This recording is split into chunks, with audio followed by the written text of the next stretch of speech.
Golden Pages Library presents Jane Eyre by Charlotte Brontë. Preface.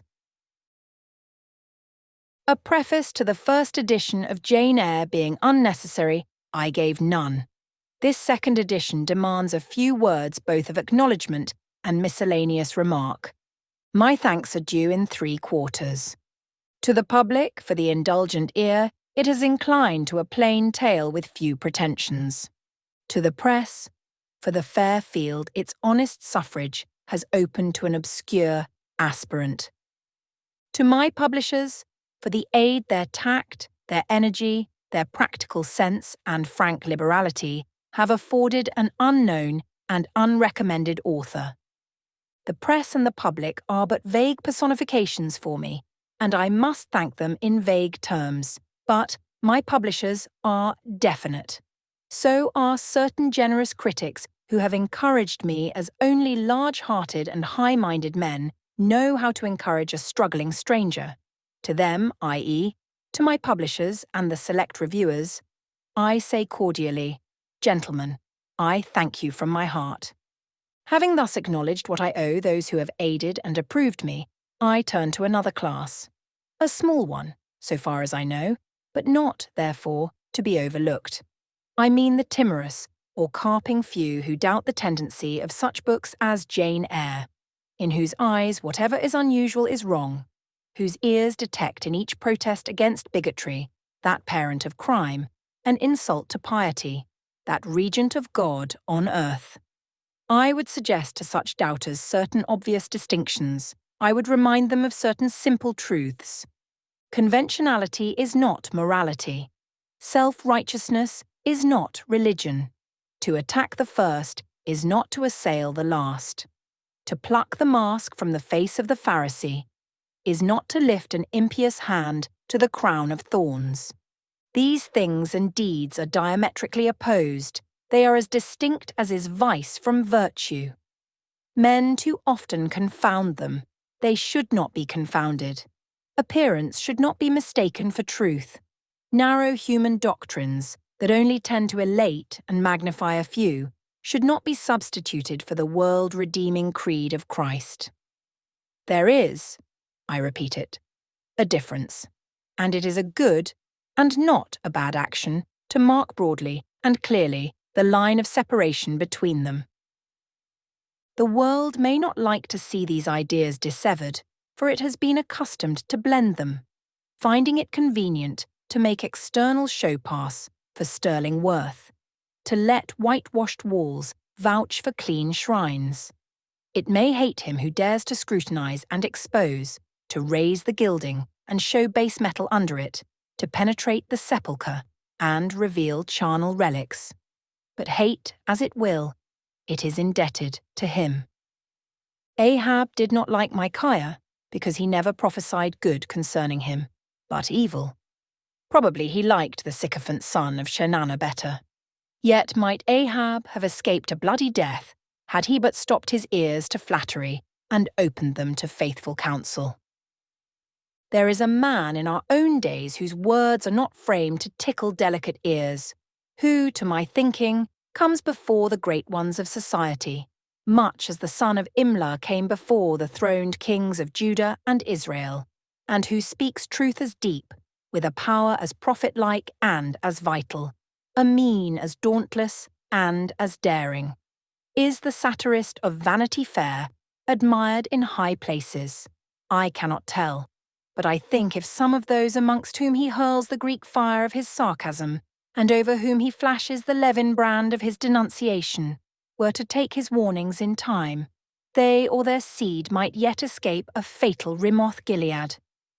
Why have I alluded to this man? I have alluded to him, reader, because I think I see in him an intellect profounder and more unique than his contemporaries have yet recognized, because I regard him as the first social regenerator of the day, as the very master of that working corps who would restore to rectitude the warped system of things, because I think no commentator on his writings has yet found the comparison that suits him, the terms which rightly characterize his talent. They say he is like Fielding, they talk of his wit, humour, comic powers. He resembles Fielding as an eagle does a vulture. Fielding could stoop on carrion, but Thackeray never does. His wit is bright, his humour attractive, but both bear the same relation to his serious genius that the mere lambent sheet lightning playing under the edge of the summer cloud does to the electric death spark hid in its womb. Finally, I have alluded to Mr. Thackeray, because to him, if he will accept the tribute of a total stranger, I have dedicated this second edition of Jane Eyre. Currer Bell, December 21st, 1847. Chapter 1. There was no possibility of taking a walk that day. We had been wandering, indeed, in the leafless shrubbery an hour in the morning. But since dinner, Mrs. Reed, when there was no company, dined early. The cold winter wind had brought with it clouds so sombre and a rain so penetrating that further outdoor exercise was now out of the question. I was glad of it. I never liked long walks, especially on chilly afternoons. Dreadful to me was the coming home in the raw twilight, with nipped fingers and toes, and a heart saddened by the chidings of Bessie, the nurse, and humbled by the consciousness of my physical inferiority to Eliza, John, and Georgiana Reed. The said Eliza, John, and Georgiana were now clustered round their mamma in the drawing-room. She lay reclined on a sofa by the fireside, and with her darlings about her, for the time neither quarrelling nor crying, looked perfectly happy. Me she had dispensed from joining the group, saying she regretted to be under the necessity of keeping me at a distance, but that until she heard from Bessie and could discover by her own observation that I was endeavouring in good earnest to acquire a more sociable and childlike disposition, a more attractive and sprightly manner, something lighter, franker, more natural, as it were, she really must exclude me from privileges intended only for contented, happy little children. "What does Bessie say I have done?" I asked. "Jane, I don't like cavillers or questioners. Besides, there is something truly forbidding in a child taking up her elders in that manner. Be seated somewhere, and until you can speak pleasantly, remain silent." A breakfast room adjoined the drawing-room. I slipped in there. It contained a bookcase. I soon possessed myself of a volume, taking care that it should be one stored with pictures. I mounted into the window seat. Gathering up my feet, I sat cross-legged, like a Turk, and, having drawn the red moreen curtain nearly close, I was shrined in double retirement. Folds of scarlet drapery shut in my view to the right hand.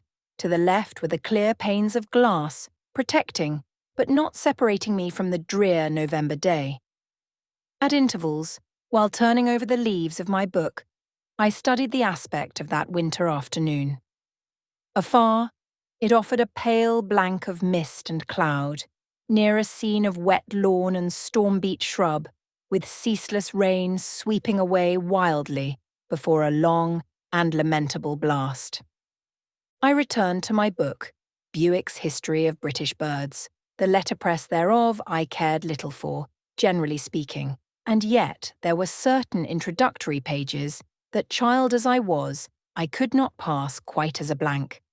They were those which treat of the haunts of seafowl, of the solitary rocks and promontories by them only inhabited, of the coast of Norway, studded with isles from its southern extremity, the Linderness, or Naas, to the North Cape, where the northern ocean, in vast whirls, boils round the naked melancholy isles, of farthest Thule, and the Atlantic surge pours in among the stormy Hebrides.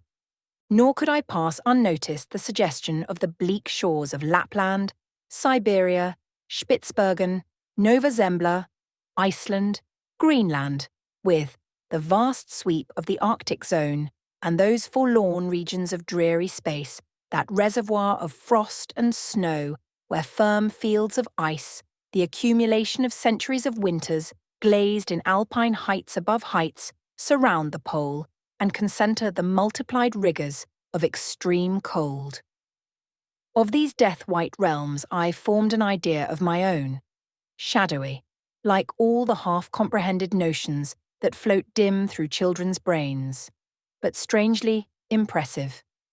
The words in these introductory pages connected themselves with the succeeding vignettes and gave significance to the rock standing up alone in a sea of billow and spray, to the broken boat stranded on a desolate coast, to the cold and ghastly moon glancing through bars of cloud at a wreck just sinking.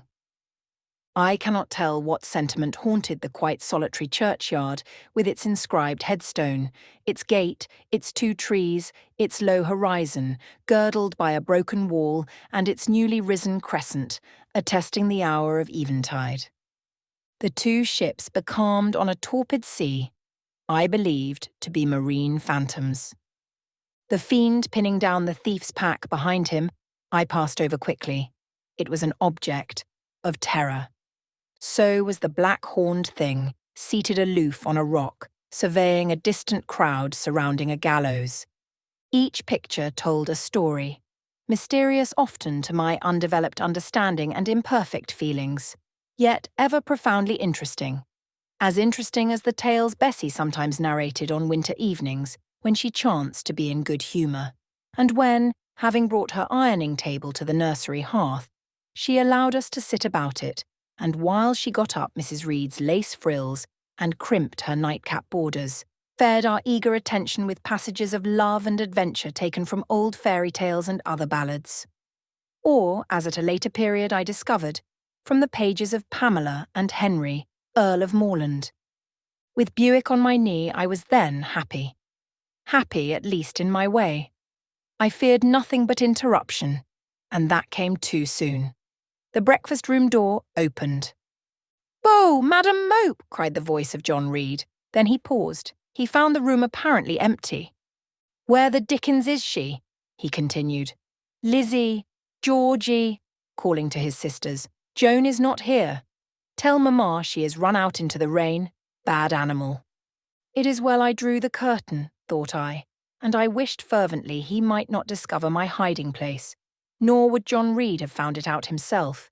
He was not quick either of vision or conception, but Eliza just put her head in at the door, and said at once, "She is in the window seat, to be sure, Jack." And I came out immediately, for I trembled at the idea of being dragged forth by the said Jack. "What do you want?" I asked with awkward diffidence. "Say, what do you want, Master Reed?" was the answer. "I want you to come here." And seating himself in an armchair, he intimated by a gesture that I was to approach and stand before him. John Reed was a schoolboy of 14 years old, 4 years older than I, for I was but 10, large and stout for his age, with a dingy and unwholesome skin, thick lineaments in a spacious visage, heavy limbs and large extremities. He gorged himself habitually at table, which made him bilious, and gave him a dim and bleared eye and flabby cheeks. He ought now to have been at school, but his mamma had taken him home for a month or 2, on account of his delicate health. Mr. Miles, the master, affirmed that he would do very well if he had fewer cakes and sweetmeats sent him from home, but the mother's heart turned from an opinion so harsh, and inclined rather to the more refined idea that John's sallowness was owing to over-application, and perhaps to pining after home. John had not much affection for his mother and sisters, and an antipathy to me.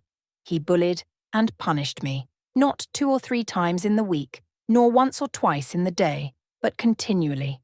Every nerve I had feared him, and every morsel of flesh in my bones shrank when he came near. There were moments when I was bewildered by the terror he inspired, because I had no appeal whatever against either his menaces or his inflictions. The servants did not like to offend their young master by taking my part against him, and Mrs. Reed was blind and deaf on the subject.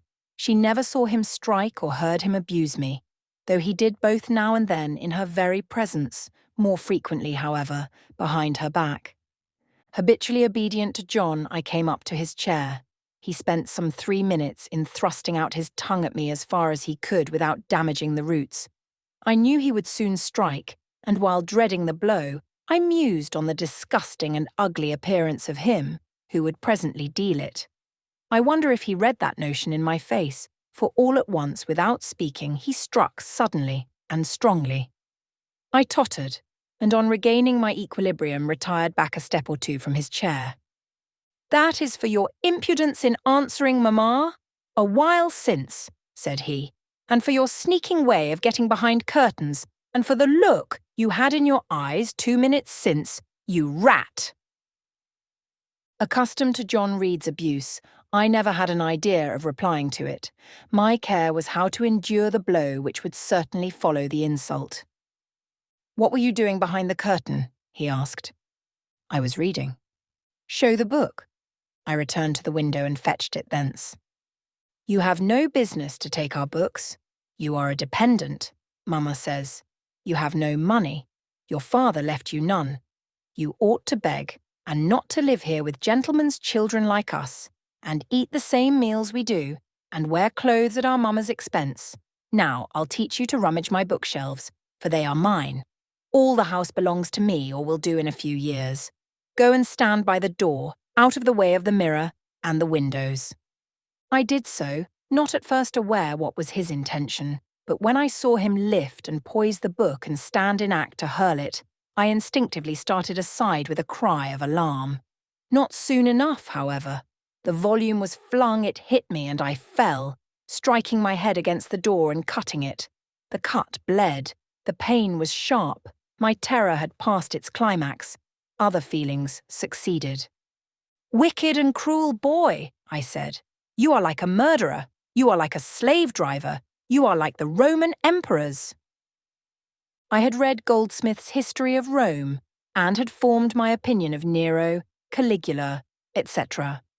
Also, I had drawn parallels in silence, which I never thought thus to have declared aloud. "What? What?" he cried. "Did she say that to me? Did you hear her? Eliza and Georgiana? Won't I tell Mamma? But first—" He ran headlong at me. I felt him grasp my hair and my shoulder. He had closed with a desperate thing. I really saw in him a tyrant, a murderer. I felt a drop or two of blood from my head trickle down my neck, and was sensible of somewhat pungent suffering. These sensations for the time predominated over fear, and I received him in frantic sort. I don't very well know what I did with my hands, but he called me rat, rat, and bellowed out aloud. Aid was near him. Eliza and Georgiana had run for Mrs. Reed, who was gone upstairs. She now came upon the scene, followed by Bessie and her maid Abbot. We were parted. I heard the words. "Dear, dear, what a fury to fly at Master John! Did ever anybody see such a picture of passion?" Then Mrs. Reed subjoined, "Take her away to the Red Room and lock her in there." 4 hands were immediately laid upon me, and I was borne upstairs. Chapter 2. I resisted all the way, a new thing for me and a circumstance which greatly strengthened the bad opinion Bessie and Miss Abbot were disposed to entertain of me. The fact is, I was a trifle beside myself, or rather out of myself, as the French would say. I was conscious that a moment's mutiny had already rendered me liable to strange penalties, and, like any other rebel slave, I felt resolved, in my desperation, to go all lengths. "Hold her arms, Miss Abbot. She's like a mad cat." For shame, cried the lady's maid. "What shocking conduct, Miss Eyre, to strike a young gentleman, your benefactress's son, your young master." "Master? How is he my master? Am I a servant?" "No, you are less than a servant, for you do nothing for your keep. There, sit down and think over your wickedness." They had got me by this time into the apartment indicated by Mrs. Reed, and had thrust me upon a stool. My impulse was to rise from it like a spring. Their 2 pair of hands arrested me instantly. "If you don't sit still, you must be tied down," said Bessie. "Miss Abbot, lend me your garters. She would break mine directly." Miss Abbot turned to divest a stout leg of the necessary ligature. This preparation for bonds, and the additional ignominy it inferred, took a little of the excitement out of me. "Don't take them off," I cried. "I will not stir." In guarantee whereof I attached myself to my seat by my hands. "Mind you don't," said Bessie, and when she had ascertained that I was really subsiding, She loosened her hold of me. Then she and Miss Abbott stood with folded arms, looking darkly and doubtfully on my face, as incredulous of my sanity. "She never did so before," at last said Bessie, turning to the Abigail. "But it was always in her," was the reply. "I've told Mrs. often my opinion about the child, and Mrs. agreed with me. She's an underhand little thing. I never saw a girl of her age with so much cover." Bessie answered not, but ere long, addressing me, she said, "You ought to be aware, miss, that you are under obligations to Mrs. Reed. She keeps you. If she were to turn you off, you would have to go to the poorhouse." I had nothing to say to these words. They were not new to me. My very first recollections of existence included hints of the same kind.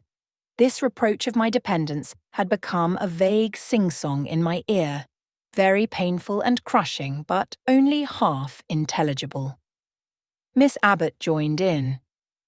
"And you ought not to think yourself on an equality with the Mrs. Reed and Master Reed, because Mrs. kindly allows you to be brought up with them. They will have a great deal of money, and you will have none. It is your place to be humble, and to try to make yourself agreeable to them." "What we tell you is for your good," added Bessie, in no harsh voice. "You should try to be useful and pleasant, then, perhaps, you would have a home here. But if you become passionate and rude, Mrs. will send you away, I am sure." "Besides," said Miss Abbott, "God will punish her. He might strike her dead in the midst of her tantrums, and then where would she go? Come, Bessie, we will leave her. I wouldn't have her heart for anything. Say your prayers, Miss Eyre, when you are by yourself, for if you don't repent, something bad might be permitted to come down the chimney and fetch you away." They went, shutting the door and locking it behind them. The Red Room was a square chamber, very seldom slept in. I might say never, indeed, unless when a chance influx of visitors at Gateshead Hall rendered it necessary to turn to account all the accommodation it contained. Yet it was one of the largest and stateliest chambers in the mansion. A bed supported on massive pillars of mahogany, hung with curtains of deep red damask, stood out like a tabernacle in the centre. The two large windows, with their blinds always drawn down, were half shrouded in festoons and falls of similar drapery. The carpet was red. The table at the foot of the bed was covered with a crimson cloth. The walls were a soft fawn colour, with a blush of pink in it. The wardrobe, the toilet table, the chairs were of darkly polished old mahogany. Out of these deep surrounding shades rose high and glared white the piled-up mattresses and pillows of the bed, spread with a snowy Marseille counterpane. Scarcely less prominent was an ample cushioned easy-chair near the head of the bed, also white, with a footstool before it, and looking, as I thought, like a pale throne. This room was chill, because it seldom had a fire. It was silent, because remote from the nursery and kitchen, solemn, because it was known to be so seldom entered. The housemaid alone came here on Saturdays, to wipe from the mirrors and the furniture a week's quiet dust, and Mrs. Reed herself, at far intervals, visited it to review the contents of a certain secret drawer in the wardrobe, where were stored divers parchments, her jewel casket, and a miniature of her deceased husband, and in those last words lies the secret of the Red Room, the spell which kept it so lonely in spite of its grandeur. Mr. Reed had been dead 9 years. It was in this chamber he breathed his last. Here he lay in state. Hence his coffin was borne by the undertaker's men. And, since that day, a sense of dreary consecration had guarded it from frequent intrusion. My seat, to which Bessie and the bitter Miss Abbott had left me riveted, was a low ottoman near the marble chimney-piece. The bed rose before me. To my right hand there was the high, dark wardrobe, with subdued, broken reflections varying the gloss of its panels. To my left were the muffled windows. A great looking-glass between them repeated the vacant majesty of the bed and room. I was not quite sure whether they had locked the door, and when I dared move, I got up and went to see. Alas! Yes, no jail was ever more secure. Returning, I had to cross before the looking-glass. My fascinated glance involuntarily explored the depth it revealed. All looked colder and darker in that visionary hollow than in reality. And the strange little figure there gazing at me, with a white face and arms specking the gloom, and glittering eyes of fear moving where all else was still, had the effect of a real spirit. I thought it like one of the tiny phantoms, half fairy, half imp, Bessie's evening stories represented as coming out of lone, ferny dells in moors, and appearing before the eyes of belated travellers. I returned to my stool. Superstition was with me at that moment, but it was not yet her hour for complete victory. My blood was still warm. The mood of the revolted slave was still bracing me with its bitter vigour. I had to stem a rapid rush of retrospective thought before I quailed to the dismal present. All John Reed's violent tyrannies, all his sister's proud indifference, all his mother's aversion, all the servant's partiality, turned up in my disturbed mind like a dark deposit in a turbid well. Why was I always suffering, always browbeaten, always accused, forever condemned? Why could I never please? Why was it useless to try to win anyone's favour? Eliza, who was headstrong and selfish, was respected. Georgiana, who had a spoiled temper, a very acrid spite, a captious and insolent carriage, was universally indulged. Her beauty, her pink cheeks and golden curls seemed to give delight to all who looked at her, and to purchase indemnity for every fault. John no one thwarted, much less punished, though he twisted the necks of the pigeons, killed the little pea-chicks, set the dogs at the sheep, stripped the hothouse vines of their fruit, and broke the buds off the choicest plants in the conservatory.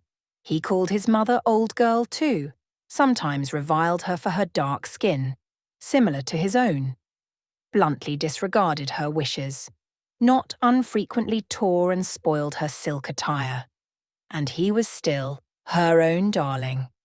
I dared commit no fault, I strove to fulfill every duty, and I was termed naughty and tiresome, sullen and sneaking, from morning to noon and from noon to night. My head still ached and bled with the blow and fall I had received.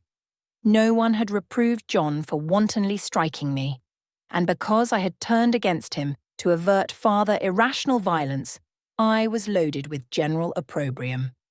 Unjust, unjust, said my reason, forced by the agonizing stimulus into precocious, though transitory power, and resolve, equally wrought up, instigated some strange expedient to achieve escape from insupportable oppression, as running away, or, if that could not be effected, never eating or drinking more, and letting myself die. What a consternation of soul was mine that dreary afternoon! How all my brain was in tumult, and all my heart in insurrection! Yet in what darkness, what dense ignorance, was the mental battle fought! I could not answer the ceaseless inward question, why I thus suffered. Now, at the distance of, I will not say how many years, I see it clearly. I was a discord in Gateshead Hall. I was like nobody there. I had nothing in harmony with Mrs. Reed or her children, or her chosen vassalage. If they did not love me, in fact, as little did I love them. They were not bound to regard with affection a thing that could not sympathise with one amongst them, a heterogeneous thing, opposed to them in temperament, in capacity, in propensities, a useless thing, incapable of serving their interest or adding to their pleasure, a noxious thing, cherishing the germs of indignation at their treatment, of contempt of their judgment. I know that had I been a sanguine, brilliant, careless, exacting, handsome, romping child, though equally dependent and friendless, Mrs. Reed would have endured my presence more complacently. Her children would have entertained for me more of the cordiality of fellow feeling. The servants would have been less prone to make me the scapegoat of the nursery. Daylight began to forsake the Red Room. It was past 4 o'clock, and the beclouded afternoon was tending to drear twilight. I heard the rain still beating continuously on the staircase window, and the wind howling in the grove behind the hall. I grew by degrees cold as a stone, and then my courage sank. My habitual mood of humiliation, self-doubt, forlorn depression, fell damp on the embers of my decaying ire. All said I was wicked, and perhaps I might be so. What thought had I been but just conceiving of starving myself to death? That certainly was a crime. And was I fit to die? Or was the vault under the chancel of Gateshead Church an inviting bourne?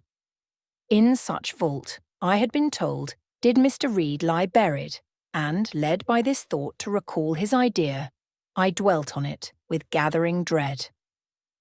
I could not remember him, but I knew that he was my own uncle, my mother's brother, that he had taken me when a parentless infant to his house, and that in his last moments he had required a promise of Mrs. Reed that she would rear and maintain me as one of her own children. Mrs. Reed probably considered she had kept this promise, and so she had, I dare say, as well as her nature would permit her. But how could she really like an interloper not of her race and unconnected with her after her husband's death by any tie? It must have been most irksome to find herself bound by a hard-wrung pledge to stand in the stead of a parent to a strange child she could not love, and to see an uncongenial alien permanently intruded on her own family group. A singular notion dawned upon me. I doubted not, never doubted, that if Mr. Reed had been alive, he would have treated me kindly. And now, as I sat looking at the white bed and overshadowed walls, occasionally also turning a fascinated eye towards the dimly gleaming mirror, I began to recall what I had heard of dead men, troubled in their graves by the violation of their last wishes, revisiting the earth to punish the perjured and avenge the oppressed. And I thought Mr. Reed's spirit, harassed by the wrongs of his sister's child, might quit its abode, whether in the church vault or in the unknown world of the departed, and rise before me in this chamber. I wiped my tears and hushed my sobs, fearful lest any sign of violent grief might waken a preternatural voice to comfort me, or elicit from the gloom some haloed face bending over me with strange pity. This idea, consolatory in theory, I felt would be terrible if realized. With all my might I endeavoured to stifle it. I endeavoured to be firm. Shaking my hair from my eyes, I lifted my head and tried to look boldly round the dark room. At this moment a light gleamed on the wall. Was it, I asked myself, a ray from the moon penetrating some aperture in the blind? No. Moonlight was still, and this stirred. While I gazed, it glided up to the ceiling and quivered over my head. I can now conjecture readily that this streak of light was, in all likelihood, a gleam from a lantern carried by someone across the lawn. But then, prepared as my mind was for horror, shaken as my nerves were by agitation, I thought the swift darting beam was a herald of some coming vision from another world. My heart beat thick, my head grew hot. A sound filled my ears which I deemed the rushing of wings. Something seemed near me. I was oppressed, suffocated. Endurance broke down. I rushed to the door and shook the lock in desperate effort. Steps came running along the outer passage. The key turned. Bessie and Abbot entered. "Miss Eyre, are you ill?" said Bessie. "What a dreadful noise! It went quite through me," exclaimed Abbot. "Take me out. Let me go into the nursery," was my cry. "What for? Are you hurt? Have you seen something?" again demanded Bessie. "Oh, I saw a light, and I thought a ghost would come." I had now got hold of Bessie's hand, and she did not snatch it from me. "She has screamed out on purpose," declared Abbot in some disgust. "And what a scream! If she had been in great pain, one would have excused it, but she only wanted to bring us all here. I know her naughty tricks." "What is all this?" demanded another voice peremptorily, and Mrs. Reed came along the corridor, her cap flying wide, her gown rustling stormily. "Abbot and Bessie, I believe I gave orders that Jane Eyre should be left in the Red Room till I came to her myself." "Miss Jane screamed so loud, ma'am," pleaded Bessie. "Let her go," was the only answer. "Loose Bessie's hand, child. You cannot succeed in getting out by these means, be assured. I abhor artifice, particularly in children. It is my duty to show you that tricks will not answer. You will now stay here an hour longer, and it is only on condition of perfect submission and stillness that I shall liberate you then. Oh, Aunt, have pity. Forgive me. I cannot endure it. Let me be punished some other way. I shall be killed if— Silence. This violence is almost repulsive. And so, no doubt, she felt it. I was a precocious actress in her eyes. She sincerely looked on me as a compound of virulent passions, mean spirit, and dangerous duplicity. Bessie and Abbot having retreated, Mrs. Reed, impatient of my now frantic anguish and wild sobs, abruptly thrust me back and locked me in, without farther parley. I heard her sweeping away, and soon after she was gone, I suppose I had a species of fit. Unconsciousness closed the scene. Chapter 3. The next thing I remember is waking up with a feeling as if I had had a frightful nightmare, and seeing before me a terrible red glare, crossed with thick black bars. I heard voices too, speaking with a hollow sound, and as if muffled by a rush of wind or water. Agitation, uncertainty, and an all-predominating sense of terror confused my faculties. Ere long, I became aware that someone was handling me, lifting me up, and supporting me in a sitting posture, and that more tenderly than I had ever been raised or upheld before. I rested my head against a pillow or an arm, and felt easy. In 5 minutes more, the cloud of bewilderment dissolved. I knew quite well that I was in my own bed, and that the red glare was the nursery fire. It was night, a candle burnt on the table. Bessie stood at the bed foot with a basin in her hand, and a gentleman sat in a chair near my pillow, leaning over me. I felt an inexpressible relief, a soothing conviction of protection and security when I knew that there was a stranger in the room, an individual not belonging to Gateshead and not related to Mrs. Reed. Turning from Bessie, though her presence was far less obnoxious to me than that of Abbot, for instance, would have been, I scrutinised the face of the gentleman. I knew him.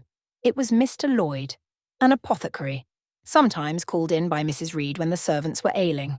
For herself and the children, she employed a physician. "Well, who am I?" he asked. I pronounced his name, offering him at the same time my hand. He took it, smiling and saying, "We shall do very well by and by." Then he laid me down, and addressing Bessie, charged her to be very careful that I was not disturbed during the night. Having given some further directions, and intimates that he should call again the next day, he departed. To my grief, I felt so sheltered and befriended while he sat in the chair near my pillow, and as he closed the door after him, all the room darkened and my heart again sank. Inexpressible sadness weighed it down. "Do you feel as if you should sleep, miss?" asked Bessie rather softly. Scarcely dared I answer her, for I feared the next sentence might be rough. "I will try." "Would you like to drink, or could you eat anything?" "No, thank you, Bessie." "Then I think I shall go to bed, for it is past 12 o'clock. But you may call me if you want anything in the night." Wonderful civility, this. It emboldened me to ask a question. "Bessie, what is the matter with me? Am I ill?" "You fell sick, I suppose, in the Red Room with crying. You'll be better soon, no doubt." Bessie went into the housemaid's apartment, which was near. I heard her say, "Sarah, come and sleep with me in the nursery. I daren't for my life be alone with that poor child tonight. She might die. It's such a strange thing she should have that fit. I wonder if she saw anything. Mrs. was rather too hard." Sarah came back with her. They both went to bed. They were whispering together for half an hour before they fell asleep. I caught scraps of their conversation, from which I was able only too distinctly to infer the main subject discussed. Something passed her, all dressed in white, and vanished, a great black dog behind him, 3 loud raps on the chamber door, a light in the churchyard just over his grave, etc., etc. At last both slept. The fire and the candle went out. For me, the watches of that long night passed in ghastly wakefulness, strained by dread, such dread as children only can feel. No severe or prolonged bodily illness followed this incident of the Red Room. It only gave my nerves a shock of which I feel the reverberation to this day. Yes, Mrs. Reed, to you I owe some fearful pangs of mental suffering, but I ought to forgive you, for you knew not what you did. While rending my heartstrings, you thought you were only uprooting my bad propensities. Next day by noon I was up and dressed, and sat wrapped in a shawl by the nursery hearth. I felt physically weak and broken down, but my worse ailment was an unutterable wretchedness of mind, a wretchedness which kept drawing from me silent tears. No sooner had I wiped one salt drop from my cheek than another followed. Yet, I thought, I ought to have been happy, for none of the Reeds were there. They were all gone out in the carriage with their mamma. Abbot, too, was sewing in another room, and Bessie, as she moved hither and thither, putting away toys and arranging drawers, addressed to me every now and then a word of unwonted kindness. This state of things should have been to me a paradise of peace, accustomed as I was to a life of ceaseless reprimand and thankless fagging, but in fact, my racked nerves were now in such a state that no calm could soothe and no pleasure excite them agreeably. Bessie had been down into the kitchen, and she brought up with her a tart on a certain brightly painted china plate, whose bird of paradise, nestling in a wreath of convolvuli and rosebuds, had been wont to stir in me a most enthusiastic sense of admiration, and which plate I had often petitioned to be allowed to take in my hand in order to examine it more closely, but had always hitherto been deemed unworthy of such a privilege. This precious vessel was now placed on my knee, and I was cordially invited to eat the circlet of delicate pastry upon it. Vain favour, coming like most other favours long deferred and often wished for, too late.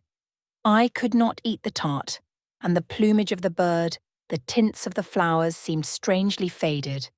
I put both plate and tart away. Bessie asked if I would have a book. The word book acted as a transient stimulus, and I begged her to fetch Gulliver's Travels from the library. This book I had again and again perused with delight.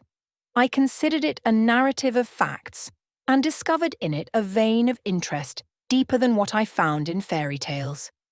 For as to the elves, having sought them in vain among foxglove leaves and bells, under mushrooms and beneath the ground ivy mantling old wall nooks, I had at length made up my mind to the sad truth that they were all gone out of England to some savage country where the woods were wilder and thicker and the population more scant, whereas Lilliput and Brobdingnag, being in my creed solid parts of the earth's surface, I doubted not that I might one day, by taking a long voyage, see with my own eyes the little fields, houses and trees, the diminutive people, the tiny cows, sheep and birds of the one realm, and the cornfields forest high, the mighty mastiffs, the monster cats, the tower-like men and women of the other.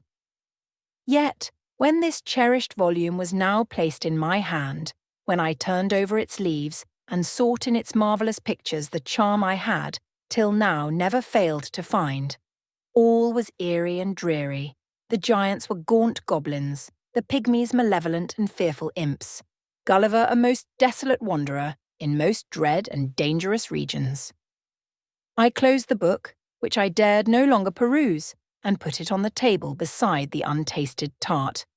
Bessie had now finished dusting and tidying the room, and having washed her hands, she opened a certain little drawer full of splendid shreds of silk and satin, and began making a new bonnet for Georgiana's doll. Meantime she sang. Her song was, "In the days when we went gypsying, a long time ago." I had often heard the song before, and always with lively delight, for Bessie had a sweet voice. At least I thought so. But now, though her voice was still sweet, I found in its melody an indescribable sadness.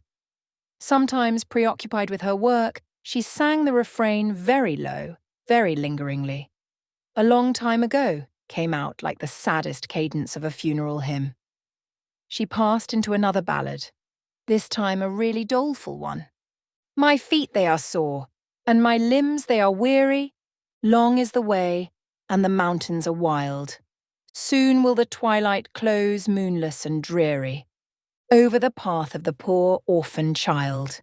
Why did they send me so far and so lonely, up where the moors spread and grey rocks are piled?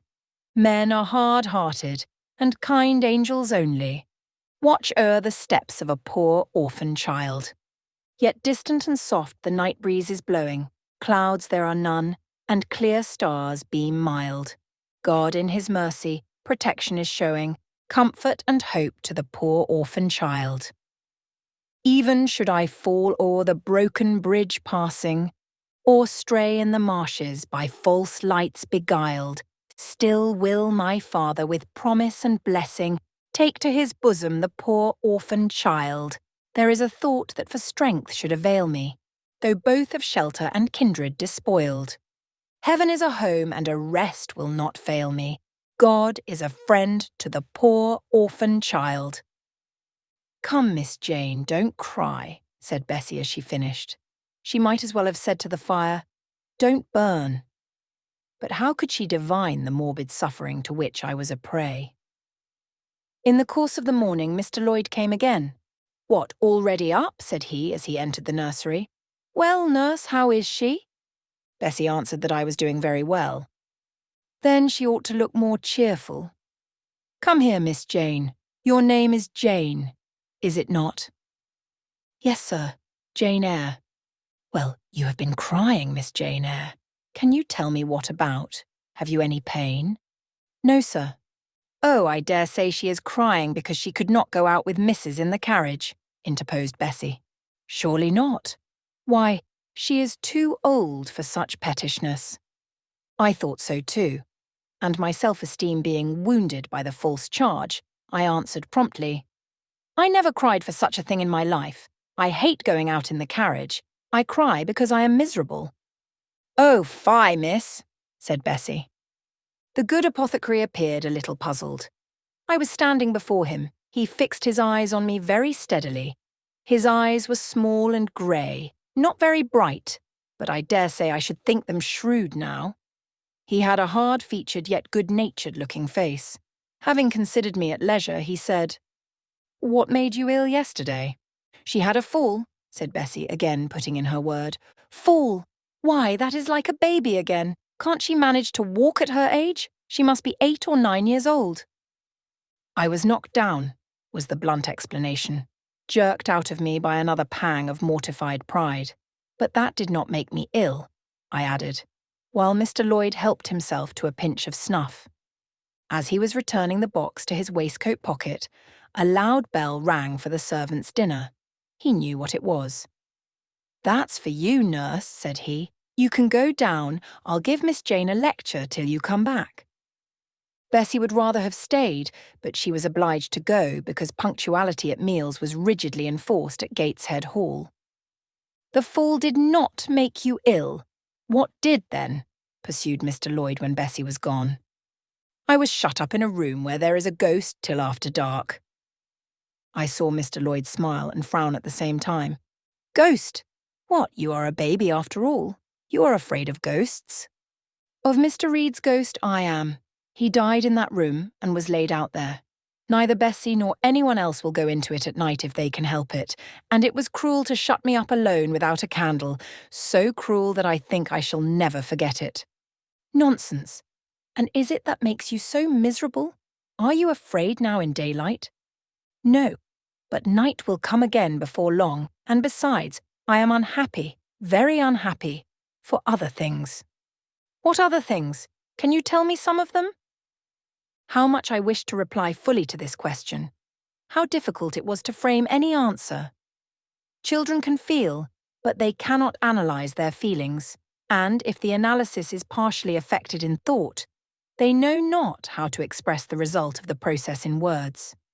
Fearful, however, of losing this first and only opportunity of relieving my grief by imparting it, I, after a disturbed pause, contrived to frame a meagre, though, as far as it went, true response. For one thing, I have no father or mother, brothers or sisters. You have a kind aunt and cousins. Again I paused, then bunglingly announced, but John Reed knocked me down, and my aunt shut me up in the Red Room. Mr. Lloyd a second time produced his snuff-box. Don't you think Gateshead Hall a very beautiful house? Asked he. Are you not very thankful to have such a fine place to live at? It is not my house, sir, and Abbot says I have less right to be here than a servant. Pooh! You can't be silly enough to wish to leave such a splendid place. If I had anywhere else to go, I should be glad to leave it, but I can never get away from Gateshead till I am a woman. Perhaps you may, who knows? Have you any relations besides Mrs. Reed? I think not, sir. None belonging to your father? I don't know.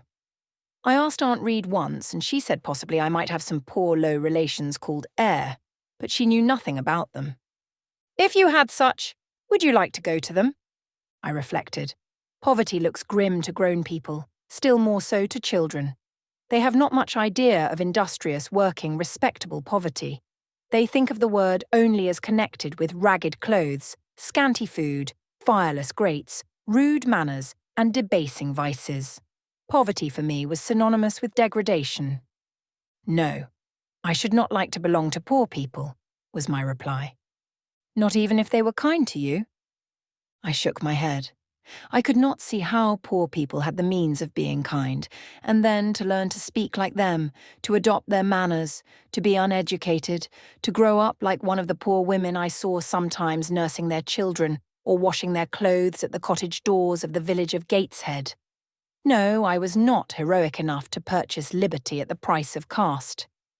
But are your relatives so very poor? Are they working people? I cannot tell.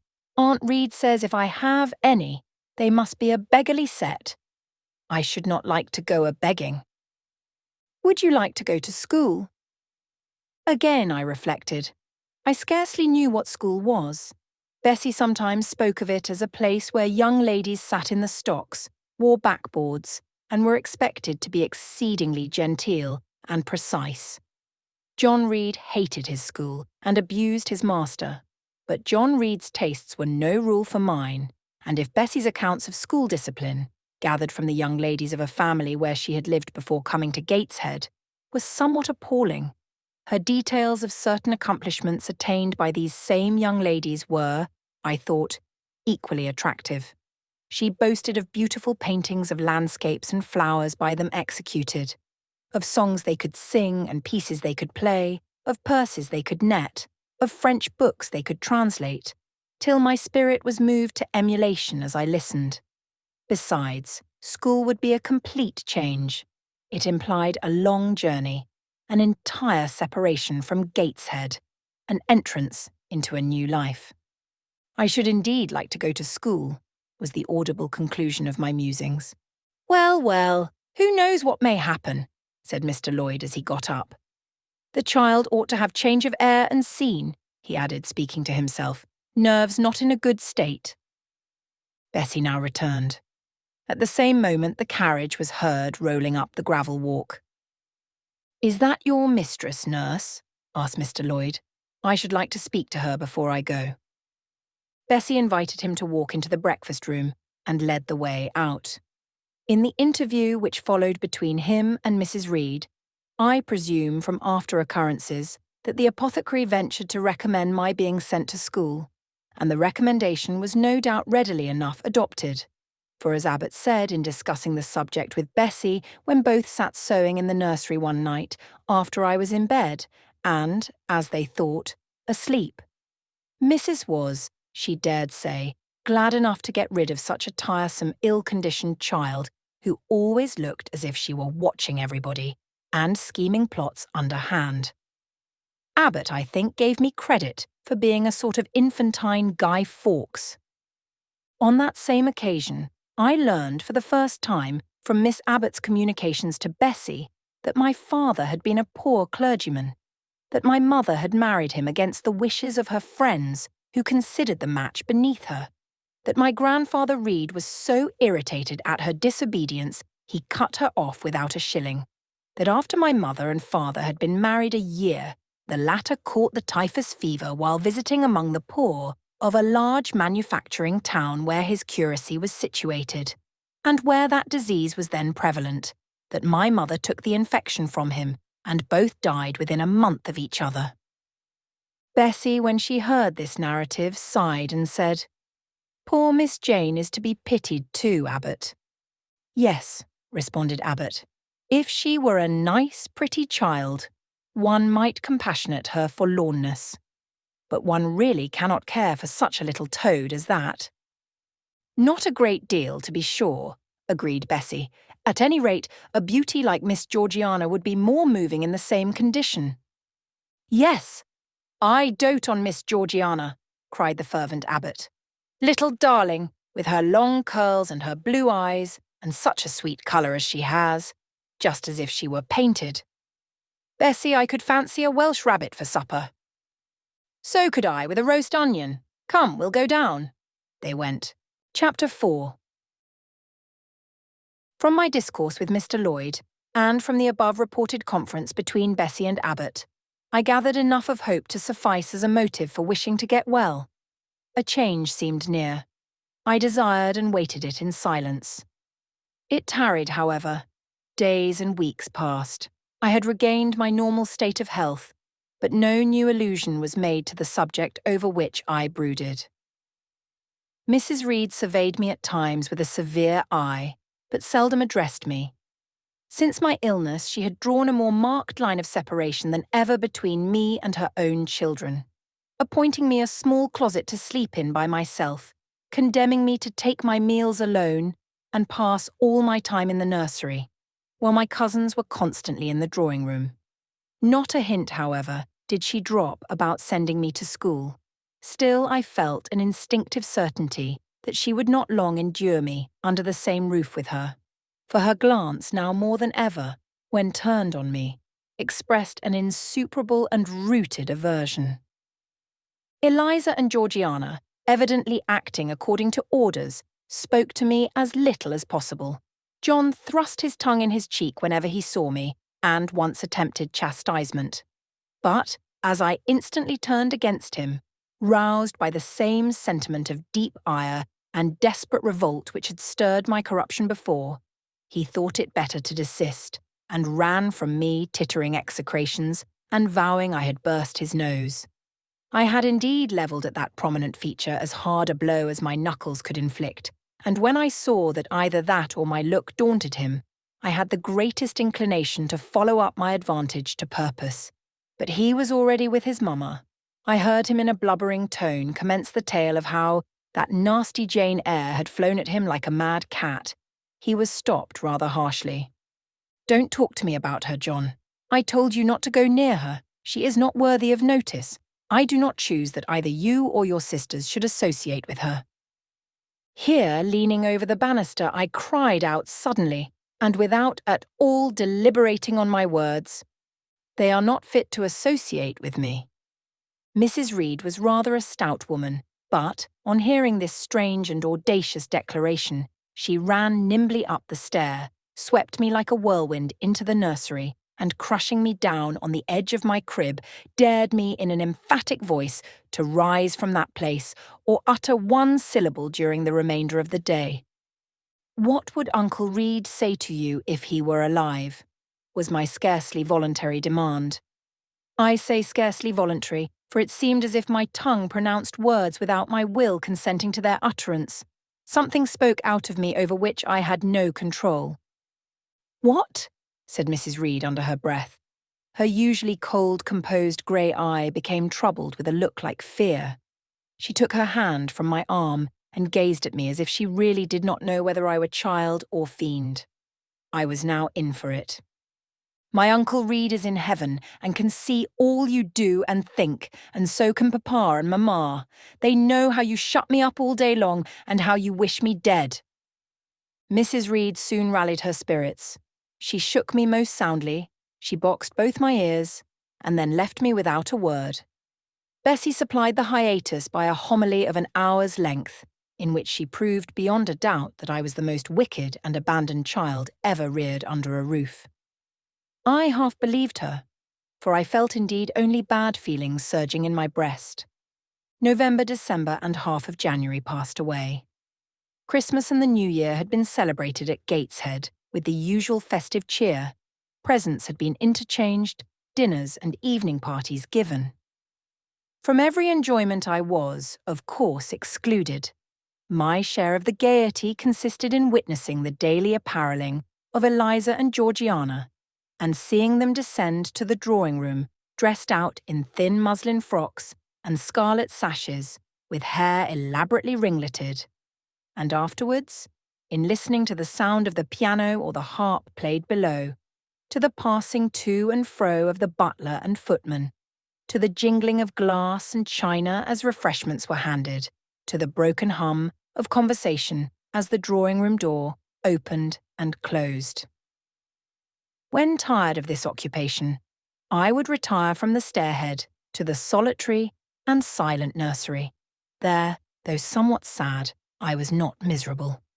To speak truth, I had not the least wish to go into company, for in company I was very rarely noticed, and if Bessie had but been kind and companionable, I should have deemed it a treat to spend the evenings quietly with her, instead of passing them under the formidable eye of Mrs. Reed, in a room full of ladies and gentlemen. But Bessie, as soon as she had dressed her young ladies, used to take herself off to the lively regions of the kitchen and housekeeper's room, generally bearing the candle along with her.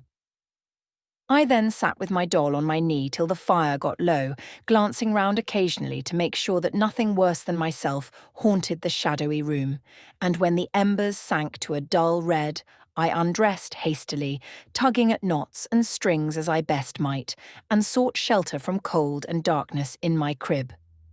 To this crib I always took my doll. Human beings must love something, and, in the dearth of worthier objects of affection, I contrived to find a pleasure in loving and cherishing a faded graven image, shabby as a miniature scarecrow. It puzzles me now to remember with what absurd sincerity I doted on this little toy, half fancying it alive and capable of sensation.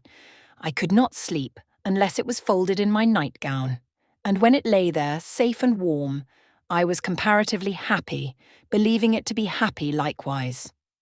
Long did the hours seem while I waited the departure of the company, and listened for the sound of Bessie's step on the stairs. Sometimes she would come up in the interval to seek her thimble or her scissors, or perhaps to bring me something by way of supper, a bun or a cheesecake. Then she would sit on the bed while I ate it, and when I had finished, she would tuck the clothes round me, and twice she kissed me and said, "Good night, Miss Jane."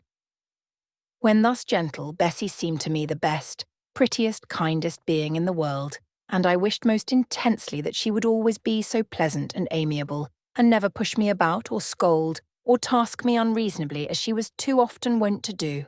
Bessie Lee must, I think, have been a girl of good natural capacity, for she was smart in all she did and had a remarkable knack of narrative. So, at least, I judge from the impression made on me by her nursery tales. She was pretty, too, if my recollections of her face and person are correct. I remember her as a slim young woman, with black hair, dark eyes, very nice features, and good, clear complexion, but she had a capricious and hasty temper, and indifferent ideas of principle or justice. Still, such as she was, I preferred her to anyone else at Gateshead Hall. It was the 15th of January, about 9 o'clock in the morning.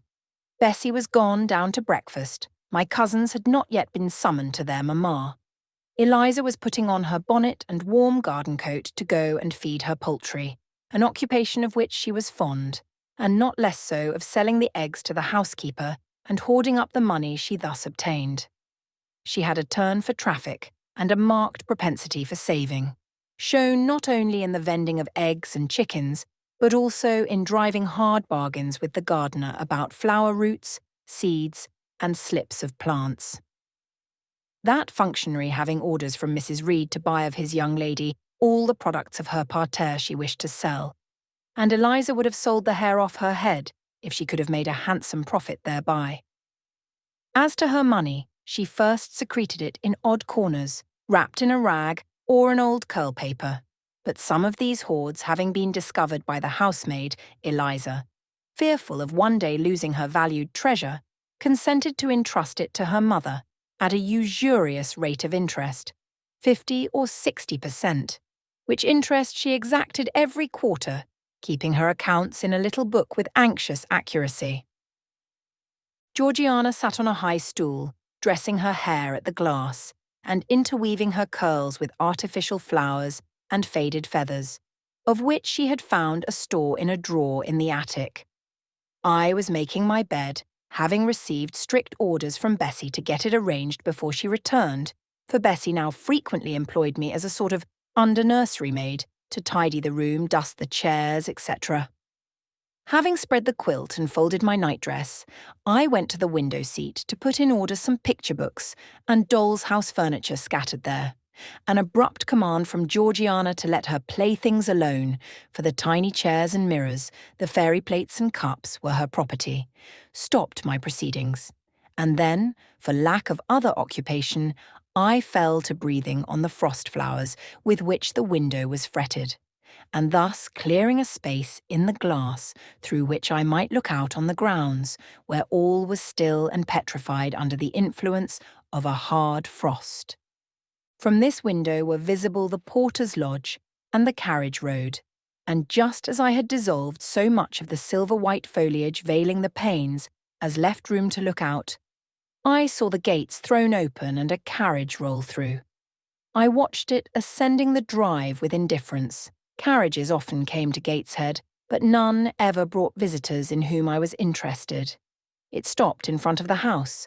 The doorbell rang loudly. The newcomer was admitted.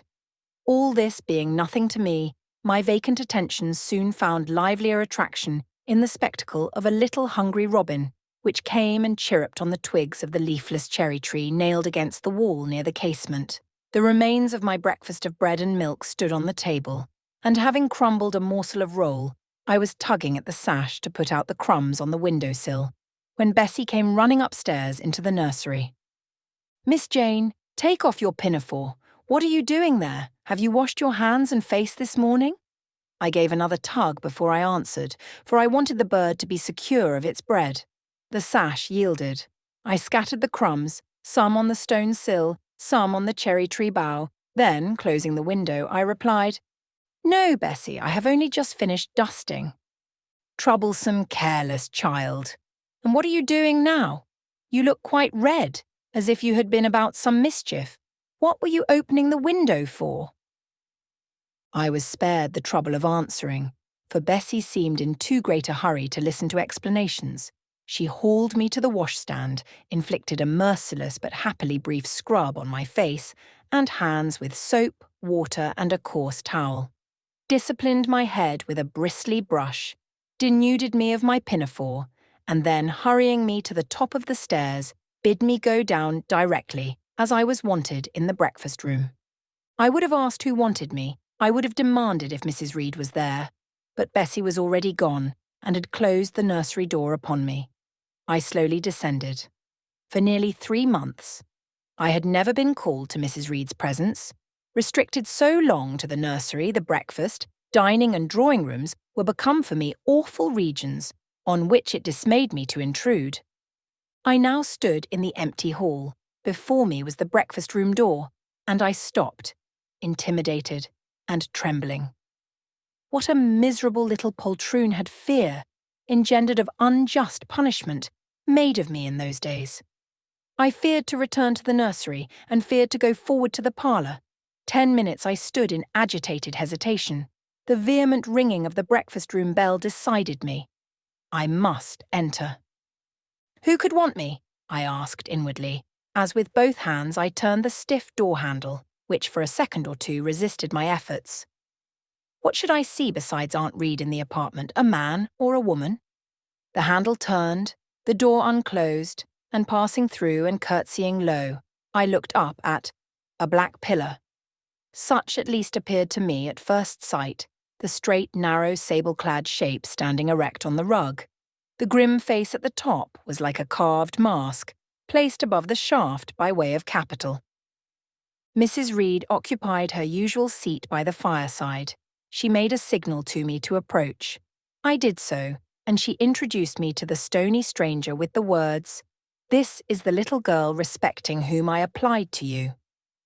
He, for it was a man, turned his head slowly towards where I stood, and having examined me with the two inquisitive-looking grey eyes which twinkled under a pair of bushy brows, said solemnly and in a bass voice, "Her size is small. What is her age?" 10 years. So much, was the doubtful answer, and he prolonged his scrutiny for some minutes. Presently he addressed me. "Your name, little girl?" "Jane Eyre, sir."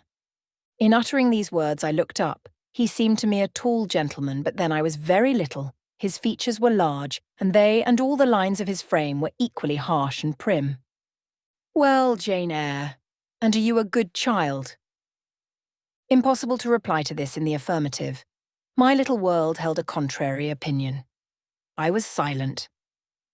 Mrs. Reed answered for me by an expressive shake of the head, adding soon, "Perhaps the less said on that subject the better, Mr. Brocklehurst." Sorry indeed to hear it.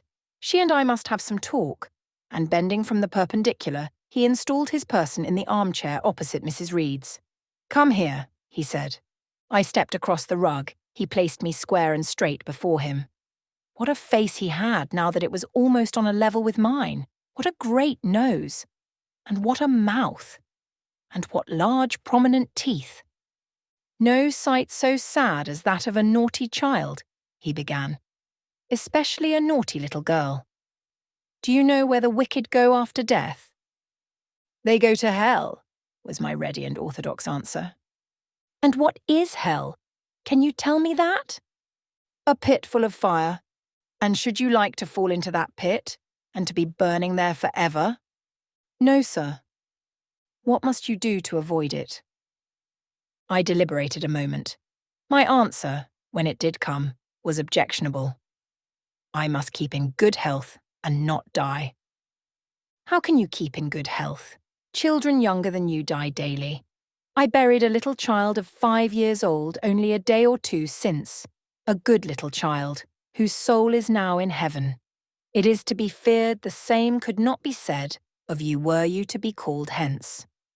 Not being in a condition to remove his doubt, I only cast my eyes down on the 2 large feet planted on the rug and sighed, wishing myself far enough away.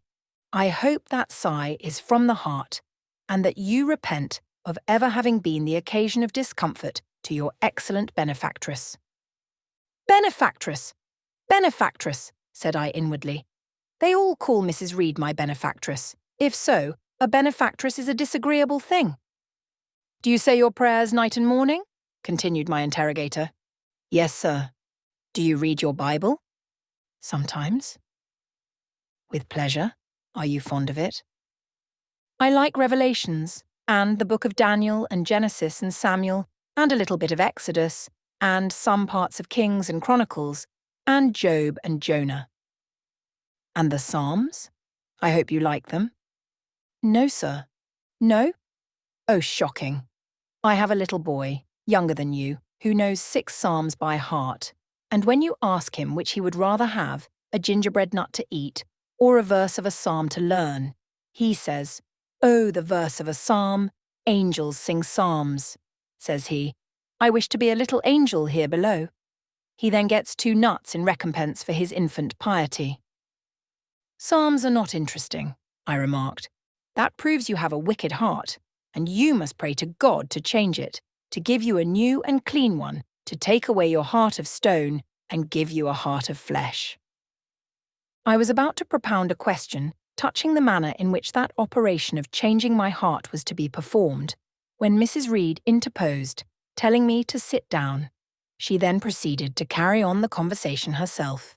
"Mr. Brocklehurst, I believe I intimated in the letter which I wrote to you 3 weeks ago that this little girl has not quite the character and disposition I could wish. Should you admit her into Lowood School, I should be glad if the superintendent and teachers were requested to keep a strict eye on her, and, above all, to guard against her worst fault, a tendency to deceit. I mention this in your hearing, Jane, that you may not attempt to impose on Mr. Brocklehurst." Well might I dread, Well might I dislike Mrs. Reed, for it was her nature to wound me cruelly. Never was I happy in her presence. However carefully I obeyed, however strenuously I strove to please her, my efforts were still repulsed and repaid by such sentences as the above.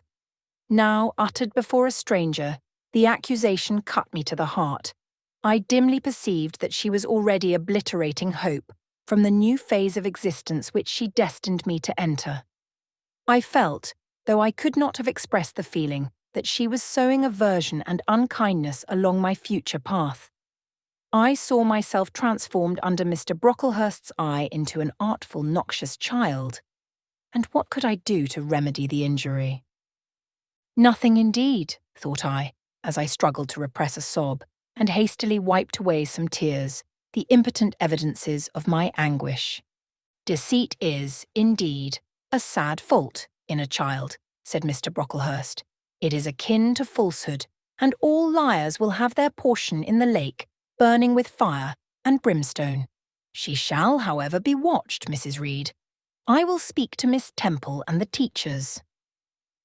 I should wish her to be brought up in a manner suiting her prospects, continued my benefactress, to be made useful, to be kept humble. As for the vacations, she will, with your permission, spend them always at Lowood. Your decisions are perfectly judicious, madam, returned Mr. Brocklehurst. Humility is a Christian grace, and one peculiarly appropriate to the pupils of Lowood. I, therefore, direct that especial care shall be bestowed on its cultivation amongst them. I have studied how best to mortify in them the worldly sentiment of pride, and only the other day I had a pleasing proof of my success. My second daughter, Augusta, went with her mamma to visit the school, and on her return she exclaimed, "Oh dear papa, how quiet and plain all the girls at Lowood look, with their hair combed behind their ears, and their long pinafores, and those little holland pockets outside their frocks. They are almost like poor people's children. And," said she, "they looked at my dress and mamma's, as if they had never seen a silk gown before." This is the state of things I quite approve, returned Mrs. Reed. Had I sought all England over, I could scarcely have found a system more exactly fitting a child like Jane Eyre. Consistency, my dear Mr. Brocklehurst. I advocate consistency in all things. Consistency, madam, is the first of Christian duties, and it has been observed in every arrangement connected with the establishment of Lowood. Plain fare, simple attire, unsophisticated accommodations, hardy and active habits.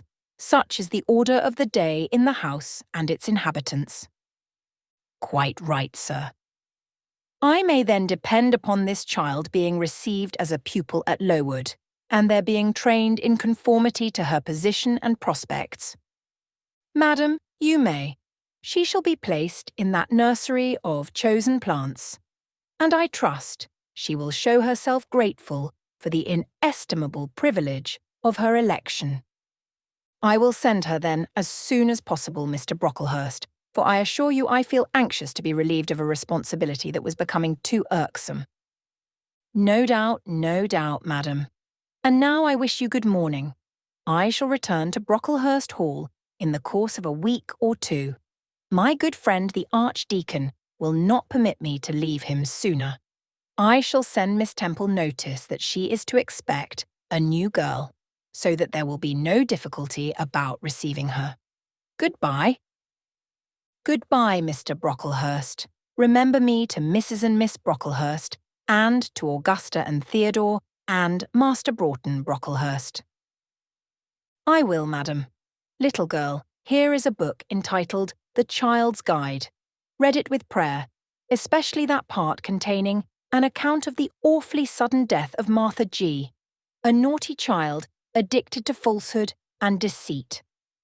With these words, Mr. Brocklehurst put into my hand a thin pamphlet sewn in a cover, and having rung for his carriage, he departed.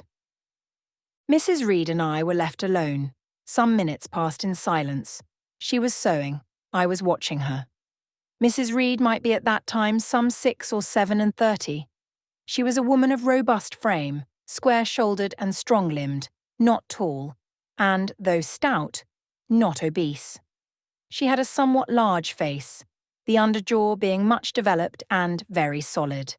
Her brow was low, her chin large and prominent, mouth and nose sufficiently regular. Under her light eyebrows glimmered an eye devoid of ruth. Her skin was dark and opaque, her hair nearly flaxen. Her constitution was sound as a bell. Illness never came near her. She was an exact, clever manager.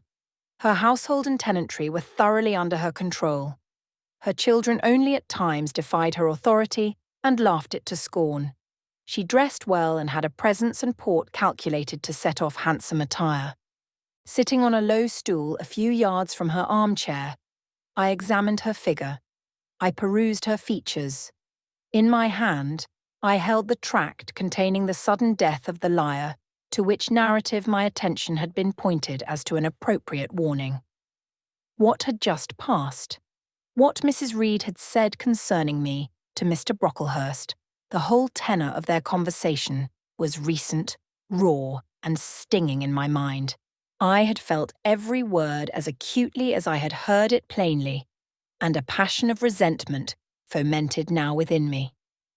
Mrs. Reed looked up from her work. Her eyes settled on mine, her fingers at the same time suspended their nimble movements. "Go out of the room. Return to the nursery," was her mandate. My look or something else must have struck her as offensive, for she spoke with extreme though suppressed irritation. I got up. I went to the door. I came back again. I walked to the window across the room, then close up to her. Speak I must. I had been trodden on severely, and must turn, but how? What strength had I to dart retaliation at my antagonist? I gathered my energies and launched them in this blunt sentence. I am not deceitful. If I were, I should say I loved you. But I declare, I do not love you. I dislike you the worst of anybody in the world except John Reed. And this book about the liar, you may give to your girl Georgiana, for it is she who tells lies, and not I. Mrs. Reed's hand still lay on her work inactive. Her eye of ice continued to dwell freezingly on mine. "What more have you to say?" she asked, rather in the tone in which a person might address an opponent of adult age than such as is ordinarily used to a child. That eye of hers, that voice stirred every antipathy I had. Shaking from head to foot, thrilled with ungovernable excitement, I continued. "I am glad you are no relation of mine. I will never call you aunt again as long as I live. I will never come to see you when I am grown up. And if anyone asks me how I liked you and how you treated me, I will say the very thought of you makes me sick, and that you treated me with miserable cruelty." "How dare you affirm that, Jane Eyre?" "How dare I, Mrs. Reed, how dare I? Because it is the truth. You think I have no feelings, and that I can do without one bit of love or kindness, but I cannot live so, and you have no pity. I shall remember how you thrust me back, roughly and violently thrust me back, into the Red Room, and locked me up there, to my dying day. Though I was in agony, though I cried out, while suffocating with distress, have mercy, Aunt Reed. And that punishment you made me suffer because your wicked boy struck me, knocked me down for nothing. I will tell anybody who asks me questions this exact tale. People think you a good woman, but you are bad, hard-hearted. You are deceitful. How dare I, Mrs. Reed? How dare I, because it is the truth."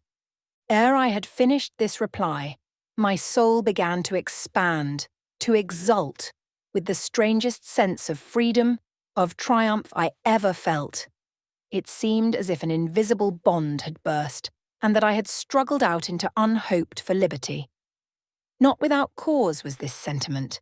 Mrs. Reed looked frightened. Her work had slipped from her knee. She was lifting up her hands, rocking herself to and fro, and even twisting her face as if she would cry. "Jane, you are under a mistake. What is the matter with you? Why do you tremble so violently? Would you like to drink some water?" "No, Mrs. Reed." "Is there anything else you wish for, Jane? I assure you, I desire to be your friend. Not you. You told Mr. Brocklehurst I had a bad character, a deceitful disposition, and I'll let everybody at Lowood know what you are and what you have done. Jane, you don't understand these things. Children must be corrected for their faults. Deceit is not my fault, I cried out in a savage, high voice. But you are passionate, Jane, that you must allow. And now return to the nursery, there's a dear, and lie down a little. I am not your dear. I cannot lie down. Send me to school soon, Mrs. Reed, for I hate to live here. I will indeed send her to school soon, murmured Mrs. Reed sotto voce, and gathering up her work, she abruptly quitted the apartment. I was left there alone, winner of the field. It was the hardest battle I had fought, and the first victory I had gained. I stood a while on the rug where Mr. Brocklehurst had stood, and I enjoyed my conqueror's solitude. First, I smiled to myself and felt elate. But this fierce pleasure subsided in me as fast as did the accelerated throb of my pulses. A child cannot quarrel with its elders, as I had done, cannot give its furious feelings uncontrolled play, as I had given mine, without experiencing afterwards the pang of remorse and the chill of reaction. A ridge of lighted heath, alive, glancing, devouring, would have been a meet emblem of my mind when I accused and menaced Mrs. Reed.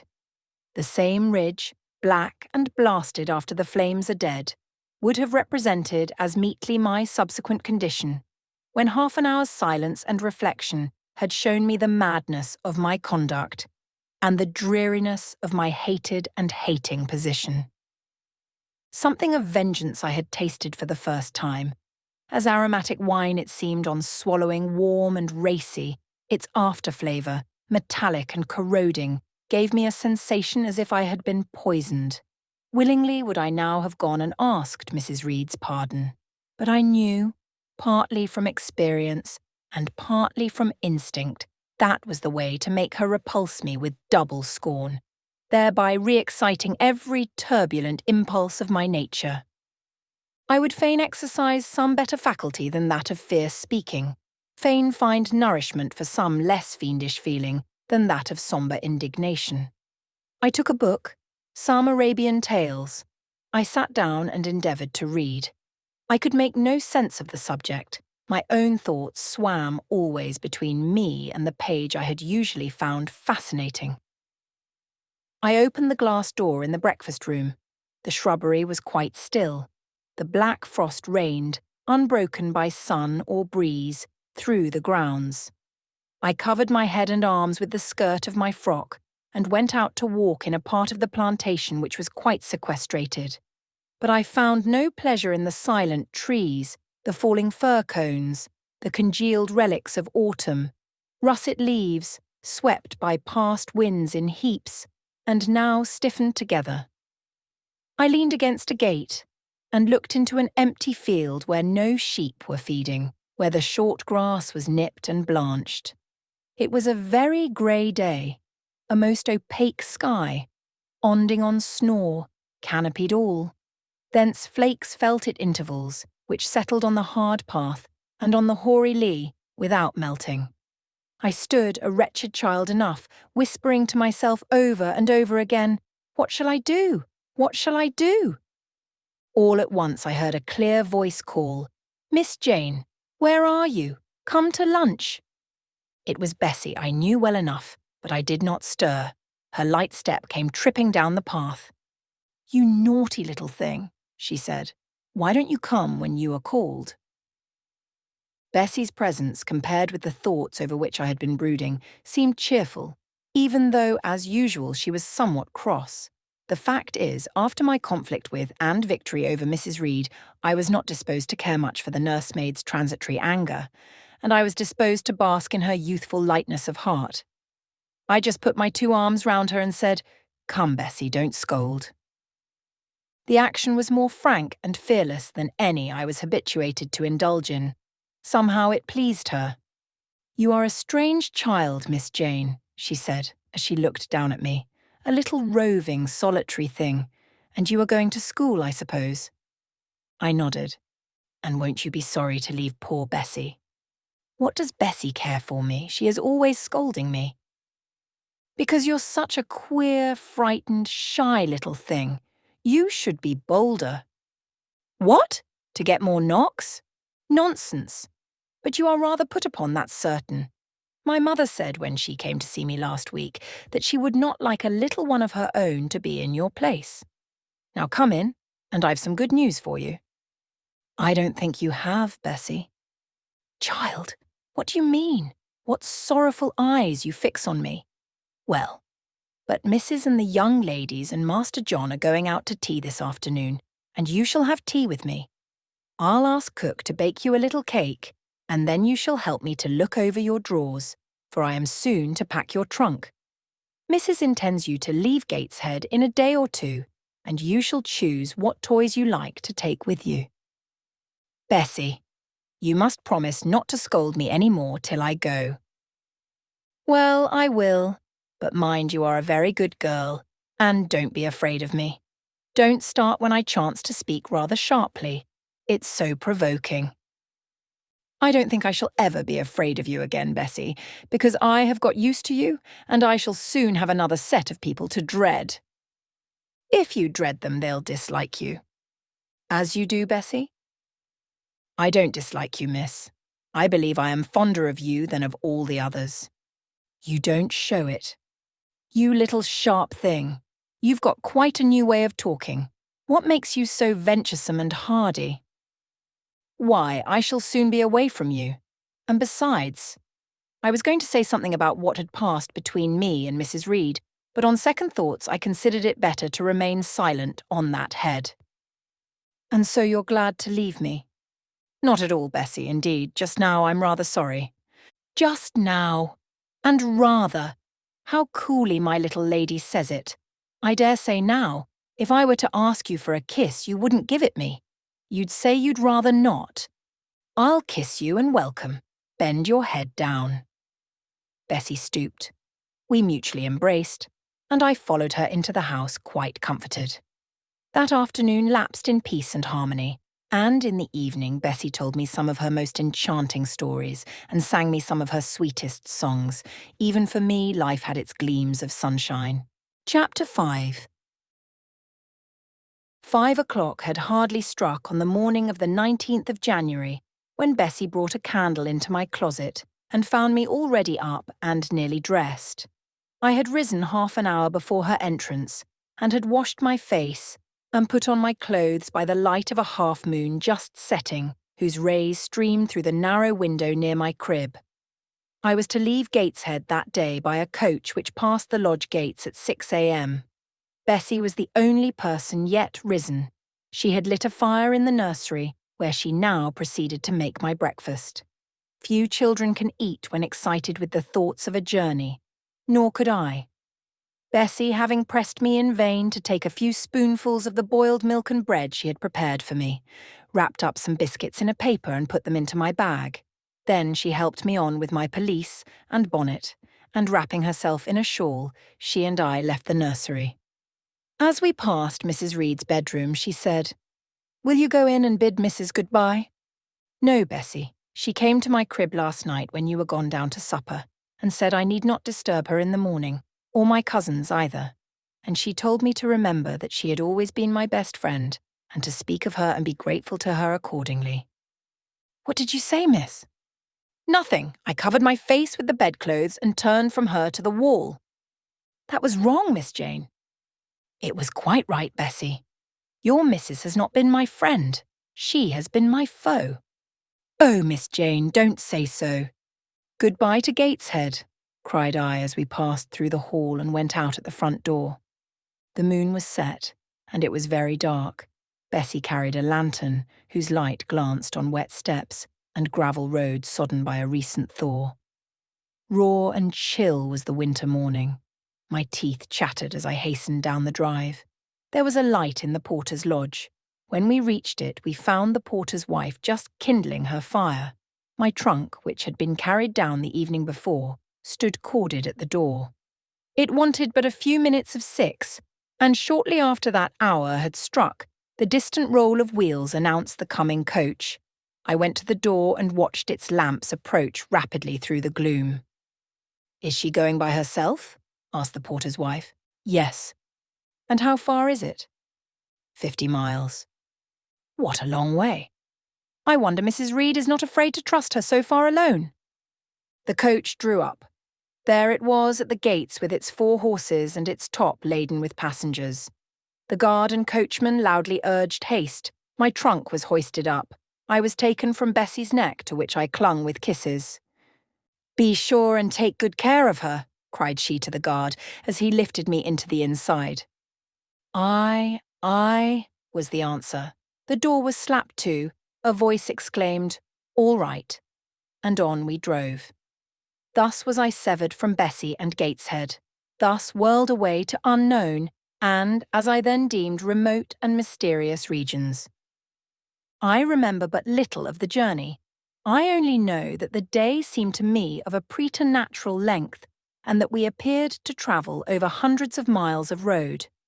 We passed through several towns, and in one, a very large one, the coach stopped. The horses were taken out, and the passengers alighted to dine. I was carried into an inn where the guard wanted me to have some dinner, but, as I had no appetite, he left me in an immense room with a fireplace at each end, a chandelier pendant from the ceiling, and a little red gallery high up against the wall filled with musical instruments. Here I walked about for a long time, feeling very strange and mortally apprehensive of someone coming in and kidnapping me. For I believed in kidnappers, their exploits having frequently figured in Bessie's fireside chronicles. At last the guard returned. Once more I was stowed away in the coach. My protector mounted his own seat, sounded his hollow horn, and away we rattled over the stony street of L. The afternoon came on wet and somewhat misty. As it waned into dusk, I began to feel that we were getting very far indeed from Gateshead. We ceased to pass through towns. The country changed. Great grey hills heaved up round the horizon. As twilight deepened, we descended a valley, dark with wood, and long after night had overclouded the prospect, I heard a wild wind rushing amongst trees. Lulled by the sound, I at last dropped to sleep. I had not long slumbered when the sudden cessation of motion awoke me. The coach door was open, and a person like a servant was standing at it. I saw her face and dress by the light of the lamps. "Is there a little girl called Jane Eyre here?" she asked. I answered yes, and was then lifted out. My trunk was handed down, and the coach instantly drove away. I was stiff with long sitting, and bewildered with the noise and motion of the coach. Gathering my faculties, I looked about me. Rain, wind, and darkness filled the air.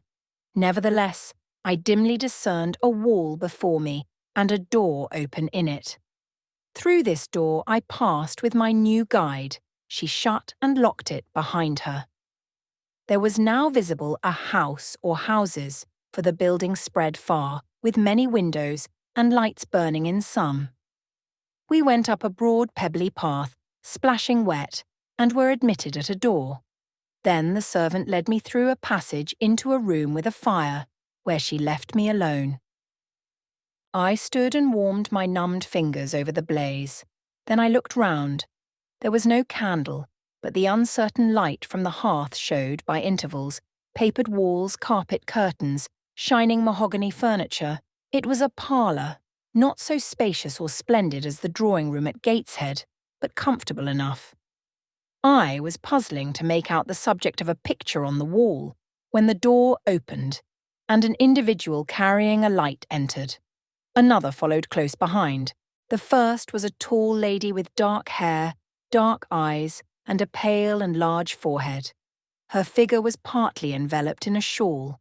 Her countenance was grave, her bearing erect. "The child is very young to be sent alone," said she, putting her candle down on the table. She considered me attentively for a minute or two, then further added, "She had better be put to bed soon. She looks tired. Are you tired?" she asked, placing her hand on my shoulder. "A little, ma'am." "And hungry too, no doubt. Let her have some supper before she goes to bed, Miss Miller. Is this the first time you have left your parents to come to school, my little girl?" I explained to her that I had no parents. She inquired how long they had been dead, then how old I was, what was my name, whether I could read, write, and sew a little. Then she touched my cheek gently with her forefinger, and saying, she hoped I should be a good child, dismissed me along with Miss Miller. The lady I had left might be about 29. The one who went with me appeared some years younger. The first impressed me by her voice, look, and air. Miss Miller was more ordinary, ruddy in complexion, though of a careworn countenance, hurried in gait and action, like one who had always a multiplicity of tasks on hand. She looked indeed, what I afterwards found she really was, an under-teacher. Led by her, I passed from compartment to compartment, from passage to passage, of a large and irregular building, till, emerging from the total and somewhat dreary silence pervading that portion of the house we had traversed, we came upon the hum of many voices, and presently entered a wide, long room with great deal tables, 2 at each end, on each of which burnt a pair of candles, and seated all round on benches, a congregation of girls of every age, from 9 or 10 to 20. Seen by the dim light of the dips, their number to me appeared countless, though not in reality exceeding 80. They were uniformly dressed in brown stuff frocks of quaint fashion and long holland pinafores. It was the hour of study. They were engaged in conning over their tomorrow's task, and the hum I had heard was the combined result of their whispered repetitions. Miss Miller signed to me to sit on a bench near the door, then walking up to the top of the long room she cried out, "Monitors! Collect the lesson books and put them away." 4 tall girls arose from different tables, and going round gathered the books and removed them.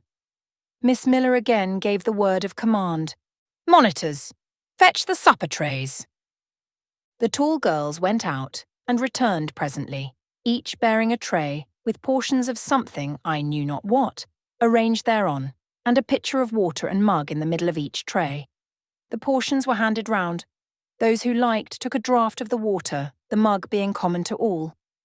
When it came to my turn, I drank, for I was thirsty, but did not touch the food, excitement and fatigue rendering me incapable of eating. I now saw, however, that it was a thin oaten cake shared into fragments.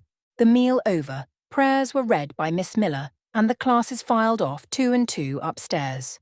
Overpowered by this time with weariness, I scarcely noticed what sort of a place the bedroom was, except that, like the schoolroom, I saw it was very long. Tonight I was to be Miss Miller's bedfellow. She helped me to undress. When laid down, I glanced at the long rows of beds, each of which was quickly filled with 2 occupants. In 10 minutes the single light was extinguished, and amidst silence and complete darkness, I fell asleep. The night passed rapidly. I was too tired even to dream. I only once awoke to hear the wind rave in furious gusts, and the rain fall in torrents, and to be sensible that Miss Miller had taken her place by my side. When I again unclosed my eyes, a loud bell was ringing. The girls were up and dressing. Day had not yet begun to dawn, and a rushlight or 2 burned in the room. I too rose reluctantly. It was bitter cold, and I dressed as well as I could for shivering, and washed when there was a basin at liberty, which did not occur soon, as there was but 1 basin to 6 girls, on the stands down the middle of the room. Again the bell rang. All formed in file, 2 and 2, and in that order descended the stairs and entered the cold and dimly lit schoolroom. Here prayers were read by Miss Miller. Afterwards she called out, "Form classes!" A great tumult succeeded for some minutes, during which Miss Miller repeatedly exclaimed, "Silence!" and "Order!" When it subsided, I saw them all drawn up in 4 semicircles before 4 chairs, placed at the 4 tables. All held books in their hands, and a great book, like a Bible, lay on each table, before the vacant seat. A pause of some seconds succeeded, filled up by the low, vague hum of numbers. Miss Miller walked from class to class, hushing this indefinite sound. A distant bell tinkled. Immediately 3 ladies entered the room, each walked to a table and took her seat. Miss Miller assumed the 4th vacant chair, which was that nearest the door, and around which the smallest of the children were assembled. To this inferior class I was called, and placed at the bottom of it. Business now began. The day's collect was repeated. Then certain texts of scripture were said, and to these succeeded a protracted reading of chapters in the Bible, which lasted an hour. By the time that exercise was terminated, day had fully dawned. The indefatigable bell now sounded for the 4th time. The classes were marshalled and marched into another room to breakfast. How glad I was to behold a prospect of getting something to eat! I was now nearly sick from inanition, having taken so little the day before. The refectory was a great, low-ceiled, gloomy room. On 2 long tables, smoked basins of something hot, which, however, to my dismay, sent forth an odour far from inviting. I saw a universal manifestation of discontent when the fumes of the repast met the nostrils of those destined to swallow it. From the van of the procession, the tall girls of the 1st class, rose the whispered words, "Disgusting! The porridge is burnt again." "Silence!" ejaculated a voice.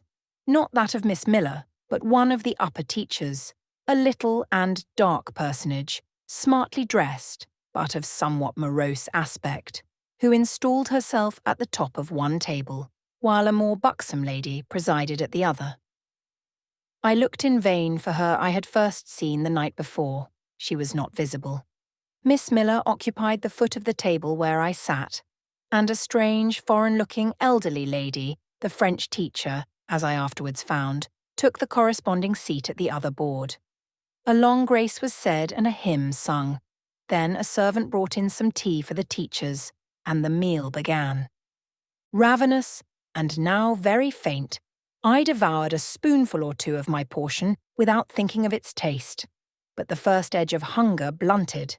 I perceived I had got in hand a nauseous mess. Burnt porridge is almost as bad as rotten potatoes. Famine itself soon sickens over it. The spoons were moved slowly. I saw each girl taste her food and try to swallow it, but in most cases the effort was soon relinquished.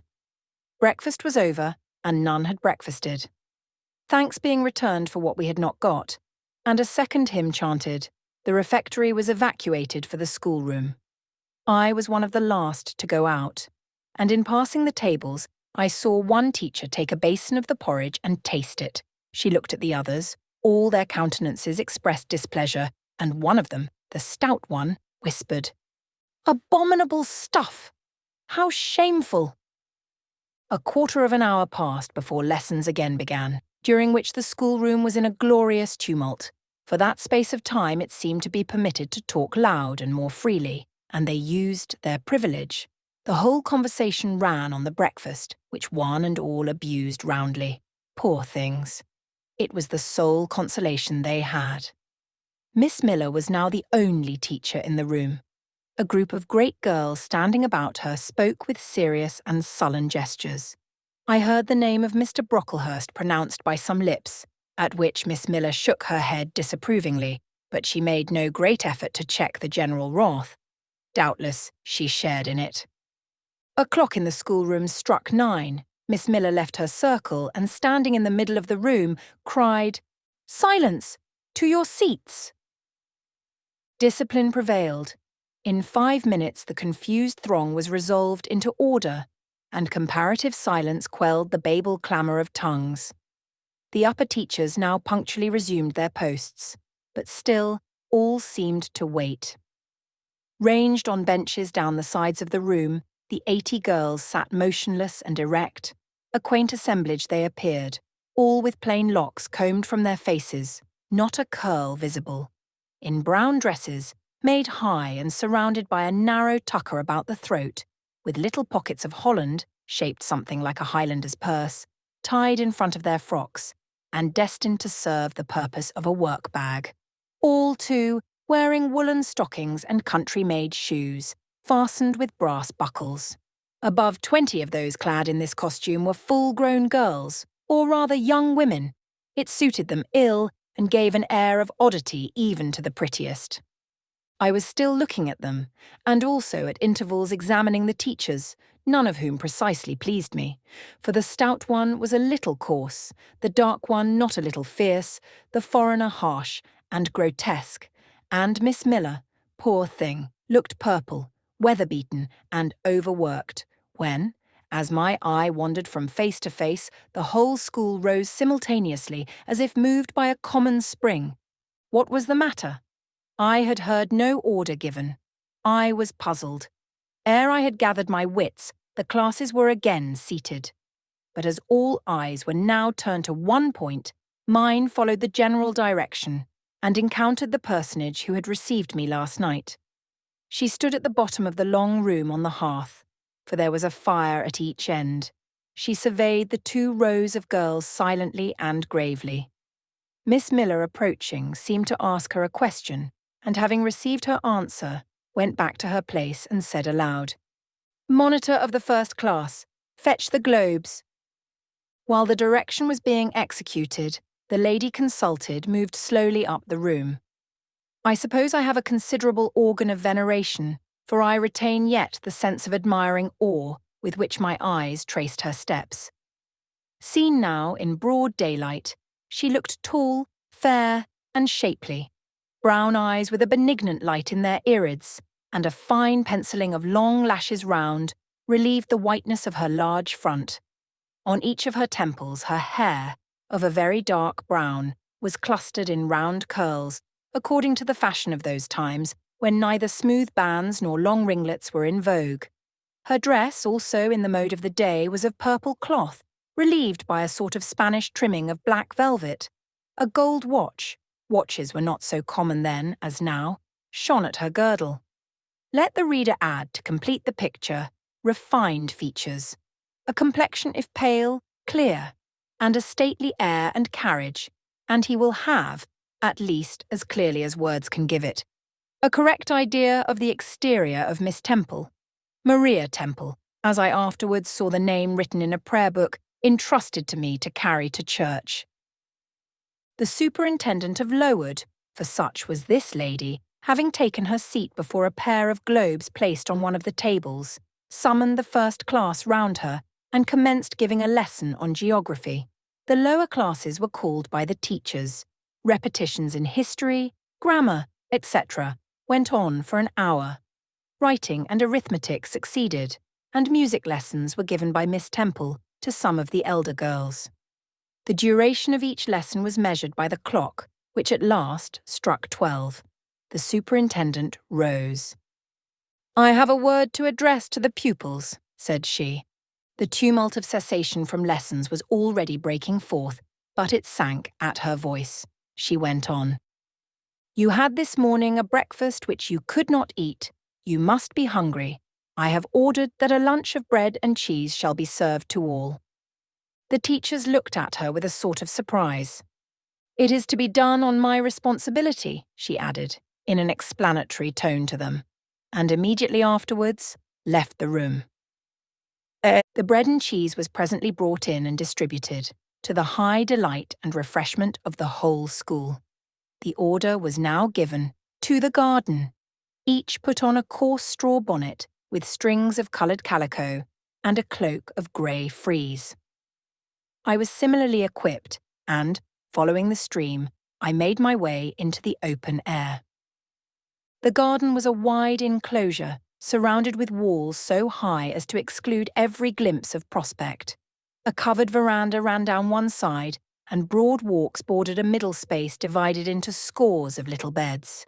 These beds were assigned as gardens for the pupils to cultivate, and each bed had an owner. When full of flowers, they would doubtless look pretty, but now, at the latter end of January, all was wintry blight and brown decay. I shuddered as I stood and looked round me. It was an inclement day for outdoor exercise, not positively rainy but darkened by a drizzling yellow fog. All underfoot was still soaking wet with the floods of yesterday. The stronger among the girls ran about and engaged in active games. but sundry pale and thin ones herded together for shelter and warmth in the veranda. And amongst these, as the dense mist penetrated to their shivering frames, I heard frequently the sound of a hollow cough. As yet I had spoken to no one, nor did anybody seem to take notice of me. I stood lonely enough, but to that feeling of isolation I was accustomed. It did not oppress me much.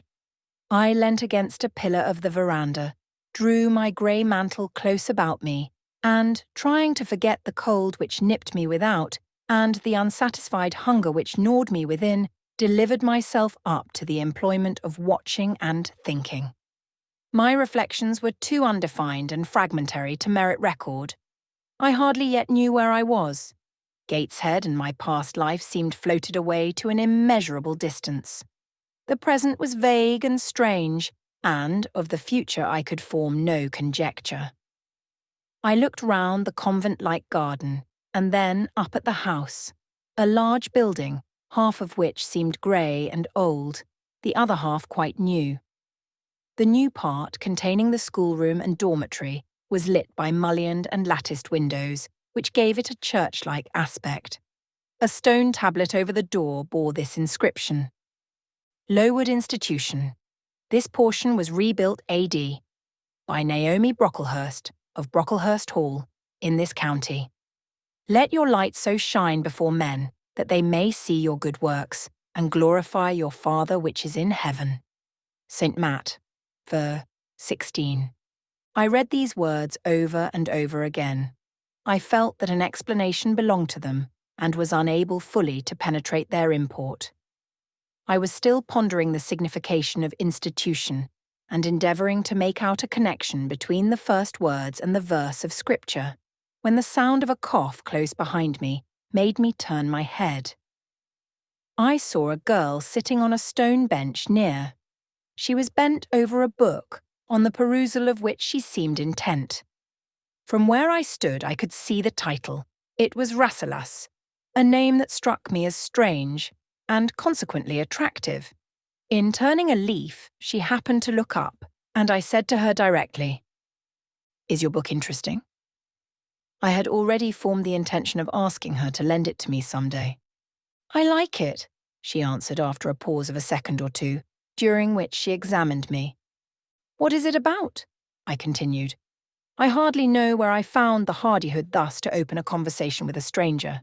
The step was contrary to my nature and habits. But I think her occupation touched a chord of sympathy somewhere, for I too liked reading, though of a frivolous and childish kind. I could not digest or comprehend the serious or substantial. "You may look at it," replied the girl, offering me the book. I did so. A brief examination convinced me that the contents were less taking than the title. Rasselas looked dull to my trifling taste. I saw nothing about fairies, nothing about genii. No bright variety seemed spread over the closely printed pages. I returned it to her. She received it quietly, and without saying anything she was about to relapse into her former studious mood. Again I ventured to disturb her. "Can you tell me what the writing on that stone over the door means? What is Lowood Institution?" "This house where you are come to live." "And why do they call it institution? Is it in any way different from other schools?" "It is partly a charity school. You and I and all the rest of us are charity children. I suppose you are an orphan. Are not either your father or your mother dead?" "Both died before I can remember." "Well, all the girls here have lost either one or both parents, and this is called an institution for educating orphans. Do we pay no money? Do they keep us for nothing? We pay, or our friends pay, £15 a year for each. Then why do they call us charity children? Because £15 is not enough for board and teaching, and the deficiency is supplied by subscription." "Who subscribes?" "Different benevolent-minded ladies and gentlemen in this neighbourhood and in London." "Who is Naomi Brocklehurst?" "The lady who built the new part of this house as that tablet records, and whose son overlooks and directs everything here." "Why?" "Because he is treasurer and manager of the establishment." Then this house does not belong to that tall lady who wears a watch and who said we were to have some bread and cheese. To Miss Temple? Oh no, I wish it did. She has to answer to Mr. Brocklehurst for all she does. Mr. Brocklehurst buys all our food and all our clothes. Does he live here? No, 2 miles off, at a large hall. Is he a good man? He is a clergyman and is said to do a great deal of good. Did you say that tall lady was called Miss Temple? Yes. And what are the other teachers called? The one with red cheeks is called Miss Smith. She attends to the work and cuts out, for we make our own clothes, our frocks, and pelisses, and everything. The little one with black hair is Miss Scatcherd. She teaches history and grammar and hears the second-class repetitions. And the one who wears a shawl and has a pocket handkerchief tied to her side with a yellow riband is Madame Pierrot. She comes from Lille, in France, and teaches French. Do you like the teachers? Well enough. Do you like the little black one? And the Madame? I cannot pronounce her name as you do. Miss Scatcherd is hasty. You must take care not to offend her. Madame Pierrot is not a bad sort of person. But Miss Temple is the best, isn't she? Miss Temple is very good and very clever. She is above the rest, because she knows far more than they do. Have you been long here? 2 years. Are you an orphan? My mother is dead. Are you happy here? You ask rather too many questions. I have given you answers enough for the present. Now I want to read. But at that moment, the summons sounded for dinner. All re-entered the house. The odour which now filled the refectory was scarcely more appetizing than that which had regaled our nostrils at breakfast. The dinner was served in 2 huge tin-plated vessels, whence rose a strong steam redolent of rancid fat.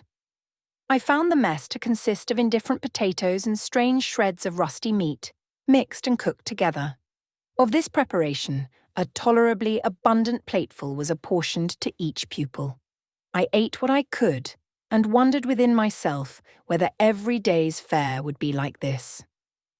After dinner, we immediately adjourned to the schoolroom. Lessons recommenced, and were continued till 5 o'clock. The only marked event of the afternoon was that I saw the girl with whom I had conversed in the veranda dismissed in disgrace by Miss Scatcherd from a history class, and sent to stand in the middle of the large schoolroom. The punishment seemed to me in a high degree ignominious, especially for so great a girl. She looked 13 or upwards. I expected she would show signs of great distress and shame, but to my surprise she neither wept nor blushed. Composed though grave, she stood, the central mark of all eyes. How can she bear it so quietly, so firmly? I asked of myself. Were I in her place, it seems to me I should wish the earth to open and swallow me up. She looks as if she were thinking of something beyond her punishment, beyond her situation, of something not round her, nor before her. I have heard of daydreams. Is she in a daydream now? Her eyes are fixed on the floor, but I am sure they do not see it. Her sight seems turned in, gone down into her heart. She is looking at what she can remember, I believe, not at what is really present. I wonder what sort of a girl she is, whether good or naughty. Soon after 5 p.m, we had another meal, consisting of a small mug of coffee and half a slice of brown bread. I devoured my bread and drank my coffee with relish, but I should have been glad of as much more. I was still hungry. Half an hour's recreation succeeded, then study, then the glass of water and the piece of oatcake, prayers, and bed. Such was my first day at Lowood. Chapter 6. The next day commenced as before, getting up and dressing by rushlight. But this morning we were obliged to dispense with the ceremony of washing. The water in the pitchers was frozen. A change had taken place in the weather the preceding evening, and a keen northeast wind, whistling through the crevices of our bedroom windows all night long, had made us shiver in our beds, and turned the contents of the ewers to ice. Before the long hour and a half of prayers and Bible reading was over, I felt ready to perish with cold. Breakfast time came at last, and this morning the porridge was not burnt. The quality was eatable, the quantity small. How small my portion seemed. I wished it had been doubled. In the course of the day I was enrolled a member of the 4th class, and regular tasks and occupations were assigned me. Hitherto I had only been a spectator of the proceedings at Lowood. I was now to become an actor therein. At first, being little accustomed to learn by heart, the lessons appeared to me both long and difficult. The frequent change from task to task, too, bewildered me, and I was glad when, about 3 o'clock in the afternoon, Miss Smith put into my hands a border of muslin 2 yards long, together with needle, thimble, etc., and sent me to sit in a quiet corner of the schoolroom with directions to hem the same. At that hour most of the others were sewing likewise, but one class still stood round Miss Scatcherd's chair reading, and, as all was quiet, the subject of their lessons could be heard, together with the manner in which each girl acquitted herself, and the animadversions or commendations of Miss Scatcherd on the performance. It was English history. Among the readers I observed my acquaintance of the veranda. At the commencement of the lesson, her place had been at the top of the class, but for some error of pronunciation or some inattention to stops, she was suddenly sent to the very bottom. Even in that obscure position, Miss Scatcherd continued to make her an object of constant notice. She was continually addressing to her such phrases as the following. Burns, such it seems was her name. The girls here were all called by their surnames, as boys are elsewhere. Burns, you are standing on the side of your shoe. Turn your toes out immediately. Burns, you poke your chin most unpleasantly. Draw it in. Burns, I insist on your holding your head up. I will not have you before me in that attitude, etc., etc. A chapter having been read through twice, the books were closed and the girls examined. The lesson had comprised part of the reign of Charles III, and there were sundry questions about tonnage and poundage and ship, money, which most of them appeared unable to answer. Still, every little difficulty was solved instantly when it reached Burns. Her memory seemed to have retained the substance of the whole lesson, and she was ready with answers on every point. I kept expecting that Miss Scatcherd would praise her attention, but, instead of that, she suddenly cried out, "You dirty, disagreeable girl, you have never cleaned your nails this morning." Burns made no answer. I wondered at her silence. Why, thought I, does she not explain that she could neither clean her nails nor wash her face as the water was frozen? My attention was now called off by Miss Smith desiring me to hold a skein of thread. While she was winding it, she talked to me from time to time, asking whether I had ever been at school before, whether I could mark, stitch, knit, etc. Till she dismissed me, I could not pursue my observations on Miss Scatcherd's movements. When I returned to my seat, that lady was just delivering an order of which I did not catch the import, but Burns immediately left the class, and going into the small inner room where the books were kept, returned in half a minute, carrying in her hand a bundle of twigs tied together at one end. This ominous tool she presented to Miss Scatcherd with a respectful courtesy. Then she quietly and without being told, unloosed her pinafore, and the teacher instantly and sharply inflicted on her neck a dozen strokes with the bunch of twigs. Not a tear rose to Burns's eye, and, while I paused from my sewing, because my fingers quivered at this spectacle with a sentiment of unavailing and impotent anger, not a feature of her pensive face altered its ordinary expression. "Hardened girl," exclaimed Miss Scatcherd, "nothing can correct you of your slatternly habits. Carry the rod away." Burns obeyed. I looked at her narrowly as she emerged from the book-closet. She was just putting back her handkerchief into her pocket, and the trace of a tear glistened on her thin cheek. The play hour in the evening I thought the pleasantest fraction of the day at Lowood. The bit of bread, the draught of coffee swallowed at 5 o'clock had revived vitality, if it had not satisfied hunger. The long restraint of the day was slackened. The schoolroom felt warmer than in the morning, its fires being allowed to burn a little more brightly, to supply, in some measure, the place of candles, not yet introduced, the ruddy gloaming, the licensed uproar, the confusion of many voices gave one a welcome sense of liberty. On the evening of the day on which I had seen Miss Scatcherd flog her pupil, Burns, I wandered as usual among the forms and tables and laughing groups without a companion, yet not feeling lonely. When I passed the windows, I now and then lifted a blind and looked out. It snowed fast. A drift was already forming against the lower panes. Putting my ear close to the window, I could distinguish from the gleeful tumult within the disconsolate moan of the wind outside. Probably, if I had lately left a good home and kind parents, this would have been the hour when I should most keenly have regretted the separation. That wind would then have saddened my heart. This obscure chaos would have disturbed my peace. As it was, I derived from both a strange excitement and, reckless and feverish, I wished the wind to howl more wildly, the gloom to deepen to darkness, and the confusion to rise to clamour. Jumping over forms and creeping under tables, I made my way to one of the fireplaces. There, kneeling by the high wire fender, I found Burns, absorbed, silent, abstracted from all round her by the companionship of a book which she read by the dim glare of the embers. "Is it still Rasselas?" I asked, coming behind her.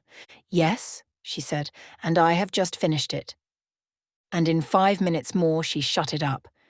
I was glad of this.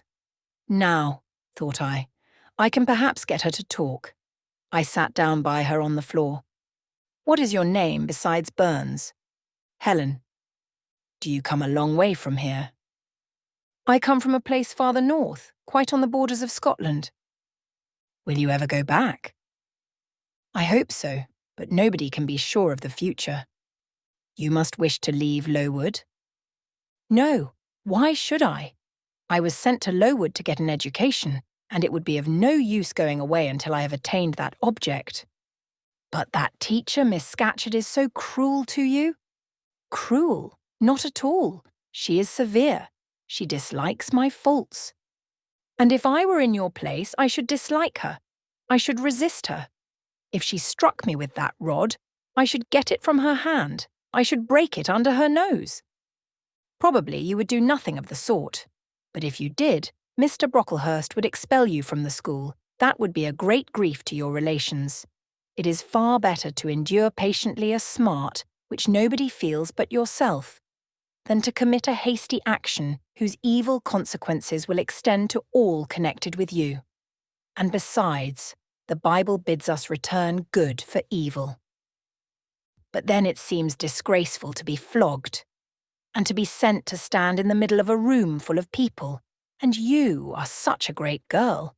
I am far younger than you, and I could not bear it. Yet it would be your duty to bear it. If you could not avoid it, it is weak and silly to say you cannot bear what it is your fate to be required to bear." I heard her with wonder. I could not comprehend this doctrine of endurance, and still less could I understand or sympathize with the forbearance she expressed for her chastiser. Still, I felt that Helen Burns considered things by a light invisible to my eyes. I suspected she might be right, and I wrong, but I would not ponder the matter deeply. Like Felix, I put it off to a more convenient season. "You say you have faults, Helen. What are they? To me you seem very good." "Then learn from me not to judge by appearances. I am, as Miss Scatcherd said, slatternly. I seldom put and never keep things in order. I am careless. I forget rules. I read when I should learn my lessons. I have no method, and sometimes I say, like you, I cannot bear to be subjected to systematic arrangements. This is all very provoking to Miss Scatcherd, who is naturally neat, punctual, and particular." "And cross and cruel," I added, but Helen Burns would not admit my addition. She kept silence. Is Miss Temple as severe to you as Miss Scatcherd?" At the utterance of Miss Temple's name, a soft smile flitted over her grave face. "Miss Temple is full of goodness. It pains her to be severe to anyone, even the worst in the school. She sees my errors and tells me of them gently. And, if I do anything worthy of praise, she gives me my meed liberally. One strong proof of my wretchedly defective nature is that even her expostulations, so mild, so rational, have not influence to cure me of my faults, and even her praise, though I value it most highly, cannot stimulate me to continued care and foresight." "That is curious," said I.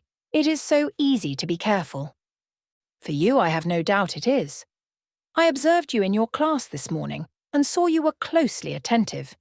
Your thoughts never seemed to wander while Miss Miller explained the lesson and questioned you.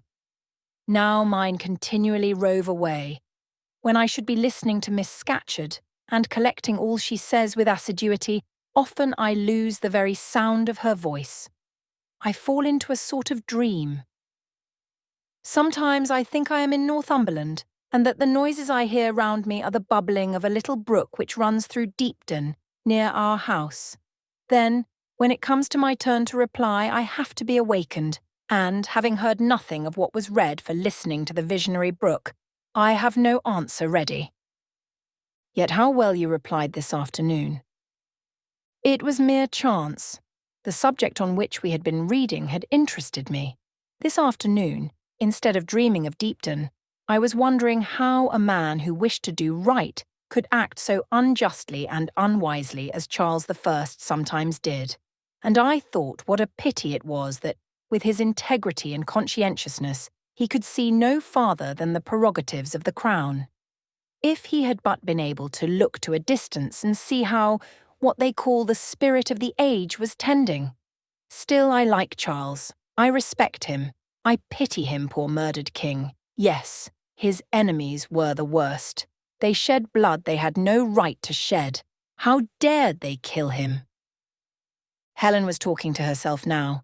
She had forgotten I could not very well understand her, that I was ignorant, or nearly so, of the subject she discussed. I recalled her to my level. "And when Miss Temple teaches you, do your thoughts wander then?" "No, certainly, not often, because Miss Temple has generally something to say which is newer than my own reflections. Her language is singularly agreeable to me, and the information she communicates is often just what I wished to gain." "Well then, with Miss Temple you are good." "Yes, in a passive way. I make no effort. I follow as inclination guides me. There is no merit in such goodness. A great deal. You are good to those who are good to you. It is all I ever desire to be. If people were always kind and obedient to those who are cruel and unjust, the wicked people would have it all their own way. They would never feel afraid, and so they would never alter, but would grow worse and worse. When we are struck at without a reason, we should strike back again very hard. I am sure we should. So hard as to teach the person who struck us never to do it again. You will change your mind, I hope, when you grow older. As yet, you are but a little untaught girl. But I feel this, Helen. I must dislike those who, whatever I do to please them, persist in disliking me. I must resist those who punish me unjustly. It is as natural as that I should love those who show me affection, or submit to punishment when I feel it is deserved. Heathens and savage tribes hold that doctrine, but Christians and civilized nations disown it. How? I don't understand. It is not violence that best overcomes hate, nor vengeance that most certainly heals injury. What then? Read the New Testament and observe what Christ says and how he acts. Make his word your rule and his conduct your example. What does he say? Love your enemies, bless them that curse you, do good to them that hate you and despitefully use you. Then I should love Mrs. Reed, which I cannot do. I should bless her son John, which is impossible. In her turn, Helen Burns asked me to explain. and I proceeded forthwith to pour out, in my own way, the tale of my sufferings and resentments. Bitter and truculent when excited, I spoke as I felt, without reserve or softening. Helen heard me patiently to the end. I expected she would then make a remark, but she said nothing. "Well," I asked impatiently, "is not Mrs. Reed a hard-hearted, bad woman?" "She has been unkind to you, no doubt, because, you see, she dislikes your cast of character, as Miss Scatcherd does mine. But how minutely you remember all she has done and said to you. What a singularly deep impression her injustice seems to have made on your heart. No ill usage so brands its record on my feelings. Would you not be happier if you tried to forget her severity, together with the passionate emotions it excited?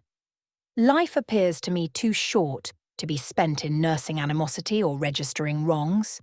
We are, and must be, one and all, burdened with faults in this world. But the time will soon come when, I trust, we shall put them off in putting off our corruptible bodies. When debasement and sin will fall from us with this cumbrous frame of flesh, and only the spark of the spirit will remain, the impalpable principle of light and thought, pure as when it left the Creator to inspire the creature. Whence it came it will return, perhaps again to be communicated to some being higher than man, perhaps to pass through gradations of glory, from the pale human soul to brighten to the seraph. Surely it will never, on the contrary, be suffered to degenerate from man to fiend. No, I cannot believe that. I hold another creed, which no one ever taught me, and which I seldom mention, but in which I delight, and to which I cling, for it extends hope to all. It makes eternity a rest, a mighty home, not a terror, and an abyss. Besides, with this creed I can so clearly distinguish between the criminal and his crime. I can so sincerely forgive the first while I abhor the last. With this creed, revenge never worries my heart, degradation never too deeply disgusts me, injustice never crushes me too low. I live in calm, looking to the end. Helen's head, always drooping, sank a little lower as she finished this sentence. I saw by her look she wished no longer to talk to me, but rather to converse with her own thoughts. She was not allowed much time for meditation. A monitor, a great rough girl, presently came up, exclaiming in a strong Cumberland accent, "Helen Burns, if you don't go and put your drawer in order and fold up your work this minute, I'll tell Miss Scatcherd to come and look at it." Helen sighed as her reverie fled, and getting up, obeyed the monitor without reply as without delay. Chapter 7. My first quarter at Lowood seemed an age, and not the golden age either. It comprised an irksome struggle with difficulties in habituating myself to new rules and unwanted tasks. The fear of failure in these points harassed me worse than the physical hardships of my lot, though these were no trifles. During January, February, and part of March, the deep snows and, after their melting, the almost impassable roads prevented our stirring beyond the garden walls, except to go to church, but within these limits we had to pass an hour every day in the open air. Our clothing was insufficient to protect us from the severe cold. We had no boots. The snow got into our shoes and melted there. Our ungloved hands became numbed and covered with chilblains, as were our feet. I remember well the distracting irritation I endured from this cause every evening, when my feet inflamed, and the torture of thrusting the swelled, raw, and stiff toes into my shoes in the morning. Then the scanty supply of food was distressing. With the keen appetites of growing children, we had scarcely sufficient to keep alive a delicate invalid. From this deficiency of nourishment resulted an abuse, which pressed hardly on the younger pupils. Whenever the famished great girls had an opportunity, they would coax or menace the little ones out of their portion. Many a time I have shared between two claimants the precious morsel of brown bread distributed at tea-time, and after relinquishing to a third half the contents of my mug of coffee, I have swallowed the remainder with an accompaniment of secret tears, forced from me by the exigency of hunger. Sundays were dreary days in that wintry season. We had to walk 2 miles to Brocklebridge Church, where our patron officiated. We set out cold. We arrived at church colder. During the morning service, we became almost paralysed. It was too far to return to dinner, and an allowance of cold meat and bread, in the same penurious proportion observed in our ordinary meals, was served round between the services. At the close of the afternoon service, we returned by an exposed and hilly road, where the bitter winter wind, blowing over a range of snowy summits to the north, almost flayed the skin from our faces. I can remember Miss Temple walking lightly and rapidly along our drooping line, her plaid cloak, which the frosty wind fluttered, gathered close about her, and encouraging us by precept and example to keep up our spirits and march forward, as she said, like stalwart soldiers.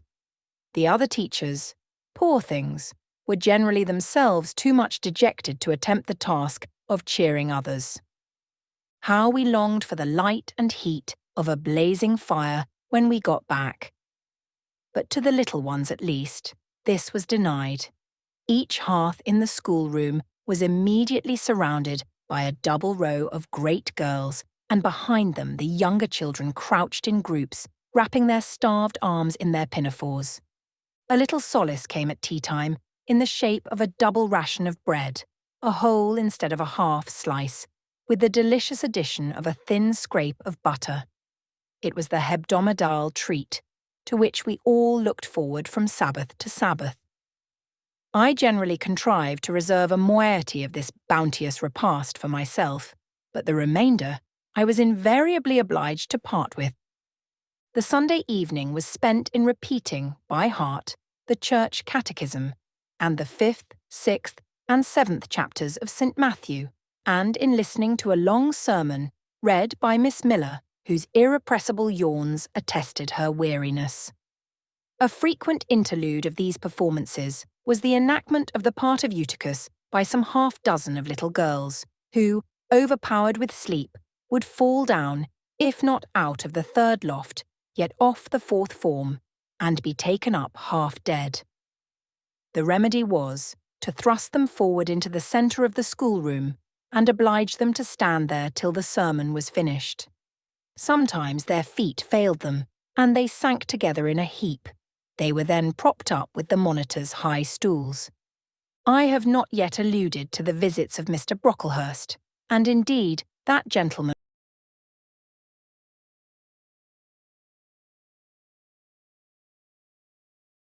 the Archdeacon. His absence was a relief to me. I need not say that I had my own reasons for dreading his coming, but come he did at last. One afternoon, I had then been 3 weeks at Lowood, as I was sitting with a slate in my hand, puzzling over a sum in long division, my eyes, raised in abstraction to the window, caught sight of a figure just passing. I recognised almost instinctively that gaunt outline, and when, 2 minutes after, all the school, teachers included, rose en masse, it was not necessary for me to look up in order to ascertain whose entrance they thus greeted.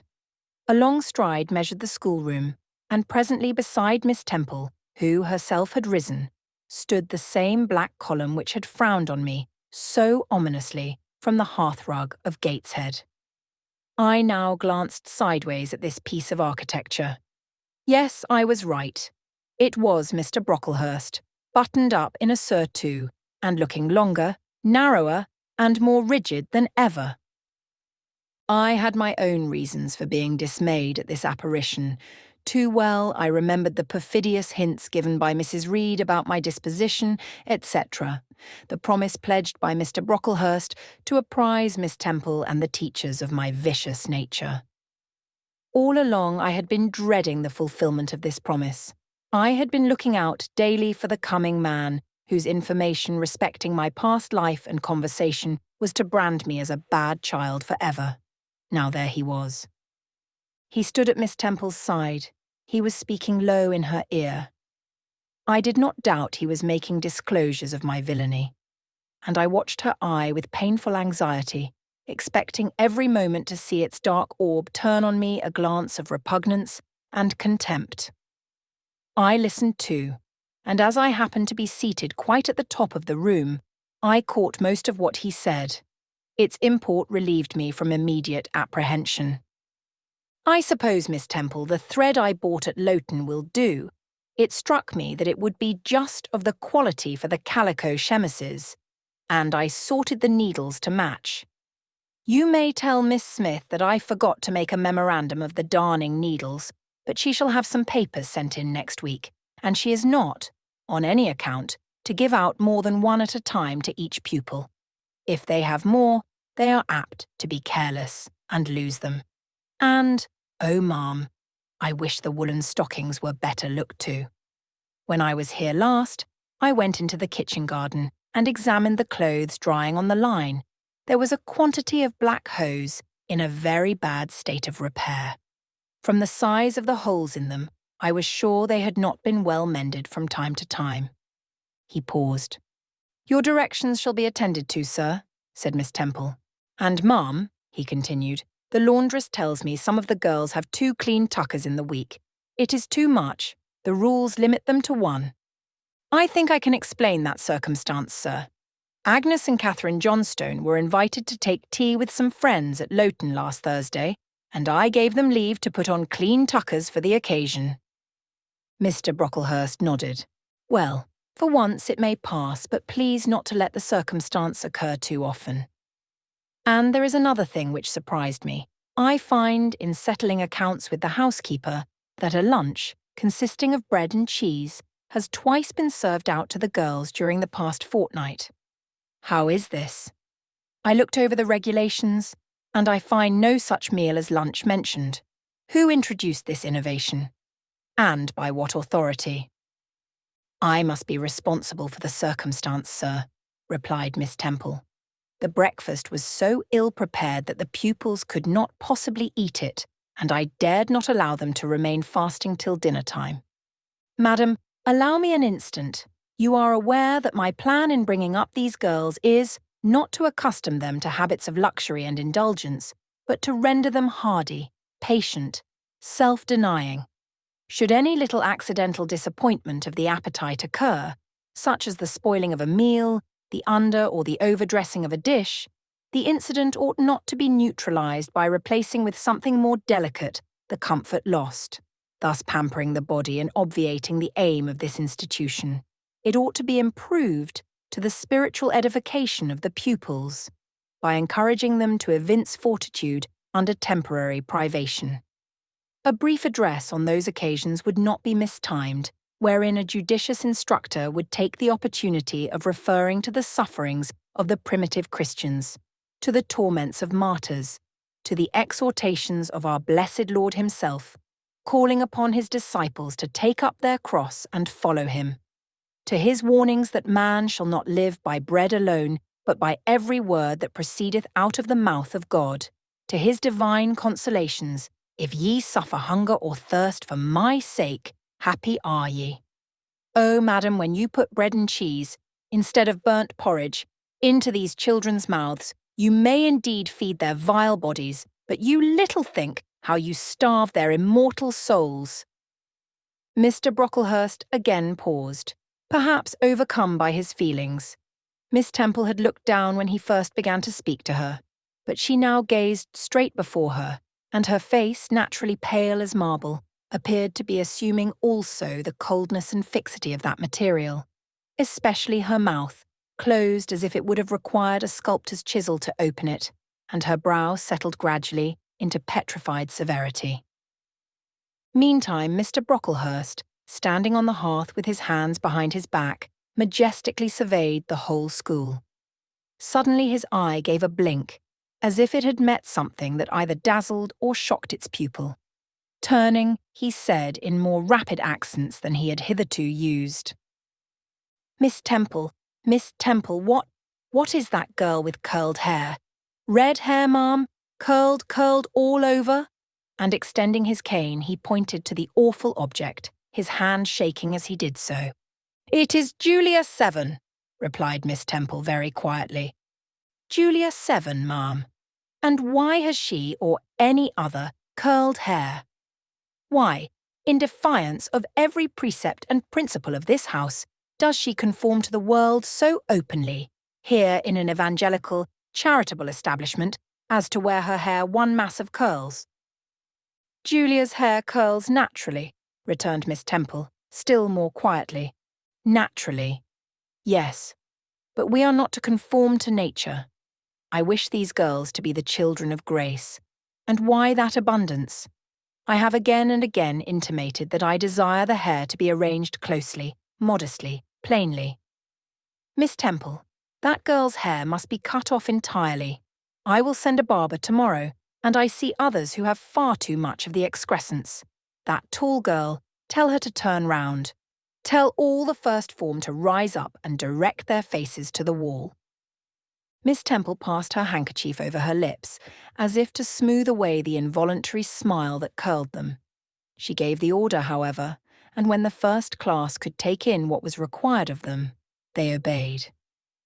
Leaning a little back on my bench, I could see the looks and grimaces with which they commented on this manoeuvre. It was a pity Mr. Brocklehurst could not see them too.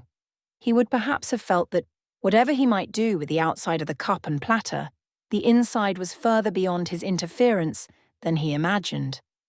He scrutinized the reverse of these living medals some 5 minutes, then pronounced sentence. These words fell like the knell of doom.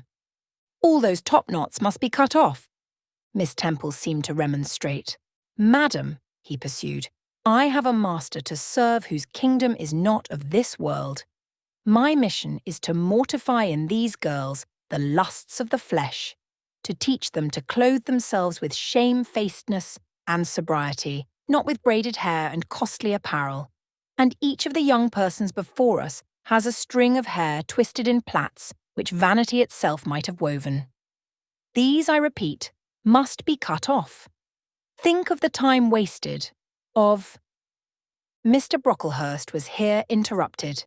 3 other visitors, ladies, now entered the room. They ought to have come a little sooner to have heard his lecture on dress, for they were splendidly attired in velvet, silk, and furs. The 2 younger of the trio, fine girls of 16 and 17, had grey beaver hats, then in fashion, shaded with ostrich plumes, and from under the brim of this graceful headdress fell a profusion of light tresses, elaborately curled. The elder lady was enveloped in a costly velvet shawl, trimmed with ermine, and she wore a false front of French curls.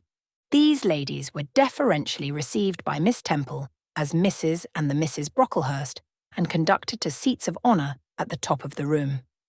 It seems they had come in the carriage with their reverend relative, and had been conducting a rummaging scrutiny of the room upstairs, while he transacted business with the housekeeper, questioned the laundress, and lectured the superintendent.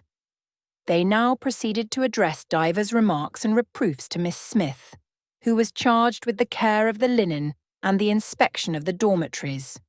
But I had no time to listen to what they said. Other matters called off and enchanted my attention. Hitherto, while gathering up the discourse of Mr. Brocklehurst and Miss Temple, I had not, at the same time, neglected precautions to secure my personal safety, which I thought would be effected if I could only elude observation. To this end, I had sat well back on the form, and while seeming to be busy with my sum, had held my slate in such a manner as to conceal my face. I might have escaped notice, had not my treacherous slate somehow happened to slip from my hand and, falling with an obtrusive crash, directly drawn every eye upon me. I knew it was all over now, and, as I stooped to pick up the 2 fragments of slate, I rallied my forces for the worst. It came. "A careless girl," said Mr. Brocklehurst, and immediately after, "It is the new pupil, I perceive." And before I could draw breath, "I must not forget I have a word to say respecting her." Then aloud, how loud it seemed to me, "Let the child who broke her slate come forward." Of my own accord, I could not have stirred. I was paralysed. But the 2 great girls who sit on each side of me set me on my legs and pushed me towards the dread judge. And then Miss Temple gently assisted me to his very feet and I caught her whispered counsel. "Don't be afraid, Jane. I saw it was an accident. You shall not be punished." The kind whisper went to my heart like a dagger. Another minute, and she will despise me for a hypocrite, thought I, and an impulse of fury against Reed, Brocklehurst and Co. bounded in my pulses at the conviction. I was no Helen Burns. "Fetch that stool," said Mr. Brocklehurst, pointing to a very high one from which a monitor had just risen. It was brought. "Place the child upon it." And I was placed there by whom I don't know. I was in no condition to note particulars. I was only aware that they had hoisted me up to the height of Mr. Brocklehurst's nose, that he was within a yard of me, and that a spread of shot orange and purple silk pelisses and a cloud of silvery plumage extended and waved below me. Mr. Brocklehurst hemmed. "Ladies," said he, turning to his family, "Miss Temple, teachers, and children, you all see this girl?" Of course they did, for I felt their eyes directed like burning glasses against my scorched skin. "You see she is yet young. You observe she possesses the ordinary form of childhood. God has graciously given her the shape that He has given to all of us. No signal deformity points her out as a marked character. Who would think that the evil one had already found a servant and agent in her? Yet such, I grieve to say, is the case." A pause, in which I began to steady the palsy of my nerves and to feel that the Rubicon was passed, and that the trial, no longer to be shirked, must be firmly sustained. "My dear children," pursued the black marble clergyman with pathos, "this is a sad, a melancholy occasion, for it becomes my duty to warn you that this girl, who might be one of God's own lambs, is a little castaway, not a member of the true flock, but evidently an interloper and an alien. You must be on your guard against her. You must shun her example. If necessary, avoid her company, exclude her from your sports, and shut her out from your converse. Teachers, you must watch her. Keep your eyes on her movements, weigh well her words, scrutinize her actions, punish her body to save her soul. If, indeed, such salvation be possible, for my tongue falters while I tell it, this girl, this child, the native of a Christian land, worse than many a little heathen who says its prayers to Brahma and kneels before Juggernaut. This girl is a liar." Now came a pause of 10 minutes, during which I, by this time in perfect possession of my wits, observed all the female Brocklehursts produce their pocket handkerchiefs and apply them to their optics, while the elderly lady swayed herself to and fro, and the two younger ones whispered. "How shocking!" Mr. Brocklehurst resumed. "This I learned from her benefactress, from the pious and charitable lady who adopted her in her orphan state, reared her as her own daughter, and whose kindness, whose generosity the unhappy girl repaid by an ingratitude so bad, so dreadful, that at last her excellent patroness was obliged to separate her from her own young ones, fearful lest her vicious example should contaminate their purity. She has sent her here to be healed, even as the Jews of old sent their diseased to the troubled pool of Bethesda. And, teachers, superintendent, I beg of you not to allow the waters to stagnate round her."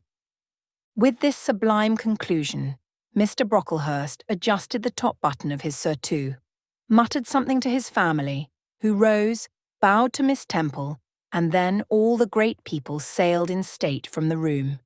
Turning at the door, my judge said, "Let her stand half an hour longer on that stool, and let no one speak to her during the remainder of the day." There was I, then, mounted aloft.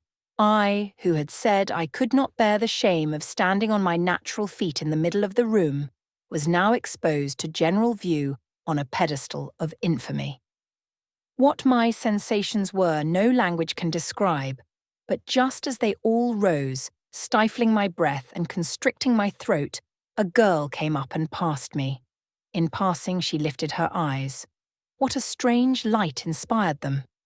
What an extraordinary sensation that Ray sent through me. How the new feeling bore me up. It was as if a martyr, a hero had passed a slave or victim and imparted strength in the transit.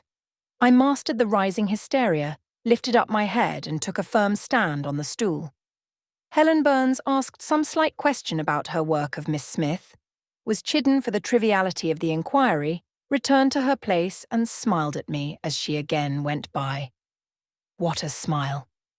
I remember it now, and I know that it was the effluence of fine intellect, of true courage.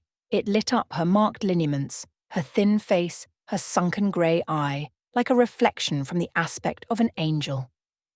Yet, at that moment, Helen Burns wore on her arm the untidy badge. Scarcely an hour ago I had heard her condemned by Miss Scatcherd to a dinner of bread and water on the morrow, because she had blotted an exercise in copying it out. Such is the imperfect nature of man.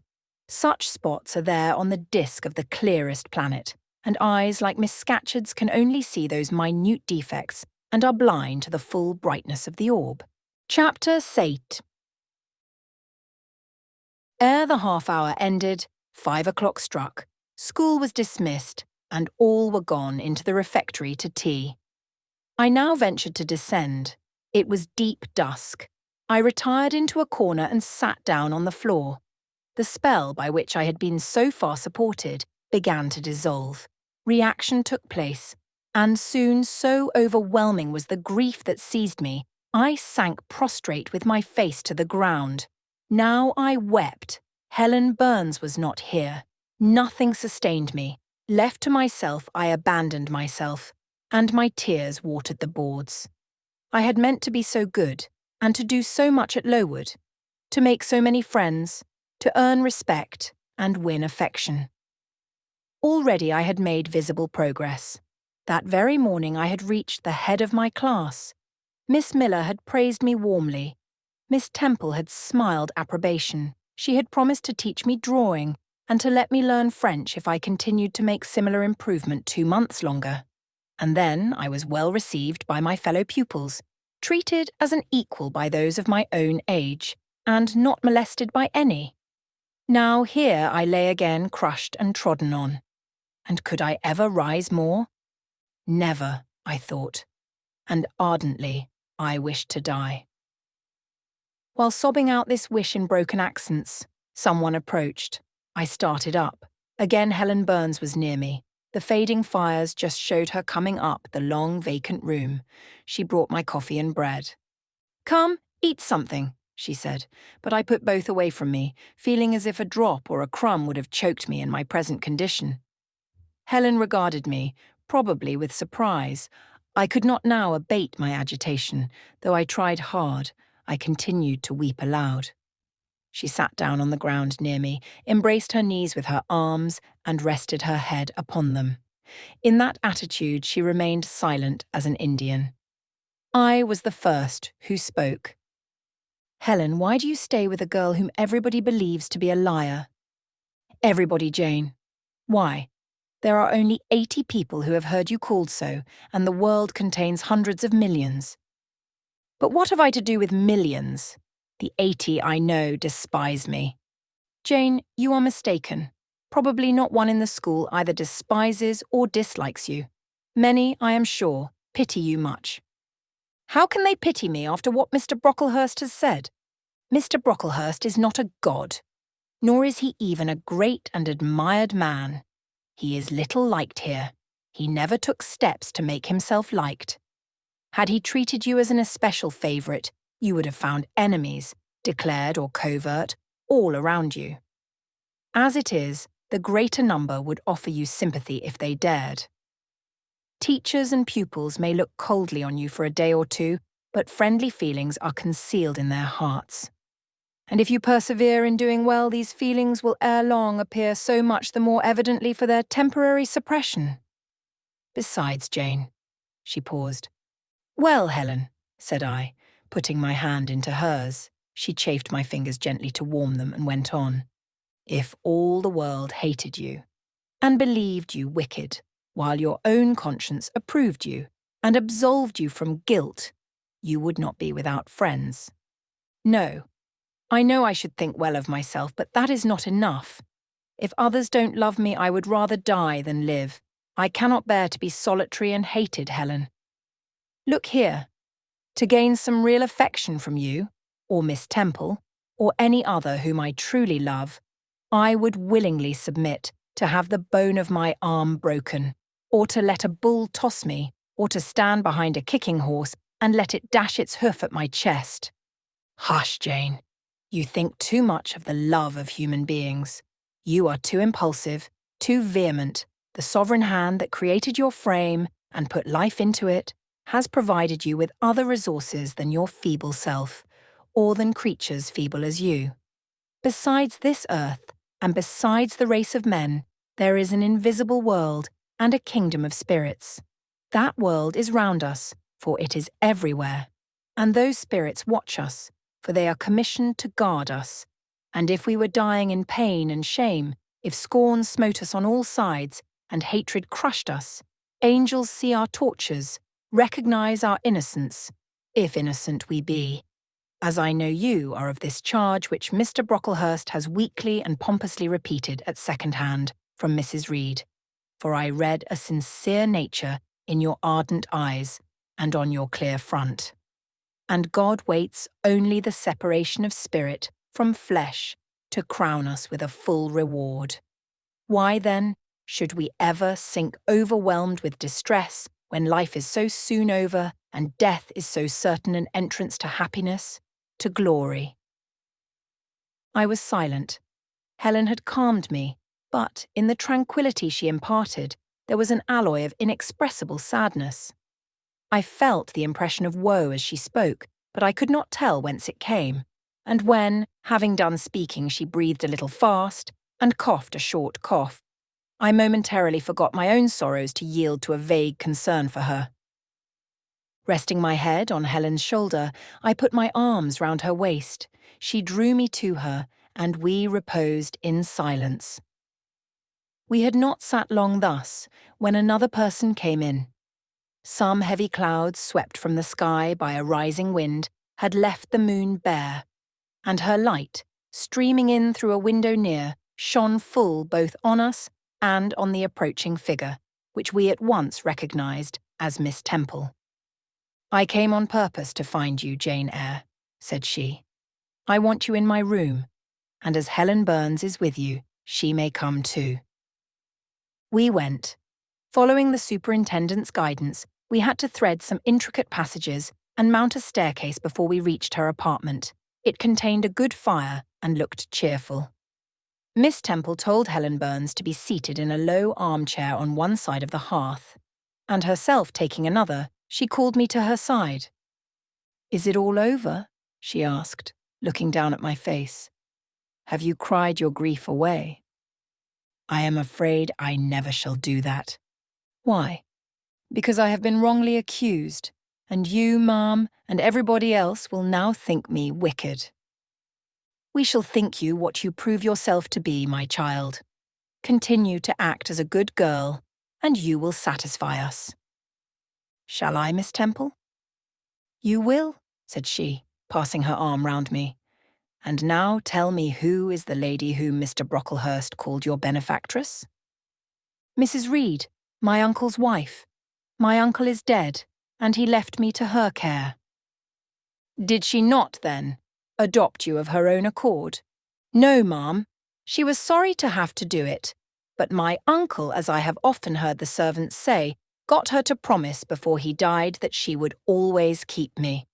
"Well now, Jane, you know, or at least I will tell you, that when a criminal is accused, he is always allowed to speak in his own defense. You have been charged with falsehood. Defend yourself to me as well as you can. Say whatever your memory suggests is true, but add nothing and exaggerate nothing." I resolved, in the depth of my heart, that I would be most moderate, most correct, and, having reflected a few minutes in order to arrange coherently what I had to say, I told her all the story of my sad childhood. Exhausted by emotion, my language was more subdued than it generally was when it developed that sad theme. And mindful of Helen's warnings against the indulgence of resentment, I infused into the narrative far less of gall and wormwood than ordinary. Thus restrained and simplified, it sounded more credible. I felt as I went on that Miss Temple fully believed me. In the course of the tale, I had mentioned Mr. Lloyd as having come to see me after the fit, for I never forgot the, to me, frightful episode of the Red Room, in detailing which my excitement was sure, in some degree, to break bounds. For nothing could soften in my recollection the spasm of agony which clutched my heart when Mrs. Reed spurned my wild supplication for pardon and locked me a second time in the dark and haunted chamber. I had finished. Miss Temple regarded me a few minutes in silence. She then said, "I know something of Mr. Lloyd. I shall write to him. If his reply agrees with your statement, you shall be publicly cleared from every imputation. To me, Jane, you are clear now." She kissed me, and still keeping me at her side, where I was well contented to stand, for I derived a child's pleasure from the contemplation of her face, her dress, her one or two ornaments, her white forehead, her clustered and shining curls and beaming dark eyes, she proceeded to address Helen Burns. "How are you tonight, Helen? Have you coughed much today?" "Not quite so much, I think, ma'am." "And the pain in your chest?" "It is a little better." Miss Temple got up, took her hand and examined her pulse. Then she returned to her own seat. As she resumed it, I heard her sigh low. She was pensive a few minutes. Then, rousing herself, she said cheerfully, "But you two are my visitors tonight. I must treat you as such." She rang her bell. "Barbara," she said to the servant who answered it, "I have not yet had tea. Bring the tray and place cups for these two young ladies." And a tray was soon brought. How pretty to my eyes did the china cups and bright teapot look, placed on the little round table near the fire. How fragrant was the steam of the beverage, and the scent of the toast. Of which, however, I, to my dismay, for I was beginning to be hungry, discerned only a very small portion. Miss Temple discerned it too. "Barbara," said she, "can you not bring a little more bread and butter? There is not enough for 3. Barbara went out. She returned soon. "Madam, Mrs. Harden says she has sent up the usual quantity." Mrs. Harden, be it observed, was the housekeeper, a woman after Mr. Brocklehurst's own heart, made up of equal parts of whalebone and iron. "Oh, very well," returned Miss Temple. "We must make it do, Barbara, I suppose." And as the girl withdrew, she added, smiling, "Fortunately, I have it in my power to supply deficiencies for this once." Having invited Helen and me to approach the table and placed before each of us a cup of tea with one delicious but thin morsel of toast, she got up, unlocked a drawer, and taking from it a parcel wrapped in paper, disclosed presently to our eyes a good-sized seed cake. "I meant to give each of you some of this to take with you," said she, "but as there is so little toast, you must have it now." And she proceeded to cut slices with a generous hand. We feasted that evening as on nectar and ambrosia, and not the least delight of the entertainment was the smile of gratification with which our hostess regarded us, as we satisfied our famished appetites on the delicate fare she liberally supplied. Tea over and the tray removed, she again summoned us to the fire. We sat one on each side of her, and now a conversation followed between her and Helen, which it was indeed a privilege to be admitted to hear. Miss Temple had always something of serenity in her air, of state in her mien, of refined propriety in her language, which precluded deviation into the ardent, the excited, the eager, something which chastened the pleasure of those who looked on her and listened to her, by a controlling sense of awe, and such was my feeling now. But as to Helen Burns, I was struck with wonder. The refreshing meal, the brilliant fire, the presence and kindness of her beloved instructress, or perhaps more than all these, something in her own unique mind, had roused her powers within her. They woke, they kindled, first, They glowed in the bright tint of her cheek, which till this hour I had never seen but pale and bloodless. Then they shone in the liquid lustre of her eyes, which had suddenly acquired a beauty more singular than that of Miss Temple's, a beauty neither of fine colour, nor long eyelash, nor pencilled brow, but of meaning, of movement, of radiance. Then her soul sat on her lips, and language flowed, from what source I cannot tell. Has a girl of 14 a heart large enough, vigorous enough, to hold the swelling spring of pure, full, fervid eloquence? Such was the characteristic of Helen's discourse on that, to me, memorable evening. Her spirit seemed hastening to live within a very brief span, as much as many live during a protracted existence. They conversed of things I had never heard of nations and times past, of countries far away, of secrets of nature discovered or guessed at. They spoke of books, how many they had read, what stores of knowledge they possessed. Then they seemed so familiar with French names and French authors, but my amazement reached its climax when Miss Temple asked Helen if she sometimes snatched a moment to recall the Latin her father had taught her, and taking a book from a shelf, bade her read and construe a page of Virgil. And Helen obeyed, my organ of veneration expanding at every sounding line. She had scarcely finished ere the bell announced bedtime. No delay could be admitted. Miss Temple embraced us both, saying, as she drew us to her heart, "God bless you, my children."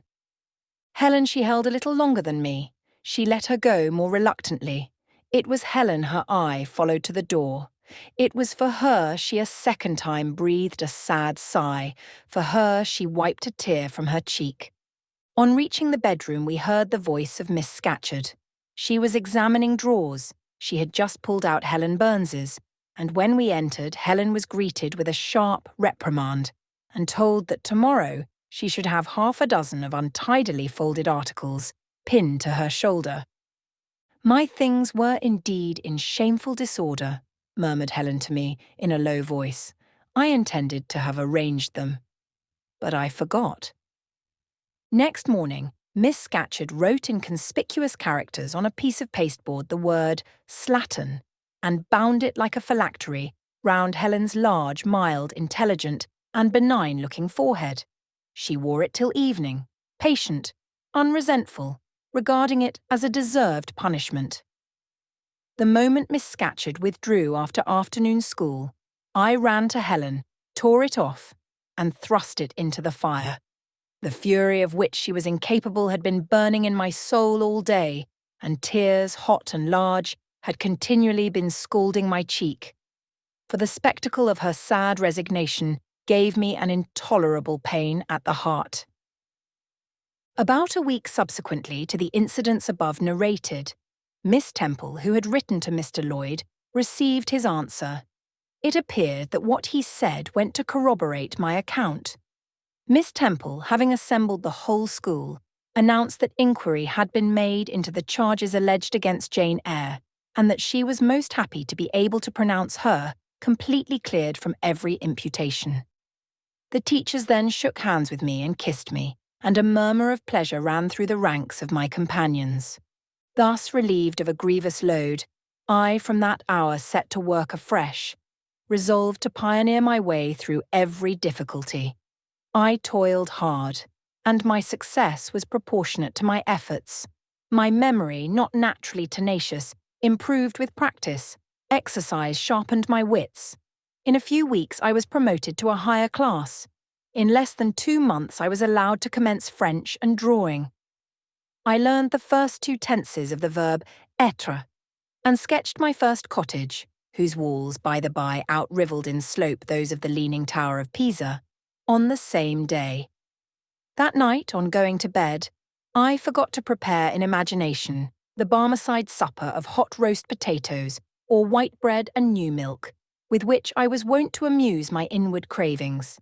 I feasted instead on the spectacle of ideal drawings, which I saw in the dark, all the work of my own hands, freely pencilled houses and trees, picturesque rocks and ruins, kite-like groups of cattle, Sweet paintings of butterflies hovering over unblown roses, of birds picking at ripe cherries, of wrens' nests enclosing pearl-like eggs wreathed about with young ivy sprays.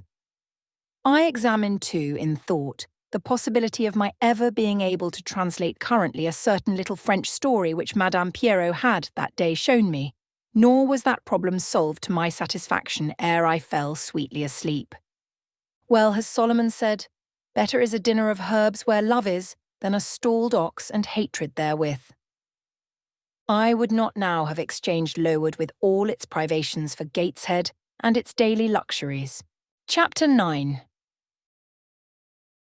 But the privations, or rather the hardships, of Lowood lessened. Spring drew on. She was indeed already come. The frosts of winter had ceased. Its snows were melted, its cutting winds ameliorated. My wretched feet, flayed and swollen to lameness by the sharp air of January, began to heal and subside under the gentler breathings of April. The nights and mornings, no longer by their Canadian temperature, froze the very blood in our veins. We could now endure the play hour passed in the garden. Sometimes on a sunny day it began even to be pleasant and genial, and a greenness grew over those brown beds, which, freshening daily, suggested the thought that hope traversed them at night, and left each morning brighter traces of her steps. Flowers peeped out amongst the leaves, snowdrops, crocuses, purple auriculas, and golden-eyed pansies. On Thursday afternoons, half-holidays, we now took walks, and found still sweeter flowers opening by the wayside, under the hedges. I discovered, too, that a great pleasure, an enjoyment which the horizon only bounded, lay all outside the high and spike-guarded walls of our garden. This pleasure consisted in prospect of noble summits girdling a great hill-hollow, rich in verdure and shadow, in a bright beck, full of dark stones and sparkling eddies. How different had this scene looked when I viewed it laid out beneath the iron sky of winter, stiffened in frost, shrouded with snow, when mists as chill as death wandered to the impulse of east winds along those purple peaks, and rolled down Ing and Holm, till they blended with the frozen fog of the beck. That beck itself was then a torrent, turbid and curbless. It tore asunder the wood and sent a raving sound through the air, often thickened with wild rain or whirling sleet, and for the forest on its banks, that showed only ranks of skeletons. April advanced to May. A bright serene May it was, days of blue sky, placid sunshine, and soft western or southern gales filled up its duration. And now vegetation matured with vigour. Lowood shook loose its tresses. It became all green, all flowery. Its great elm, ash, and oak skeletons were restored to majestic life. Woodland plants sprang up profusely in its recesses. Unnumbered varieties of moss filled its hollows, and it made a strange ground sunshine out of the wealth of its wild primrose plants. I have seen their pale gold gleam in overshadowed spots, like scatterings of the sweetest lustre. All this I enjoyed often and fully, free, unwatched, and almost alone. For this unwanted liberty and pleasure there was a cause, to which it now becomes my task to advert. Have I not described a pleasant site for a dwelling, when I speak of it as bosomed in hill and wood, and rising from the verge of a stream? Assuredly pleasant enough, but whether healthy or not is another question. That forest dell, where Lowood lay, was the cradle of fog and fog-bred pestilence, which, quickening with the quickening spring, crept into the orphan asylum, breathed typhus through its crowded schoolroom and dormitory, and, ere May arrived, transformed the seminary into an hospital. Semi-starvation and neglected colds had predisposed most of the pupils to receive infection. 45 out of the 80 girls lay ill at one time. Classes were broken up, rules relaxed. The few who continued well were allowed almost unlimited license, because the medical attendant insisted on the necessity of frequent exercise to keep them in health, and had it been otherwise, no one had leisure to watch or restrain them. Miss Temple's whole attention was absorbed by the patients. She lived in the sick room, never quitting it, except to snatch a few hours' rest at night. The teachers were fully occupied with packing up and making other necessary preparations for the departure of those girls who were fortunate enough to have friends and relations able and willing to remove them from the seat of contagion. Many, already smitten, went home only to die. Some died at the school and were buried quietly and quickly, the nature of the malady forbidding delay. While disease had thus become an inhabitant of Lowood, and death its frequent visitor, while there was gloom and fear within its walls, while its rooms and passages steamed with hospital smells, the drug and the pastille striving vainly to overcome the effluvia of mortality, that bright May shone unclouded over the bold hills and beautiful woodland out of doors. Its garden, too, glowed with flowers. Hollyhocks had sprung up tall as trees, lilies had opened, tulips and roses were in bloom. The borders of the little beds were gay with pink thrift and crimson double daisies.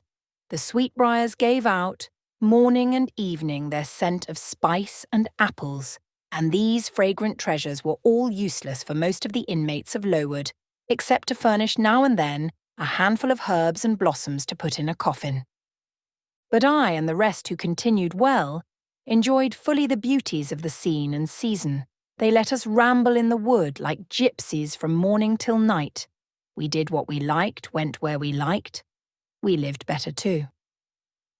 Mr. Brocklehurst and his family never came near Lowood now. Household matters were not scrutinised into. The cross housekeeper was gone, driven away by the fear of infection. Her successor, who had been matron at the Loughton dispensary, unused to the ways of her new abode, provided with comparative liberality. Besides, there were fewer to feed. The sick could eat little. Our breakfast basins were better filled. When there was no time to prepare a regular dinner, which often happened, she would give us a large piece of cold pie or a thick slice of bread and cheese, and this we carried away with us to the wood, where we each chose the spot we liked best and dined sumptuously. My favourite seat was a smooth and broad stone, rising white and dry from the very middle of the beck, and only to be got at by wading through the water, a feat I accomplished barefoot. The stone was just broad enough to accommodate, comfortably, another girl and me, at that time my chosen comrade, one Mary Ann Wilson, a shrewd, observant personage whose society I took pleasure in, partly because she was witty and original, and partly because she had a manner which set me at my ease. Some years older than I, she knew more of the world, and could tell me many things I liked to hear. With her my curiosity found gratification. To my faults also she gave ample indulgence, never imposing curb or rein on anything I said. She had a turn for narrative, I for analysis. She liked to inform, I to question, so we got on swimmingly together, deriving much entertainment, if not much improvement, from our mutual intercourse. And where, meantime, was Helen Burns? Why did I not spend these sweet days of liberty with her? Had I forgotten her? Or was I so worthless as to have grown tired of her pure society? Surely the Mary Ann Wilson I have mentioned was inferior to my first acquaintance. She could only tell me amusing stories and reciprocate any racy and pungent gossip I chose to indulge in. While, if I have spoken truth of Helen, she was qualified to give those who enjoyed the privilege of her converse a taste of far higher things. True, reader, and I knew and felt this, and though I am a defective being, with many faults and few redeeming points, yet I never tired of Helen Burns, nor ever ceased to cherish for her a sentiment of attachment as strong, tender, and respectful as any that ever animated my heart. How could it be otherwise when Helen, at all times and under all circumstances, evinced for me a quiet and faithful friendship which ill humour never soured, nor irritation never troubled? But Helen was ill at present. For some weeks she had been removed from my sight to I knew not what room upstairs. She was not, I was told, in the hospital portion of the house with the fever patients, for her complaint was consumption, not typhus, and by consumption I, in my ignorance, understood something mild, which time and care would be sure to alleviate. I was confirmed in this idea by the fact of her once or twice coming downstairs on very warm sunny afternoons and being taken by Miss Temple into the garden. But, on these occasions, I was not allowed to go and speak to her. I only saw her from the schoolroom window and then not distinctly, for she was much wrapped up and sat at a distance under the veranda. One evening, in the beginning of June, I had stayed out very late with Mary Ann in the wood. We had, as usual, separated ourselves from the others and had wandered far, so far that we lost our way and had to ask it at a lonely cottage where a man and woman lived who looked after a herd of half-wild swine that fed on the mast in the wood. When we got back, it was after moonrise. A pony, which we knew to be the surgeon's, was standing at the garden door. Mary Ann remarked that she supposed someone must be very ill, as Mr. Bates had been sent for at that time of the evening. She went into the house. I stayed behind a few minutes to plant in my garden a handful of roots I had dug up in the forest and which I feared would wither if I left them till the morning. This done, I lingered yet a little longer. The flowers smelt so sweet as the dew fell. It was such a pleasant evening, so serene, so warm. The still glowing west promised so fairly another fine day on the morrow. The moon rose with such majesty in the grave east. I was noting these things and enjoying them as a child might, when it entered my mind as it had never done before. How sad to be lying now on a sick bed and to be in danger of dying. This world is pleasant. It would be dreary to be called from it, and to have to go who knows where. And then my mind made its first earnest effort to comprehend what had been infused into it concerning heaven and hell, and for the first time it recoiled, baffled. And for the first time glancing behind, on each side, and before it, it saw all round an unfathomed gulf. It felt the one point where it stood, the present.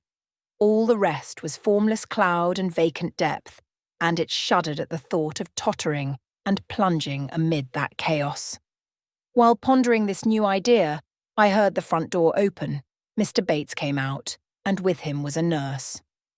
After she had seen him mount his horse and depart, she was about to close the door, but I ran up to her. "How is Helen Burns?" "Very poorly," was the answer. "Is it her Mr. Bates has been to see?" "Yes." "And what does he say about her?" "He says she'll not be here long." This phrase, uttered in my hearing yesterday, would have only conveyed the notion that she was about to be removed to Northumberland, to her own home. I should not have suspected that it meant she was dying, but I knew instantly now. It opened clear on my comprehension that Helen Burns was numbering her last days in this world, and that she was going to be taken to the region of spirits, if such region there were. I experienced a shock of horror, then a strong thrill of grief, then a desire, a necessity to see her, and I asked in what room she lay. "She is in Miss Temple's room," said the nurse. "May I go up and speak to her?" "Oh, no, child. It is not likely. And now it is time for you to come in. You'll catch the fever if you stop out when the dew is falling." The nurse closed the front door. I went in by the side entrance which led to the schoolroom. I was just in time.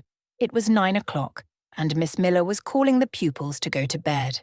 It might be 2 hours later, probably near 11, when I, not having been able to fall asleep, and deeming from the perfect silence of the dormitory that my companions were all wrapped in profound repose, rose softly, put on my frock over my nightdress, and, without shoes, crept from the apartment and set off in quest of Miss Temple's room. It was quite at the other end of the house, but I knew my way, and the light of the unclouded summer moon, entering here and there at passage windows, enabled me to find it without difficulty. An odour of camphor and burnt vinegar warned me when I came near the fever room, and I passed its door quickly, fearful lest the nurse who sat up all night should hear me. I dreaded being discovered and sent back, For I must see Helen. I must embrace her before she died. I must give her one last kiss, exchange with her one last word.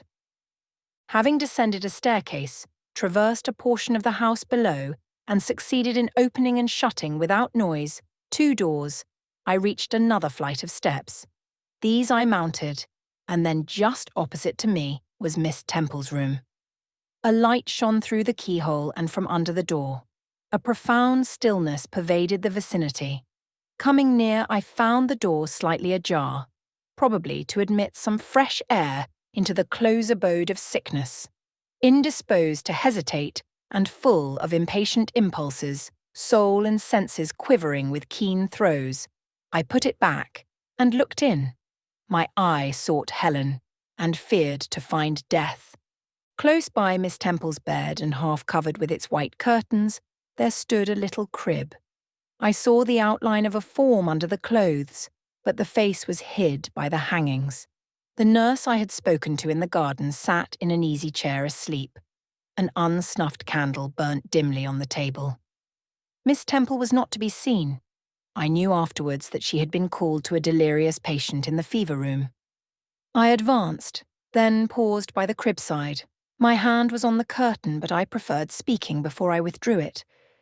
I still recoiled at the dread of seeing a corpse. "Helen," I whispered softly, "are you awake?" She stirred herself, put back the curtain, and I saw her face, pale, wasted, but quite composed. She looked so little changed that my fear was instantly dissipated. "Can it be you, Jane?"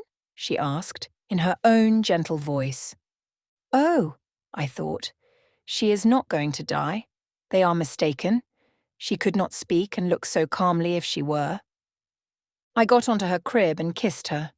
Her forehead was cold, and her cheek both cold and thin, and so were her hand and wrist, but she smiled as of old. "Why are you come here, Jane? It is past 11 o'clock. I heard it strike some minutes since." "I came to see you, Helen. I heard you were very ill, and I could not sleep till I had spoken to you." "You came to bid me goodbye, then? You are just in time, probably." "Are you going somewhere, Helen? Are you going home?" "Yes, to my long home, my last home." "No, no, Helen." I stopped, distressed. While I tried to devour my tears, a fit of coughing seized Helen. It did not, however, wake the nurse. When it was over, she lay some minutes exhausted. Then she whispered, "Jane, your little feet are bare. Lie down and cover yourself with my quilt." I did so. She put her arm over me and I nestled close to her. After a long silence, she resumed, still whispering, "I am very happy, Jane, and when you hear that I am dead, you must be sure and not grieve. There is nothing to grieve about. We all must die one day, and the illness which is removing me is not painful. It is gentle and gradual. My mind is at rest. I leave no one to regret me much. I have only a father, and he is lately married, and will not miss me. By dying young, I shall escape great sufferings. I had not qualities or talents to make my way very well in the world. I should have been continually at fault. But where are you going to, Helen? Can you see? Do you know?" "I believe. I have faith. I am going to God." "Where is God? What is God?" "My Maker and yours, who will never destroy what he created. I rely implicitly on his power and confide wholly in his goodness. I count the hours till that eventful one arrives which shall restore me to him, reveal him to me."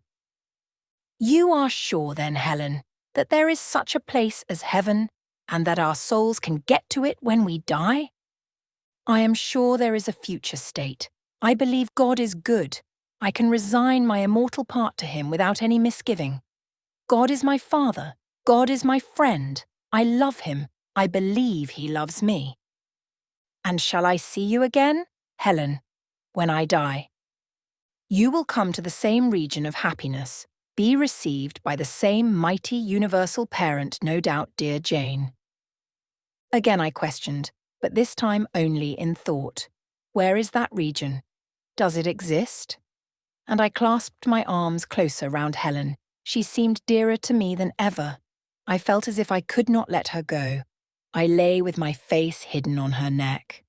Presently she said in the sweetest tone, "How comfortable I am. That last fit of coughing has tired me a little. I feel as if I could sleep. But don't leave me, Jane. I like to have you near me." "I'll stay with you, dear Helen.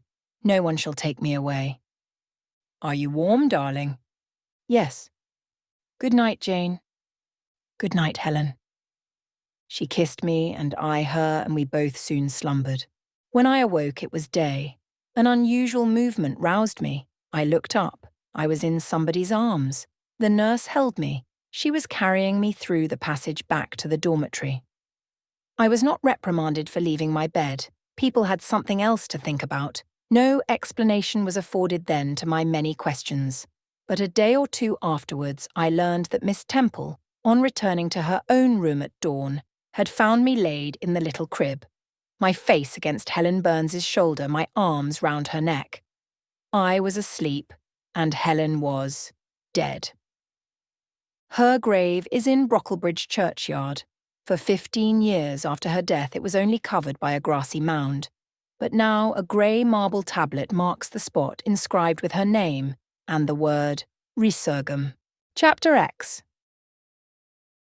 Hitherto I have recorded in detail the events of my insignificant existence.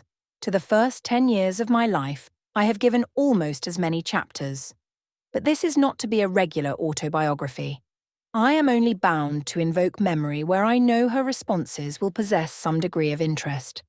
Therefore, I now pass a space of 8 years almost in silence. A few lines only are necessary to keep up the links of connection. When the typhus fever had fulfilled its mission of devastation at Lowood, it gradually disappeared from thence, but not till its virulence and the number of its victims had drawn public attention on the school. Inquiry was made into the origin of the scourge, and by degrees various facts came out which excited public indignation in a high degree. The unhealthy nature of the site, the quantity and quality of the children's food, the brackish, fetid water used in its preparation, the pupils' wretched clothing and accommodations, all these things were discovered, and the discovery produced a result mortifying to Mr. Brocklehurst, but beneficial to the institution.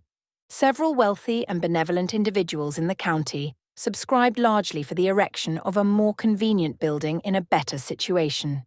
New regulations were made, improvements in diet and clothing introduced. The funds of the school were entrusted to the management of a committee. Mr. Brocklehurst, who, from his wealth and family connections, could not be overlooked, still retained the post of treasurer. But he was aided in the discharge of his duties by gentlemen of rather more enlarged and sympathizing minds. His office of inspector, too, was shared by those who knew how to combine reason with strictness, comfort with economy, compassion with uprightness. The school, thus improved, became in time a truly useful and noble institution. I remained an inmate of its walls, after its regeneration, for 8 years, 6 as pupil and 2 as teacher, and in both capacities I bear my testimony to its value and importance. During these 8 years my life was uniform, but not unhappy, because it was not inactive.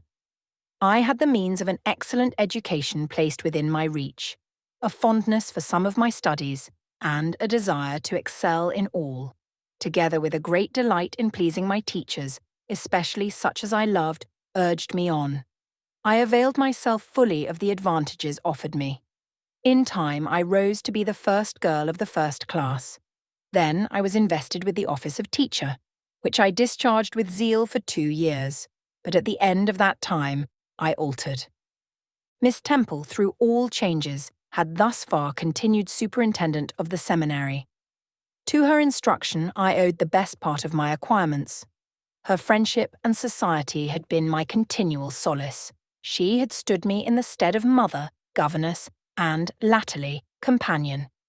At this period, she married, removed with her husband, a clergyman, an excellent man, almost worthy of such a wife, to a distant county, and consequently was lost to me.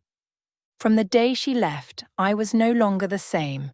With her was gone every settled feeling, every association that had made Lowood in some degree a home to me. I had imbibed from her something of her nature and much of her habits.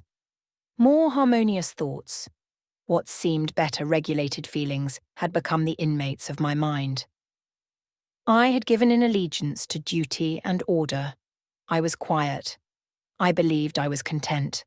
To the eyes of others, usually even to my own, I appeared a disciplined and subdued character. But destiny, in the shape of the Reverend Mr. Nasmyth, came between me and Miss Temple. I saw her in her travelling dress step into a post-chaise shortly after the marriage ceremony.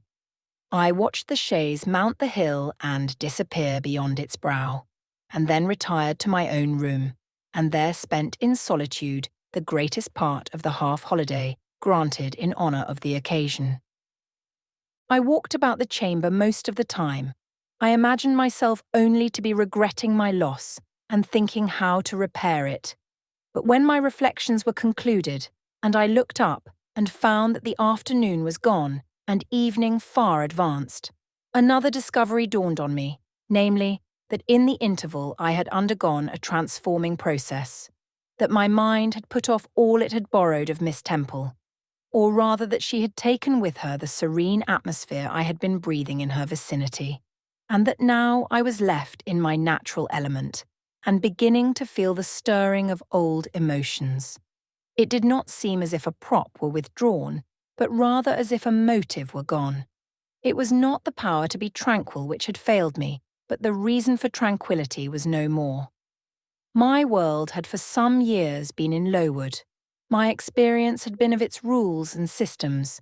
Now I remembered that the real world was wide, and that a varied field of hopes and fears, of sensations and excitements, awaited those who had courage to go forth into its expanse, to seek real knowledge of life amidst its perils. I went to my window, opened it, and looked out. There were the two wings of the building. There was the garden. There were the skirts of Lowood. There was the hilly horizon. My eye passed all other objects to rest on those most remote, the blue peaks. It was those I longed to surmount. All within their boundary of rock and heath seemed prison ground, exile limits. I traced the white road winding round the base of one mountain and vanishing in a gorge between two. How I longed to follow it farther. I recalled the time when I had travelled that very road in a coach. I remembered descending that hill at twilight. An age seemed to have elapsed since the day which brought me first to Lowood, and I had never quitted it since. My vacations had all been spent at school. Mrs. Reed had never sent for me to Gateshead. Neither she nor any of her family had ever been to visit me. I had had no communication by letter or message with the outer world. School rules, school duties, school habits and notions, and voices, and faces, and phrases, and costumes, and preferences, and antipathies. Such was what I knew of existence. And now I felt that it was not enough. I tired of the routine of 8 years in one afternoon. I desired liberty. For liberty I gasped. For liberty I uttered a prayer.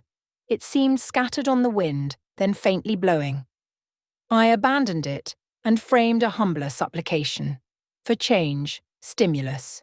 That petition, too, seemed swept off into vague space. Then, I cried, half desperate, grant me at least a new servitude. Here a bell, ringing the hour of supper, called me downstairs. I was not free to resume the interrupted chain of my reflections till bedtime. Even then, a teacher who occupied the same room with me kept me from the subject to which I longed to recur, by a prolonged effusion of small talk. How I wished sleep would silence her. It seemed as if, could I but go back to the idea, which had last entered my mind as I stood at the window, some inventive suggestion would rise for my relief. Miss Gryce snored at last. She was a heavy Welshwoman, and, till now, her habitual nasal strains had never been regarded by me, in any other light than as a nuisance. Tonight, I hailed the first deep notes with satisfaction. I was debarrassed of interruption. My half-effaced thought instantly revived. A new servitude. There is something in that, I soliloquized, mentally be it understood. I did not talk aloud.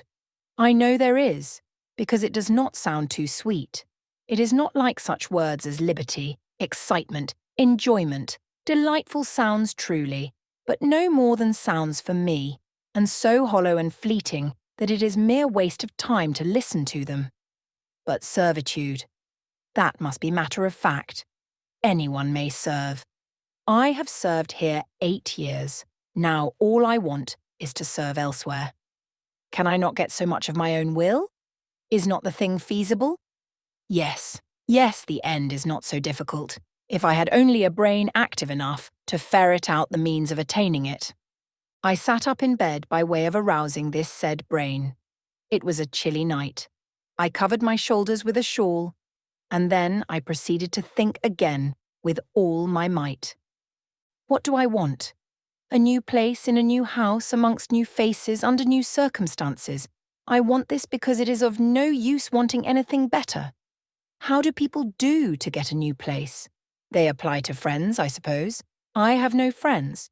There are many others who have no friends, who must look about for themselves and be their own helpers. And what is their resource? I could not tell. Nothing answered me. I then ordered my brain to find a response, and quickly. It worked and worked faster. I felt the pulses throb in my head and temples, but for nearly an hour it worked in chaos. And no result came of its efforts. Feverish with vain labour, I got up and took a turn in the room, undrew the curtain, noted a star or two, shivered with cold, and again crept to bed. A kind fairy, in my absence, had surely dropped the required suggestion on my pillow. For as I lay down, it came quietly and naturally to my mind. Those who want situations advertise. You must advertise in the Shire Herald. How? I know nothing about advertising. Replies rose smooth and prompt now. You must enclose the advertisement and the money to pay for it under a cover directed to the editor of the Herald. You must put it the first opportunity you have into the post at Loughton. Answers must be addressed to J.E. at the post office there. You can go and inquire in about a week after you send your letter, if any are come, and act accordingly. This scheme I went over twice, thrice. It was then digested in my mind. I had it in a clear, practical form. I felt satisfied and fell asleep. With earliest day I was up. I had my advertisement written, enclosed, and directed before the bell rang to rouse the school.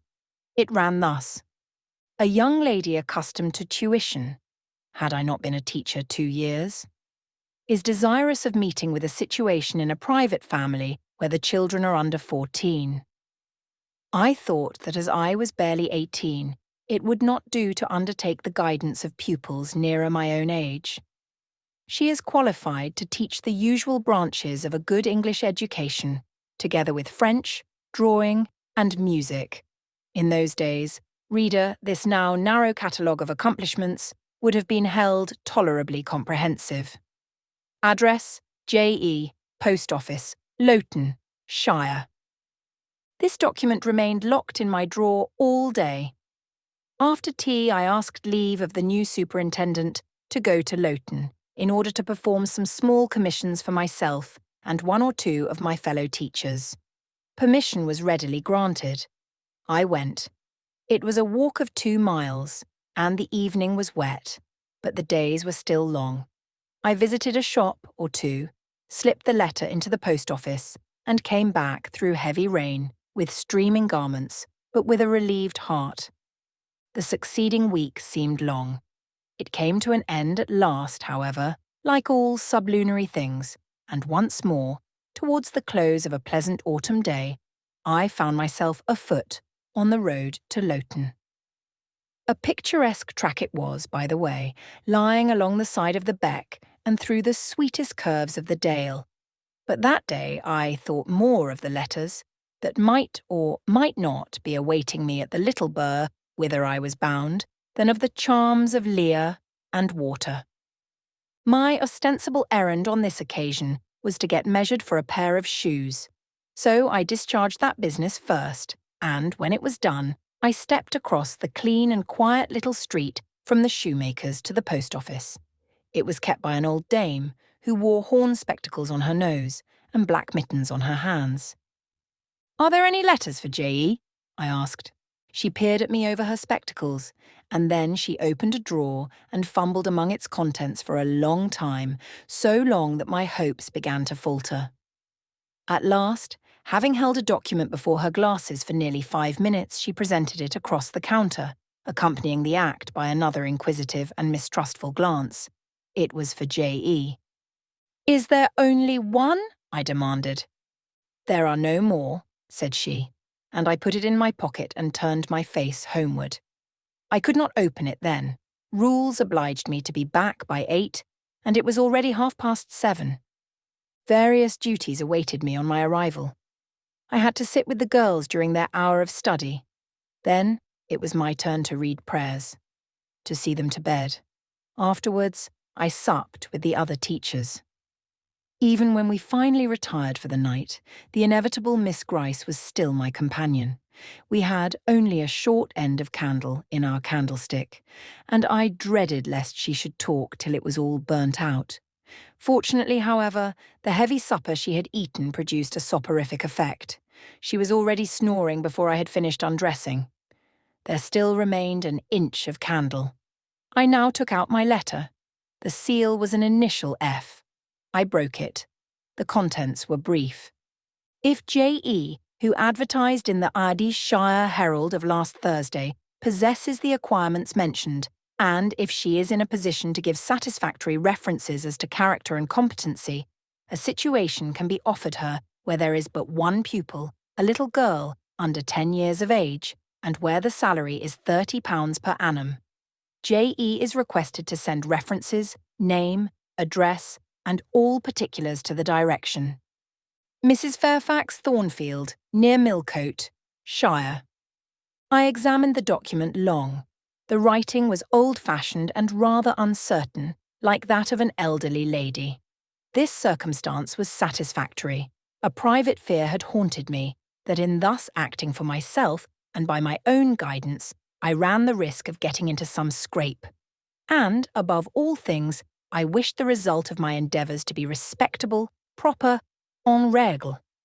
I now felt that an elderly lady was no bad ingredient in the business I had on hand. Mrs. Fairfax. I saw her in a black gown and widow's cap. Frigid, perhaps, but not uncivil, a model of elderly English respectability. Thornfield. That, doubtless, was the name of her house. A neat, orderly spot, I was sure, though I failed in my efforts to conceive a correct plan of the premises. Millcote, Shire. I brushed up my recollections of the map of England. Yes, I saw it, both the Shire and the town. Shire was 70 miles nearer London than the remote county where I now resided. That was a recommendation to me. I longed to go where there was life and movement. Millcote was a large manufacturing town on the banks of the A. A busy place enough, doubtless. So much the better. It would be a complete change, at least. Not that my fancy was much captivated by the idea of long chimneys and clouds of smoke. But, I argued, Thornfield will probably be a good way from the town. Here the socket of the candle dropped, and the wick went out. Next day new steps were to be taken. My plans could no longer be confined to my own breast. I must impart them in order to achieve their success. Having sought and obtained an audience of the superintendent during the noontide recreation, I told her I had a prospect of getting a new situation where the salary would be double what I now received, for at Lowood I only got £15 per annum, and requested she would break the matter for me to Mr. Brocklehurst or some of the committee and ascertain whether they would permit me to mention them as references. She obligingly consented to act as mediatrix in the matter. The next day she laid the affair before Mr. Brocklehurst, who said that Mrs. Reed must be written to as she was my natural guardian. A note was accordingly addressed to that lady, who returned for answer that I might do as I pleased. She had long relinquished all interference in my affairs. This note went the round of the committee, and at last, after what appeared to me most tedious delay, formal leave was given me to better my condition if I could, and an assurance added that as I had always conducted myself well, both as teacher and pupil, at Lowood, a testimonial of character and capacity, signed by the inspectors of that institution, should forthwith be furnished me. This testimonial I accordingly received in about a month, forwarded a copy of it to Mrs. Fairfax, and got that lady's reply, stating that she was satisfied, and fixing that day fortnight as the period for my assuming the post of governess in her house. I now busied myself in preparations. The fortnight passed rapidly. I had not a very large wardrobe, though it was adequate to my wants, and the last day sufficed to pack my trunk, the same I had brought with me 8 years ago from Gateshead. The box was corded, the card nailed on. In half an hour the carrier was to call for it to take it to Loughton, whither I myself was to repair at an early hour the next morning to meet the coach. I had brushed my black stuff travelling dress, prepared my bonnet, gloves and muff, sought in all my drawers to see that no article was left behind, and now having nothing more to do, I sat down and tried to rest. I could not. Though I had been on foot all day, I could not now repose an instant. I was too much excited. A phase of my life was closing tonight, a new one opening tomorrow. Impossible to slumber in the interval. I must watch feverishly while the change was being accomplished. "Miss," said a servant who met me in the lobby, where I was wandering like a troubled spirit, "a person below wishes to see you." The carrier, no doubt, I thought, and ran downstairs without inquiry. I was passing the back parlour or teacher's sitting room, the door of which was half open to go to the kitchen, when someone ran out. "It's her, I am sure. I could have told her anywhere," cried the individual who stopped my progress and took my hand. I looked. I saw a woman attired like a well-dressed servant, matronly yet still young, very good-looking, with black hair and eyes, and lively complexion. "Well, who is it?" she asked, in a voice and with a smile I half recognised. "You've not quite forgotten me, I think, Miss Jane?" In another second I was embracing and kissing her rapturously. "Bessie, Bessie, Bessie," that was all I said, whereat she half laughed, half cried, and we both went into the parlour. By the fire stood a little fellow of 3 years old, in plaid frock and trousers. "That is my little boy," said Bessie directly. "Then you are married, Bessie?" "Yes, nearly 5 years since to Robert Leven, the coachman. And I've a little girl besides Bobby there, that I've christened Jane." "And you don't live at Gateshead?" "I live at the lodge. The old porter has left." "Well, and how do they all get on? Tell me everything about them, Bessie. But sit down first. And, Bobby, come and sit on my knee, will you?" But Bobby preferred sidling over to his mother. "You're not grown so very tall, Miss Jane, nor so very stout," continued Mrs. Leven. "I dare say they've not kept you too well at school. Miss Reed is the head and shoulders taller than you are, and Miss Georgiana would make 2 of you in breadth." "Georgiana is handsome, I suppose, Bessie?" "Very. She went up to London last winter with her mamma, and there everybody admired her, and a young lord fell in love with her. But his relations were against the match, and, what do you think, he and Miss Georgiana made it up to run away, but they were found out and stopped. It was Miss Reed that found them out. I believe she was envious, and now she and her sister lead a cat and dog life together. They are always quarrelling." "Well, and what of John Reed?" "Oh, he is not doing so well as his mamma could wish. He went to college and he got plucked, I think they call it, and then his uncles wanted him to be a barrister and study the law. But he is such a dissipated young man, they will never make much of him, I think."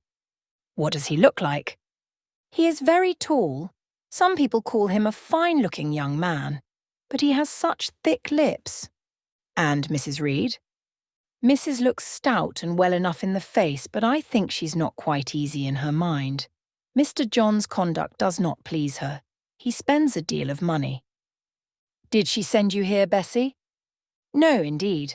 But I have long wanted to see you, and when I heard that there had been a letter from you, and that you were going to another part of the country, I thought I'd just set off and get a look at you before you were quite out of my reach. I am afraid you are disappointed in me, Bessie. I said this laughing. I perceived that Bessie's glance, though it expressed regard, did in no shape denote admiration. No, Miss Jane, not exactly. You are genteel enough. You look like a lady, and it is as much as ever I expected of you. You were no beauty as a child. I smiled at Bessie's frank answer. I felt that it was correct, but I confess I was not quite indifferent to its import. At 18, most people wish to please, and the conviction that they have not an exterior likely to second that desire brings anything but gratification. I dare say you are clever, though, continued Bessie by way of solace. What can you do? Can you play on the piano? A little. There was one in the room. Bessie went and opened it, and then asked me to sit down and give her a tune. I played a waltz or two, and she was charmed. The Miss Reeds could not play as well, said she exultingly. I always said you would surpass them in learning. And can you draw? That is one of my paintings over the chimney piece. It was a landscape in watercolours, of which I had made a present to the superintendent, in acknowledgement of her obliging mediation with the committee on my behalf, and which she had framed and glazed. Well, that is beautiful, Miss Jane. It is as fine a picture as any Miss Reed's drawing master could paint, let alone the young ladies themselves, who could not come near it. And have you learnt French? Yes, Bessie, I can both read it and speak it. And you can work on muslin and canvas? I can. Oh, you are quite a lady, Miss Jane. I knew you would be. You will get on whether your relations notice you or not. There was something I wanted to ask you. Have you ever heard anything from your father's kinsfolk, the Eyres? Never in my life. Well, you know Mrs. always said they were poor and quite despicable. And they may be poor, but I believe they are as much gentry as the Reeds are. For one day, nearly 7 years ago, a Mr. Eyre came to Gateshead and wanted to see you. Mrs. said you were at school 50 miles off. He seemed so much disappointed, for he could not stay. He was going on a voyage to a foreign country, and the ship was to sail from London in a day or two. He looked quite a gentleman, and I believe he was your father's brother. What foreign country was he going to, Bessie? An island thousands of miles off, where they make wine. The butler did tell me. Madeira, I suggested.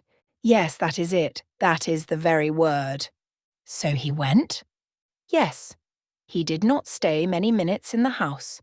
Mrs. was very high with him. She called him afterwards a sneaking tradesman. My Robert believes he was a wine merchant. Very likely, I returned. Or perhaps clerk or agent to a wine merchant. Bessie and I conversed about old times an hour longer, and then she was obliged to leave me. I saw her again for a few minutes the next morning at Loughton, while I was waiting for the coach. We parted finally at the door of the Brocklehurst Arms there. Each went her separate way. She set off for the brow of Lowood Fell to meet the conveyance which was to take her back to Gateshead. I mounted the vehicle which was to bear me to new duties and a new life in the unknown environs of Millcote. Chapter 13. A new chapter in a novel is something like a new scene in a play, and when I draw up the curtain this time, reader, you must fancy you see a room in the George Inn at Millcote with such large-figured papering on the walls as inn-rooms have, such a carpet, such furniture, such ornaments on the mantelpiece, such prints, including a portrait of George III and another of the Prince of Wales, and a representation of the death of Wolfe. All this is visible to you by the light of an oil lamp hanging from the ceiling and by that of an excellent fire near which I sit in my cloak and bonnet. My muff and umbrella lie on the table, and I am warming away the numbness and chill contracted by 16 hours' exposure to the rawness of an October day. I left Loughton at 4 o'clock a.m. and the Millcote town clock is now just striking 8. Reader, though I look comfortably accommodated, I am not very tranquil in my mind. I thought when the coach stopped here there would be someone to meet me. I looked anxiously round as I descended the wooden steps the boots placed for my convenience, expecting to hear my name pronounced, and to see some description of carriage waiting to convey me to Thornfield.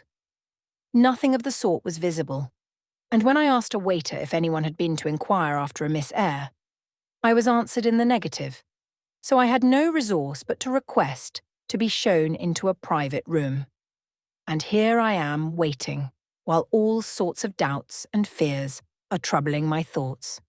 It is a very strange sensation to inexperienced youth to feel itself quite alone in the world, cut adrift from every connection, uncertain whether the port to which it is bound can be reached, and prevented by many impediments from returning to that it has quitted.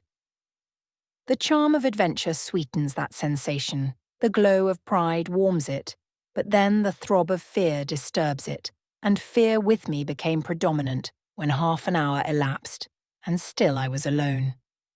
I bethought myself to ring the bell. "Is there a place in this neighbourhood called Thornfield?" I asked of the waiter who answered the summons. "Thornfield? I don't know, ma'am. I'll inquire at the bar." He vanished, but reappeared instantly. "Is your name Eyre, miss?" "Yes." "Person here waiting for you?" I jumped up, took my muff and umbrella, and hastened into the inn passage. A man was standing by the open door, and in the lamplit street, I dimly saw a one-horse conveyance. "This will be your luggage, I suppose," said the man rather abruptly when he saw me, pointing to my trunk in the passage. "Yes." He hoisted it onto the vehicle, which was a sort of car, and then I got in. Before he shut me up, I asked him how far it was to Thornfield. "A matter of 6 miles. How long shall we be before we get there?" "Happen an hour and a half." He fastened the car door, climbed to his own seat outside, and we set off. Our progress was leisurely, and gave me ample time to reflect. I was content to be at length so near the end of my journey, and as I leaned back in the comfortable though not elegant conveyance, I meditated much at my ease. "I suppose," thought I, "judging from the plainness of the servant and carriage, Mrs. Fairfax is not a very dashing person. So much the better. I never lived amongst fine people but once, and I was very miserable with them. I wonder if she lives alone except this little girl. If so, and if she is in any degree amiable, I shall surely be able to get on with her. I will do my best. It is a pity that doing one's best does not always answer. At Lowood, indeed, I took that resolution, kept it, and succeeded in pleasing. But with Mrs. Reed, I remember my best was always spurned with scorn. I pray God Mrs. Fairfax may not turn out a second Mrs. Reed. But if she does, I am not bound to stay with her. Let the worst come to the worst, I can advertise again. How far are we on our road now, I wonder?" I let down the window and looked out. Millcote was behind us. Judging by the number of its lights, it seemed a place of considerable magnitude, much larger than Loughton. We were now, as far as I could see, on a sort of common, but there were houses scattered all over the district. I felt we were in a different region to Lowood, more populous, less picturesque, more stirring, less romantic. The roads were heavy, the night misty. My conductor let his horse walk all the way, and the hour and a half extended, I verily believe, to 2 hours. At last, he turned in his seat and said, "You're knowing so far for Thornfield now." Again I looked out. We were passing a church. I saw its low, broad tower against the sky, and its bell was tolling a quarter. I saw a narrow galaxy of lights, too, on a hillside, marking a village or hamlet. About 10 minutes after, the driver got down and opened a pair of gates. We passed through, and they clashed to behind us. We now slowly ascended a drive, and came upon the long front of a house. Candlelight gleamed from one curtained bow window. All the rest were dark. The car stopped at the front door. It was opened by a maidservant. I alighted and went in. "Will you walk this way, ma'am?" said the girl. and I followed her across a square hall with high doors all round. She ushered me into a room whose double illumination of fire and candle at first dazzled me, contrasting as it did with the darkness to which my eyes had been for 2 hours inured. When I could see, however, a cosy and agreeable picture presented itself to my view. A snug small room, a round table by a cheerful fire, an armchair high-backed and old-fashioned, wherein sat the neatest imaginable little elderly lady, in widow's cap, black silk gown, and snowy muslin apron, exactly like what I had fancied Mrs. Fairfax, only less stately and milder-looking. She was occupied in knitting. A large cat sat demurely at her feet. Nothing, in short, was wanting to complete the beau ideal of domestic comfort. A more reassuring introduction for a new governess could scarcely be conceived. There was no grandeur to overwhelm, no stateliness to embarrass. And then, as I entered, the old lady got up and promptly and kindly came forward to meet me. "How do you do, my dear? I am afraid you have had a tedious ride.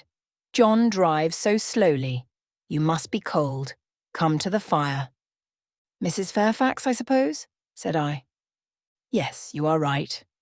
Do sit down." She conducted me to her own chair and then began to remove my shawl and untie my bonnet strings.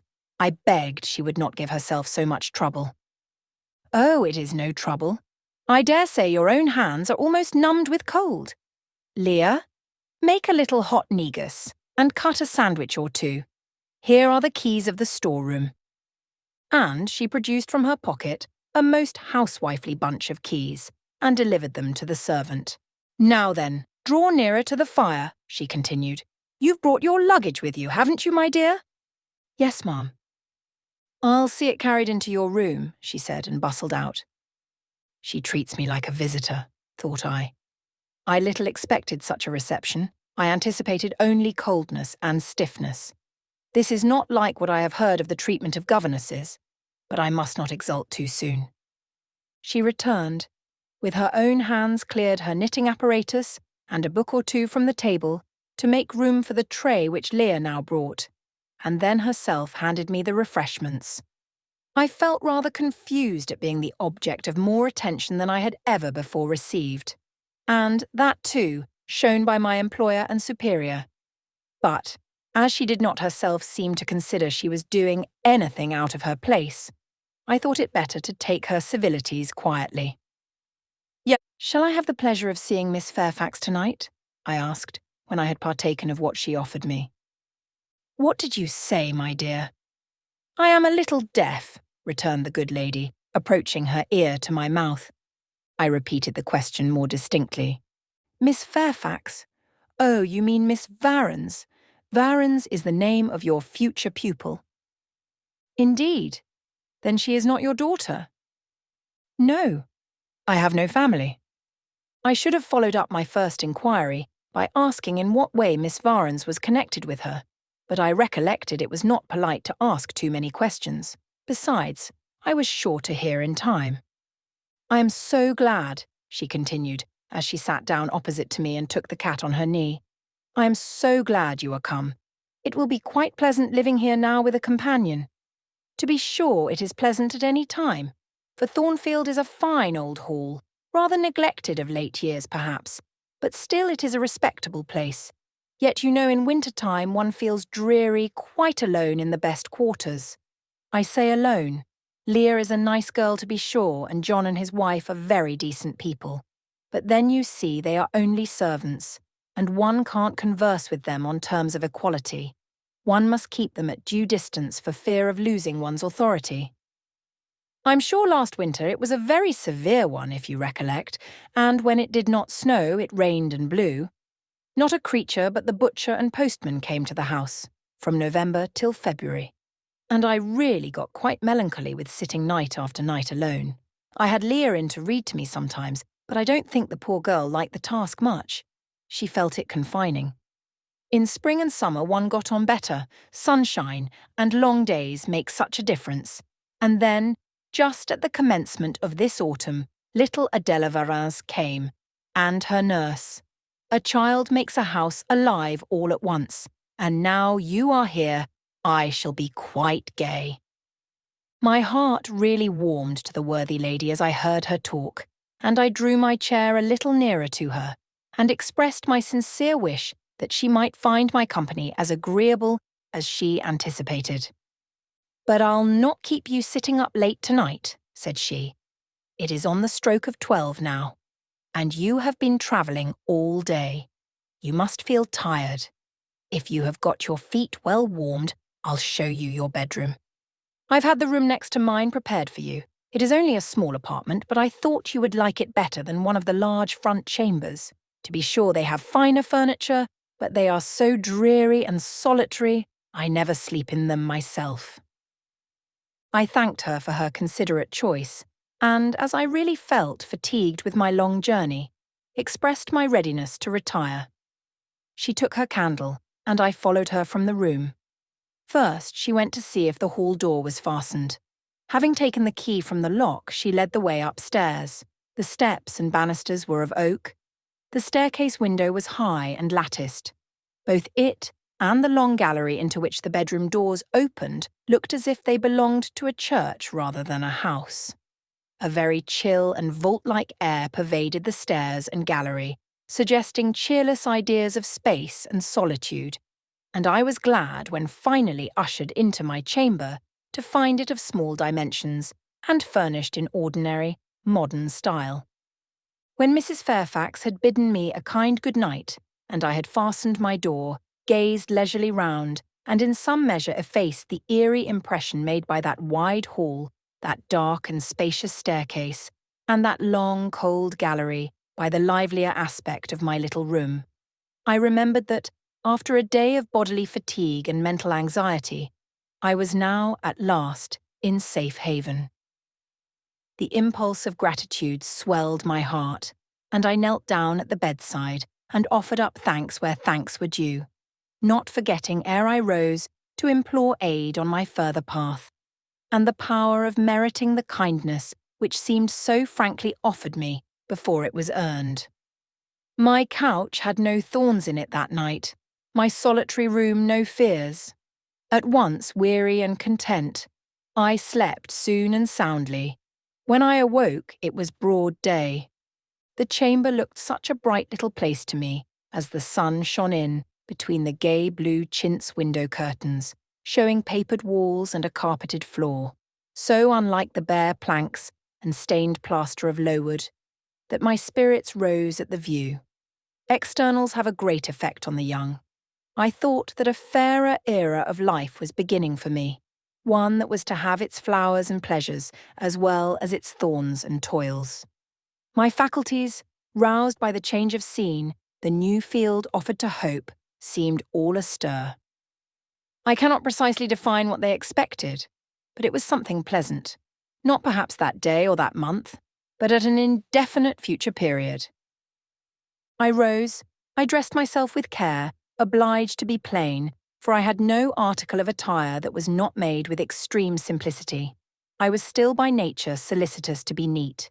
It was not my habit to be disregardful of appearance or careless of the impression I made. On the contrary, I ever wished to look as well as I could, and to please as much as my want of beauty would permit. I sometimes regretted that I was not handsomer. I sometimes wished to have rosy cheeks, a straight nose and small cherry mouth. I desired to be tall, stately, and finely developed in figure. I felt it a misfortune that I was so little, so pale, and had features so irregular and so marked. And why had I these aspirations and these regrets? It would be difficult to say. I could not then distinctly say it to myself. Yet I had a reason, and a logical, natural reason too. However, when I had brushed my hair very smooth, and put on my black frock, which, Quaker-like as it was, at least had the merit of fitting to a nicety, and adjusted my clean white tucker, I thought I should do respectably enough to appear before Mrs. Fairfax, and that my new pupil would not at least recoil from me with antipathy. Having opened my chamber window, and seen that I left all things straight and neat on the toilet table, I ventured forth. Traversing the long and matted gallery, I descended the slippery steps of oak. Then I gained the hall. I halted there a minute. I looked at some pictures on the walls. One, I remember, represented a grim man in a cuirass, and one a lady with powdered hair and a pearl necklace, at a bronze lamp pendant from the ceiling, at a great clock whose case was of oak curiously carved and ebon black with time and rubbing.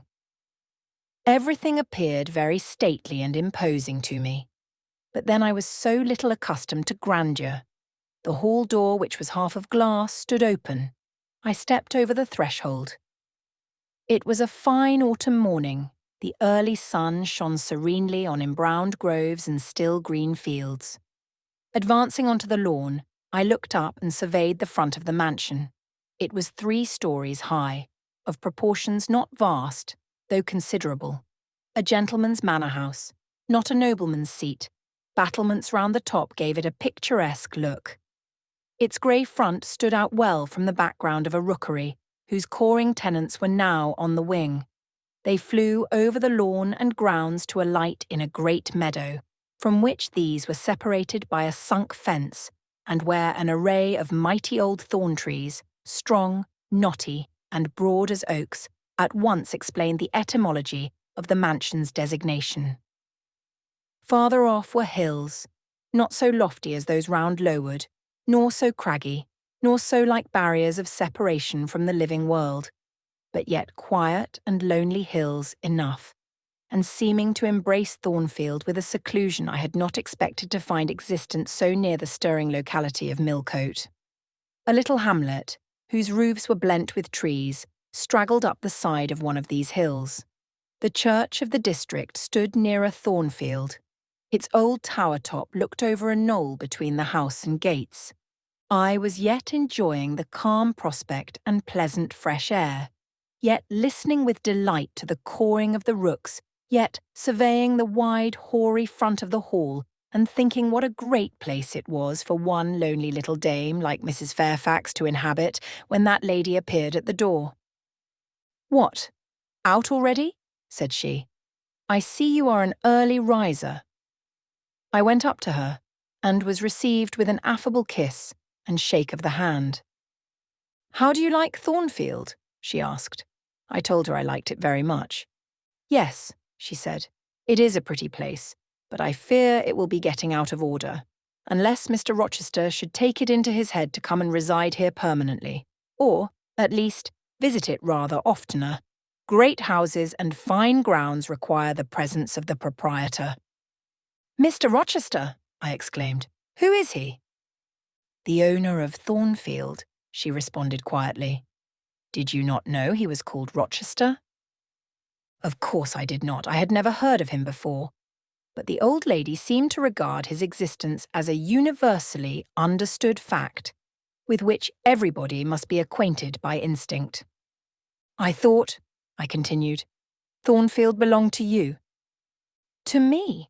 Bless you, child. What an idea. To me. I am only the housekeeper, the manager. To be sure, I am distantly related to the Rochesters, by the mother's side, or, at least my husband was. He was a clergyman, incumbent of Hay. That little village yonder on the hill, and that church near the gates was his. The present Mr. Rochester's mother was a Fairfax and second cousin to my husband, but I never presume on the connection. In fact, it is nothing to me. I consider myself quite in the light of an ordinary housekeeper.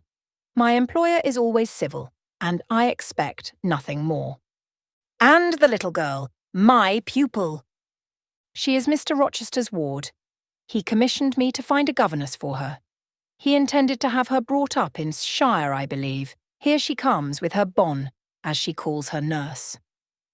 The enigma then was explained.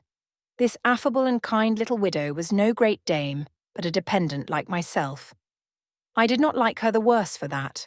On the contrary, I felt better pleased than ever.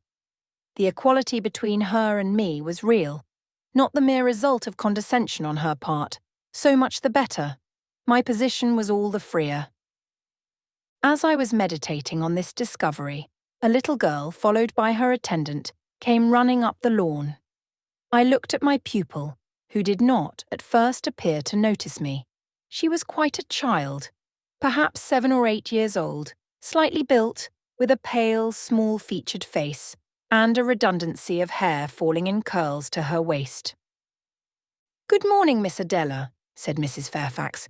"Come and speak to the lady who is to teach you, and to make you a clever woman some day." She approached. "C'est là ma gouvernante," said she, pointing to me and addressing her nurse, who answered, "Mais oui, certainement." "Are they foreigners?" I inquired, amazed at hearing the French language. "The nurse is a foreigner, and Adela was born on the continent, and, I believe, never left it till within 6 months ago. When she first came here, she could speak no English. Now she can make shift to talk it a little. I don't understand her. She mixes it so with French, but you will make out her meaning very well, I dare say." Fortunately, I had had the advantage of being taught French by a French lady, and as I had always made a point of conversing with Madame Pierrot as often as I could, and had besides, during the last 7 years, learnt a portion of French by heart daily, applying myself to take pains with my accent and imitating as closely as possible the pronunciation of my teacher, I had acquired a certain degree of readiness and correctness in the language, and was not likely to be much at a loss with Mademoiselle Adela. She came and shook hand with me when she heard that I was her governess, and as I led her in to breakfast, I addressed some phrases to her in her own tongue. She replied briefly at first, but after we were seated at the table and she had examined me some 10 minutes with her large hazel eyes, she suddenly commenced chattering fluently. "Ah!" cried she in French, "you speak my language as well as Mr. Rochester does. I can talk to you as I can to him, and so can Sophie. She will be glad. Nobody here understands her. Madame Fairfax is all English. Sophie is my nurse. She came with me over the sea in a great ship with a chimney that smoked. How it did smoke! And I was sick. And so was Sophie. And so was Mr. Rochester. Mr. Rochester lay down on a sofa in a pretty room called the salon. And Sophie and I had little beds in another place. I nearly fell out of mine. It was like a shelf. And Mademoiselle, what is your name?" "Eyre, Jane Eyre. Eyre. Pah! I cannot say it. Well, our ship stopped in the morning, before it was quite daylight, at a great city, a huge city with very dark houses and all smoky, not at all like the pretty clean town I came from, and Mr. Rochester carried me in his arms over a plank to the land. And Sophie came after, and we all got into a coach, which took us to a beautiful large house, larger than this and finer, called an hotel. We stayed there nearly a week. I and Sophie used to walk every day in a great green place full of trees, called the park, and there were many children there besides me, and a pond with beautiful birds in it that I fed with crumbs." "Can you understand her when she runs on so fast?" asked Mrs. Fairfax. I understood her very well, for I had been accustomed to the fluent tongue of Madame Pierrot. "I wish," continued the good lady, "you would ask her a question or two about her parents. I wonder if she remembers them." "Adele," I inquired, "with whom did you live when you were in that pretty clean town you spoke of?" "I lived long ago with Mamma, but she is gone to the Holy Virgin. Mamma used to teach me to dance and sing, and to say verses. A great many gentlemen and ladies came to see Mamma, and I used to dance before them, or to sit on their knees and sing to them. I liked it. Shall I let you hear me sing now?" She had finished her breakfast, so I permitted her to give a specimen of her accomplishments. Descending from her chair, she came and placed herself on my knee. Then, folding her little hands demurely before her, shaking back her curls and lifting her eyes to the ceiling, she commenced singing a song from some opera.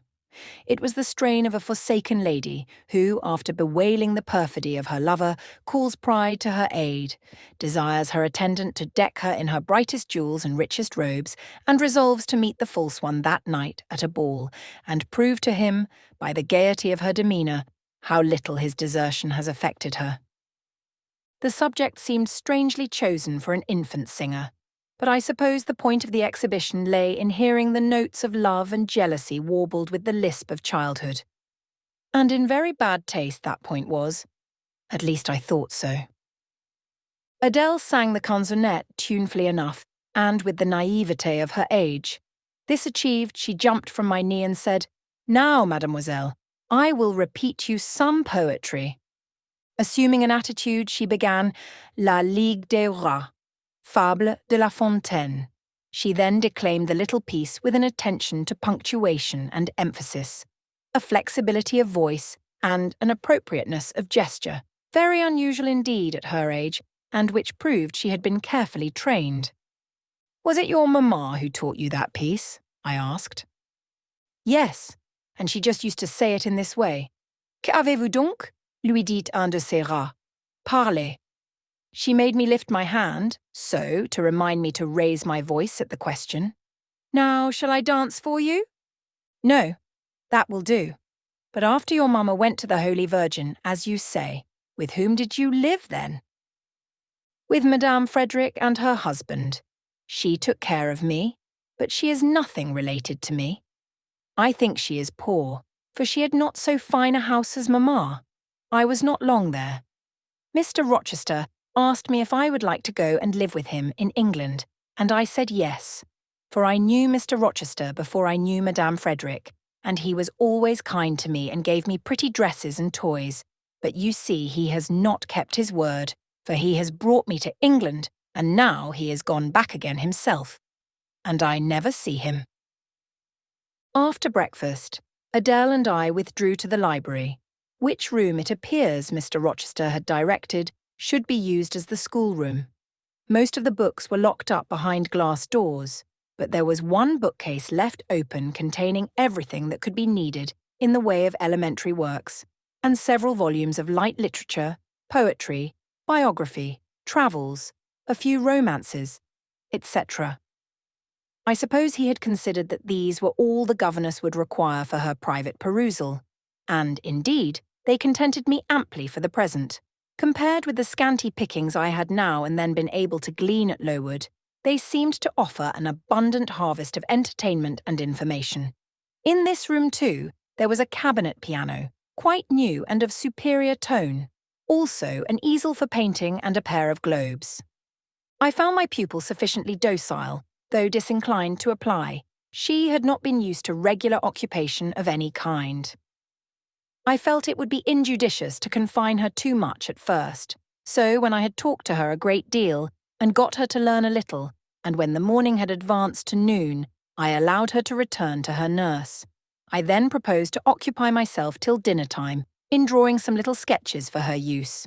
As I was going upstairs to fetch my portfolio and pencils, Mrs. Fairfax called to me. "Your morning school hours are over now, I suppose," said she.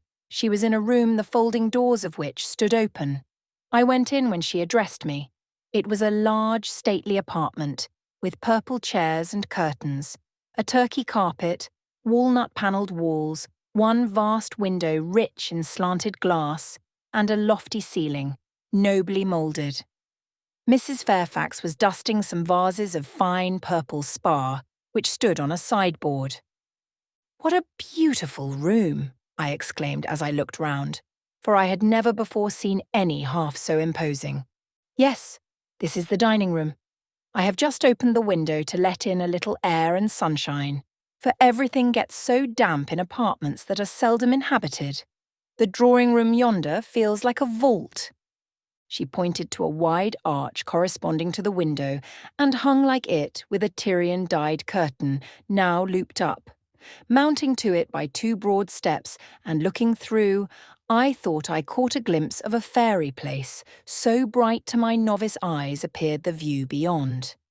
Yet it was merely a very pretty drawing-room, and within it, a boudoir, both spread with white carpets, on which seemed laid brilliant garlands of flowers, both sealed with snowy mouldings of white grapes and vine leaves, beneath which glowed in rich contrast crimson couches and ottomans, while the ornaments on the pale Parian mantelpiece were of sparkling Bohemian glass, ruby red, and between the windows large mirrors repeated the general blending of snow and fire. "In what order you keep these rooms, Mrs. Fairfax," said I. "No dust, no canvas coverings, except that the air feels chilly. One would think they were inhabited daily." "Why, Miss Eyre, though Mr. Rochester's visits here are rare, they are always sudden and unexpected, and as I observed that it put him out to find everything swathed up and to have a bustle of arrangement on his arrival, I thought it best to keep the rooms in readiness."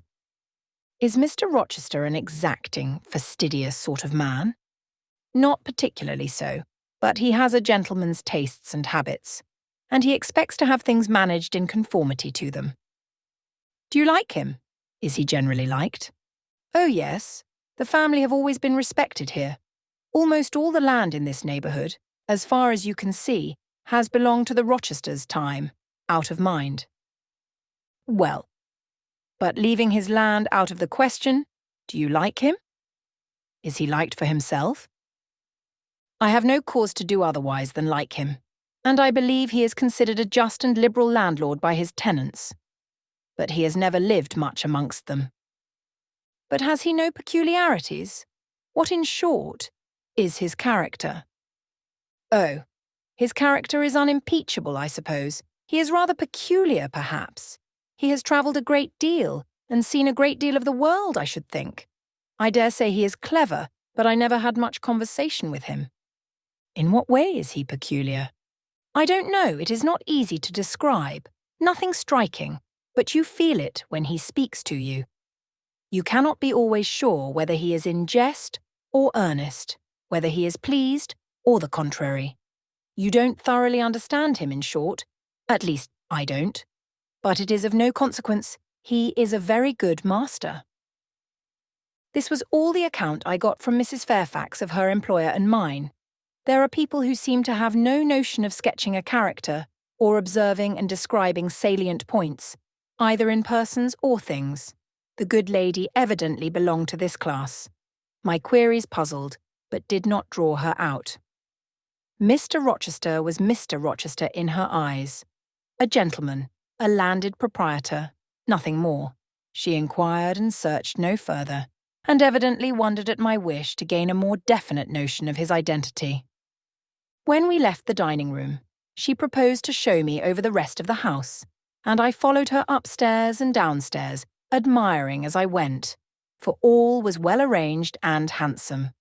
The large front chambers I thought especially grand, and some of the third-story rooms, though dark and low, were interesting from their air of antiquity. The furniture once appropriated to the lower apartments had from time to time been removed here as fashions changed, and the imperfect light entering by their narrow casement showed bedsteads of 100 years old, chests in oak or walnut, looking with their strange carvings of palm branches and cherubs' heads like types of the Hebrew Ark, rows of venerable chairs, high-backed and narrow, stools still more antiquated, on whose cushioned tops were yet apparent traces of half-effaced embroideries, wrought by fingers that for 2 generations had been coffin dust. All these relics gave to the third story of Thornfield Hall the aspect of a home of the past, a shrine of memory. I liked the hush, the gloom, the quaintness of these retreats in the day, but I by no means coveted a night's repose on one of those wide and heavy beds, shut in, some of them, with doors of oak, shaded, others with wrought old English hangings crusted with thick work, portraying effigies of strange flowers, and stranger birds, and strangest human beings, all which would have looked strange indeed by the pallid gleam of moonlight. "Do the servants sleep in these rooms?" I asked. "No, they occupy a range of smaller apartments to the back. No one ever sleeps here. One would almost say that, if there were a ghost at Thornfield Hall, this would be its haunt." "So I think you have no ghost, then?" "None that I ever heard of," returned Mrs. Fairfax, smiling. "Nor any traditions of one? No legends or ghost stories?" "I believe not. And yet it is said the Rochesters have been rather a violent than a quiet race in their time. Perhaps, though, that is the reason They rest tranquilly in their graves now. Yes, after life's fitful fever they sleep well, I muttered. Where are you going now, Mrs. Fairfax? For she was moving away. On to the Leads. Will you come and see the view from thence? I followed still, up a very narrow staircase to the attics, and thence by a ladder, and through a trapdoor to the roof of the hall. I was now on a level with the crow colony, and could see into their nests. Leaning over the battlements and looking far down, I surveyed the grounds laid out like a map, the bright and velvet lawn closely girdling the grey base of the mansion, the field wide as a park dotted with its ancient timber, the wood, dun and sere, divided by a path visibly overgrown, greener with moss than the trees were with foliage. The church at the gates, the road, the tranquil hills, all reposing in the autumn day's sun, the horizon bounded by a propitious sky, azure, marbled with pearly white. No feature in the scene was extraordinary, but all was pleasing. When I turned from it and repassed the trapdoor, I could scarcely see my way down the ladder. The attic seemed black as a vault compared with that arch of blue air to which I had been looking up, and to that sunlit scene of grove, pasture, and green hill, of which the hall was the centre, and over which I had been gazing with delight. Mrs. Fairfax stayed behind a moment to fasten the trapdoor. I, by drift of groping, found the outlet from the attic, and proceeded to descend the narrow garret staircase. I lingered in the long passage to which this led, separating the front and back rooms of the third story, narrow, low, and dim, with only one little window at the far end, and looking with its 2 rows of small black doors all shut, like a corridor in some Bluebeard's castle. While I paced softly on, the last sound I expected to hear in so still a region, a laugh, struck my ear. It was a curious laugh, distinct, formal, mirthless. I stopped. The sound ceased, only for an instant. It began again, louder. For at first, though distinct, it was very low. It passed off in a clamorous peal that seemed to wake an echo in every lonely chamber, though it originated but in one, and I could have pointed out the door whence the accents issued. "Mrs. Fairfax!" I called out, for I now heard her descending the great stairs. "Did you hear that loud laugh? Who is it?" "Some of the servants, very likely," she answered. "Perhaps Grace Poole." "Did you hear it?" I again inquired. "Yes, plainly. I often hear her. She sews in one of these rooms. Sometimes Leah is with her. They are frequently noisy together." The laugh was repeated in its low syllabic tone and terminated in an odd murmur. "Grace!" exclaimed Mrs. Fairfax. I really did not expect any Grace to answer, for the laugh was as tragic, as preternatural a laugh as any I ever heard, and, but that it was high noon, and that no circumstance of ghostliness accompanied the curious cachinnation, but that neither scene nor season favoured fear, I should have been superstitiously afraid. However, the event showed me I was a fool for entertaining a sense even of surprise. The door nearest me opened, and a servant came out, a woman of between 30 and 40, a set, square-made figure, red-haired, and with a hard, plain face. Any apparition less romantic or less ghostly could scarcely be conceived. "Too much noise, Grace," said Mrs. Fairfax. "Remember directions." Grace curtsied silently and went in. "She is a person we have to sew and assist Leah in her housemaid's work," continued the widow. "Not altogether unobjectionable in some points, but she does well enough. By the by, how have you got on with your new pupil this morning?" The conversation, thus turned on Adele, continued till we reached the light and cheerful region below. Adele came running to meet us in the hall, exclaiming, "Mesdames, vous êtes servies," adding, "J'ai bien faim, moi." We found dinner ready and waiting for us in Mrs. Fairfax's room. Chapter 18. The promise of a smooth career, which my first calm introduction to Thornfield Hall seemed to pledge, was not belied on a longer acquaintance with the place and its inmates. Mrs. Fairfax turned out to be what she appeared, a placid-tempered, kind-natured woman, of competent education and average intelligence. My pupil was a lively child who had been spoilt and indulged, and therefore was sometimes wayward, but as she was committed entirely to my care, and no injudicious interference from any quarter ever thwarted my plans for her improvement, she soon forgot her little freaks and became obedient and teachable. She had no great talents, no marked traits of character, no peculiar development of feeling or taste which raised her 1 inch above the ordinary level of childhood.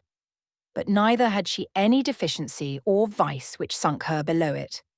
She made reasonable progress, entertained for me a vivacious, though perhaps not very profound, affection, and by her simplicity, gay prattle, and efforts to please, inspired me, in return, with a degree of attachment sufficient to make us both content in each other's society. This par parentheses will be thought cool language by persons who entertain solemn doctrines about the angelic nature of children, and the duty of those charged with their education to conceive for them an idolatrous devotion. But I am not writing to flatter parental egotism, to echo cant, or prop up humbug. I am merely telling the truth. I felt a conscientious solicitude for Adele's welfare and progress, and a quiet liking for her little self. Just as I cherished towards Mrs. Fairfax a thankfulness for her kindness, and a pleasure in her society proportionate to the tranquil regard she had for me, and the moderation of her mind and character. Anybody may blame me who likes when I add further that, now and then, when I took a walk by myself in the grounds, when I went down to the gates and looked through them along the road, or when, while Adele played with her nurse, and Mrs. Fairfax made jellies in the storeroom, I climbed the 3 staircases, raised the trapdoor of the attic, and having reached the leads, looked out afar over sequestered field and hill, and along dim skyline, that then I longed for a power of vision which might overpass that limit, which might reach the busy world, towns, regions full of life I had heard of but never seen, that then I desired more of practical experience than I possessed, more of intercourse with my kind, of acquaintance with variety of character, than was here within my reach. I valued what was good in Mrs. Fairfax and what was good in Adele, but I believed in the existence of other and more vivid kinds of goodness, and what I believed in I wished to behold. Who blames me? Many, no doubt, and I shall be called discontented. I could not help it. The restlessness was in my nature. It agitated me to pain sometimes. Then my sole relief was to walk along the corridor of the 3rd story, backwards and forwards, safe in the silence and solitude of the spot, and allow my mind's eye to dwell on whatever bright visions rose before it, and certainly they were many and glowing, to let my heart be heaved by the exultant movement, which, while it swelled it in trouble, expanded it with life, and, best of all, to open my inward ear to a tale that was never ended, a tale my imagination created and narrated continuously, quickened with all of incident, life, fire, feeling that I desired and had not in my actual existence. It is in vain to say human beings ought to be satisfied with tranquillity. They must have action, and they will make it if they cannot find it. Millions are condemned to a stiller doom than mine, and millions are in silent revolt against their lot. Nobody knows how many rebellions besides political rebellions ferment in the masses of life which people earth. Women are supposed to be very calm generally, but women feel just as men feel. They need exercise for their faculties, and a field for their efforts, as much as their brothers do. They suffer from too rigid a restraint, too absolute a stagnation, precisely as men would suffer. And it is narrow-minded in their more privileged fellow creatures to say that they ought to confine themselves to making puddings and knitting stockings, to playing on the piano and embroidering bags. It is thoughtless to condemn them, or laugh at them, if they seek to do more or learn more than custom has pronounced necessary for their sex. When thus alone, I not unfrequently heard Grace Poole's laugh, the same peal, the same low, slow ha, Ha! Which, when first heard, had thrilled me. I heard too her eccentric murmurs, stranger than her laugh. There were days when she was quite silent, but there were others when I could not account for the sounds she made. Sometimes I saw her. She would come out of her room with a basin or a plate or a tray in her hand, go down to the kitchen and shortly return.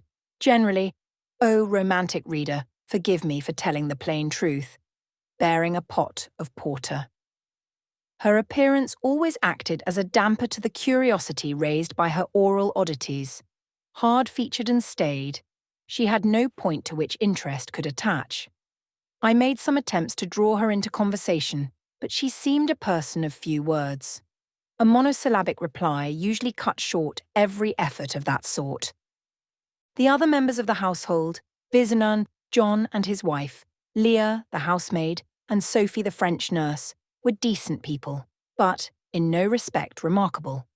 With Sophie, I used to talk French, and sometimes I asked her questions about her native country, but she was not of a descriptive or narrative turn, and generally gave such vapid and confused answers as were calculated rather to check than encourage inquiry. October, November, December passed away.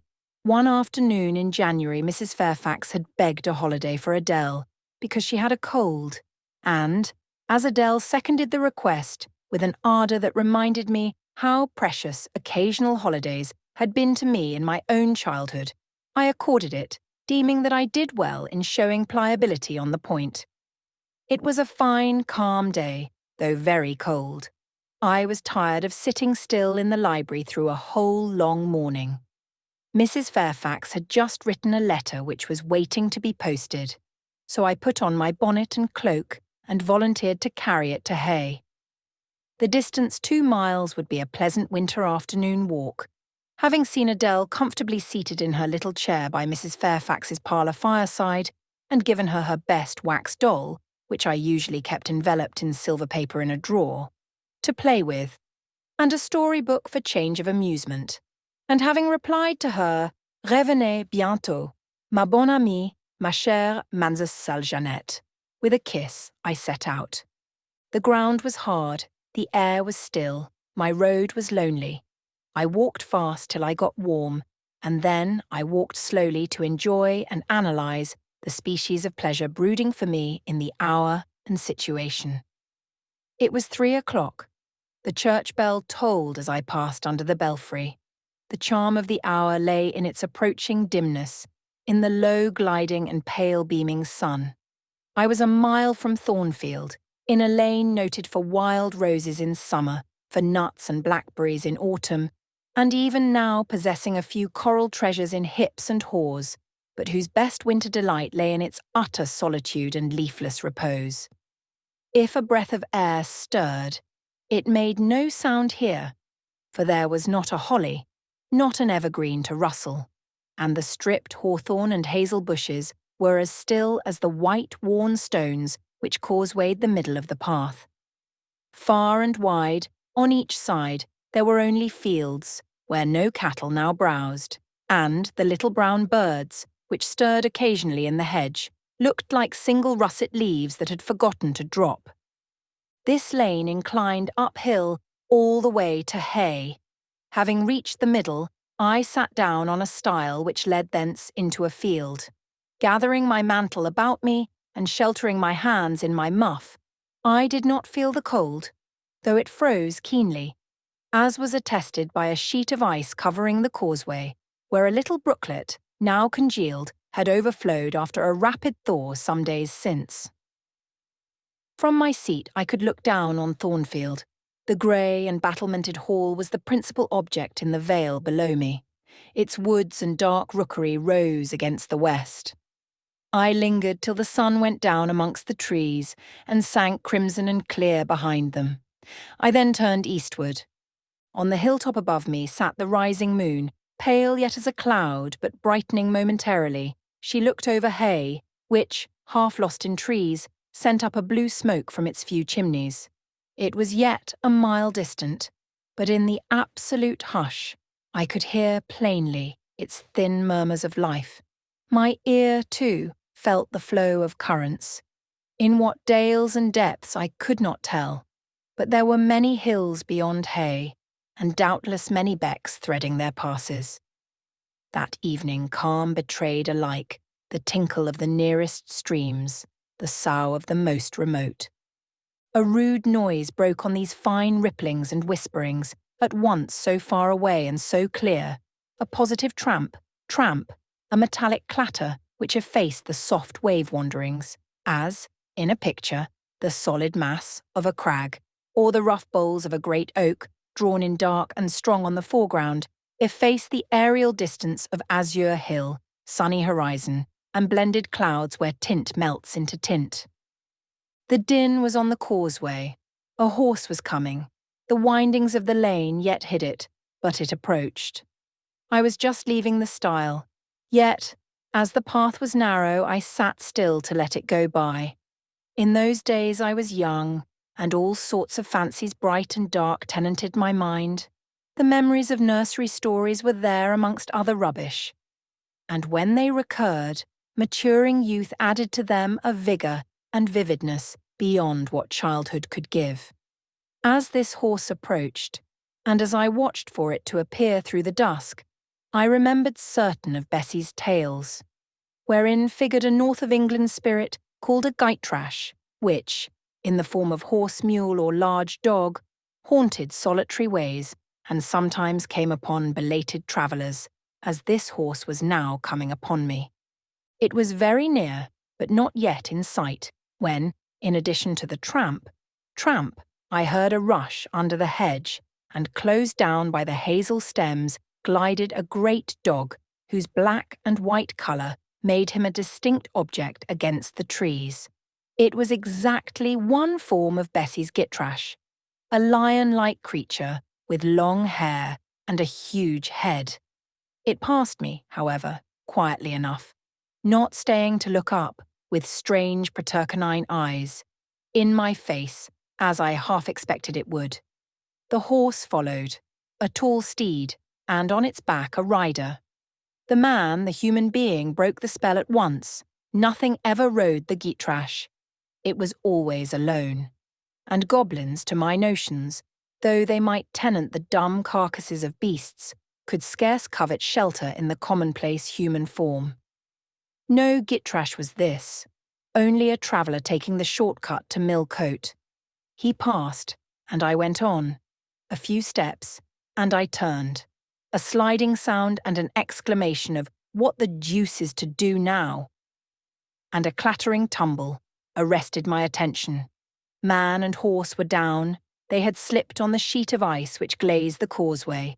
The dog came bounding back, and seeing his master in a predicament, and hearing the horse groan, barked till the evening hills echoed the sound, which was deep in proportion to his magnitude.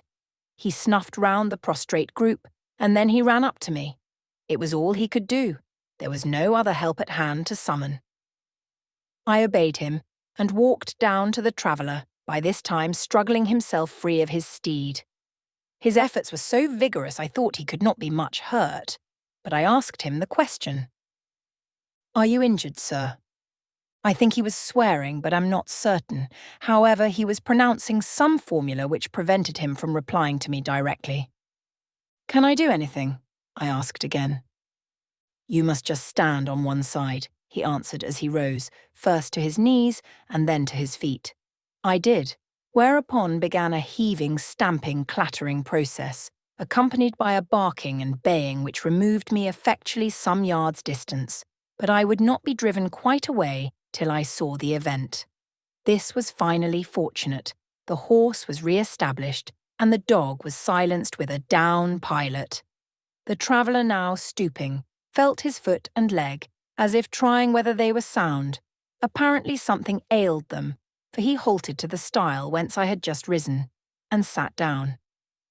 I was in the mood for being useful, or at least officious, I think, for I now drew near him again. "If you are hurt, and want help, sir, I can fetch someone either from Thornfield Hall or from Hay."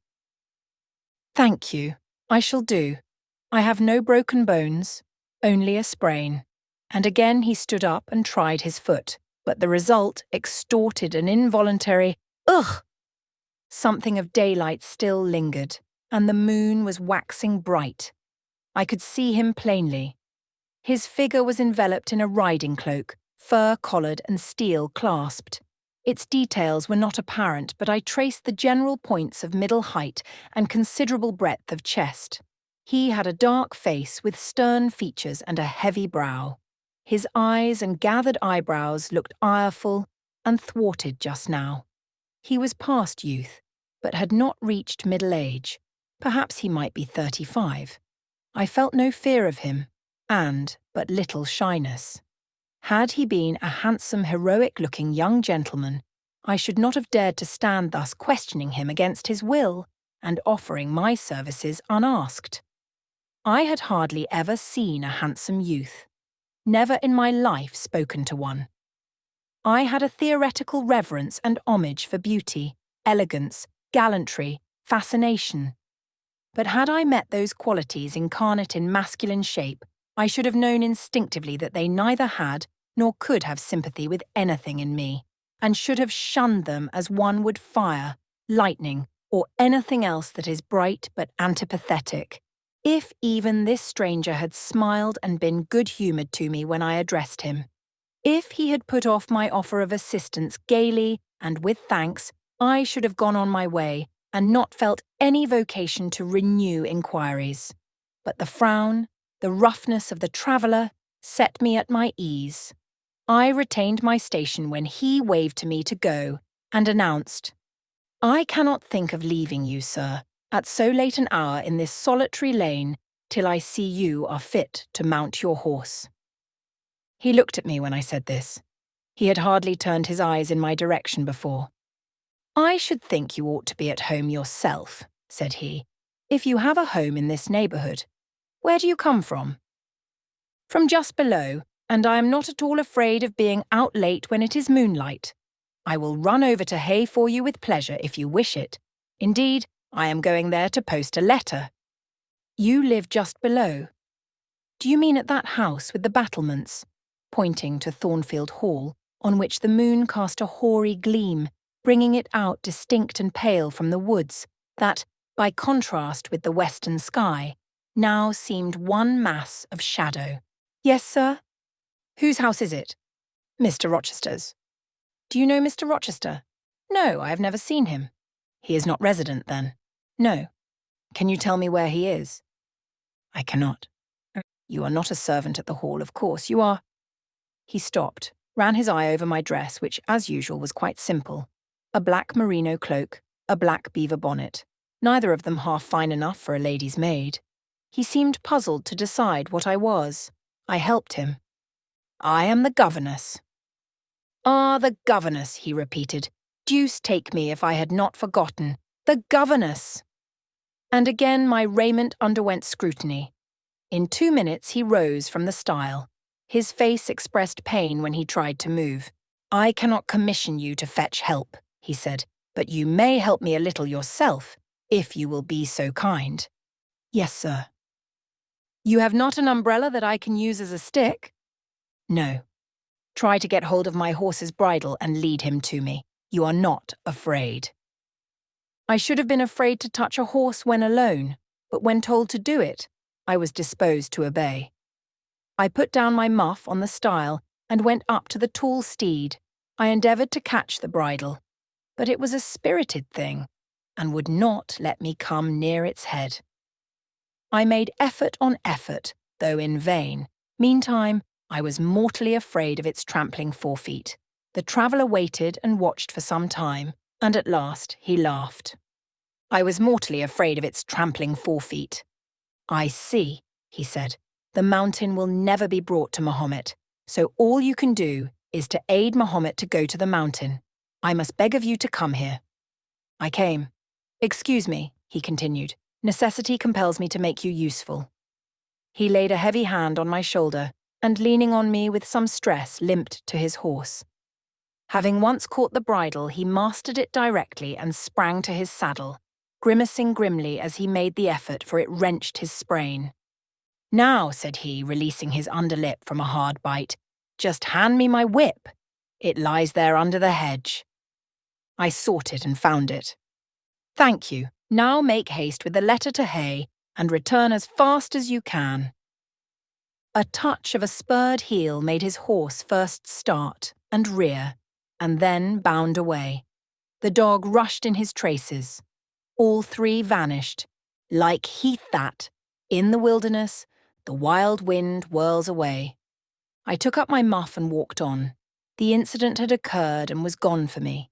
It was an incident of no moment, no romance, no interest in a sense, yet it marked with change one single hour of a monotonous life. My help had been needed and claimed. I had given it. I was pleased to have done something, trivial, transitory though the deed was. It was yet an active thing, and I was weary of an existence all passive. The new face, too, was like a new picture introduced to the gallery of memory, and it was dissimilar to all the others hanging there. Firstly, because it was masculine, and secondly, because it was dark, strong, and stern. I had it still before me when I entered Hay and slipped the letter into the post office. I saw it as I walked fast downhill all the way home. When I came to the stile, I stopped a minute, looked round and listened, with an idea that a horse's hooves might ring on the causeway again, and that a rider in a cloak and a gittrash-like Newfoundland dog might be again apparent.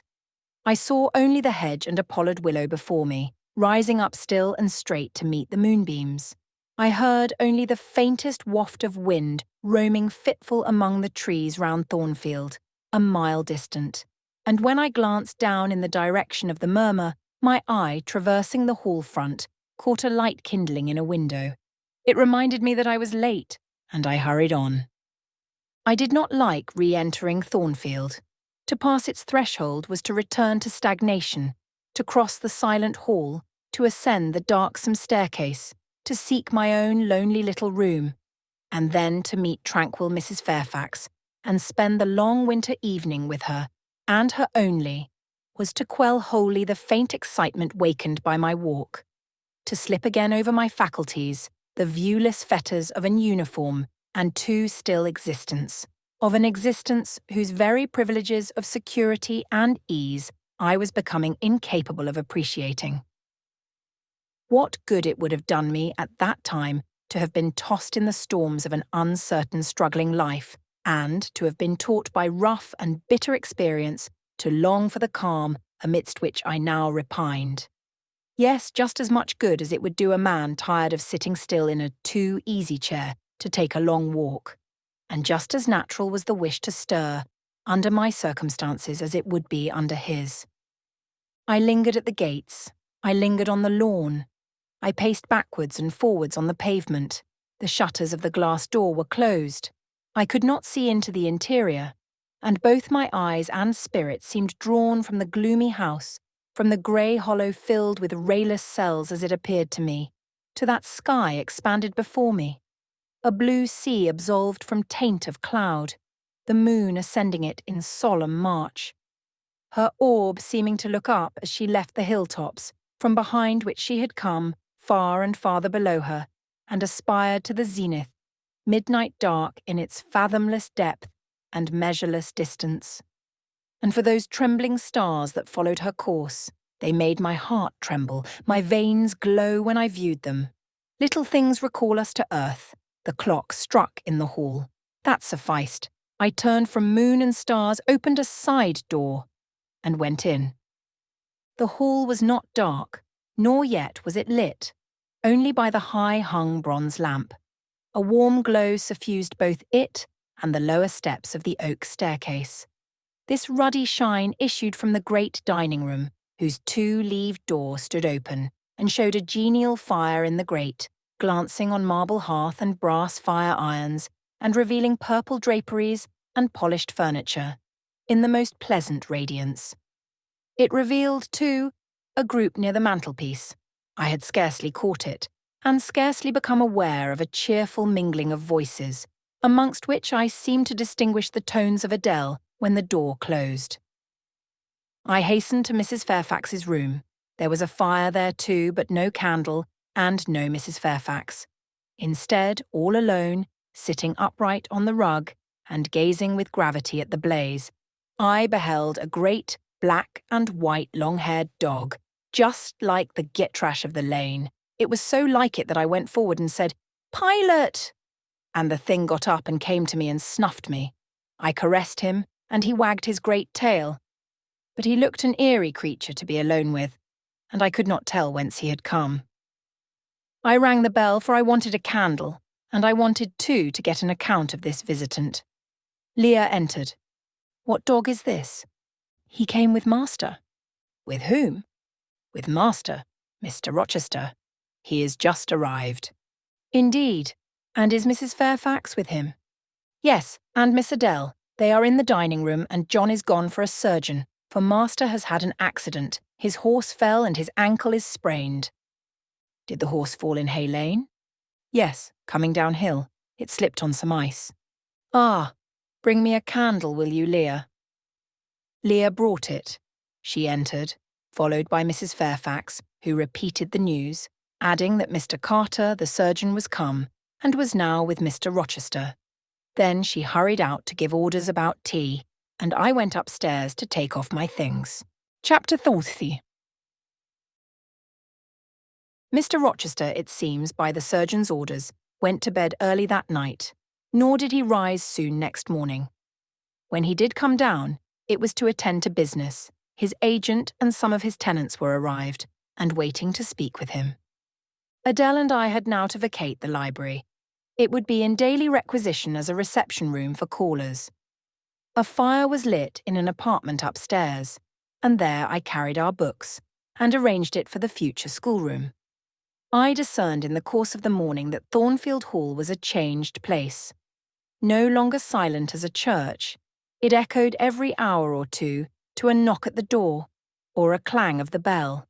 Steps, too, often traversed the hall, and new voices spoke in different keys below. A rill from the outer world was flowing through it. It had a master. For my part, I liked it better. Adele was not easy to teach that day. She could not apply. She kept running to the door and looking over the banisters to see if she could get a glimpse of Mr. Rochester. Then she coined pretexts to go downstairs, in order, as I shrewdly suspected, to visit the library where I knew she was not wanted. Then, when I got a little angry and made her sit still, she continued to talk incessantly of her ami Monsieur Edward Fairfax de Rochester, as she dubbed him. I had not before heard his pronomens, and to conjecture what presents he had brought her. For it appears he had intimated the night before that when his luggage came from Millcote, there would be found amongst it a little box in whose contents she had an interest. "Et cela doit signifier," said she, "qu'il y aura là-dedans un cadeau pour moi, et peut-être pour vous aussi, mademoiselle. Monsieur a parlé de vous. Il m'a demandé le nom de ma gouvernante, et si elle n'était pas une petite personne, assez mince et un peu pâle. J'ai dit oui, car c'est vrai, n'est-ce pas, mademoiselle?" I and my pupil dined as usual in Mrs. Fairfax's parlour. The afternoon was wild and snowy, and we passed it in the schoolroom. At dark, I allowed Adele to put away books and work, and to run downstairs, for, from the comparative silence below, and from the cessation of appeals to the doorbell, I conjectured that Mr. Rochester was now at liberty. Left alone, I walked to the window, but nothing was to be seen thence. Twilight and snowflakes together thickened the air, and hid the very shrubs on the lawn. I let down the curtain and went back to the fireside. In the clear embers I was tracing a view, not unlike a picture I remembered to have seen of the castle of Heidelberg, on the Rhine, when Mrs. Fairfax came in, breaking up by her entrance the fiery mosaic I had been piecing together, and scattering, too, some heavy, unwelcome thoughts that were beginning to throng on my solitude. "Mr. Rochester would be glad if you and your pupil would take tea with him in the drawing-room this evening," said she. "He has been so much engaged all day that he could not ask to see you before." "When is his tea time?" I inquired. "Oh, at 6 o'clock. He keeps early hours in the country. You had better change your frock now. I will go with you and fasten it. Here is a candle." "Is it necessary to change my frock?" "Yes, you had better." I always dress for the evening when Mr. Rochester is here. This additional ceremony seemed somewhat stately. However, I repaired to my room and, with Mrs. Fairfax's aid, replaced my black stuff dress by one of black silk, the best and the only additional one I had, except one of light grey, which, in my Lowood notions of the toilette, I thought too fine to be worn, except on first-rate occasions. "You want a brooch," said Mrs. Fairfax. I had a single little pearl ornament, which Miss Temple gave me as a parting keepsake. I put it on, and then we went downstairs. Unused as I was to strangers, it was rather a trial to appear thus formally summoned in Mr. Rochester's presence. I let Mrs. Fairfax precede me into the dining room and kept in her shade as we crossed that apartment, and, passing the arch whose curtain was now dropped, entered the elegant recess beyond. 2 wax candles stood lighted on the table, and 2 on the mantelpiece. Basking in the light and heat of a superb fire lay Pilot. Adele knelt near him. Half reclined on a couch appeared Mr. Rochester, his foot supported by the cushion. He was looking at Adele and the dog. The fire shone full on his face. I knew my traveller with his broad and jetty eyebrows, his square forehead, made squarer by the horizontal sweep of his black hair. I recognised his decisive nose, more remarkable for character than beauty, his full nostrils denoting, I thought, choler, his grim mouth, chin, and jaw. Yes, all 3 were very grim, and no mistake. His shape, now divested of cloak, I perceived harmonised in squareness with his physiognomy. I suppose it was a good figure in the athletic sense of the term, broad-chested and thin-flanked, though neither tall nor graceful. Mr. Rochester must have been aware of the entrance of Mrs. Fairfax and myself, but it appeared he was not in the mood to notice us, for he never lifted his head as we approached. "Here is Miss Eyre, sir," said Mrs. Fairfax in her quiet way. He bowed, still not taking his eyes from the group of the dog and child. "Let Miss Eyre be seated," said he. And there was something in the forced, stiff bow, in the impatient yet formal tone, which seemed further to express, "What the deuce is it to me whether Miss Eyre be there or not? At this moment I am not disposed to accost her." I sat down quite disembarrassed. A reception of finished politeness would probably have confused me. I could not have returned or repaid it by answering grace and elegance on my part, but harsh caprice laid me under no obligation. On the contrary, a decent quiescence, under the freak of manner, gave me the advantage. Besides, the eccentricity of the proceeding was piquant. I felt interested to see how he would go on. He went on as a statue would, that is, he neither spoke nor moved. Mrs. Fairfax seemed to think it necessary that someone should be amiable, and she began to talk. Kindly, as usual, and, as usual, rather trite, she condoled with him on the pressure of business he had had all day, on the annoyance it must have been to him with that painful sprain. Then she commended his patience and perseverance in going through with it. "Madam, I should like some tea," was the sole rejoinder she got. She hastened to ring the bell, and when the tray came she proceeded to arrange the cups, spoons, etc., with assiduous celerity. I and Adele went to the table, but the master did not leave his couch. "Will you hand Mr. Rochester's cup?" said Mrs. Fairfax to me. "Adele might perhaps spill it." I did as requested. As he took the cup from my hand, Adele, thinking the moment propitious for making a request in my favour, cried out, "N'est-ce pas, monsieur, qu'il y a un cadeau pour Mademoiselle Eyre dans votre petit coffre?" "Who talks of cadeau?" said he gruffly. "Did you expect a present, Miss Eyre? Are you fond of presents?" And he searched my face with eyes that I saw were dark, irate, and piercing. "I hardly know, sir. I have little experience of them. They are generally thought pleasant things." "Generally thought? But what do you think?" "I should be obliged to take time, sir, before I could give you an answer worthy of your acceptance. A present has many faces to it, has it not? And one should consider all, before pronouncing an opinion as to its nature. Miss Eyre, you are not so unsophisticated as Adele. She demands a cadeau. Clamorously, the moment she sees me, you beat about the bush. Because I have less confidence in my deserts than Adele has. She can prefer the claim of old acquaintance and the right to of custom. For she says you have always been in the habit of giving her playthings. But if I had to make out a case, I should be puzzled, since I am a stranger, and have done nothing to entitle me to an acknowledgement. Oh, don't fall back on over-modesty. I have examined Adele, and find you have taken great pains with her. She is not bright. She has no talents. Yet, in a short time she has made much improvement. Sir, you have now given me my cadeau. I am obliged to you. It is the meed teachers most covet, praise of their pupils' progress. Humph, said Mr. Rochester, and he took his tea in silence. Come to the fire, said the master when the tray was taken away, and Mrs. Fairfax had settled into a corner with her knitting, while Adele was leading me by the hand round the room, showing me the beautiful books and ornaments on the consoles and chiffonières. We obeyed as in duty bound. Adele wanted to take a seat on my knee, but she was ordered to amuse herself with Pilot. You have been resident in my house 3 months. Yes, sir.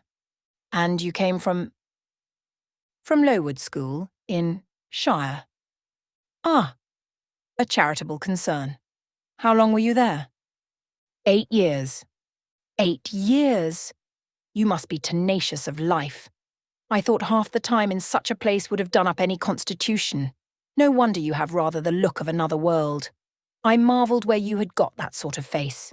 When you came on me in Hay Lane last night, I thought unaccountably of fairy tales, and had half a mind to demand whether you had bewitched my horse. I am not sure yet. Who are your parents? I have none. Nor ever had, I suppose. Do you remember them? No. I thought not.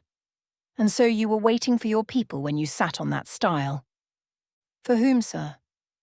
For the men in green. It was a proper moonlight evening for them. Did I break through one of your rings, that you spread that damned ice on the causeway? I shook my head. The men in green all forsook England 100 years ago, said I, speaking as seriously as he had done. And not even in Hay Lane, or the fields about it, could you find a trace of them. I don't think either summer, or harvest, or winter moon will ever shine on their revels more. Mrs. Fairfax had dropped her knitting, and, with raised eyebrows, seemed wondering what sort of talk this was. Well, resumed Mr. Rochester, if you disown parents, you must have some sort of kinsfolk. Uncles and aunts? No, none that I ever saw. And your home? I have none. Where do your brothers and sisters live? I have no brothers or sisters. Who recommended you to come here? I advertised, and Mrs. Fairfax answered my advertisement. Yes, said the good lady, who now knew what ground we were upon, and I am daily thankful for the choice Providence led me to make. Miss Eyre has been an invaluable companion to me, and a kind and careful teacher to Adele. Don't trouble yourself to give her a character, returned Mr. Rochester. Eulogiums will not bias me. I shall judge for myself. She began by felling my horse. Sir, said Mrs. Fairfax, I have to thank her for this sprain. The widow looked bewildered. Miss Eyre, have you ever lived in a town? No, sir. Have you seen much society? None but the pupils and teachers of Lowood, and now the inmates of Thornfield. Have you read much? Only such books as came in my way, and they have not been numerous or very learned. You have lived the life of a nun. No doubt you are well drilled in religious forms. Brocklehurst, who I understand directs Lowood, is a parson, is he not? Yes, sir. And you girls probably worshipped him, as a convent full of religiouses would worship their director. Oh, no. You are very cool. No. What? A novice not worship her priest? That sounds blasphemous. I disliked Mr. Brocklehurst, and I was not alone in the feeling. He is a harsh man, At once pompous and meddling, he cut off our hair, and for economy's sake bought us bad needles and thread, with which we could hardly sew. That was very false economy, remarked Mrs. Fairfax, who now again caught the drift of the dialogue. And was that the head and front of his offending? Demanded Mr. Rochester. He starved us when he had the sole superintendence of the provision department, before the committee was appointed. And he bored us with long lectures once a week, and with evening readings from books of his own inditing about sudden deaths and judgments which made us afraid to go to bed. What age were you when you went to Lowood? About 10.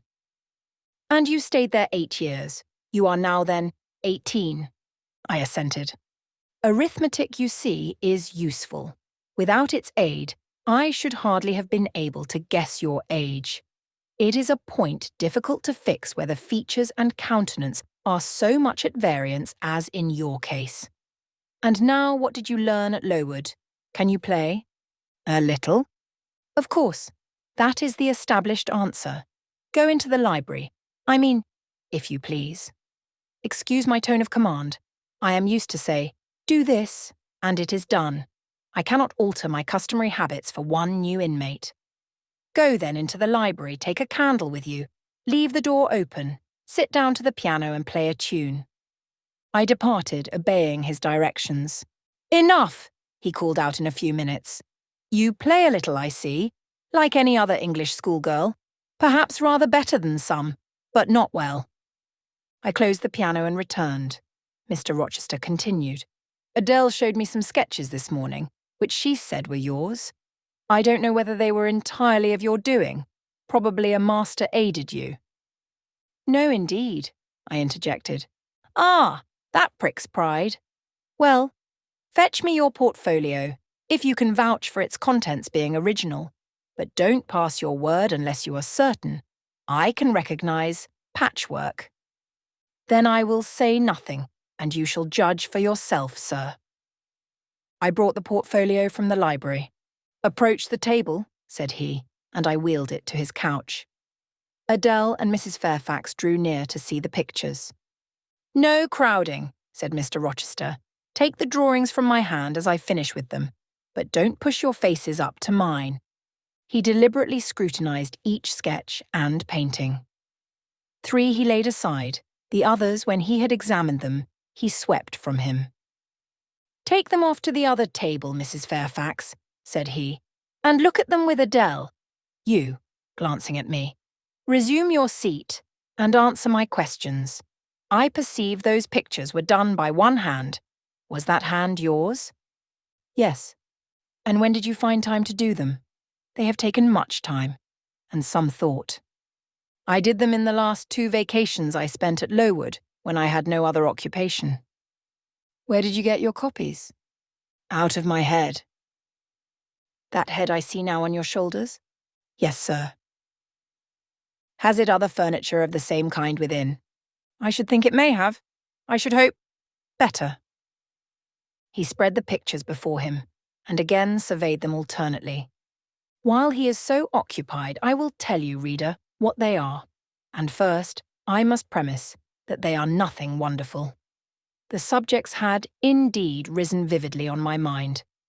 As I saw them with the spiritual eye, before I attempted to embody them, they were striking, but my hand would not second my fancy, and in each case it had wrought out but a pale portrait of the thing I had conceived. These pictures were in watercolours. The first represented clouds low and livid, rolling over a swollen sea. All the distance was in eclipse. So too was the foreground, or rather the nearest billows, for there was no land.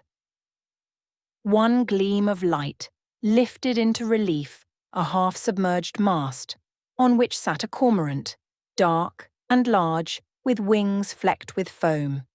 Its beak held a gold bracelet set with gems that I had touched with as brilliant tints as my palette could yield, and as glittering distinctness as my pencil could impart. Sinking below the bird and mast, a drowned corpse glanced through the green water. A fair arm was the only limb clearly visible, whence the bracelet had been washed or torn. The second picture contained for foreground only the dim peak of a hill, with grass and some leaves slanting as if by a breeze. Beyond and above spread an expanse of sky, dark blue as at twilight. Rising into the sky was a woman's shape to the bust, portrayed in tints as dusk and soft as I could combine. The dim forehead was crowned with a star. The lineaments below were seen as through the suffusion of vapour. The eyes shone dark and wild. The hair streamed shadowy like a beamless cloud torn by storm or by electric travail. On the neck lay a pale reflection like moonlight. The same faint lustre touched the train of thin clouds from which rose and bowed this vision of the evening star. The third showed the pinnacle of an iceberg piercing a polar winter sky. A muster of northern lights reared their dim lances, close serried, along the horizon. Throwing these into distance, rose in the foreground a head, a colossal head, inclined towards the iceberg and resting against it.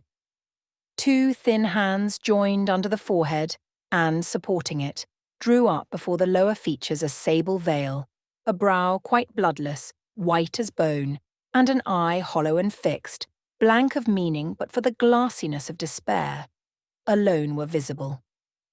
Above the temples, amidst wreathed turban folds of black drapery, vague in its character and consistency as cloud, gleamed a ring of white flame, gemmed with sparkles of a more lurid tinge.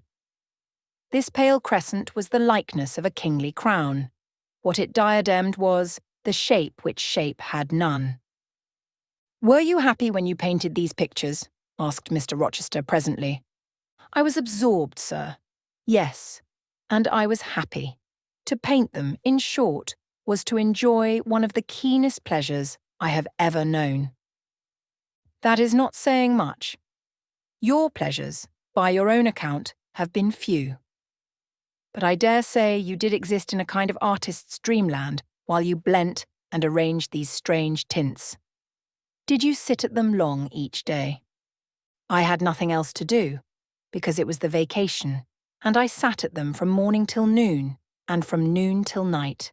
The length of the midsummer days favoured my inclination to apply."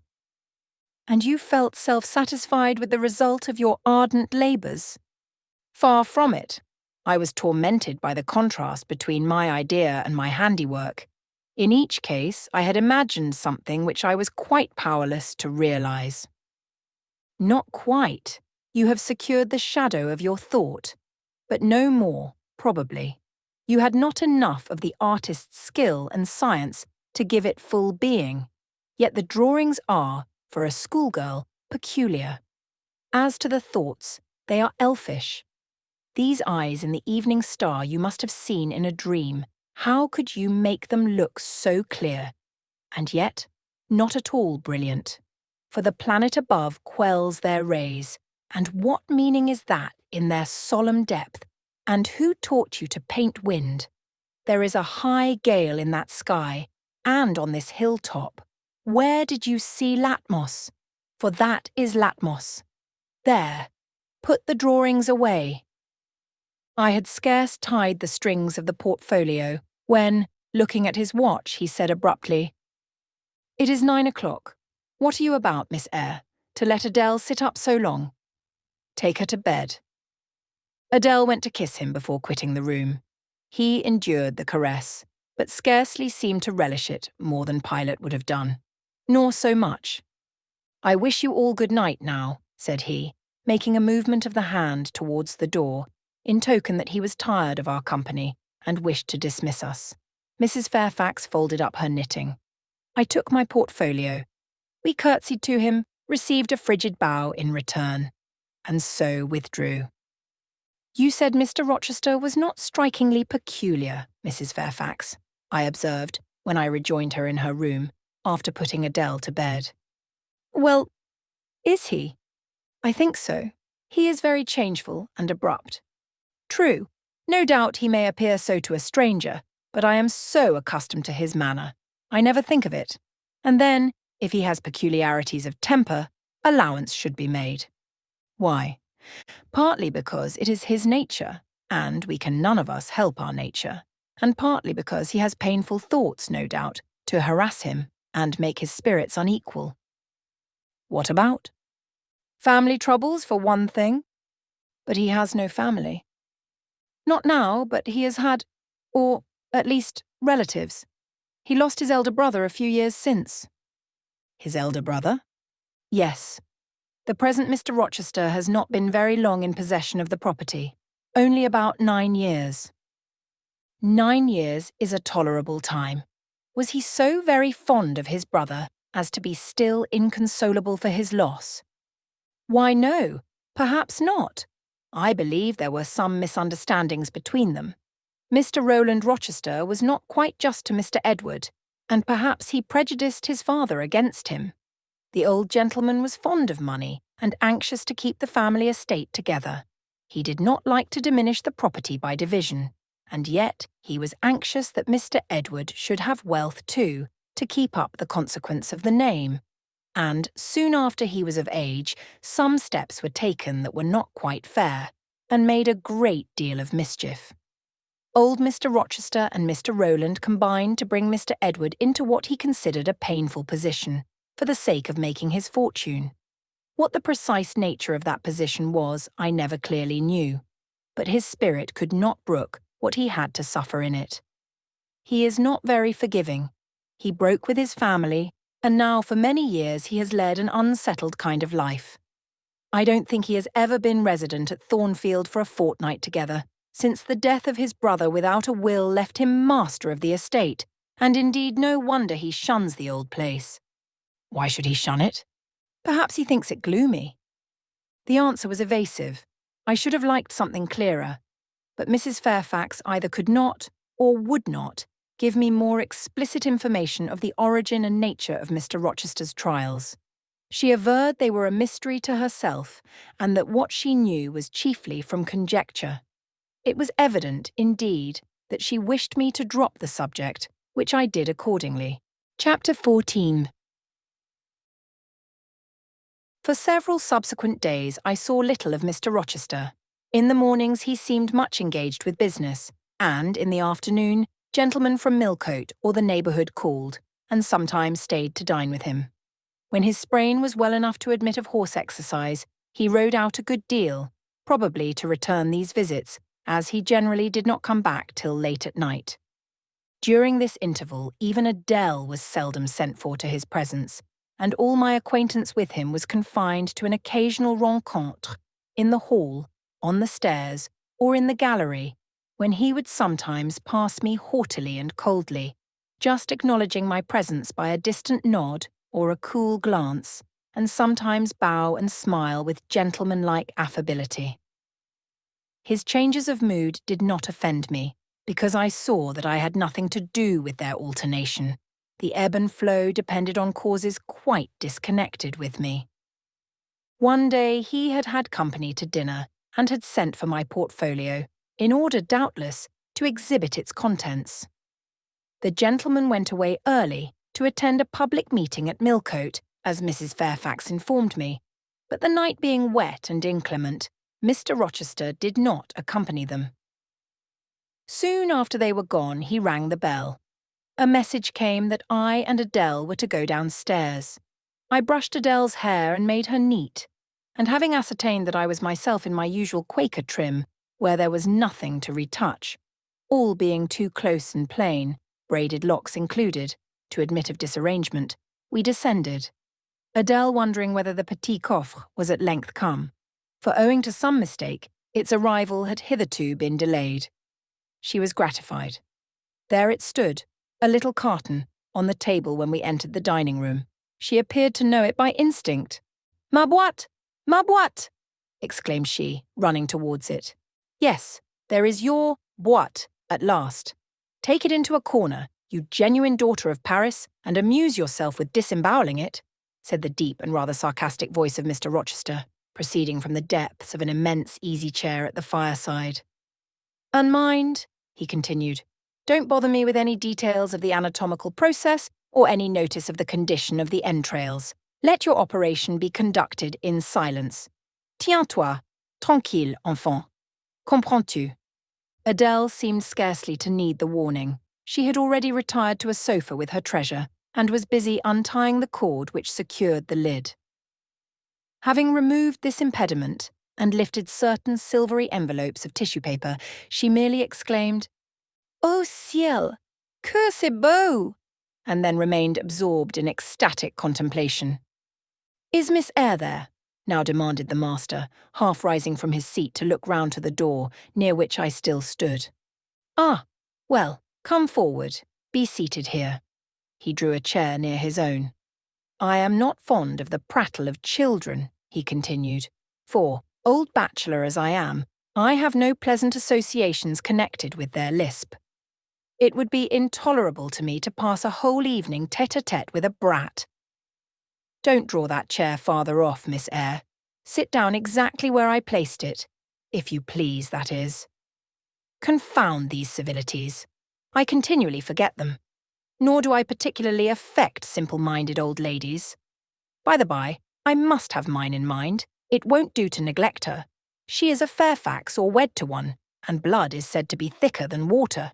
He rang and dispatched an invitation to Mrs. Fairfax, who soon arrived, knitting basket in hand. "Good evening, madam. I sent to you for a charitable purpose.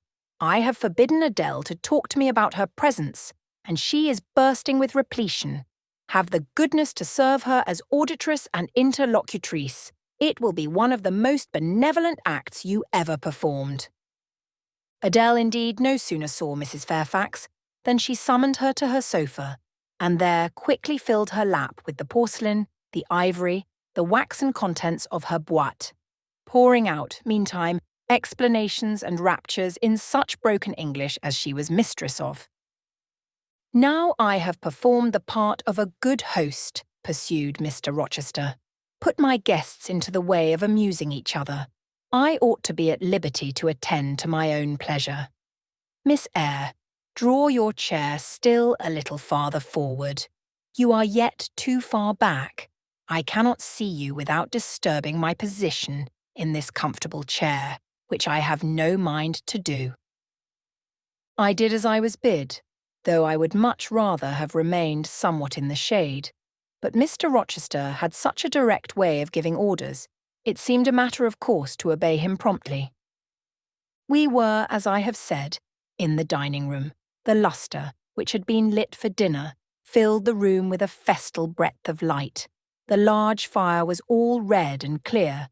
The purple curtains hung rich and ample before the lofty window and loftier arch. Everything was still save the subdued chat of Adele, she dared not speak loud, and, filling up each pause, the beating of winter rain against the panes. Mr. Rochester, as he sat in his damask-covered chair, looked different to what I had seen him look before, not quite so stern, much less gloomy.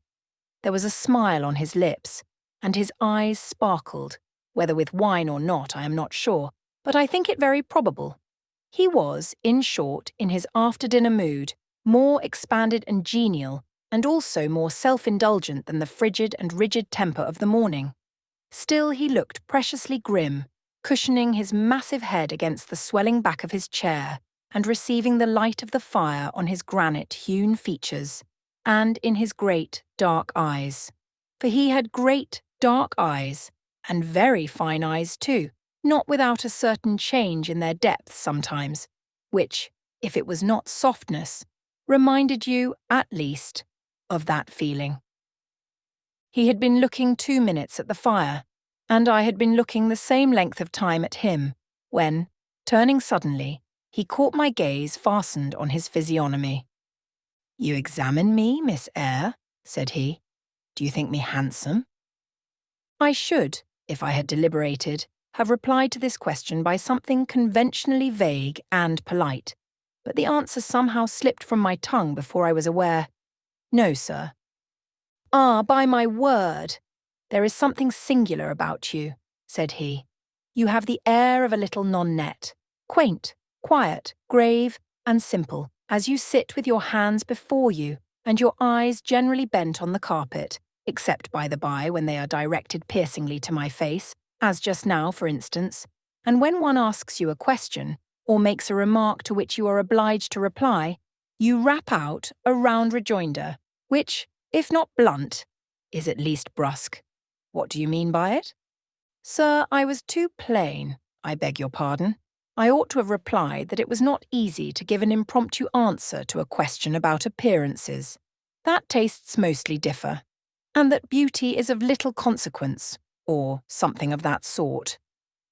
You ought to have replied no such thing, beauty of little consequence indeed, and so, under pretence of softening the previous outrage, of stroking and soothing me into placidity, you stick a sly penknife under my ear. Go on. What fault do you find with me, pray? I suppose I have all my limbs and all my features like any other man? Mr. Rochester, allow me to disown my first answer. I intended no pointed repartee. It was only a blunder. Just so. I think so. And you shall be answerable for it. Criticize me. Does my forehead not please you? He lifted up the sable waves of hair which lay horizontally over his brow, and showed a solid enough mass of intellectual organs, but an abrupt deficiency where the suave sign of benevolence should have risen. Now, ma'am, am I a fool? Far from it, sir. You would perhaps think me rude if I inquired in return whether you are a philanthropist. There again, another stick of the penknife when she pretended to pat my head, and that is because I said I did not like the society of children and old women, low be it spoken. No, young lady, I am not a general philanthropist, but I bear a conscience. And he pointed to the prominences which are said to indicate that faculty, and which, fortunately for him, were sufficiently conspicuous, giving indeed a marked breadth to the upper part of his head. And besides, I once had a kind of rude tenderness of heart. When I was as old as you, I was a feeling fellow enough, partial to the unfledged, unfostered, and unlucky. But fortune has knocked me about since. She has even kneaded me with her knuckles, and now I flatter myself I am hard and tough as an india-rubber ball. Pervious, though, through a chink or two still, and with one sentient point in the middle of the lump. Yes. Does that leave hope for me? Hope of what, sir? Of my final retransformation from india-rubber back to flesh? Decidedly he has had too much wine, I thought, and I did not know what answer to make to his queer question. How could I tell whether he was capable of being retransformed? You looked very much puzzled, Miss Eyre. And though you are not pretty any more than I am handsome, yet a puzzled air becomes you. Besides, it is convenient, for it keeps those searching eyes of yours away from my physiognomy and busies them with the worsted flowers of the rug. So puzzle on. Young lady, I am disposed to be gregarious and communicative tonight. With this announcement, he rose from his chair and stood, leaning his arm on the marble mantelpiece. In that attitude, his shape was seen plainly, as well as his face, his unusual breadth of chest, disproportionate almost to his length of limb. I am sure most people would have thought him an ugly man, yet there was so much unconscious pride in his port, so much ease in his demeanour, such a look of complete indifference to his own external appearance, so haughty a reliance on the power of other qualities, intrinsic or adventitious, to atone for the lack of mere personal attractiveness, that, in looking at him, one inevitably shared the indifference and, even in a blind, imperfect sense, put faith in the confidence. I am disposed to be gregarious and communicative tonight, he repeated, and that is why I sent for you. The fire and the chandelier were not sufficient company for me, nor would Pilate have been, for none of these can talk. Adele is a degree better, but still far below the mark. Mrs. Fairfax ditto. You, I am persuaded, can suit me if you will.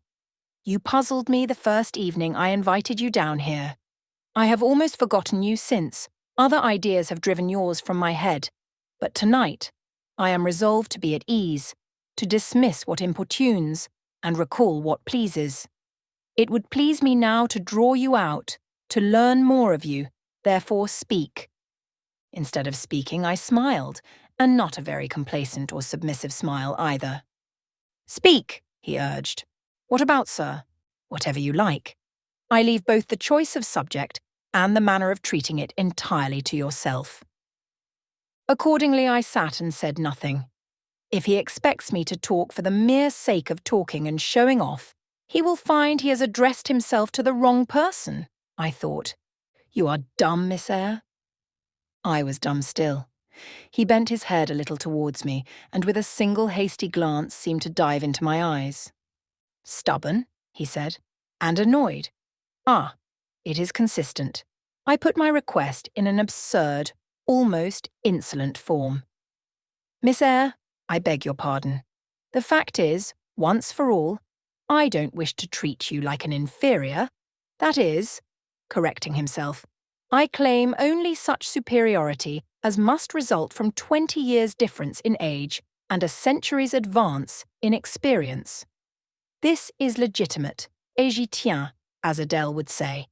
And it is by virtue of this superiority, and this alone, that I desire you to have the goodness to talk to me a little now and divert my thoughts, which are galled with dwelling on one point, cankering as a rusty nail." He had deigned an explanation, almost an apology, and I did not feel insensible to his condescension, and would not seem so. "I am willing to amuse you if I can, sir, quite willing, but I cannot introduce a topic, because how do I know what will interest you? Ask me questions, and I will do my best to answer them."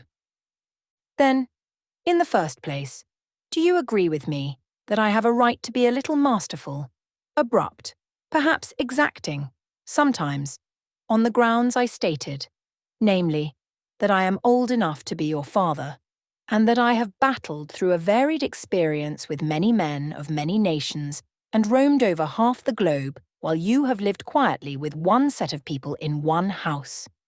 Do as you please, sir." That is no answer, or rather it is a very irritating, because a very evasive one. Reply clearly. "I don't think, sir, you have a right to command me, merely because you are older than I, or because you have seen more of the world than I have. Your claim to superiority depends on the use you have made of your time and experience." Promptly spoken, but I won't allow that, seeing that it would never suit my case, as I have made an indifferent, not to say a bad, use of both advantages. Leaving superiority out of the question, then, you must still agree to receive my orders now and then without being piqued or hurt by the tone of command.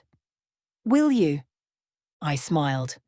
I thought to myself, Mr. Rochester is peculiar. He seems to forget that he pays me £30 per annum for receiving his orders.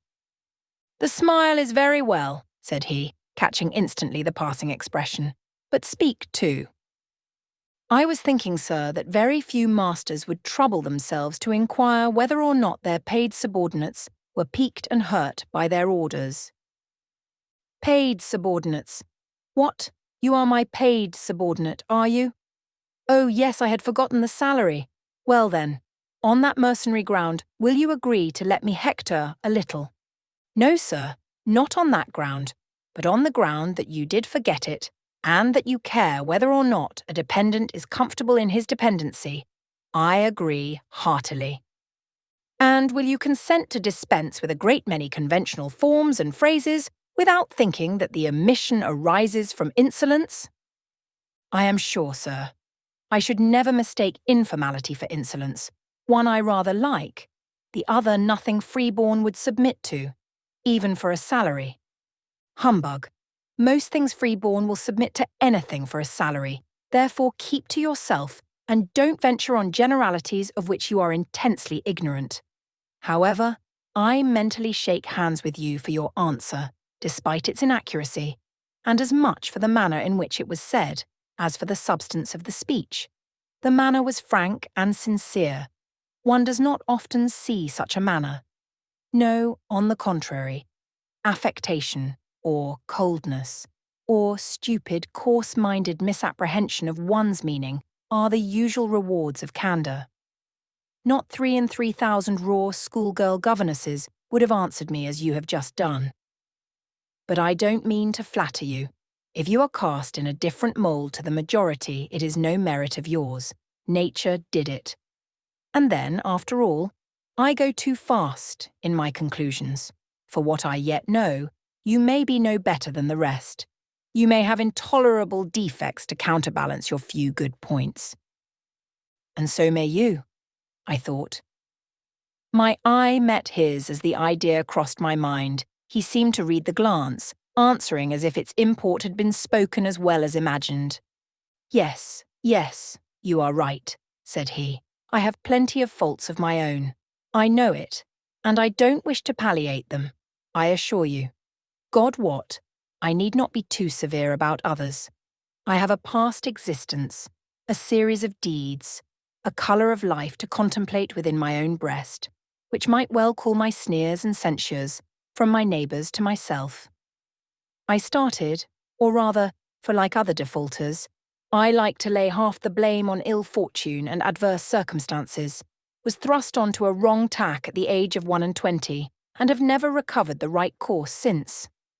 But I might have been very different. I might have been as good as you, wiser, almost as stainless.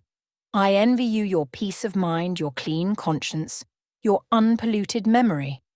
Little girl, a memory without blot or contamination must be an exquisite treasure, an inexhaustible source of pure refreshment, is it not? How was your memory when you were 18, sir? All right then, limpid, salubrious. No gush of bilge water had turned it to fetid puddle. I was your equal at 18, quite your equal. Nature meant me to be, on the whole, a good man, Miss Eyre. One of the better kind, and you see I am not so. You would say you don't see it. At least I flatter myself I read as much in your eye. Beware, by the by, what you express with that organ. I am quick at interpreting its language. Then take my word for it. I am not a villain. You are not to suppose that. Not to attribute to me any such bad eminence. But, owing, I verily believe, rather to circumstances than to my natural bent, I am a trite, commonplace sinner, hackneyed in all the poor, petty dissipations with which the rich and worthless try to put on life. Do you wonder that I avow this to you? Know that in the course of your future life, you will often find yourself elected the involuntary confidant of your acquaintances' secrets. People will instinctively find out, as I have done, that it is not your forte to tell of yourself, but to listen while others talk of themselves. They will feel, too, that you listen with no malevolent scorn of their indiscretion, but with a kind of innate sympathy. Not the less comforting and encouraging because it is very unobtrusive in its manifestations. How do you know? How can you guess all this, sir? I know it well, therefore I proceed almost as freely as if I were writing my thoughts in a diary. You would say I should have been superior to circumstances, so I should. But you see I was not. When fate wronged me, I had not the wisdom to remain cool. I turned desperate, then I degenerated. Now, when any vicious simpleton excites my disgust by his paltry ribaldry, I cannot flatter myself that I am better than he. I am forced to confess that he and I are on a level. I wish I had stood firm. God knows I do. Dread remorse when you are tempted to err, Miss Eyre. Remorse is the poison of life. Repentance is said to be its cure, sir. It is not its cure. Reformation may be its cure. And I could reform. I have strength yet for that, but where is the use of thinking of it, hampered, burdened, cursed as I am? Besides, since happiness is irrevocably denied me, I have a right to get pleasure out of life, and I will get it, cost what it may. Then you will degenerate still more, sir. Possibly. Yet why should I, if I can get sweet, fresh pleasure? And I may get it as sweet and fresh as the wild honey the bee gathers on the moor. It will sting. It will taste bitter, sir. How do you know? You never tried it. How very serious, how very solemn you look, and you are as ignorant of the matter as this cameo head, taking one from the mantelpiece. You have no right to preach to me, you neophyte, that have not passed the porch of life and are absolutely unacquainted with its mysteries. I only remind you of your own words, sir. You said error brought remorse, and you pronounced remorse the poison of existence. And who talks of error now? I scarcely think the notion that flitted across my brain was an error. I believe it was an inspiration rather than a temptation. It was very genial, very soothing, I know that. Here it comes again. It is no devil, I assure you. Or if it be, it has put on the robes of an angel of light. I think I must admit so fair a guest when it asks entrance to my heart. Distrust it, sir? It is not a true angel. Once more, how do you know? By what instinct do you pretend to distinguish between a fallen seraph of the abyss and a messenger from the eternal throne, between a guide and a seducer? I judged by your countenance, sir, which was troubled when you said the suggestion had returned upon you. I feel sure it will work you more misery if you listen to it. Not at all. It bears the most gracious message in the world. For the rest, you are not my conscience keeper, so don't make yourself uneasy. Here, come in, bonny wanderer. He said this as if he spoke to a vision, viewless to any eye but his own. Then, folding his arms, which he had half extended on his chest, he seemed to enclose in their embrace the invisible being. Now, he continued, again addressing me, I have received the pilgrim, a disguised deity as I verily believe. Already it has done me good. My heart was a sort of charnel. It will now be a shrine. To speak truth, sir, I don't understand you at all.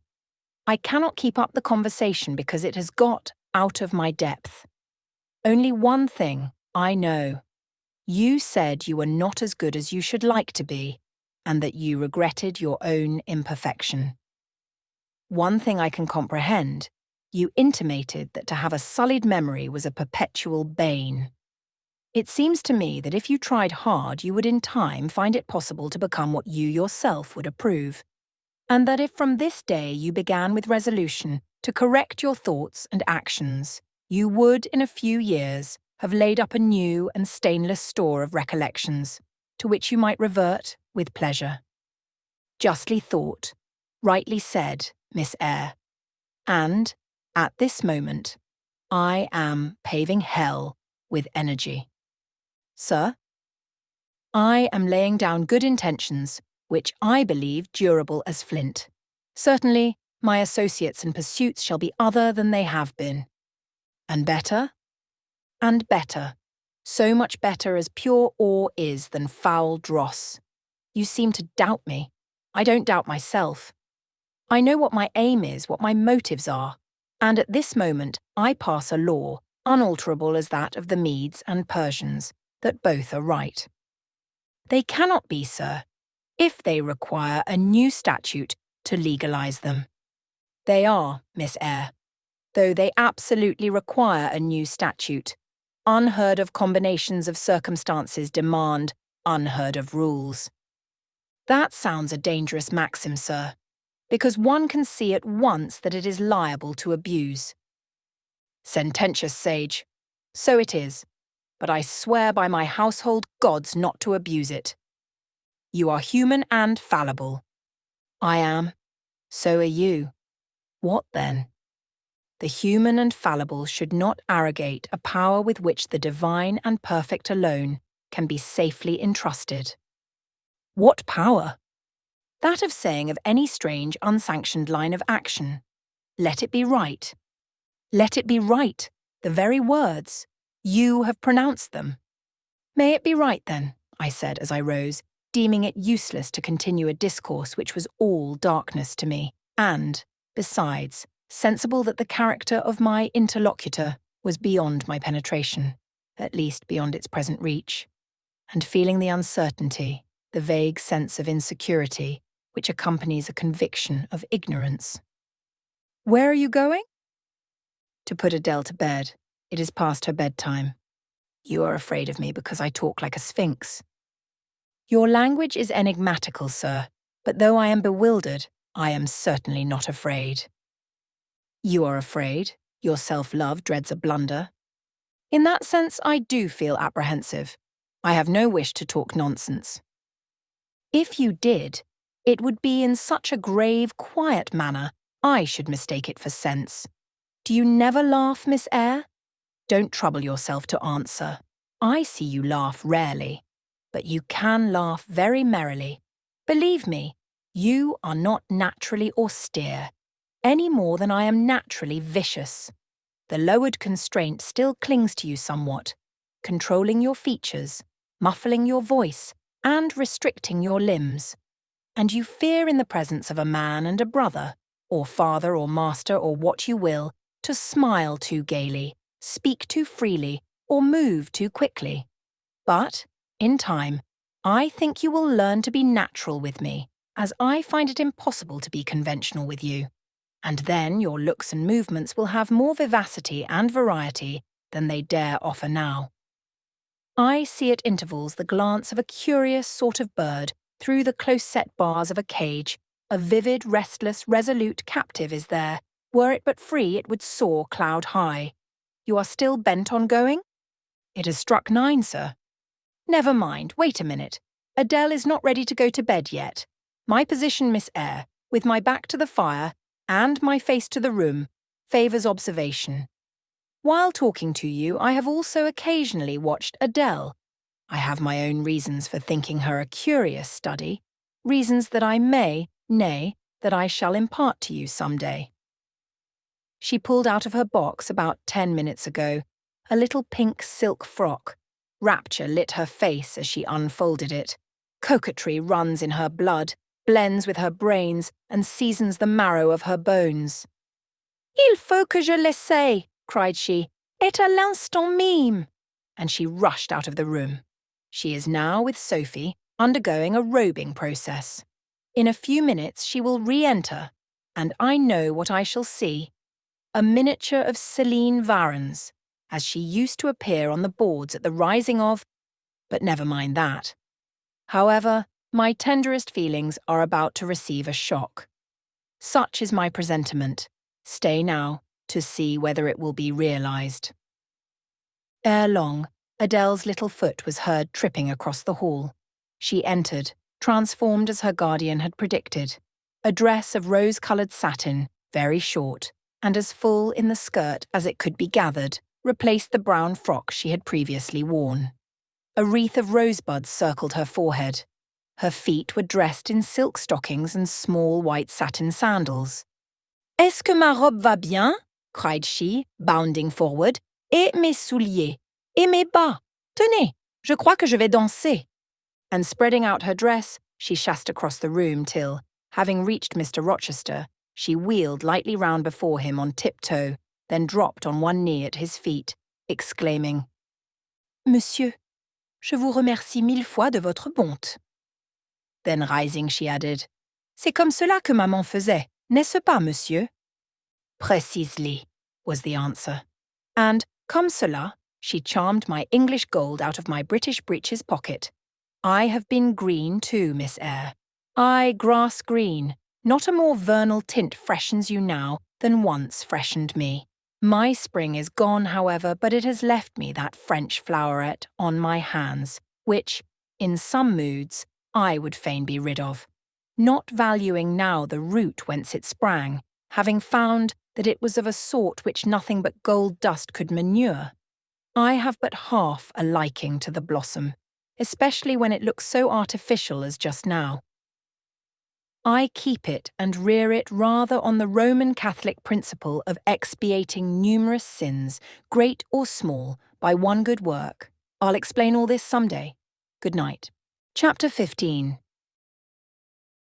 Mr. Rochester did, on a future occasion, explain it. It was one afternoon when he chanced to meet me and Adele in the grounds, and while she played with Pilot and her shuttlecock, he asked me to walk up and down a long beech avenue within sight of her.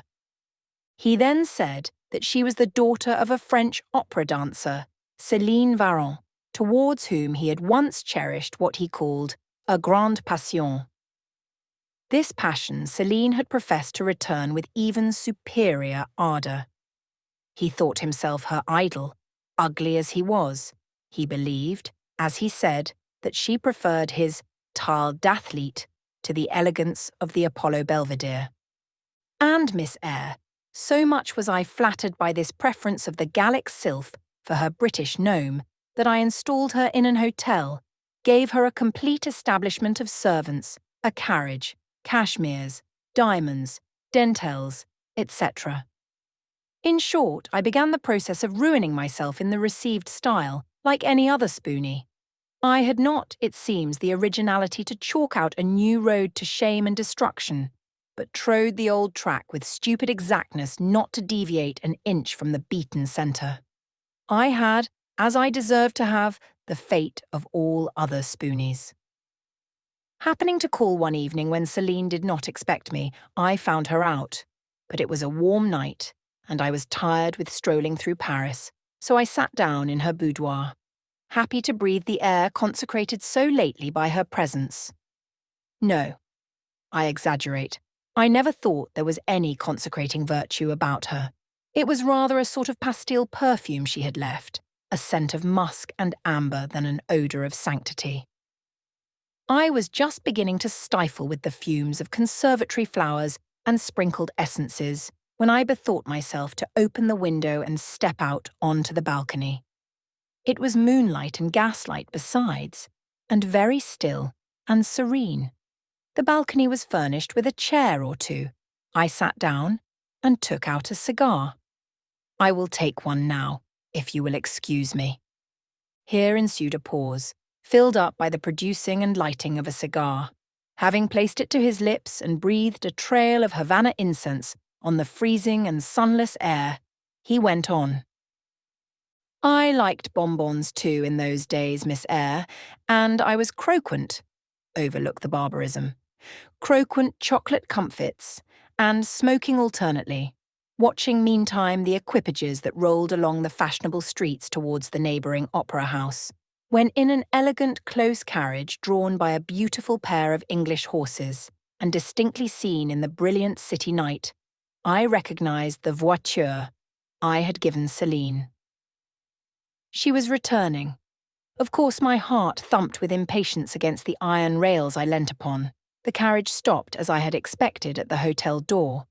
My flame, that is the very word for an opera inamorata, alighted. Though muffed in a cloak, an unnecessary encumbrance, by the by, on so warm a June evening, I knew her instantly by her little foot, seen peeping from the skirt of her dress, as she skipped from the carriage step. Bending over the balcony, I was about to murmur "Mon ange," in a tone, of course, which should be audible to the ear of love alone, when a figure jumped from the carriage after her, cloaked also, but that was a spurred heel which had rung on the pavement, and that was a hatted head which now passed under the arched porte-cochere of the hotel. You never felt jealousy, did you, Miss Eyre? Of course not. I need not ask you, because you never felt love. You have both sentiments yet to experience. Your soul sleeps. The shock is yet to be given, which shall waken it. You think all existence lapses in as quiet a flow as that in which your youth has hitherto slid away. Floating on with closed eyes and muffled ears, you neither see the rocks bristling not far off in the bed of the flood, nor hear the breakers boil at their base. But I tell you, and you may mark my words, you will come some day to a craggy pass in the Channel where the whole of life's stream will be broken up into whirl and tumult, foam and noise. Either you will be dashed to atoms on crag points, or lifted up and borne on by some master wave into a calmer current, as I am now. I like this day. I like that sky of steel. I like the sternness and stillness of the world under this frost. I like Thornfield, its antiquity, its retirement, its old crow trees and thorn trees, its grey facade, and lines of dark windows reflecting that metal welkin. And yet, how long have I abhorred the very thought of it, shunned it like a great plague house? How I do still abhor! He ground his teeth and was silent. He arrested his step and struck his boot against the hard ground. Some hated thought seemed to have him in its grip and to hold him so tightly that he could not advance. We were ascending the avenue when he thus paused. The hall was before us. Lifting his eye to its battlements, he cast over them a glare such as I never saw before or since. Pain, shame, ire, impatience, disgust, detestation seemed momentarily to hold a quivering conflict in the large pupil dilating under his ebon eyebrow. Wild was the wrestle which should be paramount, but another feeling rose and triumphed. Something hard and cynical, self-willed and resolute. It settled his passion and petrified his countenance. He went on. During the moment I was silent, Miss Eyre, I was arranging a point with my destiny. She stood there by that beech trunk, a hag like one of those who appeared to Macbeth on the heath of Forres. "You like Thornfield?" she said, lifting her finger, and then she wrote in the air, a memento which ran in lurid hieroglyphics all along the house front, between the upper and lower row of windows.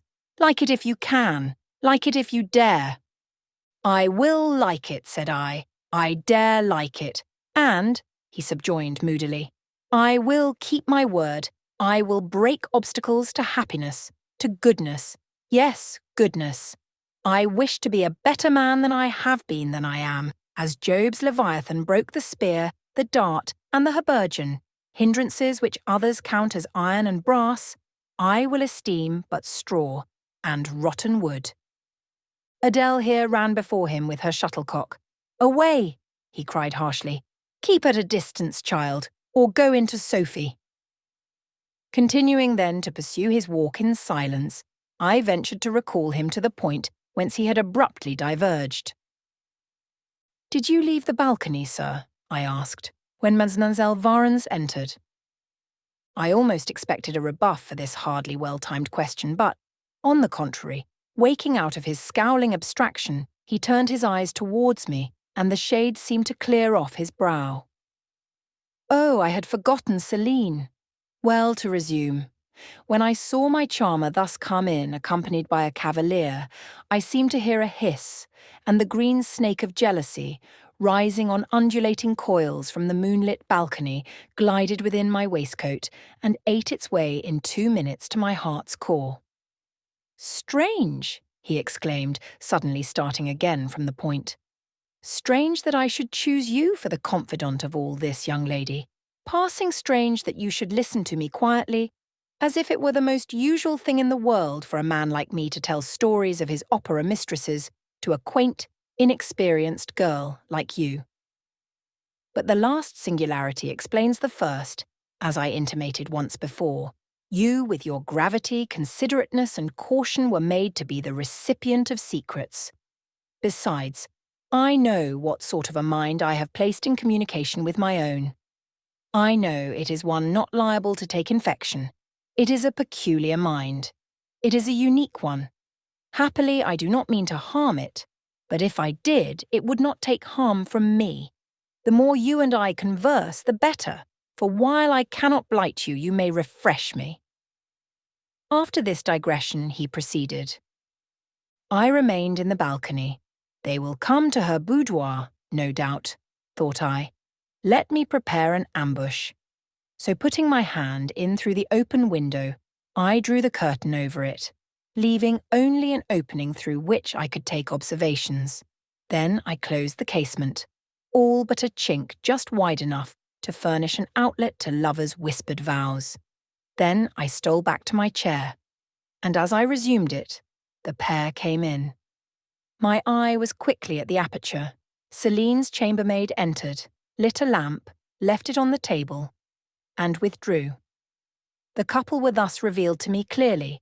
Both removed their cloaks, and there was the Varens, shining in satin and jewels, my gifts, of course. And there was her companion in an officer's uniform, and I knew him for a young roue of a vicomte, a brainless and vicious youth whom I had sometimes met in society, and had never thought of hating because I despised him so absolutely.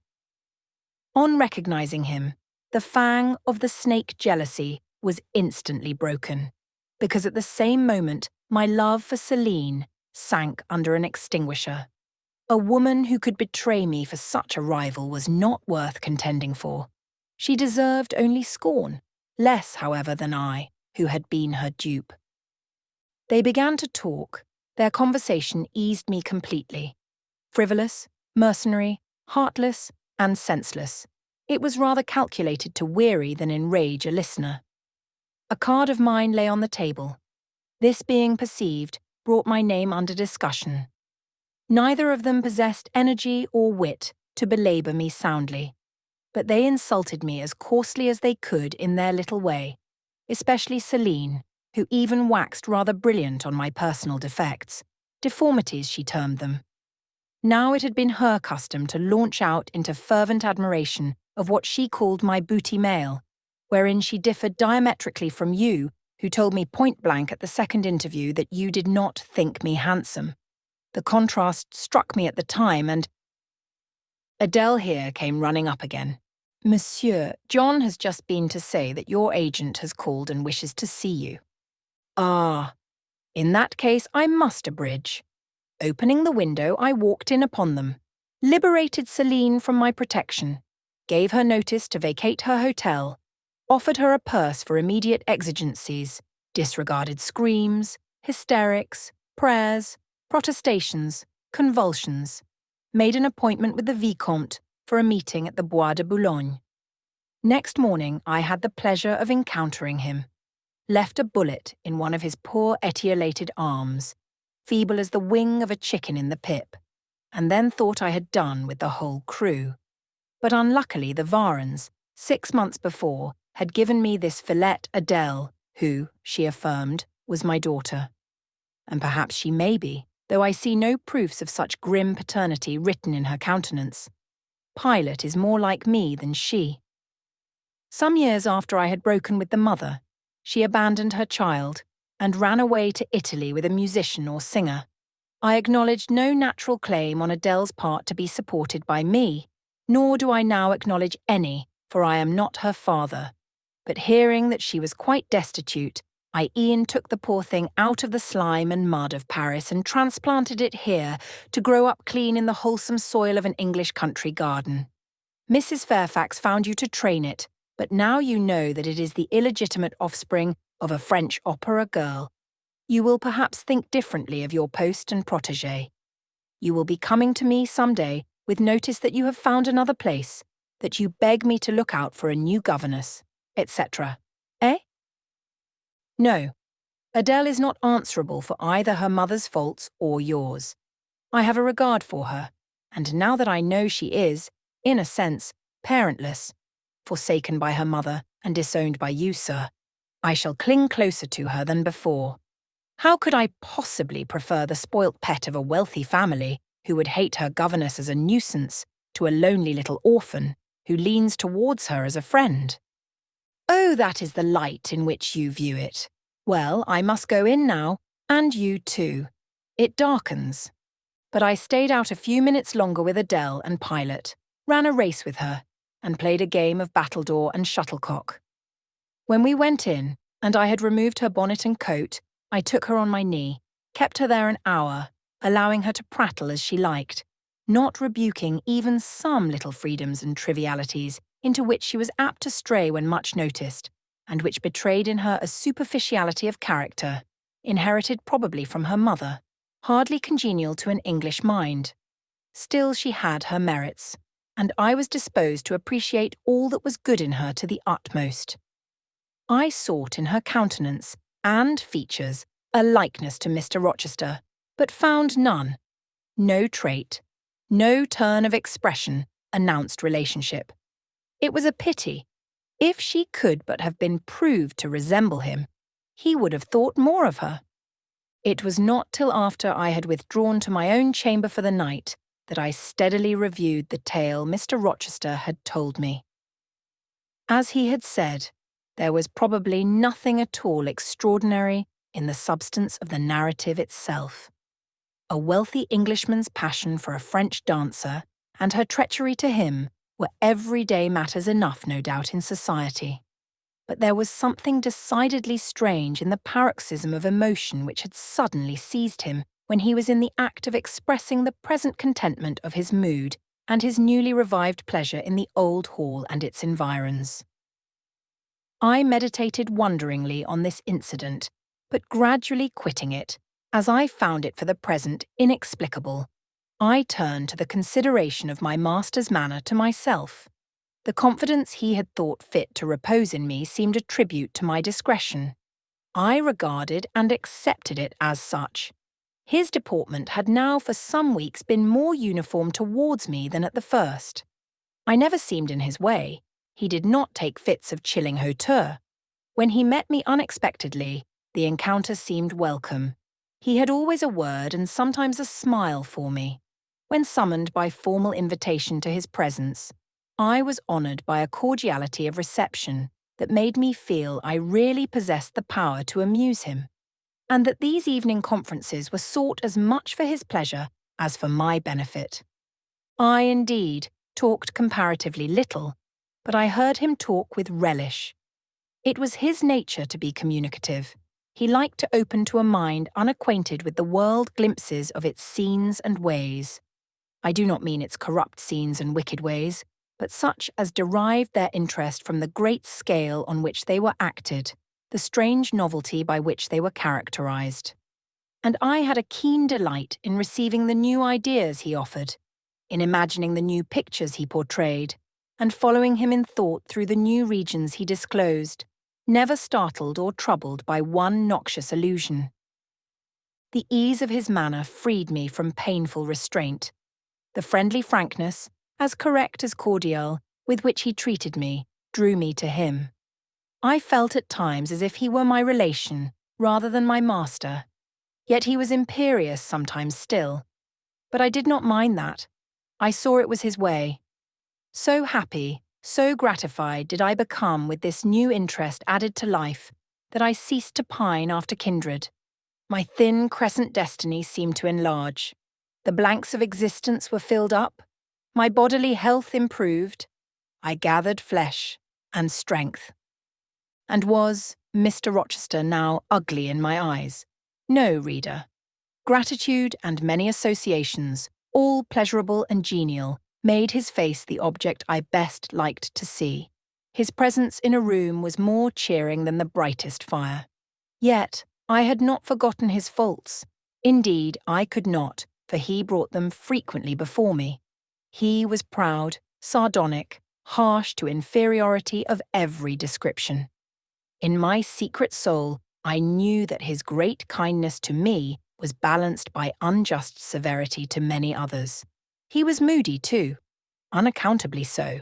I, more than once, when sent for to read to him, found him sitting in his library alone, with his head bent on his folded arms, and, when he looked up, a morose, almost a malignant scowl blackened his features. But I believed that his moodiness, his harshness, and his former faults of morality, I say former for now he seemed corrected of them, had their source in some cruel cross of fate. I believed he was naturally a man of better tendencies, higher principles, and purer tastes than such as circumstances had developed, education instilled, or destiny encouraged. I thought there were excellent materials in him, though for the present they hung together somewhat spoiled and tangled. I cannot deny that I grieved for his grief, whatever that was, and would have given much to assuage it. Though I had now extinguished my candle and was laid down in bed, I could not sleep for thinking of his look when he paused in the avenue and told how his destiny had risen up before him, and dared him to be happy at Thornfield.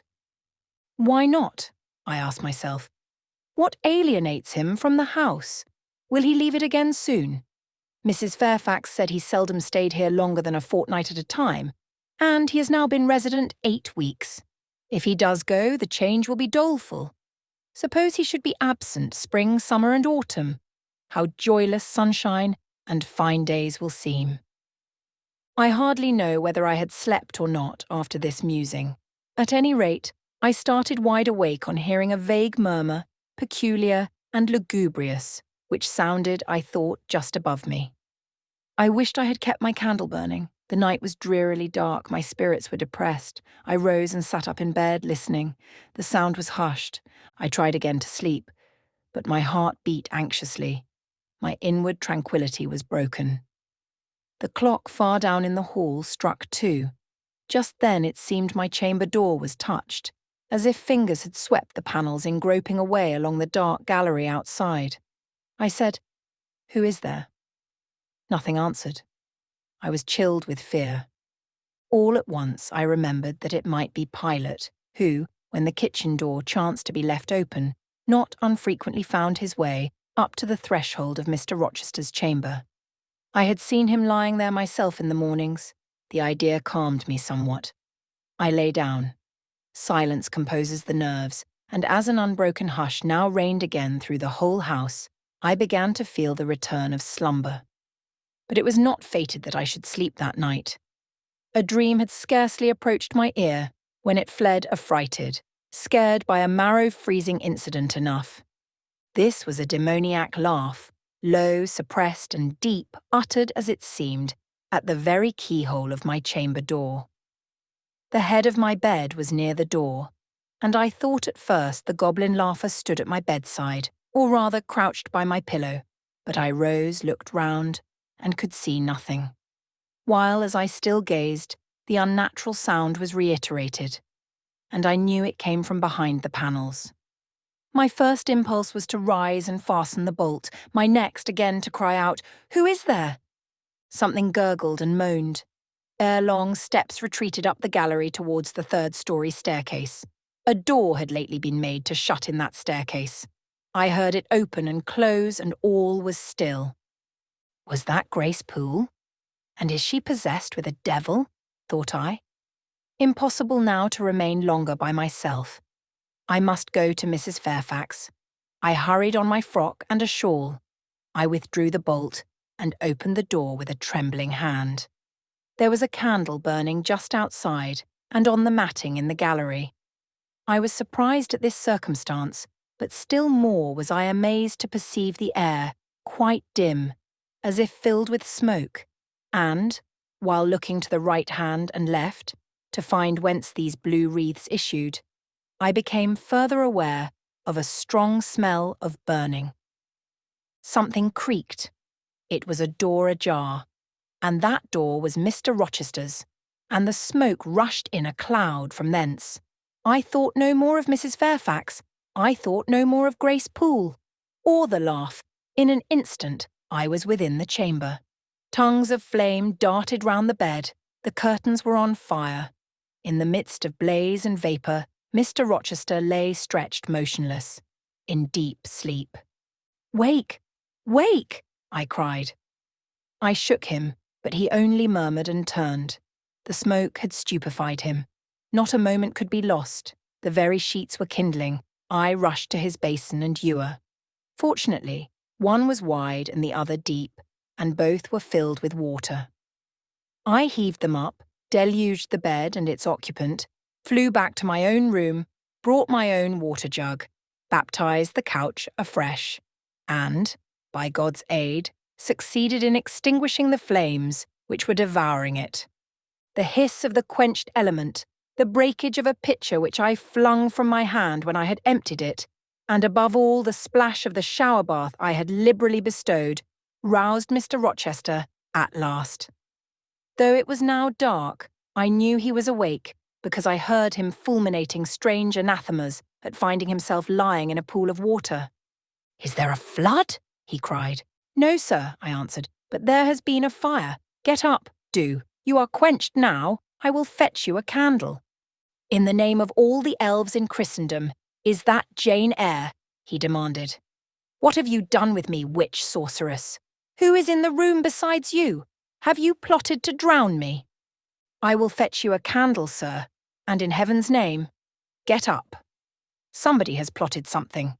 You cannot too soon find out who and what it is. There, I am up now, but at your peril you fetch a candle yet. Wait 2 minutes till I get into some dry garments, if any dry there be. Yes, here is my dressing gown. Now run." I did run. I brought the candle which still remained in the gallery. He took it from my hand, held it up, and surveyed the bed, all blackened and scorched, the sheets drenched, the carpet round swimming in water. "What is it? And who did it?" he asked.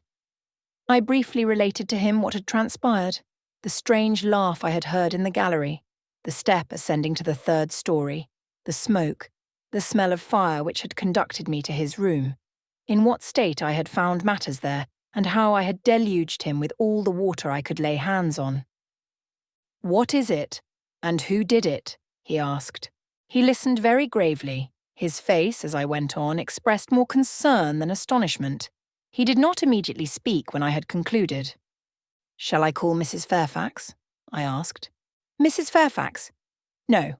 What the deuce would you call her for? What can she do? Let her sleep unmolested. Then I will fetch Leah and wake John and his wife." "Not at all, just be still. You have a shawl on. If you are not warm enough, you may take my cloak yonder, wrap it about you and sit down in the armchair. There, I will put it on. Now place your feet on the stool to keep them out of the wet. I am going to leave you a few minutes. I shall take the candle. Remain where you are till I return. Be as still as a mouse. I must pay a visit to the second story. Don't move, remember, or call anyone." He went. I watched the light withdraw.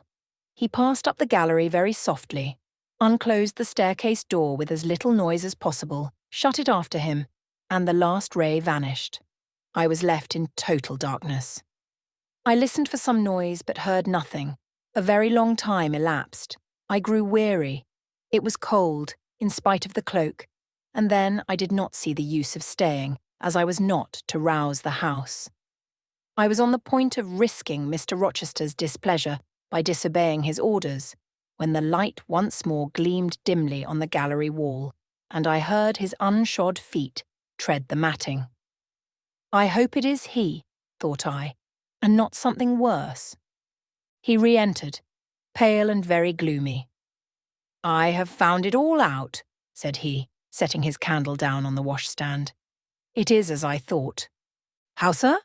He made no reply, but stood with his arms folded, looking on the ground. At the end of a few minutes he inquired in rather a peculiar tone, "I forget whether you said you saw anything when you opened your chamber door." "No, sir, only the candlestick on the ground." "But you heard an odd laugh?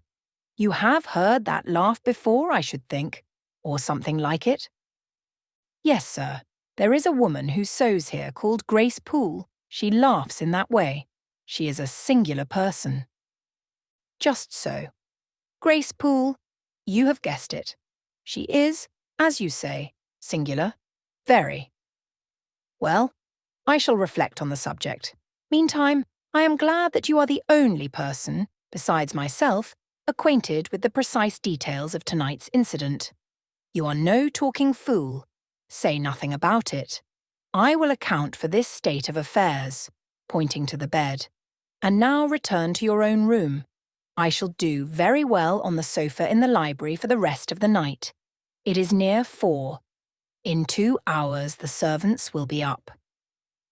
"Good night then, sir," said I, departing. He seemed surprised, very inconsistently so, as he had just told me to go. "What?" he exclaimed. "Are you quitting me already, and in that way?" "You said I might go, sir."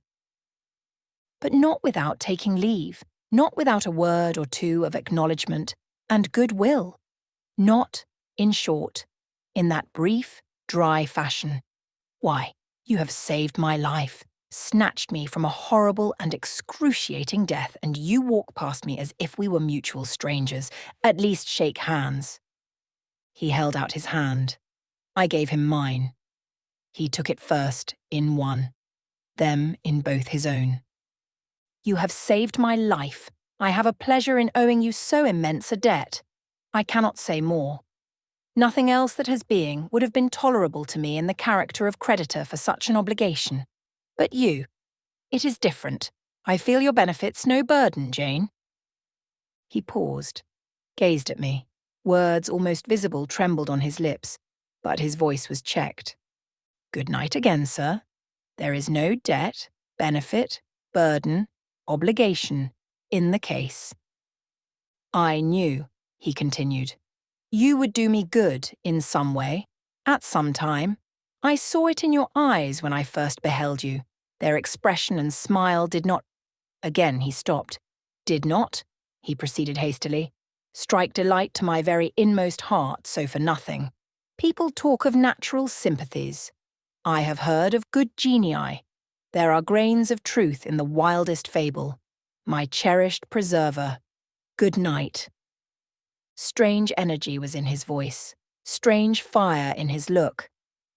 I am glad I happened to be awake, I said, and then I was going. What? You will go? I am cold, sir. Cold?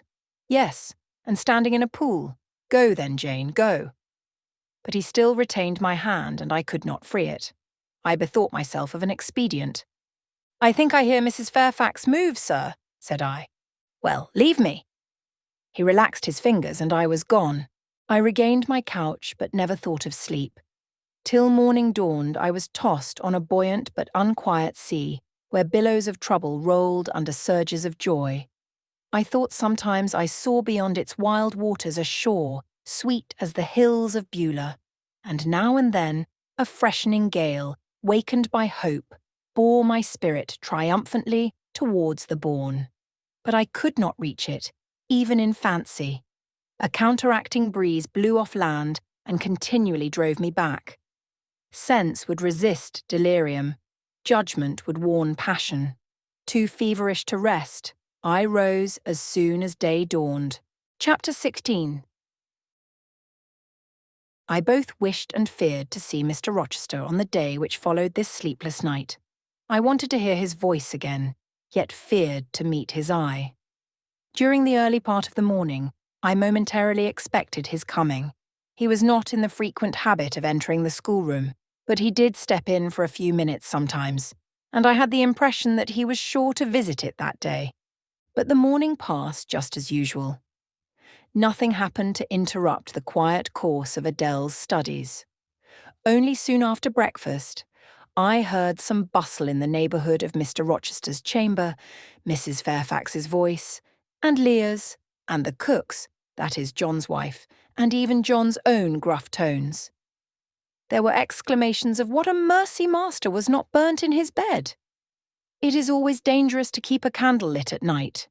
How providential that he had presence of mind to think of the water jug. I wonder he waked nobody. It is to be hoped he will not take cold with sleeping on the library sofa, etc. To much confabulation succeeded a sound of scrubbing and setting to rights. And when I passed the room, in going downstairs to dinner, I saw through the open door that all was again restored to complete order. Only the bed was stripped of its hangings. Leah stood up in the window seat, rubbing the panes of glass dimmed with smoke. I was about to address her, for I wished to know what account had been given of the affair, but, on advancing, I saw a second person in the chamber, a woman sitting on a chair by the bedside and sewing rings to new curtains. That woman was no other than Grace Poole. There she sat, staid and taciturn-looking as usual, in her brown stuff gown, her check apron, white handkerchief, and cap. She was intent on her work, in which her whole thoughts seemed absorbed.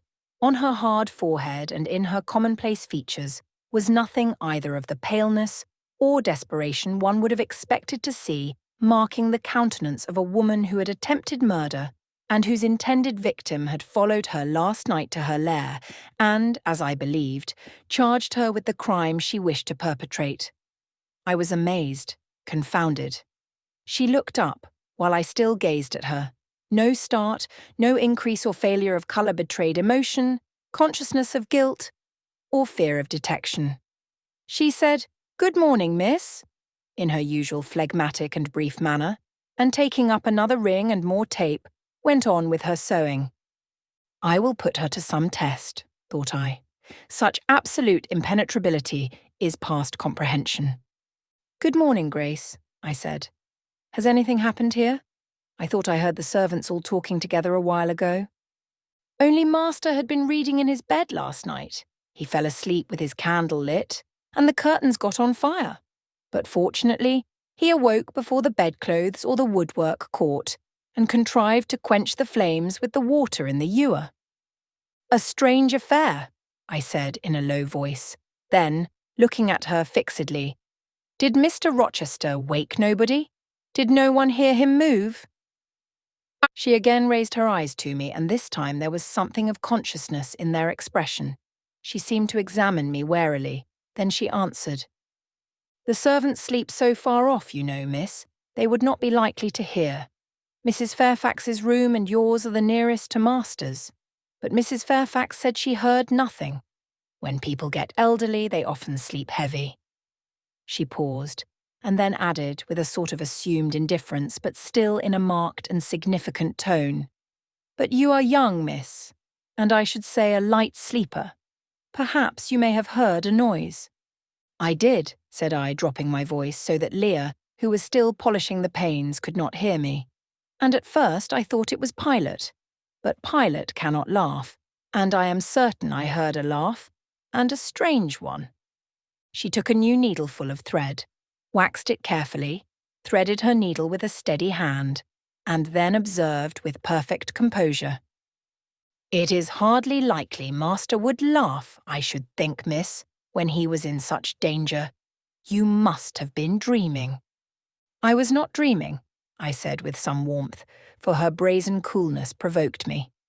Again she looked at me, and with the same scrutinizing and conscious eye. "Have you told master that you heard a laugh?" she inquired. "I have not had the opportunity of speaking to him this morning."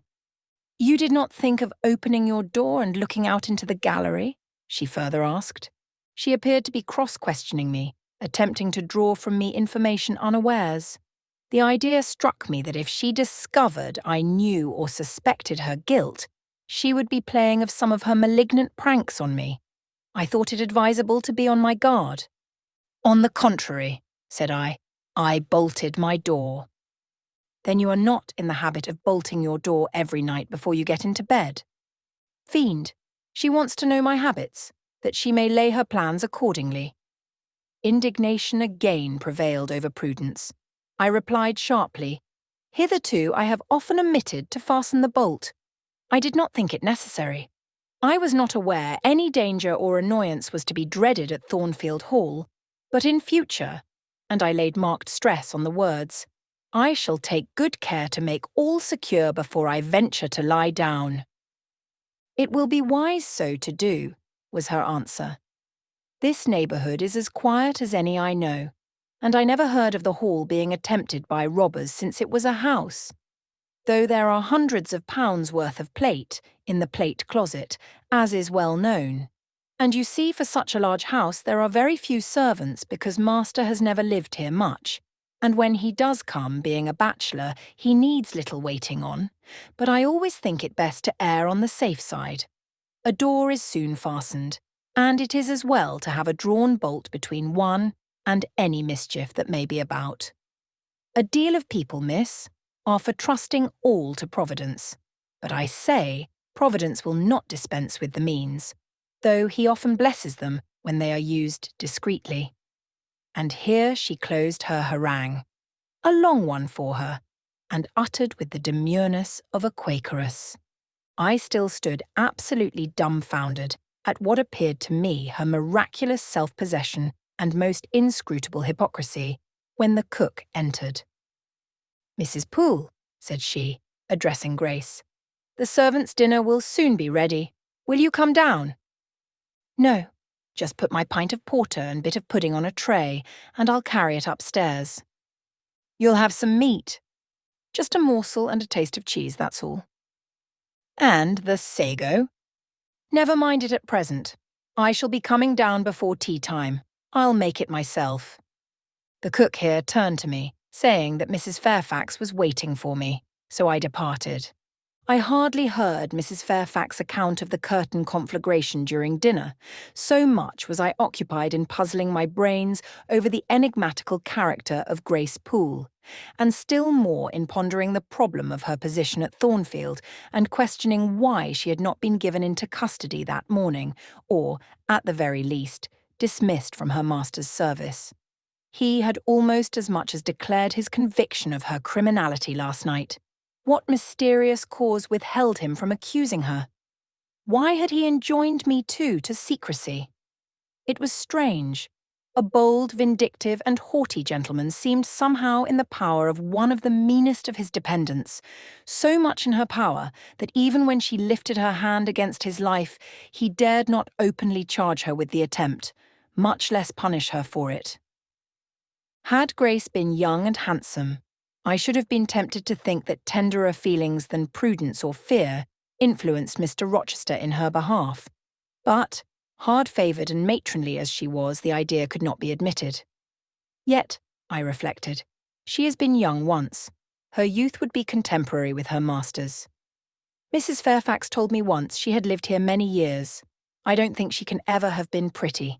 But, for aught I know, she may possess originality and strength of character to compensate for the want of personal advantages. Mr. Rochester is an amateur of the decided and eccentric. Grace is eccentric at least. What if a former caprice, a freak very possible to a nature so sudden and headstrong as his, has delivered him into her power, and she now exercises over his actions a secret influence, the result of his own indiscretion, which he cannot shake off and dare not disregard.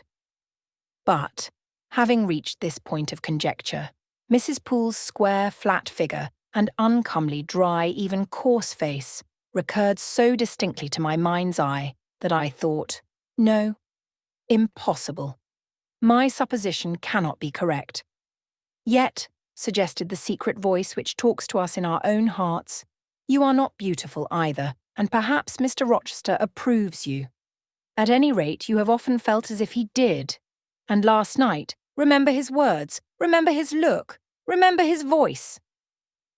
I well remembered all. Language, glance, and tone seemed at the moment vividly renewed.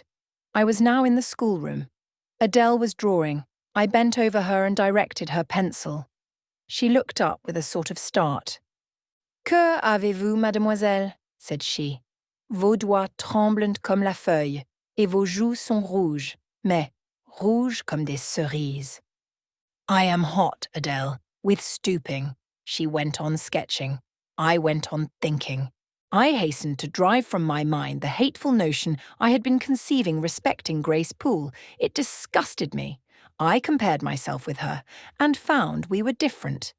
Bessie Leaven had said I was quite a lady, and she spoke truth. I was a lady. And now I looked much better than I did when Bessie saw me. I had more colour and more flesh, more life, more vivacity, because I had brighter hopes and keener enjoyments.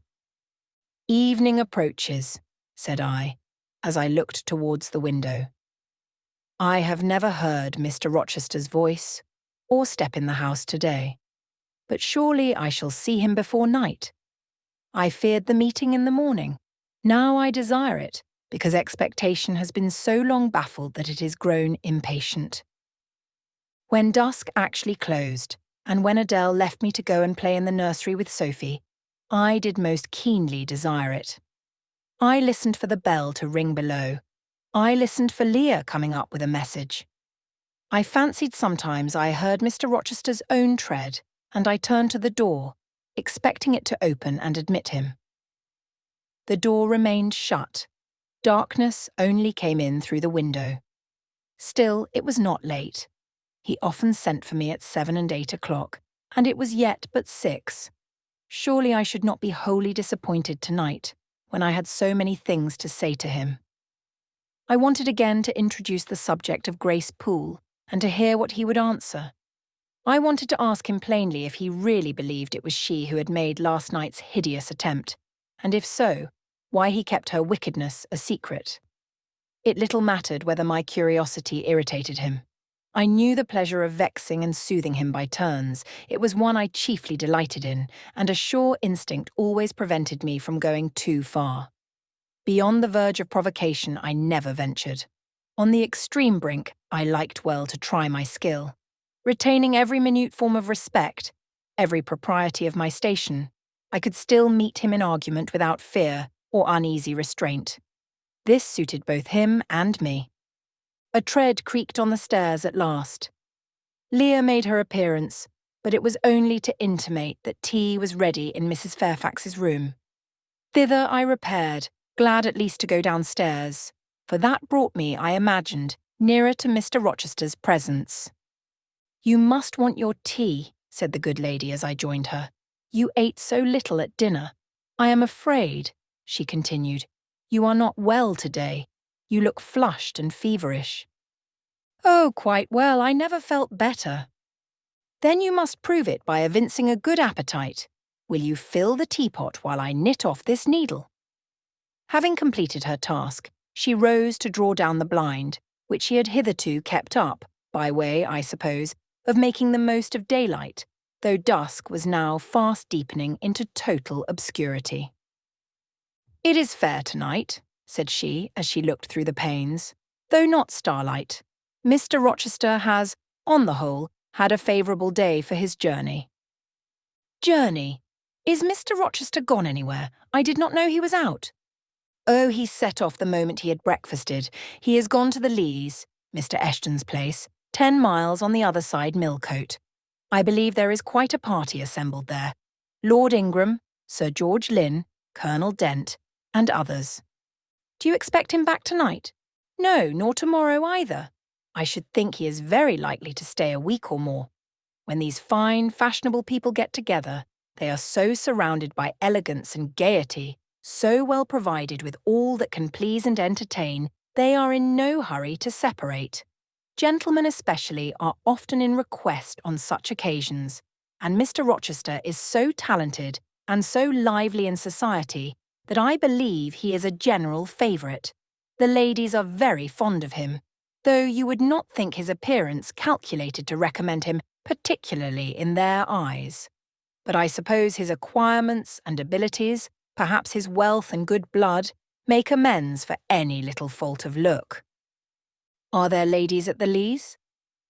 "There are Mrs. Eshton and her 3 daughters, very elegant young ladies indeed, and there are the Honourable Blanche and Mary Ingram, most beautiful women, I suppose. Indeed, I have seen Blanche 6 or 7 years since when she was a girl of 18. She came here to a Christmas ball and party Mr. Rochester gave. You should have seen the dining room that day. How richly it was decorated, how brilliantly lit up. I should think there were 50 ladies and gentlemen present, all of the first county families, and Miss Ingram was considered the belle of the evening." "You saw her, you say, Mrs. Fairfax. What was she like?" "Yes, I saw her. The dining-room doors were thrown open, and, as it was Christmas time, the servants were allowed to assemble in the hall to hear some of the ladies sing and play. Mr. Rochester would have me to come in, and I sat down in a quiet corner and watched them. I never saw a more splendid scene. The ladies were magnificently dressed. Most of them, at least most of the younger ones, looked handsome, but Miss Ingram was certainly the queen." "And what was she like?" "Tall, fine bust, sloping shoulders, long graceful neck, olive complexion, dark and clear, noble features, eyes rather like Mr. Rochester's, large and black, and as brilliant as her jewels. And then she had such a fine head of hair, raven black and so becomingly arranged, a crown of thick plaits behind, and in front the longest, the glossiest curls I ever saw. She was dressed in pure white. An amber-coloured scarf was passed over her shoulder and across her breast, tied at the side and descending in long fringed ends below her knee. She wore an amber-coloured flower, too, in her hair. It contrasted well with the jetty mass of her curls." "She was greatly admired, of course?"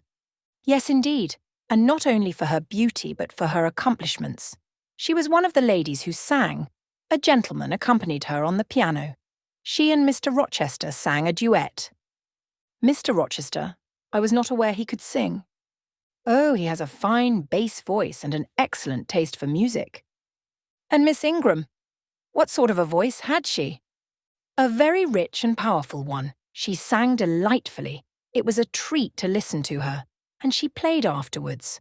I am no judge of music, but Mr. Rochester is, and I heard him say her execution was remarkably good." "And this beautiful and accomplished lady She is not yet married? It appears not. I fancy neither she nor her sister have very large fortunes. Old Lord Ingram's estates were chiefly entailed, and the eldest son came in for everything almost. But I wonder no wealthy nobleman or gentleman has taken a fancy to her. Mr. Rochester, for instance. He is rich, is he not? Oh, yes. But you see there is a considerable difference in age. Mr. Rochester is nearly 40. She is but 25. What of that? More unequal matches are made every day. True. Yet I should scarcely fancy Mr. Rochester would entertain an idea of the sort. But you eat nothing. You have scarcely tasted since you began tea. No, I am too thirsty to eat. Will you let me have another cup? I was about again to revert to the probability of a union between Mr. Rochester and the beautiful Blanche, but Adele came in, and the conversation was turned into another channel. When once more alone, I reviewed the information I had got, looked into my heart, examined its thoughts and feelings, and endeavoured to bring back with a strict hand such as had been straying through imagination's boundless and trackless waste into the safe fold of common sense. Arraigned at my own bar, memory having given her evidence of the hopes, wishes, sentiments I had been cherishing since last night, of the general state of mind in which I had indulged for nearly a fortnight past.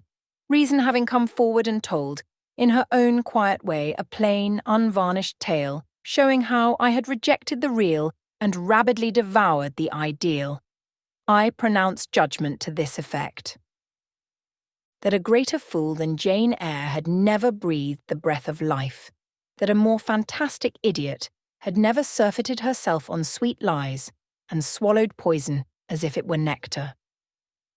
You, I said, a favourite with Mr. Rochester? You gifted with the power of pleasing him? You of importance to him in any way? Go. Your folly sickens me. And you have derived pleasure from occasional tokens of preference, equivocal tokens shown by a gentleman of family and a man of the world to a dependent and a novice. How dared you? Poor stupid dupe! Could not even self-interest make you wiser? You repeated to yourself this morning the brief scene of last night. Cover your face and be ashamed. He said something in praise of your eyes, did he? Blind puppy. Open their bleared lids and look on your own accursed senselessness. It does good to no woman to be flattered by her superior, who cannot possibly intend to marry her, and it is madness in all women to let a secret love kindle within them, which, if unreturned and unknown, must devour the life that feeds it, and, if discovered and responded to, must lead, ignis fatuus-like, into miry wilds, whence there is no extrication. Listen then, Jane Eyre, to your sentence. Tomorrow, place the glass before you, and draw in chalk your own picture, faithfully, without softening one defect. Omit no harsh line, smooth away no displeasing irregularity. Write under it: portrait of a governess, disconnected, poor, and plain. Afterwards, take a piece of smooth ivory. You have one prepared in your drawing box. Take your palette, mix your freshest, finest, clearest tints. Choose your most delicate camel hair pencils. Delineate carefully the loveliest face you can imagine. Paint it in your softest shades and sweetest lines, according to the description given by Mrs. Fairfax of Blanche Ingram. Remember the raven ringlets, the oriental eye. What? You revert to Mr. Rochester as a model. Order, no snivel, no sentiment, no regret. I will endure only sense and resolution. Recall the august yet harmonious lineaments, the Grecian neck and bust. Let the round and dazzling arm be visible, and the delicate hand. Omit neither diamond ring nor gold bracelet. Portray faithfully the attire, aerial lace and glistening satin, graceful scarf and golden rose. Call it Blanche, an accomplished lady of rank. Whenever, in future, you should chance to fancy Mr. Rochester thinks well of you, take out these two pictures and compare them. Say, Mr. Rochester might probably win that noble lady's love, if he chose to strive for it. Is it likely he would waste a serious thought on this indigent and insignificant plebeian? I'll do it, I resolved. And having framed this determination, I grew calm and fell asleep. I kept my word. An hour or two sufficed to sketch my own portrait in crayons, and in less than a fortnight I had completed an ivory miniature of an imaginary Blanche Ingram. It looked a lovely face enough, and when compared with the real head in chalk, the contrast was as great as self-control could desire. I derived benefit from the task. It had kept my head and hands employed, and had given force and fixedness to the new impressions I wished to stamp indelibly on my heart. Ere long, I had reason to congratulate myself on the course of wholesome discipline to which I had thus forced my feelings to submit. Thanks to it, I was able to meet subsequent occurrences with a decent calm, which, had they found me unprepared, I should probably have been unequal to maintain, even externally. Chapter 17. A week passed, and no news arrived of Mr. Rochester. 10 days, and still he did not come. Mrs. Fairfax said she should not be surprised if he were to go straight from the Leas to London, and thence to the Continent, and not show his face again at Thornfield for a year to come. He had not unfrequently quitted it in a manner quite as abrupt and unexpected. When I heard this, I was beginning to feel a strange chill and failing at the heart. I was actually permitting myself to experience a sickening sense of disappointment. But rallying my wits and recollecting my principles, I at once called my sensations to order. And it was wonderful how I got over the temporary blunder, how I cleared up the mistake of supposing Mr. Rochester's movements a matter in which I had any cause to take a vital interest. Not that I humbled myself by a slavish notion of inferiority. On the contrary, I just said, "You have nothing to do with the master of Thornfield, further than to receive the salary he gives you for teaching his protégé, and to be grateful for such respectful and kind treatment as, if you do your duty, you have a right to expect at his hands. Be sure that is the only tie he seriously acknowledges between you and him, so don't make him the object of your fine feelings, your raptures, agonies, and so forth. He is not of your order. Keep to your caste, and be too self-respecting to lavish the love of the whole heart, soul, and strength where such a gift is not wanted and would be despised." I went on with my day's business tranquilly, but ever and anon vague suggestions kept wandering across my brain of reasons why I should quit Thornfield, and I kept involuntarily framing advertisements and pondering conjectures about new situations. These thoughts I did not think to check. They might germinate and bear fruit if they could. Mr. Rochester had been absent upwards of a fortnight when the post brought Mrs. Fairfax a letter. "It is from the master," said she as she looked at the direction. "Now I suppose we shall know whether we are to expect his return or not." And while she broke the seal and perused the document, I went on taking my coffee. We were at breakfast. It was hot, and I attributed to that circumstance a fiery glow which suddenly rose to my face. Why my hand shook, and why I involuntarily spilt half the contents of my cup into my saucer, I did not choose to consider. "Well, I sometimes think we are too quiet, but we run a chance of being busy enough now. For a little while at least," said Mrs. Fairfax, still holding the note before her spectacles. Ere I permitted myself to request an explanation, I tied the string of Adele's pinafore, which happened to be loose. Having helped her also to another bun and refilled her mug with milk, I said nonchalantly, "Mr. Rochester is not likely to return soon, I suppose?" "Indeed he is. In 3 days, he says. That will be next Thursday, and not alone either. I don't know how many of the fine people at the Leas are coming with him. He sends directions for all the best bedrooms to be prepared, and the library and drawing rooms are to be cleaned out. I am to get more kitchen hands from the George Inn, at Millcote, and from wherever else I can. And the ladies will bring their maids and the gentlemen their valets. So we shall have a full house of it." And Mrs. Fairfax swallowed her breakfast and hastened away to commence operations. The 3 days were, as she had foretold, busy enough. I had thought all the rooms at Thornfield beautifully clean and well arranged, but it appears I was mistaken.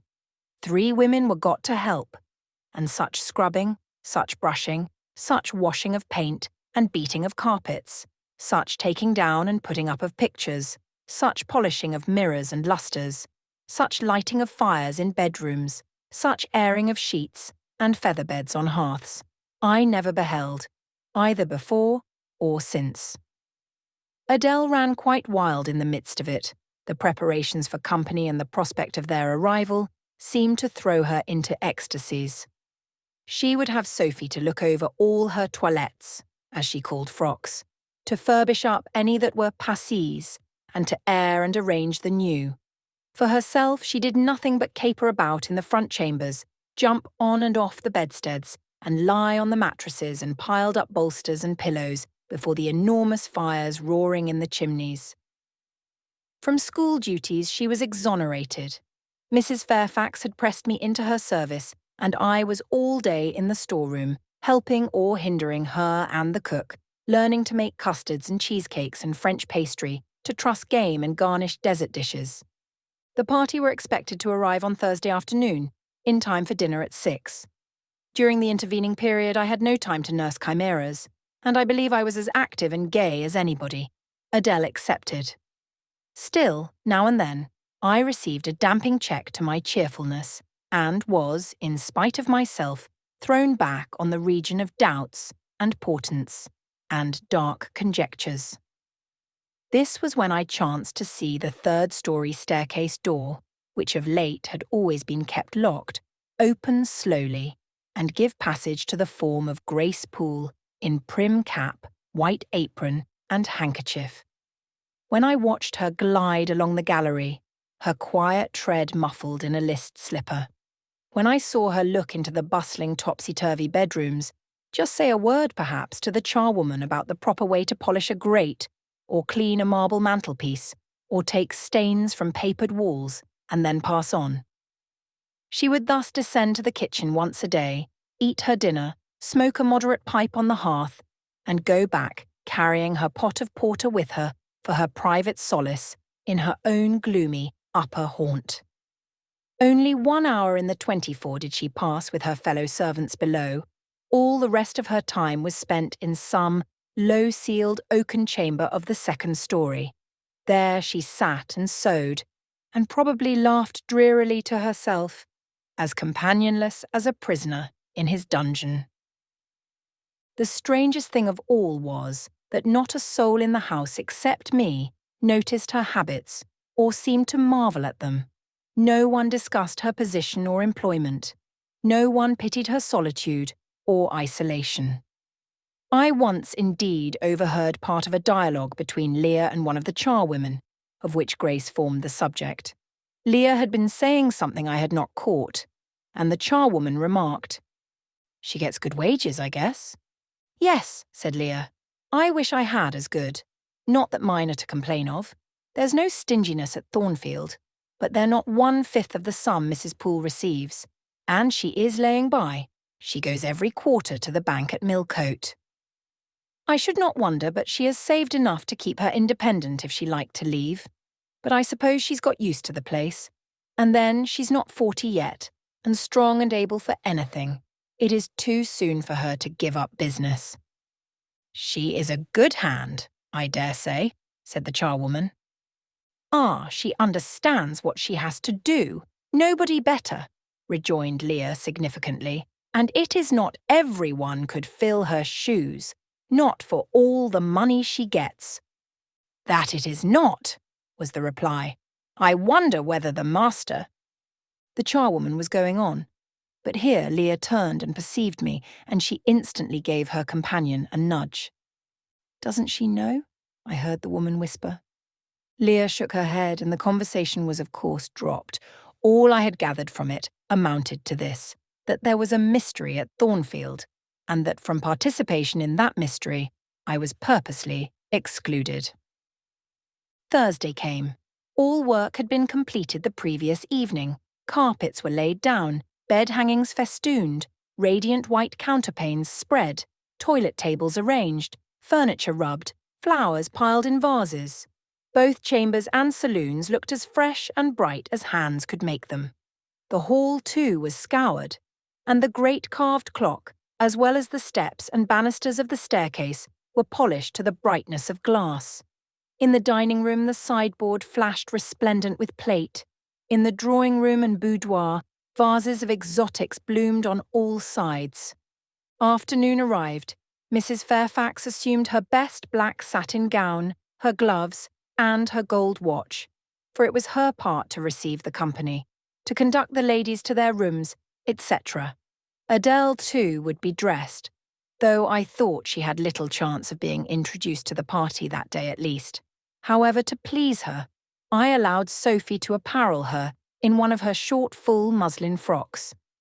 For myself, I had no need to make any change. I should not be called upon to quit my sanctum of the schoolroom, for a sanctum it was now become to me. A very pleasant refuge in time of trouble. It had been a mild, serene spring day, one of those days which, towards the end of March or the beginning of April, rise shining over the earth as heralds of summer. It was drawing to an end now, but the evening was even warm, and I sat at work in the schoolroom with the window open. "It gets late," said Mrs. Fairfax, entering in rustling state.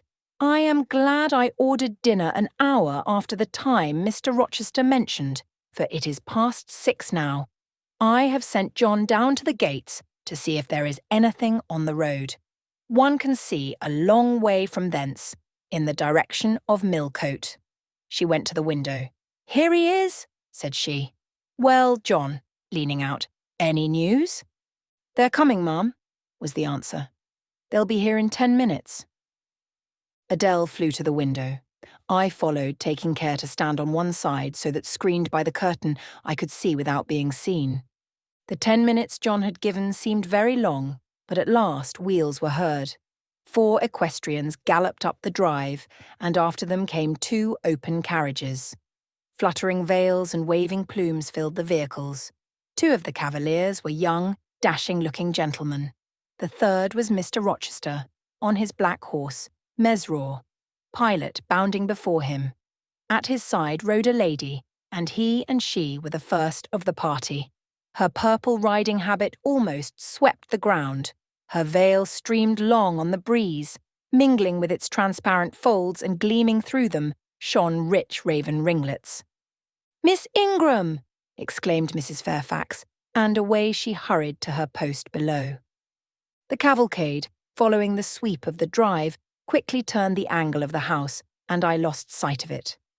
Adele now petitioned to go down, but I took her on my knee and gave her to understand that she must not on any account think of venturing in sight of the ladies, either now or at any other time, unless expressly sent for, that Mr. Rochester would be very angry, etc. Some natural tears she shed on being told this, but as I began to look very grave, she consented at last to wipe them. A joyous stir was now audible in the hall. Gentlemen's deep tones and ladies' silvery accents blent harmoniously together, and distinguishable above all, though not loud, was the sonorous voice of the master of Thornfield Hall, welcoming his fair and gallant guests under its roof. Then light steps ascended the stairs, and there was a tripping through the gallery, and soft, cheerful laughs, and opening and closing doors, and, for a time, a hush. "Elle change de toilette," said Adele, who, listening attentively, had followed every movement, and she sighed. "Chez maman," said she.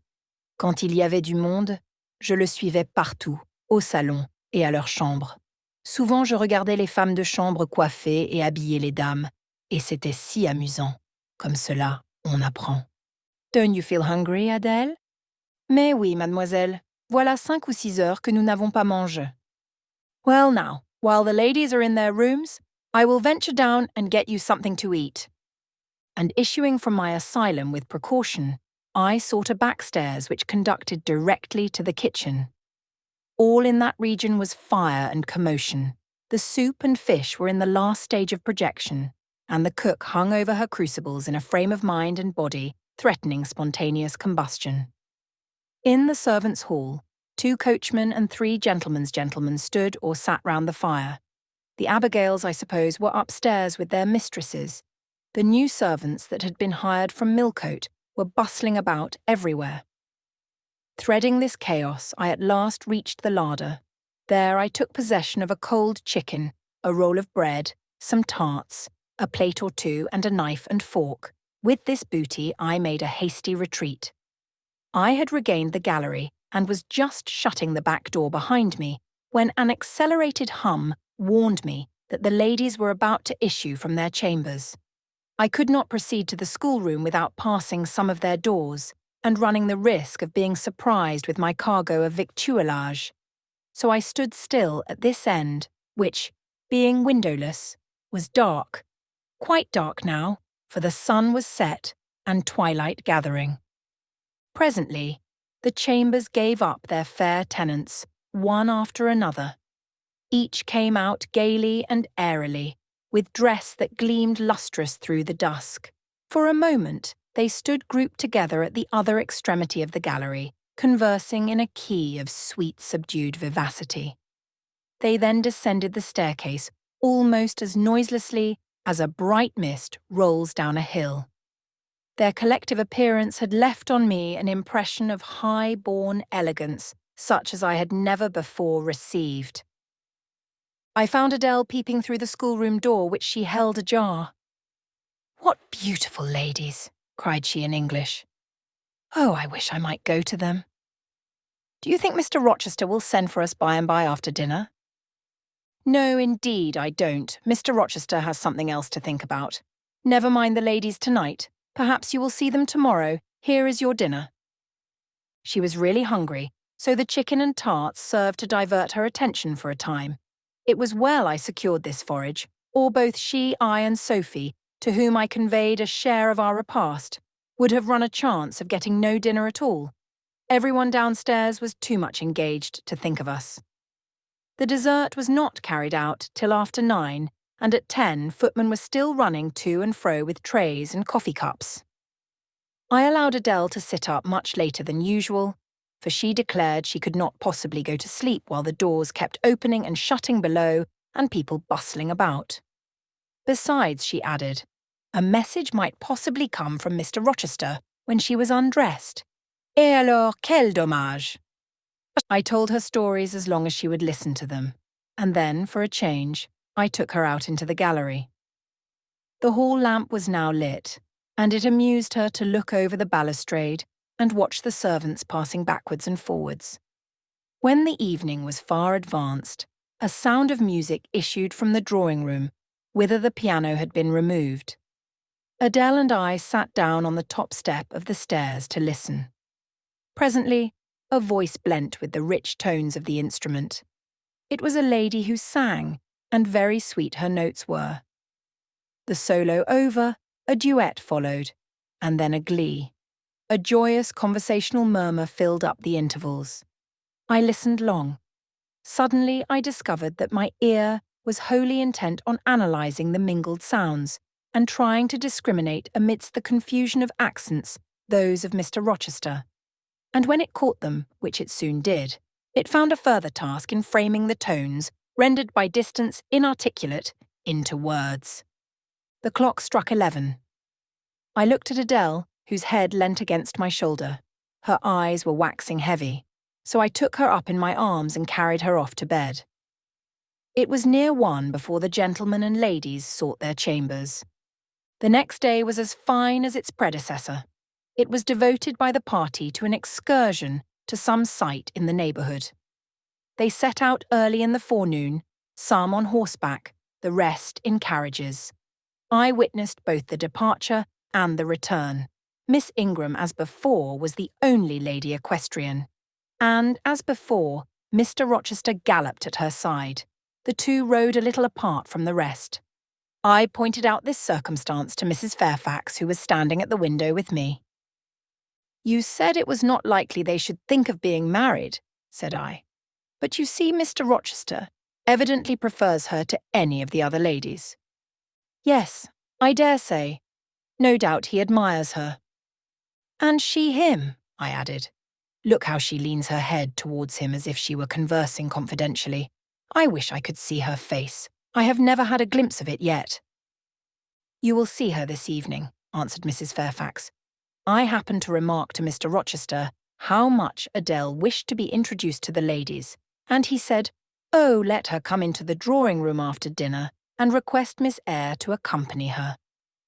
"Yes, he said that from mere politeness." "I need not go, I am sure," I answered.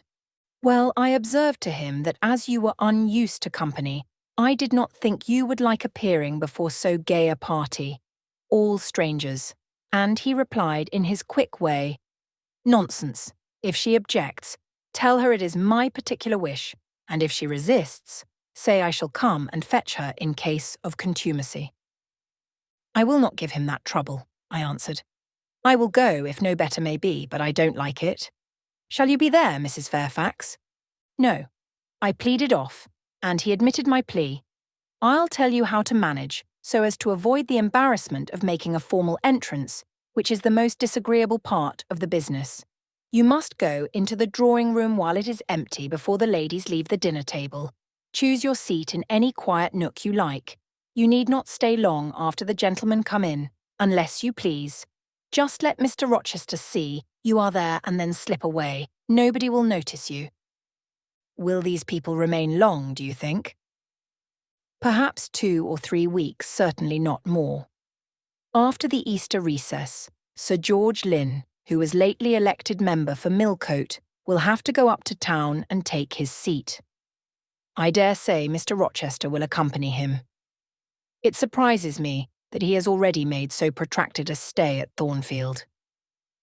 It was with some trepidation that I perceived the hour approach when I was to repair with my charge to the drawing-room. Adele had been in a state of ecstasy all day after hearing she was to be presented to the ladies in the evening, and it was not till Sophie commenced the operation of dressing her that she sobered down. Then the importance of the process quickly steadied her, and by the time she had her curls arranged in well-smoothed drooping clusters, her pink satin frock put on, her long sash tied, and her lace mittens adjusted, she looked as grave as any judge. No need to warn her not to disarrange her attire.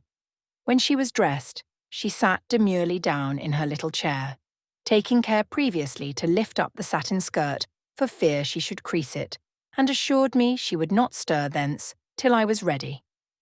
This I quickly was.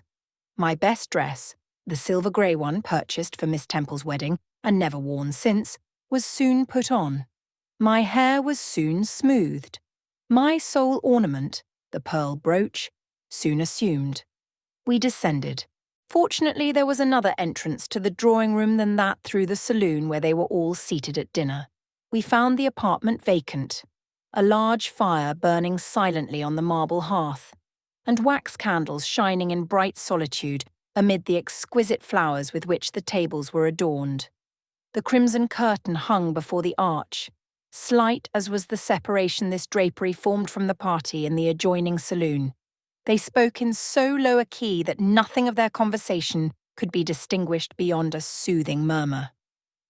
Adele, who appeared to be still under the influence of a most solemnizing impression, sat down, without a word, on the footstool I pointed out to her. I retired to a window seat, and taking a book from a table near, endeavoured to read. Adele brought her stool to my feet. Ere long she touched my knee. "What is it, Adele?" "Est-ce que je ne puis pas prendre une seule de ces fleurs magnifiques, mademoiselle, seulement pour compléter ma toilette?" "You think too much of your toilette, Adele, but you may have a flower." And I took a rose from a vase and fastened it in her sash. She sighed a sigh of ineffable satisfaction, as if her cup of happiness were now full. I turned my face away to conceal a smile I could not suppress. There was something ludicrous as well as painful in the little Parisian's earnest and innate devotion to matters of dress. A soft sound of rising now became audible. The curtain was swept back from the arch.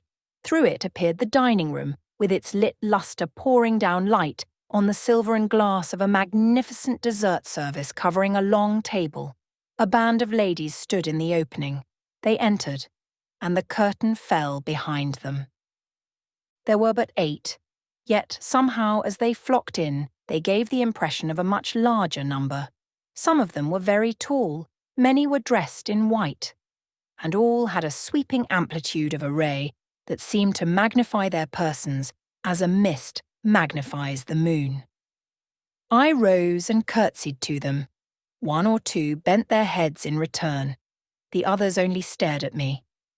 They dispersed about the room, reminding me, by the lightness and buoyancy of their movements, of a flock of white plumy birds. Some of them threw themselves in half-reclining positions on the sofas and ottomans. Some bent over the tables and examined the flowers and books.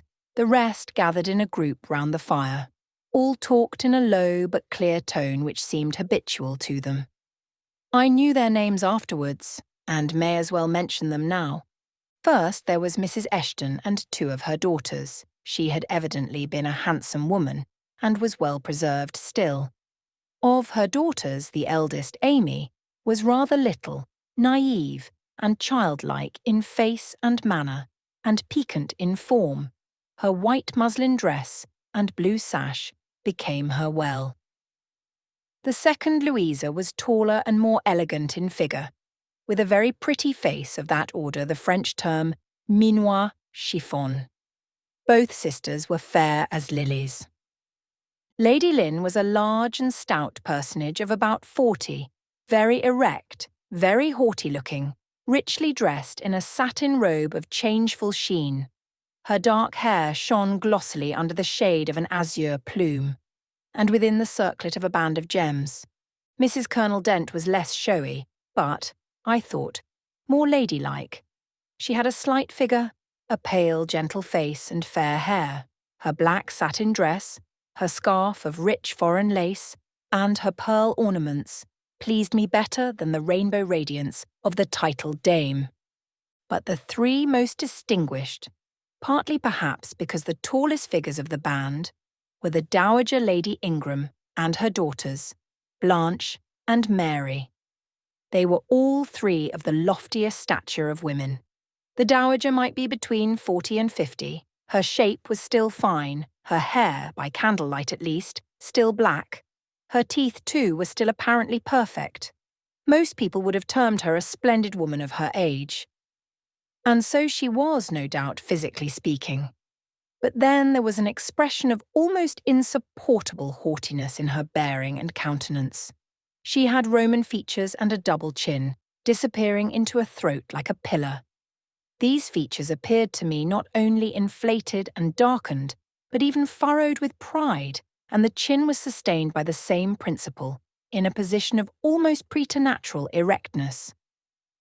She had, likewise, a fierce and a hard eye. It reminded me of Mrs. Reed's. She mouthed her words in speaking, her voice was deep, its inflections very pompous, very dogmatical, very intolerable in short. A crimson velvet robe, and a shawl turban of some gold-wrought Indian fabric, invested her, I suppose she thought, with a truly imperial dignity. Blanche and Mary were of equal stature, straight and tall as poplars. Mary was too slim for her height, but Blanche was moulded like a Dian.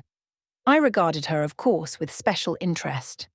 First, I wished to see whether her appearance accorded with Mrs. Fairfax's description. Secondly, whether it at all resembled the fancy miniature I had painted of her. And thirdly, it will out, whether it was such as I should fancy likely to suit Mr. Rochester's taste. As far as person went, she answered point for point, both to my picture and Mrs. Fairfax's description. The noble bust, the sloping shoulders, the graceful neck, the dark eyes and black ringlets were all there. But her face was like her mother's, a youthful, unfurrowed likeness.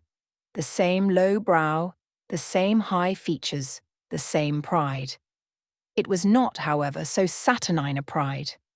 She laughed continually. Her laugh was satirical, and so was the habitual expression of her arched and haughty lip. Genius is said to be self-conscious. I cannot tell whether Miss Ingram was a genius, but she was self-conscious. Remarkably self-conscious indeed. She entered into a discourse on botany with the gentle Mrs. Dent. It seemed Mrs. Dent had not studied that science, though, as she said, she liked flowers, especially wild ones. Miss Ingram had, and she ran over its vocabulary with an air. I presently perceived she was, what is vernacularly termed, trailing Mrs. Dent, that is, playing on her ignorance. Her trail might be clever, but it was decidedly not good. Natured. She played.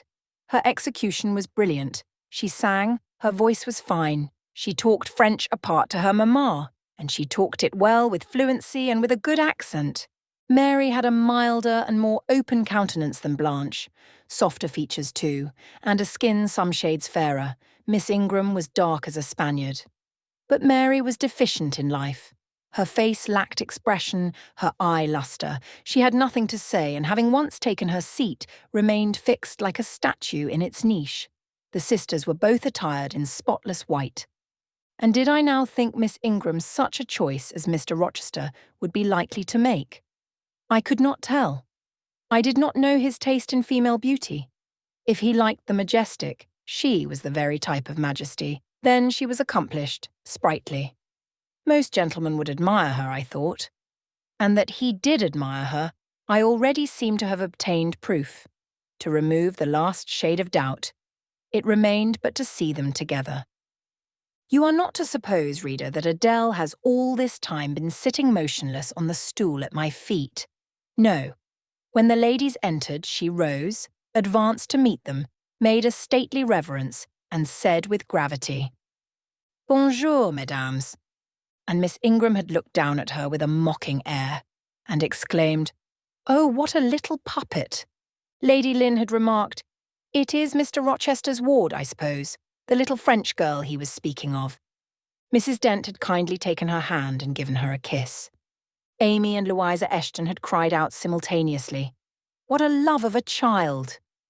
And then they had called her to a sofa, where she now sat, ensconced between them, chattering alternately in French and broken English, absorbing not only the young lady's attention, but that of Mrs. Eshton and Lady Lynn, and getting spoilt to her heart's content. At last coffee is brought in, and the gentlemen are summoned. I sit in the shade, if any shade there be in this brilliantly lit apartment. The window curtain half hides me. Again the arch yawns. They come. The collective appearance of the gentlemen, like that of the ladies, is very imposing. They are all costumed in black. Most of them are tall, some young. Henry and Frederick Lynn are very dashing sparks indeed, and Colonel Dent is a fine soldierly man. Mr. Eshton, the magistrate of the district, is gentlemanlike. His hair is quite white, his eyebrows and whiskers still dark, which gives him something of the appearance of a père noble de théâtre. Lord Ingram, like his sisters, is very tall. Like them, also, he is handsome, but he shares Mary's apathetic and listless look. He seems to have more length of limb than vivacity of blood or vigour of brain. And where is Mr. Rochester? He comes in last. I am not looking at the arch, yet I see him enter. I try to concentrate my attention on those netting needles, on the meshes of the purse I am forming. I wish to think only of the work I have in my hands, to see only the silver beads and silk threads that lie in my lap. Whereas, I distinctly behold his figure, and I inevitably recall the moment when I last saw it, just after I had rendered him what he deemed an essential service. And he, holding my hand and looking down on my face, surveyed me with eyes that revealed a heart full and eager to overflow, in whose emotions I had a part. How near had I approached him at that moment? What had occurred since calculated to change his and my relative positions? Yet now how distant, how far estranged we were. So far estranged that I did not expect him to come and speak to me. I did not wonder when, without looking at me, he took a seat at the other side of the room and began conversing with some of the ladies. No sooner did I see that his attention was riveted on them, and that I might gaze without being observed, than my eyes were drawn involuntarily to his face. I could not keep their lids under control. They would rise, and the irids would fix on him. I looked, and had an acute pleasure in looking, a precious yet poignant pleasure, pure gold, with a steely point of agony. A pleasure like what the thirst-perishing man might feel who knows the well to which he has crept is poisoned, yet stoops and drinks divine draughts nevertheless. Most true is it that beauty is in the eye of the gazer. My master's colourless, olive face, square, massive brow, broad and jetty eyebrows, deep eyes, strong features, firm, grim mouth, all energy, decision, will, were not beautiful, according to rule. But they were more than beautiful to me. They were full of an interest, an influence that quite mastered me, that took my feelings from my own power and fettered them in his. I had not intended to love him. The reader knows I had wrought hard to extirpate from my soul the germs of love there detected. And now, at the first renewed view of him, they spontaneously arrived, green and strong. He made me love him without looking at me. I compared him with his guests. What was the gallant grace of the Lynns, the languid elegance of Lord Ingram? Even the military distinction of Colonel Dent, contrasted with his look of native pith and genuine power. I had no sympathy in their appearance, their expression. Yet I could imagine that most observers would call them attractive, handsome, imposing, while they would pronounce Mr. Rochester at once harsh-featured and melancholy-looking. I saw them smile, laugh. It was nothing. The light of the candles had as much soul in it as their smile, the tinkle of the bell as much significance as their laugh. I saw Mr. Rochester smile. His stern features softened, his eye grew both brilliant and gentle, its ray both searching and sweet. He was talking, at the moment, to Louisa and Amy Eshton. I wondered to see them receive with calm that look which seemed to me so penetrating. I expected their eyes to fall, their colour to rise under it. Yet I was glad when I found they were in no sense moved. He is not to them what he is to me, I thought. He is not of their kind. I believe he is of mine. I am sure he is. I feel akin to him. I understand the language of his countenance and movements. Though rank and wealth sever us widely, I have something in my brain and heart, in my blood and nerves, that assimilates me mentally to him. Did I say, a few days since, that I had nothing to do with him but to receive my salary at his hands? Did I forbid myself to think of him in any other light than as a paymaster?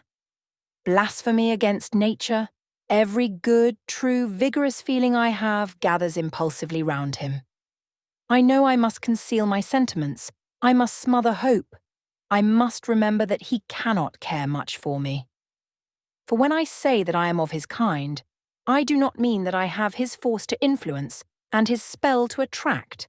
I mean only that I have certain tastes and feelings in common with him. I must then repeat continually that we are forever sundered. And yet, while I breathe and think, I must love him. Coffee is handed. The ladies, since the gentlemen entered, have become lively as larks. Conversation waxes brisk and merry. Colonel Dent and Mr. Eshton argue on politics. Their wives listen.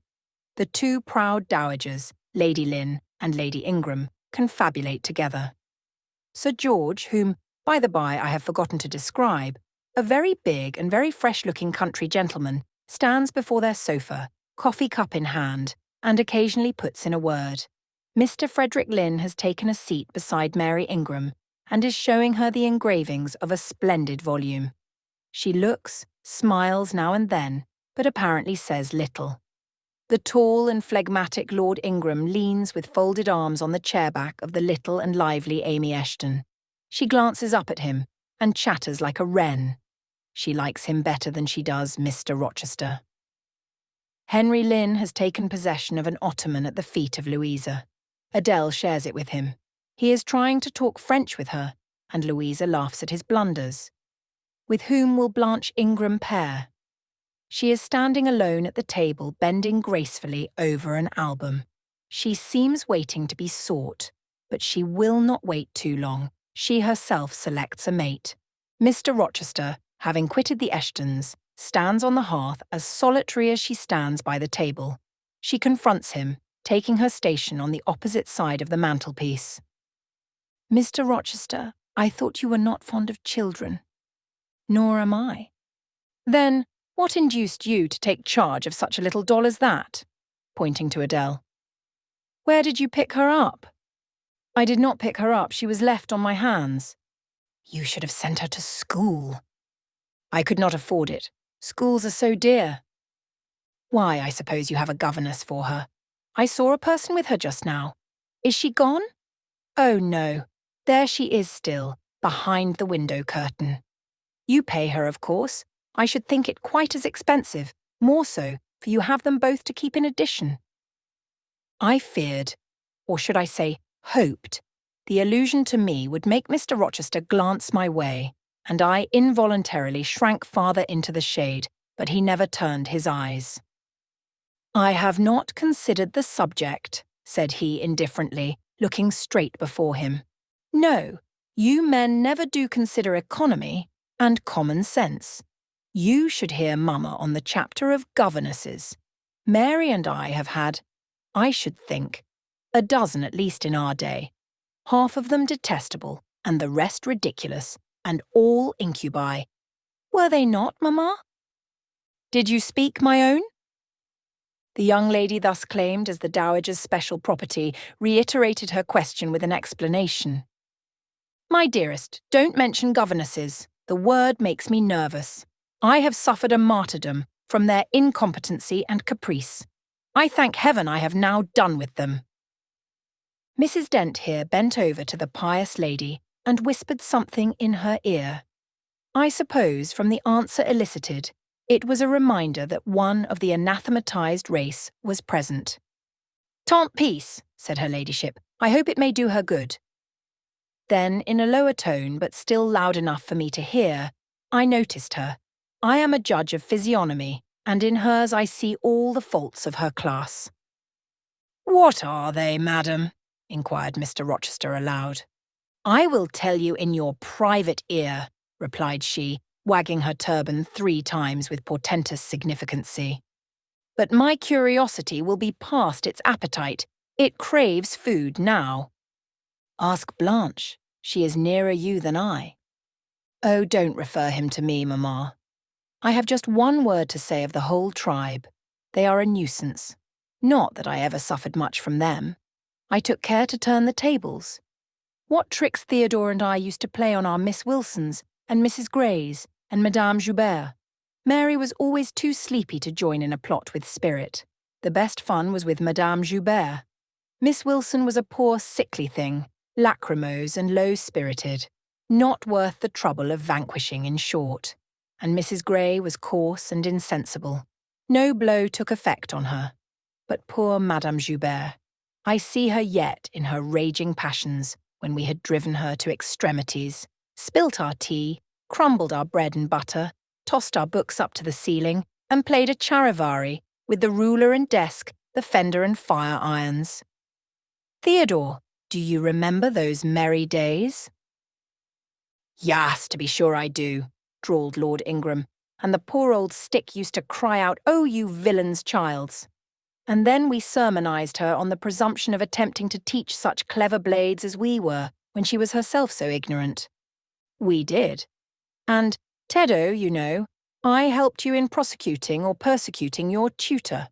Whey-faced Mr. Vining, the parson in the pip, as we used to call him. He and Miss Wilson took the liberty of falling in love with each other. At least Teddo and I thought so. We surprised sundry tender glances and sighs, which we interpreted as tokens of la belle passion. And I promise you the public soon had the benefit of our discovery. We employed it as a sort of lever to hoist our dead weights from the house. Dear Mamma, there, as soon as she got an inkling of the business, found out that it was of an immoral tendency. Did you not, my lady mother? Certainly, my best. And I was quite right. Depend on that. There are 1,000 reasons why liaisons between governesses and tutors should never be tolerated a moment in any well-regulated house. Firstly, oh gracious Mamma, spare us the enumeration. O rest, we all know them. Danger of bad example to innocence of childhood, distractions and consequent neglect of duty on the part of the attached, mutual alliance and reliance, confidence thence resulting, insolence accompanying, mutiny, and general blow-up. Am I right, Baroness Ingram? Of Ingram Park. My Lilyflower, you are right now, as always. Then no more need be said. Change the subject. Amy Eshton, not hearing or not heeding this dictum, joined in with her soft, infantine tone. Louisa and I used to quiz our governess too, but she was such a good creature she would bear anything, nothing put her out. She was never cross with us, was she, Louisa? No, never. We might do what we pleased, ransack her desk and her workbox and turn her drawers inside out. And she was so good-natured, she would give us anything we asked for. I suppose now, said Miss Ingram, curling her lip sarcastically, we shall have an abstract of the memoirs of all the governesses extant. In order to avert such a visitation, I again move the introduction of a new topic. Mr. Rochester, do you second my motion? Madam, I support you on this point, as on every other. Then on me be the onus of bringing it forward. Signor Eduardo, are you in voice tonight? Donna Bianca, if you command it, I will be. Then, Signor, I lay on you my sovereign behest to furbish up your lungs and other vocal organs, as they will be wanted on my royal service. Who would not be the Rizzio of so divine a Mary? A fig for Rizzio, cried she, tossing her head with all its curls as she moved to the piano. It is my opinion the fiddler David must have been an insipid sort of fellow. I like Black Bothwell better. To my mind, a man is nothing without a spice of the devil in him. And history may say what it will of James Hepburn, but I have a notion. He was just the sort of wild, fierce bandit hero whom I could have consented to gift with my hand. Gentlemen, you hear. Now which of you most resembles Bothwell? Cried Mr. Rochester. I should say the preference lies with you, responded Colonel Dent. On my honour, I am much obliged to you, was the reply. Miss Ingram, who had now seated herself with proud grace at the piano, spreading out her snowy robes in queenly amplitude, commenced a brilliant prelude, talking meantime. She appeared to be on her high horse tonight. Both her words and her air seemed intended to excite not only the admiration, but the amazement of her auditors. She was evidently bent on striking them as something very dashing and daring indeed. "Oh, I am so sick of the young men of the present day," exclaimed she, rattling away at the instrument. "Poor puny things, not fit to stir a step beyond Papa's park gates, nor to go even so far without Mamma's permission and guardianship. Creatures so absorbed in care about their pretty faces and their white hands and their small feet, as if a man had anything to do with beauty. As if loveliness were not the special prerogative of woman, her legitimate appanage and heritage. I grant an ugly woman is a blot on the fair face of creation, but as to the gentlemen, let them be solicitous to possess only strength and valour. Let their motto be, hunt, shoot, and fight. The rest is not worth a fillip. Such should be my device, were I a man. Whenever I marry, she continued after a pause which none interrupted, I am resolved my husband shall not be a rival, but a foil to me. I will suffer no competitor near the throne. I shall exact an undivided homage. His devotions shall not be shared between me and the shape he sees in his mirror. Mr. Rochester, now sing, and I will play for you. I am all obedience, was the response. Here then is a corsair song. Know that I dote on corsairs, and for that reason, sing it con spirito. Commands from Miss Ingram's lips would put spirit into a mug of milk and water. Take care then. If you don't please me, I will shame you by showing how such things should be done. That is offering a premium on incapacity. I shall now endeavour to fail. Gardez-vous en bien. If you err wilfully, I shall devise a proportionate punishment. Miss Ingram ought to be clement, for she has it in her power to inflict a chastisement beyond mortal endurance. Ha! Explain, commanded the lady. Pardon me, madam, no need of explanation. Your own fine sense must inform you that one of your frowns would be a sufficient substitute for capital punishment.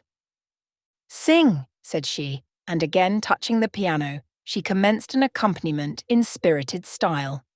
Now is my time to slip away, thought I. But the tones that then severed the air arrested me. Mrs. Fairfax had said Mr. Rochester possessed a fine voice. He did. A mellow, powerful bass, into which he threw his own feeling, his own force, finding a way through the ear to the heart, and there waking sensations strangely. I waited till the last deep and full vibration had expired, till the tide of talk, checked an instant, had resumed its flow. I then quitted my sheltered corner and made my exit by the side door, which was fortunately near. Thence a narrow passage led into the hall. In crossing it, I perceived my sandal was loose. I stopped to tie it, kneeling down for that purpose on the mat at the foot of the staircase. I heard the dining-room door unclose. A gentleman came out. Rising hastily, I stood face to face with him. It was Mr. Rochester. "How do you do?" he asked. "I am very well, sir." "Why did you not come and speak to me in the room?" I thought I might have retorted the question on him who put it, but I would not take that freedom. I answered, "I did not wish to disturb you as you seemed engaged, sir." "What have you been doing during my absence?" "Nothing particular, teaching Adele as usual." "And getting a good deal paler than you were, as I saw at first sight. What is the matter?" "Nothing at all, sir." "Did you take any cold that night you half drowned me?" "Not the least." "Return to the drawing-room, you are deserting too early." "I am tired, sir." He looked at me for a minute. "And a little depressed," he said. "What about?" "Tell me." Nothing, sir. I am not depressed. But I affirm that you are. So much depressed that a few more words would bring tears to your eyes. Indeed, they are there now, shining and swimming, and a bead has slipped from the lash and fallen onto the flag. If I had time, and was not in mortal dread of some prating prig of a servant passing, I would know what all this means. Well, tonight I excuse you, but understand that so long as my visitors stay, I expect you to appear in the drawing-room every evening. It is my wish. Don't neglect it. Now go and send Sophie for Adele. Good night, my... He stopped, bit his lip, and abruptly left me. Chapter 38. Merry days were these at Thornfield Hall, and busy days too. How different from the first 3 months of stillness, monotony, and solitude I had passed beneath its roof. All sad feelings seemed now driven from the house, all gloomy associations forgotten. There was life everywhere, movement all day long. You could not now traverse the gallery, once so hushed, nor enter the front chambers, once so tenantless, without encountering a smart lady's maid or a dandy valet. The kitchen, the butler's pantry, the servants' hall, the entrance hall were equally alive, and the saloons were only left void and still when the blue sky and halcyon sunshine of the genial spring weather called their occupants out into the grounds. Even when that weather was broken and continuous rain set in for some days, no damp seemed cast over enjoyment. Indoor amusements only became more lively and varied in consequence of the stop put to outdoor gaiety. I wondered what they were going to do the first evening a change of entertainment was proposed. They spoke of playing charades, but, in my ignorance, I did not understand the term. The servants were called in, the dining room tables wheeled away, the lights otherwise disposed, the chairs placed in a semicircle opposite the arch. While Mr. Rochester and the other gentlemen directed these alterations, the ladies were running up and down stairs ringing for their maids. Mrs. Fairfax was summoned to give information respecting the resources of the house in shawls, dresses, draperies of any kind, and certain wardrobes of the third story were ransacked, and their contents, in the shape of brocaded and hooped petticoats, satin sacks, black modes, lace lappets, etc., were brought down in armfuls by the abigails. Then a selection was made, and such things as were chosen were carried to the boudoir within the drawing-room. Meantime, Mr. Rochester had again summoned the ladies round him, and was selecting certain of their number to be of his party. "Miss Ingram is mine, of course," said he. Afterwards, he named the two Mrs. Eshton and Mrs. Dent. He looked at me.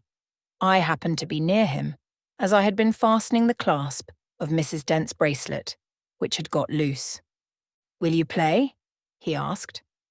I shook my head. He did not insist, which I rather feared he would have done. He allowed me to return quietly to my usual seat. He and his aides now withdrew behind the curtain. The other party, which was headed by Colonel Dent, sat down on the crescent of chairs. One of the gentlemen, Mr. Eshton, observing me, seemed to propose that I should be asked to join them, but Lady Ingram instantly negatived the notion. "No," I heard her say, "she looks too stupid for any game of the sort." Ere long, a bell tinkled, and the curtain drew up. Within the arch, the bulky figure of Sir George Lynn, whom Mr. Rochester had likewise chosen, was seen enveloped in a white sheet. Before him, on a table, lay open a large book, and at his side stood Amy Eshton, draped in Mr. Rochester's cloak, and holding a book in her hand. Somebody, unseen, rang the bell merrily. Then Adele, who had insisted on being one of her guardian's party, bounded forward, scattering round her the contents of a basket of flowers she carried on her arm. Then appeared the magnificent figure of Miss Ingram, clad in white, a long veil on her head, and a wreath of roses round her brow. By her side walked Mr. Rochester, and together they drew near the table. They knelt, while Mrs. Dent and Louisa Eshton, dressed also in white, took up their stations behind them. A ceremony followed, in dumb show, in which it was easy to recognise the pantomime of a marriage. At its termination, Colonel Dent and his party consulted in whispers for 2 minutes. Then the colonel called out, "Bride!" Mr. Rochester bowed, and the curtain fell. A considerable interval elapsed before it again rose. Its second rising displayed a more elaborately prepared scene than the last. The drawing-room, as I have before observed, was raised 2 steps above the dining-room, and on the top of the upper step, placed a yard or 2 back within the room, appeared a large marble basin, which I recognised as an ornament of the conservatory, where it usually stood, surrounded by exotics and tenanted by gold fish, and whence it must have been transported with some trouble, on account of its size and weight. Seated on the carpet by the side of this basin was seen Mr. Rochester, costumed in shawls with a turban on his head. His dark eyes and swarthy skin and Paynim features suited the costume exactly. He looked the very model of an Eastern emir, an agent or a victim of the bowstring. Presently advanced into view Miss Ingram. She, too, was attired in Oriental fashion, a crimson scarf tied sash-like round the waist, an embroidered handkerchief knotted about her temples, her beautifully moulded arms bare, one of them upraised in the act of supporting a pitcher poised gracefully on her head. Both her cast of form and feature, her complexion and her general air, suggested the idea of some Israelitish princess of the patriarchal days, and such was doubtless the character she intended to represent. She approached the basin and bent over it as if to fill her pitcher. She again lifted it to her head. The personage on the well brink now seemed to accost her, to make some request. She hasted, let down her pitcher on her hand, and gave him to drink. From the bosom of his robe he then produced a casket, opened it, and showed magnificent bracelets and earrings. She acted astonishment and admiration. Kneeling, he laid the treasure at her feet. Incredulity and delight were expressed by her looks and gestures. The stranger fastened the bracelets on her arms and the rings in her ears. It was Eleazar and Rebecca. The camels only were wanting. The divining party again laid their heads together. Apparently they could not agree about the word or syllable the scene illustrated. Colonel Dent, their spokesman, demanded the tableau of the whole, whereupon the curtain again descended. On its third rising, only a portion of the drawing-room was disclosed, the rest being concealed by a screen, hung with some sort of dark and coarse drapery. The marble basin was removed. In its place stood a deal table and a kitchen chair. These objects were visible by a very dim light proceeding from a horn lantern, the wax candles being all extinguished. Amidst this sordid scene sat a man with his clenched hands resting on his knees and his eyes bent on the ground. I knew Mr. Rochester, though the begrimed face, the disordered dress, his coat hanging loose from one arm, as if it had been almost torn from his back in a scuffle. The desperate and scowling countenance, the rough bristling hair might well have disguised him. As he moved, a chain clanked. To his wrists were attached fetters. "Bridewell!" exclaimed Colonel Dent, and the charade was solved. A sufficient interval having elapsed for the performers to resume their ordinary costume, they re-entered the dining-room. Mr. Rochester led in Miss Ingram. She was complimenting him on his acting. "Do you know," said she, "that of the three characters, I liked you in the last best. Oh, had you but lived a few years earlier, what a gallant gentleman highwayman you would have made." "Is all the soot washed from my face?" he asked, turning it towards her. "Alas, yes. The more's the pity. Nothing could be more becoming to your complexion than that ruffian's rouge." "You would like a hero of the road, then?" "An English hero of the road would be the next best thing to an Italian bandit, and that could only be surpassed by a Levantine pirate."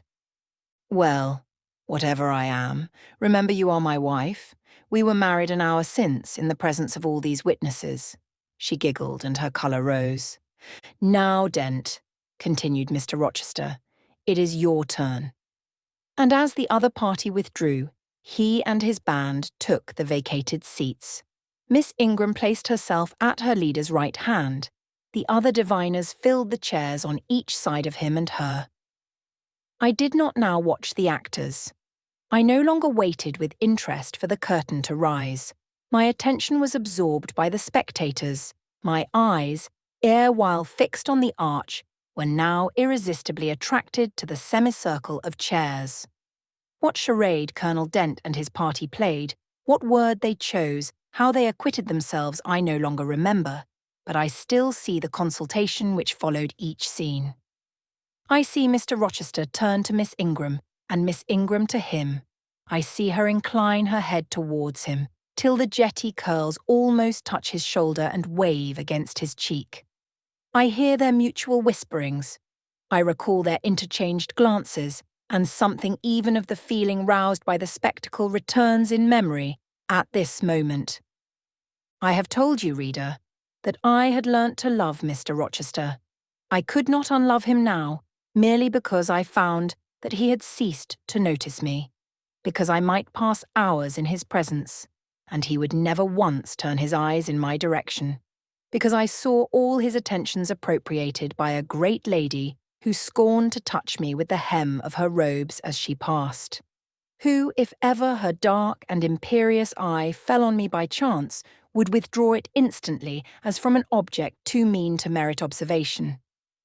I could not unlove him, because I felt sure he would soon marry this very lady, because I read daily in her a proud security in his intentions respecting her, because I witnessed hourly in him a style of courtship which, if careless, and choosing rather to be sought than to seek, was yet, in its very carelessness, captivating, and in its very pride, irresistible. There was nothing to cool or banish love in these circumstances, though much to create despair. Much, too, you will think, reader, to engender jealousy. If a woman in my position could presume to be jealous of a woman in Miss Ingram's, but I was not jealous, or very rarely. The nature of the pain I suffered could not be explained by that word. Miss Ingram was a mark beneath jealousy. She was too inferior to excite the feeling. Pardon the seeming paradox. I mean what I say. She was very showy, but she was not genuine. She had a fine person, many brilliant attainments, but her mind was poor, her heart barren by nature. Nothing bloomed spontaneously on that soil, no unforced natural fruit delighted by its freshness. She was not good, she was not original. She used to repeat sounding phrases from books. She never offered nor had an opinion of her own. She advocated a high tone of sentiment, but she did not know the sensations of sympathy and pity. Tenderness and truth were not in her. Too often she betrayed this, by the undue vent she gave to a spiteful antipathy she had conceived against little Adele, pushing her away with some contumelious epithet if she happened to approach her, sometimes ordering her from the room, and always treating her with coldness and acrimony. Other eyes besides mine watched these manifestations of character, watched them closely, keenly, shrewdly. Yes, the future bridegroom, Mr. Rochester himself, exercised over his intended a ceaseless surveillance, and it was from this sagacity, this guardedness of his, this perfect clear consciousness of his fair one's defects, this obvious absence of passion in his sentiments towards her, that my ever-torturing pain arose. I saw he was going to marry her, for family, perhaps political reasons, because her rank and connections suited him. I felt he had not given her his love, and that her qualifications were ill adapted to win from him that treasure. This was the point. This was where the nerve was touched and teased. This was where the fever was sustained and fed. She could not charm him. If she had managed the victory at once, and he had yielded and sincerely laid his heart at her feet, I should have covered my face, turned to the wall, and, figuratively, have died to them. If Miss Ingram had been a good and noble woman, endowed with force, fervour, kindness, sense, I should have had one vital struggle with two tigers, jealousy and despair. Then, my heart torn out and devoured, I should have admired her, acknowledged her excellence, and been quiet for the rest of my days. And the more absolute her superiority, the deeper would have been my admiration, the more truly tranquil my quiescence. But as matters really stood, to watch Miss Ingram's efforts at fascinating Mr. Rochester, to witness their repeated failure, herself unconscious that they did fail, vainly fancying that each shaft launched hit the mark, and infatuatedly pluming herself on success, when her pride and self-complacency repelled further and further what she wished to allure. To witness this was to be at once under ceaseless excitation and ruthless restraint. Because when she failed, I saw how she might have succeeded. Arrows that continually glanced off from Mr. Rochester's breast and fell harmless at his feet might, I knew, if shot by a surer hand, have quivered keen in his proud heart, have cooled love into his stern eye and softness into his sardonic face, or, better still, without weapons, a silent conquest might have been won. Why can she not influence him more when she is privileged to draw so near to him? I ask myself. Surely she cannot truly like him, or not like him with true affection. If she did, she need not coin her smiles so lavishly, flash her glances so unremittingly, manufacture airs so elaborate, graces so multitudinous. It seems to me that she might, by merely sitting quietly at his side, saying little and looking less, get nigher his heart. I have seen in his face a far different expression from that which hardens it now, while she is so vivaciously accosting him. But then it came of itself. It was not elicited by meretricious arts and calculated manoeuvres, and one had but to accept it, to answer what he asked without pretension, to address him when needful without grimace, and it increased, and grew kinder, and more genial, and warmed one like a fostering sunbeam. How will she manage to please him when they are married? I do not think she will manage it, and yet it might be managed, and his wife might, I verily believe, be the very happiest woman the sun shines on. I have not yet said anything condemnatory of Mr. Rochester's project of marrying for interest and connections. It surprised me when I first discovered that such was his intention. I had thought him a man unlikely to be influenced by motives so commonplace in his choice of a wife. But the longer I considered the position, education, etc., of the parties, the less I felt justified in judging and blaming either him or Miss Ingram for acting in conformity to ideas and principles instilled into them, doubtless, from their childhood. All their class held these principles. I supposed then they had reasons for holding them such as I could not fathom.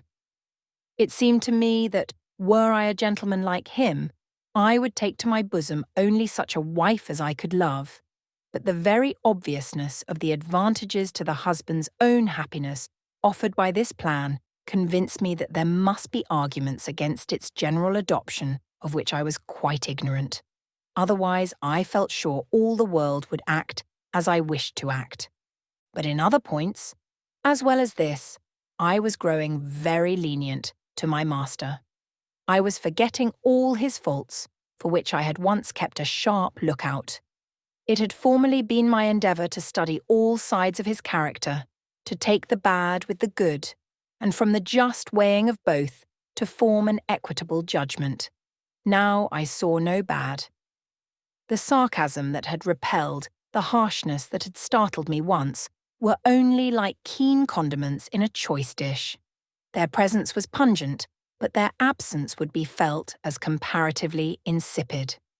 And as for the vague something, was it a sinister, or a sorrowful, a designing, or a desponding expression that opened upon a careful observer now and then in his eye, and closed again before one could fathom the strange depth partially disclosed?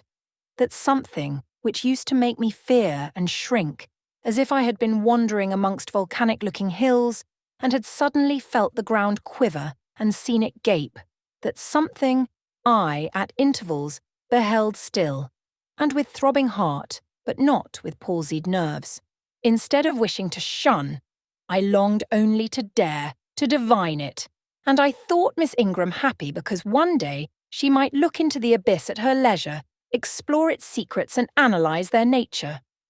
Meantime, while I thought only of my master and his future bride, saw only them, heard only their discourse, and considered only their movements of importance, the rest of the party were occupied with their own separate interests and pleasures. The ladies Lynn and Ingram continued to consort in solemn conferences, where they nodded their two turbans at each other, and held up their four hands in confronting gestures of surprise, or mystery, or horror, according to the theme on which their gossip ran, like a pair of magnified puppets. Mild Mrs. Dent talked with good-natured Mrs. Eshton, and the two sometimes bestowed a courteous word or smile on me. Sir George Lynn, Colonel Dent, and Mr. Eshton discussed politics, or county affairs, or justice business. Lord Ingram flirted with Amy Eshton. Louisa played and sang to and with one of the Messrs. Lynn, and Mary Ingram listened languidly to the gallant speeches of the other. Sometimes all, as with one consent, suspended their byplay to observe and listen to the principal actors. For after all, Mr. Rochester and, because closely connected with him, Miss Ingram were the life and soul of the party. If he was absent from the room an hour, a perceptible dullness seemed to steal over the spirits of his guests, and his re-entrance was sure to give a fresh impulse to the vivacity of conversation. The want of his animating influence appeared to be peculiarly felt one day that he had been summoned to Millcote on business, and was not likely to return till late. The afternoon was wet. A walk the party had proposed to take to see a gipsy camp, lately pitched on a common beyond Hay, was consequently deferred. Some of the gentlemen were gone to the stables, The younger ones, together with the younger ladies, were playing billiards in the billiard room. The dowagers Ingram and Lynn sought solace in a quiet game at cards. Blanche Ingram, after having repelled, by supercilious taciturnity, some efforts of Mrs. Dent and Mrs. Eshton to draw her into conversation, had first murmured over some sentimental tunes and airs on the piano, and then, having fetched a novel from the library, had flung herself in haughty listlessness on a sofa, and prepared to beguile, by the spell of fiction, the tedious hours of absence. The room and the house were silent. Only now and then, the merriment of the billiard players was heard from above. It was verging on dusk, and the clock had already given warning of the hour to dress for dinner, when little Adele, who knelt by me in the drawing-room window seat, suddenly exclaimed, "Voilà, Monsieur Rochester, qui revient!" I turned, and Miss Ingram darted forwards from her sofa. The others, too, looked up from their several occupations, for at the same time a crunching of wheels and a splashing tramp of horse-hoofs became audible on the wet gravel. A post-chaise was approaching. "What can possess him to come home in that style?" said Miss Ingram. "He rode Mesrour, the black horse, did he not, when he went out? And Pilot was with him. What has he done with the animals?" As she said this, she approached her tall person and ample garments so near the window that I was obliged to bend back almost to the breaking of my spine. In her eagerness, she did not observe me at first, but when she did, she curled her lip and moved to another casement. The post-chaise stopped. The driver rang the doorbell, and a gentleman alighted attired in travelling garb. But it was not Mr. Rochester. It was a tall, fashionable-looking man, a stranger. "How provoking!" exclaimed Miss Ingram. "You tiresome monkey!" apostrophising Adele. "Who perched you up in the window to give false intelligence?" And she cast on me an angry glance as if I were in fault. Some parleying was audible in the hall, and soon the newcomer entered. He bowed to Lady Ingram, as deeming her the eldest lady present. "It appears I come at an inopportune time, madam," said he, "when my friend, Mr. Rochester, is from home. But I arrive from a very long journey, and I think I may presume so far on old and intimate acquaintance as to install myself here till he returns." His manner was polite. His accent in speaking struck me as being somewhat unusual, not precisely foreign, but still not altogether English. His age might be about Mr. Rochester's, between 30 and 40. His complexion was singularly sallow. Otherwise, he was a fine-looking man, at first sight especially. On closer examination, you detected something in his face that displeased, or rather that failed to please. His features were regular but too relaxed. His eye was large and well cut, but the life looking out of it was a tame, vacant life, at least so I thought. The sound of the dressing bell dispersed the party. It was not till after dinner that I saw him again. He then seemed quite at his ease, but I liked his physiognomy even less than before. It struck me as being at the same time unsettled and inanimate. His eye wandered, and had no meaning in its wandering. This gave him an odd look, such as I never remembered to have seen. For a handsome and not an unamiable-looking man, he repelled me exceedingly. There was no power in that smooth-skinned face of a full oval shape, no firmness in that aquiline nose and small cherry mouth. There was no thought on the low, even forehead, no command in that blank brown eye. As I sat in my usual nook and looked at him with the light of the girandoles on the mantelpiece beaming full over him, for he occupied an armchair drawn close to the fire and kept shrinking still nearer, as if he were cold, I compared him with Mr. Rochester. I think, with deference be it spoken, the contrast could not be much greater between a sleek gander and a fierce falcon, between a meek sheep and the rough-coated, keen-eyed dog, its guardian. He had spoken of Mr. Rochester as an old friend. A curious friendship theirs must have been. A pointed illustration, indeed, of the old adage that extremes meet. 2 or 3 of the gentlemen sat near him, and I caught at times scraps of their conversation across the room. At first, I could not make much sense of what I heard, for the discourse of Louisa Eshton and Mary Ingram, who sat nearer to me, confused the fragmentary sentences that reached me at intervals. These last were discussing the stranger. They both called him a beautiful man. Louisa said he was a love of a creature, and she adored him, and Mary instanced his pretty little mouth and nice nose as her ideal of the charming. "And what a sweet-tempered forehead he has," cried Louisa. "So smooth, none of those frowning irregularities I dislike so much, and such a placid eye and smile." And then, to my great relief, Mr. Henry Lynn summoned them to the other side of the room to settle some point about the deferred excursion to Hay Common. I was now able to concentrate my attention on the group by the fire, and I presently gathered that the newcomer was called Mr. Mason. Then I learned that he was but just arrived in England, and that he came from some hot country, which was the reason, doubtless, his face was so sallow, and that he sat so near the hearth and wore a surtout in the house. Presently the words Jamaica, Kingston, Spanish Town indicated the West Indies as his residence, and it was with no little surprise I gathered, ere long, that he had there first seen and become acquainted with Mr. Rochester. He spoke of his friend's dislike of the burning heats, the hurricanes, and rainy seasons of that region. I knew Mr. Rochester had been a traveller. Mrs. Fairfax had said so, but I thought the continent of Europe had bounded his wanderings. Till now I had never heard a hint given of visits to more distant shores. I was pondering these things when an incident, and a somewhat unexpected one, broke the thread of my musings. Mr. Mason, shivering as someone chanced to open the door, asked for more coal to be put on the fire, which had burnt out its flame, though its mass of cinder still shone hot and red. The footman who brought the coal, in going out, stopped near Mr. Eshton's chair, and said something to him in a low voice, of which I heard only the words, "Old woman." "Quite troublesome."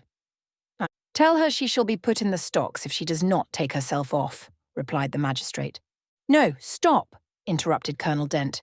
"Don't send her away, Eshton. We might turn the thing to account. Better consult the ladies." And speaking aloud, he continued, "Ladies, you talked of going to Hay Common to visit the gypsy camp. Sam here says that one of the old mother bunches is in the servants' hall at this moment, and insists upon being brought in before the quality to tell them their fortunes. Would you like to see her?" "Surely, Colonel," cried Lady Ingram, "you would not encourage such a low impostor. Dismiss her by all means at once." "But I cannot persuade her to go away, my lady," said the footman. "Nor can any of the servants. Mrs. Fairfax is with her just now, entreating her to be gone. But she has taken a chair in the chimney corner, and says nothing shall stir her from it till she gets leave to come in here." "What does she want?" asked Mrs. Eshton. "To tell the gentry their fortunes, she says, ma'am, and she swears she must and will do it." "What is she like?" inquired the Mrs. Eshton in a breath. "A shockingly ugly old creature, miss. Almost as black as a crock." "Why, she's a real sorceress," cried Frederick Lynn. "Let us have her in, of course." "To be sure," rejoined his brother. "It would be 1,000 pities to throw away such a chance of fun." "My dear boys, what are you thinking about?" exclaimed Mrs. Lynn. "I cannot possibly countenance any such inconsistent proceeding," chimed in the Dowager Ingram. "Indeed, mamma, but you can and will," pronounced the haughty voice of Blanche, as she turned round on the piano stool, where till now she had sat silent, apparently examining sundry sheets of music. "I have a curiosity to hear my fortune told. Therefore, Sam, order the beldame forward." "My darling Blanche, recollect—" "I do. I recollect all you can suggest, and I must have my will. Quick, Sam." "Yes, yes, yes," cried all the juveniles, both ladies and gentlemen. "Let her come. It will be excellent sport." The footman still lingered. "She looks such a rough one," said he. "Go!" ejaculated Miss Ingram, and the man went. Excitement instantly seized the whole party. A running fire of raillery and jests was proceeding when Sam returned. "She won't come now," said he. "She says it's not her mission to appear before the vulgar herd, them's her words. I must show her into a room by herself, and then those who wish to consult her must go to her one by one." "You see now, my queenly Blanche," began Lady Ingram. "She encroaches. Be advised, my angel girl, and—" "Show her into the library, of course," cut in the angel girl. "It is not my mission to listen to her before the vulgar herd either. I mean to have her all to myself. Is there a fire in the library?"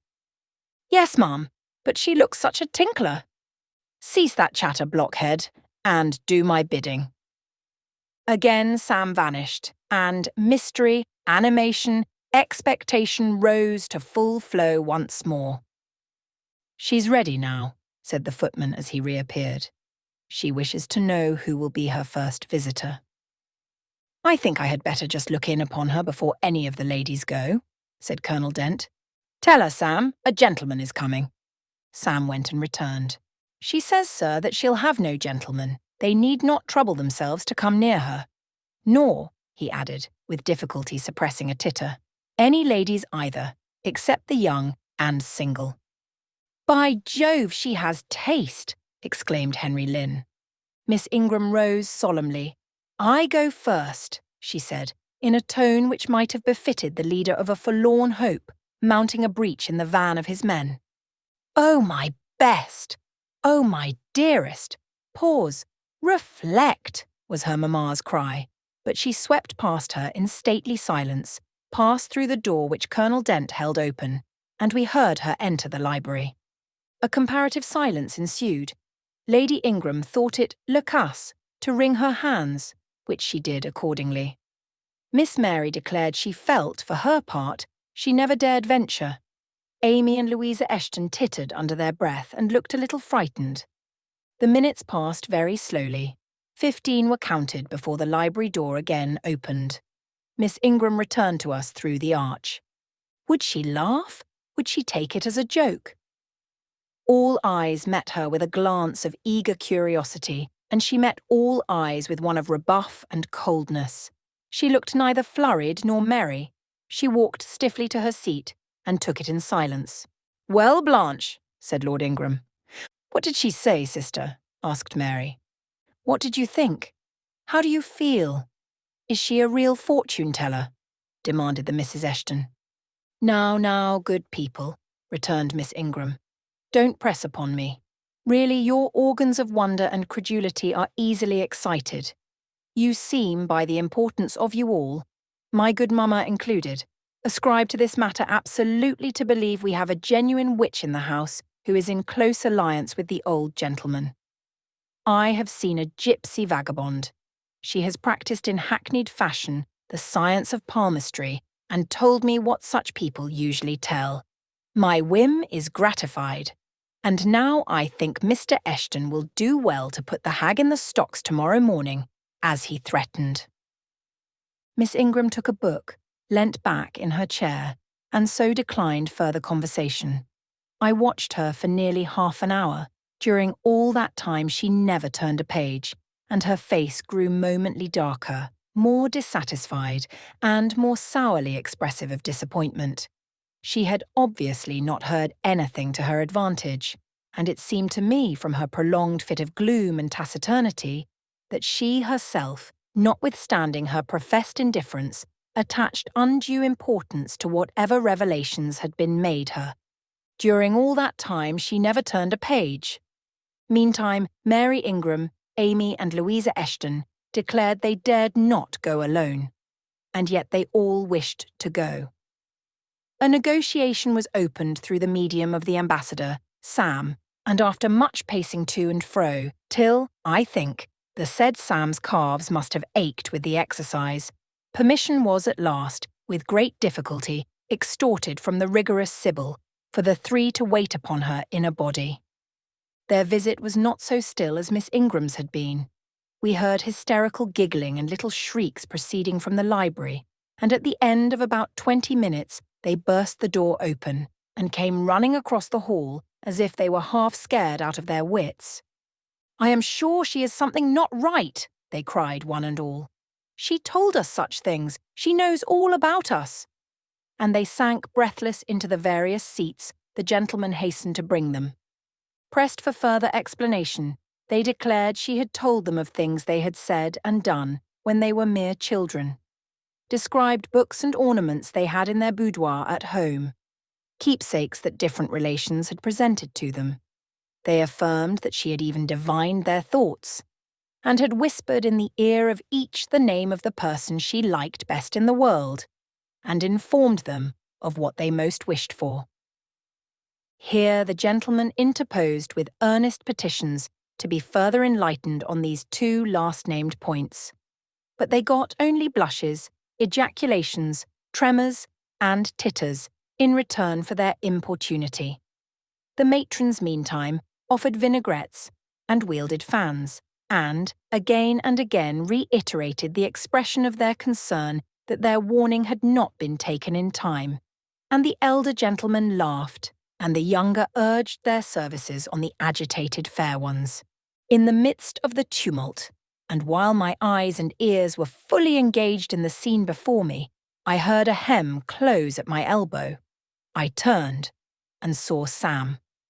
"If you please, miss, the gypsy declares that there is another young single lady in the room who has not been to her yet, and she swears she will not go till she has seen all.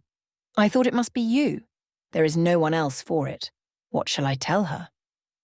"Oh, I will go by all means," I answered, and I was glad of the unexpected opportunity to gratify my much excited curiosity.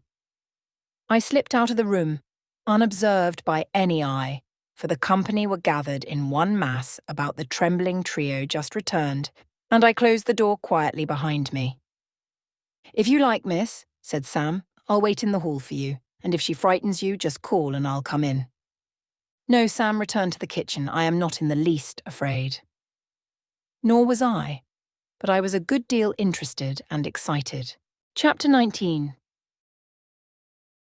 The library looked tranquil enough as I entered it, and the Sibyl, if Sibyl she were, was seated snugly enough in an easy-chair at the chimney corner.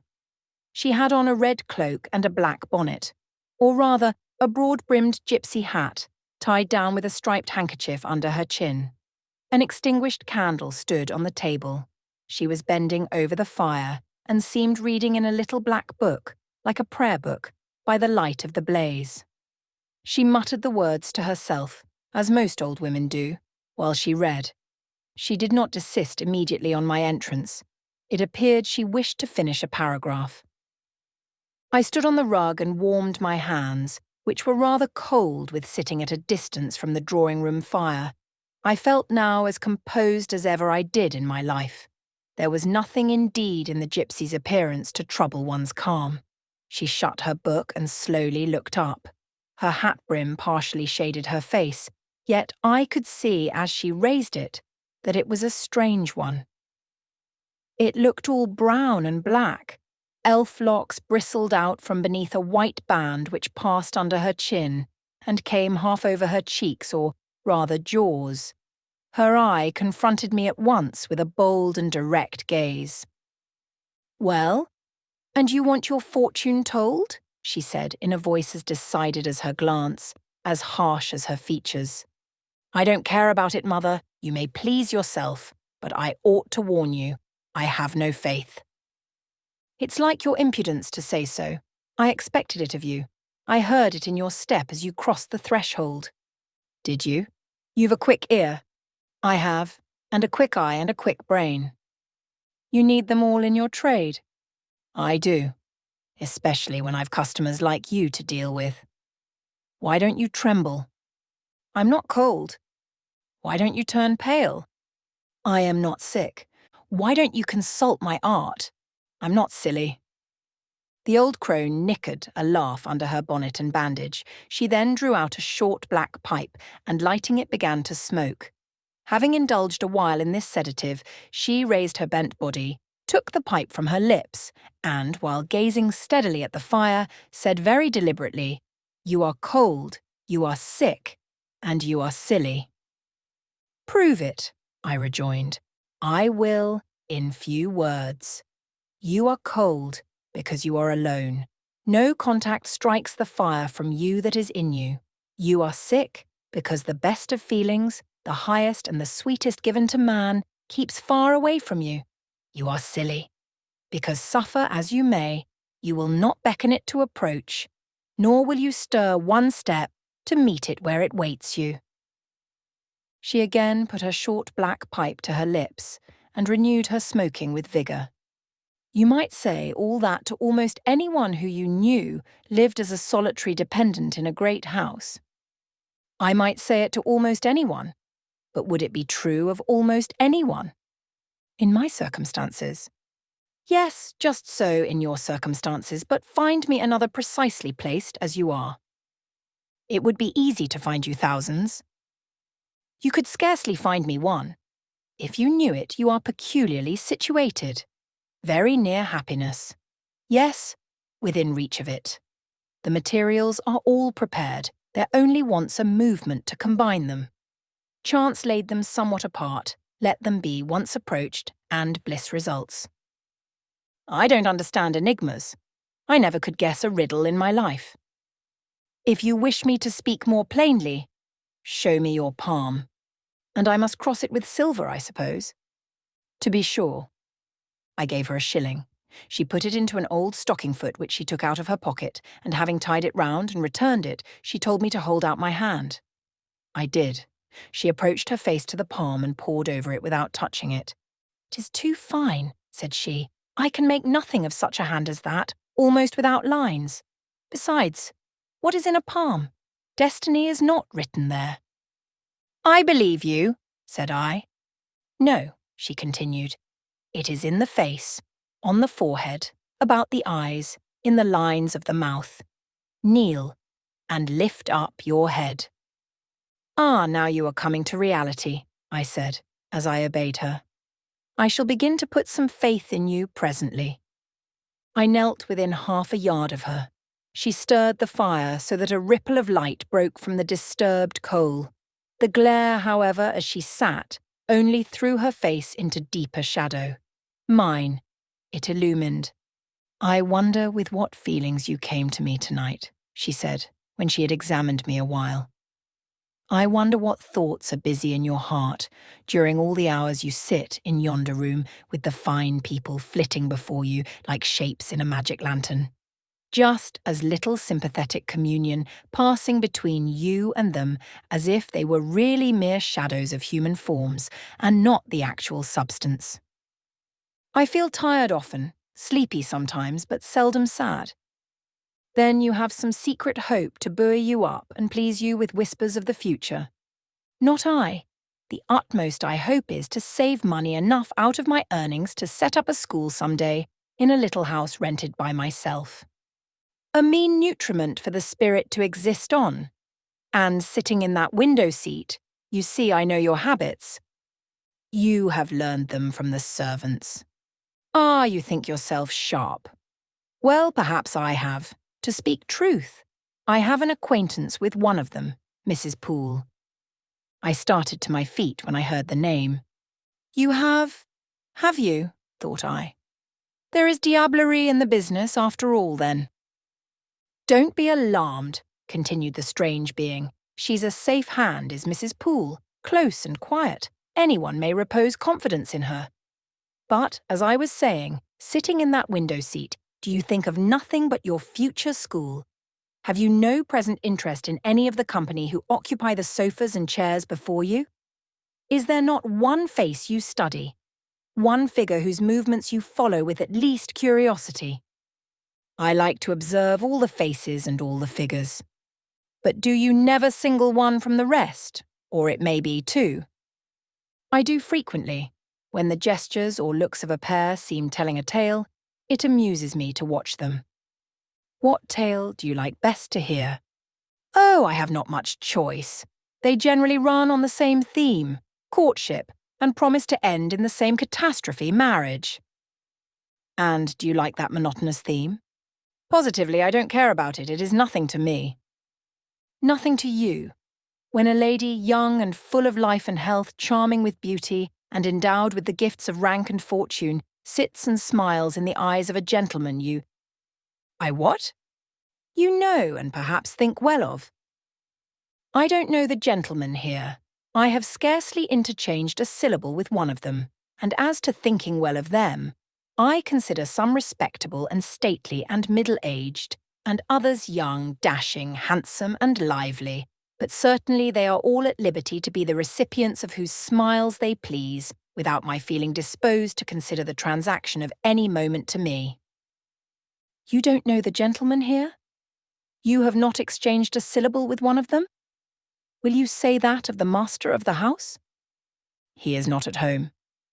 A profound remark. A most ingenious quibble. He went to Millcote this morning, and will be back here tonight or tomorrow. Does that circumstance exclude him from the list of your acquaintance? Blot him, as it were, out of existence? No, but I can scarcely see what Mr. Rochester has to do with the theme you had introduced. I was talking of ladies smiling in the eyes of gentlemen, and of late so many smiles have been shed into Mr. Rochester's eyes that they overflow like two cups filled above the brim. Have you never remarked that? Mr. Rochester has a right to enjoy the society of his guests. No question about his right. But have you never observed that of all the tales told here about matrimony, Mr. Rochester has been favoured with the most lively and the most continuous? The eagerness of a listener quickens the tongue of a narrator. I said this rather to myself than to the gypsy, whose strange talk, voice, manner had by this time wrapped me in a kind of dream. One unexpected sentence came from her lips after another, till I got involved in a web of mystification, and wondered what unseen spirit had been sitting for weeks by my heart, watching its workings and taking record of every pulse.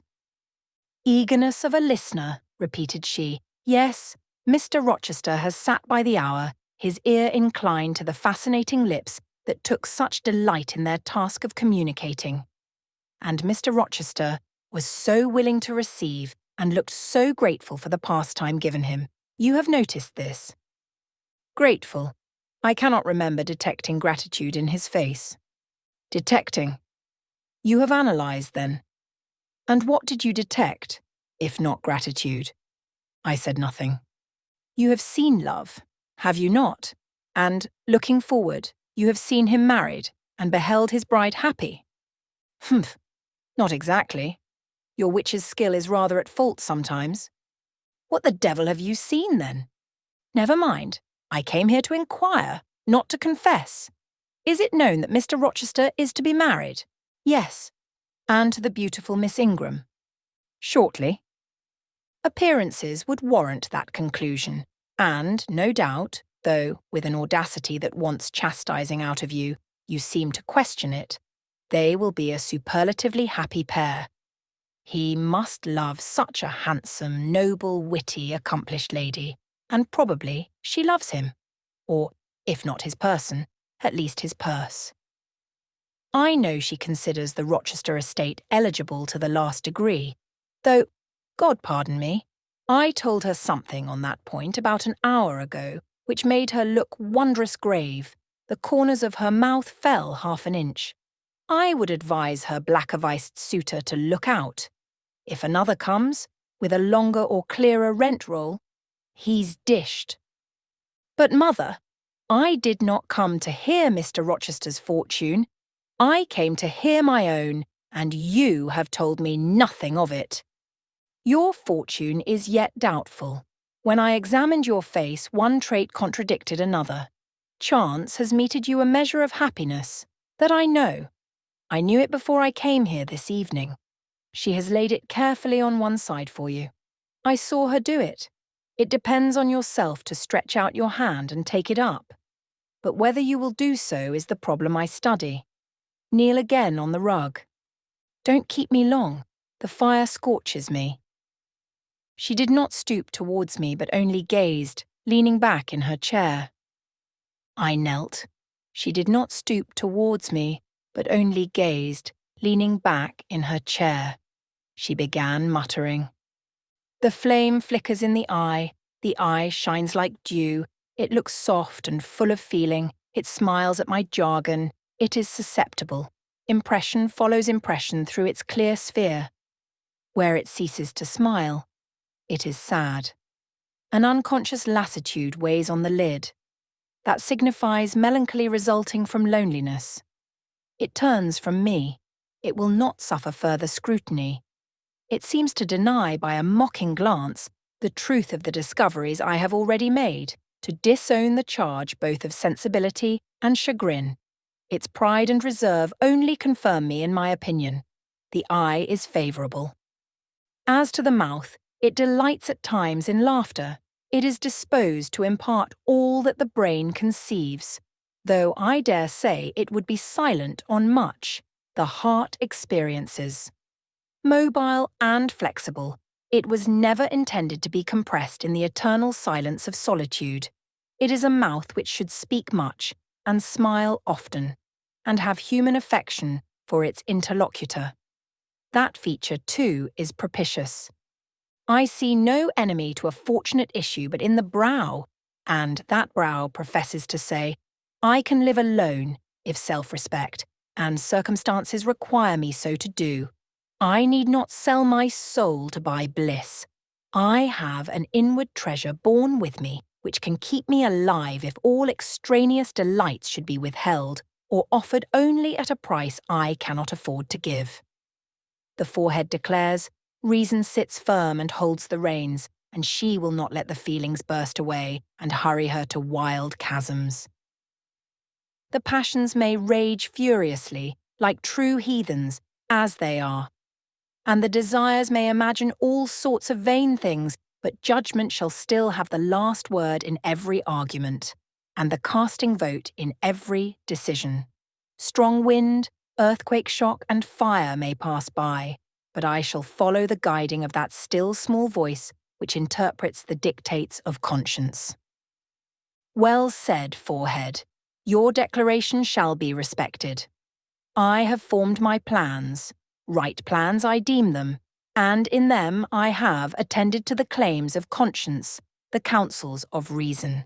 I know how soon youth would fade and bloom perish, if, in the cup of bliss offered, but one dreg of shame or one flavour of remorse were detected. And I do not want sacrifice, sorrow, dissolution. Such is not my taste. I wish to foster, not to blight, to earn gratitude, not to wring tears of blood, no, nor of brine. My harvest must be in smiles, in endearments, in sweet. That will do. I think I rave in a kind of exquisite delirium. I should wish now to protract this moment ad infinitum, but I dare not. So far I have governed myself thoroughly. I have acted as I inwardly swore I would act, but further might try me beyond my strength. Rise, Miss Eyre. Leave me. The play is played out. Where was I? Did I wake or sleep? Had I been dreaming? Did I dream still? The old woman's voice had changed. Her accent, her gesture, and all were familiar to me as my own face in a glass, as the speech of my own tongue. I got up but did not go. I looked. I stirred the fire, and I looked again. But she drew her bonnet and her bandage closer about her face, and again beckoned me to depart. The flame illuminated her hand stretched out. Roused now and on the alert for discoveries, I at once noticed that hand. It was no more the withered limb of eld than my own. It was a rounded supple member, with smooth fingers symmetrically turned. A broad ring flashed on the little finger, and stooping forward I looked at it, and saw a gem I had seen 100 times before. Again I looked at the face, which was no longer turned from me. On the contrary, the bonnet was doffed, the bandage displaced, the head advanced. "Well, Jane, do you know me?" asked the familiar voice. "Only take off the red cloak, sir, and then—" "But the string is in a knot. Help me." "Break it, sir." "There then, off, ye lendings." And Mr. Rochester stepped out of his disguise. "Now, sir, what a strange idea." "But well carried out, eh? Don't you think so?" With the ladies you must have managed well. But not with you. You did not act the character of a gypsy with me. What character did I act? My own? No, some unaccountable one. In short, I believe you have been trying to draw me out, or in. You have been talking nonsense to make me talk nonsense. It is scarcely fair, sir. Do you forgive me, Jane? I cannot tell till I have thought it all over. If, on reflection, I find I have fallen into no great absurdity, I shall try to forgive you, but it was not right. Oh, you have been very correct, very careful, very sensible. I reflected, and thought on the whole I had. It was a comfort, but indeed, I had been on my guard almost from the beginning of the interview. Something of masquerade I suspected. I knew gypsies and fortune-tellers did not express themselves as this seeming old woman had expressed herself. Besides, I had noted her feigned voice, her anxiety to conceal her features. But my mind had been running on Grace Poole, that living enigma, that mystery of mysteries, as I considered her. I had never thought of Mr. Rochester. "Well," said he, "what are you musing about? What does that grave smile signify?" "Wonder and self-congratulation, sir. I have your permission to retire now, I suppose." "No, stay a moment, and tell me what the people in the drawing-room yonder are doing.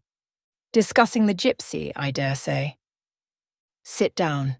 Let me hear what they said about me." "I had better not stay long, sir. It must be near 11 o'clock. Oh, are you aware, Mr. Rochester, that a stranger has arrived here since you left this morning?" "A stranger? No. Who can it be? I expected no one. Is he gone?" "No. He said he had known you long, and that he could take the liberty of installing himself here till you returned." "The devil he did! Did he give his name?" "His name is Mason, sir, and he comes from the West Indies, from Spanish Town, in Jamaica, I think." Mr. Rochester was standing near me. He had taken my hand as if to lead me to a chair. As I spoke, he gave my wrist a convulsive grip. The smile on his lips froze. Apparently, a spasm caught his breath. "Mason, the West Indies," he said in the tone one might fancy a speaking automaton to announce its single words. "Mason, the West Indies," he reiterated, and he went over the syllables 3 times, growing, in the intervals of speaking, whiter than ashes. He hardly seemed to know what he was doing. "Do you feel ill, sir?" I inquired. "Jane, I've got a blow, Jane." He staggered. "Oh, lean on me, sir. Jane, you offered me your shoulder once before. Let me have it now." "Yes, sir. Yes, and my arm." He sat down and made me sit beside him. Holding my hand in both his own, he chafed it, gazing on me at the same time with the most troubled and dreary look. "My little friend," said he, "I wish I were in a quiet island with only you, and trouble and danger and hideous recollections removed from me." "Can I help you, sir? I'd give my life to serve you." "Jane, if aid is wanted, I'll seek it at your hands. I promise you that."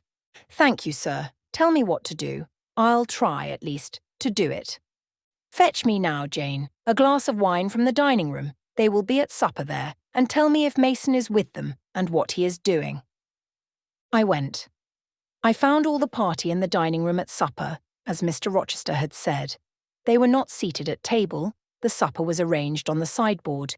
Each had taken what he chose, and they stood about here and there in groups, their plates and glasses in their hands. Everyone seemed in high glee. Laughter and conversation were general and animated. Mr. Mason stood near the fire talking to Colonel and Mrs. Dent, and appeared as merry as any of them. I filled a wine-glass. I saw Miss Ingram watch me frowningly as I did so. She thought I was taking a liberty, I dare say, and I returned to the library. Mr. Rochester's extreme pallor had disappeared, and he looked once more firm and stern.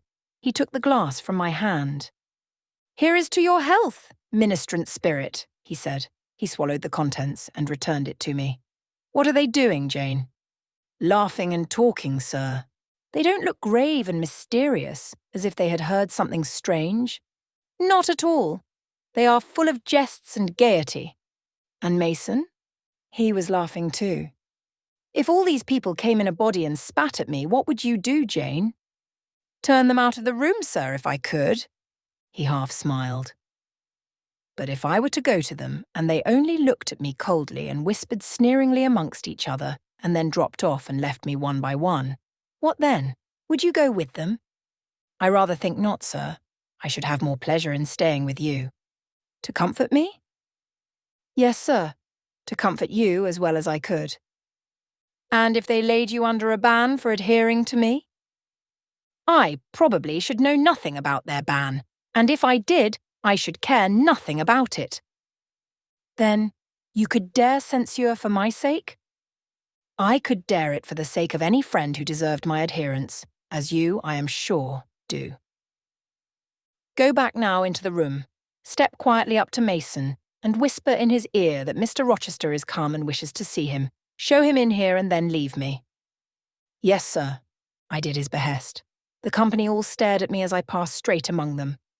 I sought Mr. Mason, delivered the message, and preceded him from the room. I ushered him into the library, and then I went upstairs. At a late hour, after I had been in bed some time, I heard the visitors repair to their chambers. I distinguished Mr. Rochester's voice, and heard him say, "This way, Mason. This is your room." He spoke cheerfully. The gay tones set my heart at ease. I was soon asleep. Chapter 10. I had forgotten to draw my curtain, which I usually did, and also to let down my window blind. The consequence was that when the moon, which was full and bright, for the night was fine, came in her course to that space in the sky opposite my casement, and looked in at me through the unveiled panes, her glorious gaze roused me. Awaking in the dead of night, I opened my eyes on her disk, silver white and crystal clear. It was beautiful but too solemn. I half rose and stretched my arm to draw the curtain. Good God, what a cry! The night, its silence, its rest, was rent in twain by a savage, a sharp, a shrilly sound that ran from end to end of Thornfield Hall. My pulse stopped, my heart stood still, my stretched arm was paralysed. The cry died, and was not renewed. Indeed, whatever being uttered that fearful shriek could not soon repeat it. Not the widest-winged condor on the Andes could, twice in succession, send out such a yell from the cloud shrouding his eyrie. The thing delivering such utterance must rest ere it could repeat the effort. It came out of the third story, for it passed overhead. And overhead, yes, in the room just above my chamber ceiling, I now heard a struggle. A deadly one, it seemed, from the noise, and a half-smothered voice shouted, "Help! Help! Help!" 3 times rapidly. "Will no one come?" it cried. And then, while the staggering and stamping went on wildly, I distinguished through plank and plaster, "Rochester! Rochester! For God's sake, come!" A chamber door opened. Someone ran, or rushed, along the gallery. Another step stamped on the flooring above, and something fell, and there was silence. I had put on some clothes, though horror shook all my limbs. I issued from my apartment. The sleepers were all aroused. Ejaculations, terrified murmurs sounded in every room, door after door unclosed. One looked out, and another looked out. The gallery filled. Gentlemen and ladies alike had quitted their beds, and, "Oh, what is it?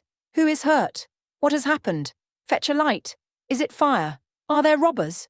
Where shall we run?" was demanded confusedly on all hands, but for the moonlight they would have been in complete darkness. They ran to and fro, they crowded together, some sobbed, some stumbled, the confusion was inextricable. "Where the devil is Rochester?" cried Colonel Dent. "I cannot find him in his bed." "Here, here," was shouted in return. "Be composed, all of you. I'm coming." And the door at the end of the gallery opened, and Mr. Rochester advanced with a candle. He had just descended from the upper story. One of the ladies ran to him directly. She seized his arm. It was Miss Ingram. "What awful event has taken place?" said she. "Speak. Let us know the worst at once." "But don't pull me down or strangle me," he replied, for the Misses Eshton were clinging about him now, and the two dowagers in vast white wrappers were bearing down on him like ships in full sail. All's right, he cried. It's a mere rehearsal of Much Ado About Nothing. Ladies, keep off, or I shall wax dangerous. And dangerous he looked, his black eyes darted sparks.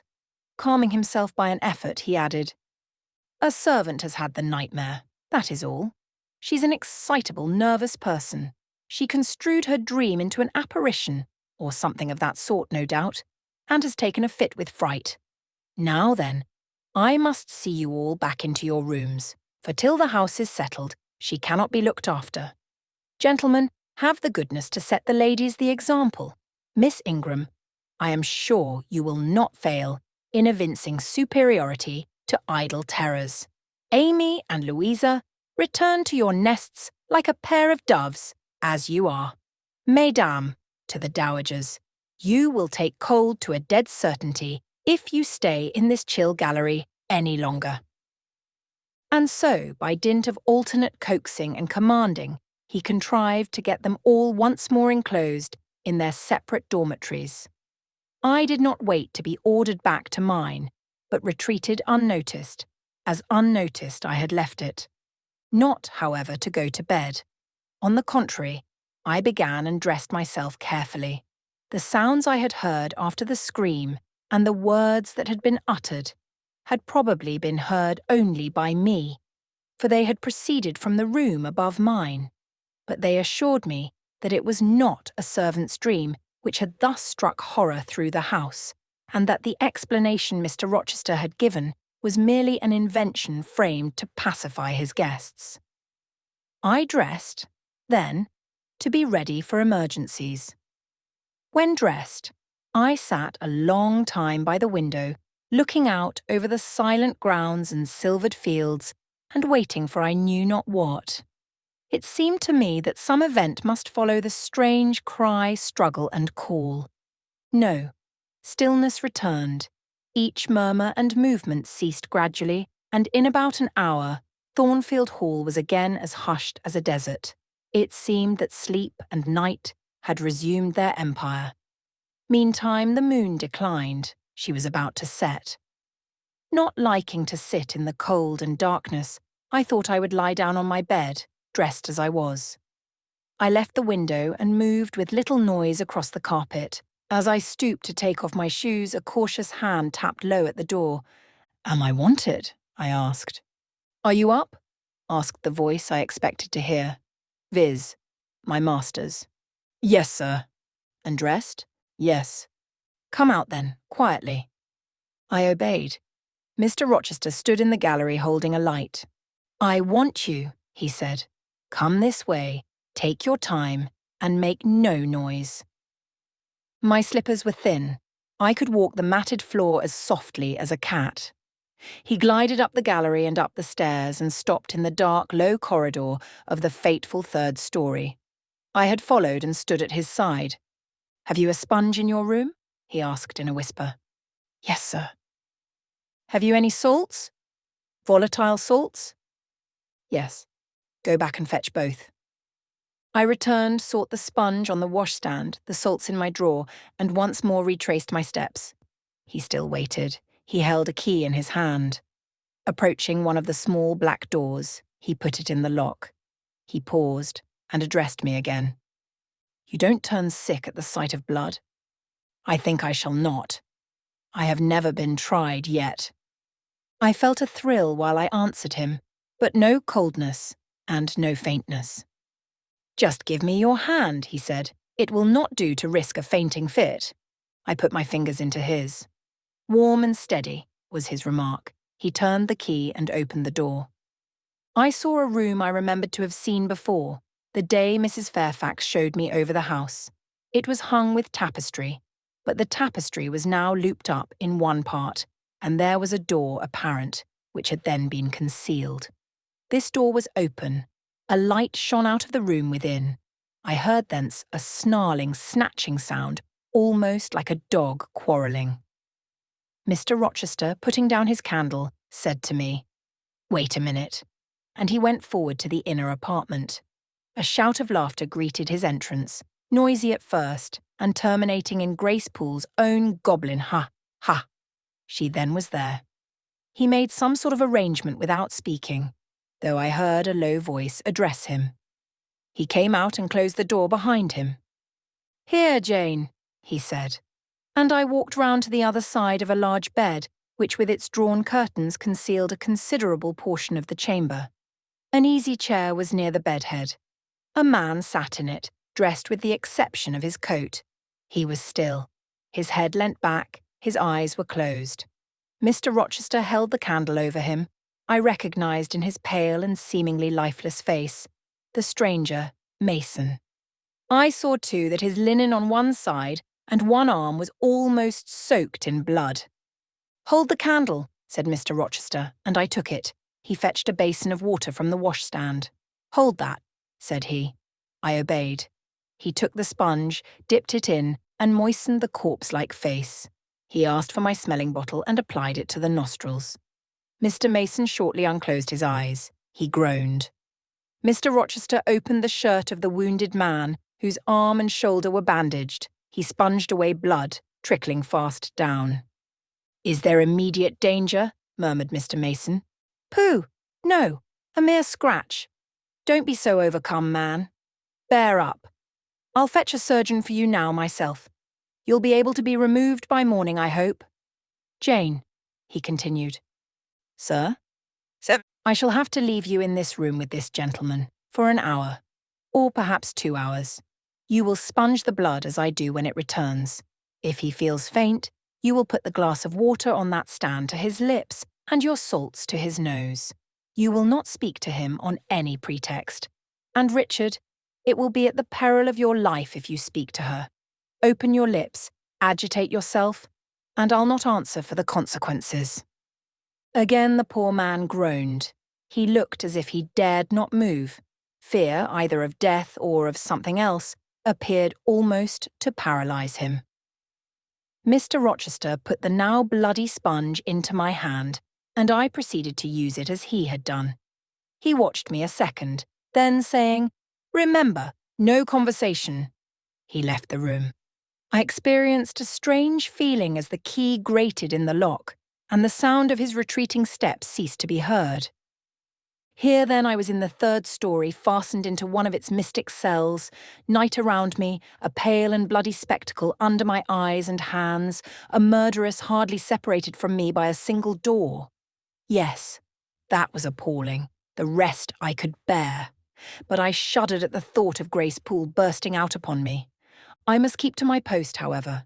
I must watch this ghastly countenance, these blue, still lips forbidden to unclose, these eyes now shut, now opening, now wandering through the room, now fixing on me, and ever glazed with the dullness of horror. I must dip my hand again and again in the basin of blood and water and wipe away the trickling gore.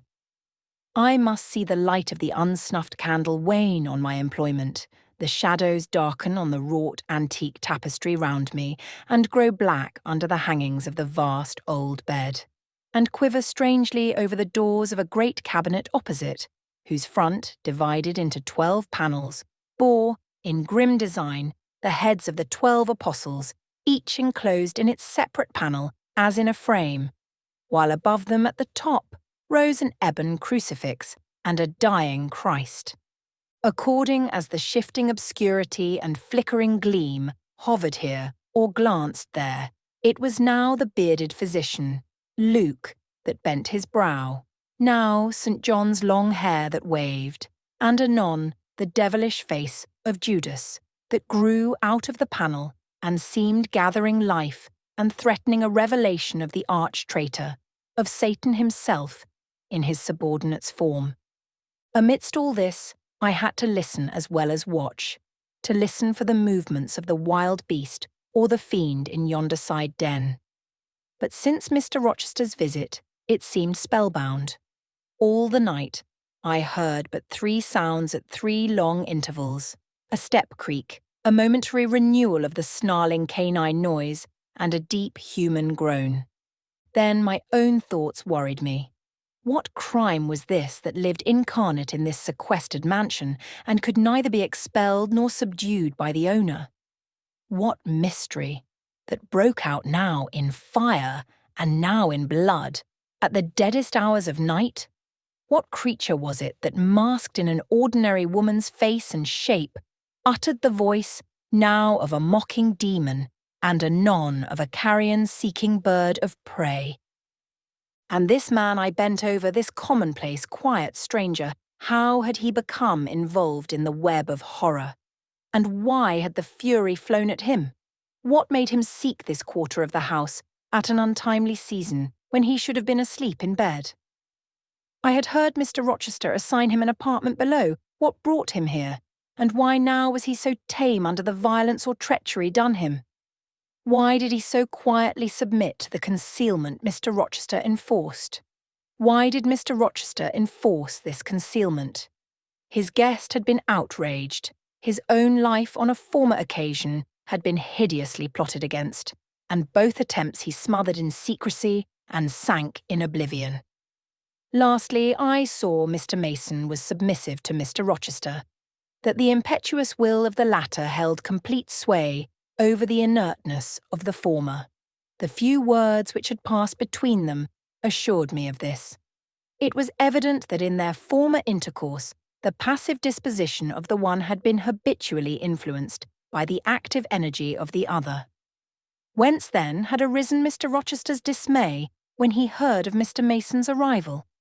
Why had the mere name of this unresisting individual, whom his word now sufficed to control like a child, fallen on him, a few hours since, as a thunderbolt might fall on an oak? Oh, I could not forget his look and his paleness when he whispered, "Jane, I have got a blow. I have got a blow, Jane." I could not forget how the arm had trembled which he rested on my shoulder, and it was no light matter which could thus bow the resolute spirit and thrill the vigorous frame of Fairfax Rochester. "When will he come? When will he come?" I cried inwardly as the night lingered and lingered, as my bleeding patient drooped, moaned, sickened, and neither day nor aid arrived. I had, again and again, held the water to Mason's white lips, again and again offered him the stimulating salts. My efforts seemed ineffectual. Either bodily or mental suffering, or loss of blood, or all three combined, were fast prostrating his strength. He moaned so and looked so weak, wild and lost, I feared he was dying, and I might not even speak to him. The candle, wasted at last, went out. As it expired, I perceived streaks of grey light edging the window curtains. Dawn was then approaching. Presently I heard Pilot bark far below, out of his distant kennel in the courtyard. Hope revived. Nor was it unwarranted. In 5 minutes more the grating key, the yielding lock, warned me my watch was relieved. It could not have lasted more than 2 hours. Many a week has seemed shorter. Mr. Rochester entered, and with him the surgeon he had been to fetch. "Now, Carter, be on the alert," he said to this last. "I give you but half an hour for dressing the wound, fastening the bandages, getting the patient downstairs and all. But is he fit to move, sir?" "No doubt of it. It is nothing serious. He is nervous. His spirits must be kept up. Come, set to work." Mr. Rochester drew back the thick curtain, drew up the Holland blind, let in all the daylight he could. And I was surprised and cheered to see how far dawn was advanced, what rosy streaks were beginning to brighten the east. Then he approached Mason, whom the surgeon was already handling. "Now, my good fellow, how are you?" he asked. "She's done for me, I fear," was the faint reply. "Not a whit! Courage! This day fortnight you'll hardly be a pin the worse of it. You've lost a little blood, that's all. Carter, assure him there's no danger." "I can do that conscientiously," said Carter, who had now undone the bandages. "Only I wish I could have got here sooner. He would not have bled so much. But how is this? The flesh on the shoulder is torn, as well as cut. This wound was not done with a knife. There have been teeth here." She bit me, he murmured. She worried me like a tigress when Rochester got the knife from her. You should not have yielded. You should have grappled with her at once, said Mr. Rochester. But under such circumstances, what could one do? Returned Mason. Oh, it was frightful, he added, shuddering. And I did not expect it. She looked so quiet at first. I warned you, was his friend's answer. I said, be on your guard when you go near her. Besides, you might have waited till tomorrow and had me with you. It was mere folly to attempt the interview tonight. And alone. I thought I could have done some good. You thought? You thought? Yes, it makes me impatient to hear you, but however you have suffered, and are likely to suffer enough for not taking my advice. So I'll say no more.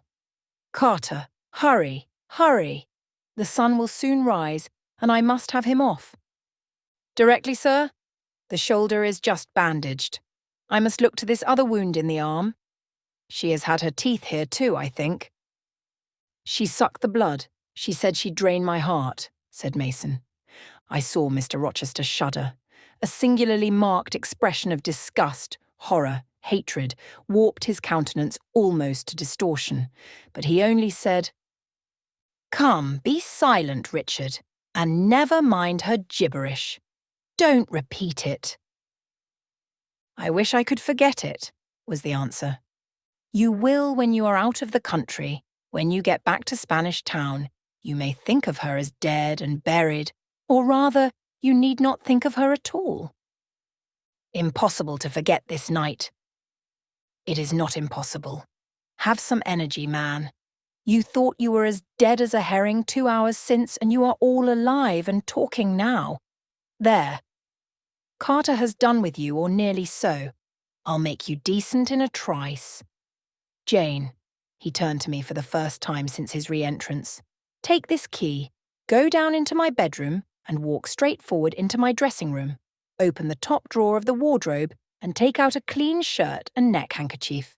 Bring them here, and be nimble. I went, sought the repository he had mentioned, found the articles named, and returned with them. Now, said he, go to the other side of the bed while I order his toilet, but don't leave the room. You may be wanted again. I retired as directed. Was anybody stirring below when you went down, Jane? Inquired Mr. Rochester presently.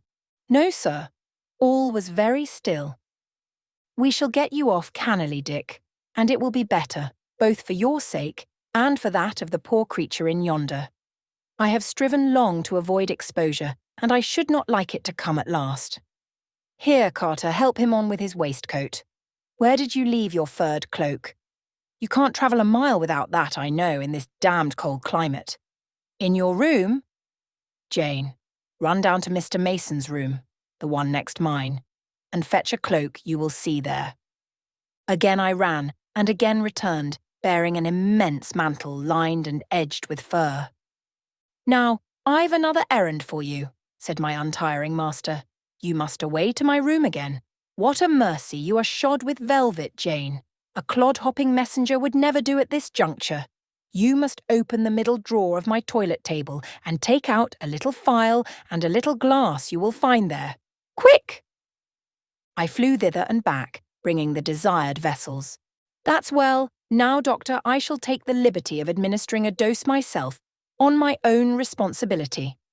I got this cordial at Rome, of an Italian charlatan, a fellow you would have kicked, Carter.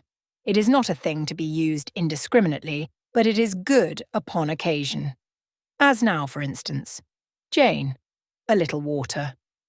He held out the tiny glass, and I half filled it from the water bottle on the washstand. That will do. Now wet the lip of the phial. I did so. He measured 12 drops of a crimson liquid and presented it to Mason. Drink, Richard. It will give you the heart you lack for an hour or so. But will it hurt me? Is it inflammatory? Drink! Drink! Drink! Mr. Mason obeyed, because it was evidently useless to resist. He was dressed now. He still looked pale, but he was no longer gory and sullied. Mr. Rochester let him sit 3 minutes after he had swallowed the liquid. He then took his arm. Now I am sure you can get on your feet, he said. Try. The patient rose. Carter, take him under the other shoulder. Be of good cheer, Richard. Step out. That's it. I do feel better, remarked Mr. Mason. I am sure you do. Now, Jane, trip on before us away to the back stairs. Unbolt the side passage door and tell the driver of the post-chaise you will see in the yard, or just outside, for I told him not to drive his rattling wheels over the pavement. To be ready, we are coming. And, Jane, if anyone is about, come to the foot of the stairs and hem. It was by this time 5:30, and the sun was on the point of rising, but I found the kitchen still dark and silent. The side passage door was fastened. I opened it with as little noise as possible. All the yard was quiet, but the gate stood wide open, and there was a post-chaise with horses ready harnessed and driver seated on the box stationed outside. I approached him and said the gentlemen were coming. He nodded. Then I looked carefully round and listened. The stillness of early morning slumbered everywhere. The curtains were yet drawn over the servants' chamber windows. Little birds were just twittering in the blossom-blanched orchard trees, whose boughs drooped like white garlands over the wall enclosing one side of the yard. The carriage horses stamped from time to time in their closed stables. All else was still. The gentleman now appeared. Mason, supported by Mr. Rochester and the surgeon, seemed to walk with tolerable ease. They assisted him into the chaise. Carter followed. "Take care of him," said Mr. Rochester to the latter, "and keep him at your house till he is quite well. I shall ride over in a day or two to see how he gets on. Richard, how is it with you?" "The fresh air revives me, Fairfax." "Leave the window open on his side, Carter. There is no wind. Goodbye, Dick." "Fairfax!" "Well, what is it?" "Let her be taken care of. Let her be treated as tenderly as may be. Let her—" He stopped and burst into tears. "I do my best, and have done it, and will do it," was the answer. He shut up the chaise door, and the vehicle drove away. "Yet would to God there was an end of all this," added Mr. Rochester, as he closed and barred the heavy yard gates. This done, he moved with slow step and abstracted air towards a door in the wall bordering the orchard. I, supposing he had done with me, prepared to return to the house. Again, however, I heard him call, "Jane." He had opened the portal and stood at it, waiting for me. "Come where there is some freshness for a few moments," he said. "That house is a mere dungeon. Don't you feel it so?" "It seems to me a splendid mansion, sir." "The glamour of inexperience is over your eyes," he answered, "and you see it through a charmed medium. You cannot discern that the gilding is slime, and the silk draperies cobwebs, that the marble is sordid slate, and the polished woods mere refuse chips and scaly bark. Now here," he pointed to the leafy enclosure we had entered, "all is real, sweet, and pure." He strayed down a walk edged with box, with apple trees, pear trees, and cherry trees on one side, and a border on the other full of all sorts of old-fashioned flowers, stocks, sweet williams, primroses, pansies, mingled with southernwood, sweetbriar, and various fragrant herbs. They were fresh now as a succession of April showers and gleams, followed by a lovely spring morning, could make them.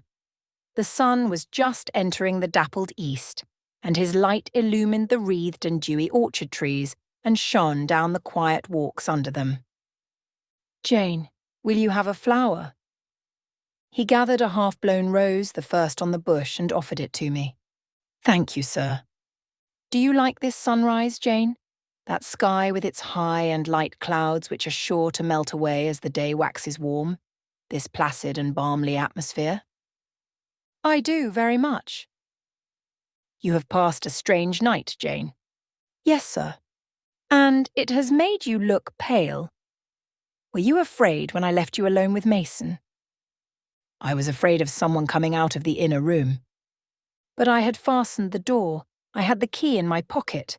I should have been a careless shepherd if I had left a lamb, my pet lamb, so near a wolf's den, unguarded. You were safe." Will Grace Poole live here still, sir? Oh, yes. Don't trouble your head about her. Put the thing out of your thoughts. Yet it seems to me your life is hardly secure while she stays. Never fear. I will take care of myself. Is the danger you apprehended last night gone by now, sir? I cannot vouch for that till Mason is out of England. Nor even then. To live, for me, Jane, is to stand on a crater crust, which may crack and spew fire any day. But Mr. Mason seems a man easily led. Your influence, sir, is evidently potent with him. He will never set you at defiance or wilfully injure you. Oh no, Mason will not defy me, nor knowing it, will he hurt me. But, unintentionally, he might, in a moment, by one careless word, deprive me, if not of life, yet forever of happiness. Tell him to be cautious, sir. Let him know what you fear, and show him how to avert the danger. He laughed sardonically, hastily took my hand, and as hastily threw it from him. If I could do that, simpleton, where would the danger be? Annihilated in a moment. Ever since I have known Mason, I have only had to say to him, do that, and the thing has been done. But I cannot give him orders in this case. I cannot say, beware of harming me, Richard. For it is imperative that I should keep him ignorant that harm to me is possible. Now you look puzzled, and I will puzzle you further. You are my little friend, are you not? I like to serve you, sir, and to obey you in all that is right. Precisely. I see you do. I see genuine contentment in your gait and mien, your eye and face when you are helping me and pleasing me, working for me and with me in, as you characteristically say, all that is right. For if I bid you do what you thought wrong, there would be no light-footed running, no neat-handed alacrity, no lively glance and animated complexion. My friend would then turn to me, quiet and pale, and would say, "No, sir, that is impossible. I cannot do it, because it is wrong," and would become immutable as a fixed star. Well, you too have power over me, and may injure me, yet I dare not show you where I am vulnerable, lest, faithful and friendly as you are, you should transfix me at once. If you have no more to fear from Mr. Mason than you have from me, sir, you are very safe. God grant it may be so. Here, Jane, is an arbour. Sit down. The arbour was an arch in the wall lined with ivy. It contained a rustic seat. Mr. Rochester took it, leaving room, however, for me. But I stood before him. "Sit," he said. "The bench is long enough for two. You don't hesitate to take a place at my side, do you? Is that wrong, Jane?" I answered him by assuming it. To refuse would, I felt, have been unwise. Now, my little friend, while the sun drinks the dew, while all the flowers in this old garden awake and expand, and the birds fetch their young ones' breakfast out of the thornfield, and the early bees do their first spell of work, I'll put a case to you, which you must endeavour to suppose your own. But first, look at me, and tell me you are at ease, and not fearing that I err in detaining you, or that you err in staying. No, sir, I am content. Well then, Jane, call to aid your fancy. Suppose you were no longer a girl well-reared and disciplined, but a wild boy indulged from childhood upwards. Imagine yourself in a remote foreign land. Conceive that you there commit a capital error, no matter of what nature or from what motives, but one whose consequences must follow you through life and taint all your existence. Mind, I don't say a crime. I am not speaking of shedding of blood or any other guilty act, which might make the perpetrator amenable to the law. My word is error. The results of what you have done become in time to you utterly insupportable. You take measures to obtain relief. Unusual measures, but neither unlawful nor culpable. Still you are miserable, for hope has quitted you on the very confines of life. Your sun at noon darkens in an eclipse, which you feel will not leave it till the time of setting. Bitter and base associations have become the sole food of your memory. You wander here and there, seeking rest in exile, happiness in pleasure. I mean in heartless sensual pleasure, such as dulls intellect and blights feeling. Heart-weary and soul-withered, you come home after years of voluntary banishment. You make a new acquaintance, how or where no matter. You find in this stranger much of the good and bright qualities which you have sought for 20 years and never before encountered. And they are all fresh, healthy, without soil and without taint. Such society revives, regenerates. You feel better days come back, higher wishes, purer feelings. You desire to recommence your life and to spend what remains to you of days in a way more worthy of an immortal being. To attain this end, are you justified in overleaping an obstacle of custom, a mere conventional impediment which neither your conscience sanctifies nor your judgment approves? He paused for an answer, and what was I to say? Oh, for some good spirit to suggest a judicious and satisfactory response. Vain aspiration. The west wind whispered in the ivy round me, but no gentle Ariel borrowed its breath as a medium of speech.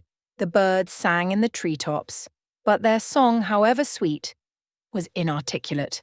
Again Mr. Rochester propounded his query.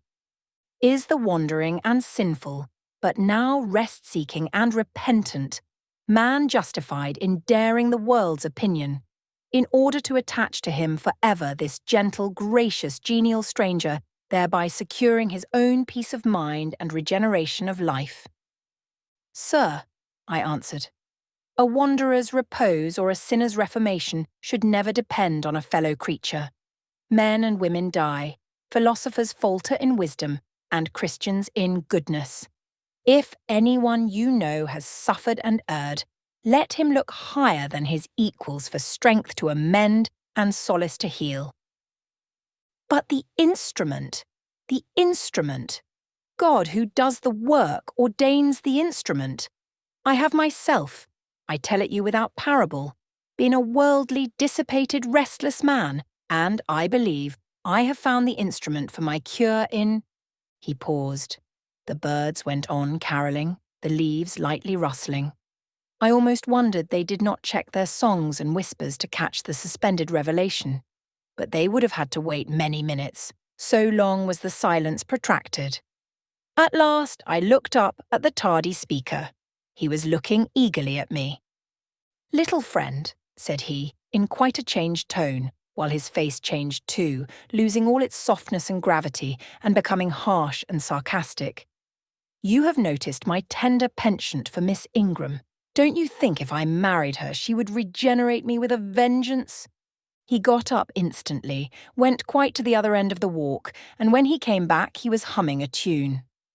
Jane, said he, stopping before me, you are quite pale with your vigils. Don't you curse me for disturbing your rest." "Curse you? No, sir." Shake hands in confirmation of the word. What cold fingers. They were warmer last night when I touched them at the door of the mysterious chamber. Jane, when will you watch with me again? Whenever I can be useful, sir. For instance, the night before I am married, I am sure I shall not be able to sleep. Will you promise to sit up with me to bear me company? To you I can talk of my lovely one, for now you have seen her and know her. Yes, sir. She's a rare one, is she not, Jane? Yes, sir. A strapper. A real strapper, Jane. Big, brown and buxom, with hair just such as the ladies of Carthage must have had. Bless me, there's Dent and Lynn in the stables. Go in by the shrubbery, through that wicket. As I went one way, he went another, and I heard him in the yard saying cheerfully, "Mason got the start of you all this morning. He was gone before sunrise. I rose at 4 to see him off." Chapter 21.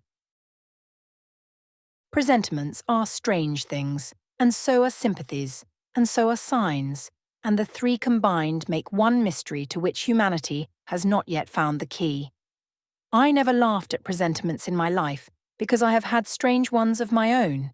Sympathies, I believe, exist, for instance, between far-distant, long-absent, wholly estranged relatives, asserting notwithstanding their alienation, the unity of the source to which each traces his origin, whose workings baffle mortal comprehension, and signs, for aught we know, may be but the sympathies of nature with man. When I was a little girl, only 6 years old, I one night heard Bessie Leaven say to Martha Abbott that she had been dreaming about a little child, and that to dream of children was a sure sign of trouble, either to one's self or one's kin. The saying might have worn out of my memory had not a circumstance immediately followed which served indelibly to fix it there. The next day, Bessie was sent for home to the deathbed of her little sister. Of late, I had often recalled this saying and this incident, for during the past week scarcely a night had gone over my couch that had not brought with it a dream of an infant, which I sometimes hushed in my arms, sometimes dandled on my knee, sometimes watched playing with daisies on a lawn, or again, dabbling its hands in running water. It was a wailing child this night, and a laughing one the next. Now it nestled close to me, and now it ran from me. But whatever mood the apparition evinced, whatever aspect it wore, it failed not for 7 successive nights to meet me the moment I entered the land of slumber. I did not like this iteration of one idea, this strange recurrence of one image, and I grew nervous as bedtime approached, and the hour of the vision drew near. It was from companionship with this baby phantom I had been roused on that moonlight night when I heard the cry, and it was on the afternoon of the day following I was summoned downstairs by a message that someone wanted me in Mrs. Fairfax's room. On repairing thither, I found a man waiting for me, having the appearance of a gentleman's servant. He was dressed in deep mourning, and the hat he held in his hand was surrounded with a crape band. "I dare say you hardly remember me, miss," he said, rising as I entered, "but my name is Leaven. I lived coachman with Mrs. Reed when you were at Gateshead, 8 or 9 years since, and I live there still." "Oh, Robert, how do you do? I remember you very well. You used to give me a ride sometimes on Miss Georgiana's bay pony. And how is Bessie? You are married to Bessie?" "Yes, miss. My wife is very hearty, thank you. She brought me another little one about 2 months since. We have 3 now, and both mother and child are thriving." "And are the family well at the house, Robert?" "I am sorry I can't give you better news of them, miss. They are very badly at present, in great trouble." "I hope no one is dead," I said, glancing at his black dress. He too looked down at the crape round his hat and replied, "Mr. John died yesterday was a week, at his chambers in London." "Mr. John?" "Yes." "And how does his mother bear it?" "Why, you see, Miss Eyre, it is not a common mishap. His life has been very wild. These last 3 years he gave himself up to strange ways, and his death was shocking. I heard from Bessie he was not doing well." "Doing well? He could not do worse. He ruined his health and his estate amongst the worst men and the worst women. He got into debt and into jail. His mother helped him out twice, but as soon as he was free he returned to his old companions and habits. His head was not strong. The knaves he lived amongst fooled him beyond anything I ever heard. He came down to Gateshead about 3 weeks ago and wanted Mrs. to give up all to him. Mrs. refused. Her means have long been much reduced by his extravagance, so he went back again, and the next news was that he was dead. How he died, God knows. They say he killed himself." I was silent. The things were frightful. Robert Leaven resumed. "Mrs. had been out of health herself for some time. She had got very stout but was not strong with it, and the loss of money and fear of poverty were quite breaking her down.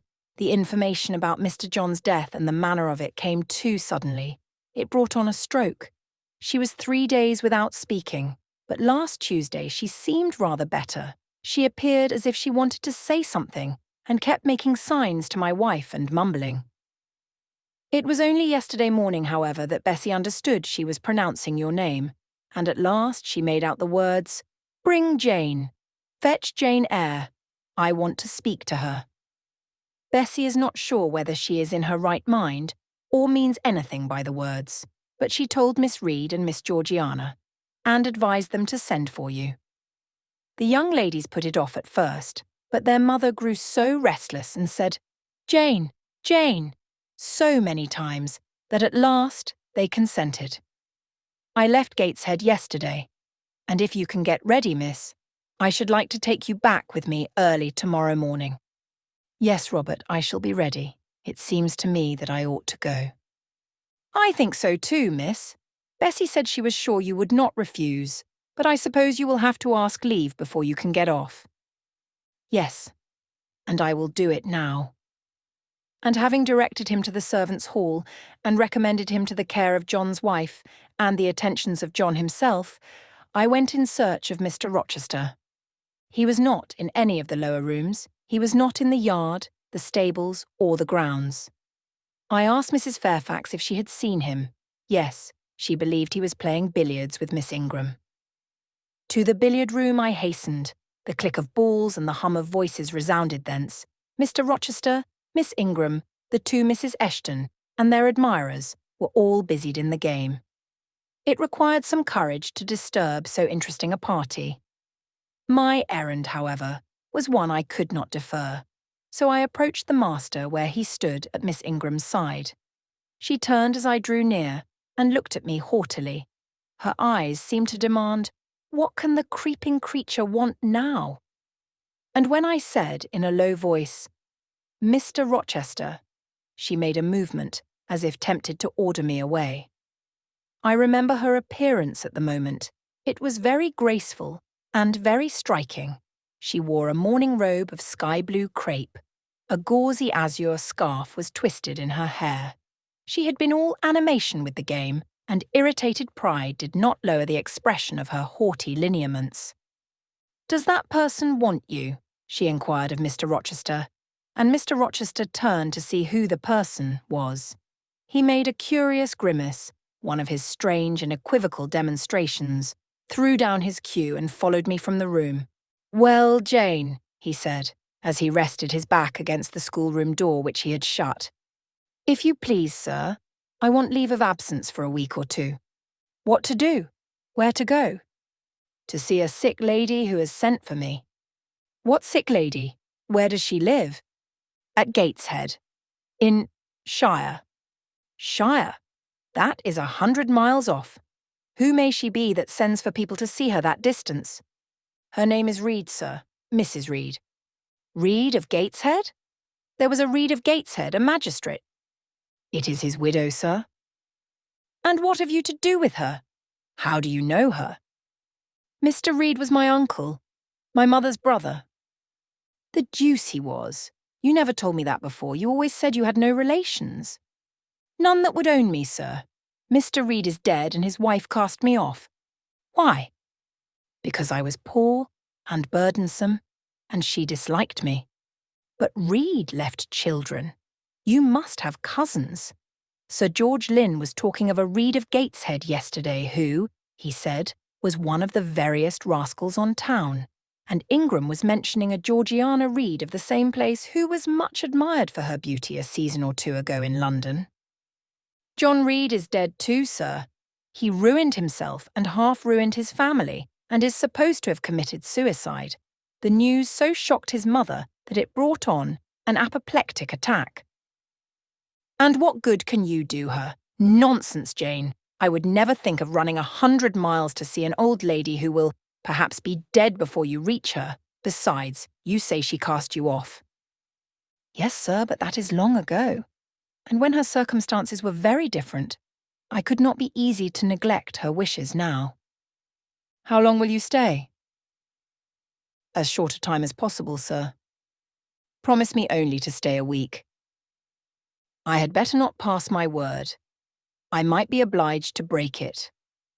"At all events, you will come back. You will not be induced under any pretext to take up a permanent residence with her." "Oh no, I shall certainly return if all be well." "And who goes with you? You don't travel 100 miles alone." "No, sir, she has sent her coachman." "A person to be trusted?" "Yes, sir, he has lived 10 years in the family." Mr. Rochester meditated. "When do you wish to go?" Early tomorrow morning, sir. Well, you must have some money. You can't travel without money, and I dare say you have not much. I have given you no salary yet. How much have you in the world, Jane? He asked, smiling. I drew out my purse. A meagre thing it was. 5 shillings, sir. He took the purse, poured the hoard into his palm, and chuckled over it, as if its scantiness amused him. Soon he produced his pocketbook. Here, said he, offering me a note. It was £50, and he owed me but 15. I told him I had no change. I don't want change, you know that. Take your wages. I declined accepting more than was my due. He scowled at first, then, as if recollecting something, he said, Right, right. Better not give you all now. You would perhaps stay away 3 months if you had £50. There are 10. Is it not plenty? Yes, sir, but now you owe me 5. Come back for it, then. I am your banker for £40. Mr. Rochester, I may as well mention another matter of business to you while I have the opportunity. Matter of business? I am curious to hear it. You have as good as informed me, sir, that you are going shortly to be married. Yes. What then? In that case, sir, Adele ought to go to school. I am sure you will perceive the necessity of it. To get her out of my bride's way, who might otherwise walk over her rather too emphatically. There's sense in the suggestion, not a doubt of it. Adele, as you say, must go to school, and you, of course, must march straight to the devil. I hope not, sir, but I must seek another situation somewhere. In course, he exclaimed, with a twang of voice and a distortion of features equally fantastic and ludicrous. He looked at me some minutes, and old Madam Reed, or the missus, her daughters, will be solicited by you to seek a place, I suppose? No, sir. I am not on such terms with my relatives as would justify me in asking favours of them, but I shall advertise. You shall walk up the pyramids of Egypt, he growled. At your peril you advertise. I wish I had only offered you a sovereign instead of £10. Give me back £9, Jane. I've a use for it. And so have I, sir, I returned, putting my hands and my purse behind me. I could not spare the money on any account. Little niggard, said he, refusing me a pecuniary request. Give me £5, Jane. Not 5 shillings, sir, nor 5 pence. Just let me look at the cash. No, sir, you are not to be trusted. Jane. Sir? Promise me one thing. Snippet. I'll promise you anything, sir, that I think I am likely to perform. Not to advertise, and to trust this quest of a situation to me. I'll find you one in time. I shall be glad so to do, sir, if you, in your turn, will promise that I and Adele shall be both safe out of the house before your bride enters it. Very well. Very well. I'll pledge my word on it. You go tomorrow, then? Yes, sir. Early. Shall you come down to the drawing-room after dinner? No, sir. I must prepare for the journey. Then you and I must bid goodbye for a little while? I suppose so, sir. And how do people perform that ceremony of parting, Jane? Teach me. I'm not quite up to it. They say farewell or any other form they prefer. Then say it. Farewell, Mr. Rochester, for the present. What must I say? The same, if you like, sir. Farewell, Miss Eyre, for the present. Is that all? Yes? It seems stingy to my notions, and dry and unfriendly. I should like something else, a little addition to the rite. If one shook hands, for instance. But no, that would not content me either. So you'll do no more than say farewell, Jane. It is enough, sir. As much goodwill may be conveyed in one hearty word as in many. Very likely, but it is blank and cool. Farewell.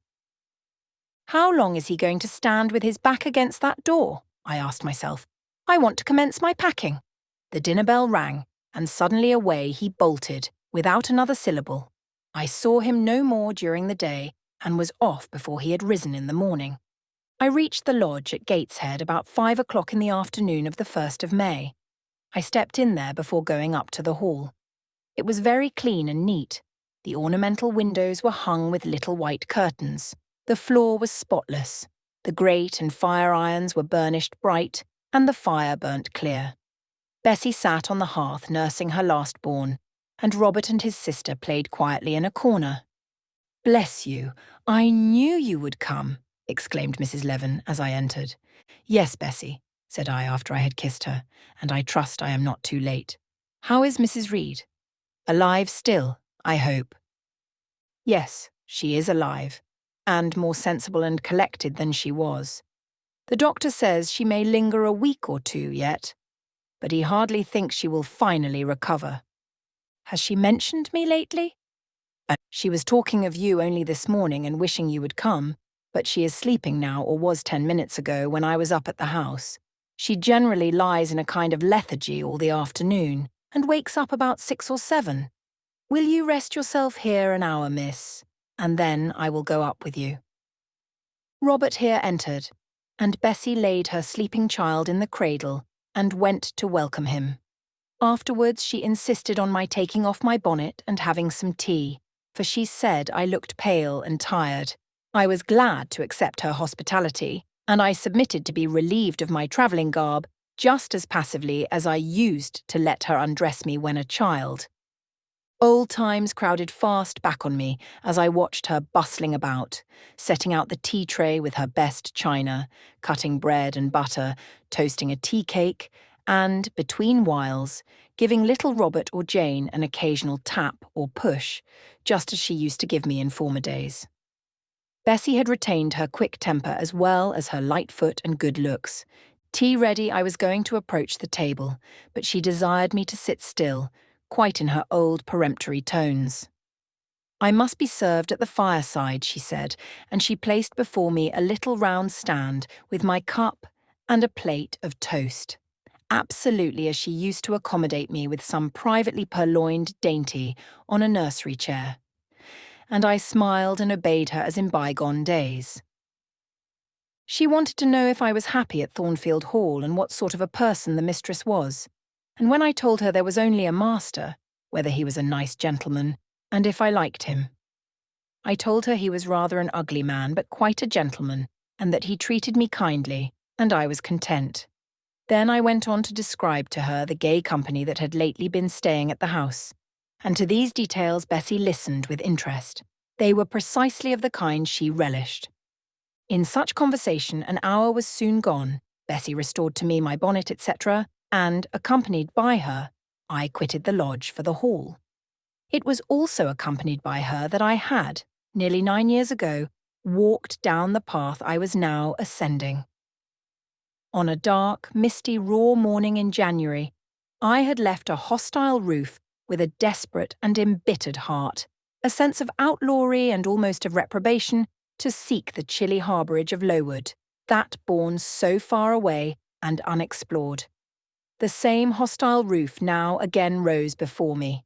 My prospects were doubtful yet, and I had yet an aching heart. I still felt as a wanderer on the face of the earth, but I experienced firmer trust in myself and my own powers, and less withering dread of oppression. The gaping wound of my wrongs, too, was now quite healed, and the flame of resentment extinguished. "You shall go into the breakfast-room first," said Bessie, as she preceded me through the hall. "The young ladies will be there." In another moment I was within that apartment. There was every article of furniture looking just as it did on the morning I was first introduced to Mr. Brocklehurst. The very rug he had stood upon still covered the hearth. Glancing at the bookcases, I thought I could distinguish the 2 volumes of Bewick's British Birds occupying their old place on the 3rd shelf, and Gulliver's Travels and the Arabian Nights ranged just above. The inanimate objects were not changed, but the living things had altered past recognition. 2 young ladies appeared before me, one very tall, almost as tall as Miss Ingram, very thin too, with a sallow face and severe mien. There was something ascetic in her look, which was augmented by the extreme plainness of a straight-skirted black stuff dress, a starched linen collar, hair combed away from the temples, and the nun-like ornament of a string of ebony beads and a crucifix. This I felt sure was Eliza, though I could trace little resemblance to her former self in that elongated and colourless visage. The other was as certainly Georgiana, but not the Georgiana I remembered, the slim and fairy-like girl of 11. This was a full-blown, very plump damsel, fair as waxwork, with handsome and regular features, languishing blue eyes and ringleted yellow hair. The hue of her dress was black too, but its fashion was so different from her sister's, so much more flowing and becoming. It looked as stylish as the others looked puritanical. In each of the sisters there was one trait of the mother, and only one. The thin and pallid elder daughter had her parents' cairngorm eye. The blooming and luxuriant younger girl had her contour of jaw and chin, perhaps a little softened, but still imparting an indescribable hardness to the countenance, otherwise so voluptuous and buxom. Both ladies, as I advanced, rose to welcome me, and both addressed me by the name of Miss Eyre. Eliza's greeting was delivered in a short, abrupt voice, without a smile, and then she sat down again, fixed her eyes on the fire, and seemed to forget me. Georgiana added to her, "How d'ye do?" Several commonplaces about my journey, the weather and so on, uttered in rather a drawling tone, and accompanied by sundry side glances that measured me from head to foot, now traversing the folds of my drab merino pelisse, and now lingering on the plain trimming of my cottage bonnet. Young ladies have a remarkable way of letting you know that they think you a quiz without actually saying the words. A certain superciliousness of look, coolness of manner, nonchalance of tone express fully their sentiments on the point, without committing them by any positive rudeness in word or deed. A sneer, however, whether covert or open, had now no longer that power over me it once possessed. As I sat between my cousins, I was surprised to find how easy I felt under the total neglect of the one and the sarcastic attentions of the other. Eliza did not mortify, nor Georgiana ruffle me. The fact was I had other things to think about. Within the last few months, feelings had been stirred in me so much more potent than any they could raise. Pains and pleasures so much more acute and exquisite had been excited than any it was in their power to inflict or bestow, that their airs gave me no concern either for good or bad. "How is Mrs. Reed?" I asked soon, looking calmly at Georgiana, who thought fit to bridle at the direct address, as if it were an unexpected liberty. "Mrs. Reed? Ah, mamma, you mean. She is extremely poorly. I doubt if you can see her tonight." "If," said I, "you would just step upstairs and tell her I am come, I should be much obliged to you." Georgiana almost started, and she opened her blue eyes wild and wide. "I know she had a particular wish to see me," I added, "and I would not defer attending to her desire longer than is absolutely necessary." "Mamma dislikes being disturbed in an evening," remarked Eliza. I soon rose, quietly took off my bonnet and gloves, uninvited, and said I would just step out to Bessie, who was, I dared say, in the kitchen, and ask her to ascertain whether Mrs. Reed was disposed to receive me or not, tonight. I went, and having found Bessie and dispatched her on my errand, I proceeded to take further measures. It had heretofore been my habit always to shrink from arrogance. Received as I had been today, I should, a year ago, have resolved to quit Gateshead the very next morning. Now it was disclosed to me all at once that that would be a foolish plan. I had taken a journey of 100 miles to see my aunt, and I must stay with her till she was better, or dead. As to her daughter's pride or folly, I must put it on one side, make myself independent of it. So I addressed the housekeeper, asked her to show me a room, told her I should probably be a visitor here for a week or two, had my trunk conveyed to my chamber, and followed it thither myself. I met Bessie on the landing. "Missus is awake," said she. "I have told her you are here. Come and let us see if she will know you."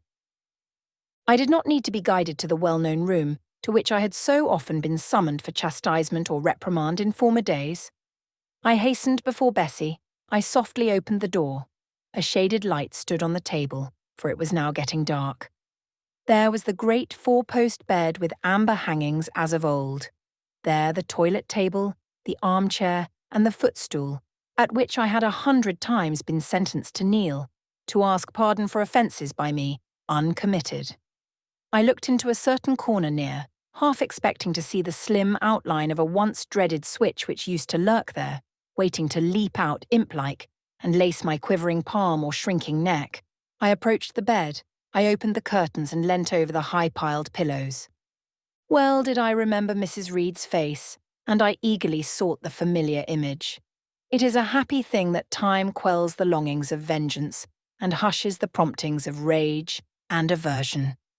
I had left this woman in bitterness and hate, and I came back to her now with no other emotion than a sort of ruth for her great sufferings and a strong yearning to forget and forgive all injuries, to be reconciled and clasp hands in amity. The well-known face was there, stern, relentless as ever. There was that peculiar eye which nothing could melt, and the somewhat raised, imperious, despotic eyebrow. How often had it lowered on me menace and hate, and how the recollection of childhood's terrors and sorrows revived as I traced its harsh line now. And yet I stooped down and kissed her. She looked at me. "Is this Jane Eyre?" she said. "Yes, Aunt Reed. How are you, dear aunt?" I had once vowed that I would never call her aunt again. I thought it no sin to forget and break that vow now. My fingers had fastened on her hand which lay outside the sheet. Had she pressed mine kindly, I should at that moment have experienced true pleasure. But unimpressionable natures are not so soon softened, nor are natural antipathies so readily eradicated. Mrs. Reed took her hand away, and, turning her face rather from me, she remarked that the night was warm.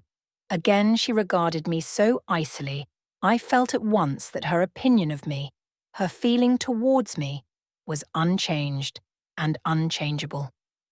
I knew by her stony eye, opaque to tenderness, indissoluble to tears, that she was resolved to consider me bad to the last, because to believe me good would give her no generous pleasure, only a sense of mortification.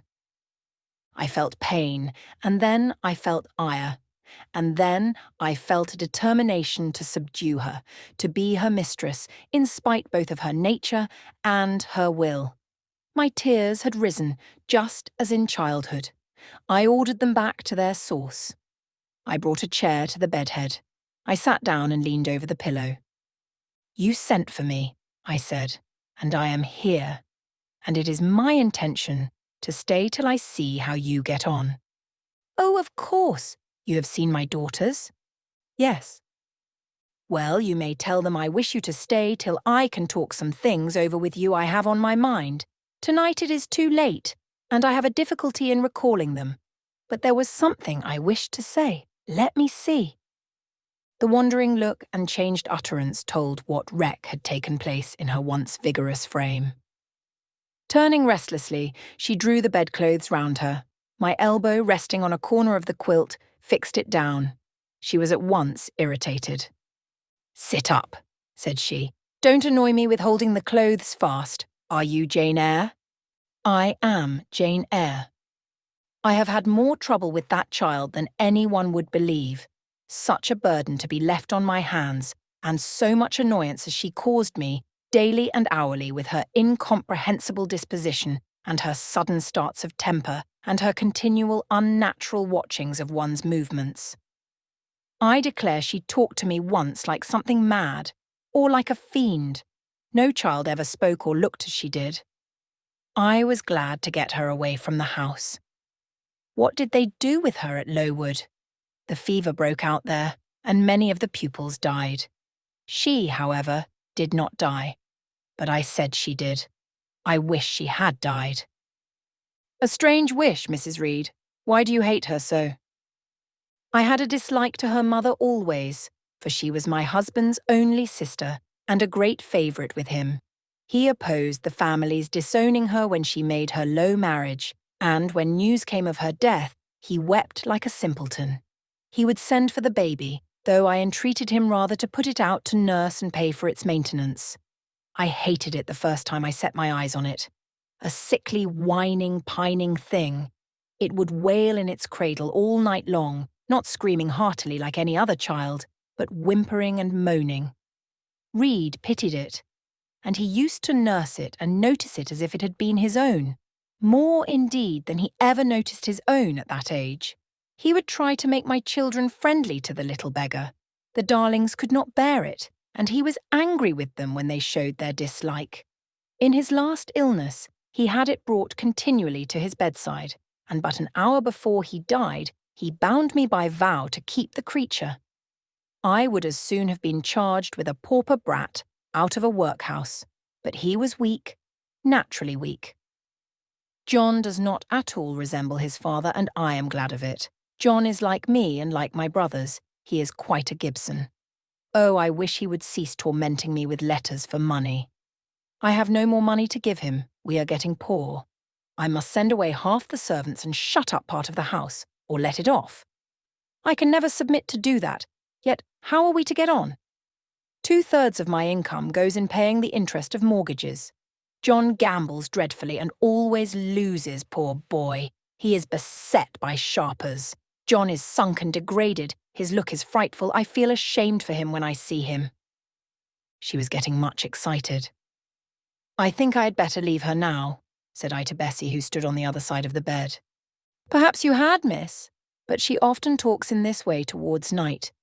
In the morning, she is calmer. I rose. Stop, exclaimed Mrs. Reed. There is another thing I wish to say. He threatens me.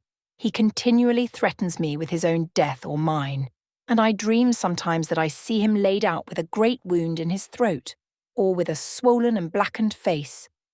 I am come to a strange pass. I have heavy troubles. What is to be done? How is the money to be had? Bessie now endeavoured to persuade her to take a sedative draught. She succeeded with difficulty. Soon after, Mrs. Reed grew more composed and sank into a dozing state. I then left her. More than 10 days elapsed before I had again any conversation with her. She continued either delirious or lethargic, and the doctor forbade everything which could painfully excite her. Meantime, I got on as well as I could with Georgiana and Eliza. They were very cold indeed at first. Eliza would sit half the day sewing, reading, or writing, and scarcely utter a word either to me or her sister. Georgiana would chatter nonsense to her canary bird by the hour, and take no notice of me. But I was determined not to seem at a loss for occupation or amusement. I had brought my drawing materials with me, and they served me for both.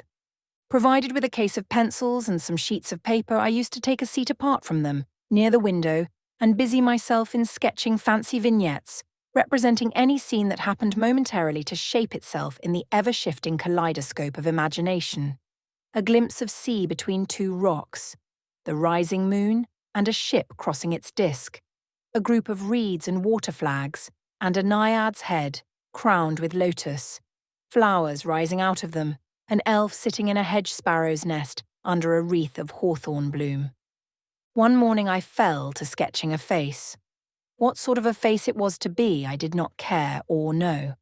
I took a soft black pencil, gave it a broad point, and worked away. Soon I had traced on the paper a broad and prominent forehead, and a square lower outline of visage. That contour gave me pleasure. My fingers proceeded actively to fill it with features. Strongly marked horizontal eyebrows must be traced under that brow. Then followed naturally a well-defined nose with a straight ridge and full nostrils. Then a flexible-looking mouth, by no means narrow. Then a firm chin, with a decided cleft down the middle of it. Of course, some black whiskers were wanted, and some jetty hair, tufted on the temples and waved above the forehead. Now for the eyes.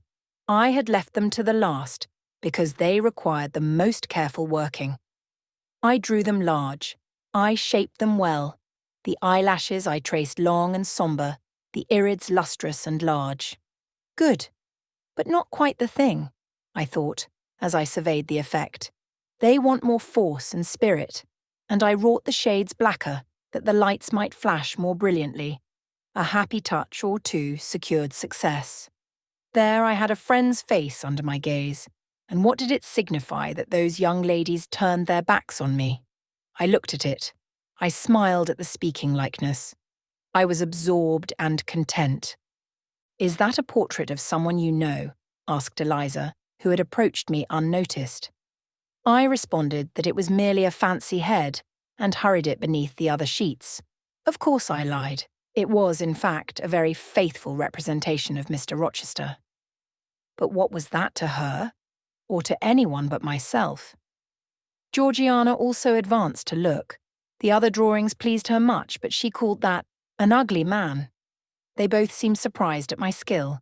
I offered to sketch their portraits, and each, in turn, sat for a pencil outline. Then Georgiana produced her album. I promised to contribute a watercolour drawing.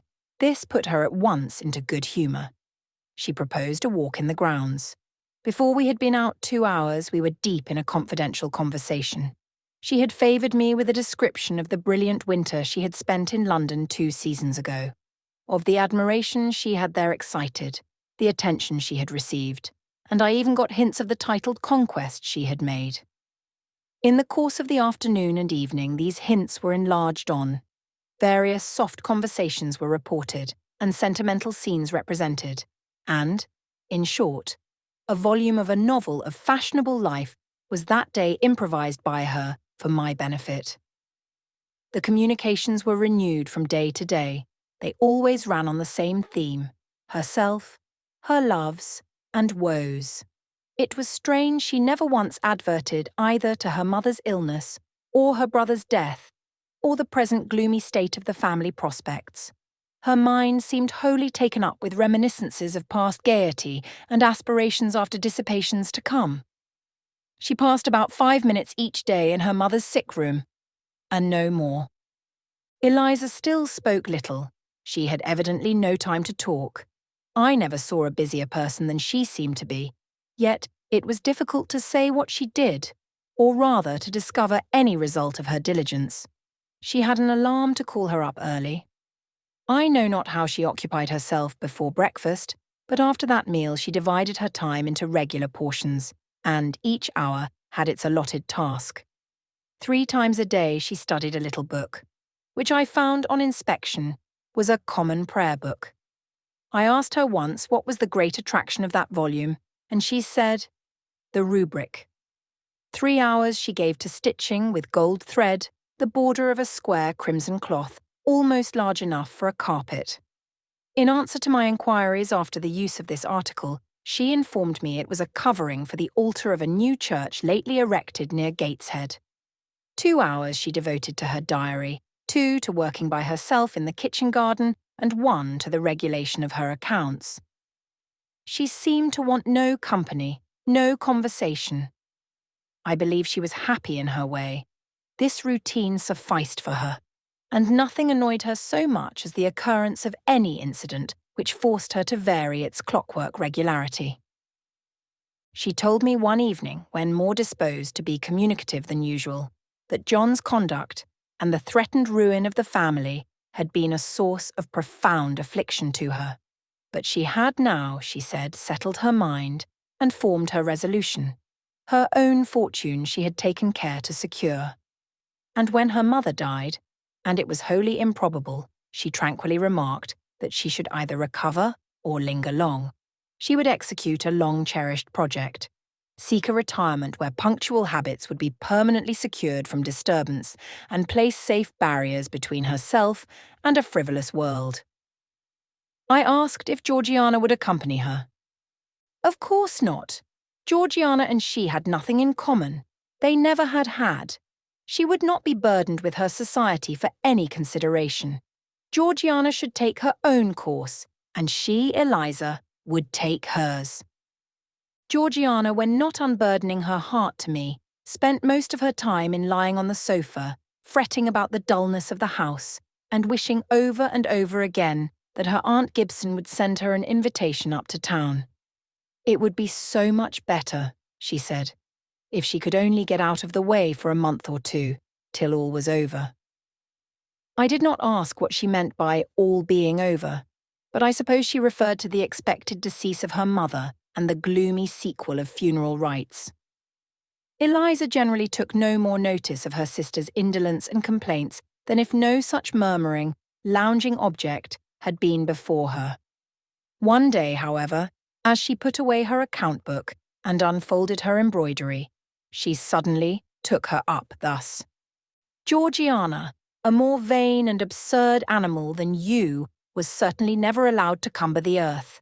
You had no right to be born, for you make no use of life, instead of living for, in and with yourself, as a reasonable being ought. You seek only to fasten your feebleness on some other person's strength.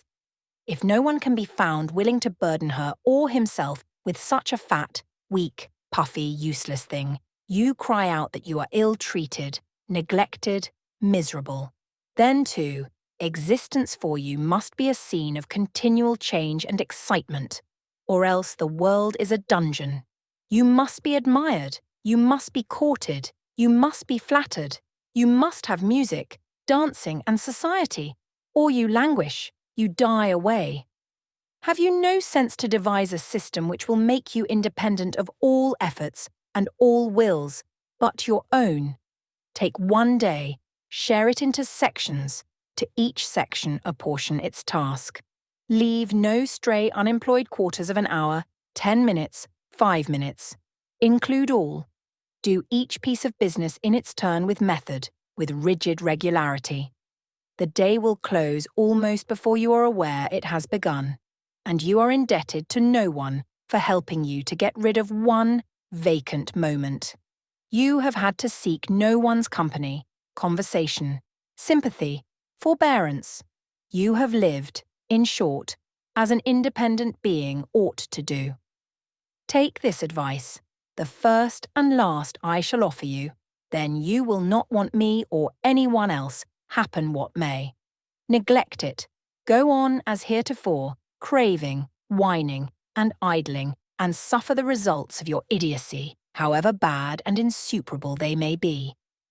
I tell you this plainly, and listen, for though I shall no more repeat what I am now about to say, I shall steadily act on it. After my mother's death, I wash my hands of you. From the day her coffin is carried to the vault in Gateshead Church, you and I will be as separate as if we had never known each other.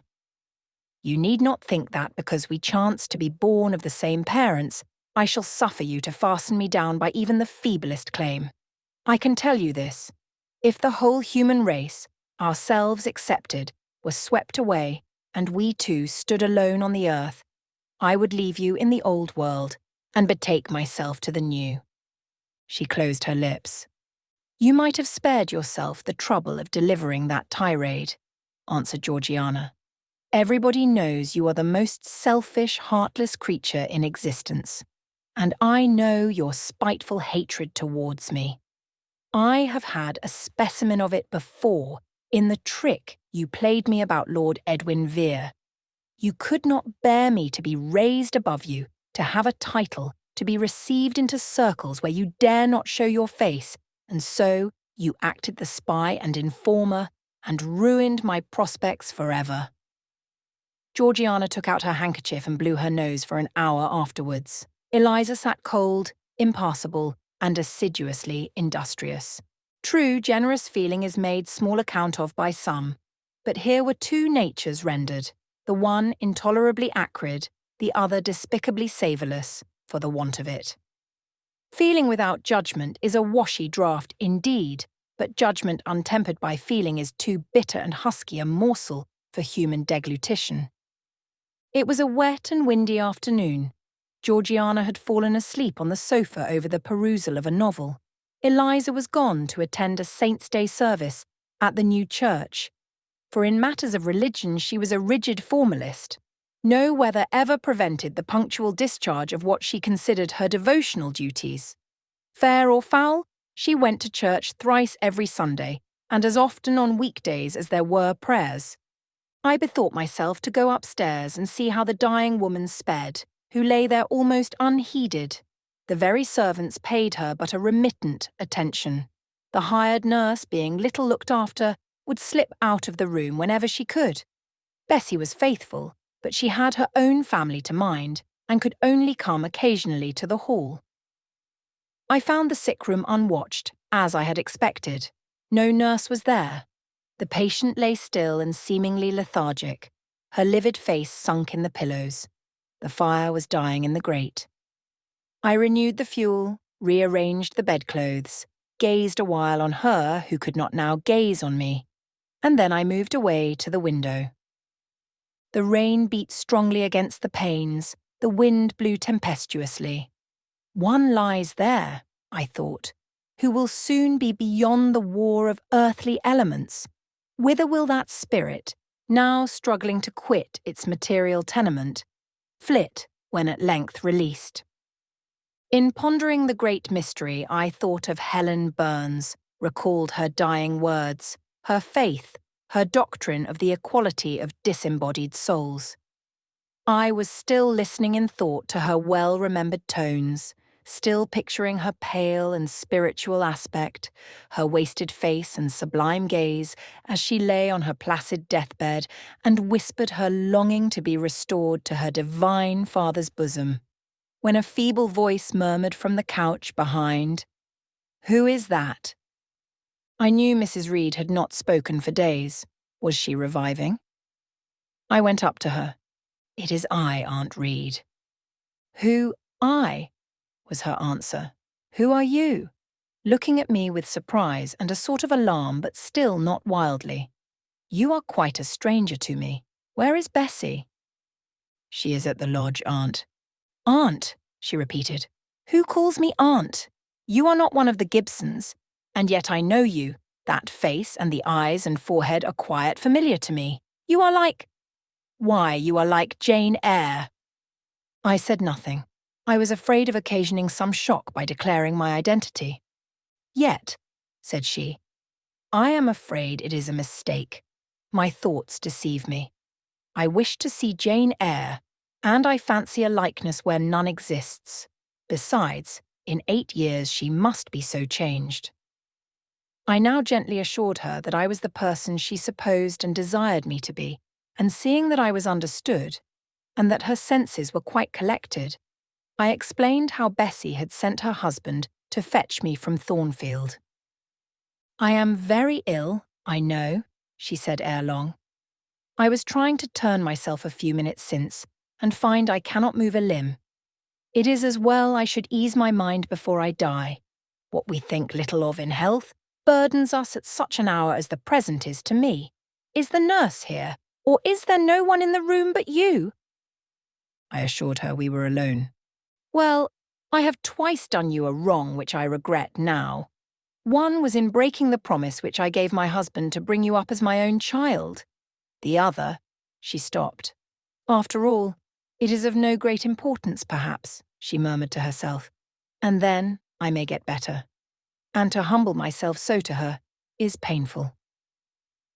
She made an effort to alter her position but failed.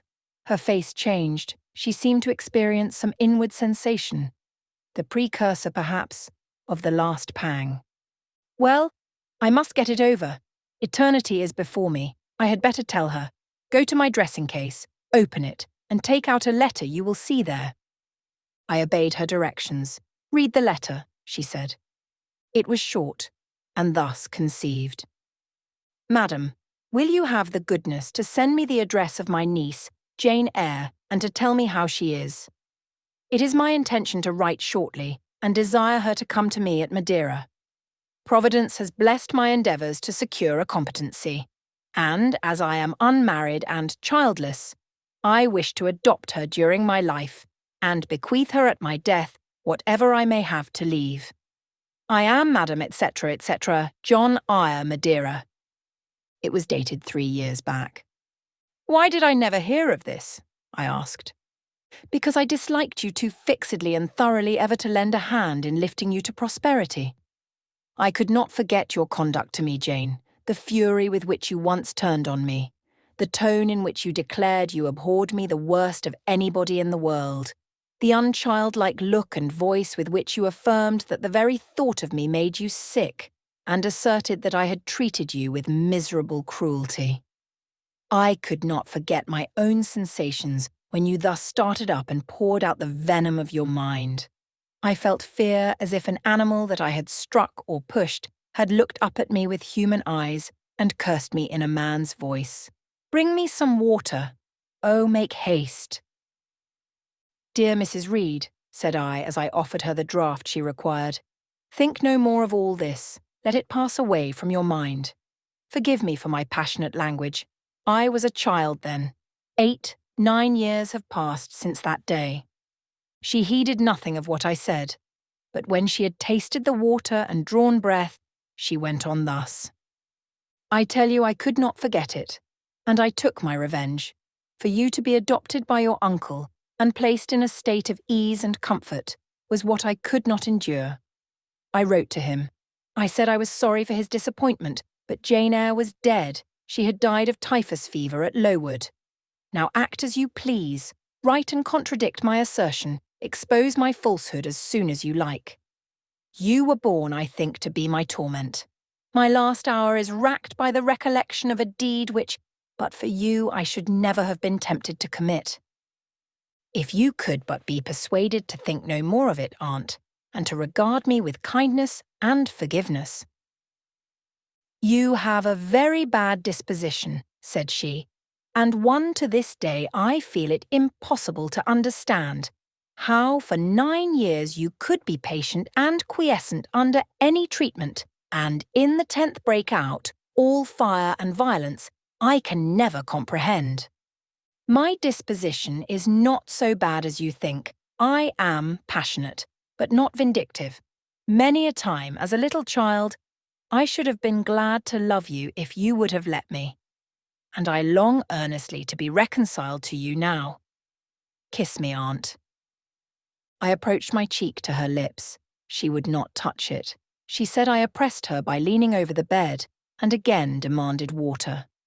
As I laid her down, for I raised her and supported her on my arm while she drank, I covered her ice-cold and clammy hand with mine. The feeble fingers shrank from my touch. The glazing eyes shunned my gaze. "Love me then, or hate me as you will," I said at last. "You have my full and free forgiveness. Ask now for God's, and be at peace." Poor suffering woman. It was too late for her to make now the effort to change her habitual frame of mind. Living, she had ever hated me. Dying, she must hate me still. The nurse now entered and Bessie followed. I yet lingered half an hour longer, hoping to see some sign of amity, but she gave none.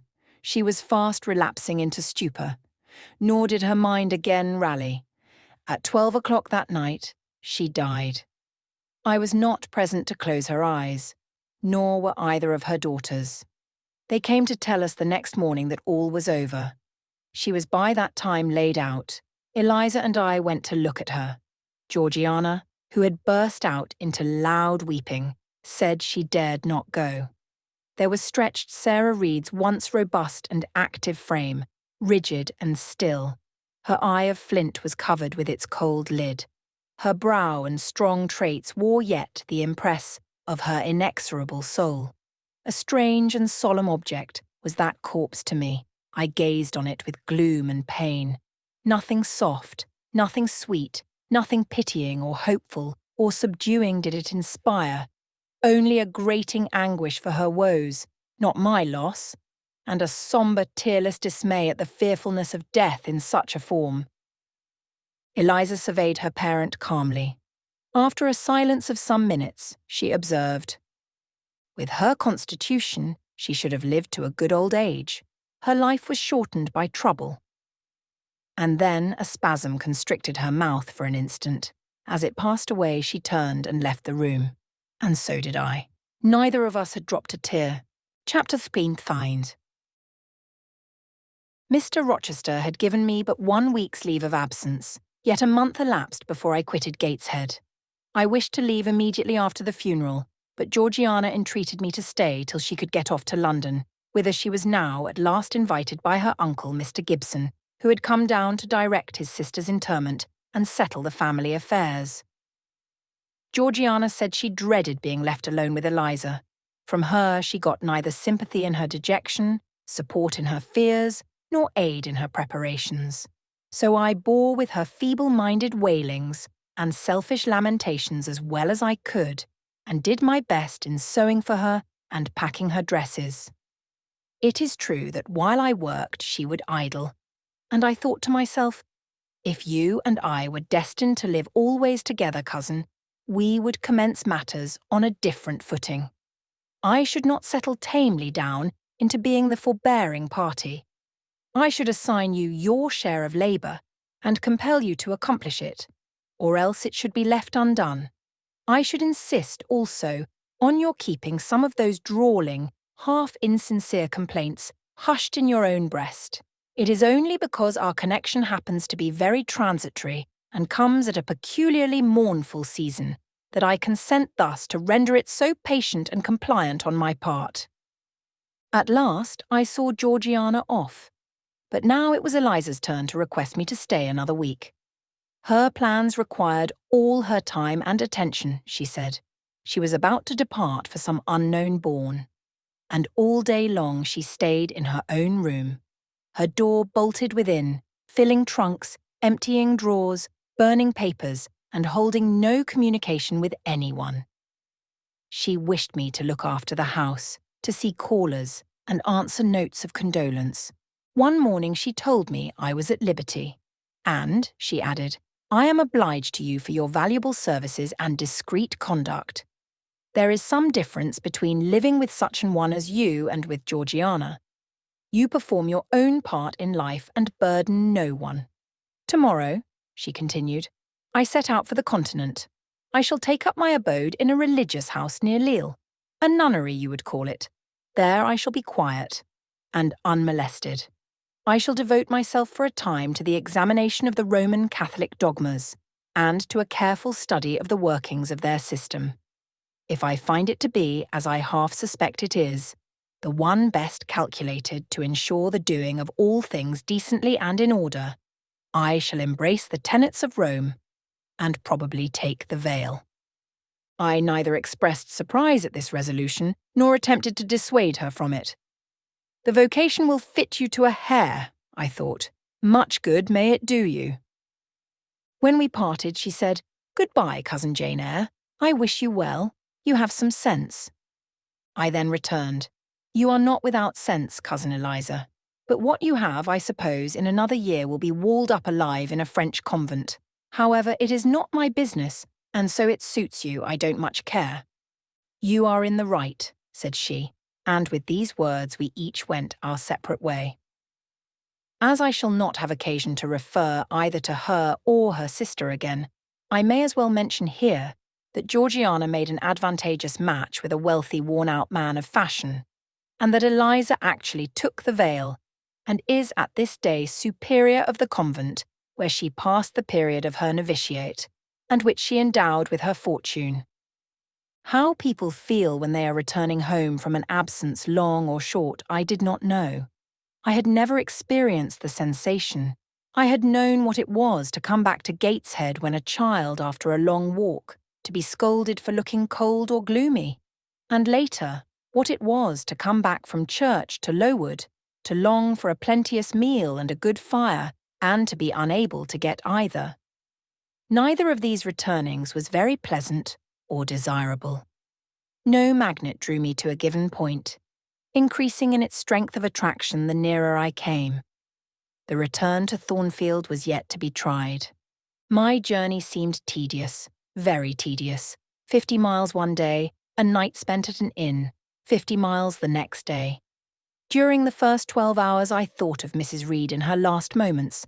I saw her disfigured and discoloured face, and heard her strangely altered voice. I mused on the funeral day, the coffin, the hearse, the black train of tenants and servants. Few was the number of relatives, the gaping vault, the silent church, the solemn service. Then I thought of Eliza and Georgiana.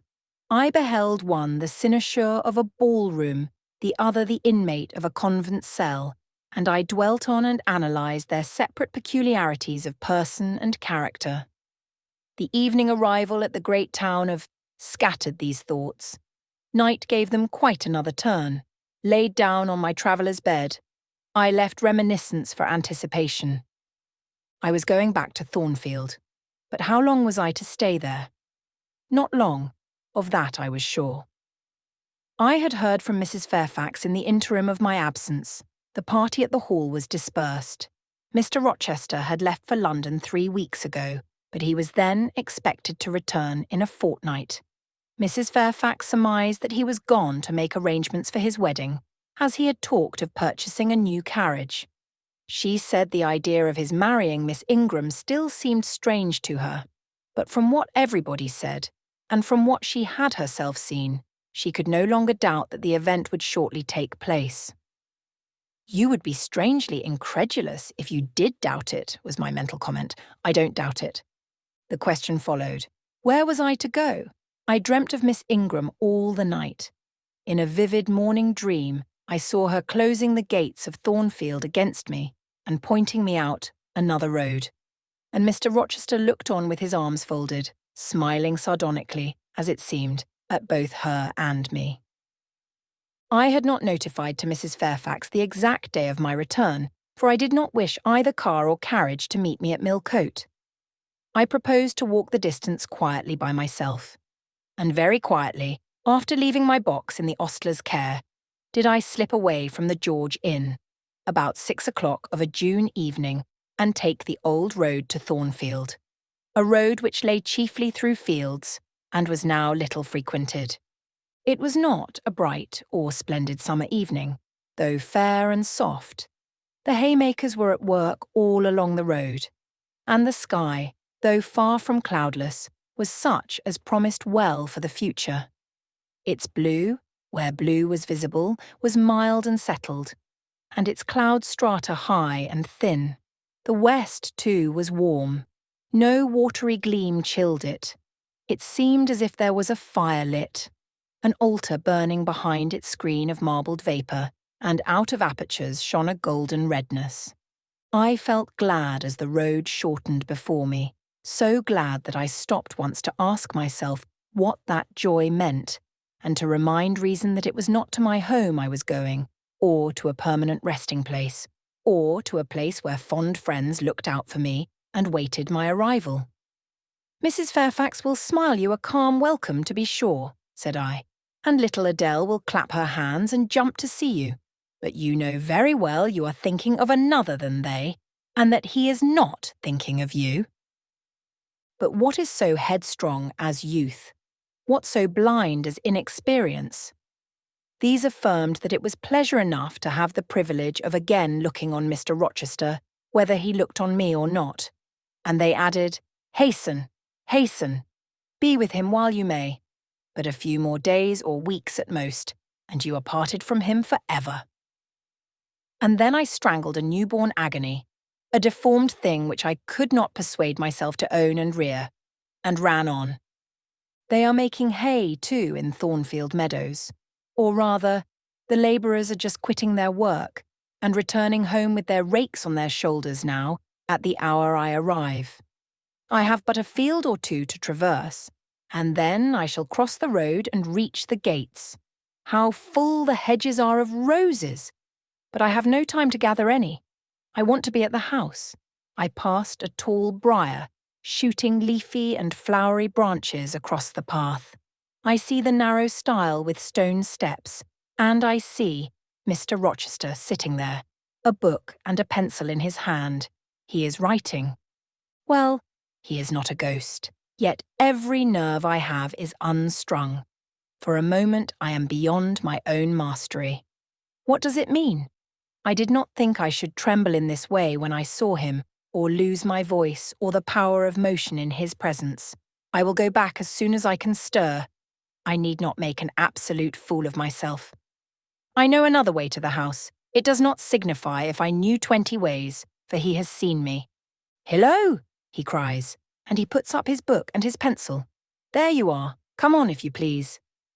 I suppose I do come on, though in what fashion I know not, being scarcely cognizant of my movements, and solicitous only to appear calm, and, above all, to control the working muscles of my face, which I feel rebel insolently against my will, and struggle to express what I had resolved to conceal. But I have a veil. It is down. I may make shift yet, to behave with decent composure. And this is Jane Eyre. Are you coming from Millcote, and on foot? Yes, just one of your tricks. Not to send for a carriage and come clattering over street and road like a common mortal, but to steal into the vicinage of your home along with twilight, just as if you were a dream or a shade. What the deuce have you done with yourself this last month? I have been with my aunt, sir, who is dead. A true Janian reply. Good angels be my guard. She comes from the other world, from the abode of people who are dead, and tells me so when she meets me alone, here in the gloaming. If I dared, I'd touch you, to see if you are substance or shadow, you elf. But I'd as soon offer to take hold of a blue ignis fatuous light in a marsh. Truant, truant, he added, when he had paused an instant. Absent from me a whole month, and forgetting me quite, I'll be sworn. I knew there would be pleasure in meeting my master again, even though broken by the fear that he was so soon to cease to be my master, and by the knowledge that I was nothing to him. But there was ever in Mr. Rochester, so at least I thought, such a wealth of the power of communicating happiness, that to taste but of the crumbs he scattered to stray and stranger birds like me was to feast genially. His last words were balm. They seemed to imply that it imported something to him, whether I forgot him or not. And he had spoken of Thornfield as my home. Would that it were my home. He did not leave the stile, and I hardly liked to ask to go by. I inquired soon if he had not been to London. Yes, I suppose you found that out by second sight. Mrs. Fairfax told me in a letter. And did she inform you what I went to do? Oh, yes, sir. Everybody knew your errand? You must see the carriage, Jane, and tell me if you don't think it will suit Mrs. Rochester exactly, and whether she won't look like Queen Boadicea, leaning back against those purple cushions. I wish, Jane, I were a trifle better adapted to match with her externally. Tell me now, fairy as you are, can't you give me a charm or a philter or something of that sort to make me a handsome man? It would be past the power of magic, sir. And, in thought, I added, a loving eye is all the charm needed. To such you are handsome enough, or rather your sternness has a power beyond beauty.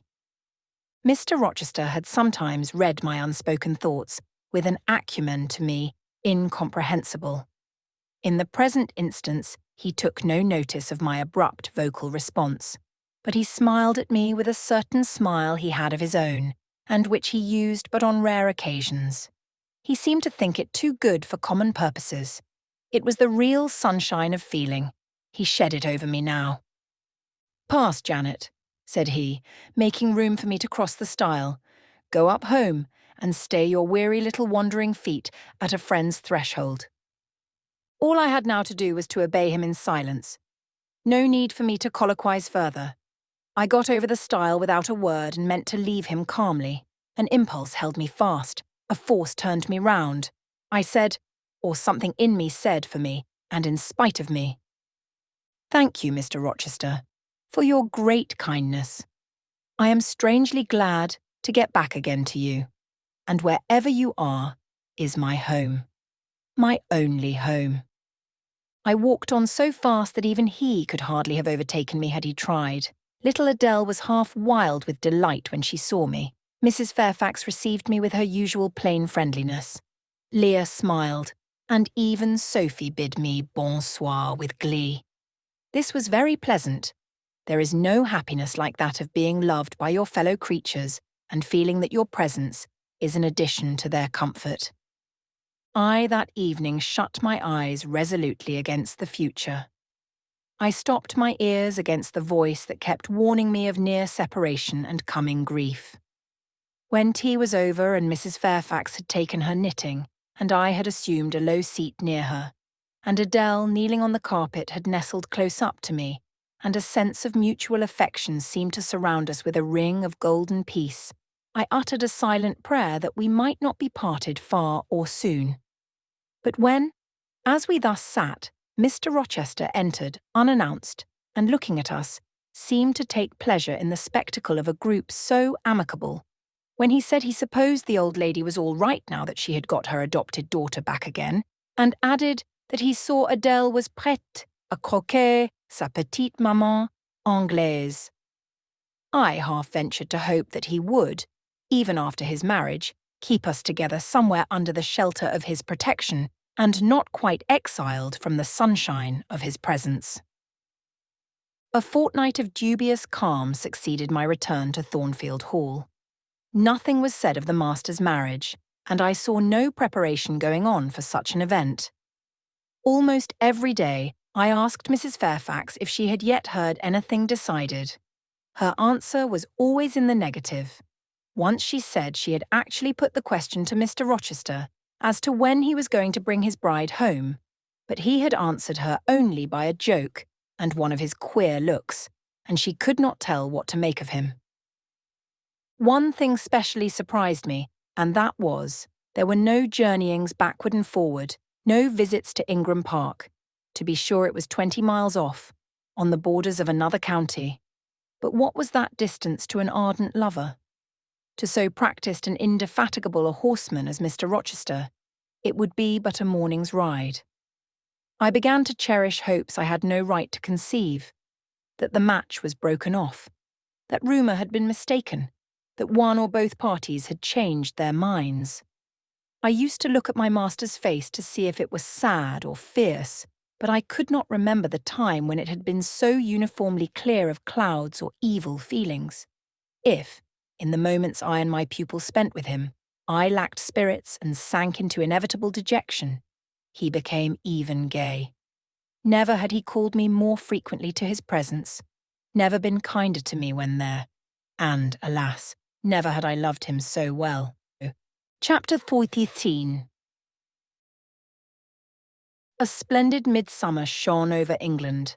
Skies so pure, suns so radiant as were then seen in long succession, seldom favour even singly, our wave-girt land. It was as if a band of Italian days had come from the south, like a flock of glorious passenger birds, and lighted to rest them on the cliffs of Albion. The hay was all got in. The fields round Thornfield were green and shorn, the roads white and baked. The trees were in their dark prime. Hedge and wood, full-leaved and deeply tinted, contrasted well with the sunny hue of the cleared meadows between. On Midsummer Eve, Adele, weary with gathering wild strawberries in Hay Lane half the day, had gone to bed with the sun. I watched her drop asleep, and when I left her, I sought the garden. It was now the sweetest hour of the 24, day its fervid fires had wasted, and dew fell cool on panting plain and scorched summit. Where the sun had gone down in simple state, pure of the pomp of clouds, spread a solemn purple, burning with the light of red jewel and furnace flame at one point, on one hill peak, and extending high and wide, soft and still softer, over half heaven. The east had its own charm or fine deep blue and its own modest gem, a casino and solitary star. Soon it would boast the moon, but she was yet beneath the horizon. I walked a while on the pavement, but a subtle, well-known scent, that of a cigar, stole from some window.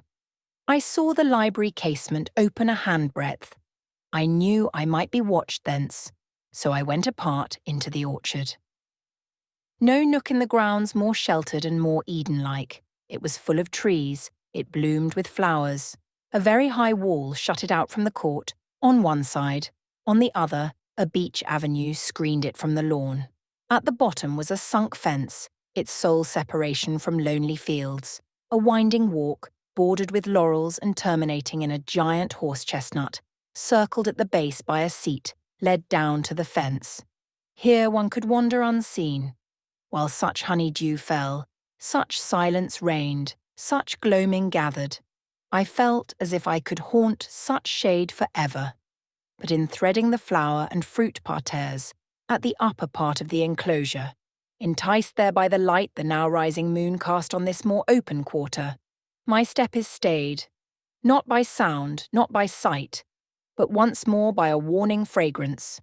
Sweetbriar and southernwood, jasmine, pink, and rose have long been yielding their evening sacrifice of incense. This new scent is neither of shrub nor flower. It is, I know it well, it is Mr. Rochester's cigar. I look round and I listen. I see trees laden with ripening fruit. I hear a nightingale warbling in a wood half a mile off. No moving form is visible, no coming step audible. But that perfume increases. I must flee. I make for the wicket leading to the shrubbery, and I see Mr. Rochester entering. I step aside into the ivy recess. He will not stay long. He will soon return whence he came, and if I sit still, he will never see me. But no, eventide is as pleasant to him as to me, and this antique garden as attractive, and he strolls on, now lifting the gooseberry tree branches to look at the fruit, large as plums, with which they are laden, now taking a ripe cherry from the wall, now stooping towards a knot of flowers, either to inhale their fragrance or to admire the dew beads on their petals. A great moth goes humming by me. It alights on a plant at Mr. Rochester's foot. He sees it and bends to examine it. Now, he has his back towards me, thought I, and he is occupied too. Perhaps if I walk softly, I can slip away unnoticed.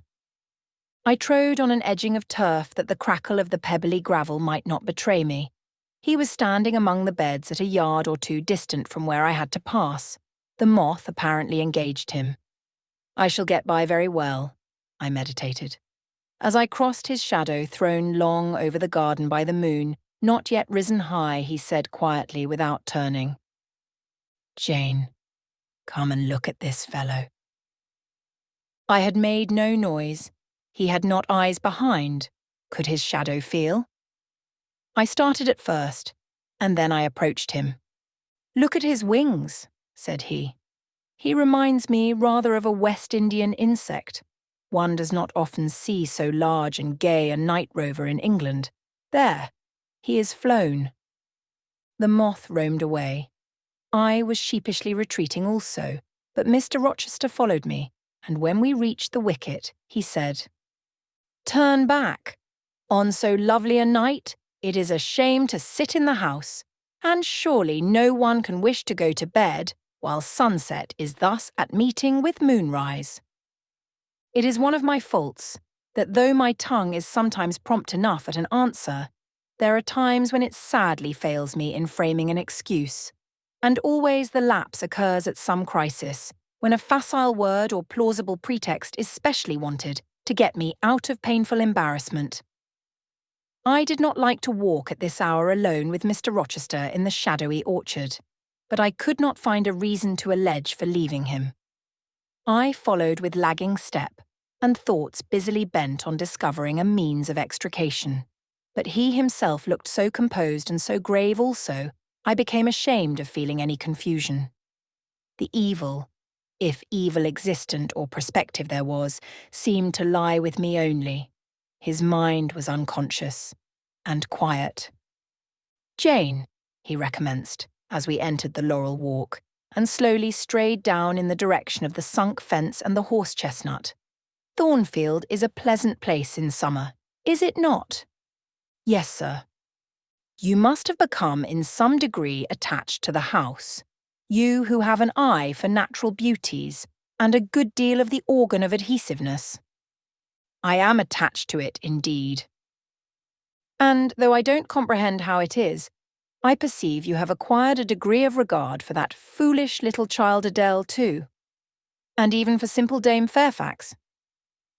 "Yes, sir. In different ways I have an affection for both." "And would be sorry to part with them?" "Yes." "Pity," he said, and sighed and paused. "It is always the way of events in this life," he continued presently. "No sooner have you got settled in a pleasant resting place then a voice calls out to you to rise and move on, for the hour of repose is expired. "Must I move on, sir?" I asked. "Must I leave Thornfield?"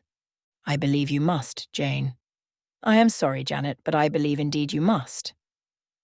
This was a blow, but I did not let it prostrate me.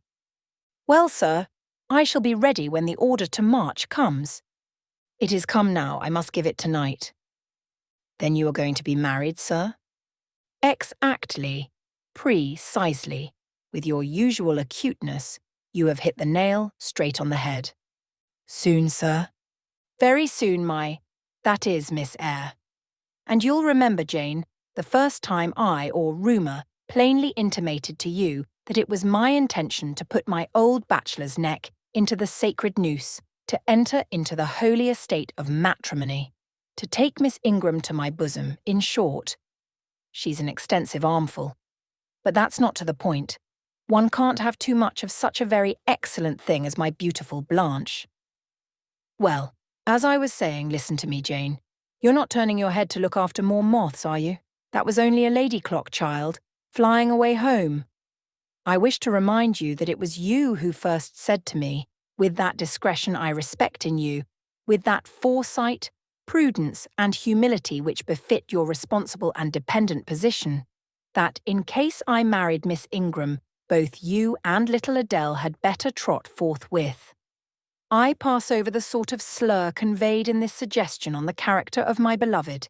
Indeed, when you are far away, Janet, I'll try to forget it. I shall notice only its wisdom, which is such that I have made it my law of action. Adele must go to school, and you, Miss Eyre, must get a new situation. Yes, sir, I will advertise immediately, and meantime, I suppose I may stay here till I find another shelter to betake myself to. But I stopped, feeling it would not do to risk a long sentence, for my voice was not quite under command.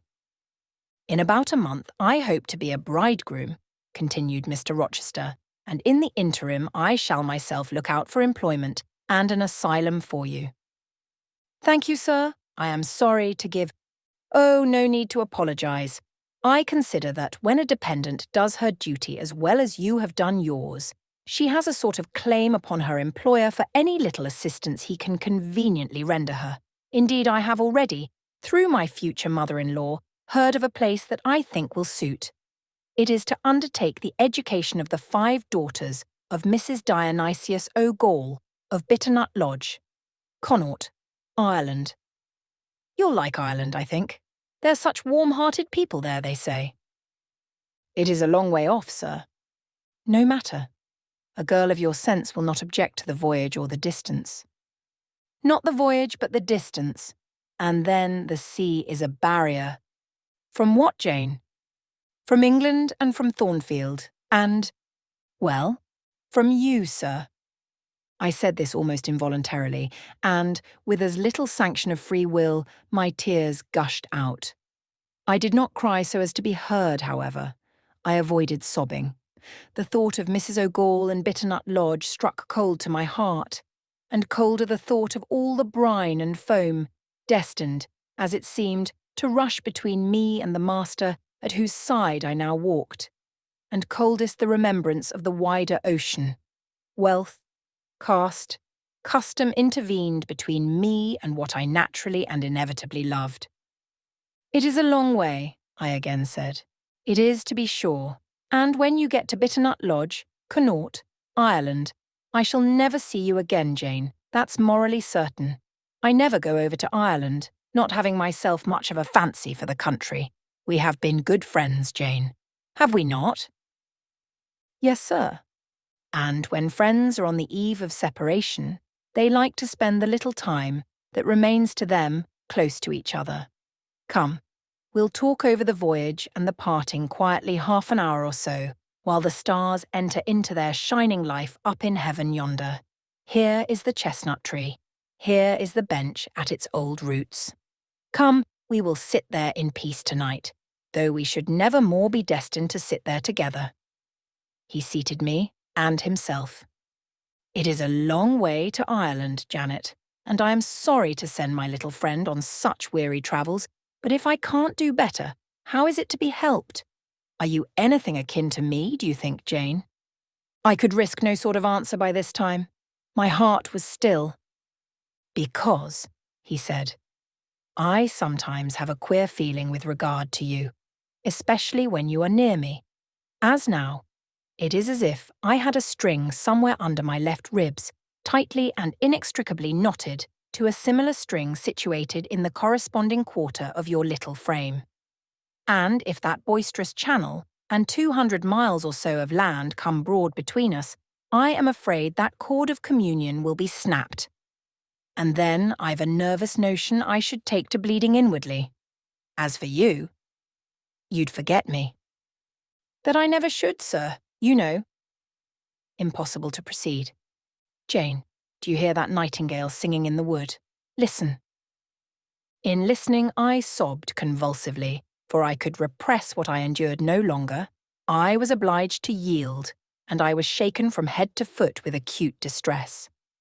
When I did speak, it was only to express an impetuous wish that I had never been born or never come to Thornfield. Because you are sorry to leave it? The vehemence of emotion stirred by grief and love within me was claiming mastery and struggling for full sway and asserting a right to predominate, to overcome, to live, rise and reign at last. Yes, and to speak. I grieve to leave Thornfield. I love Thornfield. I love it because I have lived in it a full and delightful life, momentarily at least. I have not been trampled on. I have not been petrified. I have not been buried with inferior minds and excluded from every glimpse of communion with what is bright and energetic and high. I have talked face to face with what I reverence, with what I delight in, with an original, a vigorous, an expanded mind. I have known you, Mr. Rochester, and it strikes me with terror and anguish to feel I absolutely must be torn from you forever. I see the necessity of departure, and it is like looking on the necessity of death. Where do you see the necessity? He asked suddenly. Where? You, sir, have placed it before me. In what shape? In the shape of Miss Ingram. A noble and beautiful woman. Your bride. My bride. What bride? I have no bride. But you will have. Yes, I will. He set his teeth. Then I must go. You have said it yourself. No, you must stay. I swear it, and the oath shall be kept. I tell you I must go, I retorted, roused to something like passion. Do you think I can stay to become nothing to you? Do you think I am an automaton, a machine without feelings, and can bear to have my morsel of bread snatched from my lips and my drop of living water dashed from my cup? Do you think because I am poor, obscure, plain, and little I am soulless and heartless? You think wrong. I have as much soul as you, and full as much heart. And if God had gifted me with some beauty and much wealth, I should have made it as hard for you to leave me as it is now for me to leave you. I am not talking to you now through the medium of custom, conventionalities, nor even of mortal flesh. It is my spirit that addresses your spirit, just as if both had passed through the grave and we stood at God's feet, equal as we are. As we are, repeated Mr. Rochester. So, he added, enclosing me in his arms, gathering me to his breast, pressing his lips on my lips. So, Jane? Yes, so, sir, I rejoined, and yet not so, for you are a married man, or as good as a married man, and wed to one inferior to you, to one with whom you have no sympathy, whom I do not believe you truly love, for I have seen and heard you sneer at her. I would scorn such a union, therefore I am better than you. Let me go. Where, Jane? To Ireland? Yes, to Ireland. I have spoken my mind, and can go anywhere now. Jane, be still. Don't struggle so, like a wild, frantic bird that is rending its own plumage in its desperation. I am no bird. and no net ensnares me. I am a free human being with an independent will, which I now exert to leave you." Another effort set me at liberty, and I stood erect before him. "And your will shall decide your destiny," he said. "I offer you my hand, my heart, and a share of all my possessions. You play a farce which I merely laugh at. I ask you to pass through life at my side, to be my second self and best earthly companion. For that fate you have already made your choice and must abide by it. Jane, be still a few moments. You are overexcited. I will be still too." A waft of wind came sweeping down the laurel walk and trembled through the boughs of the chestnut. It wandered away, away, to an indefinite distance. It died. The nightingale's song was then the only voice of the hour. In listening to it, I again wept. Mr. Rochester sat quiet, looking at me gently and seriously. Some time passed before he spoke. He at last said, "Come to my side, Jane, and let us explain and understand one another. I will never again come to your side. I am torn away now, and cannot return. But Jane, I summon you as my wife. It is you only I intend to marry." I was silent. I thought he mocked me. "Come, Jane, come hither. Your bride stands between us." He rose and with a stride reached me. "My bride is here," he said, again drawing me to him, "because my equal is here and my likeness. Jane, will you marry me?" Still I did not answer, and still I writhed myself from his grasp, for I was still incredulous. "Do you doubt me, Jane?" "Entirely." "You have no faith in me?" "Not a whit." "Am I a liar in your eyes?" he asked passionately. "Little skeptic, you shall be convinced. What love have I for Miss Ingram? None. And that you know. What love has she for me? None. As I have taken pains to prove, I caused a rumour to reach her that my fortune was not a third of what was supposed, and after that I presented myself to see the result.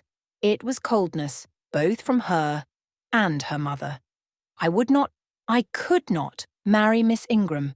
You strange, you almost unearthly thing, I love as my own flesh. You, poor and obscure, and small and plain as you are, I entreat to accept me as a husband." "What, me?" I ejaculated, beginning in his earnestness, and especially in his incivility, to credit his sincerity. "Me who have not a friend in the world but you, if you are my friend. Not a shilling, but what you have given me." "You, Jane, I must have you for my own, entirely my own. Will you be mine? Say yes quickly." "Mr. Rochester, let me look at your face. Turn to the moonlight." "Why?" "Because I want to read your countenance. Turn." "There.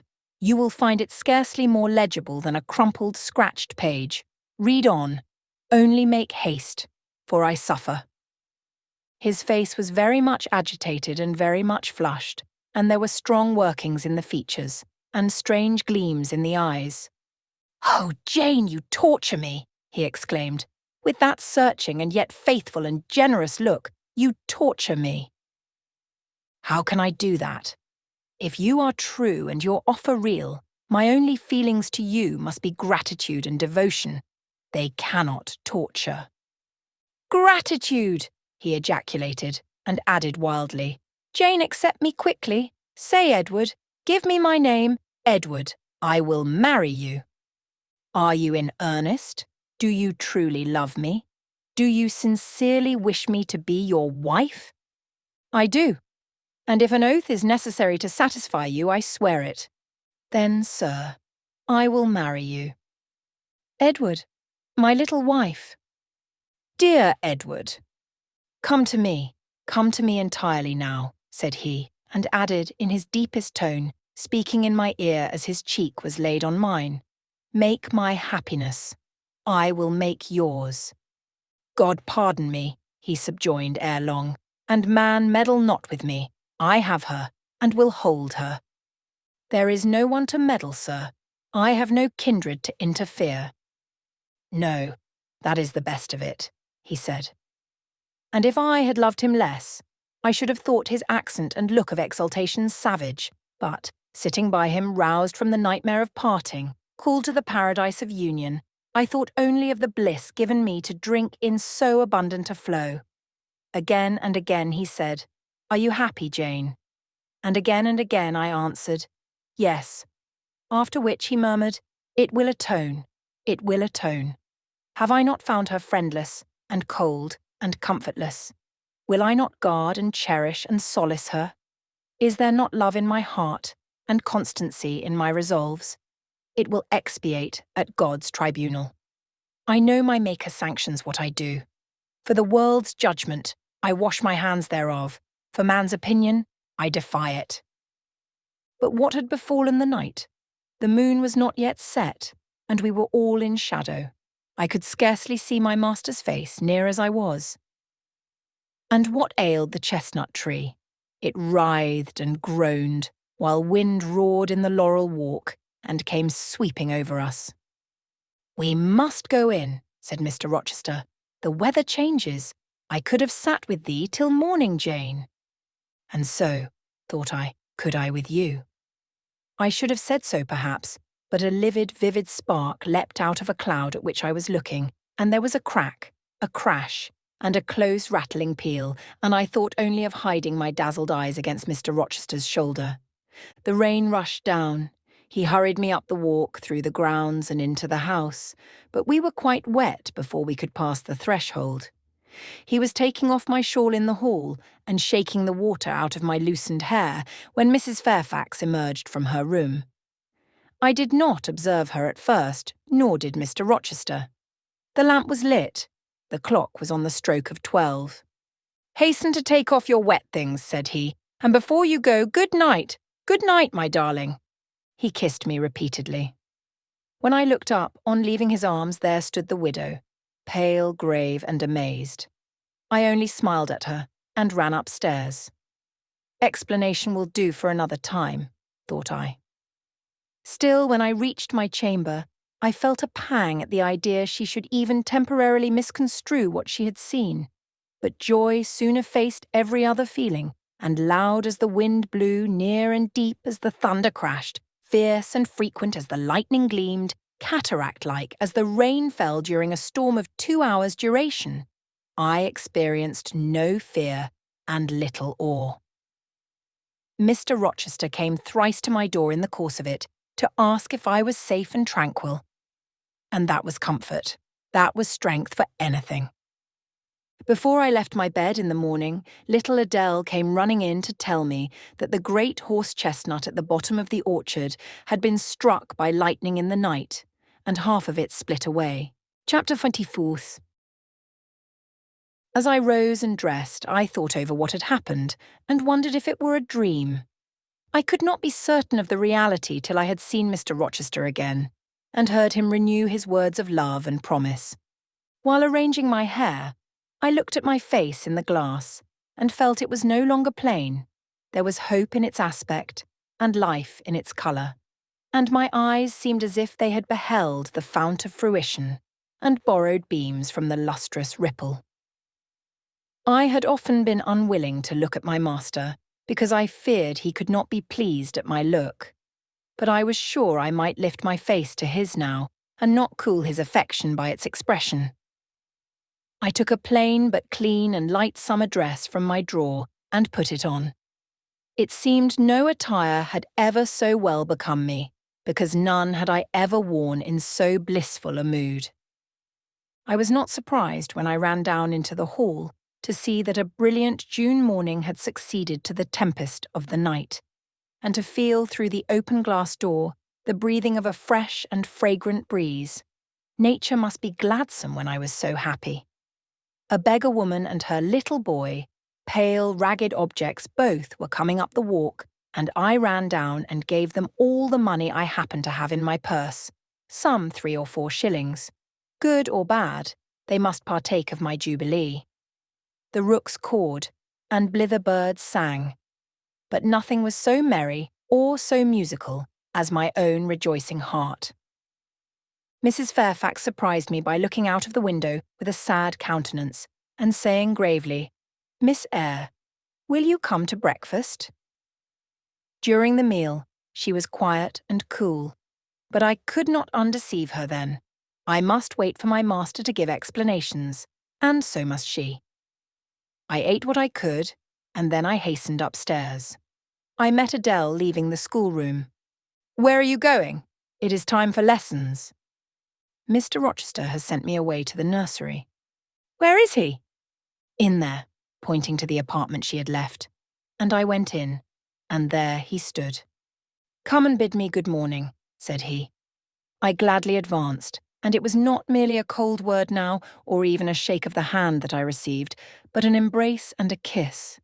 It seemed natural. It seemed genial to be so well loved, so caressed by him. "Jane, you look blooming and smiling and pretty," said he. "Truly pretty this morning. Is this my pale little elf? Is this my mustard seed? This little sunny-faced girl with the dimpled cheek and rosy lips, the satin-smooth hazel hair, and the radiant hazel eyes. I had green eyes, reader, but you must excuse the mistake. For him they were new-dyed, I suppose. It is Jane Eyre, sir. Soon to be Jane Rochester," he added. "In 4 weeks, Janet, not a day more. Do you hear that?" I did, and I could not quite comprehend it. It made me giddy. The feeling the announcement sent through me was something stronger than was consistent with joy, something that smote and stunned. It was, I think, almost fear. "You blushed, and now you are white, Jane. What is that for?" "Because you gave me a new name, Jane Rochester, and it seems so strange." "Yes, Mrs. Rochester," said he. "Young Mrs. Rochester, Fairfax Rochester's girl bride." "It can never be, sir. It does not sound likely. Human beings never enjoy complete happiness in this world. I was not born for a different destiny to the rest of my species. To imagine such a lot befalling me is a fairy tale, a daydream, which I can and will realize. I shall begin today. This morning I wrote to my banker in London to send me certain jewels he has in his keeping, heirlooms for the ladies of Thornfield. In a day or two, I hope to pour them into your lap, for every privilege, every attention shall be yours that I would accord a peer's daughter, if about to marry her. Oh, sir, never rain jewels. I don't like to hear them spoken of. Jewels for Jane Eyre sounds unnatural and strange. I would rather not have them.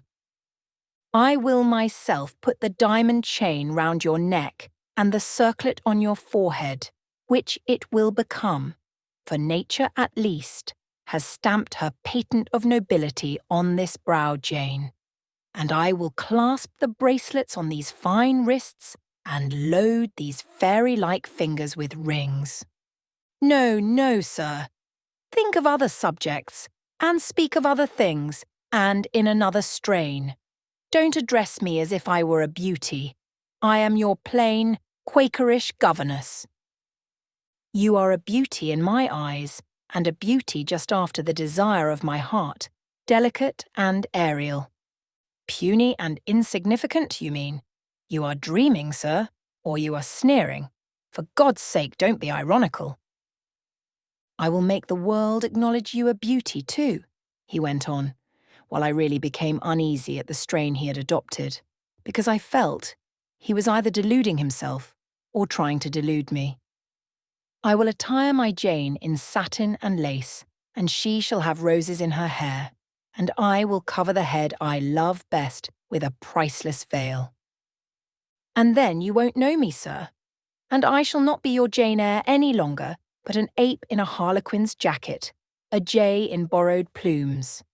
I would as soon see you, Mr. Rochester, tricked out in stage trappings, as myself clad in a court lady's robe, and I don't call you handsome, sir, though I love you most dearly. Far too dearly to flatter you. Don't flatter me. He pursued his theme, however, without noticing my deprecation. This very day I shall take you in the carriage to Millcote, and you must choose some dresses for yourself. I told you we shall be married in 4 weeks. The wedding is to take place quietly in the church down below yonder, and then I shall waft you away at once to town. After a brief stay there, I shall bear my treasure to regions nearer the sun, to French vineyards and Italian plains, and she shall see whatever is famous in old story and in modern record. She shall taste, too, of the life of cities, and she shall learn to value herself by just comparison with others. Shall I travel? And with you, sir? You shall sojourn at Paris, Rome, and Naples, at Florence, Venice, and Vienna. All the ground I have wandered over shall be retrodden by you. Wherever I stamped my hoof, your sylph's foot shall step also. 10 years since, I flew through Europe half mad, with disgust, hate, and rage as my companions. Now I shall revisit it, healed and cleansed, with a very angel as my comforter. I laughed at him as he said this. I am not an angel, I asserted, and I will not be one till I die. I will be myself. Mr. Rochester, you must neither expect nor exact anything celestial of me, for you will not get it any more than I shall get it of you, which I do not at all anticipate. What do you anticipate of me? For a little while you will perhaps be as you are now, a very little while, and then you will turn cool, and then you will be capricious, and then you will be stern, and I shall have much ado to please you. But when you get well used to me, you will perhaps like me again. Like me, I say, not love me. I suppose your love will effervesce in 6 months, or less. I have observed in books written by men that period assigned as the farthest to which a husband's ardour extends. Yet, after all, as a friend and companion, I hope never to become quite distasteful to my dear master. Distasteful, and like you again. I think I shall like you again, and yet again, and I will make you confess I do not only like, but love you, with truth, fervour, constancy. Yet are you not capricious, sir? To women who please me only by their faces, I am the very devil when I find out they have neither souls nor hearts, when they open to me a perspective of flatness, triviality, and perhaps imbecility, coarseness, and ill temper. But to the clear eye and eloquent tongue, to the soul made of fire, and the character that bends but does not break, at once supple and stable, tractable and consistent, I am ever tender and true. Had you ever experience of such a character, sir? Did you ever love such an one? I love it now. But before me, if I indeed, in any respect, come up to your difficult standard, I never met your likeness. Jane, you please me, and you master me. You seem to submit, and I like the sense of pliancy you impart. And while I am twining the soft silken skein round my finger, it sends a thrill up my arm to my heart. I am influenced, conquered, and the influence is sweeter than I can express. And the conquest I undergo has a witchery beyond any triumph I can win. Why do you smile, Jane? What does that inexplicable, that uncanny turn of countenance mean? I was thinking, sir, you will excuse the idea, it was involuntary. I was thinking of Hercules and Samson with their charmers. You little elfish. Hush, sir, you don't talk very wisely just now, any more than those gentlemen acted very wisely. However, had they been married, they would no doubt by their severity as husbands have made up for their softness as suitors, and so will you, I fear. I wonder how you will answer me a year hence, should I ask a favour it does not suit your convenience or pleasure to grant. Ask me something now, Jane, the least thing. I desire to be entreated. Indeed I will, sir. I have my petition all ready. Speak, but if you look up and smile with that countenance, I shall swear concession before I know to what, and that will make a fool of me. Not at all, sir. I ask only this. Don't send for the jewels, and don't crown me with roses. You might as well put a border of gold lace round that plain pocket handkerchief you have there. I might as well gild refined gold. I know it. Your request is granted then, for the time. I will remand the order I dispatched to my banker, but you have not yet asked for anything. You have prayed a gift to be withdrawn. Try again. Well then, sir, have the goodness to gratify my curiosity, which is much piqued on one point. He looked disturbed. What? What? He said hastily. Curiosity is a dangerous petition. It is well I have not taken a vow to accord every request. But there can be no danger in complying with this, sir. Utter it, Jane. But I wish that instead of a mere inquiry into perhaps a secret, it was a wish for half my estate. Now, King Ahasuerus, what do I want with half your estate? Do you think I am a Jew usurer, seeking good investment in land? I would much rather have all your confidence. You will not exclude me from your confidence if you admit me to your heart?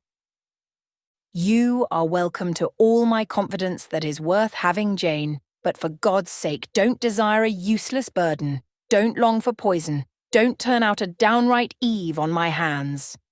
Why not, sir? You have just been telling me how much you like to be conquered, and how pleasant over-persuasion is to you. Don't you think I had better take advantage of the confession, and begin and coax and entreat, even cry and be sulky if necessary, for the sake of a mere essay of my power? I dare you to any such experiment. Encroach, presume, and the game is up. Is it, sir? You soon give in. How stern you look now. Your eyebrows have become as thick as my finger, and your forehead resembles what, in some very astonishing poetry, I once saw styled a blue-piled thunderloft. That will be your married look, sir, I suppose? If that will be your married look, I, as a Christian, will soon give up the notion of consorting with a mere sprite or salamander. But what had you to ask, thing? Out with it. There, you are less than civil now, and I like rudeness a great deal better than flattery. I had rather be a thing than an angel. This is what I have to ask. Why did you take such pains to make me believe you wished to marry Miss Ingram? Is that all? Thank God it is no worse. And now he unknit his black brows, looked down, smiling at me, and stroked my hair, as if well pleased at seeing a danger averted.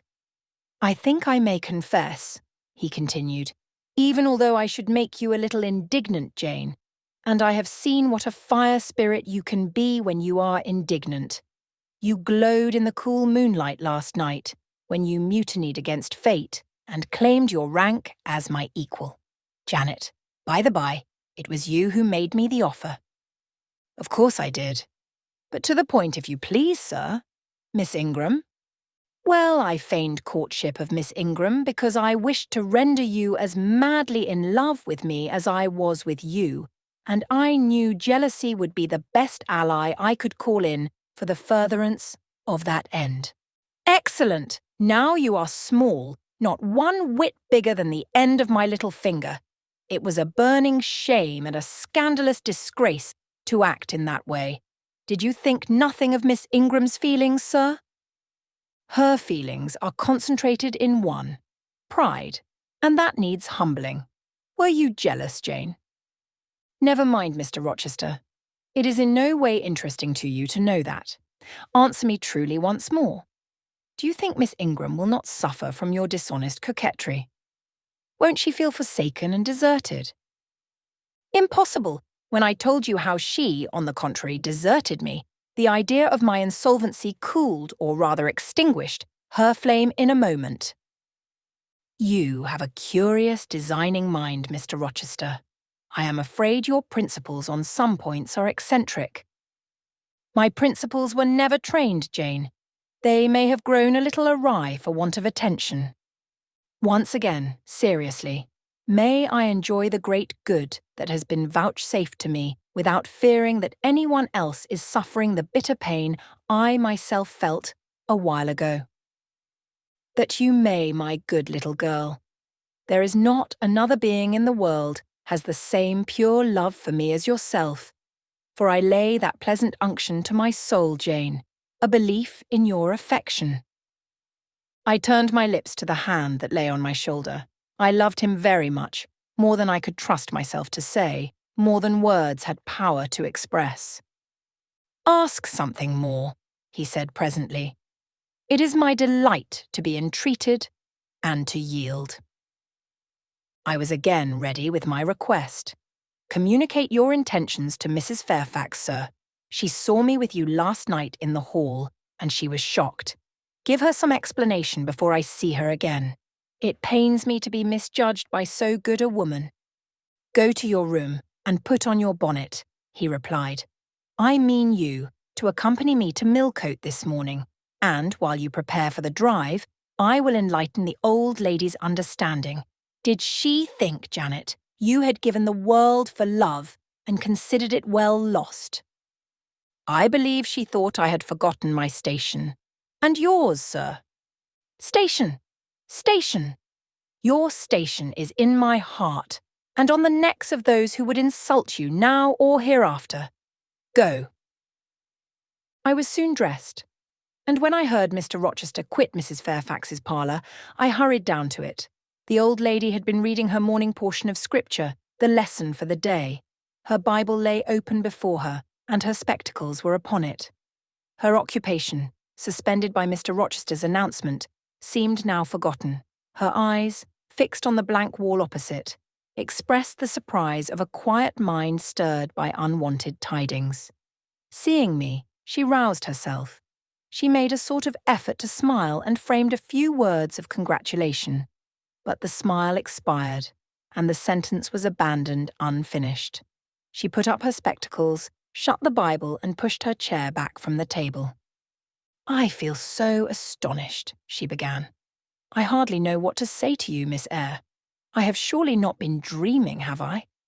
Sometimes I half fall asleep when I am sitting alone and fancy things that have never happened.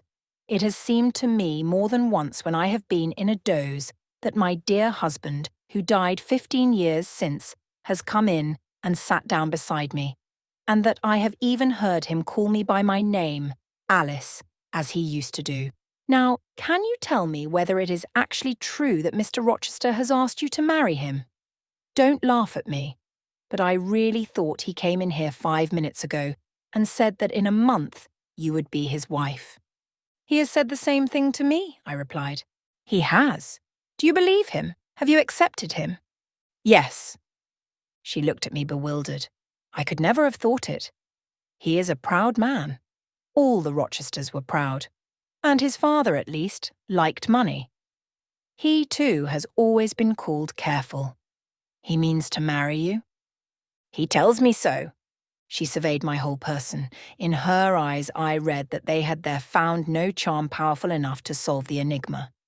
"It passes me," she continued, "but no doubt it is true since you say so. How it will answer, I cannot tell. I really don't know.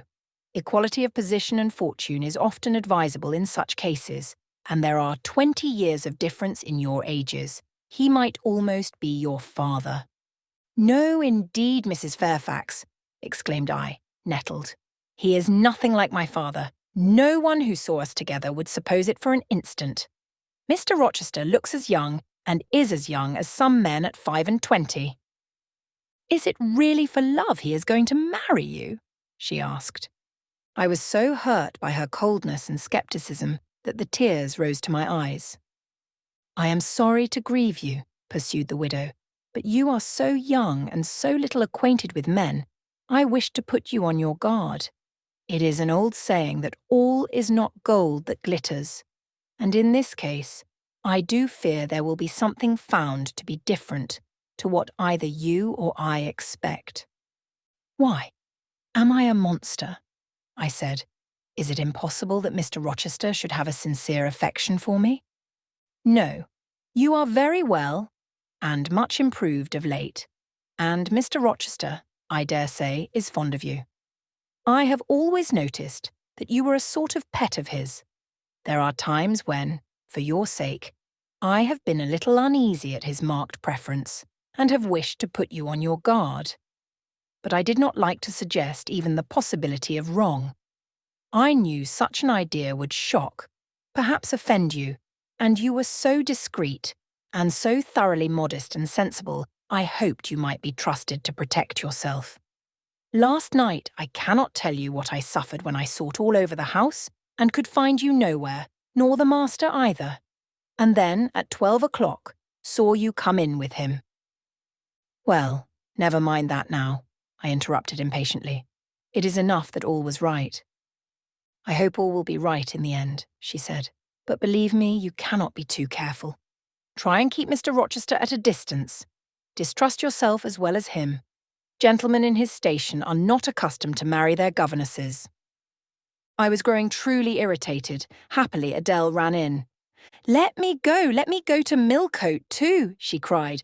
"Mr. Rochester won't, though there is so much room in the new carriage. Beg him to let me go, mademoiselle."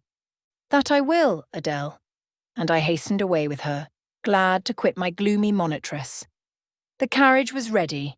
They were bringing it round to the front, and my master was pacing the pavement, Pilot following him backwards and forwards. "Adele may accompany us, may she not, sir?" I told her no. "I'll have no brats. I'll have only you." "Do let her go, Mr. Rochester, if you please. It would be better." "Not it. She will be a restraint." He was quite peremptory, both in look and voice. The chill of Mrs. Fairfax's warnings and the damp of her doubts were upon me. Something of unsubstantiality and uncertainty had beset my hopes. I half lost the sense of power over him. I was about mechanically to obey him without further remonstrance, but as he helped me into the carriage, he looked at my face. "What is the matter?" he asked. "All the sunshine is gone. Do you really wish the bairn to go? Will it annoy you if she is left behind?" "I would far rather she went, sir." "Then off for your bonnet and back like a flash of lightning," cried he to Adele. She obeyed him with what speed she might. "After all, a single morning's interruption will not matter much," said he, "when I mean shortly to claim you. Your thoughts, conversation, and company. For life." Adele, when lifted in, commenced kissing me, by way of expressing her gratitude for my intercession. She was instantly stowed away into a corner on the other side of him. She then peeped round to where I sat. So stern a neighbour was too restrictive to him. In his present fractious mood, she dared whisper no observations, nor ask of him any information. "Let her come to me," I entreated. "She will, perhaps, trouble you, sir. There is plenty of room on this side." He handed her over as if she had been a lapdog. "I'll send her to school yet," he said, but now he was smiling. Adele heard him and asked if she was to go to school sans mademoiselle. "Yes," he replied, "absolutely sans mademoiselle, for I am to take mademoiselle to the moon, and there I shall seek a cave in one of the white valleys among the volcano tops, and mademoiselle shall live with me there, and only me." "She will have nothing to eat. You will starve her," observed Adele. "I shall gather manna for her morning and night. The plains and hillsides in the moon are bleached with manna, Adele." "She will want to warm herself. What will she do for a fire?" "Fire rises out of the lunar mountains. When she is cold, I'll carry her up to a peak and lay her down on the edge of a crater." "Oh, que elle y sera mal, peu comfortable. And her clothes, they will wear out. How can she get new ones?" Mr. Rochester professed to be puzzled. "Hem," said he. "What would you do, Adele? Cudgel your brains for an expedient. How would a white or a pink cloud answer for a gown, do you think? And one could cut a pretty enough scarf out of a rainbow." "She is far better as she is," concluded Adele, after musing some time. "Besides, she would get tired of living with only you in the moon. If I were mademoiselle, I would never consent to go with you." "She has consented. She has pledged her word. But you can't get her there. There is no road to the moon. It is all air. And neither you nor she can fly." "Adele, look at that field." We were now outside Thornfield gates and bowling lightly along the smooth road to Millcote, where the dust was well laid by the thunderstorm, and where the low hedges and lofty timber trees on each side glistened green and rain-refreshed. "In that field, Adele, I was walking late one evening, about a fortnight since, the evening of the day you helped me to make hay in the orchard meadows. And, as I was tired with raking swaths, I sat down to rest me on a stile, and there I took out a little book and a pencil, and began to write about a misfortune that befell me long ago, and a wish I had for happy days to come. I was writing away very fast, though daylight was fading from the leaf, when something came up the path and stopped 2 yards off me. I looked at it. It was a little thing with a veil of gossamer on its head. I beckoned it to come near me. It stood soon at my knee. I never spoke to it, and it never spoke to me in words, but I read its eyes, and it read mine, and our speechless colloquy was to this effect. It was a fairy, and come from Elfland, it said, and its errand was to make me happy. I must go with it out of the common world to a lonely place, such as the moon, for instance, and it nodded its head towards her horn, rising over Hay Hill. It told me of the alabaster cave and silver vale where we might live. I said I should like to go, but reminded it, as you did me, that I had no wings to fly. "Oh," returned the fairy, "that does not signify. Here is a talisman will remove all difficulties." And she held out a pretty gold ring. "Put it," she said, "on the 4th finger of my left hand, and I am yours, and you are mine, and we shall leave earth, and make our own heaven yonder." She nodded again at the moon. "The ring, Adele, is in my breeches pocket, under the disguise of a sovereign, but I mean soon to change it to a ring again." "But what has Mademoiselle to do with it? I don't care for the fairy. You said it was Mademoiselle you would take to the moon." "Mademoiselle is a fairy," he said, whispering mysteriously. Whereupon I told her not to mind his badinage, and she, on her part, evinced a fund of genuine French scepticism, denominating Mr. Rochester un vrai menteur, and assuring him that she made no account whatever of his contes de fées, and that, du reste, il n'y avait pas de filles, et quand même il y en avait. She was sure they would never appear to him, nor ever give him rings, or offer to live with him in the moon. The hour spent at Millcote was a somewhat harassing one to me. Mr. Rochester obliged me to go to a certain silk warehouse. There I was ordered to choose 6 dresses. I hated the business. I begged leave to defer it. No, it should be gone through with now. By dint of entreaties expressed in energetic whispers, I reduced the 6 to 2. These, however, he vowed he would select himself. With anxiety, I watched his eye rove over the gay stores. He fixed on a rich silk of the most brilliant amethyst dye, and a superb pink satin. I told him in a new series of whispers that he might as well buy me a gold gown and a silver bonnet at once. I should certainly never venture to wear his choice. With infinite difficulty, for he was stubborn as a stone, I persuaded him to make an exchange in favour of a sober black, satin and pearl grey silk. It might pass for the present, he said, but he would yet see me glittering like a parterre. Glad was I to get him out of the silk warehouse, and then out of a jeweller's shop. The more he bought me, the more my cheek burned with a sense of annoyance and degradation. As we re-entered the carriage, and I sat back feverish and fagged, I remembered what, in the hurry of events, dark and bright, I had wholly forgotten: the letter of my uncle John Eyre to Mrs. Reed, his intention to adopt me and make me his legatee. It would indeed be a relief, I thought, if I had ever so small an independency. I never can bear being dressed like a doll by Mr. Rochester, or sitting like a second Danae with the golden shower falling daily round me. I will write to Madeira the moment I get home, and tell my Uncle John I am going to be married, and to whom. If I had but a prospect of one day bringing Mr. Rochester an accession of fortune, I could better endure to be kept by him now. And somewhat relieved by this idea, which I failed not to execute that day, I ventured once more to meet my master's and lover's eye, which most pertinaciously sought mine, though I averted both face and gaze. He smiled, and I thought his smile was such as a sultan might, in a blissful and fond moment, bestow on a slave his gold and gems had enriched. I crushed his hand, which was ever hunting mine, vigorously, and thrust it back to him red with the passionate pressure. "You need not look in that way," I said. "If you do, I'll wear nothing but my old Lowood frocks to the end of the chapter. I'll be married in this lilac gingham. You may make a dressing gown for yourself out of the pearl grey silk, and an infinite series of waistcoats out of the black satin." He chuckled. He rubbed his hands. "Oh, it is rich to see and hear her," he exclaimed. "Is she original? Is she piquant? I would not exchange this one little English girl for the Grand Turk's whole seraglio, gazelle eyes, houri forms and all." The Eastern allusion bit me again. "I'll not stand you an inch in the stead of a seraglio," I said, "so don't consider me an equivalent for one.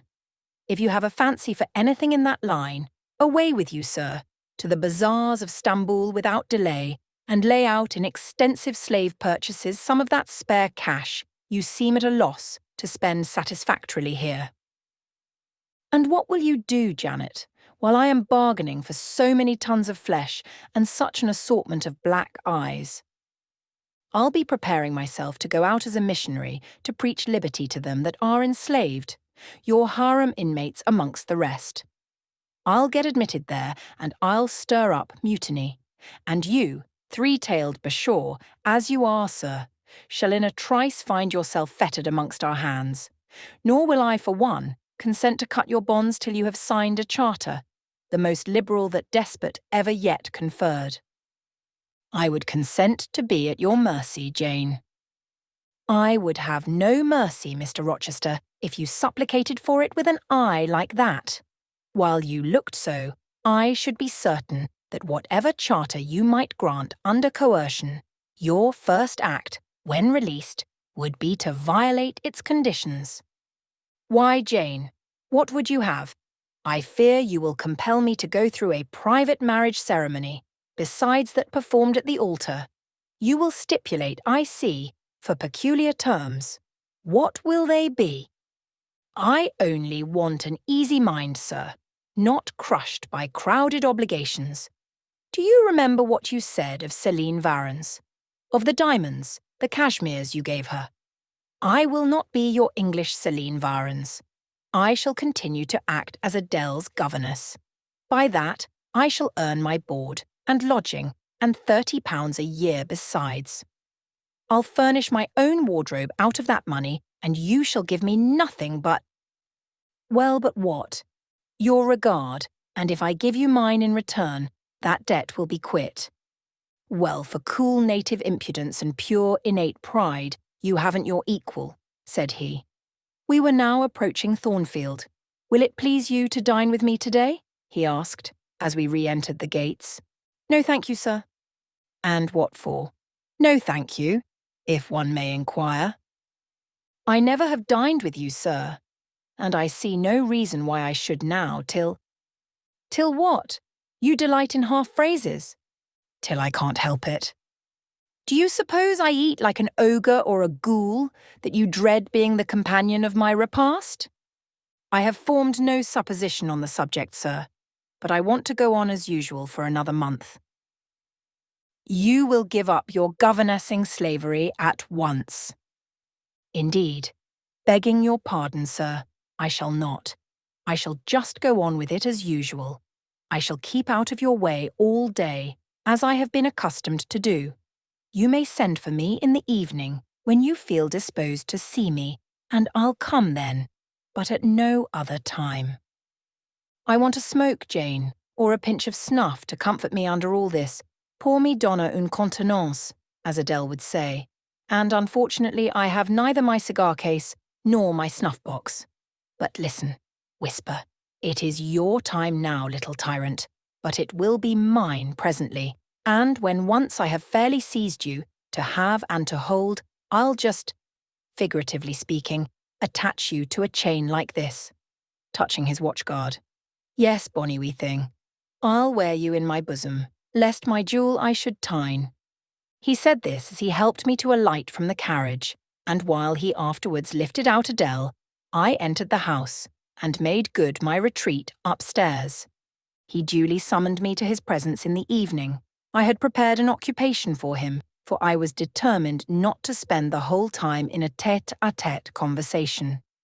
I remembered his fine voice. I knew he liked to sing. Good singers generally do. I was no vocalist myself, and, in his fastidious judgment, no musician either, but I delighted in listening when the performance was good. No sooner had twilight, that hour of romance, began to lower her blue and starry banner over the lattice, than I rose, opened the piano, and entreated him, for the love of heaven, to give me a song. He said I was a capricious witch, and that he would rather sing another time, but I averred that no time was like the present. Did I like his voice? He asked. Very much. I was not fond of pampering that susceptible vanity of his, but for once, and from motives of expediency, I would e'en soothe and stimulate it. Then, Jane, you must play the accompaniment. Very well, sir. I will try. I did try, but was presently swept off the stool and denominated a little bungler. Being pushed unceremoniously to one side, which was precisely what I wished, he usurped my place and proceeded to accompany himself, for he could play as well as sing. I hied me to the window recess, and while I sat there and looked out on the still trees and dim lawn, to a sweet air was sung in mellow tones the following strain. The truest love that ever heart felt at its kindled core, did through each vein, in quickened start, the tide of being pour. Her coming was my hope each day. Her parting was my pain. The chance that did her steps delay was ice in every vein.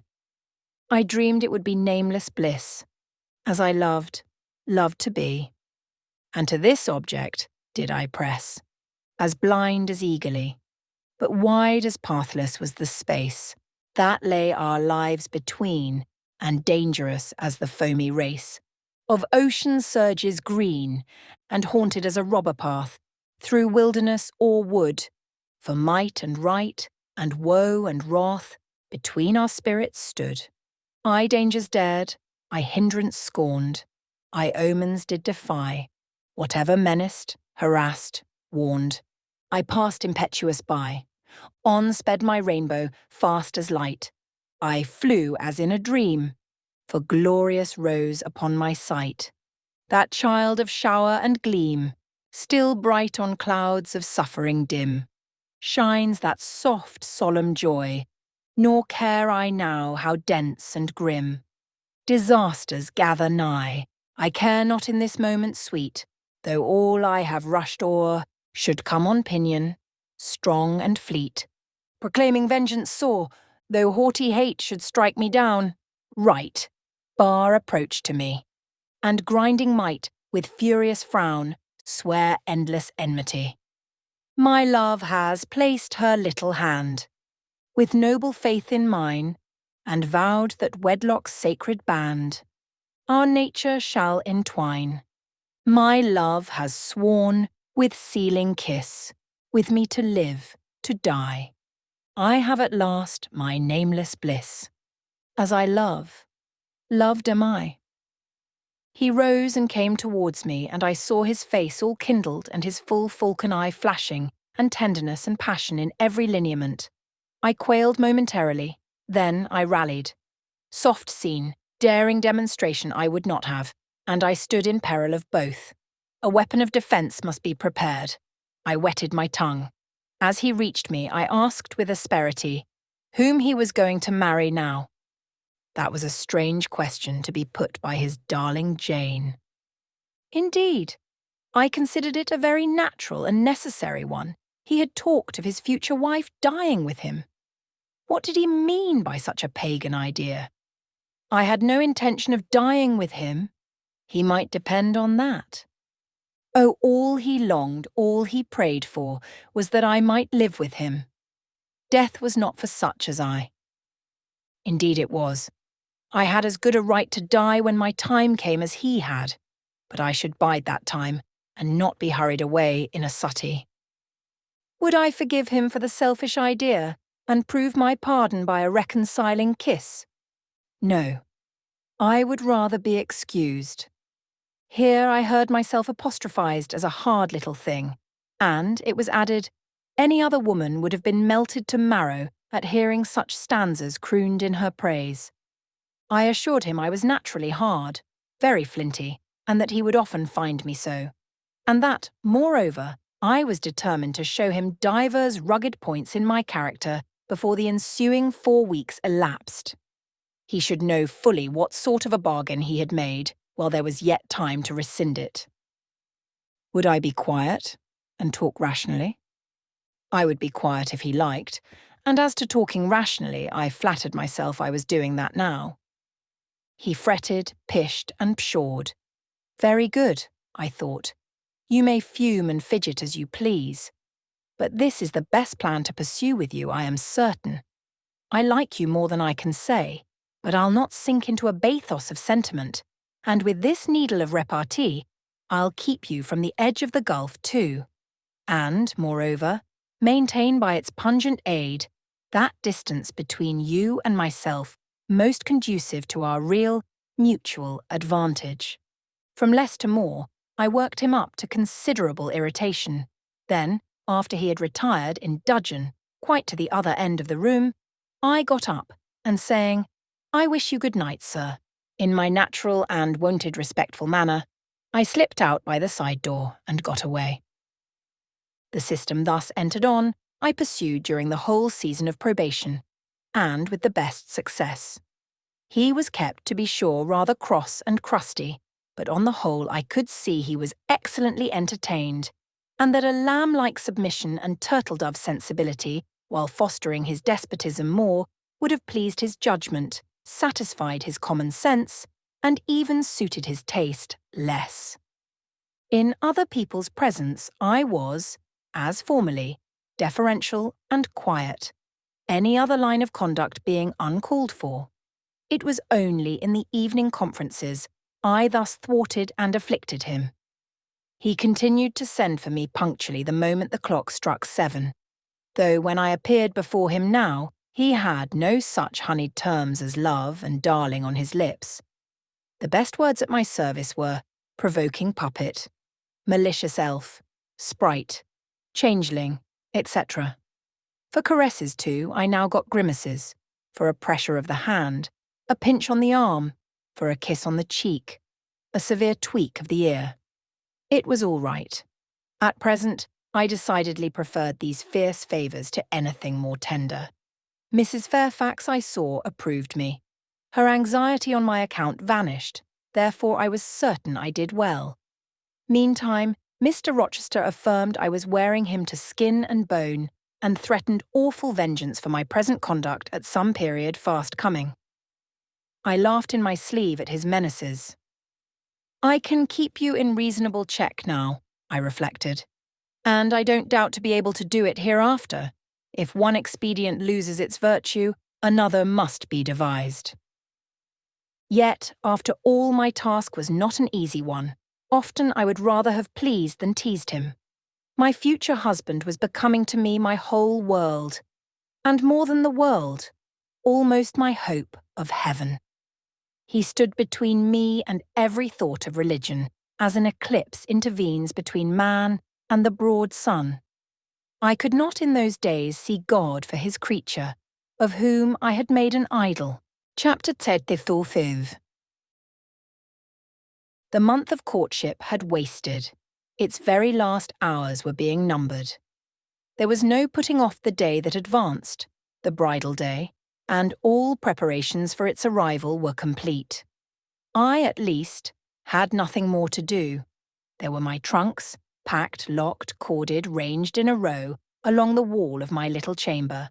Tomorrow, at this time, they would be far on their road to London. And so should I, D.V., or rather, not I, but one Jane Rochester, a person whom as yet I knew not.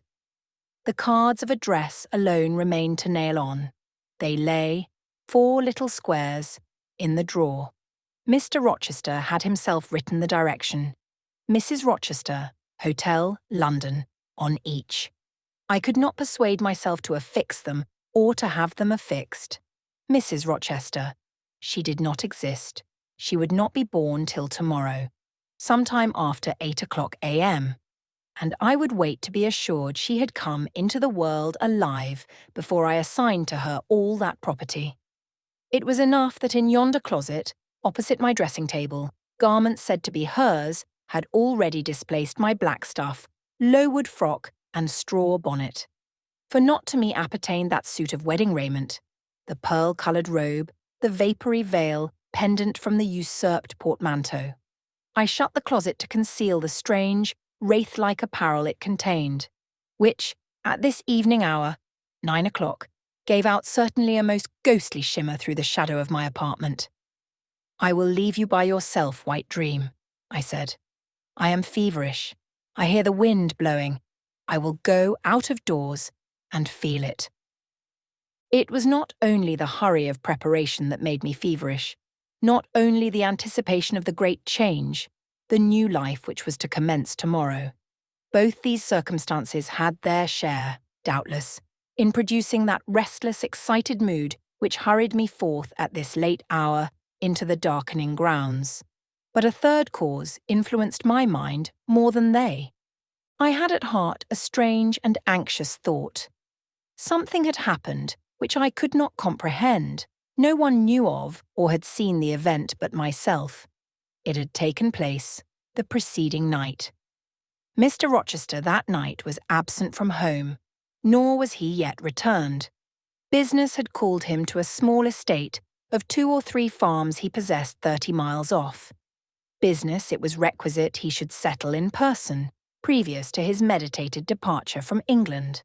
I waited now his return, eager to disburthen my mind and to seek of him the solution of the enigma that perplexed me. Stay till he comes, reader, and, when I disclose my secret to him, you shall share the confidence.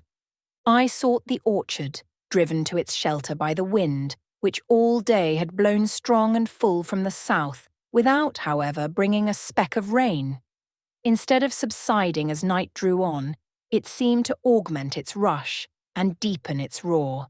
The trees blew steadfastly one way, never writhing round, and scarcely tossing back their boughs once in an hour. So continuous was the strain bending their branchy heads northward. The clouds drifted from pole to pole, fast following, mass on mass. No glimpse of blue sky had been visible that July day. It was not without a certain wild pleasure I ran before the wind, delivering my trouble of mind to the measureless air torrent, thundering through space. Descending the laurel walk, I faced the wreck of the chestnut tree. It stood up black and riven. The trunk, split down the centre, gasped ghastly. The cloven halves were not broken from each other, for the firm base and strong roots kept them unsundered below. Though community of vitality was destroyed, the sap could flow no more. Their great boughs on each side were dead, and next winter's tempest would be sure to fell one or both to earth. As yet, however, they might be said to form one tree, a ruin, but an entire ruin. "You did right to hold fast to each other," I said, as if the monster splinters were living things and could hear me. "I think, scathed as you look, and charred and scorched, there must be a little sense of life in you yet, rising out of that adhesion at the faithful, honest roots. You will never have green leaves more. Never more see birds making nests and singing idyls in your boughs. The time of pleasure and love is over with you, but you are not desolate. Each of you has a comrade to sympathize with him in his decay." As I looked up at them, the moon appeared momentarily in that part of the sky which filled their fissure. Her disk was blood-red and half overcast. She seemed to throw on me one bewildered, dreary glance, and buried herself again instantly in the deep drift of cloud. The wind fell for a second round Thornfield, but far away over wood and water poured a wild, melancholy wail. It was sad to listen to, and I ran off again. Here and there I strayed through the orchard, gathered up the apples with which the grass round the tree roots was thickly strewn. Then I employed myself in dividing the ripe from the unripe. I carried them into the house and put them away in the storeroom. Then I repaired to the library to ascertain whether the fire was lit, for though summer, I knew on such a gloomy evening Mr. Rochester would like to see a cheerful hearth when he came in. Yes, the fire had been kindled some time, and burnt well. I placed his armchair by the chimney corner. I wheeled the table near it. I let down the curtain and had the candles brought in ready for lighting. More restless than ever when I had completed these arrangements, I could not sit still, nor even remain in the house. A little timepiece in the room and the old clock in the hall simultaneously struck 10. "How late it grows," I said. "I will run down to the gates. It is moonlight at intervals. I can see a good way on the road. He may be coming now, and to meet him will save some minutes of suspense." The wind roared high in the great trees which embowered the gates, but the road, as far as I could see, to the right hand and the left, was all still and solitary, save for the shadows of clouds crossing it at intervals as the moon looked out. It was but a long pale line, unvaried by one moving speck. A puerile tear dimmed my eye while I looked, a tear of disappointment and impatience. Ashamed of it, I wiped it away. I lingered. The moon shut herself wholly within her chamber and drew close her curtain of dense cloud. The night grew dark. Rain came driving fast on the gale. "I wish he would come, I wish he would come," I exclaimed, seized with hypochondriac foreboding. I had expected his arrival before tea. Now it was dark. What could keep him? Had an accident happened? The event of last night again recurred to me. I interpreted it as a warning of disaster. I feared my hopes were too bright to be realized, and I had enjoyed so much bliss lately that I imagined my fortune had passed its meridian and must now decline. Well, I cannot return to the house, I thought. I cannot sit by the fireside while he is abroad in inclement weather. Better tire my limbs than strain my heart. I will go forward and meet him. I set out. I walked fast, but not far. Ere I had measured a quarter of a mile, I heard the tramp of hoofs. A horseman came on, full gallop. A dog ran by his side, away with evil presentiment. It was he. Here he was, mounted on Mesrour, followed by Pilot. He saw me, for the moon had opened a blue field in the sky, and rode in it watery bright. He took his hat off and waved it round his head. I now ran to meet him. "There!" he exclaimed as he stretched out his hand and bent from the saddle. "You can't do without me, that is evident. Step on my boot toe, give me both hands. Mount!" I obeyed. Joy made me agile. I sprang up before him. A hearty kissing I got for a welcome, and some boastful triumph, which I swallowed as well as I could. He checked himself in his exultation to demand, "But is there anything the matter, Janet, that you come to meet me at such an hour? Is there anything wrong?" "No, but I thought you would never come. I could not bear to wait in the house for you, especially with this rain and wind." "Rain and wind indeed! Yes, you are dripping like a mermaid. Pull my cloak round you, but I think you are feverish, Jane. Both your cheek and hand are burning hot." I ask again, "Is there anything the matter?" "Nothing now. I am neither afraid nor unhappy." "Then you have been both?" "Rather, but I'll tell you all about it by and by, sir. And I dare say you will only laugh at me for my pains." "I'll laugh at you heartily when tomorrow is past. Till then I dare not. My prize is not certain. This is you who have been as slippery as an eel this last month, and as thorny as a briar rose. I could not lay a finger anywhere but I was pricked, and now I seem to have gathered up a stray lamb in my arms. You wandered out of the fold to seek your shepherd, did you, Jane? I wanted you, but don't boast. Here we are at Thornfield. Now let me get down." He landed me on the pavement. As John took his horse and he followed me into the hall, he told me to make haste and put something dry on, and then return to him in the library, and he stopped me, as I made for the staircase, to extort a promise that I would not be long, nor was I long. In 5 minutes, I rejoined him. I found him at supper. "Take a seat and bear me company, Jane. Please God, it is the last meal but one you will eat at Thornfield Hall for a long time." I sat down near him but told him I could not eat. "Is it because you have the prospect of a journey before you, Jane? Is it the thoughts of going to London that takes away your appetite?" "I cannot see my prospects clearly tonight, sir, and I hardly know what thoughts I have in my head. Everything in life seems unreal. Except me. I am substantial enough. Touch me. You, sir, are the most phantom-like of all. You are a mere dream." He held out his hand, laughing. "Is that a dream?" said he, placing it close to my eyes. He had a rounded, muscular and vigorous hand, as well as a long, strong arm. "Yes, though I touch it, it is a dream," said I, as I put it down from before my face. "Sir, have you finished supper?" "Yes, Jane." I rang the bell and ordered away the tray. When we were again alone, I stirred the fire, and then took a low seat at my master's knee. "It is near midnight," I said. "Yes, but remember, Jane, you promised to wake with me the night before my wedding." "I did, and I will keep my promise, for an hour or two at least. I have no wish to go to bed." "Are all your arrangements complete?" "All, sir." "And on my part likewise," he returned. "I have settled everything, and we shall leave Thornfield tomorrow, within half an hour after our return from church." "Very well, sir." With what an extraordinary smile you uttered that word. "Very well, Jane. What a bright spot of colour you have on each cheek, and how strangely your eyes glitter. Are you well?" "I believe I am." "Believe? What is the matter? Tell me what you feel." "I could not, sir. No words could tell you what I feel. I wish this present hour would never end. Who knows with what fate the next may come charged?"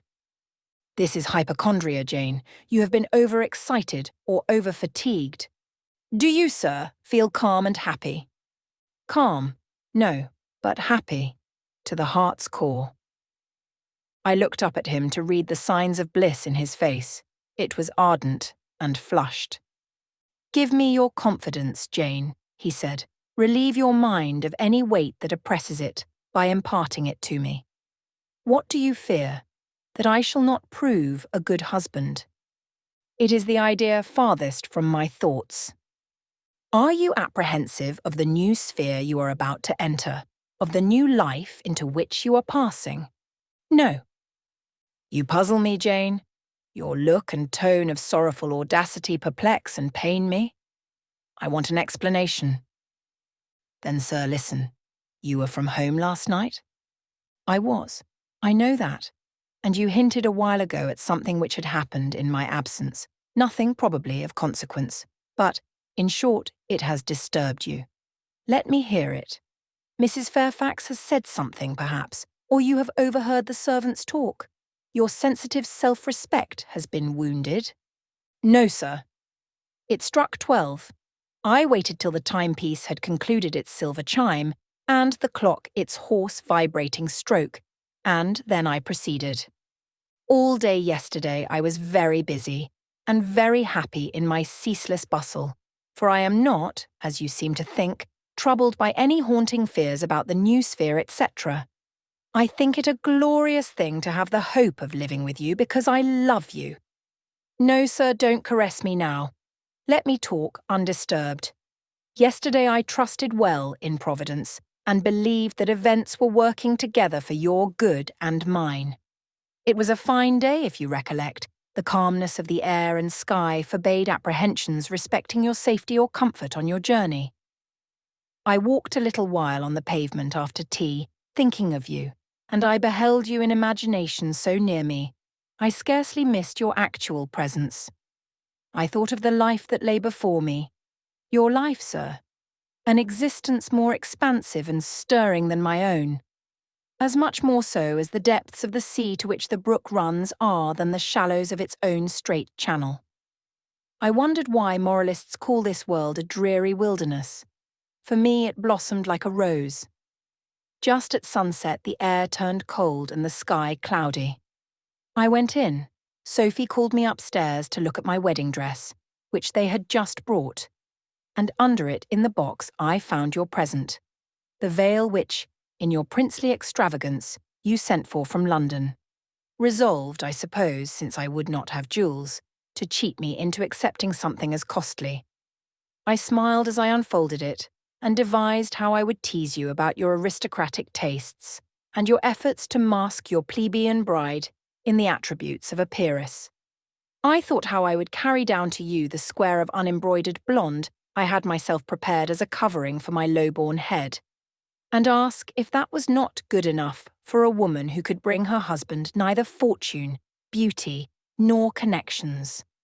I saw plainly how you would look, and heard your impetuous republican answers, and your haughty disavowal of any necessity on your part to augment your wealth, or elevate your standing, by marrying either a purse or a coronet. "How well you read me, you witch," interposed Mr. Rochester. "But what did you find in the veil besides its embroidery? Did you find poison, or a dagger, that you look so mournful now?" "No, no, sir. Besides the delicacy and richness of the fabric, I found nothing save Fairfax Rochester's pride. And that did not scare me, because I am used to the sight of the demon. But, sir, as it grew dark, the wind rose. It blew yesterday evening, not as it blows now, wild and high, but with a sullen, moaning sound, far more eerie. I wished you were at home. I came into this room, and the sight of the empty chair and fireless hearth chilled me. For some time after I went to bed, I could not sleep. A sense of anxious excitement distressed me. The gale still rising seemed to my ear to muffle a mournful undersound. Whether in the house or abroad, I could not at first tell, but it recurred, doubtful yet doleful at every lull. At last, I made out it must be some dog howling at a distance. I was glad when it ceased. On sleeping, I continued in dreams the idea of a dark and gusty night. I continued also the wish to be with you, and experienced a strange, regretful consciousness of some barrier dividing us. During all my first sleep, I was following the windings of an unknown road. Total obscurity environed me. Rain pelted me. I was burdened with the charge of a little child, a very small creature, too young and feeble to walk, and which shivered in my cold arms and wailed piteously in my ear. I thought, sir, that you were on the road a long way before me, and I strained every nerve to overtake you, and made effort on effort to utter your name and entreat you to stop. But my movements were fettered, and my voice still died away inarticulate, while you, I felt, withdrew farther and farther every moment. And these dreams weigh on your spirits now, Jane, when I am close to you? Little nervous subject. Forget visionary woe and think only of real happiness. You say you love me, Janet. Yes, I will not forget that, and you cannot deny it. Those words did not die inarticulate on your lips. I heard them clear and soft, a thought too solemn perhaps, but sweet as music. I think it is a glorious thing to have the hope of living with you, Edward, because I love you. Do you love me, Jane? Repeat it. I do, sir. I do, with my whole heart. Well, he said after some minutes' silence, it is strange, but that sentence has penetrated my breast painfully. Why? I think because you said it with such an earnest, religious energy, and because your upward gaze at me now is the very sublime of faith, truth, and devotion. It is too much as if some spirit were near me. Look, wicked Jane. As you know well how to look, coin one of your wild, shy, provoking smiles. Tell me you hate me. Tease me. Vex me. Do anything but move me. I would rather be incensed than saddened. I will tease you and vex you to your heart's content when I have finished my tale. But hear me to the end. I thought, Jane, you had told me all. I thought I had found the source of your melancholy in a dream. I shook my head. What? Is there more? but I will not believe it to be anything important. I warn you of incredulity beforehand. Go on." The disquietude of his air, the somewhat apprehensive impatience of his manner, surprised me, but I proceeded. "I dreamt another dream, sir, that Thornfield Hall was a dreary ruin, the retreat of bats and owls. I thought that of all the stately front, nothing remained but a shell-like wall, very high and very fragile-looking. I wandered, on a moonlight night, through the grass-grown enclosure within. Here I stumbled over a marble hearth, and there over a fallen fragment of cornice. Wrapped up in a shawl, I still carried the unknown little child. I might not lay it down anywhere. However tired were my arms, however much its weight impeded my progress, I must retain it. I heard the gallop of a horse at a distance on the road. I was sure it was you, and you were departing for many years and for a distant country. I climbed the thin wall with frantic, perilous haste, eager to catch one glimpse of you from the top.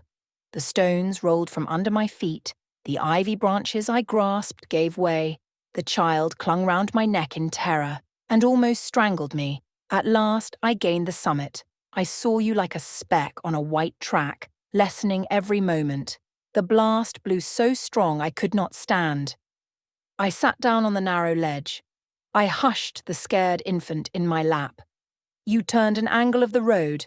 I bent forward to take a last look. The wall crumbled. I was shaken. The child rolled from my knee. I lost my balance, fell, and woke.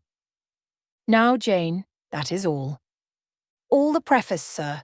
The tale is yet to come. On waking, a gleam dazzled my eyes. I thought, oh, it is daylight. But I was mistaken. It was only candlelight. Sophie, I supposed, had come in. There was a light in the dressing table, and the door of the closet where, before going to bed, I had hung my wedding dress and veil stood open. I heard a rustling there. I asked, "Sophie, what are you doing?" No one answered, but a form emerged from the closet.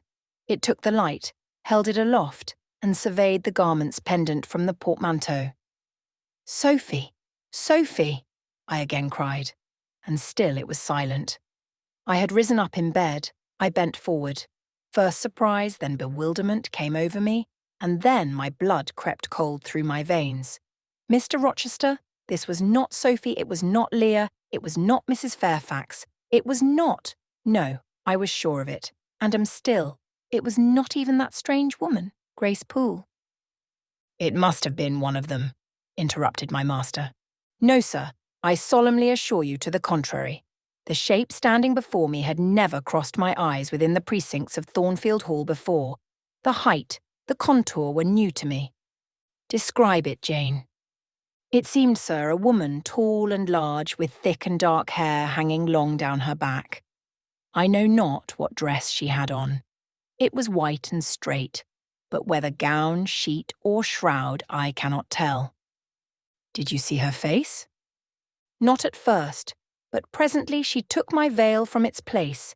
She held it up, gazed at it long, and then she threw it over her own head and turned to the mirror. At that moment I saw the reflection of the visage and features quite distinctly in the dark oblong glass." "And how were they?" "Fearful and ghastly to me. Oh, sir, I never saw a face like it. It was a discoloured face. It was a savage face. I wish I could forget the roll of the red eyes and the fearful blackened inflation of the lineaments." "Ghosts are usually pale, Jane." "This, sir, was purple. The lips were swelled and dark, the brow furrowed, the black eyebrows widely raised over the bloodshot eyes. Shall I tell you of what it reminded me?" "You may." "Of the foul German spectre, the vampire." "Ah, what did it do?" "Sir, it removed my veil from its gaunt head, rent it in 2 parts, and flinging both on the floor, trampled on them." "It removed my veil from its gaunt head, rent it in 2 parts, and flinging both on the floor, trampled on them." "Afterwards?" "It drew aside the window curtain and looked out. Perhaps it saw dawn approaching, for taking the candle it retreated to the door. Just at my bedside, the figure stopped. The fiery eyes glared upon me. She thrust up her candle close to my face and extinguished it under my eyes. I was aware her lurid visage flamed over mine, and I lost consciousness. For the second time in my life, only the second time, I became insensible from terror. Who was with you when you revived? No one, sir, but the broad day. I rose, bathed my head and face in water, drank a long draught, felt that though enfeebled I was not ill, and determined that to none but you would I impart this vision. Now, sir, tell me who and what that woman was. The creature of an overstimulated brain, that is certain. I must be careful of you, my treasure. Nerves like yours were not made for rough handling. Sir, depend on it. My nerves were not in fault. The thing was real. The transaction actually took place. And your previous dreams, were they real too? Is Thornfield Hall a ruin? Am I severed from you by insuperable obstacles? Am I leaving you without a tear, without a kiss, without a word? Not yet. Am I about to do it? Why, the day has already commenced which is to bind us indissolubly. And when we are once united, there shall be no recurrence of these mental terrors. I guarantee that. Mental terrors, sir. I wish I could believe them to be only such. I wish it more now than ever, since even you cannot explain to me the mystery of that awful visitant. And since I cannot do it, Jane, it must have been unreal. But, sir, when I said so to myself on rising this morning, and when I looked round the room to gather courage and comfort from the cheerful aspect of each familiar object in full daylight, there, on the carpet, I saw what gave the distinct lie to my hypothesis, the veil, torn from top to bottom in two halves. I felt Mr. Rochester start and shudder. He hastily flung his arms round me. Thank God, he exclaimed, that if anything malignant did come near you last night, it was only the veil that was harmed. Oh, to think what might have happened. He drew his breath short and strained me so close to him I could scarcely pant. After some minutes' silence, he continued cheerily. Now, Janet, I'll explain to you all about it. It was half dream, half reality. A woman did, I doubt not, enter your room, and that woman must have been, Grace Poole. You call her a strange being yourself. From all you know, you have reason so to call her. What did she do to me? What to Mason? In a state between sleeping and waking, you noticed her entrance and her actions, but feverish, almost delirious as you were, you ascribed to her a goblin appearance different from her own. The long dishevelled hair, the swelled black face, the exaggerated stature, were figments of imagination, results of nightmare. The spiteful tearing of the veil was real, and it is like her. I see you would ask why I keep such a woman in my house. When we have been married a year and a day, I will tell you. But not now. Are you satisfied, Jane? Do you accept my solution of the mystery? I reflected, and in truth it appeared to me the only possible one. Satisfied I was not, but to please him I endeavoured to appear so. Relieved I certainly did feel. So I answered him with a contented smile, and now, as it was long past 1, I prepared to leave him. Does not Sophie sleep with Adele in the nursery? He asked, as I lit my candle. Yes, sir. And there is room enough in Adele's little bed for you. You must share it with her tonight, Jane. It is no wonder that the incident you have related should make you nervous, and I would rather you did not sleep alone. Promise me to go to the nursery. I shall be very glad to do so, sir. And fasten the door securely on the inside. Wake Sophie when you go upstairs, under pretence of requesting her to rouse you in good time tomorrow, for you must be dressed and have finished breakfast before 8. And now no more sombre thoughts. Chase dull care away, Janet. Don't you hear to what soft whispers the wind has fallen? And there is no more beating of rain against the window panes. Look here. He lifted up the curtain. It is a lovely night. It was. Half heaven was pure and stainless. The clouds, now trooping before the wind, which had shifted to the west, were filing off eastward in long silvered columns. The moon shone peacefully. "Well," said Mr. Rochester, gazing inquiringly into my eyes, "how is my Janet now?" "The night is serene, sir, and so am I. And you will not dream of separation and sorrow tonight, but of happy love and blissful union." This prediction was but half fulfilled. I did not indeed dream of sorrow, but as little did I dream of joy, for I never slept at all. With little Adele in my arms, I watched the slumber of childhood, so tranquil, so passionless, so innocent, and waited for the coming day. All my life was awake and astir in my frame, and as soon as the sun rose, I rose too. I remember Adele clung to me as I left her. I remember I kissed her as I loosened her little hands from my neck, and I cried over her with strange emotion, and quitted her because I feared my sobs would break her still sound repose. She seemed the emblem of my past life, and here I was now to array myself to meet the dread but adored type of my unknown future day. Chapter 26. Sophie came at 7 to dress me. She was very long indeed in accomplishing her task, so long that Mr. Rochester, grown, I suppose, impatient of my delay, sent up to ask why I did not come. She was just fastening my veil, the plain square of blonde after all, to my hair with a brooch. I hurried from under her hands as soon as I could. "Stop!" she cried in French. "Look at yourself in the mirror. You have not taken one peep." So I turned at the door.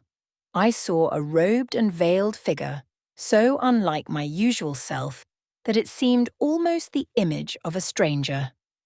"Jane," called a voice, and I hastened down. I was received at the foot of the stairs by Mr. Rochester. "Lingerer," he said, "my brain is on fire with impatience, and you tarry so long." He took me into the dining room, surveyed me keenly all over, pronounced me fair as a lily, and not only the pride of his life, but the desire of his eyes, and then telling me he would give me but 10 minutes to eat some breakfast, he rang the bell. One of his lately hired servants, a footman, answered it. "Is John getting the carriage ready?" "Yes, sir." "Is the luggage brought down?" "They are bringing it down, sir." "Go you to the church. See if Mr. Wood, the clergyman, and the clerk are there. Return and tell me." The church, as the reader knows, was but just beyond the gates. The footman soon returned. "Mr. Wood is in the vestry, sir, putting on his surplice." "And the carriage?" "The horses are harnessing."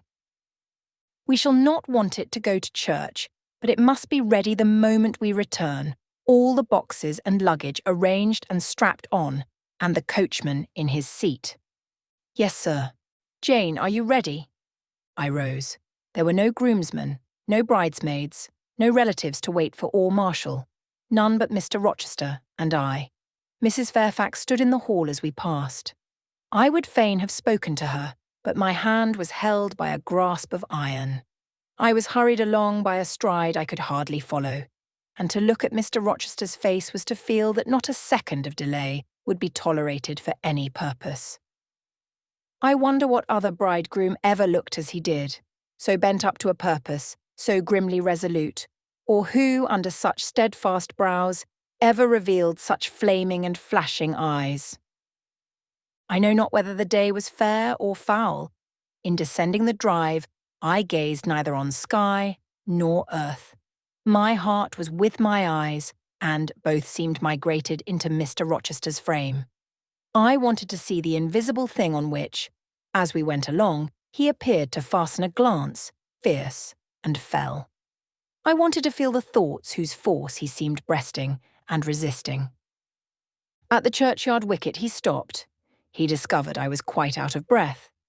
"Am I cruel in my love?" he said. "Delay an instant. Lean on me, Jane."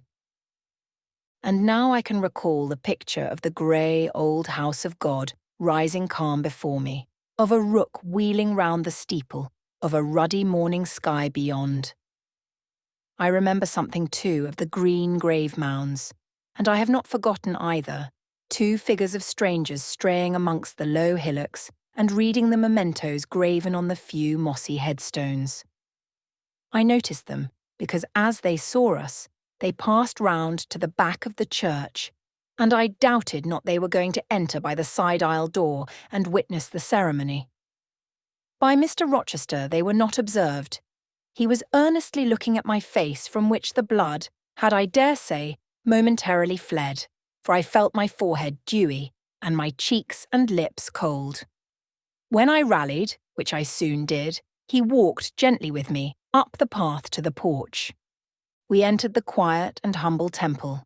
The priest waited in his white surplice at the lowly altar, the clerk beside him. All was still.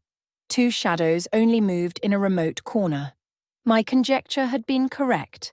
The strangers had slipped in before us, and they now stood by the vault of the Rochesters, their backs towards us, viewing through the rails the old time-stained marble tomb, where a kneeling angel guarded the remains of Dama de Rochester, slain at Marston Moor in the time of the Civil Wars, and of Elizabeth, his wife.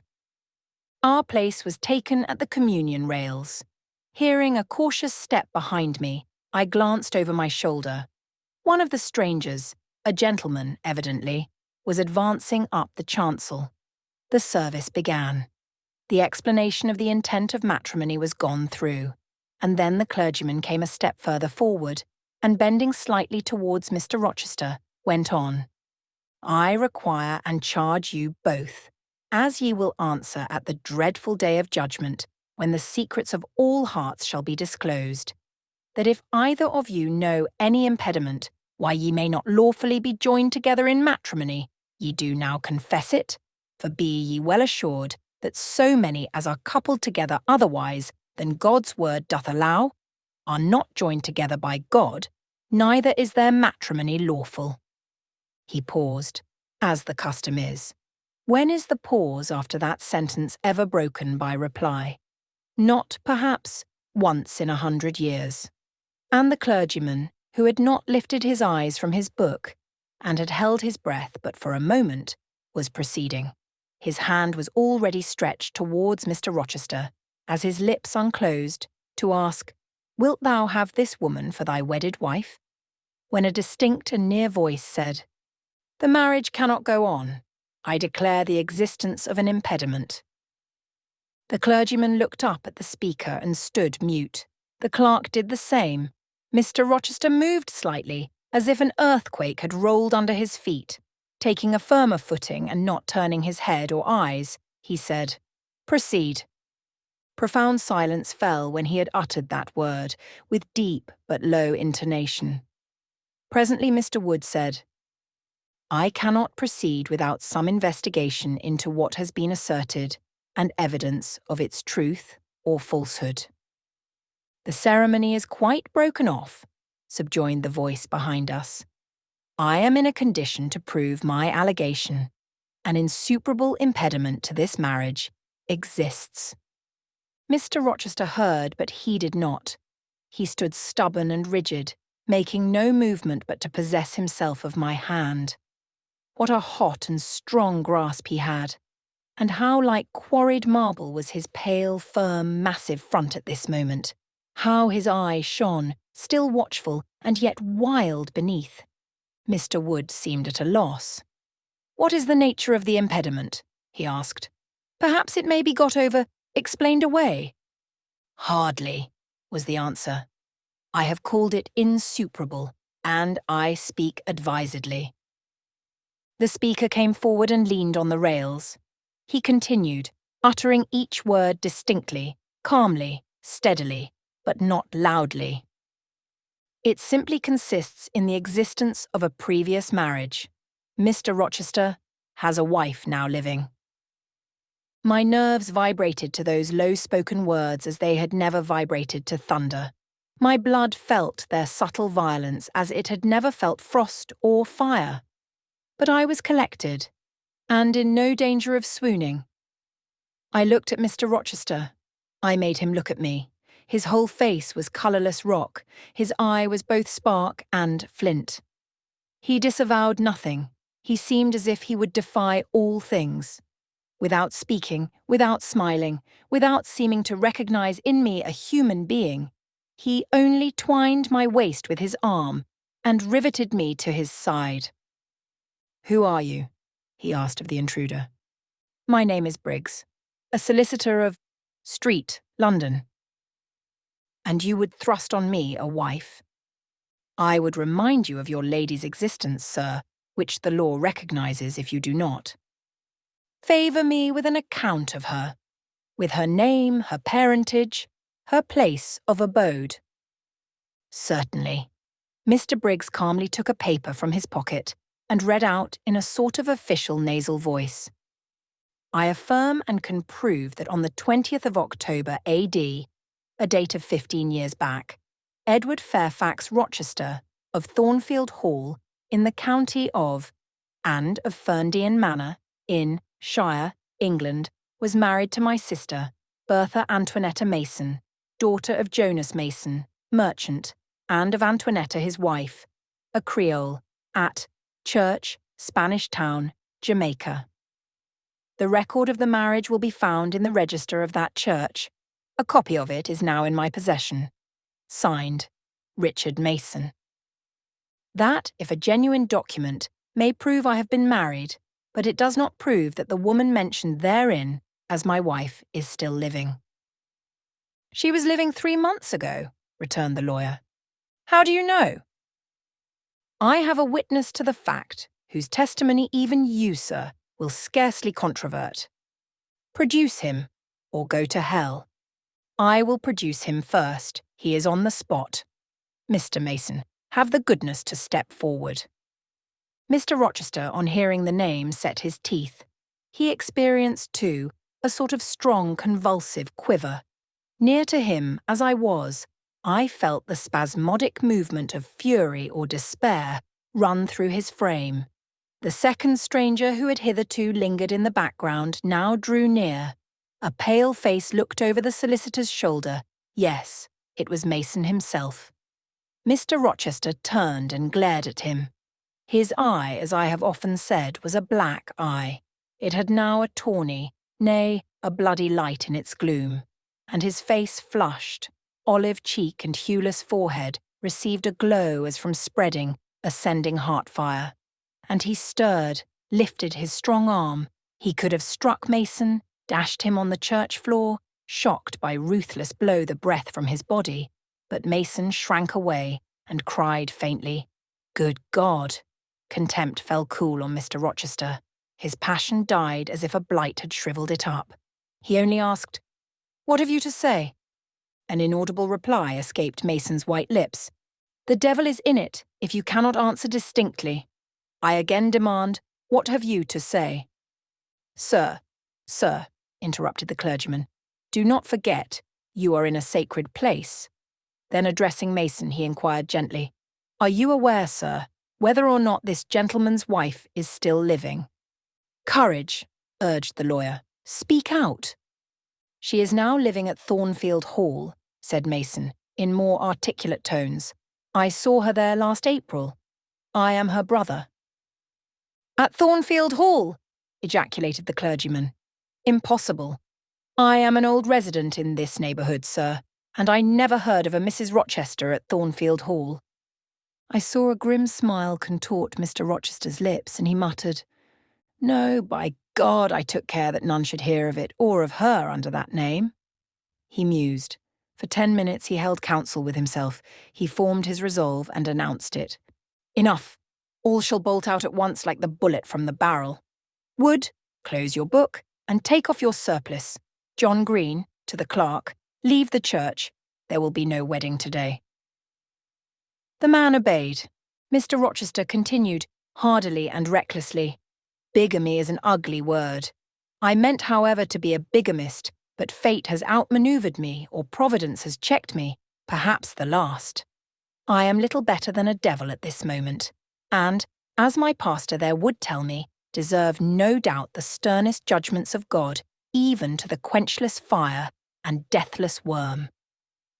Gentlemen, my plan is broken up. What this lawyer and his client say is true. I have been married, and the woman to whom I was married lives. You say you never heard of a Mrs. Rochester at the house up yonder, Wood, but I dare say you have many a time inclined your ear to gossip about the mysterious lunatic kept there under watch and ward. Some have whispered to you that she is my bastard half-sister, some my cast-off mistress. I now inform you that she is my wife, whom I married 15 years ago, Bertha Mason by name, sister of this resolute personage, who is now, with his quivering limbs and white cheeks, showing you what a stout heart men may bear. Cheer up, Dick. Never fear me. I'd almost as soon strike a woman as you. Bertha Mason is mad, and she came of a mad family, idiots and maniacs through 3 generations. Her mother, the Creole, was both a madwoman and a drunkard, as I found out after I had wed the daughter, for they were silent on family secrets before. Bertha, like a dutiful child, copied her parent in both points. I had a charming partner, pure, wise, modest. You can fancy I was a happy man. I went through rich scenes. Oh, my experience has been heavenly, if you only knew it. But I owe you no further explanation. Briggs, Wood, Mason, I invite you all to come up to the house and visit Mrs. Poole's patient and my wife. You shall see what sort of a being I was cheated into espousing, and judge whether or not I had a right to break the compact and seek sympathy with something at least human. This girl, he continued, looking at me, knew no more than you would of the disgusting secret. She thought all was fair and legal, and never dreamt she was going to be entrapped into a feigned union with a defrauded wretch, already bound to a bad, mad, and imbruted partner. Come all of you, follow. Still holding me fast, he left the church. The 3 gentlemen came after. At the front door of the hall we found the carriage. Take it back to the coach-house, John, said Mr. Rochester coolly. It will not be wanted today. At our entrance, Mrs. Fairfax, Adele, Sophie, Leah advanced to meet and greet us. To the right about, every soul, cried the master. Away with your congratulations. Who wants them? Not I. They are 15 years too late. He passed on and ascended the stairs, still holding my hand, and still beckoning the gentlemen to follow him, which they did. We mounted the first staircase, passed up the gallery, proceeded to the 3rd story. The low black door, opened by Mr. Rochester's master key, admitted us to the tapestried room, with its great bed and its pictorial cabinet. You know this place, Mason, said our guide. She bit and stabbed you here. He lifted the hangings from the wall, uncovering the 2nd door. This, too, he opened. In a room without a window, there burnt a fire guarded by a high and strong fender and a lamp suspended from the ceiling by a chain. Grace Poole bent over the fire, apparently cooking something in a saucepan. In the deep shade at the farther end of the room, a figure ran backwards and forwards. What it was, whether beast or human being, one could not at first sight tell. It grovelled seemingly on all fours. It snatched and growled like some strange wild animal, but it was covered with clothing, and a quantity of dark, grizzled hair, wild as a mane, hid its head and face. Good morrow, Mrs. Poole, said Mr. Rochester. How are you? And how is your charge today? We're tolerable, sir, I thank you, replied Grace, lifting the boiling mess carefully onto the hob, rather snappish but not rageous. A fierce cry seemed to give the lie to her favourable report. The clothed hyena rose up and stood tall on its hind feet. Ah, sir, she sees you, exclaimed Grace. You'd better not stay. Only a few moments, Grace. You must allow me a few moments. Take care then, sir. For God's sake, take care. The maniac bellowed. She parted her shaggy locks from her visage and gazed wildly at her visitors. I recognised well that purple face, those bloated features. Mrs. Poole advanced. Keep out of the way, said Mr. Rochester, thrusting her aside. She has no knife now, I suppose, and I'm on my guard. One never knows what she has, sir. She is so cunning. It is not in mortal discretion to fathom her craft. We had better leave her, whispered Mason. Go to the devil, was his brother-in-law's recommendation. Where? Cried Grace. The three gentlemen retreated simultaneously. Mr. Rochester flung me behind him. The lunatic sprang and grappled his throat viciously and laid her teeth to his cheek. They struggled. She was a big woman, in stature almost equalling her husband, and corpulent besides. She showed virile force in the contest. More than once she almost throttled him. Athletic as he was, he could have settled her with a well-planted blow. But he would not strike. He would only wrestle. At last he mastered her arms. Grace Poole gave him a cord, and he pinioned them behind her. With more rope which was at hand, he bound her to a chair. The operation was performed amidst the fiercest yells and the most convulsive plunges. Mr. Rochester then turned to the spectators. He looked at them with a smile both acrid and desolate. "That is my wife," said he. "Such is the sole conjugal embrace I am ever to know. Such are the endearments which are to solace my leisure hours. And this is what I wish to have," laying his hand on my shoulder. "This young girl, who stands so grave and quiet at the mouth of hell, looking collectedly at the gambols of a demon, I wanted her just as a change after that fierce ragout. Wood and Briggs, look at the difference. Compare these clear eyes with the red balls yonder, this face with that mask, this form with that bulk. Then judge me, priest of the gospel and man of the law, and remember with what judgment ye judge ye shall be judged. Off with you now. I must shut up my prize." We all withdrew. Mr. Rochester stayed a moment behind us to give some further order to Grace Poole. The solicitor addressed me as he descended the stair. "You, madam," said he, "are cleared from all blame.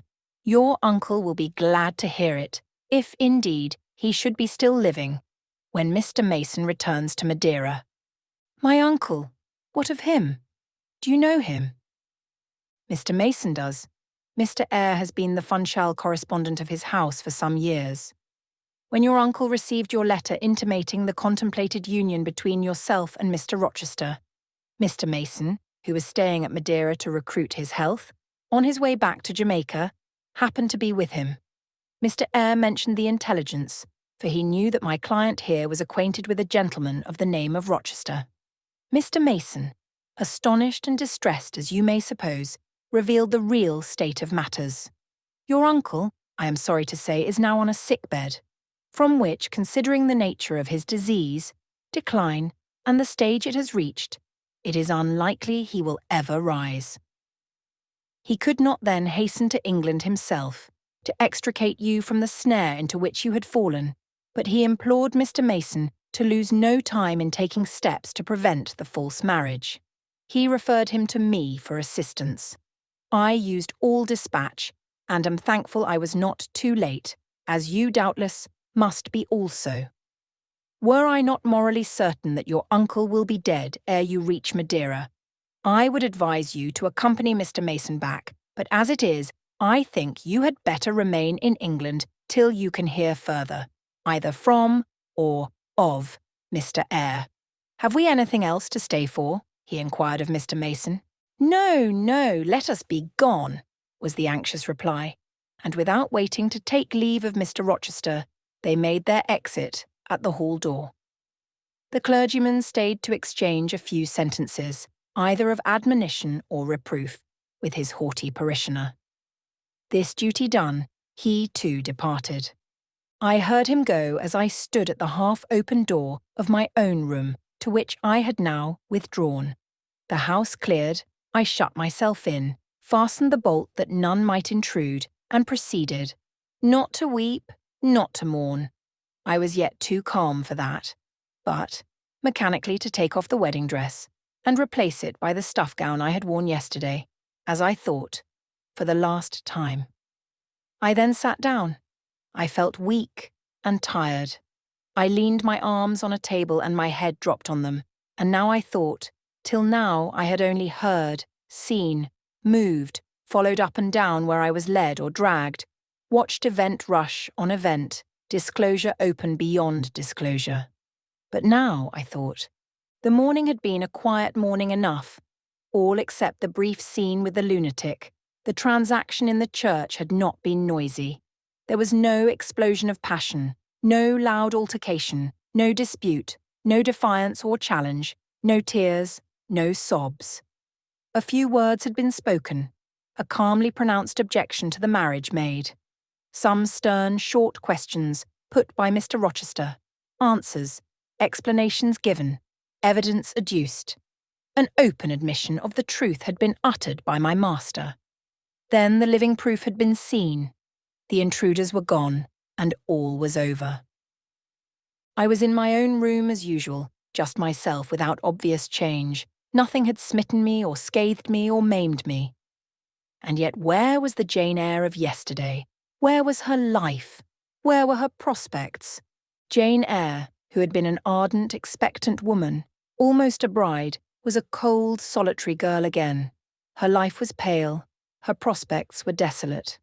A Christmas frost had come at midsummer. A white December storm had whirled over June. Ice glazed the ripe apples, drifts crushed the blowing roses. On hayfield and cornfield lay a frozen shroud.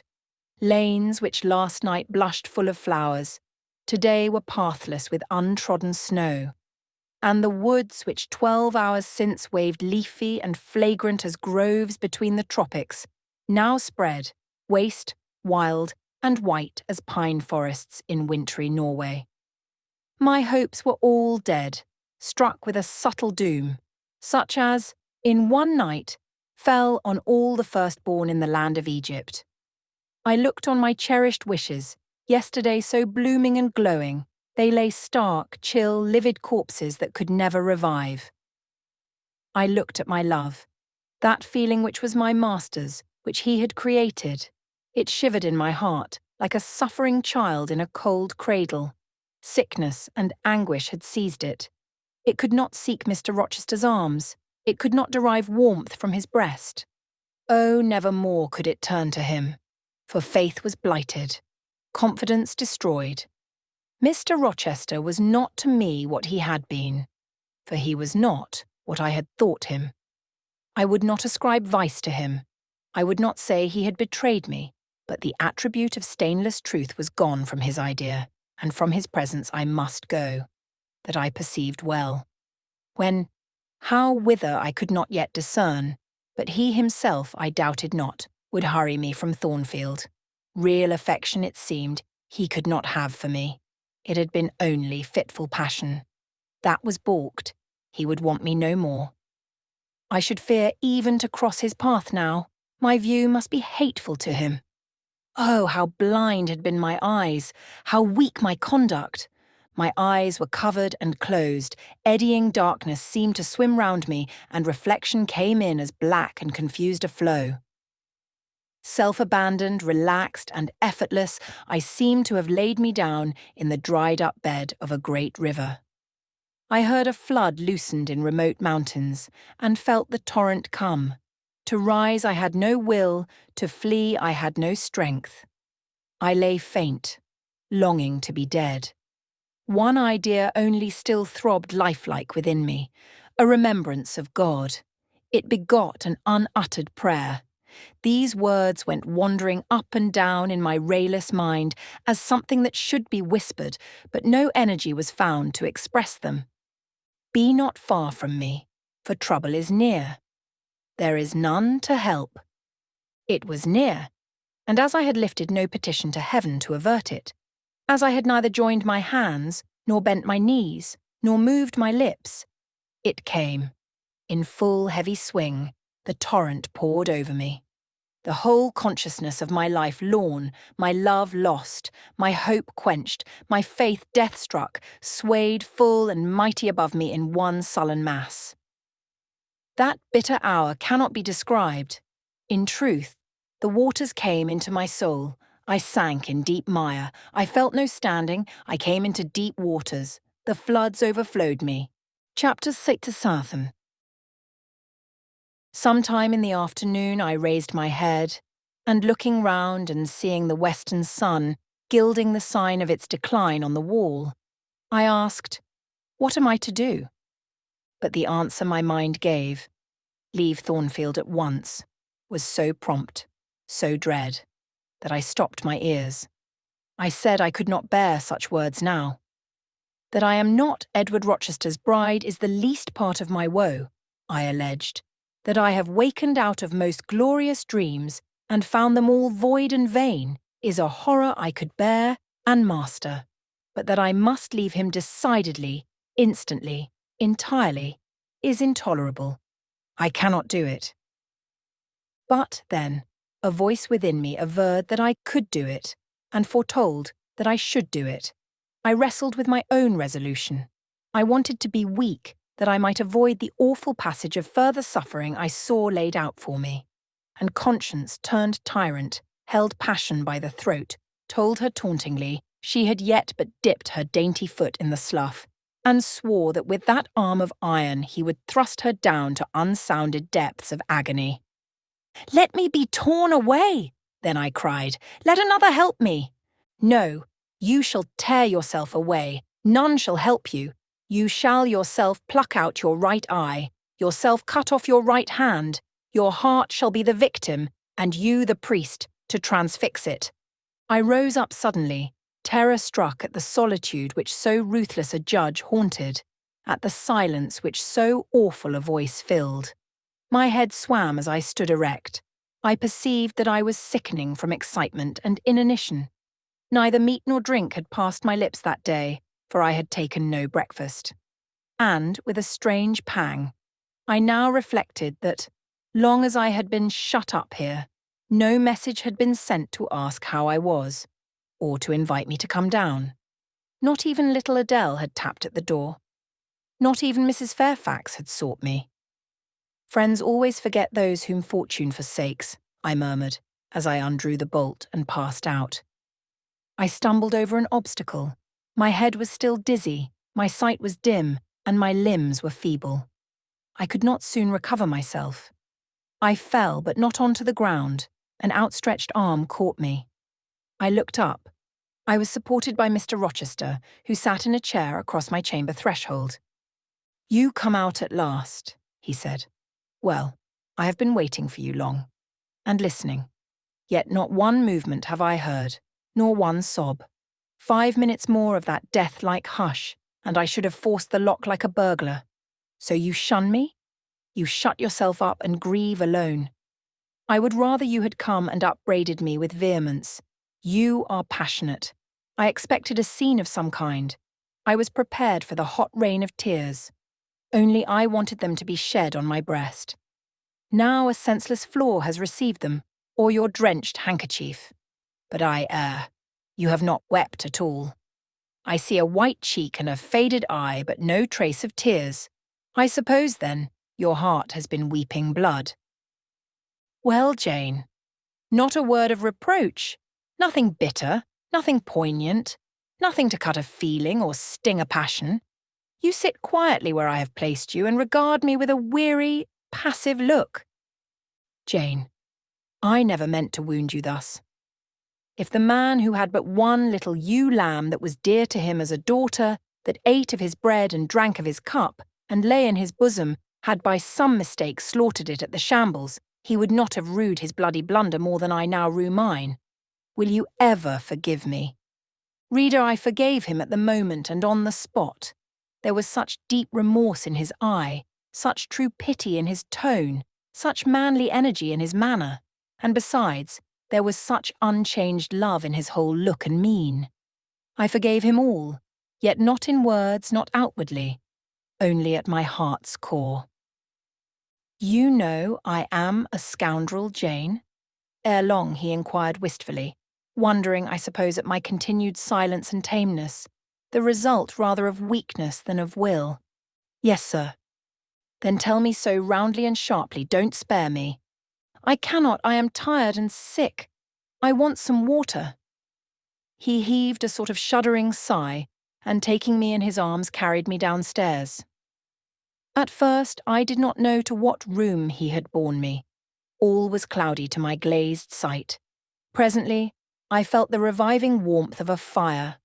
For, summer as it was, I had become icy cold in my chamber. He put wine to my lips. I tasted it and revived. Then I ate something he offered me, and was soon myself. I was in the library sitting in his chair. He was quite near.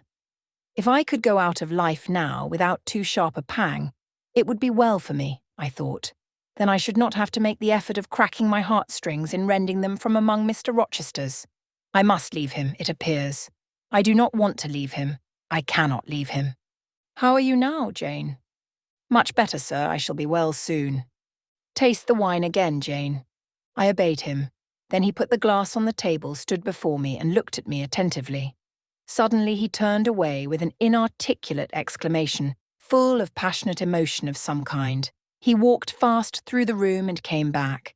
He stooped towards me as if to kiss me, but I remembered caresses were now forbidden. I turned my face away and put his aside. What? How is this? He exclaimed hastily. Oh, I know. You won't kiss the husband of Bertha Mason. You consider my arms filled and my embraces appropriated. At any rate, there is neither room nor claim for me, sir. Why, Jane? I will spare you the trouble of much talking. I will answer for you. Because I have a wife already, you would reply. I guess rightly? Yes. If you think so, you must have a strange opinion of me. You must regard me as a plotting profligate, a base and low rake who has been simulating disinterested love in order to draw you into a snare deliberately laid and strip you of honour and rob you of self-respect. What do you say to that? I see you can say nothing in the first place. You are faint still, and have enough to do to draw your breath. In the second place, you cannot yet accustom yourself to accuse and revile me, and besides, the floodgates of tears are opened, and they would rush out if you spoke much, and you have no desire to expostulate, to upbraid, to make a scene. You are thinking how to act. Talking you consider is of no use. I know you. I am on my guard. Sir, I do not wish to act against you, I said, and my unsteady voice warned me to curtail my sentence. Not in your sense of the word, but in mine, you are scheming to destroy me. You have as good as said that I am a married man. As a married man, you will shun me, keep out of my way. Just now, you have refused to kiss me. You intend to make yourself a complete stranger to me, to live under this roof only as Adele's governess. If ever I say a friendly word to you, if ever a friendly feeling inclines you again to me, you will say, that man had nearly made me his mistress. I must be ice and rock to him, and ice and rock you will accordingly become. I cleared and steadied my voice to reply. All is changed about me, sir. I must change too. There is no doubt of that. And to avoid fluctuations of feeling and continual combats with recollections and associations, there is only one way. Adele must have a new governess, sir. Oh, Adele will go to school. I have settled that already. Nor do I mean to torment you with the hideous associations and recollections of Thornfield Hall, this accursed place, this tent of Ashan, this insolent vault, offering the ghastliness of living death to the light of the open sky, this narrow stone hell with its one real fiend, worse than a legion of such as we imagine. Jane, you shall not stay here. Nor will I. I was wrong ever to bring you to Thornfield Hall, knowing as I did how it was haunted. I charged them to conceal from you, before I ever saw you, all knowledge of the curse of the place, merely because I feared Adele never would have a governess to stay if she knew with what inmate she was housed, and my plans would not permit me to remove the maniac elsewhere, though I possess an old house, Ferndean Manor, even more retired and hidden than this, where I could have lodged her safely enough, had not a scruple about the unhealthiness of the situation, in the heart of a wood, made my conscience recoil from the arrangement. Probably those damp walls would soon have eased me of her charge, but to each villain his own vice, and mine is not a tendency to indirect assassination, even of what I most hate. Concealing the mad woman's neighbourhood from you, however, was something like covering a child with a cloak and laying it down near a upas tree. That demon's vicinage is poisoned, and always was. But I'll shut up Thornfield Hall. I'll nail up the front door and board the lower windows. I'll give Mrs. Poole 200 a year to live here with my wife, as you term that fearful hag.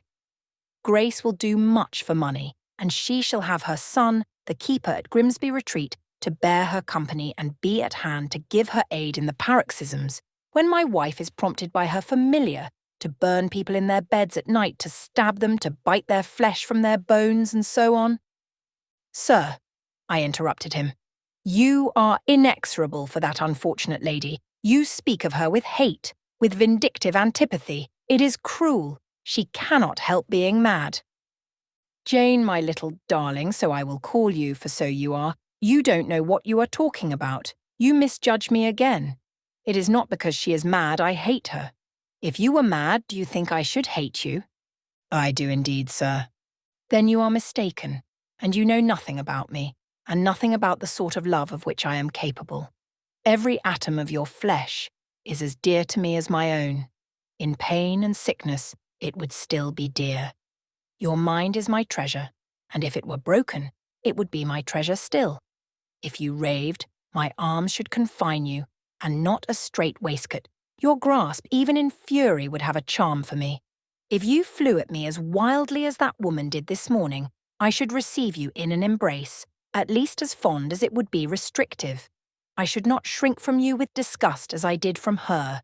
In your quiet moments you should have no watcher and no nurse but me. And I could hang over you with untiring tenderness, though you gave me no smile in return, and never weary of gazing into your eyes, though they had no longer a ray of recognition for me. But why do I follow that train of ideas? I was talking of removing you from Thornfield. All, you know, is prepared for prompt departure. Tomorrow you shall go. I only ask you to endure one more night under this roof, Jane. And then, farewell to its miseries and terrors forever. I have a place to repair to, which will be a secure sanctuary from hateful reminiscences, from unwelcome intrusion, even from falsehood and slander. And take Adele with you, sir, I interrupted. She will be a companion for you. What do you mean, Jane? I told you I would send Adele to school. And what do I want with a child for a companion, and not my own child, a French dancer's bastard? Why do you importune me about her? I say, why do you assign Adele to me for a companion? You spoke of a retirement, sir. And retirement and solitude are dull. Too dull for you. Solitude, solitude, he reiterated with irritation. I see I must come to an explanation. I don't know what sphinx-like expression is forming in your countenance. You are to share my solitude. Do you understand? I shook my head. It required a degree of courage, excited as he was becoming, even to risk that mute sign of dissent. He had been walking fast about the room, and he stopped, as if suddenly rooted to one spot. He looked at me long and hard. I turned my eyes from him, fixed them on the fire, and tried to assume and maintain a quiet, collected aspect. Now for the hitch in Jane's character, he said at last, speaking more calmly than from his look I had expected him to speak. The reel of silk has run smoothly enough so far, but I always knew there would come a knot and a puzzle. Here it is. Now for vexation and exasperation and endless trouble. By God, I long to exert a fraction of Samson's strength and break the entanglement like tow. He recommenced his walk, but soon again stopped, and this time just before me. Jane, will you hear reason? He stooped and approached his lips to my ear, because, if you won't, I'll try violence. His voice was hoarse, his look that of a man who is just about to burst an insufferable bond and plunge headlong into wild license. I saw that in another moment, and with one impetus of frenzy more, I should be able to do nothing with him. The present, the passing second of time, was all I had in which to control and restrain him. A movement of repulsion, flight, fear would have sealed my doom, and his. But I was not afraid, not in the least. I felt an inward power, a sense of influence which supported me. The crisis was perilous, but not without its charm, such as the Indian perhaps feels when he slips over the rapid in his canoe. I took hold of his clenched hand, loosened the contorted fingers, and said to him soothingly, "Sit down. I'll talk to you as long as you like and hear all you have to say, whether reasonable or unreasonable." He sat down, but he did not get leave to speak directly. I had been struggling with tears for some time. I had taken great pains to repress them because I knew he would not like to see me weep. Now, however, I considered it well to let them flow as freely and as long as they liked. If the flood annoyed him, so much the better. So I gave way and cried heartily. Soon I heard him earnestly entreating me to be composed. I said I could not while he was in such a passion. "But I am not angry, Jane. I only love you too well, and you had steeled your little pale face with such a resolute, frozen look, I could not endure it. Hush now, and wipe your eyes." His softened voice announced that he was subdued, so I, in my turn, became calm. Now he made an effort to rest his head on my shoulder, but I would not permit it. Then he would draw me to him. "No." "Jane, Jane," he said in such an accent of bitter sadness it thrilled along every nerve I had. "You don't love me, then? It was only my station and the rank of my wife that you valued. Now that you think me disqualified to become your husband, you recoil from my touch, as if I were some toad or ape." These words cut me, yet what could I do or I say? I ought probably to have done or said nothing, but I was so tortured by a sense of remorse at thus hurting his feelings, I could not control the wish to drop balm where I had wounded. "I do love you," I said, "more than ever, but I must not show or indulge the feeling, and this is the last time I must express it." "The last time, Jane? What? Do you think you can live with me and see me daily, and yet if you still love me, be always cold and distant?"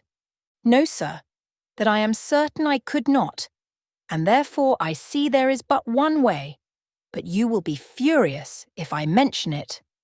"Oh, mention it. If I storm, you have the art of weeping." "Mr. Rochester, I must leave you." "For how long, Jane?" "For a few minutes while you smooth your hair, which is somewhat dishevelled, and bathe your face, which looks feverish." "I must leave Adele and Thornfield. I must part with you for my whole life. I must begin a new existence among strange faces and strange scenes." "Of course I told you you should. I pass over the madness about parting from me. You mean you must become a part of me. As to the new existence, it is all right. You shall yet be my wife. I am not married. You shall be Mrs. Rochester, both virtually and nominally. I shall keep only to you so long as you and I live. You shall go to a place I have in the south of France, a whitewashed villa on the shores of the Mediterranean. There you shall live a happy and guarded and most innocent life. Never fear that I wish to lure you into error, to make you my mistress. Why did you shake your head? Jane, you must be reasonable, or in truth I shall again become frantic." His voice and hand quivered, his large nostrils dilated, his eye blazed. Still I dared to speak. "Sir, your wife is living. That is a fact acknowledged this morning by yourself. If I lived with you as you desire, I should then be your mistress. To say otherwise is sophistical, is false. Jane, I am not a gentle-tempered man, you forget that. I am not long-enduring, I am not cool and dispassionate. Out of pity to me and yourself, put your finger on my pulse, feel how it throbs, and beware." He bared his wrist and offered it to me. The blood was forsaking his cheek and lips. They were growing livid. I was distressed on all hands. To agitate him thus deeply by a resistance he so abhorred was cruel. To yield was out of the question. I did what human beings do instinctively when they are driven to utter extremity, looked for aid to one higher than man. The words "God help me" burst involuntarily from my lips. I am a fool, cried Mr. Rochester suddenly. I keep telling her I am not married and do not explain to her why. I forget she knows nothing of the character of that woman or of the circumstances attending my infernal union with her. Oh, I am certain Jane will agree with me in opinion when she knows all that I know. Just put your hand in mine, Janet, that I may have the evidence of touch as well as sight to prove you are near me, and I will in a few words show you the real state of the case. Can you listen to me? Yes, sir. For hours, if you will. I ask only minutes. Jane, did you ever hear or know that I was not the eldest son of my house, that I had once a brother older than I? I remember Mrs. Fairfax told me so once. And did you ever hear that my father was an avaricious, grasping man? I have understood something to that effect. Well, Jane, being so, it was his resolution to keep the property together. He could not bear the idea of dividing his estate and leaving me a fair portion. All, he resolved, should go to my brother, Roland. Yet, as little could he endure that a son of his should be a poor man. I must be provided for by a wealthy marriage. He sought me a partner betimes. Mr. Mason, a West India planter and merchant, was his old acquaintance. He was certain his possessions were real and vast. He made inquiries. Mr. Mason, he found, had a son and daughter, and he learned from him that he could and would give the latter a fortune of £30,000. That sufficed. When I left college, I was sent out to Jamaica to espouse a bride already courted for me. My father said nothing about her money, but he told me Miss Mason was the boast of Spanish Town for her beauty, and this was no lie. I found her a fine woman, in the style of Blanche Ingram, tall, dark, and majestic. Her family wished to secure me because I was of a good race, and so did she. They showed her to me in parties, splendidly dressed. I seldom saw her alone, and had very little private conversation with her. She flattered me, and lavishly displayed for my pleasure her charms and accomplishments. All the men in her circle seemed to admire her and envy me. I was dazzled, stimulated, my senses were excited, and being ignorant, raw, and inexperienced, I thought I loved her. There is no folly so besotted that the idiotic rivalries of society, the prurience, the rashness, the blindness of youth will not hurry a man to its commission. Her relatives encouraged me, competitors piqued me, she allured me. A marriage was achieved almost before I knew where I was. Oh, I have no respect for myself when I think of that act. An agony of inward contempt masters me. I never loved, I never esteemed, I did not even know her. I was not sure of the existence of one virtue in her nature. I had marked neither modesty, nor benevolence, nor candour, nor refinement in her mind or manners, and I married her, gross, grovelling, mole-eyed blockhead that I was. With less sin I might have, but let me remember to whom I am speaking. My bride's mother I had never seen. I understood she was dead. The honeymoon over, I learned my mistake. She was only mad and shut up in a lunatic asylum. There was a younger brother too, a complete dumb idiot. The elder one, whom you have seen, and whom I cannot hate, whilst I abhor all his kindred, because he has some grains of affection in his feeble mind, shown in the continued interest he takes in his wretched sister, and also in a dog-like attachment he once bore me, will probably be in the same state one day. My father and my brother Roland knew all this, but they thought only of the £30,000 and joined in the plot against me.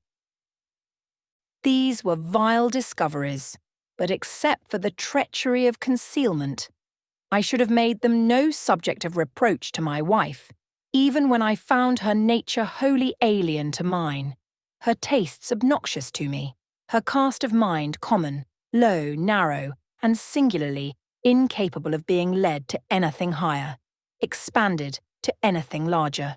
When I found that I could not pass a single evening, nor even a single hour of the day with her in comfort, that kindly conversation could not be sustained between us, because whatever topic I started, immediately received from her a turn at once coarse and trite, perverse and imbecile.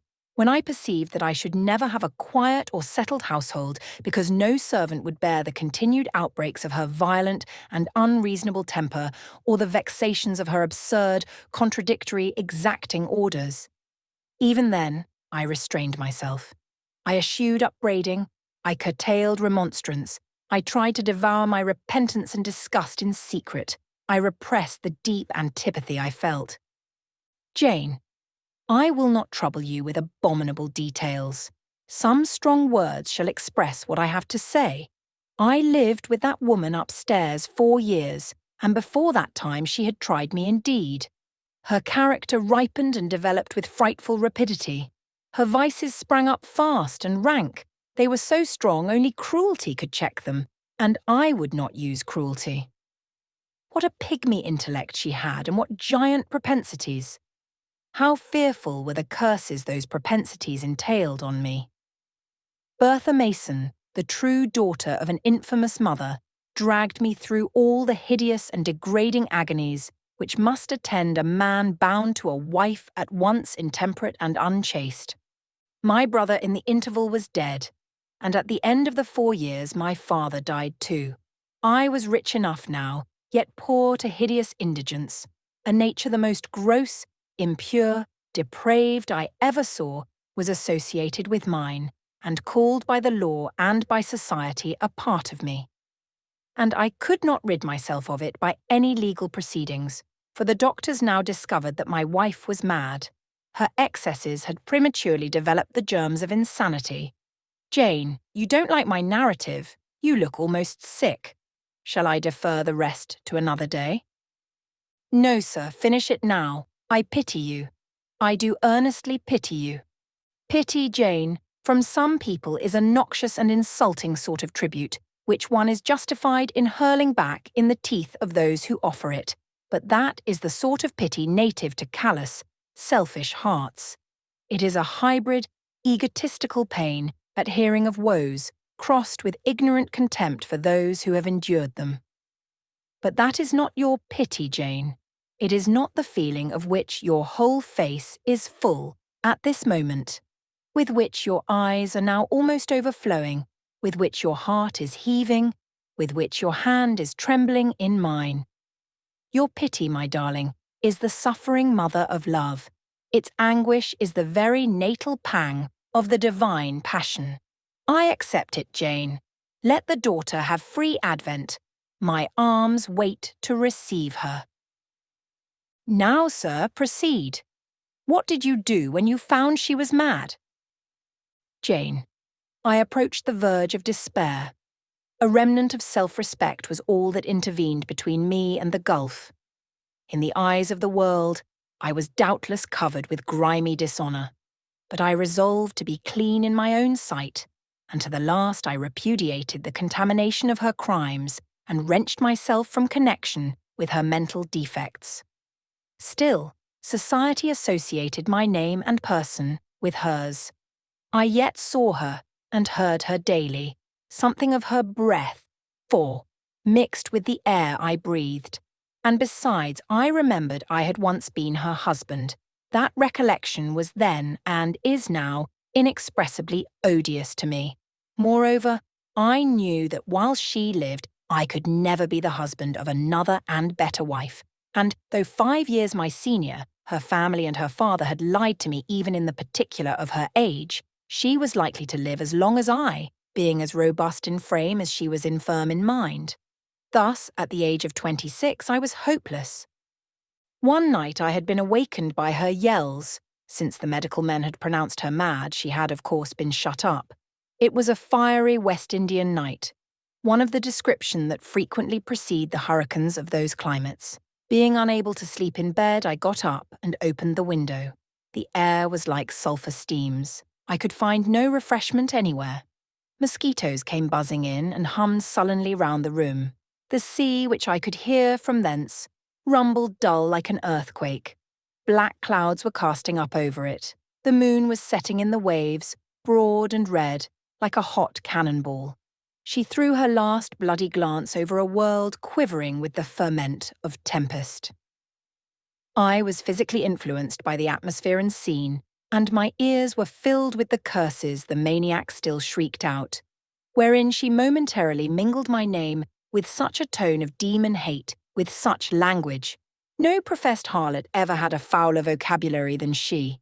Though 2 rooms off, I heard every word, the thin partitions of the West India House opposing but slight obstruction to her wolfish cries. "This life," said I at last, "is hell. This is the air. Those are the sounds of the bottomless pit. I have a right to deliver myself from it if I can.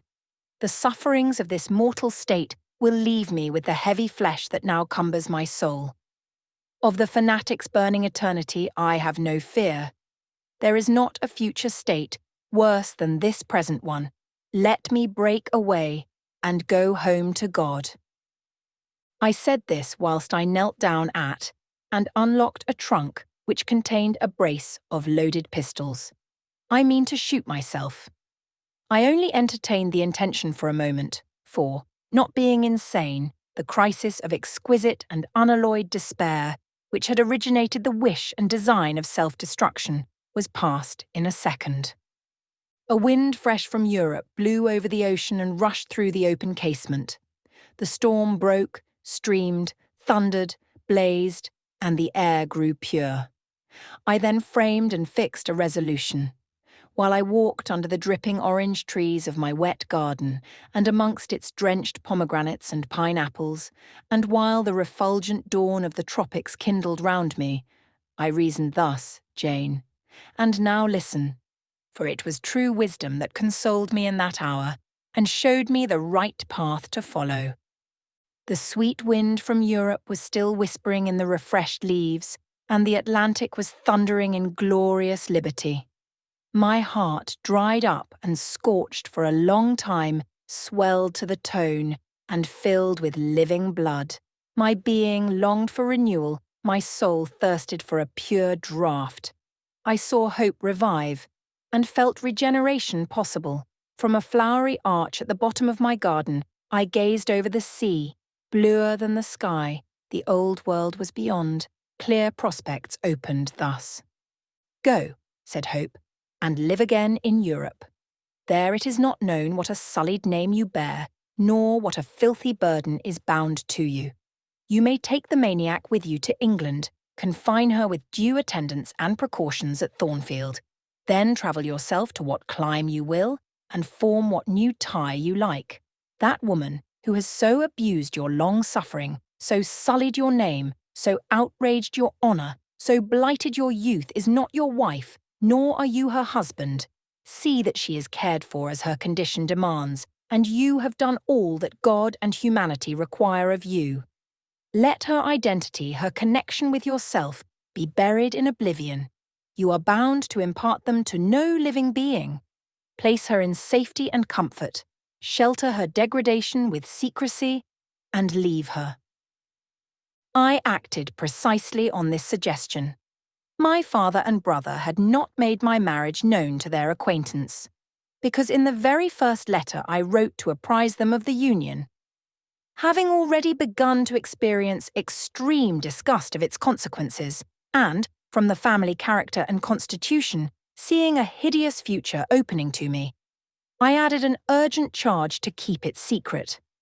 And very soon, the infamous conduct of the wife my father had selected for me was such as to make him blush to own her as his daughter-in-law. Far from desiring to publish the connection, he became as anxious to conceal it as myself. To England, then, I conveyed her. A fearful voyage I had with such a monster in the vessel. Glad was I when I at last got her to Thornfield, and saw her safely lodged in that third-story room, of whose secret inner cabinet she has now for 10 years made a wild beast's den, a goblin's cell. I had some trouble in finding an attendant for her, as it was necessary to select one on whose fidelity dependence could be placed, for her ravings would inevitably betray my secret. Besides, she had lucid intervals of days, sometimes weeks, which she filled up with abuse of me. At last I hired Grace Poole from the Grimsby retreat. She and the surgeon, Carter, who dressed Mason's wounds that night he was stabbed and worried, are the only two I have ever admitted to my confidence. Mrs. Fairfax may indeed have suspected something, but she could have gained no precise knowledge as to facts. Grace has, on the whole, proved a good keeper, though, owing partly to a fault of her own, of which it appears nothing can cure her, and which is incident to her harassing profession, her vigilance has been more than once lulled and baffled. The lunatic is both cunning and malignant. She has never failed to take advantage of her guardian's temporary lapses, once to secrete the knife with which she stabbed her brother, and twice to possess herself of the key of her cell, and issue therefrom in the night time. On the first of these occasions, she perpetrated the attempt to burn me in my bed. On the second, she paid that ghastly visit to you. I thank Providence, who watched over you, that she then spent her fury on your wedding apparel, which perhaps brought back vague reminiscences of her own bridal days. But on what might have happened, I cannot endure to reflect. When I think of the thing which flew at my throat this morning, hanging its black and scarlet visage over the nest of my dove, my blood curdles. "And what, sir," I asked while he paused, "did you do when you had settled her here? Where did you go?" "What did I do, Jane? I transformed myself into a will-o'-the-wisp. Where did I go? I pursued wanderings as wild as those of the March spirit. I sought the continent and went devious through all its lands. My fixed desire was to seek and find a good and intelligent woman whom I could love, a contrast to the fury I left at Thornfield." "But you could not marry, sir." "I had determined and was convinced that I could and ought. It was not my original intention to deceive, as I have deceived you. I meant to tell my tale plainly and make my proposals openly, and it appeared to me so absolutely rational that I should be considered free to love and be loved. I never doubted some woman might be found willing and able to understand my case and accept me, in spite of the curse with which I was burdened." "Well, sir?" "When you are inquisitive, Jane, you always make me smile. You open your eyes like an eager bird, and make every now and then a restless movement, as if answers in speech did not flow fast enough for you, and you wanted to read the tablet of one's heart. But before I go on, tell me what you mean by your 'well, sir.' It is a small phrase very frequent with you, and which many a time has drawn me on and on through interminable talk. I don't very well know why. I mean, what next? How did you proceed? What came of such an event?" "Precisely. And what do you wish to know now?" "Whether you found anyone you liked, whether you asked her to marry you, and what she said." "I can tell you whether I found anyone I liked and whether I asked her to marry me. But what she said is yet to be recorded in the book of fate. For 10 long years I roved about, living first in one capital, then another. Sometimes in St. Petersburg, oftener in Paris, occasionally in Rome, Naples, and Florence. Provided with plenty of money and the passport of an old name, I could choose my own society. No circles were closed against me. I sought my ideal of a woman amongst English ladies, French countesses, Italian signoras, and German Grafinnen. I could not find her. Sometimes, for a fleeting moment, I thought I caught a glance, heard a tone, beheld a form which announced the realization of my dream. But I was presently undeserved. You are not to suppose that I desired perfection, either of mind or person. I longed only for what suited me, for the antipodes of the Creole, and I longed vainly. Amongst them all I found not one whom, had I been ever so free, I, warned as I was of the risks, the horrors, the loathings of incongruous unions, would have asked to marry me. Disappointment made me reckless. I tried dissipation, never debauchery. That I hated and hate. That was my Indian Messalina's attribute. Rooted disgust at it, and her restrained me much, even in pleasure. Any enjoyment that bordered on riot seemed to approach me to her and her vices, and I eschewed it. Yet I could not live alone, so I tried the companionship of mistresses. The first I chose was Céline Varens, another of those steps which make a man spurn himself when he recalls them. You already know what she was, and how my liaison with her terminated. She had two successors, an Italian Giacinta and a German Clara, both considered singularly handsome. What was their beauty to me in a few weeks? Giacinta was unprincipled and violent. I tired of her in 3 months. Clara was honest and quiet, but heavy, mindless, and unimpressible, not one whit to my taste. I was glad to give her a sufficient sum to set her up in a good line of business, and so get decently rid of her. But Jane, I see by your face you are not forming a very favourable opinion of me just now. You think me an unfeeling, loose-principled rake, don't you? I don't like you so well as I have done sometimes indeed, sir. Did it not seem to you in the least wrong to live in that way, first with one mistress and then another? You talk of it as a mere matter, of course. It was with me, and I did not like it. It was a grovelling fashion of existence. I should never like to return to it. Hiring a mistress is the next worst thing to buying a slave. Both are often by nature, and always by position, inferior. And to live familiarly with inferiors is degrading. I now hate the recollection of the time I passed with Céline, Giacinta, and Clara.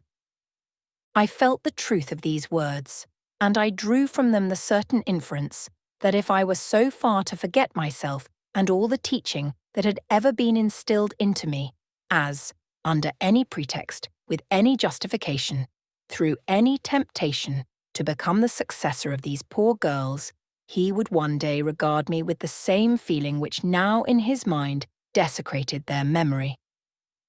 I did not give utterance to this conviction. It was enough to feel it. I impressed it on my heart, that it might remain there to serve me as aid in the time of trial. Now, Jane, why don't you say, well, sir? I have not done. You are looking grave. You disapprove of me still, I see. But let me come to the point. Last January, rid of all mistresses, in a harsh, bitter frame of mind, the result of a useless, roving, lonely life, corroded with disappointment, sourly disposed against all men, and especially against all womankind, for I began to regard the notion of an intellectual, faithful, loving woman as a mere dream. Recalled by business, I came back to England. On a frosty winter afternoon, I rode in sight of Thornfield Hall. Abhorred spot. I expected no peace, no pleasure there. On a stile in Hay Lane, I saw a quiet little figure sitting by itself. I passed it as negligently as I did the pollard willow opposite to it. I had no presentiment of what it would be to me, no inward warning that the arbitress of my life, my genius for good or evil, waited there in humble guise. I did not know it even when, on the occasion of Mesrour's accident, it came up and gravely offered me help. Childish and slender creature. It seemed as if a linnet had hopped to my foot and proposed to bear me on its tiny wing. I was surly, but the thing would not go. It stood by me with strange perseverance and looked and spoke with a sort of authority. I must be aided, and by that hand, and aided I was. When once I had pressed the frail shoulder, something new, a fresh sap and sense, stole into my frame. It was well I had learnt that this elf must return to me, that it belonged to my house down below. Or I could not have felt it pass away from under my hand and seen it vanish behind the dim hedge without singular regret. I heard you come home that night, Jane, though probably you were not aware that I thought of you or watched for you. The next day I observed you, myself unseen, for half an hour while you played with Adele in the gallery. It was a snowy day, I recollect, and you could not go out of doors. I was in my room. The door was ajar. I could both listen and watch. Adele claimed your outward attention for a while, yet I fancied your thoughts were elsewhere.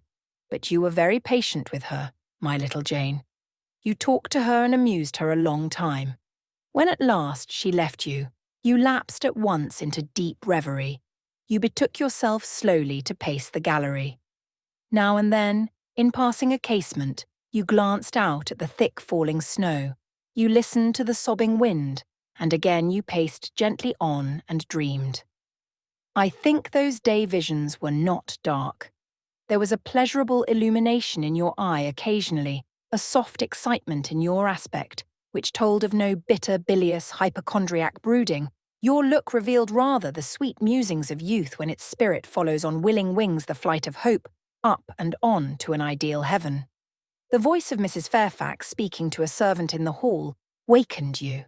And how curiously you smiled to and at yourself, Janet.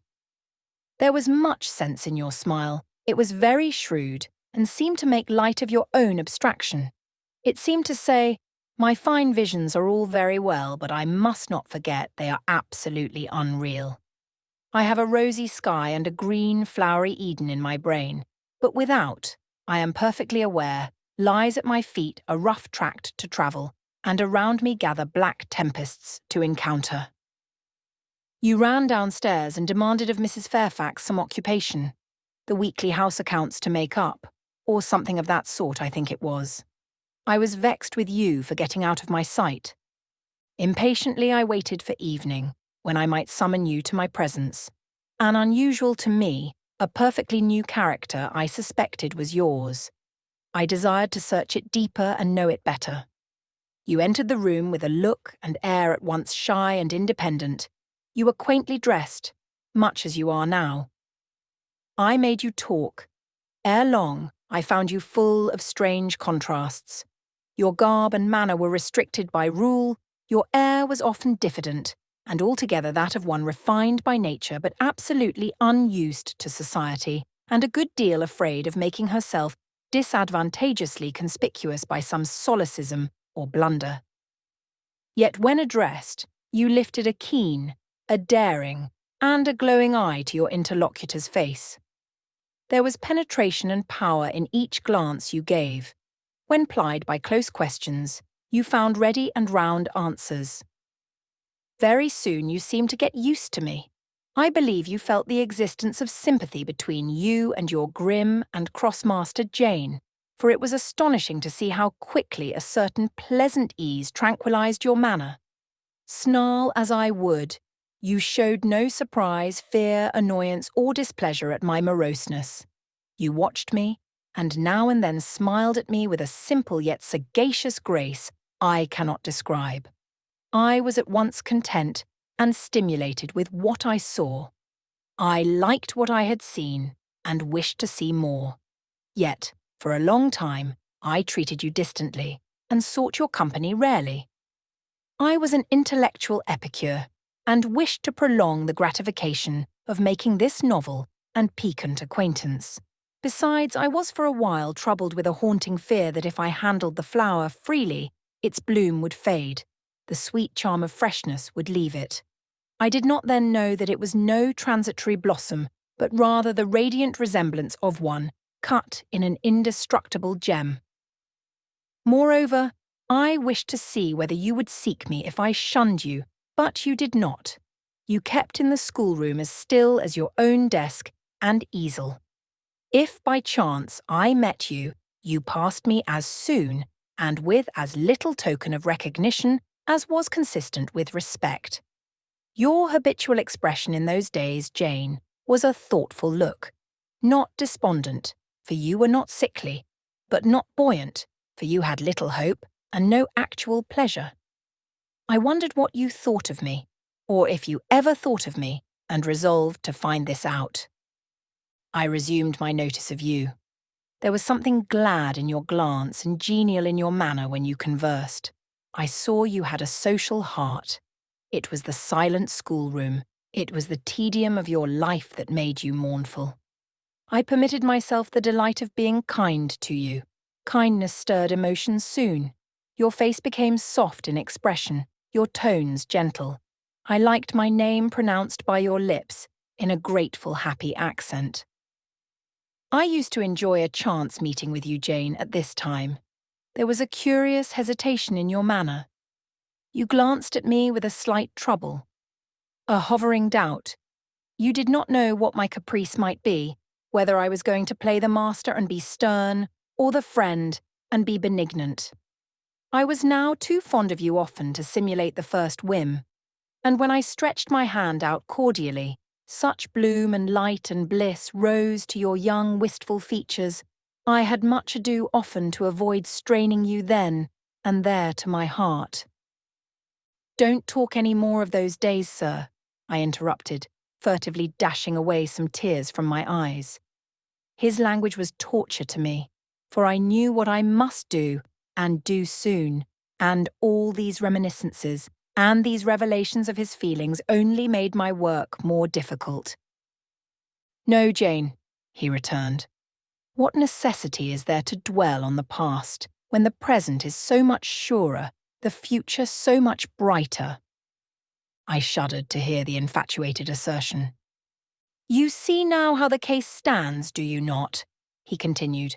"After a youth and manhood passed half in unutterable misery and half in dreary solitude, I have for the first time found what I can truly love. I have found you. You are my sympathy, my better self, my good angel. I am bound to you with a strong attachment.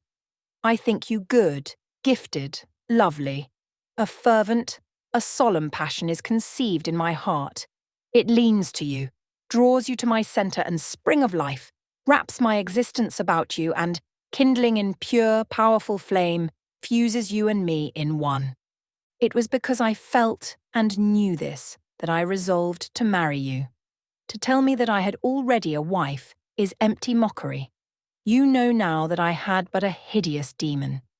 I was wrong to attempt to deceive you, but I feared a stubbornness that exists in your character. I feared early instilled prejudice. I wanted to have you safe before hazarding confidences. This was cowardly. I should have appealed to your nobleness and magnanimity at first, as I do now, opened to you plainly my life of agony, described to you my hunger and thirst after a higher and worthier existence, shown to you, not my resolution, that word is weak, but my resistless bent to love faithfully and well, where I am faithfully and well loved in return. Then I should have asked you to accept my pledge of fidelity and to give me yours. Jane, give it me now. A pause. Why are you silent, Jane? I was experiencing an ordeal. A hand of fiery iron grasped my vitals. Terrible moment, full of struggle, blackness, burning. Not a human being that ever lived could wish to be loved better than I was loved, and him who thus loved me I absolutely worshipped, and I must renounce love and idol. One drear word comprised my intolerable duty: depart. Jane, you understand what I want of you. Just this promise. I will be yours, Mr. Rochester. Mr. Rochester, I will not be yours. Another long silence. Jane, recommenced he with a gentleness that broke me down with grief and turned me stone cold with ominous terror. For this still voice was the pant of a lion rising. Jane, do you mean to go one way in the world and to let me go another? I do. Jane, bending towards and embracing me. Do you mean it now? I do. And now? Softly kissing my forehead and cheek. I do. Extricating myself from restraint rapidly and completely. Oh, Jane, this is bitter. This is wicked. It would not be wicked to love me. It would, to obey you. A wild look raised his brows, crossed his features. He rose, but he forbore yet. I laid my hand on the back of a chair for support. I shook, I feared, but I resolved. One instant, Jane. Give one glance to my horrible life when you are gone. All happiness will be torn away with you. What then is left?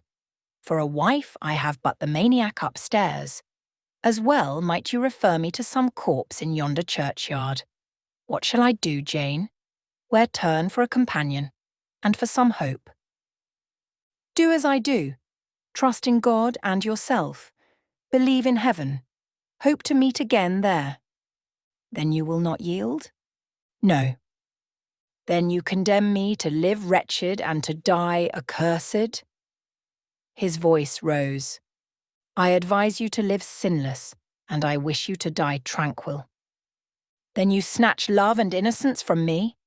You fling me back on lust for a passion, vice for an occupation? Mr. Rochester, I no more assign this fate to you than I grasp at it for myself. We were born to strive and endure, you as well as I. Do so. You will forget me before I forget you. You make me a liar by such language. You sully my honour. I declared I could not change. You tell me to my face I shall change soon. And what a distortion in your judgment, what a perversity in your ideas, is proved by your conduct. Is it better to drive a fellow creature to despair than to transgress a mere human law, no man being injured by the breach? For you have neither relatives nor acquaintances whom you need fear to offend by living with me. This was true, and while he spoke my very conscience and reason turned traitors against me and charged me with crime in resisting him. They spoke almost as loud as feeling, and that clamoured wildly. "Oh, comply," it said. "Think of his misery, think of his danger, look at his state when left alone, remember his headlong nature, consider the recklessness following on despair, soothe him, save him, love him, tell him you love him and will be his. Who in the world cares for you, or who will be injured by what you do?"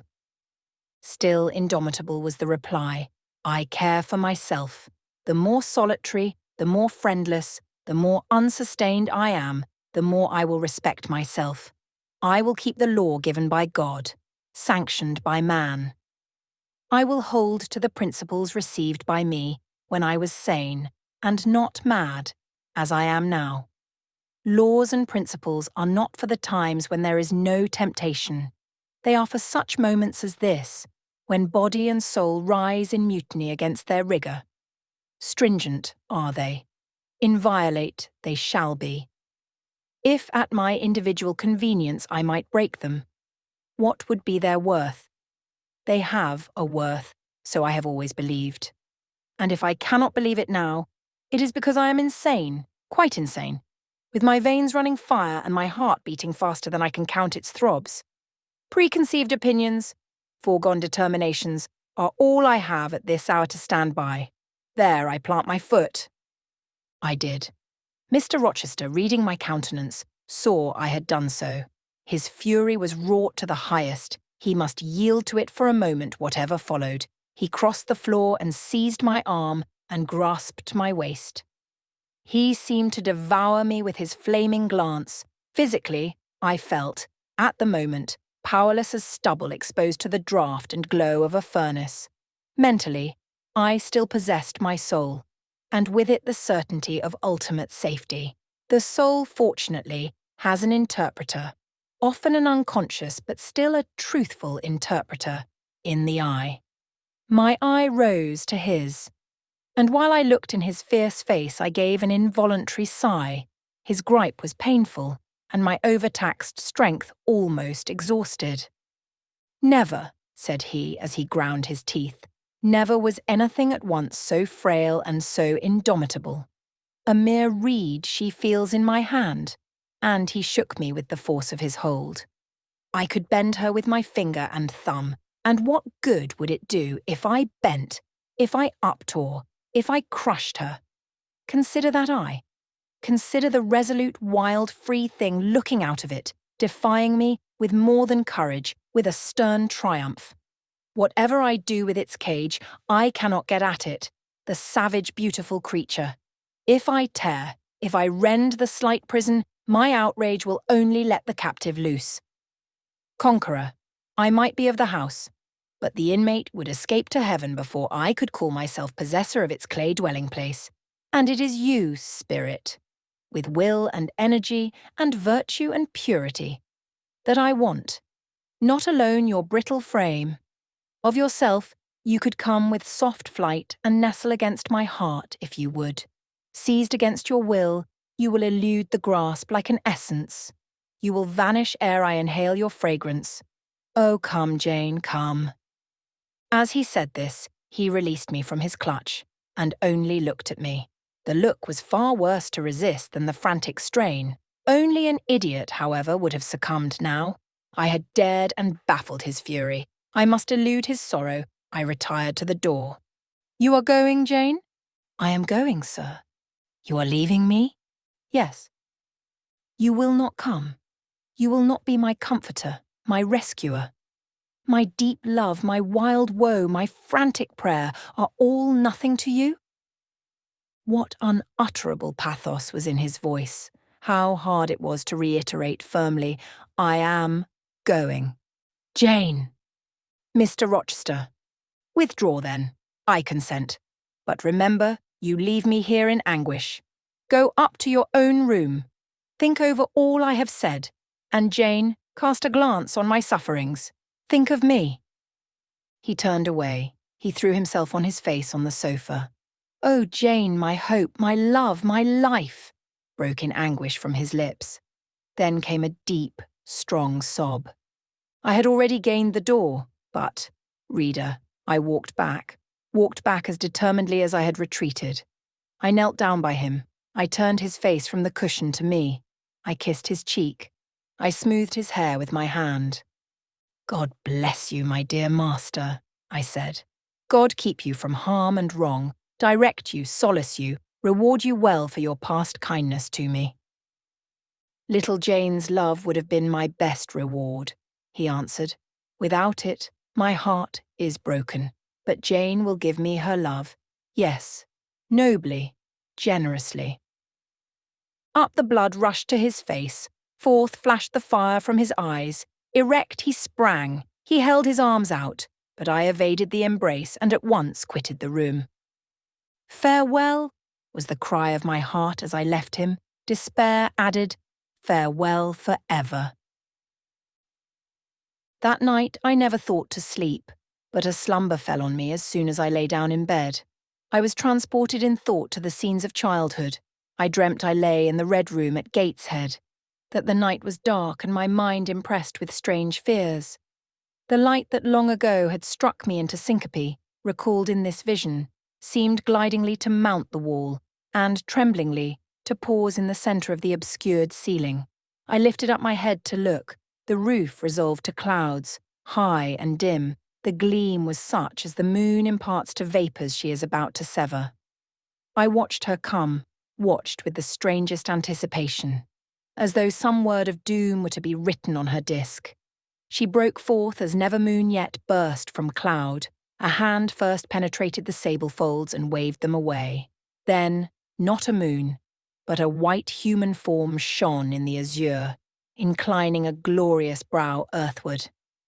It gazed and gazed on me. It spoke to my spirit. Immeasurably distant was the tone, yet so near. It whispered in my heart, "My daughter, flee temptation." "Mother, I will." So I answered after I had waked from the trance-like dream. It was yet night, but July nights are short. Soon after midnight, dawn comes. It cannot be too early to commence the task I have to fulfill, thought I. I rose. I was dressed, for I had taken off nothing but my shoes. I knew where to find in my drawers some linen, a locket, a ring. In seeking these articles, I encountered the beads of a pearl necklace Mr. Rochester had forced me to accept a few days ago. I left that. It was not mine. It was the visionary bride's who had melted in air. The other articles I made up in a parcel. My purse, containing 20 shillings, it was all I had. I put in my pocket. I tied on my straw bonnet, pinned my shawl, took the parcel and my slippers, which I would not put on yet, and stole from my room.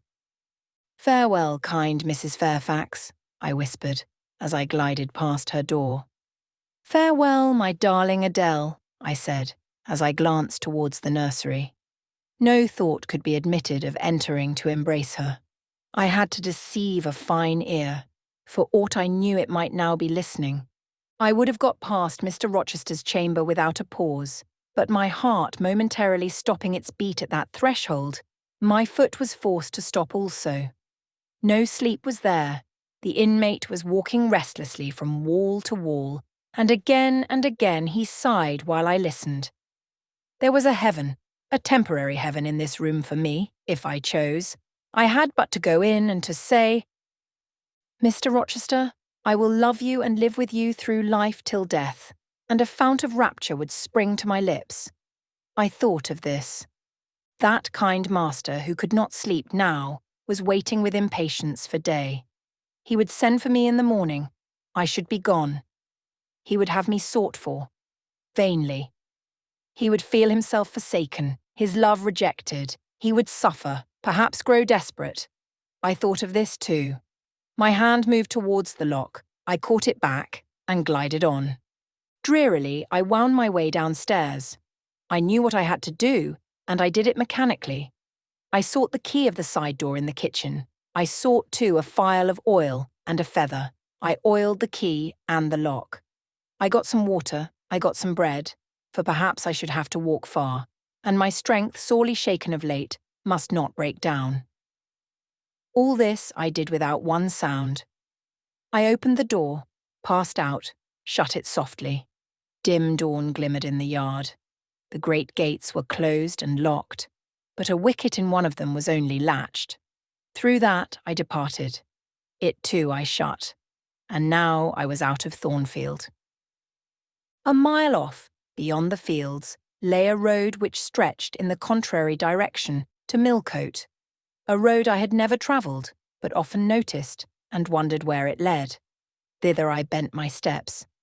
No reflection was to be allowed now. Not one glance was to be cast back. Not even one forward. Not one thought was to be given either to the past or the future. The first was a page so heavenly sweet, so deadly sad, that to read one line of it would dissolve my courage and break down my energy. The last was an awful blank, something like the world when the deluge was gone by. I skirted fields and hedges and lanes till after sunrise. I believe it was a lovely summer morning. I know my shoes, which I had put on when I left the house, were soon wet with dew. But I looked neither to rising sun, nor smiling sky, nor wakening nature. He who is taken out to pass through a fair scene to the scaffold thinks not of the flowers that smile on his road, but of the block and axe edge, of the disseverment of bone and vein, of the grave gaping at the end. And I thought of drear flight and homeless wandering, and oh, with agony I thought of what I left. I could not help it. I thought of him now, in his room, watching the sunrise, hoping I should soon come to say I would stay with him and be his. I longed to be his.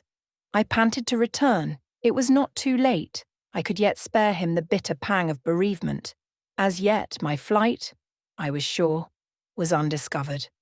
I could go back and be his comforter, his pride, his redeemer from misery, perhaps from ruin. Oh, that fear of his self-abandonment, far worse than my abandonment, how it goaded me. It was a barbed arrowhead in my breast. It tore me when I tried to extract it. It sickened me when remembrance thrust it farther in. Birds began singing in brake and copse. Birds were faithful to their mates. Birds were emblems of love. What was I? In the midst of my pain of heart and frantic effort of principle, I abhorred myself. I had no solace from self-approbation, none even from self-respect. I had injured, wounded, left my master. I was hateful in my own eyes. Still I could not turn, nor retrace one step. God must have led me on. As to my own will or conscience, impassioned grief had trampled one and stifled the other. I was weeping wildly as I walked along my solitary way.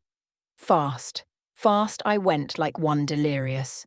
A weakness, beginning inwardly, extending to the limbs, seized me, and I fell. I lay on the ground some minutes, pressing my face to the wet turf. I had some fear or hope that here I should die. But I was soon up, crawling forwards on my hands and knees, and then again raised to my feet, as eager and as determined as ever to reach the road. When I got there, I was forced to sit to rest me under the hedge, and while I sat, I heard wheels and saw a coach come on. I stood up and lifted my hand. It stopped.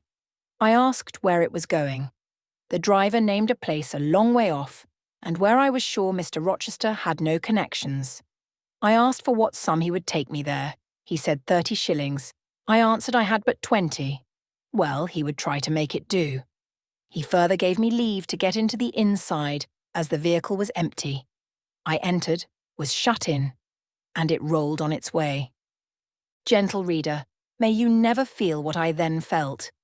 May your eyes never shed such stormy, scalding, heart-wrung tears as poured from mine.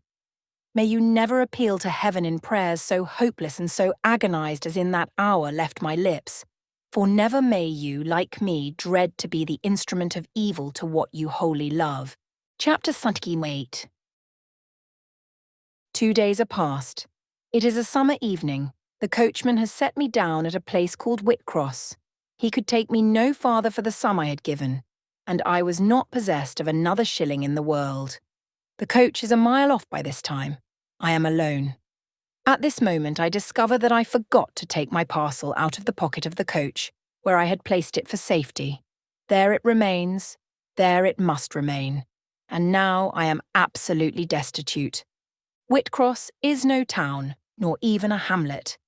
It is but a stone pillar set up where 4 roads meet, whitewashed, I suppose, to be more obvious at a distance and in darkness. 4 arms spring from its summit, the nearest town to which these point is, according to the inscription, distant 10 miles. The farthest, above 20.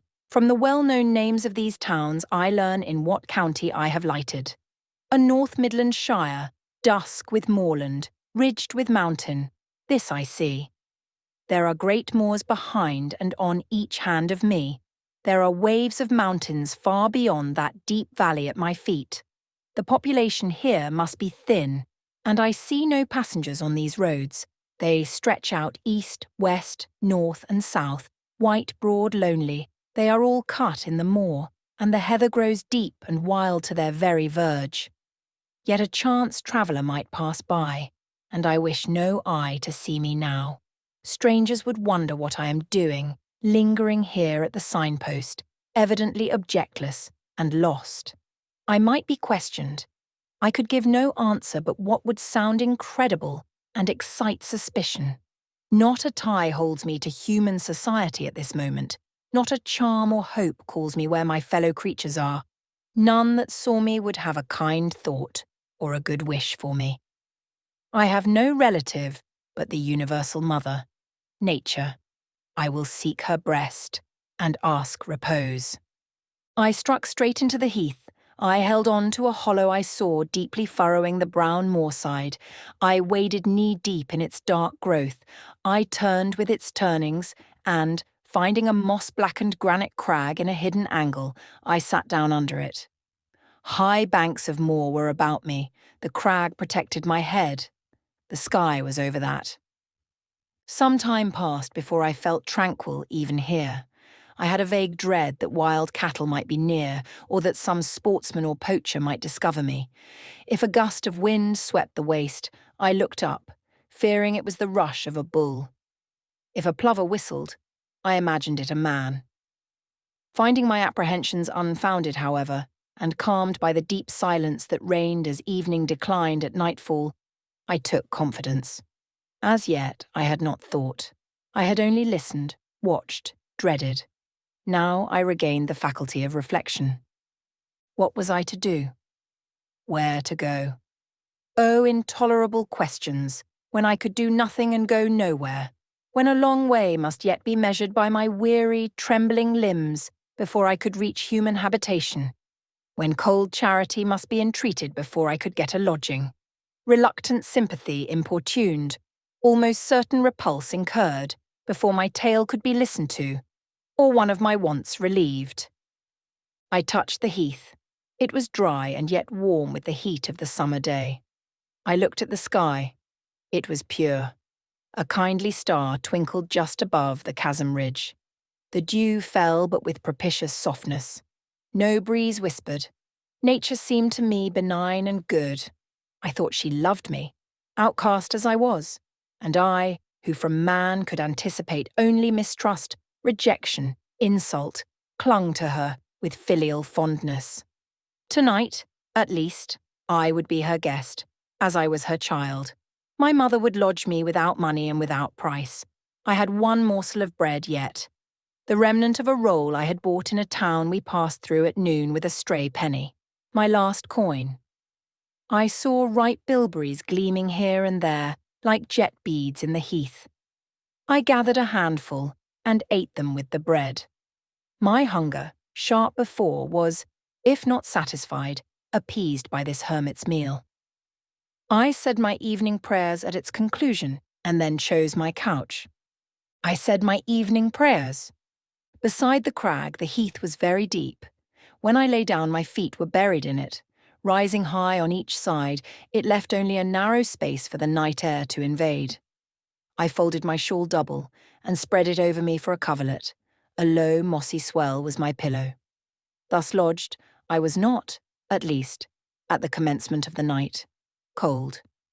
My rest might have been blissful enough, only a sad heart broke it. It plained of its gaping wounds, its inward bleeding, its riven cords. It trembled for Mr. Rochester and his doom. It bemoaned him with bitter pity. It demanded him with ceaseless longing. And, impotent as a bird with both wings broken, it still quivered its shattered pinions in vain attempts to seek him. Worn out with this torture of thought, I rose to my knees. Night was come, and her planets were risen. A safe, still night, too serene for the companionship of fear.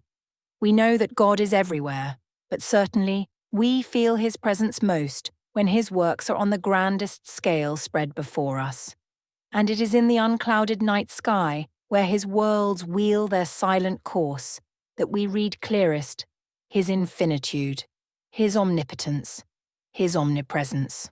I had risen to my knees to pray for Mr. Rochester. Looking up, I, with tear-dimmed eyes, saw the mighty Milky Way. Remembering what it was, what countless systems there swept space like a soft trace of light, I felt the might and strength of God. Sure was I of his efficiency to save what he had made. Convinced I grew that neither earth should perish, nor one of the souls it treasured. I turned my prayer to thanksgiving. The source of life was also the saviour of spirits.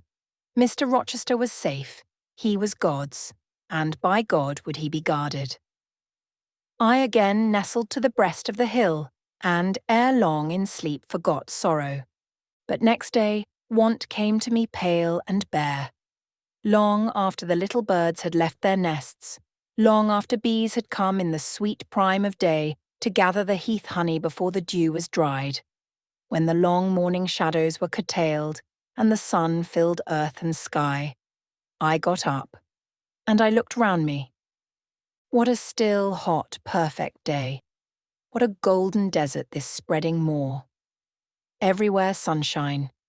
I wished I could live in it and on it. I saw a lizard run over the crag. I saw a bee busy among the sweet bilberries. I would fain at the moment have become bee or lizard, that I might have found fitting nutriment, permanent shelter here. But I was a human being, and had a human being's wants. I must not linger where there was nothing to supply them. I rose. I looked back at the bed I had left. Hopeless of the future, I wished but this, that my Maker had that night thought good to require my soul of me while I slept, and that this weary frame, absolved by death from further conflict with fate, had now but to decay quietly and mingle in peace with the soil of this wilderness. Life, however, was yet in my possession, with all its requirements and pains and responsibilities. The burden must be carried, the want provided for, the suffering endured, the responsibility fulfilled. I set out. Whitcross regained, I followed a road which led from the sun, now fervent and high. By no other circumstance had I will to decide my choice. I walked a long time, and when I thought I had nearly done enough, and might conscientiously yield to the fatigue that almost overpowered me, might relax this forced action, and, sitting down on a stone I saw near, submit resistlessly to the apathy that clogged heart and limb. I heard a bell chime, a church bell. I turned in the direction of the sound, and there amongst the romantic hills, whose changes and aspect I had ceased to note an hour ago, I saw a hamlet and a spire. All the valley at my right hand was full of pasture, fields and cornfields and wood, and a glittering stream ran zigzag through the varied shades of green, the mellowing grain, the sombre woodland, the clear and sunny lea. Recalled by the rumbling of wheels to the road before me, I saw a heavily laden wagon labouring up the hill, and not far beyond were 2 cows and their drover. Human life and human labour were near. I must struggle on, strive to live, and bend to toil like the rest. About 2:00 p.m., I entered the village. At the bottom of its one street, there was a little shop with some cakes of bread in the window. I coveted a cake of bread. With that refreshment, I could perhaps regain a degree of energy. Without it, it would be difficult to proceed. The wish to have some strength and some vigour returned to me as soon as I was amongst my fellow beings. I felt it would be degrading to faint with hunger on the causeway of a hamlet. Had I nothing about me I could offer in exchange for one of these rolls? I considered. I had a small silk handkerchief tied round my throat. I had my gloves. I could hardly tell how men and women in extremities of destitution proceeded. I did not know whether either of these articles would be accepted. Probably they would not. But I must try. I entered the shop. A woman was there. Seeing a respectably dressed person, a lady as she supposed, she came forward with civility. How could she serve me? I was seized with shame. My tongue would not utter the request I had prepared. I dared not offer her the half-worn gloves, the creased handkerchief. Besides, I felt it would be absurd. I only begged permission to sit down a moment, as I was tired. Disappointed in the expectation of a customer, she coolly acceded to my request. She pointed to a seat. I sank into it. I felt sorely urged to weep, but conscious how unseasonable such a manifestation would be, I restrained it. Soon I asked her if there were any dressmaker or plain workwoman in the village. Yes, 2 or 3. Quite as many as there was employment for. I reflected. I was driven to the point now. I was brought face to face with necessity. I stood in the position of one without a resource, without a friend, without a coin. I must do something. What? I must apply somewhere. Where? No. Did she know of any place in the neighbourhood where a servant was wanted? Nay, she couldn't say. What was the chief trade in this place? What did most of the people do? Some were farm labourers. A good deal worked at Mr. Oliver's needle factory and at the foundry. Did Mr. Oliver employ women? Nay, it was men's work. And what do the women do? I naught, was the answer. Some does one thing and some another. Poor folk mun get on as they can. She seemed to be tired of my questions. And, indeed, what claim had I to importune her? A neighbour or two came in. My chair was evidently wanted. I took leave. I passed up the street, looking as I went at all the houses to the right hand and to the left, but I could discover no pretext, nor see an inducement to enter any. I rambled round the hamlet, going sometimes to a little distance and returning again, for an hour or more. Much exhausted, and suffering greatly now for want of food, I turned aside into a lane and sat down under the hedge. Ere many minutes had elapsed, I was again on my feet, however, and again searching something, a resource, or at least an informant. A pretty little house stood at the top of the lane, with a garden before it, exquisitely neat and brilliantly blooming. I stopped at it. What business had I to approach the white door or touch the glittering knocker? In what way could it possibly be the interest of the inhabitants of that dwelling to serve me? Yet I drew near and knocked. A mild-looking, cleanly attired young woman opened the door.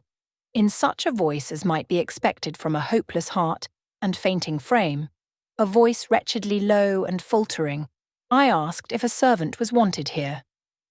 No, said she, we do not keep a servant. "Can you tell me where I could get employment of any kind?" I continued. "I am a stranger without acquaintance in this place. I want some work, no matter what." But it was not her business to think for me or to seek a place for me. Besides, in her eyes, how doubtful must have appeared my character, position, tale. She shook her head. She was sorry she could give me no information. And the white door closed, quite gently and civilly, but it shut me out. If she had held it open a little longer, I believe I should have begged a piece of bread, for I was now brought low. I could not bear to return to the sordid village, where, besides, no prospect of aid was visible. I should have longed rather to deviate to a wood I saw not far off, which appeared in its thick shade to offer inviting shelter. But I was so sick, so weak, so gnawed with nature's cravings, instinct kept me roaming round abodes where there was a chance of food. Solitude would be no solitude, rest no rest, while the vulture, hunger, thus sank beak and talons in my side. I drew near houses, I left them, and came back again, and again I wandered away, always repelled by the consciousness of having no claim to ask, no right to expect interest in my isolated lot. Meantime, the afternoon advanced, while I thus wandered about like a lost and starving dog. In crossing a field, I saw the church spire before me. I hastened towards it. Near the churchyard, and in the middle of a garden, stood a well-built though small house, which I had no doubt was the parsonage. I remembered that strangers who arrive at a place where they have no friends, and who want employment, sometimes apply to the clergyman for introduction and aid. It is the clergyman's function to help, at least with advice, those who wish to help themselves. I seem to have something like a right to seek counsel here. Renewing then my courage, and gathering my feeble remains of strength, I pushed on. I reached the house and knocked at the kitchen door. An old woman opened. I asked, was this the parsonage? Yes. Was the clergyman in? No. Would he be in soon? No, he was gone from home. To a distance? Not so far, happen 3 mile. He had been called away by the sudden death of his father. He was at Marsh End now, and would very likely stay there a fortnight longer. Was there any lady of the house? Nay, there was naught but her, and she was housekeeper. And of her, reader, I could not bear to ask the relief for want of which I was sinking. I could not yet beg, and again I crawled away. Once more I took off my handkerchief. Once more I thought of the cakes of bread in the little shop. Oh, for but a crust, for but one mouthful to allay the pang of famine. Instinctively I turned my face again to the village. I found the shop again, and I went in. And though others were there besides the woman, I ventured the request. Would she give me a roll for this handkerchief? She looked at me with evident suspicion. Nay, she never sold stuff in that way. Almost desperate, I asked for half a cake. She again refused. How could she tell where I had got the handkerchief? She said. Would she take my gloves? No, what could she do with them? Reader, it is not pleasant to dwell on these details. Some say there is enjoyment in looking back to painful experience past, but at this day I can scarcely bear to review the times to which I allude. The moral degradation, blent with the physical suffering, form too distressing a recollection ever to be willingly dwelt on. I blamed none of those who repulsed me. I felt it was what was to be expected, and what could not be helped. An ordinary beggar is frequently an object of suspicion, a well-dressed beggar inevitably so. To be sure, what I begged was employment, but whose business was it to provide me with employment? Not, certainly, that of persons who saw me then for the first time, and who knew nothing about my character. And as to the woman who would not take my handkerchief in exchange for her bread, why, she was right, if the offer appeared to her sinister, or the exchange unprofitable. Let me condense now. I am sick of the subject. A little before dark, I passed a farmhouse, at the open door of which the farmer was sitting, eating his supper of bread and cheese. I stopped and said, "Will you give me a piece of bread? For I am very hungry." He cast on me a glance of surprise, but without answering, he cut a thick slice from his loaf, and gave it to me. I imagine he did not think I was a beggar, but only an eccentric sort of lady who had taken a fancy to his brown loaf. As soon as I was out of sight of his house, I sat down and ate it. I could not hope to get a lodging under a roof, and sought it in the wood I have before alluded to. But my night was wretched, my rest broken. The ground was damp, the air cold. Besides, intruders passed near me more than once, and I had again and again to change my quarters. No sense of safety or tranquillity befriended me. Towards morning it rained. The whole of the following day was wet. Do not ask me, reader, to give a minute account of that day. As before I sought work, as before I was repulsed, as before I starved. But once did food pass my lips. At the door of a cottage I saw a little girl about to throw a mess of cold porridge into a pig trough. "Will you give me that?" I asked. "Will you give me that?" I asked. She stared at me. "Mother," she exclaimed, "there is a woman wants me to give her these porridge." "Well, lass," replied a voice within, "give it her if she's a beggar. To pig doesn't want it." The girl emptied the stiffened mould into my hand, and I devoured it ravenously. As the wet twilight deepened, I stopped in a solitary bridle path, which I had been pursuing an hour or more. "My strength is quite failing me," I said in a soliloquy. "I feel I cannot go much farther. Shall I be an outcast again this night? While the rain descends so, must I lay my head on the cold, drenched ground? I fear I cannot do otherwise, for who will receive me? But it will be very dreadful, with this feeling of hunger, faintness, chill, and this sense of desolation, this total prostration of hope. In all likelihood, though, I should die before morning. And why cannot I reconcile myself to the prospect of death? Why do I struggle to retain a valueless life? Because I know or believe Mr. Rochester is living. And then, to die of want and cold is a fate to which nature cannot submit passively. Oh, Providence, sustain me a little longer. Aid, direct me. My glazed eye wandered over the dim and misty landscape. I saw I had strayed far from the village. It was quite out of sight. The very cultivation surrounding it had disappeared. I had, by crossways and by paths, once more drawn near the tract of moorland, and now only a few fields, almost as wild and unproductive as the heath from which they were scarcely reclaimed, lay between me and the dusky hill. Well, I would rather die yonder than in a street or on a frequented road, I reflected. And far better that crows and ravens, if any ravens there be in these regions, should pick my flesh from my bones, than that they should be prisoned in a workhouse coffin and moulder in a pauper's grave. To the hill, then, I turned. I reached it. It remained now only to find a hollow where I could lie down, and feel at least hidden, if not secure. But all the surface of the waste looked level. It showed no variation but of tint, green where rush and moss overgrew the marshes, black where the dry soil bore only heath.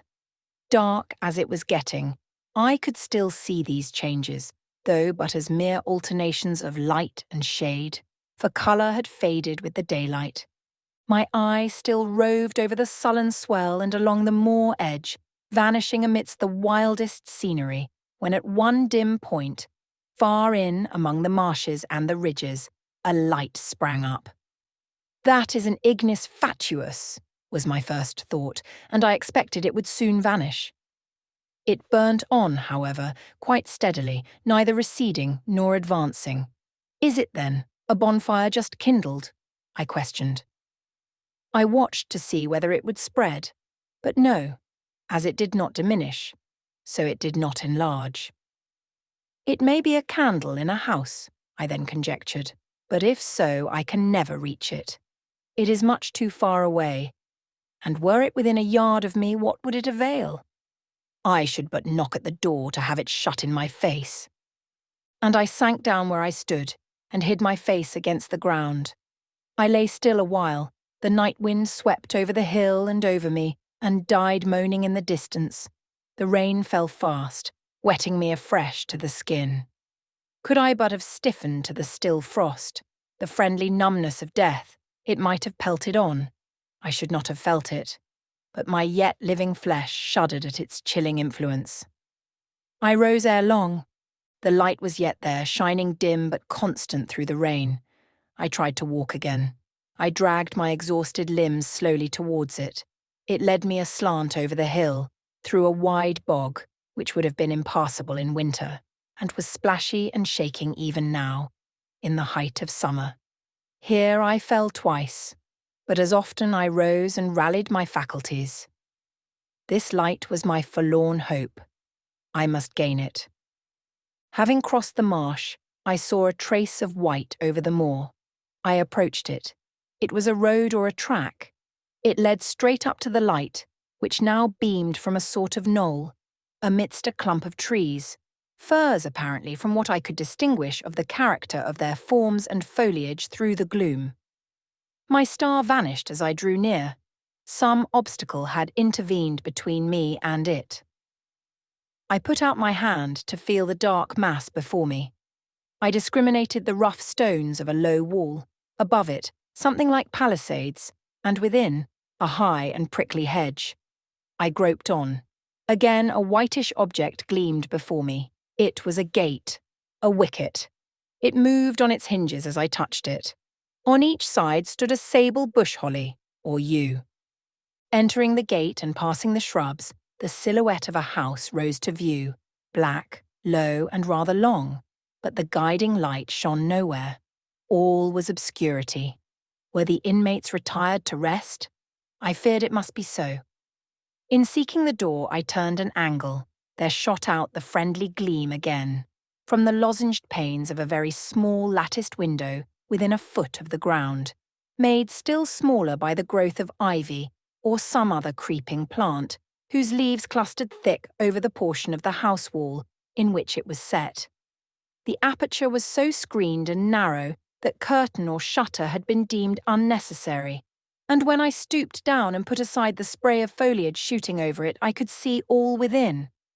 I could see clearly a room with a sanded floor, clean scoured, a dresser of walnut with pewter plates ranged in rows, reflecting the redness and radiance of a glowing peat fire. I could see a clock, a white deal table, some chairs. The candle, whose ray had been my beacon, burnt on the table, and by its light an elderly woman, somewhat rough-looking, but scrupulously clean like all about her, was knitting a stocking. I noticed these objects cursorily only. In them there was nothing extraordinary. A group of more interest appeared near the hearth, sitting still amidst the rosy peace and warmth suffusing it. Two young, graceful women, ladies in every point, sat, one in a low rocking chair, the other on a lower stool. Both wore deep mourning of crape and bombazine, which sombre garb singularly set off very fair necks and faces. A large old pointer dog rested its massive head on the knee of one girl. In the lap of the other was cushioned a black cat. A strange place was this humble kitchen for such occupants. Who were they? They could not be the daughters of the elderly person at the table, for she looked like a rustic, and they were all delicacy and cultivation. I had nowhere seen such faces as theirs, and yet, as I gazed on them, I seemed intimate with every lineament. I cannot call them handsome. They were too pale and grave for the word. As they each bent over a book, they looked thoughtful almost to severity. A stand between them supported a second candle and two great volumes, to which they frequently referred, comparing them, seemingly, with the smaller books they held in their hands, like people consulting a dictionary to aid them in the task of translation. This scene was as silent as if all the figures had been shadows and the firelit apartment a picture. So hushed was it, I could hear the cinders fall from the grate, the clock tick in its obscure corner. And I even fancied I could distinguish the click-click of the woman's knitting needles. When, therefore, a voice broke the strange stillness at last, it was audible enough to me. "Listen, Diana." said one of the absorbed students. Franz and old Daniel are together in the night time, and Franz is telling a dream from which he has awakened in terror. Listen. And in a low voice she read something, of which not one word was intelligible to me, for it was in an unknown tongue, neither French nor Latin. Whether it were Greek or German, I could not tell. "That is strong," she said, when she had finished. "I relish it." The other girl, who had lifted her head to listen to her sister, repeated, while she gazed at the fire, a line of what had been read. At a later day, I knew the language and the book. Therefore, I will here quote the line, though, when I first heard it, it was only like a stroke on sounding brass to me, conveying no meaning. Da trat hervor einer anzusehen wie die Sternennacht. Good, good, she exclaimed while her dark and deep eyes sparkled. There you have a dim and mighty archangel fitly set before you. The line is worth 100 pages of fustian. Ich wage die Gedanken in der Schale meines Zornes und die Werke mit dem Gewichte meines Grimms. I like it. Both were again silent. Is there any country where they talk it that way? Asked the old woman, looking up from her knitting. Yes, Hannah, a far larger country than England, where they talk in no other way. Well, for sure case, I knowed how they can understand a one t'other, and if either of you went there, ye could tell what they said, I guess.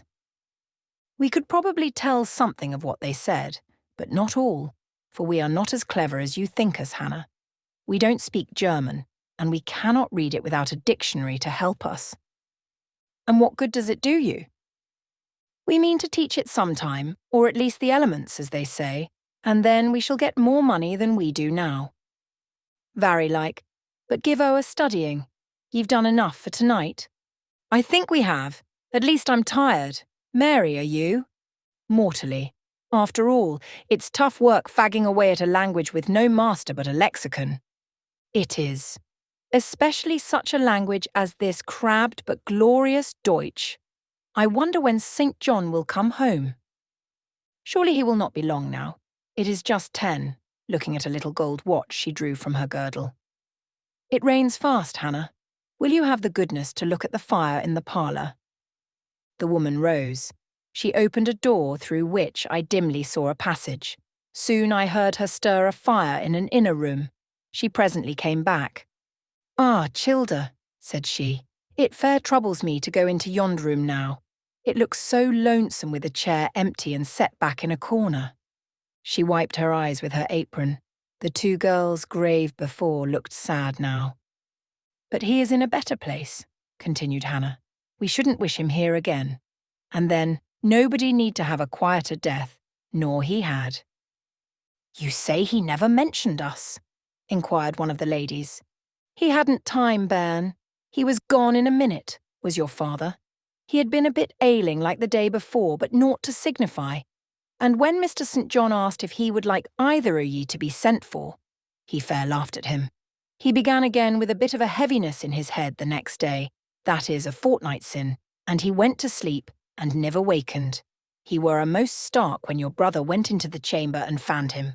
Ah, Childer, that's to last at old stock, for ye and Mr. St. John is like of different sort to them, at's gone. For all your mother were mech I your way, and a most as book learned. She were the picture o' ye, Mary. Diana is more like your father. I thought them so similar I could not tell where the old servant, for such I now concluded her to be, saw the difference. Both were fair complexioned and slenderly made, both possessed faces full of distinction and intelligence. One, to be sure, had hair a shade darker than the other, and there was a difference in their style of wearing it. Mary's pale brown locks were parted and braided smooth. Diana's duskier tresses covered her neck with thick curls. The clock struck 10. You'll want your supper, I am sure, observed Hannah, and so will Mr. St. John when he comes in. And she proceeded to prepare the meal. The ladies rose, they seemed about to withdraw to the parlour. Till this moment, I had been so intent on watching them, their appearance and conversation had excited in me so keen an interest, I had half forgotten my own wretched position. Now it recurred to me. More desolate, more desperate than ever it seemed from contrast. And how impossible did it appear to touch the inmates of this house with concern on my behalf, to make them believe in the truth of my wants and woes, to induce them to vouchsafe a rest for my wanderings. As I groped out the door and knocked at it hesitatingly, I felt that last idea to be a mere chimera. Hannah opened. "What do you want?" she inquired, in a voice of surprise, as she surveyed me by the light of the candle she held. "May I speak to your mistresses?" I said. "You had better tell me what you have to say to them. Where do you come from?" "I am a stranger." "What is your business here at this hour?" "I want a night's shelter in an outhouse or anywhere, and a morsel of bread to eat." Distrust, the very feeling I dreaded, appeared in Hannah's face. "I'll give you a piece of bread," she said after a pause, "but we can't take in a vagrant to lodge. It isn't likely." "Do let me speak to your mistresses." "No, not I. What can they do for you? You should not be roving about now, it looks very ill." "But where shall I go if you drive me away? What shall I do?" "Oh, I'll warrant you know where to go and what to do. Mind you don't do wrong, that's all. Here is a penny. Now go." "A penny cannot feed me, and I have no strength to go farther. Don't shut the door. Oh, don't, for God's sake." "I must. The rain is driving in. Tell the young ladies, let me see them." "Indeed, I will not. You are not what you ought to be, or you wouldn't make such a noise. Move off." "But I must die if I am turned away." "Not you. I'm feared you have some ill plans, Agate, that bring you about folks' houses at this time o' night. If you've any followers, housebreakers or such like, anywhere near, you may tell them we are not by ourselves in the house. We have a gentleman, and dogs, and guns." Here the honest but inflexible servant clapped the door to and bolted it within. This was the climax. A pang of exquisite suffering, a throe of true despair, rent and heaved my heart. Worn out indeed I was. Not another step could I stir. I sank on the wet doorstep. I groaned. I wrung my hands. I wept in utter anguish. Oh, this spectre of death! Oh, this last hour, approaching in such horror! Alas, this isolation, this banishment from my kind! Not only the anchor of hope, but the footing of fortitude was gone, at least for a moment, but the last I soon endeavoured to regain. "I can but die," I said, "and I believe in God. Let me try to wait his will in silence." These words I not only thought but uttered, and thrusting back all my misery into my heart, I made an effort to compel it to remain there, dumb and still. "All men must die," said a voice quite close at hand, "but all are not condemned to meet a lingering and premature doom, such as yours would be if you perished here of want." "Who or what speaks?" I asked, terrified at the unexpected sound, and incapable now of deriving from any occurrence a hope of aid. A form was near. What form? The pitch-dark night, and my enfeebled vision prevented me from distinguishing. With a loud long knock, the newcomer appealed to the door. "Is it you, Mr. St. John?" cried Hannah. "Yes, yes. Open quickly." "Well, how wet and cold you must be, such a wild night as it is. Come in. Your sisters are quite uneasy about you, and I believe there are bad folks about. There has been a beggar woman. I declare she is not gone yet. Laid down there. Get up, for shame. Move off, I say." "Hush, Hannah. I have a word to say to the woman. You have done your duty in excluding. Now let me do mine in admitting her. I was near, and listened to both you and her. I think this is a peculiar case. I must at least examine into it. Young woman, rise and pass before me into the house." "Hush, Hannah. I have a word to say to the woman." With difficulty I obeyed him. Presently I stood within that clean, bright kitchen, on the very hearth, trembling, sickening, conscious of an aspect in the last degree ghastly, wild, and weather-beaten. The two ladies, their brother, Mr. St. John, the old servant, were all gazing at me. "St. John, who is it?" I heard one ask. "I cannot tell. I found her at the door," was the reply. "She does look white," said Hannah. "As white as clay or death?" was responded. She will fall. Let her sit. And indeed my head swam. I dropped, but a chair received me. I still possessed my senses, though just now I could not speak. Perhaps a little water would restore her. Hannah, fetch some. But she is worn to nothing. How very thin, and how very bloodless. A mere spectre. Is she ill? Or only famished? Famished, I think. Hannah, is that milk? Give it me, and a piece of bread. Diana, I knew her by the long curls which I saw drooping between me and the fire as she bent over me, broke some bread, dipped it in milk, and put it to my lips. Her face was near mine. I saw there was pity in it, and I felt sympathy in her hurried breathing. In her simple words, too, the same balm-like emotions spoke. Try to eat. Yes, try, repeated Mary gently, and Mary's hand removed my sodden bonnet and lifted my head. I tasted what they offered me, feebly at first, eagerly soon. Not too much at first. Restrain her, said the brother. She has had enough. And he withdrew the cup of milk and the plate of bread. A little more, St. John. Look at the avidity in her eyes. No more at present, sister. Try if she can speak now. Ask her name. I felt I could speak, and I answered, My name is Jane Elliot. Anxious as ever to avoid discovery, I had before resolved to assume an alias. And where do you live? Where are your friends? I was silent. Can we send for anyone you know? I shook my head. What account can you give of yourself? Somehow, now that I had once crossed the threshold of this house, and once was brought face to face with its owners, I felt no longer outcast, vagrant, and disowned by the wide world. I dared to put off the mendicant, to resume my natural manner and character. I began once more to know myself, and when Mr. St. John demanded an account, which at present I was far too weak to render, I said after a brief pause, Sir, I can give you no details tonight. But what then, said he, do you expect me to do for you? Nothing, I replied.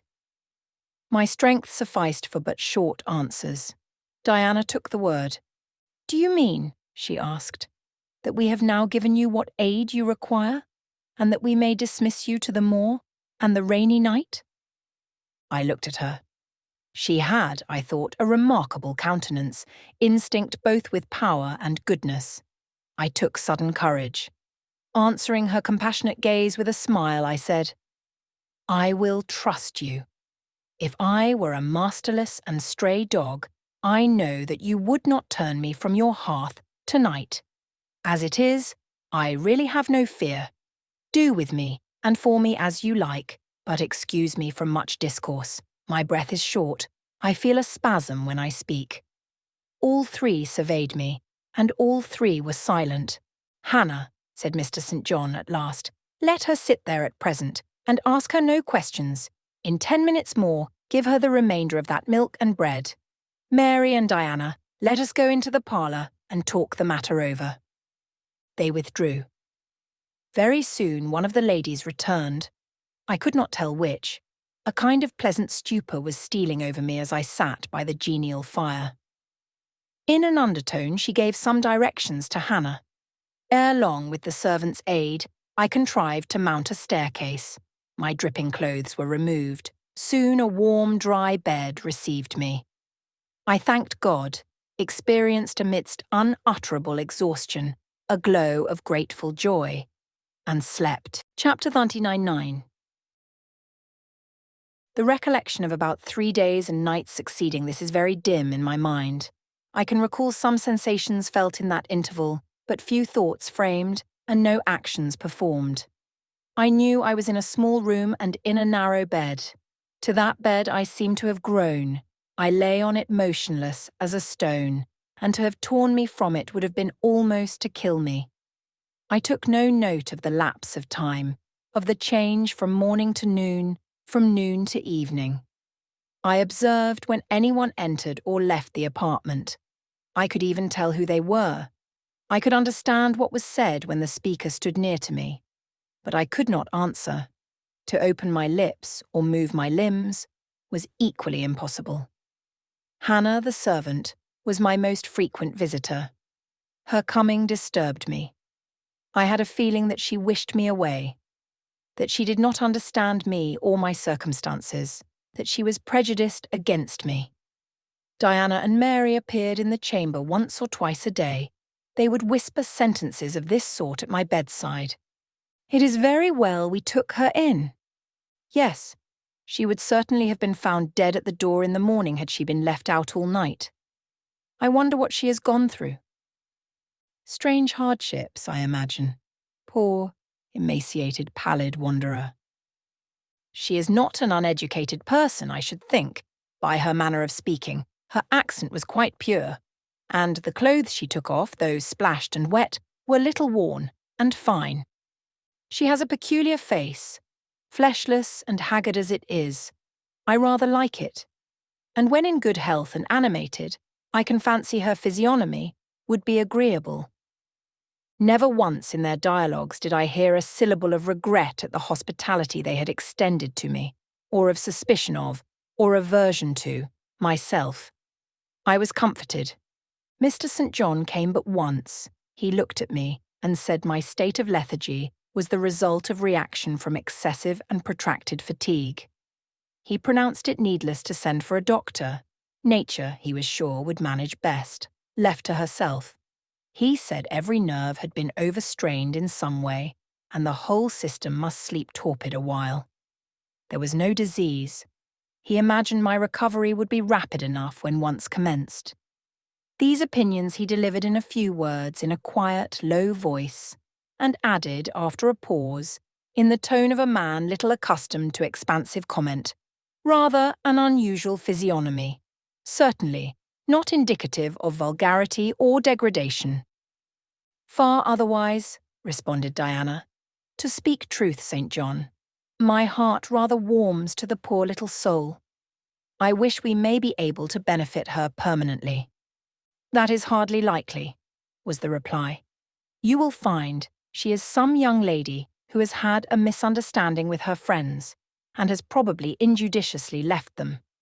We may perhaps succeed in restoring her to them, if she is not obstinate, but I trace lines of force in her face which make me sceptical of her tractability."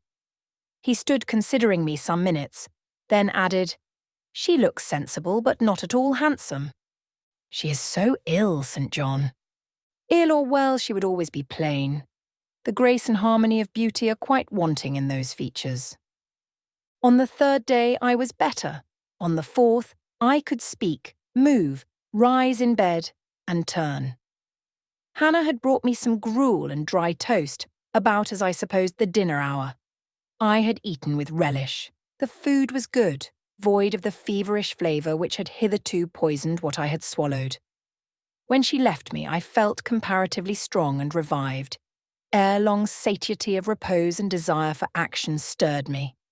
I wished to rise, but what could I put on?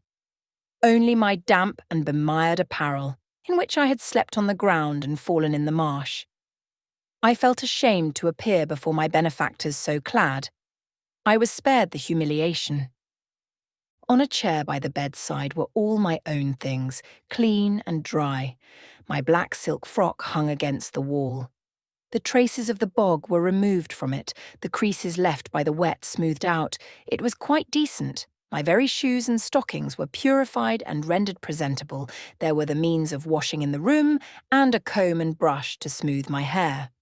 After a weary process, and resting every 5 minutes, I succeeded in dressing myself. My clothes hung loose on me, for I was much wasted, but I covered deficiencies with a shawl, and once more, clean and respectable looking. No speck of the dirt, no trace of the disorder I so hated, and which seemed so to degrade me, left. I crept down a stone staircase with the aid of the banisters, to a narrow, low passage, and found my way presently to the kitchen. It was full of the fragrance of new bread and the warmth of a generous fire. Hannah was baking. Prejudices, it is well known, are most difficult to eradicate from the heart whose soil has never been loosened or fertilized by education. They grow there firm as weeds among stones. Hannah had been cold and stiff indeed at the first. Latterly she had begun to relent a little, and when she saw me come in, tidy and well-dressed, she even smiled. "What, you have got up?" she said. "You are better, then. You may sit you down in my chair on the hearthstone, if you will." She pointed to the rocking chair. I took it. She bustled about, examining me every now and then with the corner of her eye. Turning to me as she took some loaves from the oven, she asked bluntly, "Did you ever go a-begging afore you came here?" I was indignant for a moment, but remembering that anger was out of the question, and that I had indeed appeared as a beggar to her, I answered quietly, but still not without a certain marked firmness. "You are mistaken in supposing me a beggar. I am no beggar, any more than yourself, or your young ladies." After a pause, she said, "I do not understand that. You've like no house nor no brass, I guess." "The want of house or brass, by which I suppose you mean money, does not make a beggar in your sense of the word." "Are you book-learned?" she inquired presently. "Yes, very." "But you've never been to a boarding school?" "I was at a boarding school 8 years." She opened her eyes wide. "Whatever cannot ye keep yourself for, then?" "I have kept myself, and, I trust, shall keep myself again." "What are you going to do with these gooseberries?" I inquired, as she brought out a basket of the fruit. "Mak 'em into pies." "Give them to me, and I'll pick them." "Nay, I do not want ye to do naught." "But I must do something. Let me have them." She consented, and she even brought me a clean towel to spread over my dress, lest, as she said, I should mucky it. "Ye've not been used to servants' walk, I see by your hands," she remarked. "Happen ye've been a dressmaker?" "No, you are wrong. And now never mind what I have been. Don't trouble your head further about me, but tell me the name of the house where we are." "Some calls it Marsh End, and some calls it Moor House." "And the gentleman who lives here is called Mr. St. John?" "Nay, he doesn't live here. He is only staying a while. When he is at home, he is in his own parish at Morton." "That village a few miles off?" "Aye." "And what is he?" "He is a parson." I remembered the answer of the old housekeeper at the parsonage when I had asked to see the clergyman. This, then, was his father's residence? Aye. Old Mr. Rivers lived here, and his father, and grandfather, and Gert, great-grandfather, afore him. The name, then, of that gentleman is Mr. St. John Rivers. Aye, St. John is like his kirstened name. And his sisters are called Diana and Mary Rivers. Yes. Their father is dead. Dead 3 weeks sin of a stroke. They have no mother. The mistress has been dead this many a year. Have you lived with the family long? I've lived here 30 year. I nursed them all 3. That proves you must have been an honest and faithful servant.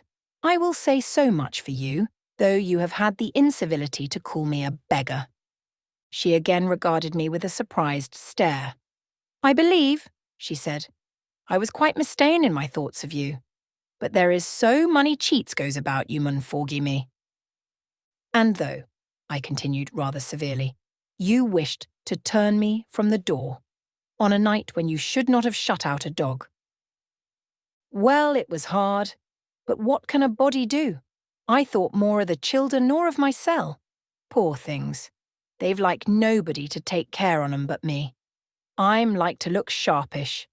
I maintained a grave silence for some minutes. "You munnot think too hardly of me," she again remarked. "But I do think hardly of you," I said. "And I'll tell you why. Not so much because you refused to give me shelter, or regarded me as an impostor, as because you just now made it a species of reproach that I had no brass and no house. Some of the best people that ever lived have been as destitute as I am, and, if you are a Christian, you ought not to consider poverty a crime." "No more I ought," said she. "Mr. St. John tells me so too, and I see I were wrang, but I've clear a different notion on you now to what I had. You look a rate down dacent little crater." "That will do, I forgive you now. Shake hands." She put her flowery and horny hand into mine. Another and heartier smile illumined her rough face, and from that moment we were friends. Hannah was evidently fond of talking. While I picked the fruit and she made the paste for the pies, she proceeded to give me sundry details about her deceased master and mistress and the childer, as she called the young people. Old Mr. Rivers, she said, was a plain man enough, but a gentleman, and of as ancient a family as could be found. Marsh End had belonged to the Rivers ever since it was a house, and it was, she affirmed, a boon 200-year-old, for all it looked but a small, humble place, naught to compare with Mr. Oliver's grand hall down in Moreton Vale. But she could remember Bill Oliver's father a journeyman needlemaker, and the Rivers were gentry i' the early days of the Henrys, as anybody might see by looking into the registers i' Morton Church vestry. Still, she allowed, the oud maister was like other folk, naught mick out at a common way, stark mad of shooting, and farming, and sick-like. The mistress was different. She was a great reader, and studied a deal, and the bairns had taken after her. There was nothing like them in these parts, nor ever had been. They had liked learning, all three, almost from the time they could speak, and they had always been of a mack of their own. Mr. St. John, when he grew up, would go to college and be a parson, and the girls, as soon as they left school, would seek places as governesses, for they had told her their father had some years ago lost a great deal of money by a man he had trusted turning bankrupt. And as he was now not rich enough to give them fortunes, they must provide for themselves. They had lived very little at home for a long while, and were only come now to stay a few weeks on account of their father's death. But they did so like Marsh End and Moreton, and all these moors and hills about. They had been in London and many other grand towns, but they always said there was no place like home. And then they were so agreeable with each other, never fell out nor thrept. She did not know where there was such a family for being united. Having finished my task of gooseberry picking, I asked where the two ladies and their brother were now. Gone over to Moreton for a walk, but they would be back in half an hour to tea. They returned within the time Hannah had allotted them. They entered by the kitchen door. Mr. St. John, when he saw me, merely bowed and passed through. The two ladies stopped. Mary, in a few words, kindly and calmly expressed the pleasure she felt in seeing me well enough to be able to come down. Diana took my hand. She shook her head at me. You should have waited for my leave to descend, she said. You still look very pale, and so thin. Poor child. Poor girl. Diana had a voice toned to my ear, like the cooing of a dove. She possessed eyes whose gaze I delighted to encounter. Her whole face seemed to me full of charm. Mary's countenance was equally intelligent, her features equally pretty, but her expression was more reserved, and her manners, though gentle, more distant. Diana looked and spoke with a certain authority. She had a will, evidently. It was my nature to feel pleasure in yielding to an authority supported like hers, and to bend, where my conscience and self-respect permitted, to an active will. And what business have you here? She continued. It is not your place. Mary and I sit in the kitchen sometimes because at home we like to be free, even to license. But you are a visitor, and must go into the parlour. I am very well here. Not at all, with Hannah bustling about and covering you with flour. Besides, the fire is too hot for you, interposed Mary. To be sure, added her sister. Come, you must be obedient. And still holding my hand, she made me rise and led me into the inner room. Sit there, she said, placing me on the sofa, while we take our things off and get the tea ready. It is another privilege we exercise in our little moorland home, to prepare our own meals when we are so inclined, or when Hannah is baking, brewing, washing, or ironing. She closed the door, leaving me solus with Mr. St. John, who sat opposite, a book or newspaper in his hand. I examined first the parlour, and then its occupant. The parlour was rather a small room, very plainly furnished, yet comfortable, because clean and neat. The old-fashioned chairs were very bright, and the walnut wood table was like a looking-glass. A few strange, antique portraits of the men and women of other days decorated the stained walls. A cupboard with glass doors contained some books and an ancient set of china. There was no superfluous ornament in the room, not one modern piece of furniture, save a brace of workboxes and a lady's desk in rosewood, which stood on a side table. Everything, including the carpet and curtains, looked at once well-worn and well-saved.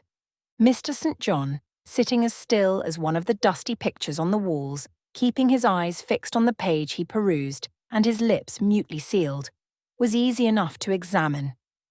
Had he been a statue instead of a man, he could not have been easier. He was young, perhaps from 28 to 30, tall, slender, his face riveted the eye. It was like a Greek face, very pure in outline. Quite a straight classic nose, quite an Athenian mouth and chin. It is seldom indeed an English face comes so near the antique models as did his. He might well be a little shocked at the irregularity of my lineaments, his own being so harmonious.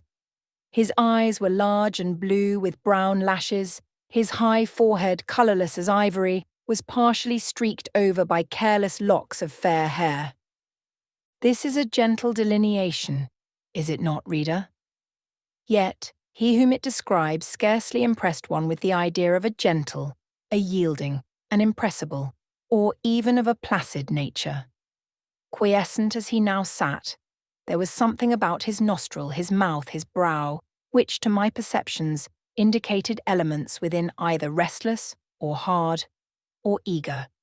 He did not speak to me one word, nor even direct to me one glance, till his sisters returned. Diana, as she passed in and out in the course of preparing tea, brought me a little cake, baked on the top of the oven. "Eat that now," she said. "You must be hungry. Hannah says you have had nothing but some gruel since breakfast." I did not refuse it, for my appetite was awakened and keen. Mr. Rivers now closed his book, approached the table and, as he took a seat, fixed his blue, pictorial-looking eyes full on me. There was an unceremonious directness, a searching, decided steadfastness in his gaze now, which told that intention and not diffidence had hitherto kept it averted from the stranger. "You are very hungry," he said. "I am, sir." It is my way. It always was my way by instinct, ever to meet the brief with brevity, the direct with plainness. "It is well for you that a low fever has forced you to abstain for the last 3 days. There would have been danger in yielding to the cravings of your appetite at first. Now you may eat, though still not immoderately." "I trust I shall not eat long at your expense, sir," was my very clumsily contrived, unpolished answer. "No," he said coolly. "When you have indicated to us the residence of your friends, we can write to them, and you may be restored to home. That, I must plainly tell you, is out of my power to do, being absolutely without home and friends." The three looked at me, but not distrustfully. I felt there was no suspicion in their glances. There was more of curiosity.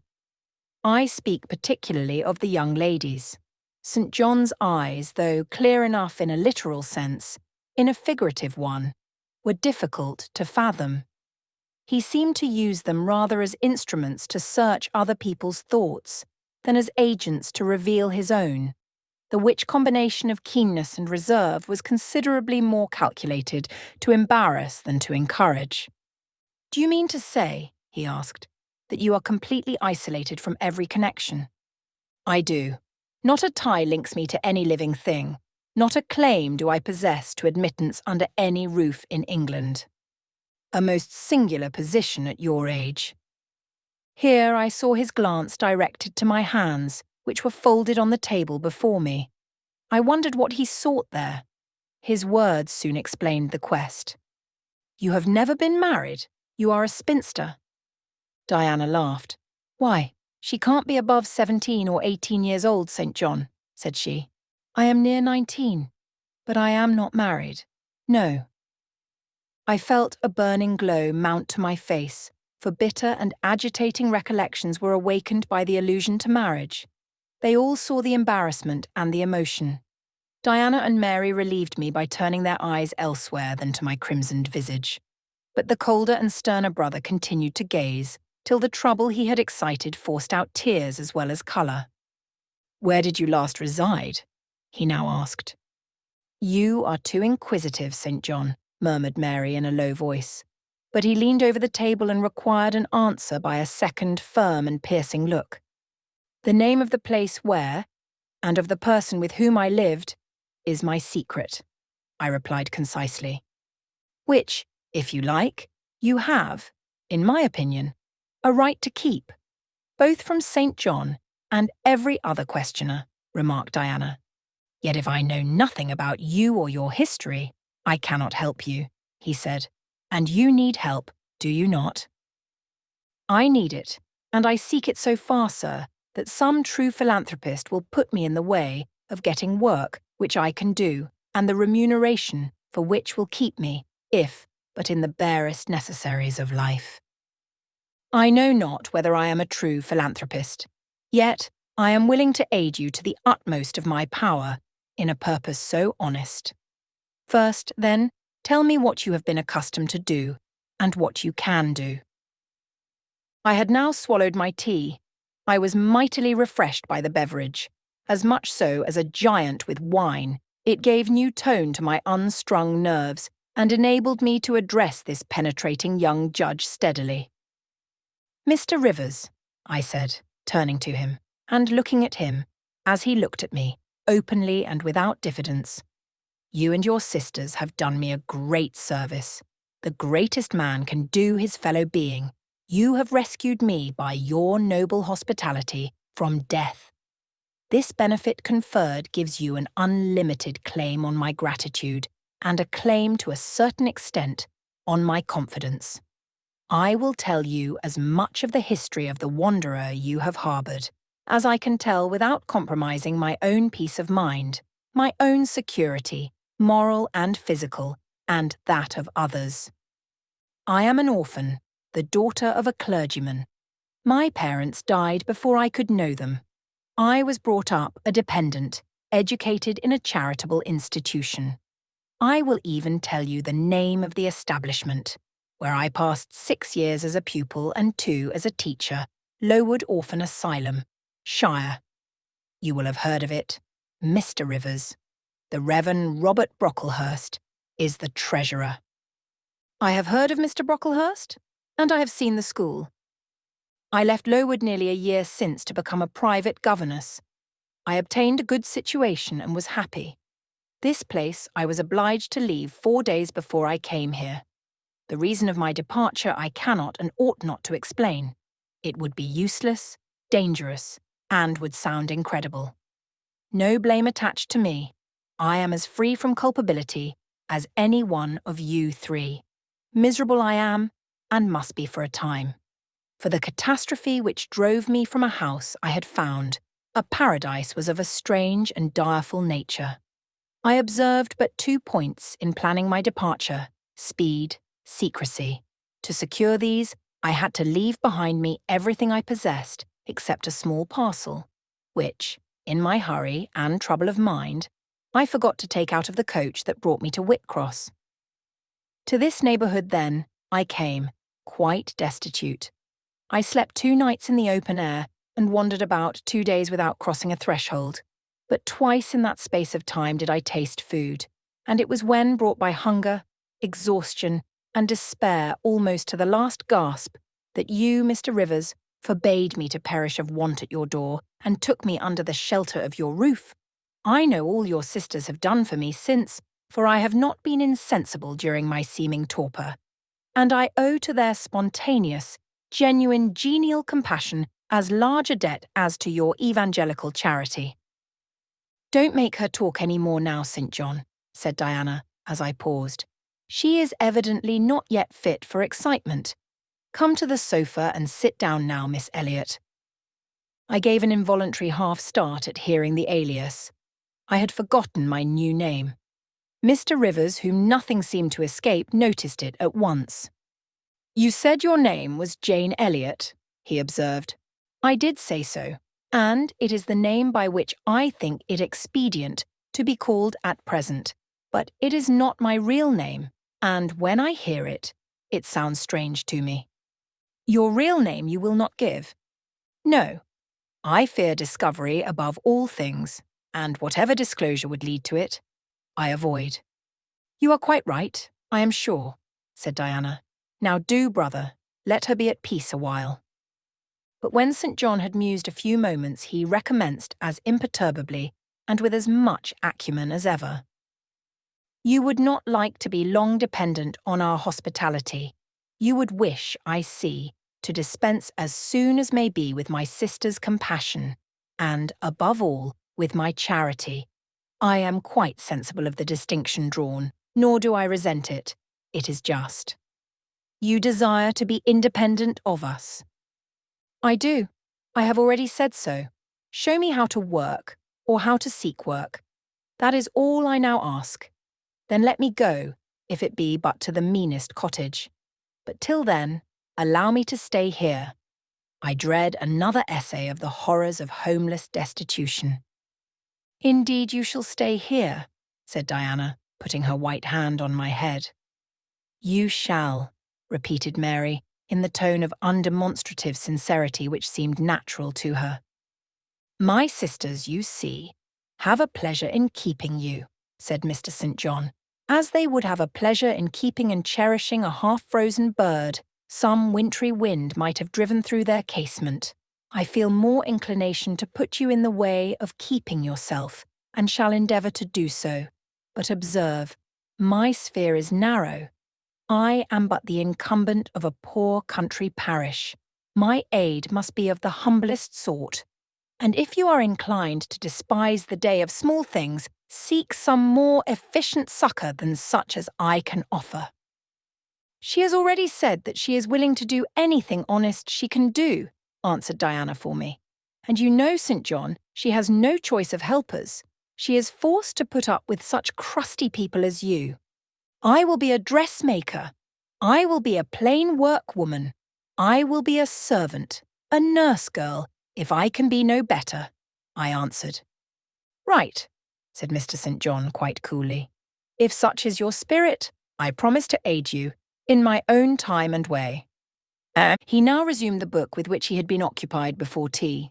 I soon withdrew, for I had talked as much, and sat up as long as my present strength would permit. Chapter XXX. The more I knew of the inmates of Moor House, the better I liked them. In a few days I had so far recovered my health that I could sit up all day and walk out sometimes. I could join with Diana and Mary in all their occupations, converse with them as much as they wished, and aid them when and where they would allow me. There was a reviving pleasure in this intercourse, of a kind now tasted by me for the first time, the pleasure arising from perfect congeniality of tastes, sentiments, and principles. I liked to read what they liked to read, what they enjoyed, delighted me, what they approved, I reverenced. They loved their sequestered home.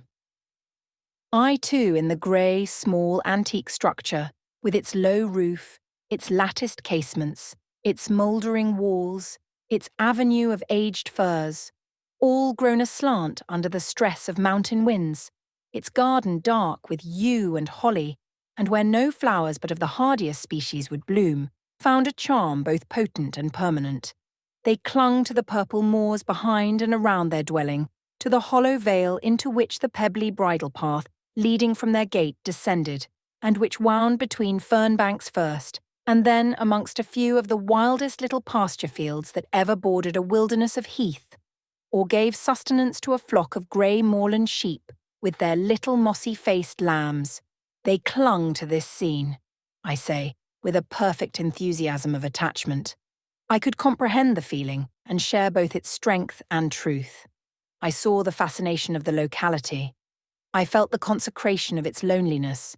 My eye feasted on the outline of swell and sweep, on the wild colouring communicated to ridge and dell by moss, by heathbell, by flower-sprinkled turf, by brilliant bracken and mellow granite crag. These details were just to me what they were to them. So many pure and sweet sources of pleasure. The strong blast and the soft breeze, the rough and the halcyon day, the hours of sunrise and sunset, the moonlight and the clouded night, developed for me, in these regions, the same attraction as for them, wound round my faculties the same spell that entranced theirs. Indoors we agreed equally well. They were both more accomplished and better read than I was, but with eagerness I followed in the path of knowledge they had trodden before me. I devoured the books they lent me. Then it was full satisfaction to discuss with them in the evening what I had perused during the day. Thought fitted thought. Opinion met opinion. We coincided, in short, perfectly. If in our trio there was a superior and a leader, it was Diana. Physically, she far excelled me. She was handsome, she was vigorous. In her animal spirits, there was an affluence of life and certainty of flow such as excited my wonder while it baffled my comprehension. I could talk a while when the evening commenced, but the first gush of vivacity and fluency gone, I was fain to sit on a stool at Diana's feet, to rest my head on her knee, and listen alternately to her and Mary, while they sounded thoroughly the topic on which I had but touched. Diana offered to teach me German. I liked to learn of her. I saw the part of instructress pleased, and suited her. That of scholar pleased and suited me no less. Our natures dovetailed. Mutual affection, of the strongest kind, was the result. They discovered I could draw. Their pencils and colour boxes were immediately at my service. My skill, greater in this one point than theirs, surprised and charmed them. Mary would sit and watch me by the hour together. Then she would take lessons, and a docile, intelligent, assiduous pupil she made. Thus occupied and mutually entertained, days passed like hours, and weeks like days. As to Mr. St. John, the intimacy which had arisen so naturally and rapidly between me and his sisters did not extend to him. One reason of the distance yet observed between us was that he was comparatively seldom at home. A large proportion of his time appeared devoted to visiting the sick and poor among the scattered population of his parish. No weather seemed to hinder him in these pastoral excursions. Rain or fair, he would, when his hours of morning study were over, take his hat and, followed by his father's old pointer, Carlo, go out on his mission of love or duty. I scarcely know in which light he regarded it. Sometimes, when the day was very unfavourable, his sisters would expostulate. He would then say with a peculiar smile, more solemn than cheerful, "And if I let a gust of wind or a sprinkling of rain turn me aside from these easy tasks, what preparation would such sloth be for the future I propose to myself?" Diana and Mary's general answer to this question was a sigh, and some minutes of apparently mournful meditation. But besides his frequent absences, there was another barrier to friendship with him. He seemed of a reserved, an abstracted, and even of a brooding nature. Zealous in his ministerial labours, blameless in his life and habits, he yet did not appear to enjoy that mental serenity, that inward content, which should be the reward of every sincere Christian and practical philanthropist. Often of an evening, when he sat at the window, his desk and papers before him, he would cease reading or writing, rest his chin on his hand, and deliver himself up to I know not what course of thought. But that it was perturbed and exciting might be seen in the frequent flash and changeful dilation of his eye. I think, moreover, that nature was not to him that treasury of delight, it was to his sisters. He expressed once, and but once in my hearing, a strong sense of the rugged charm of the hills and an inborn affection for the dark roof and hoary walls he called his home. But there was more of gloom than pleasure in the tone and words in which the sentiment was manifested, and never did he seem to roam the moors for the sake of their soothing silence, never seek out or dwell upon the thousand peaceful delights they could yield. Incommunicative as he was, Some time elapsed before I had an opportunity of gauging his mind. I first got an idea of its caliber when I heard him preach in his own church at Morton. I wish I could describe that sermon. But it is past my power. I cannot even render faithfully the effect it produced on me. It began calm, and indeed, as far as delivery and pitch of voice went, it was calm to the end. An earnestly felt, yet strictly restrained zeal breathed soon in the distinct accents, and prompted the nervous language. This grew to force, compressed, condensed, controlled. The heart was thrilled, the mind astonished by the power of the preacher. Neither were softened. Throughout there was a strange bitterness, an absence of consolatory gentleness, stern allusions to Calvinistic doctrines, election, predestination, reprobation, were frequent, and each reference to these points sounded like a sentence pronounced for doom. When he had done, instead of feeling better, calmer, more enlightened by his discourse, I experienced an inexpressible sadness, for it seemed to me, I know not whether equally so to others, that the eloquence to which I had been listening had sprung from a depth where lay turbid dregs of disappointment, where moved troubling impulses of insatiate yearnings and disquieting aspirations. I was sure St. John Rivers, pure-lived, conscientious, zealous as he was, had not yet found that peace of God which passeth all understanding. He had no more found it, I thought, than had I with my concealed and racking regrets for my broken idol and lost Elysium, regrets to which I have latterly avoided referring, but which possessed me and tyrannized over me ruthlessly. Meantime, a month was gone. Diana and Mary were soon to leave Moor House and return to the far different life and scene which awaited them, as governesses in a large, fashionable south of England city, where each held a situation in families by whose wealthy and haughty members they were regarded only as humble dependents, and who neither knew nor sought out their innate excellences, and appreciated only their acquired accomplishments as they appreciated the skill of their cook or the taste of their waiting woman. Mr. St. John had said nothing to me yet about the employment he had promised to obtain for me, yet it became urgent that I should have a vocation of some kind. One morning, being left alone with him a few minutes in the parlour, I ventured to approach the window recess, which his table, chair, and desk consecrated as a kind of study, and I was going to speak, though not very well knowing in what words to frame my inquiry, for it is at all times difficult to break the ice of reserve glassing over such natures as his, when he saved me the trouble by being the first to commence a dialogue. Looking up as I drew near, "You have a question to ask of me?"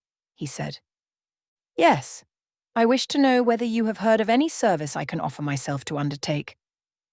I found or devised something for you 3 weeks ago, but as you seemed both useful and happy here, as my sisters had evidently become attached to you, and your society gave them unusual pleasure, I deemed it inexpedient to break in on your mutual comfort till their approaching departure from Marsh End should render yours necessary." "And they will go in 3 days now?" I said. "Yes, and when they go, I shall return to the parsonage at Morton. Hannah will accompany me, and this old house will be shut up."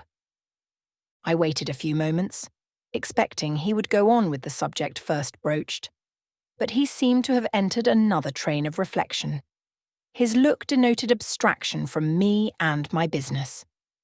I was obliged to recall him to a theme which was of necessity one of close and anxious interest to me. "What is the employment you had in view, Mr. Rivers? I hope this delay will not have increased the difficulty of securing it." "Oh no, since it is an employment which depends only on me to give, and you to accept." He again paused. There seemed a reluctance to continue. I grew impatient. A restless movement or two, and an eager and exacting glance fastened on his face, conveyed the feeling to him as effectually as words could have done, and with less trouble. "You need be in no hurry to hear," he said.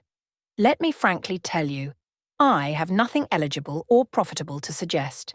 Before I explain, recall, if you please, my notice, clearly given, that if I helped you, it must be as the blind man would help the lame. I am poor, for I find that when I have paid my father's debts, all the patrimony remaining to me will be this crumbling grange, the row of scathed firs behind, and the patch of moorish soil with the yew trees and holly bushes in front. I am obscure. Rivers is an old name, but of the 3 sole descendants of the race, 2 earn the dependent's crust among strangers, and the 3rd considers himself an alien from his native country, not only for life, but in death. Yes, and deems, and is bound to deem, himself honoured by the lot, and aspires but after the day when the cross of separation from fleshly ties shall be laid on his shoulders, and when the head of that church militant, of whose humblest members he is one, shall give the word, "Rise, follow me." St. John said these words as he pronounced his sermons, with a quiet, deep voice, with an unflushed cheek, and a coruscating radiance of glance. He resumed, "And since I am myself poor and obscure, I can offer you but a service of poverty and obscurity. You may even think it degrading, for I see now your habits have been what the world calls refined. Your tastes lean to the ideal, and your society has at least been amongst the educated. But I consider that no service degrades which can better our race. I hold that the more arid and unreclaimed the soil where the Christian labourer's task of tillage is appointed him, the scantier, the meed his toil brings, the higher the honour. His, under such circumstances, is the destiny of the pioneer, and the first pioneers of the gospel were the apostles. Their captain was Jesus, the Redeemer, himself. "Well," I said as he again paused, "proceed." He looked at me before he proceeded. Indeed, he seemed leisurely to read my face, as if its features and lines were characters on a page. The conclusions drawn from this scrutiny he partially expressed in his succeeding observations. "I believe you will accept the post I offer you," said he, "and hold it for a while. Not permanently, though, any more than I could permanently keep the narrow and narrowing, the tranquil hidden office of English country incumbent. For in your nature is an alloy as detrimental to repose as that in mine, though of a different kind." "Do explain," I urged when he halted once more. "I will, and you shall hear how poor the proposal is, how trivial, how cramping. I shall not stay long at Morton now that my father is dead and that I am my own master. I shall leave the place probably in the course of a 12-month, but while I do stay, I will exert myself to the utmost for its improvement. Morton, when I came to it 2 years ago, had no school. The children of the poor were excluded from every hope of progress. I established one for boys. I mean now to open a second school for girls. I have hired a building for the purpose, with a cottage of 2 rooms attached to it for the mistress's house. Her salary will be £30 a year. Her house is already furnished, very simply, but sufficiently, by the kindness of a lady, Miss Oliver, the only daughter of the sole rich man in my parish, Mr. Oliver, the proprietor of a needle factory and iron foundry in the valley. The same lady pays for the education and clothing of an orphan from the workhouse, on condition that she shall aid the mistress in such menial offices connected with her own house and the school, as her occupation of teaching will prevent her having time to discharge in person. Will you be this mistress?" He put the question rather hurriedly. He seemed half to expect an indignant, or at least a disdainful rejection of the offer. Not knowing all my thoughts and feelings, though guessing some, he could not tell in what light the lot would appear to me. In truth, it was humble, but then it was sheltered, and I wanted a safe asylum. It was plodding. But then, compared with that of a governess in a rich house, it was independent. And the fear of servitude with strangers entered my soul like iron. It was not ignoble, not unworthy, not mentally degrading. I made my decision. I thank you for the proposal, Mr. Rivers, and I accept it with all my heart. But you comprehend me, he said. It is a village school.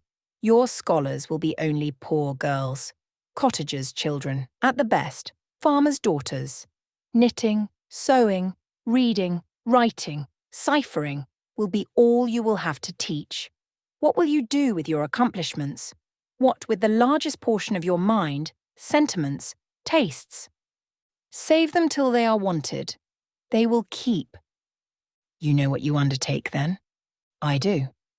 He now smiled, and not a bitter or a sad smile, but one well pleased and deeply gratified. And when will you commence the exercise of your function? I will go to my house tomorrow and open the school, if you like, next week. Very well, so be it.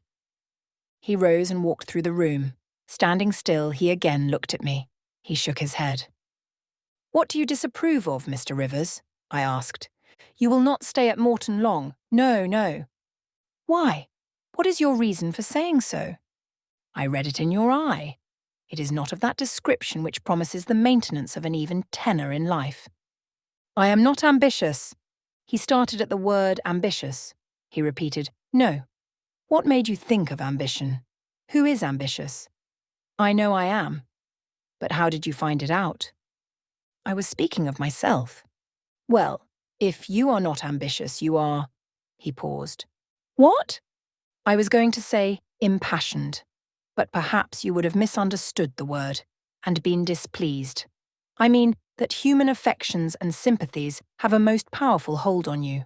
I am sure you cannot long be content to pass your leisure in solitude and to devote your working hours to a monotonous labour wholly void of stimulus, any more than I can be content, he added with emphasis, to live here buried in morass, pent in with mountains, my nature that God gave me, contravened, my faculties, heaven bestowed, paralysed, made useless.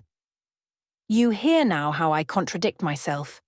I, who preached contentment with a humble lot, and justified the vocation even of hewers of wood and drawers of water in God's service, I, his ordained minister, almost rave in my restlessness. Well, propensities and principles must be reconciled by some means. He left the room. In this brief hour, I had learnt more of him than in the whole previous month. Yet still he puzzled me. Diana and Mary Rivers became more sad and silent as the day approached for leaving their brother and their home.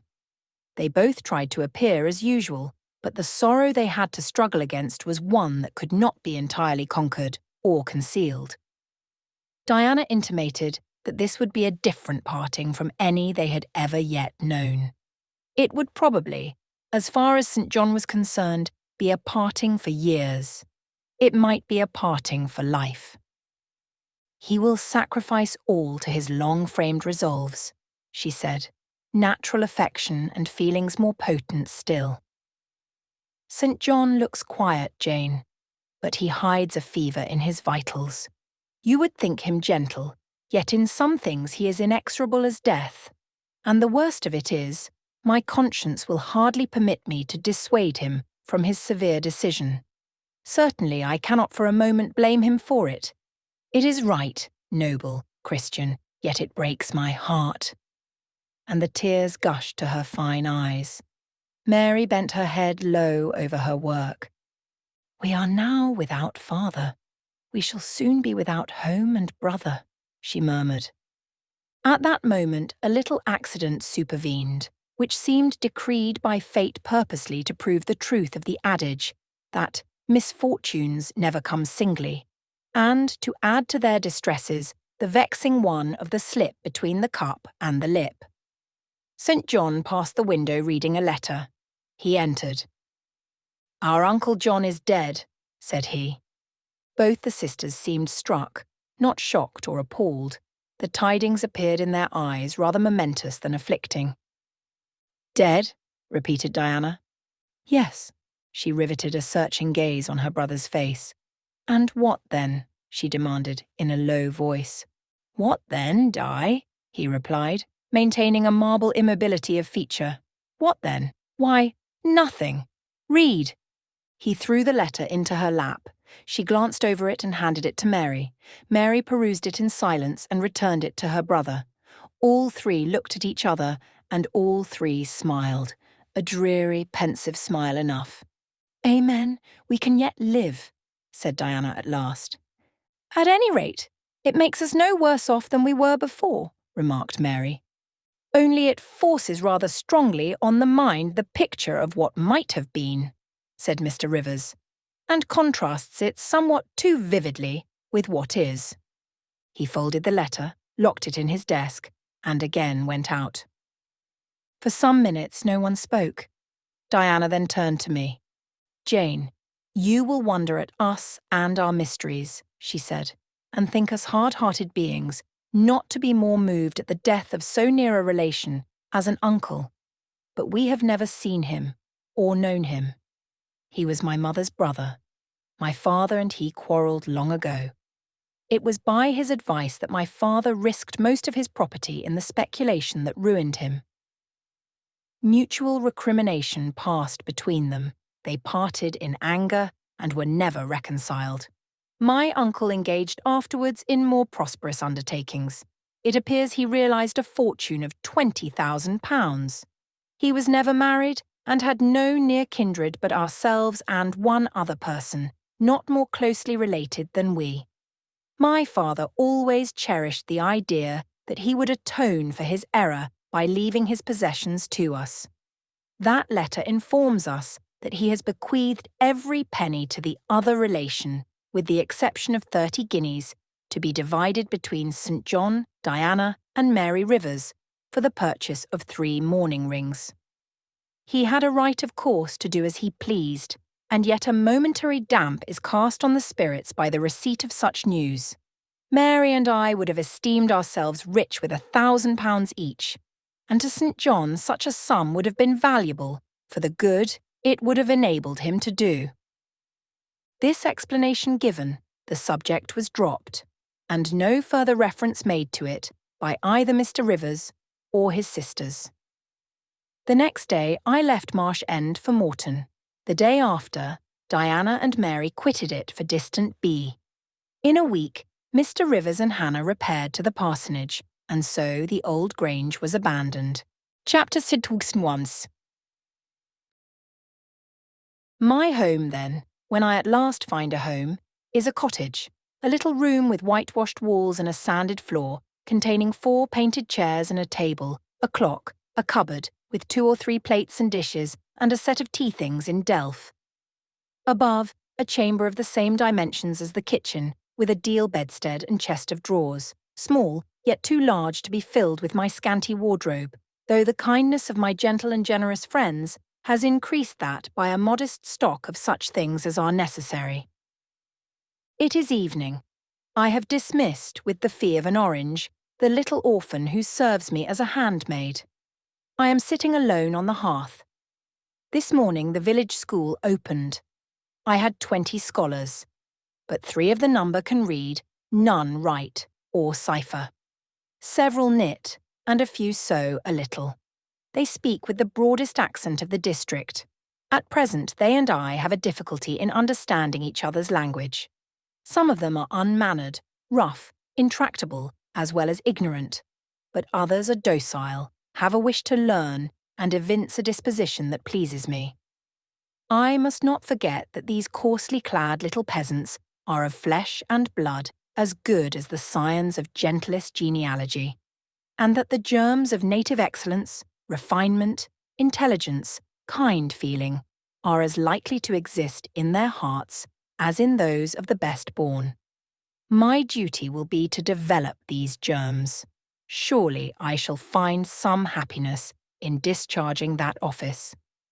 Much enjoyment I do not expect in the life opening before me, yet it will, doubtless, if I regulate my mind and exert my powers as I ought, yield me enough to live on from day to day. Was I very gleeful, settled, content, during the hours I passed in yonder bare, humble schoolroom this morning and afternoon? Not to deceive myself, I must reply. No, I felt desolate to a degree. I felt, yes, idiot that I am. I felt degraded. I doubted I had taken a step which sank instead of raising me in the scale of social existence. I was weakly dismayed at the ignorance, the poverty, the coarseness of all I heard and saw round me. But let me not hate and despise myself too much for these feelings. I know them to be wrong. That is a great step gained. I shall strive to overcome them. Tomorrow, I trust, I shall get the better of them partially, and in a few weeks, perhaps, they will be quite subdued. In a few months, it is possible the happiness of seeing progress and a change for the better in my scholars may substitute gratification for disgust. Meantime, let me ask myself one question. Which is better, to have surrendered to temptation, listened to passion, made no painful effort, no struggle, but to have sunk down in the silken snare, fallen asleep on the flowers covering it, wakened in a southern clime, amongst the luxuries of a pleasure villa, to have been now living in France, Mr. Rochester's mistress, delirious with his love half my time, for he would, oh yes, he would have loved me well for a while. He did love me. No one will ever love me so again. I shall never more know the sweet homage given to beauty, youth and grace, for never to anyone else shall I seem to possess these charms. He was fond and proud of me. It is what no man besides will ever be. But where am I wandering? And what am I saying? And above all, feeling? Whether is it better, I ask, to be a slave in a fool's paradise at Marseille, fevered with delusive bliss one hour, suffocating with the bitterest tears of remorse and shame the next, or to be a village schoolmistress, free and honest, in a breezy mountain nook in the healthy heart of England? Yes, I feel now that I was right when I adhered to principle and law, and scorned and crushed the insane promptings of a frenzied moment. God directed me to a correct choice. I thank His providence for the guidance. Having brought my eventide musings to this point, I rose, went to my door, and looked at the sunset of the harvest day, and at the quiet fields before my cottage, which, with the school, was distant 1/2 mile from the village. The birds were singing their last strains. The air was mild, the dew was balm. While I looked, I thought myself happy, and was surprised to find myself ere long weeping. And why? For the doom which had reft me from adhesion to my master.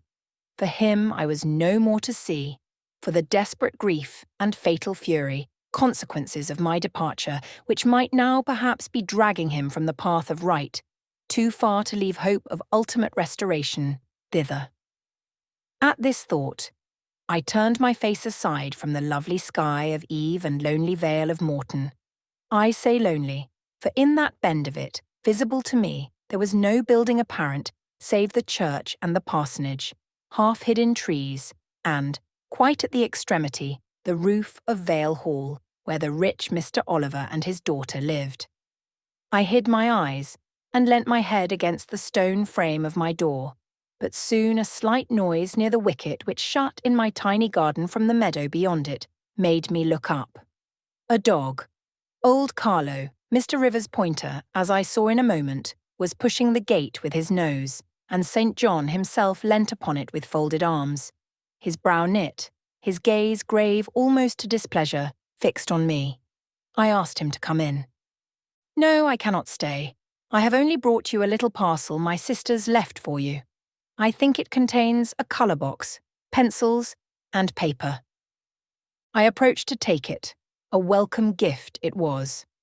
He examined my face, I thought, with austerity. As I came near, the traces of tears were doubtless very visible upon it. "Have you found your first day's work harder than you expected?" he asked. "Oh, no. On the contrary, I think in time I shall get on with my scholars very well. But perhaps your accommodations, your cottage, your furniture, have disappointed your expectations. They are, in truth, scanty enough. But," I interrupted, "my cottage is clean and weatherproof, my furniture sufficient and commodious. All I see has made me thankful, not despondent. I am not absolutely such a fool and sensualist as to regret the absence of a carpet, a sofa, and silver plate. Besides, 5 weeks ago I had nothing. I was an outcast, a beggar, a vagrant. Now I have acquaintance, a home, a business. I wonder at the goodness of God, the generosity of my friends, the bounty of my lot.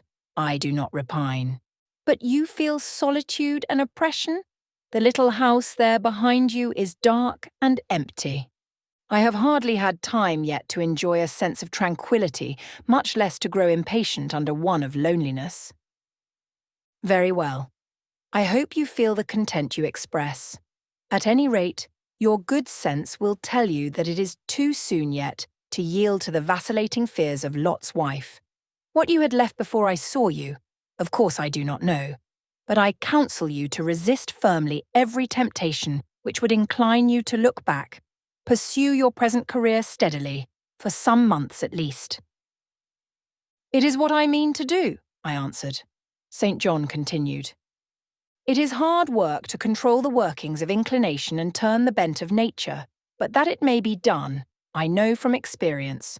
God has given us, in a measure, the power to make our own fate, and when our energies seem to demand a sustenance they cannot get, when our will strains after a path we may not follow, we need neither starve from inanition nor stand still in despair.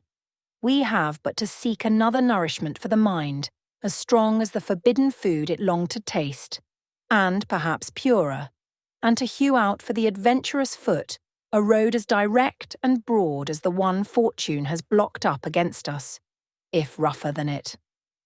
A year ago I was myself intensely miserable because I thought I had made a mistake in entering the ministry. Its uniform duties wearied me to death. I burnt for the more active life of the world, for the more exciting toils of a literary career, for the destiny of an artist, author, orator, anything rather than that of a priest. Yes, the heart of a politician, of a soldier, of a votary of glory, a lover of renown, a lustre after power, beat under my curate's surplice. I considered.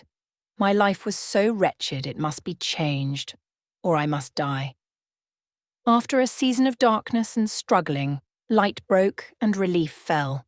My cramped existence all at once spread out to a plain without bounds. My powers heard a call from heaven to rise, gather their full strength, spread their wings, and mount beyond ken. God had an errand for me, to bear which afar, to deliver it well, skill and strength, courage and eloquence, the best qualifications of soldier, statesman and orator were all needed, for these all centre in the good missionary. A missionary I resolved to be. From that moment my state of mind changed. The fetters dissolved and dropped from every faculty, leaving nothing of bondage but its galling soreness, which time only can heal. My father indeed imposed the determination, but since his death, I have not a legitimate obstacle to contend with. Some affairs settled, a successor for Morton provided, an entanglement or two of the feelings broken through or cut asunder, a last conflict with human weakness, in which I know I shall overcome, because I have vowed that I will overcome, and I leave Europe for the East. He said this in his peculiar, subdued yet emphatic voice, looking when he had ceased speaking, not at me, but at the setting sun, at which I looked too. Both he and I had our backs towards the path leading up the field to the wicket. We had heard no step on that grass-grown track. The water running in the vale was the one lulling sound of the hour and scene. We might well then start, when a gay voice, sweet as a silver bell, exclaimed, "Good evening, Mr. Rivers, and good evening, old Carlo. Your dog is quicker to recognise his friends than you are, sir. He pricked his ears and wagged his tail when I was at the bottom of the field, and you have your back towards me now." It was true. Though Mr. Rivers had started at the first of those musical accents, as if a thunderbolt had split a cloud over his head, he stood yet, at the close of the sentence, in the same attitude in which the speaker had surprised him, his arm resting on the gate, his face directed towards the west. He turned at last, with measured deliberation. A vision, as it seemed to me, had risen at his side. There appeared within 3 feet of him a form clad in pure white, a youthful, graceful form, full yet fine in contour. And when, after bending to caress Carlo, it lifted up its head and threw back a long veil, there bloomed under his glance a face of perfect beauty. Perfect beauty is a strong expression, but I do not retrace or qualify it. As sweet features as ever the temperate clime of Albion moulded, as pure hues of rose and lily as ever her humid gales and vapoury skies generated and screened, justified, in this instance, the term. No charm was wanting, no defect was perceptible. The young girl had regular and delicate lineaments, eyes shaped and coloured as we see them in lovely pictures, large and dark and full.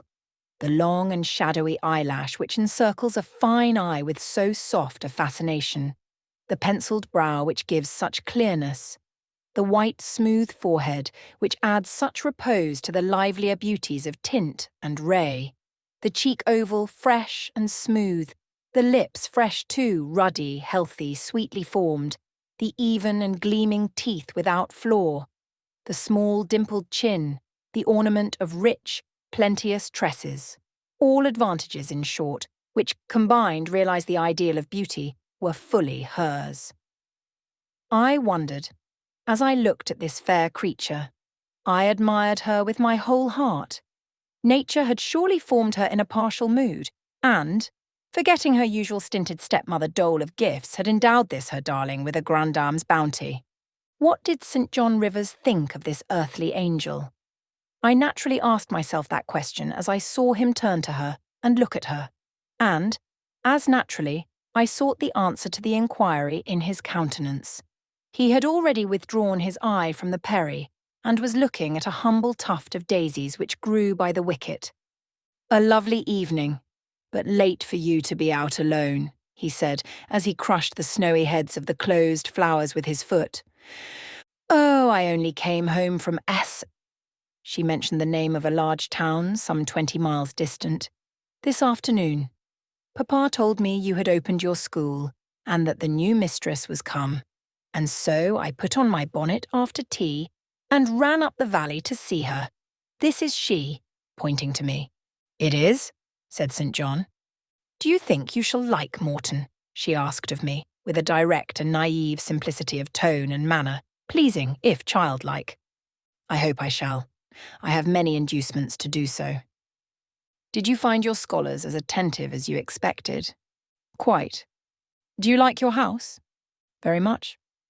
"Have I furnished it nicely?" "Very nicely indeed." "And made a good choice of an attendant for you in Alice Wood?" "You have indeed. She is teachable and handy." This, then, I thought, is Miss Oliver, the heiress. Favoured, it seems, in the gifts of fortune, as well as in those of nature. What happy combination of the planets presided over her birth, I wonder? "I shall come up and help you to teach sometimes," she added. "It will be a change for me to visit you now and then, and I like a change. Mr. Rivers, I have been so gay during my stay at S. Last night, or rather this morning, I was dancing till 2 o'clock. The All Regiment are stationed there since the riots, and the officers are the most agreeable men in the world. They put all our young knife grinders and scissor merchants to shame." It seemed to me that Mr. St. John's under lip protruded, and his upper lip curled a moment. His mouth certainly looked a good deal compressed, and the lower part of his face unusually stern and square, as the laughing girl gave him this information. He lifted his gaze, too, from the daisies, and turned it on her. An unsmiling, a searching, a meaning gaze it was. She answered it with a second laugh, and laughter well became her youth, her roses, her dimples, her bright eyes. As he stood, mute and grave, she again fell to caressing Carlo. "Poor Carlo loves me," said she. "He is not stern and distant to his friends, and if he could speak, he would not be silent. As she patted the dog's head, bending with native grace before his young and austere master, I saw a glow rise to that master's face. I saw his solemn eye melt with sudden fire and flicker with resistless emotion. Flushed and kindled thus, he looked nearly as beautiful for a man as she for a woman. His chest heaved once, as if his large heart, weary of despotic constriction, had expanded, despite the will, and made a vigorous bound for the attainment of liberty. But he curbed it, I think, as a resolute rider would curb a rearing steed. He responded neither by word nor movement to the gentle advances made him. "Papa says you never come to see us now," continued Miss Oliver, looking up. "You are quite a stranger at Vale Hall. He is alone this evening, and not very well. Will you return with me and visit him?" "It is not a seasonable hour to intrude on Mr. Oliver," answered St. John. "Not a seasonable hour? But I declare it is. It is just the hour when Papa most wants company, when the works are closed and he has no business to occupy him. Now, Mr. Rivers, do come. Why are you so very shy and so very sombre?" She filled up the hiatus his silence left by a reply of her own. "I forgot!" she exclaimed, shaking her beautiful curled head, as if shocked at herself. "I am so giddy and thoughtless. Do excuse me. It had slipped my memory that you have good reasons to be indisposed for joining in my chatter. Diana and Mary have left you, and Moor House is shut up, and you are so lonely. I am sure I pity you. Do come and see Papa." "Not tonight, Miss Rosamond. Not tonight." Mr. St. John spoke almost like an automaton. Himself only knew the effort it cost him thus to refuse. "Well, if you are so obstinate, I will leave you, for I dare not stay any longer. The dew begins to fall. Good evening." She held out her hand. He just touched it. "Good evening," he repeated, in a voice low and hollow as an echo. She turned, but in a moment returned. "Are you well?" she asked. Well might she put the question. His face was blanched as her gown. "Quite well," he enunciated, and, with a bow, he left the gate. She went one way, he another. She turned twice to gaze after him as she tripped fairy-like down the field. He, as he strode firmly across, never turned at all. This spectacle of another's suffering and sacrifice rapt my thoughts from exclusive meditation on my own. Diana Rivers had designated her brother inexorable as death. She had not exaggerated. Chapter 32. I continued the labours of the village school as actively and faithfully as I could. It was truly hard work at first. Some time elapsed before, with all my efforts, I could comprehend my scholars and their nature.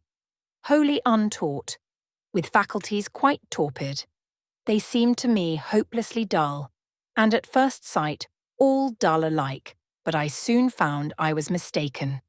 There was a difference amongst them, as amongst the educated, and when I got to know them, and they me, this difference rapidly developed itself. Their amazement at me, my language, my rules, and ways, once subsided, I found some of these heavy-looking, gaping rustics wake up into sharp-witted girls enough. Many showed themselves obliging, and amiable too, and I discovered amongst them not a few examples of natural politeness and innate self-respect, as well as of excellent capacity that won both my goodwill and my admiration. These soon took a pleasure in doing their work well, in keeping their persons neat, in learning their tasks regularly, in acquiring quiet and orderly manners. The rapidity of their progress in some instances was even surprising, and an honest and happy pride I took in it.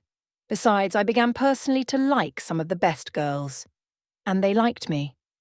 I had amongst my scholars several farmers' daughters, young women grown almost. These could already read, write, and sew, and to them I taught the elements of grammar, geography, history, and the finer kinds of needlework. I found estimable characters amongst them, characters desirous of information and disposed for improvement, with whom I passed many a pleasant evening hour in their own homes. Their parents then, the farmer and his wife, loaded me with attentions.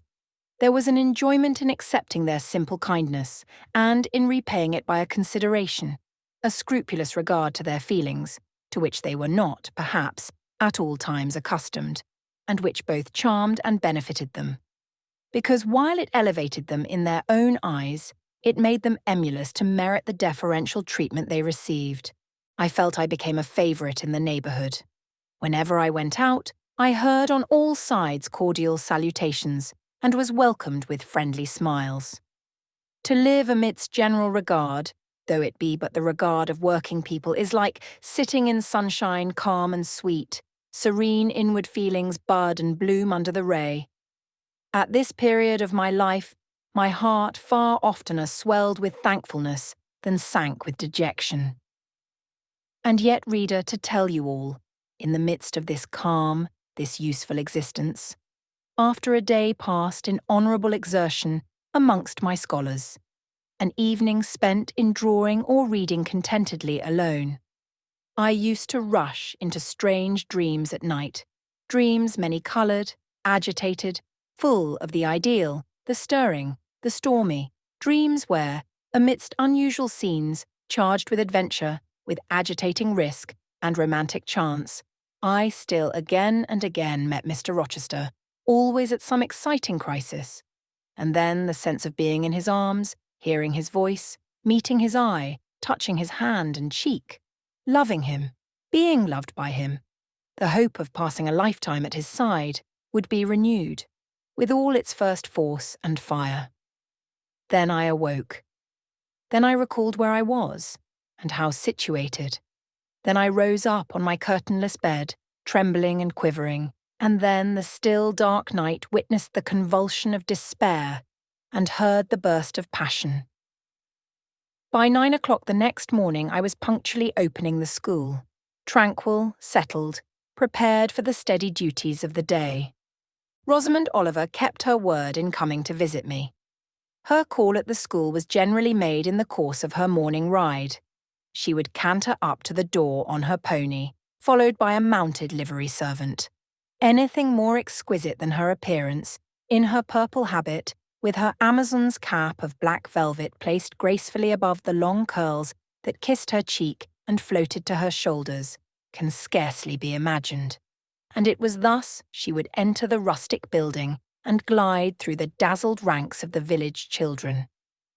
She generally came at the hour when Mr. Rivers was engaged in giving his daily catechizing lesson. Keenly, I fear, did the eye of the visitress pierce the young pastor's heart.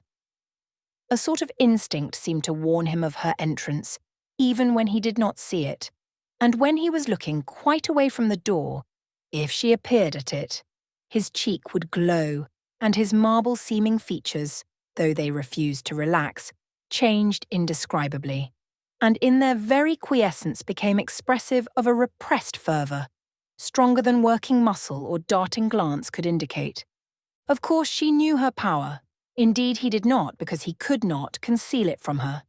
In spite of his Christian stoicism, when she went up and addressed him, and smiled gaily, encouragingly, even fondly in his face, his hand would tremble and his eye burn. He seemed to say with his sad and resolute look, if he did not say it with his lips, "I love you, and I know you prefer me. It is not despair of success that keeps me dumb. If I offered my heart, I believe you would accept it. But that heart is already laid on a sacred altar. The fire is arranged round it. It will soon be no more than a sacrifice consumed." And then she would pout like a disappointed child. A pensive cloud would soften her radiant vivacity. She would withdraw her hand hastily from his, and turn in transient petulance from his aspect, at once so heroic and so martyr-like. St. John, no doubt, would have given the world to follow, recall, retain her when she thus left him. But he would not give one chance of heaven, nor relinquish, for the Elysium of her love, one hope of the true eternal paradise. Besides, he could not bind all that he had in his nature, the rover, the aspirant, the poet, the priest, in the limits of a single passion. He could not, he would not, renounce his wild field of mission warfare for the parlours and the peace of Vale Hall. I learnt so much from himself in an inroad I once, despite his reserve, had the daring to make on his confidence. Miss Oliver already honoured me with frequent visits to my cottage. I had learnt her whole character, which was without mystery or disguise. She was coquettish but not heartless, exacting but not worthlessly selfish. She had been indulged from her birth but was not absolutely spoilt. She was hasty but good-humoured. Vain, she could not help it when every glance in the glass showed her such a flush of loveliness, but not affected, liberal-handed, innocent of the pride of wealth, ingenuous, sufficiently intelligent, gay, lively, and unthinking. She was very charming, in short, even to a cool observer of her own sex like me, but she was not profoundly interesting or thoroughly impressive. A very different sort of mind was hers from that, for instance, of the Sisters of St. John. Still, I liked her almost as I liked my pupil Adele, except that, for a child whom we have watched over and taught, a closer affection is engendered than we can give an equally attractive adult acquaintance. She had taken an amiable caprice to me. She said I was like Mr. Rivers, only certainly, she allowed, not 1/10 so handsome, though I was a nice neat little soul enough, but he was an angel. I was, however, good, clever, composed, and firm, like him. I was a lusus naturae, she affirmed, as a village schoolmistress. She was sure my previous history, if known, would make a delightful romance. One evening, while with her usual childlike activity and thoughtless yet not offensive inquisitiveness, she was rummaging the cupboard and the table drawer of my little kitchen, she discovered first 2 French books, a volume of Schiller, a German grammar and dictionary, and then my drawing materials and some sketches, including a pencil head of a pretty little cherub-like girl, one of my scholars, and sundry views from nature, taken in the Vale of Morton and on the surrounding moors. She was first transfixed with surprise and then electrified with delight. Had I done these pictures? Did I know French and German? What a love! What a miracle I was! I drew better than her master in the first school in S. Would I sketch a portrait of her to show to Papa? With pleasure, I replied, and I felt a thrill of artist delight at the idea of copying from so perfect and radiant a model. She had then on a dark blue silk dress. Her arms and her neck were bare. Her only ornament was her chestnut tresses, which waved over her shoulders with all the wild grace of natural curls. I took a sheet of fine cardboard and drew a careful outline. I promised myself the pleasure of colouring it, and, as it was getting late then, I told her she must come and sit another day. She made such a report of me to her father that Mr. Oliver himself accompanied her next evening, a tall, massive-featured, middle-aged and grey-headed man, at whose side his lovely daughter looked like a bright flower near a hoary turret. He appeared a taciturn and perhaps a proud personage, but he was very kind to me. The sketch of Rosamond's portrait pleased him highly. He said I must make a finished picture of it. He insisted too on my coming the next day to spend the evening at Vale Hall. I went. I found it a large, handsome residence, showing abundant evidences of wealth in the proprietor. Rosamond was full of glee and pleasure all the time I stayed. Her father was affable, and when he entered into conversation with me after tea, he expressed in strong terms his approbation of what I had done in Morton School, and said he only feared, from what he saw and heard, I was too good for the place, and would soon quit it for one more suitable. "Indeed," cried Rosamond, "she is clever enough to be a governess in a high family, Papa." I thought I would far rather be where I am than in any high family in the land. Mr. Oliver spoke of Mr. Rivers, of the Rivers family, with great respect. He said it was a very old name in that neighbourhood, that the ancestors of the house were wealthy, that all Morton had once belonged to them, that even now he considered the representative of that house might, if he liked, make an alliance with the best. He accounted it a pity that so fine and talented a young man should have formed the design of going out as a missionary. It was quite throwing a valuable life away.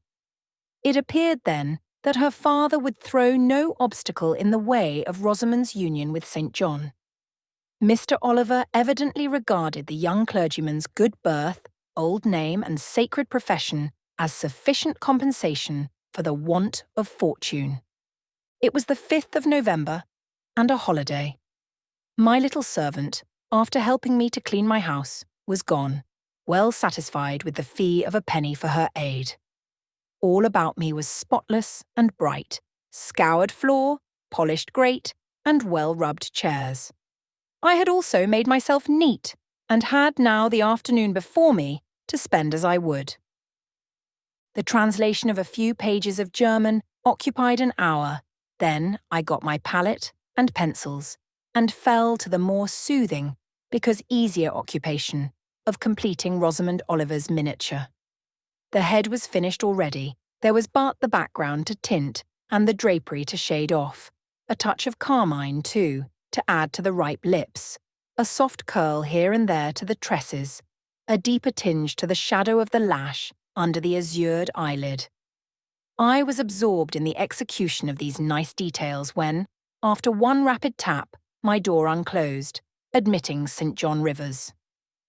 "I am come to see how you are spending your holiday," he said. "Not, I hope, in thought? No, that is well. While you draw, you will not feel lonely. You see, I mistrust you still, though you have borne up wonderfully so far.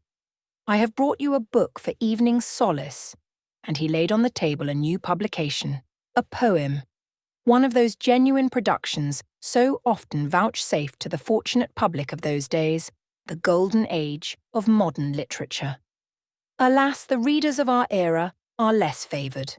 But courage, I will not pause either to accuse or repine.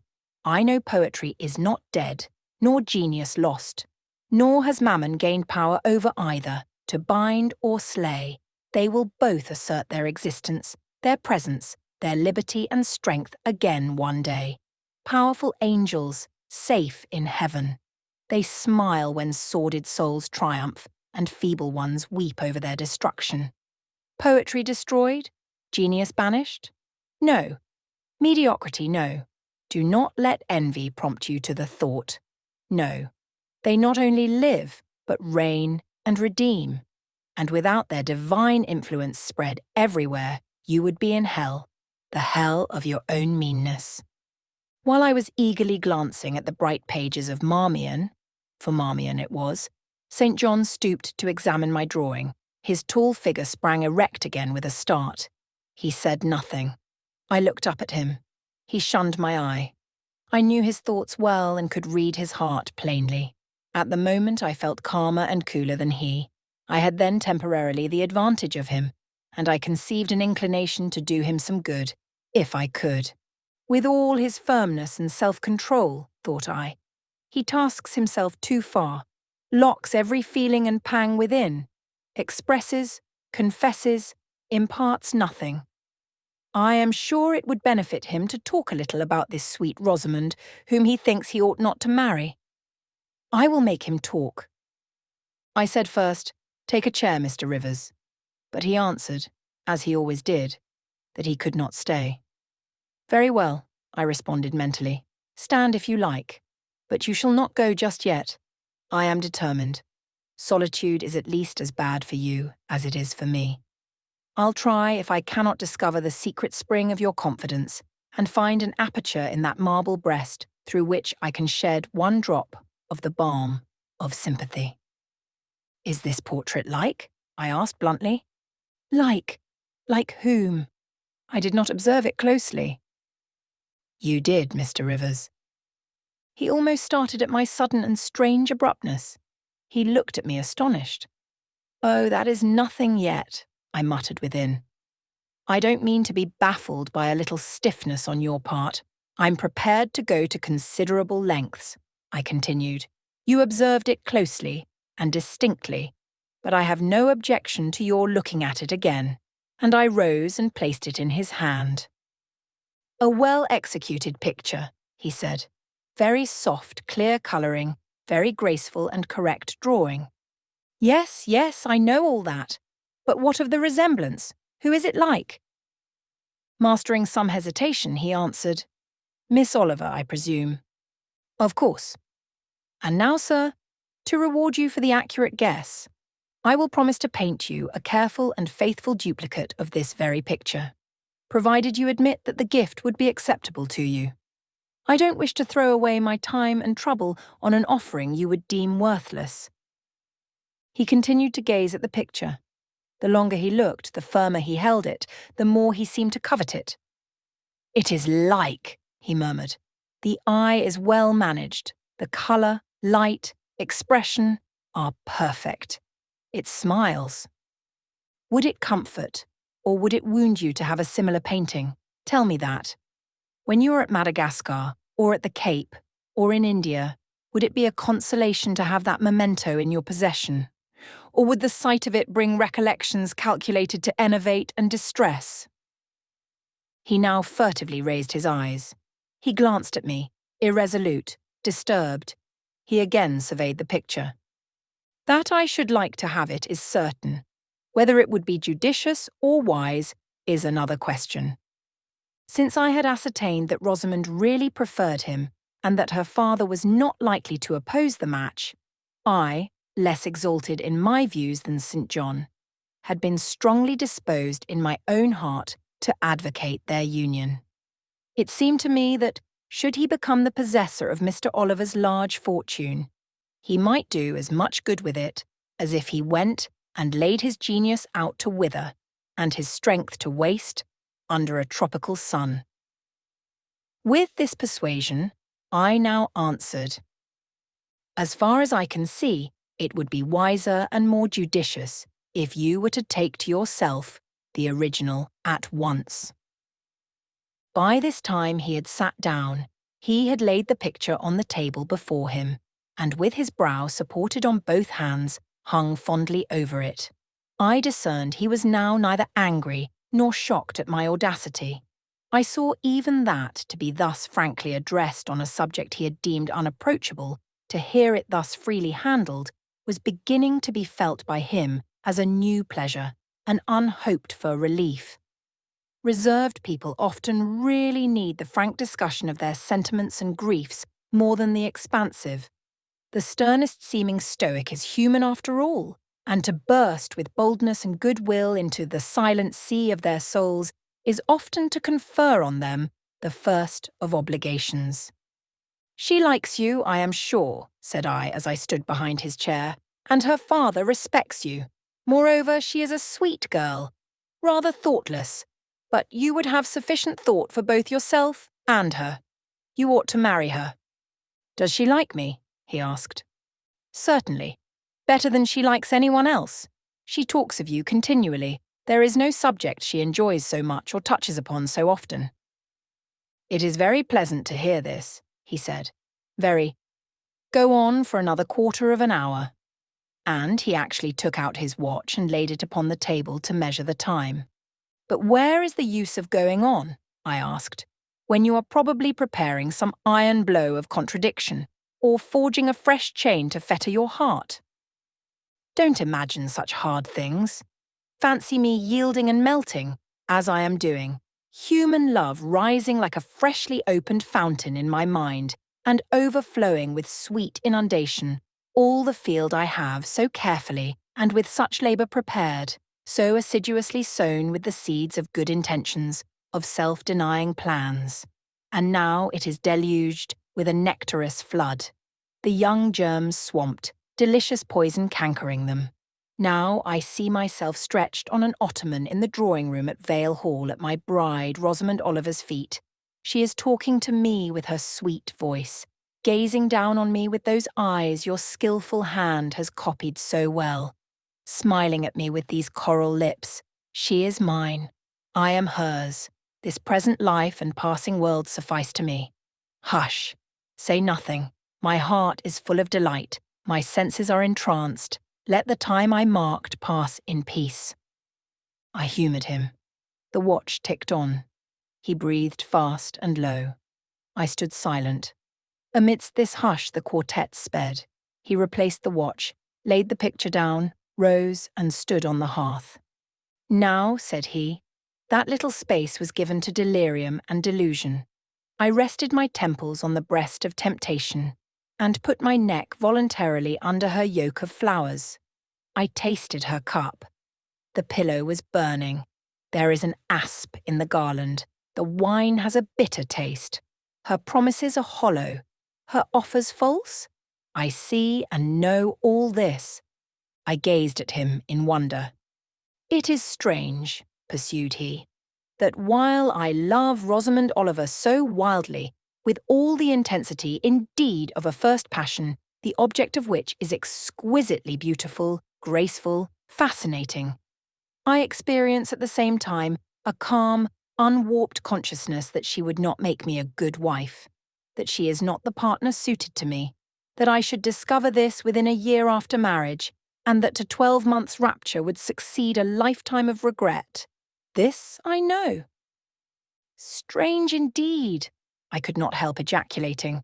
While something in me, he went on, is acutely sensible to her charms, something else is as deeply impressed with her defects. They are such that she could sympathize in nothing I aspired to, cooperate in nothing I undertook. Rosamond a sufferer, a labourer, a female apostle, Rosamond a missionary's wife? No. But you need not be a missionary, you might relinquish that scheme. Relinquish what? My vocation, my great work, my foundation laid on earth for a mansion in heaven, my hopes of being numbered in the band who have merged all ambitions in the glorious one of bettering their race, of carrying knowledge into the realms of ignorance, of substituting peace for war, freedom for bondage, religion for superstition, the hope of heaven for the fear of hell? Must I relinquish that? It is dearer than the blood in my veins. It is what I have to look forward to, and to live for. After a considerable pause, I said, And Miss Oliver? Are her disappointment and sorrow of no interest to you? Miss Oliver is ever surrounded by suitors and flatterers. In less than a month, my image will be effaced from her heart.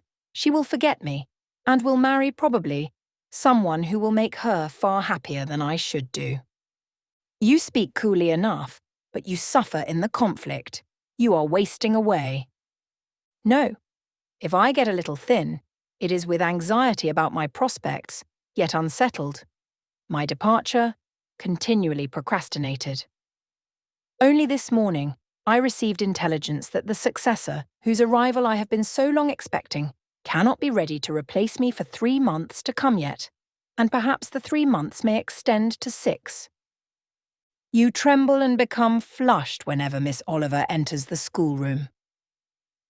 Again the surprised expression crossed his face. He had not imagined that a woman would dare to speak so to a man. For me, I felt at home in this sort of discourse. I could never rest in communication with strong, discreet, and refined minds, whether male or female, till I had passed the outworks of conventional reserve and crossed the threshold of confidence and won a place by their heart's very hearthstone.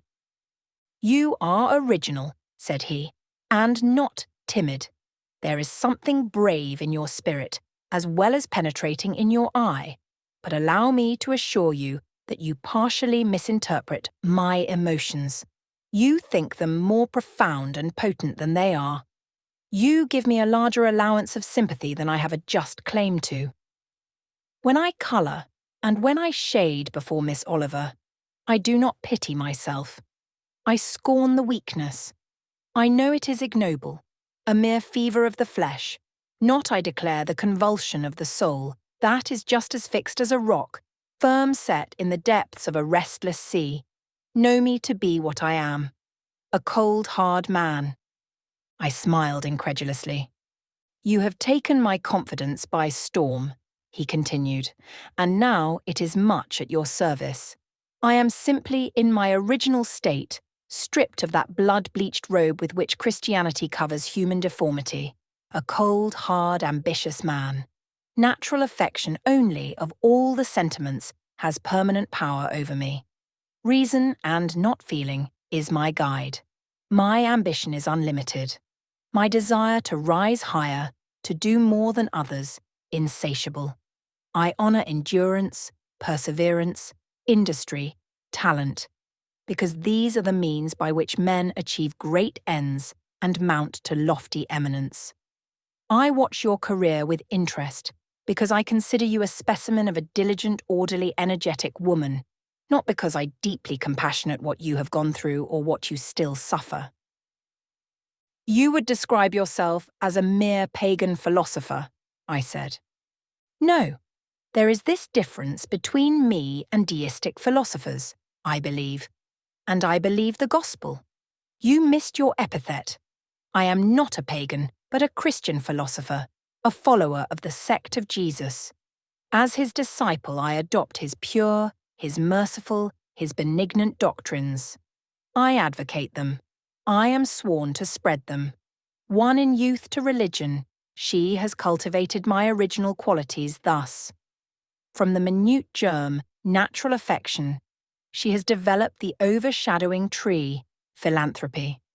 From the wild, stringy root of human uprightness, she has reared a due sense of the divine justice. Of the ambition to win power and renown for my wretched self, she has formed the ambition to spread my master's kingdom, to achieve victories for the standard of the cross. So much has religion done for me, turning the original materials to the best account, pruning and training nature.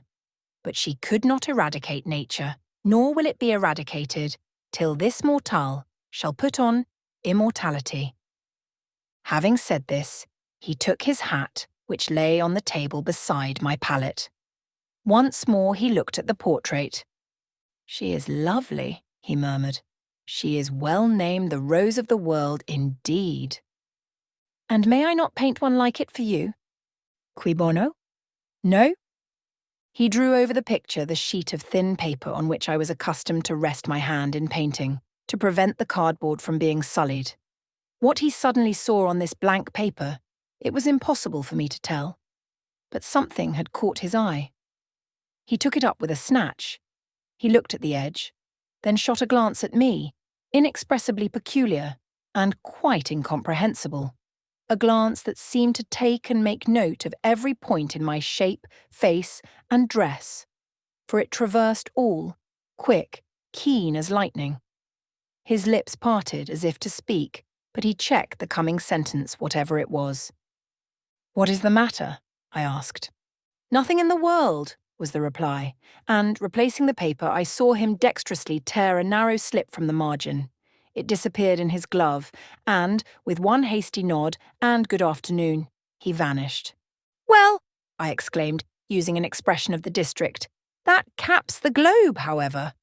I, in my turn, scrutinized the paper, but saw nothing on it, save a few dingy stains of paint where I had tried the tint in my pencil.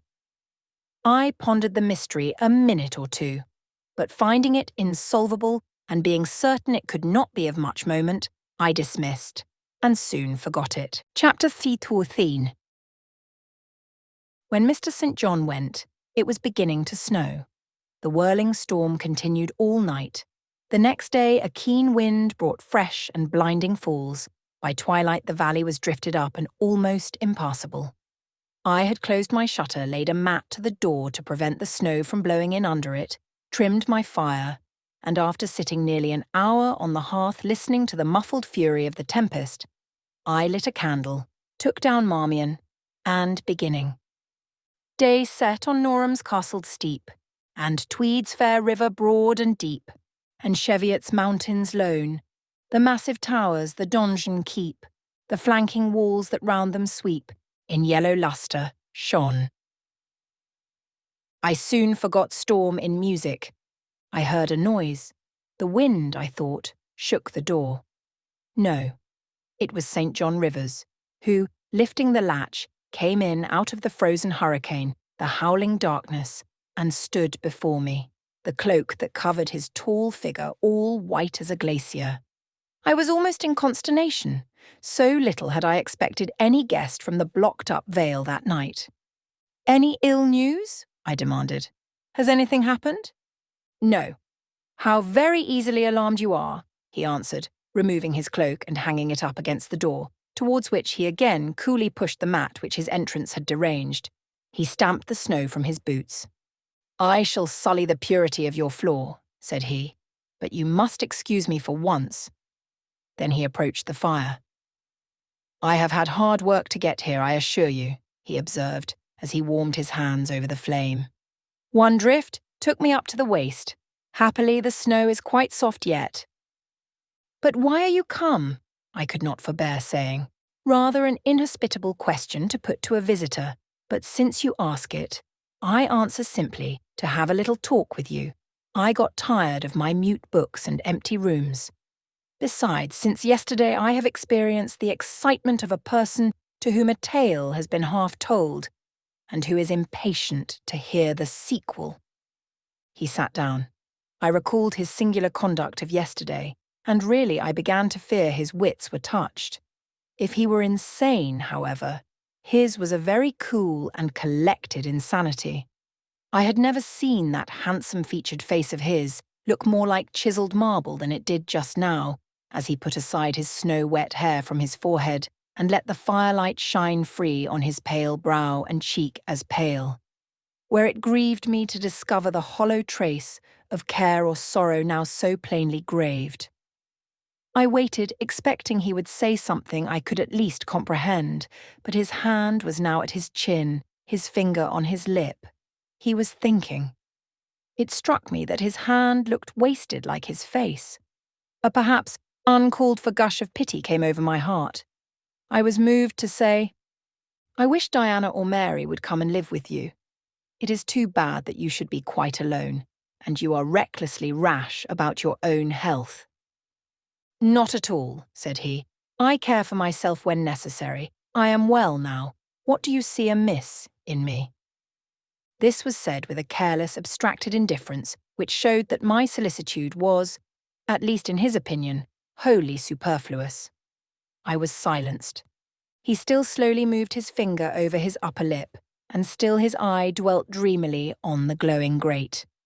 Thinking it urgent to say something, I asked him presently if he felt any cold draught from the door, which was behind him. No, no, he responded shortly and somewhat testily. Well, I reflected, if you won't talk, you may be still. I'll let you alone now, and return to my book. So I snuffed the candle and resumed the perusal of Marmion. He soon stirred. My eye was instantly drawn to his movements. He only took out a morocco pocketbook, thence produced a letter, which he read in silence, folded it, put it back, relapsed into meditation. It was vain to try to read with such an inscrutable fixture before me, nor could I, in impatience, consent to be dumb. He might rebuff me if he liked, but talk I would. Have you heard from Diana and Mary lately? Not since the letter I showed you a week ago. There has not been any change made about your own arrangements. You will not be summoned to leave England sooner than you expected. I fear not, indeed. Such chance is too good to befall me. Baffled so far, I changed my ground. I bethought myself to talk about the school and my scholars. Mary Garrett's mother is better, and Mary came back to the school this morning, and I shall have 4 new girls next week from the Foundry Close. They would have come today but for the snow. Indeed. Mr. Oliver pays for 2. Does he? He means to give the whole school a treat at Christmas. I know. Was it your suggestion? No. Whose then? His daughter's, I think. It is like her. She is so good-natured. Yes. Again came the blank of a pause. The clock struck 8 strokes. It aroused him. He uncrossed his legs, sat erect, turned to me. Leave your book a moment and come a little nearer the fire, he said. Wondering, and of my wonder finding no end, I complied. Half an hour ago, he pursued, I spoke of my impatience to hear the sequel of a tale. On reflection, I find the matter will be better managed by my assuming the narrator's part and converting you into a listener. Before commencing, it is but fair to warn you that the story will sound somewhat hackneyed in your ears. but stale details often regain a degree of freshness when they pass through new lips. For the rest, whether trite or novel, it is short. 20 years ago, a poor curate, never mind his name at this moment, fell in love with a rich man's daughter. She fell in love with him and married him, against the advice of all her friends, who consequently disowned her immediately after the wedding. Before 2 years passed, the rash pair were both dead, and laid quietly side by side under one slab. I have seen their grave. It formed part of the pavement of a huge churchyard surrounding the grim, soot-black old cathedral of an overgrown manufacturing town in Shire. They left a daughter, which, at its very birth, Charity received in her lap, cold as that of the snowdrift I almost stuck fast in tonight. Charity carried the friendless thing to the house of its rich maternal relations. It was reared by an aunt-in-law called, I come to names now, Mrs. Reed of Gateshead. You start. Did you hear a noise? I dare say it is only a rat scrambling along the rafters of the adjoining schoolroom. It was a barn before I had it repaired and altered, and barns are generally haunted by rats. To proceed. Mrs. Reed kept the orphan 10 years. Whether it was happy or not with her, I cannot say, never having been told. But at the end of that time she transferred it to a place you know, being no other than Lowood School, where you so long resided yourself. It seems her career there was very honourable. From a pupil she became a teacher, like yourself. Really it strikes me there are parallel points in her history and yours. She left it to be a governess. There again your fates were analogous. She undertook the education of the ward of a certain Mr. Rochester. Mr. Rivers, I interrupted. I can guess your feelings, he said, but restrain them for a while. I have nearly finished. Hear me to the end. Of Mr. Rochester's character I know nothing but the one fact that he professed to offer honourable marriage to this young girl, and that at the very altar she discovered he had a wife, yet alive, though a lunatic.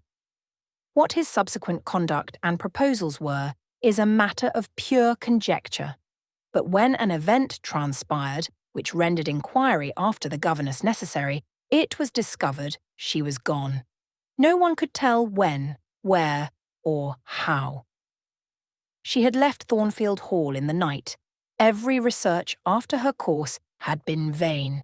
The country had been scoured far and wide. No vestige of information could be gathered respecting her. Yet that she should be found is become a matter of serious urgency. Advertisements have been put in all the papers. I myself have received a letter from one Mr. Briggs, a solicitor, communicating the details I have just imparted. Is it not an odd tale? Just tell me this, said I, and since you know so much, you surely can tell it me. What of Mr. Rochester? How and where is he? What is he doing? Is he well? I am ignorant of all concerning Mr. Rochester. The letter never mentions him, but to narrate the fraudulent and illegal attempt I have adverted to. You should rather ask the name of the governess, the nature of the event which requires her appearance. Did no one go to Thornfield Hall, then? Did no one see Mr. Rochester? I suppose not. But they wrote to him, of course. And what did he say? Who has his letters? Mr. Briggs intimates that the answer to his application was not from Mr. Rochester, but from a lady. It is signed Alice Fairfax. I felt cold and dismayed. My worst fears then were probably true. He had, in all probability, left England and rushed in reckless desperation to some former haunt on the continent. And what opiate for his severe sufferings, what object for his strong passions, had he sought there? I dared not answer the question. Oh, my poor master, once almost my husband, whom I had often called my dear Edward. He must have been a bad man, observed Mr. Rivers. You don't know him. Don't pronounce an opinion upon him, I said, with warmth. Very well, he answered quietly. And indeed my head is otherwise occupied than with him. I have my tale to finish. Since you won't ask the governess's name, I must tell it of my own accord. Stay, I have it here. It is always more satisfactory to see important points written down, fairly committed to black and white. And the pocketbook was again deliberately produced, opened, sought through. From one of its compartments was extracted a shabby slip of paper, hastily torn off. I recognised in its texture and its stains of ultramarine and lake and vermilion the ravished margin of the portrait cover. He got up, held it close to my eyes, and I read, traced in Indian ink, in my own handwriting, the words Jane Eyre, the work doubtless of some moment of abstraction. Briggs wrote to me of a Jane Eyre, he said. The advertisements demanded a Jane Eyre. I knew a Jane Elliot. I confess I had my suspicions, but it was only yesterday afternoon they were at once resolved into certainty. You own the name and renounce the alias?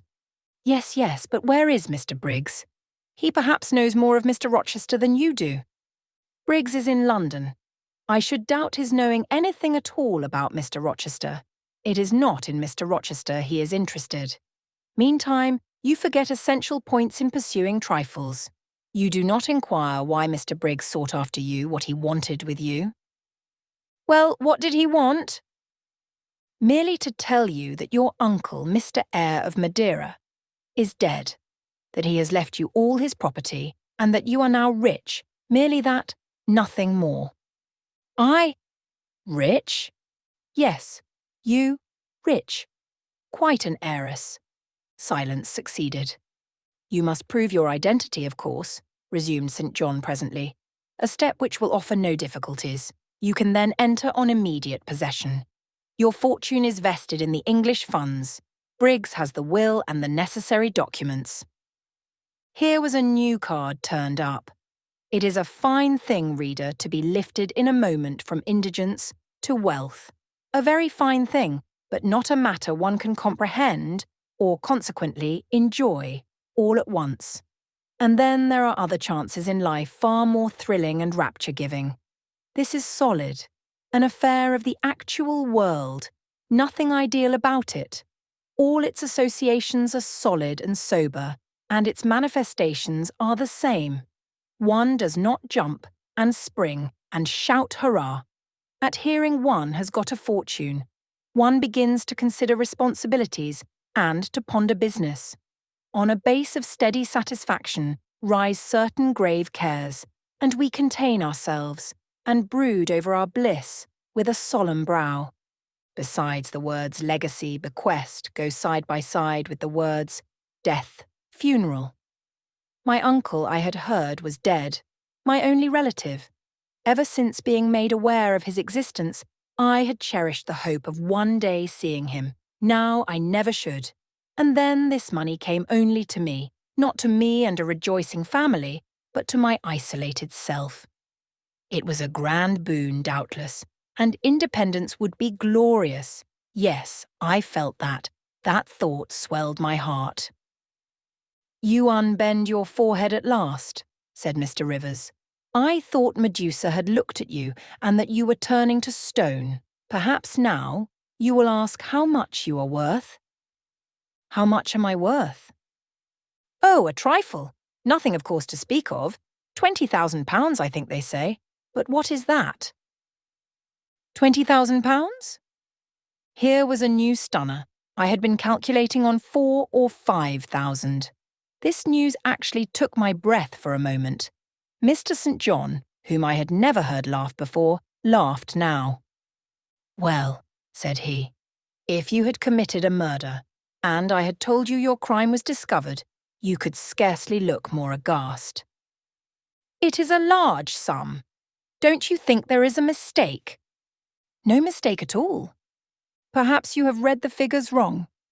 It may be 2,000. It is written in letters, not figures. 20,000. I again felt rather like an individual of but average gastronomical powers sitting down to feast alone at a table spread with provisions for 100. Mr. Rivers rose now and put his cloak on. If it were not such a very wild night, he said, I would send Hannah down to keep you company. You look too desperately miserable to be left alone. But Hannah, poor woman, could not stride the drifts so well as I. Her legs are not quite so long, so I must e'en leave you to your sorrows. Good night." He was lifting the latch. A sudden thought occurred to me. "Stop 1 minute," I cried. "Well?" "It puzzles me to know why Mr. Briggs wrote to you about me, or how he knew you, or could fancy that you, living in such an out-of-the-way place, had the power to aid in my discovery." "Oh, I am a clergyman," he said, "and the clergy are often appealed to about odd matters." Again the latch rattled. "No, that does not satisfy me," I exclaimed. And indeed there was something in the hasty and unexplanatory reply which, instead of allaying, piqued my curiosity more than ever. "It is a very strange piece of business," I added. "I must know more about it." "Another time." "No." "Tonight? Tonight?" And as he turned from the door, I placed myself between it and him. He looked rather embarrassed. "You certainly shall not go till you have told me all," I said. "I would rather not just now." "You shall. You must. I would rather Diana or Mary informed you." Of course, these objections wrought my eagerness to a climax. Gratified it must be, and that without delay, and I told him so. "But I apprised you that I was a hard man," said he, "difficult to persuade. And I am a hard woman, impossible to put off." "And I am a hard woman, impossible to put off. And then," he pursued, "I am cold, no fervour infects me. Whereas I am hot, and fire dissolves ice. The blaze there has thawed all the snow from your cloak. By the same token, it has streamed onto my floor and made it like a trampled street. As you hope ever to be forgiven, Mr. Rivers, the high crime and misdemeanour of spoiling a sanded kitchen, tell me what I wish to know." "Well then," he said, "I yield, if not to your earnestness, to your perseverance, as stone is worn by continual dropping. Besides, you must know some day, as well now as later. Your name is Jane Eyre." "Of course. That was all settled before." "You are not perhaps aware that I am your namesake, that I was christened St. John Eyre Rivers?" "No, indeed. I remember now seeing the letter E, comprised in your initials written in books you have at different times lent me, but I never asked for what name it stood. But what then? Surely—" I stopped. I could not trust myself to entertain, much less to express the thought that rushed upon me, that embodied itself, that, in a second, stood out a strong, solid probability. Circumstances knit themselves, fitted themselves, shot into order. The chain that had been lying hitherto a formless lump of links was drawn out straight. Every ring was perfect, the connection complete. I knew by instinct how the matter stood before St. John had said another word, but I cannot expect the reader to have the same intuitive perception, so I must repeat his explanation. My mother's name was Eyre. She had 2 brothers, one a clergyman, who married Miss Jane Reed, of Gateshead, the other, John Eyre, Esquire, merchant, late, of Funchal, Madeira. Mr. Briggs, being Mr. Eyre's solicitor, wrote to us last August to inform us of our uncle's death, and to say that he had left his property to his brother, the clergyman's orphan daughter, overlooking us, in consequence of a quarrel never forgiven between him and my father. He wrote again a few weeks since to intimate that the heiress was lost, and asking if we knew anything of her. A name casually written on a slip of paper has enabled me to find her out. You know the rest. Again he was going, but I set my back against the door. "Do let me speak," I said. "Let me have 1 moment to draw breath and reflect." I paused. He stood before me, hat in hand, looking composed enough. I resumed. "Your mother was my father's sister?" "Yes, my aunt, consequently." He bowed. "My Uncle John was your Uncle John? You, Diana, and Mary are his sister's children, as I am his brother's child?" "Undeniably." You three, then, are my cousins. Half our blood on each side flows from the same source. We are cousins. Yes. I surveyed him. It seemed I had found a brother, one I could be proud of, one I could love, and two sisters whose qualities were such that, when I knew them but as mere strangers, they had inspired me with genuine affection and admiration. The two girls on whom, kneeling down on the wet ground and looking through the low latticed window of Moor House kitchen, I had gazed with so bitter a mixture of interest and despair, were my near kinswomen, and the young and stately gentleman who had found me almost dying at his threshold was my blood relation. Glorious discovery to a lonely wretch. This was wealth indeed, wealth to the heart, a mine of pure genial affections.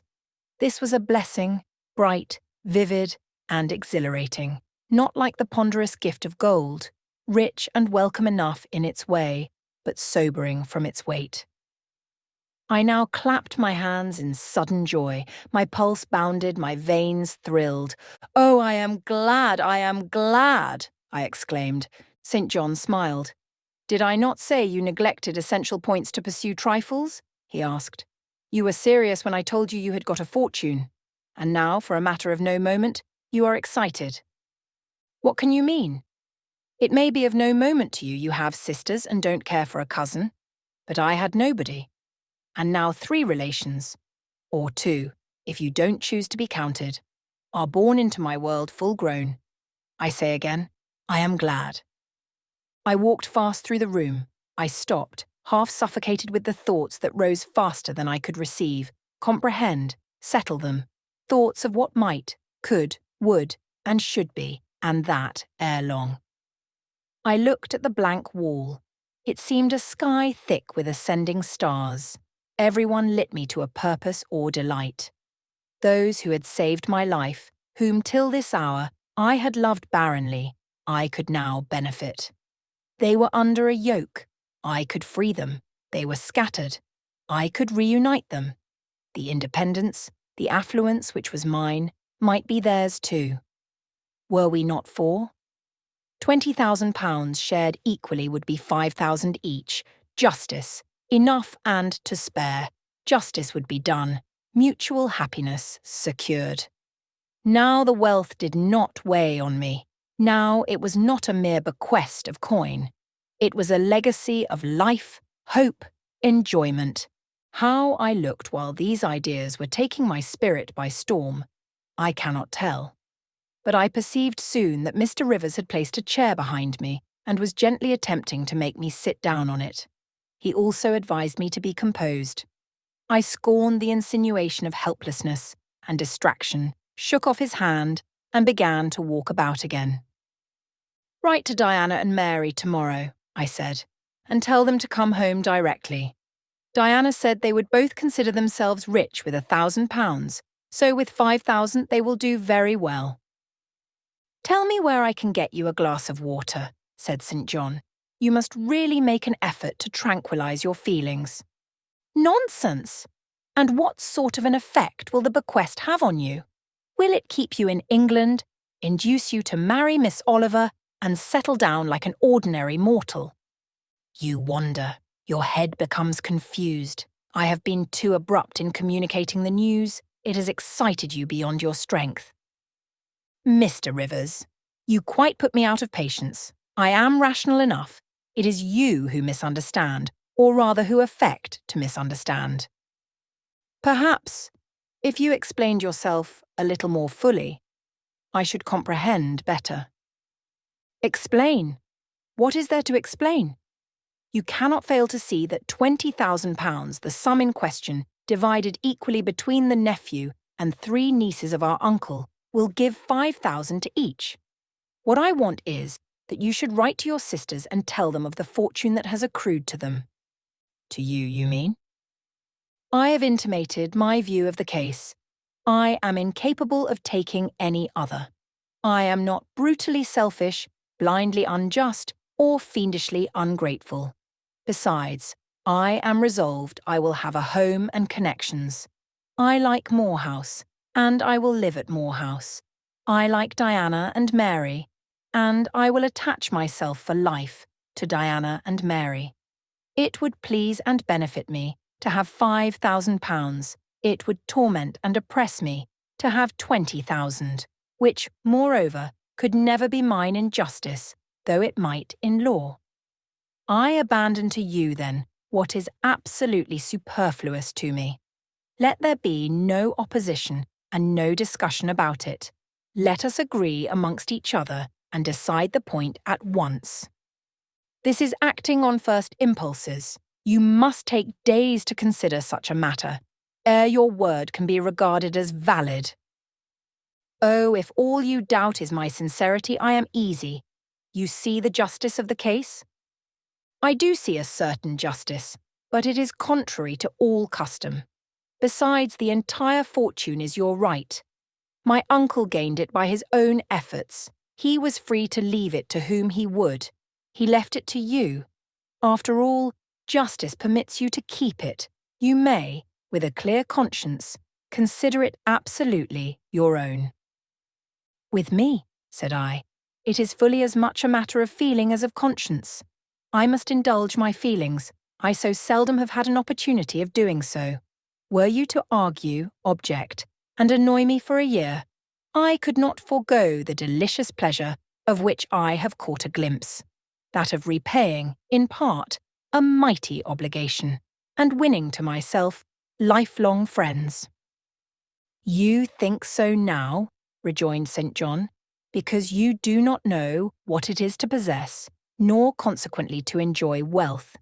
You cannot form a notion of the importance £20,000 would give you, of the place it would enable you to take in society, of the prospects it would open to you. You cannot. And you, I interrupted, cannot at all imagine the craving I have for fraternal and sisterly love. I never had a home. I never had brothers or sisters. I must and will have them now. You are not reluctant to admit me and own me, are you? Jane, I will be your brother. My sisters will be your sisters, without stipulating for this sacrifice of your just rights. Brother? Yes, at the distance of 1,000 leagues. Sisters? Yes, slaving amongst strangers. I wealthy, gorged with gold I never earned and do not merit. You penniless. Famous equality and fraternization, close union, intimate attachment. But Jane, your aspirations after family ties and domestic happiness may be realized otherwise than by the means you contemplate. You may marry. Nonsense again. Marry. I don't want to marry, and never shall marry. That is saying too much. Such hazardous affirmations are a proof of the excitement under which you labour. It is not saying too much. I know what I feel, and how averse are my inclinations to the bare thought of marriage. No one would take me for love, and I will not be regarded in the light of a mere money speculation. And I do not want a stranger, unsympathizing, alien, different from me. I want my kindred, those with whom I have full fellow-feeling. Say again you will be my brother.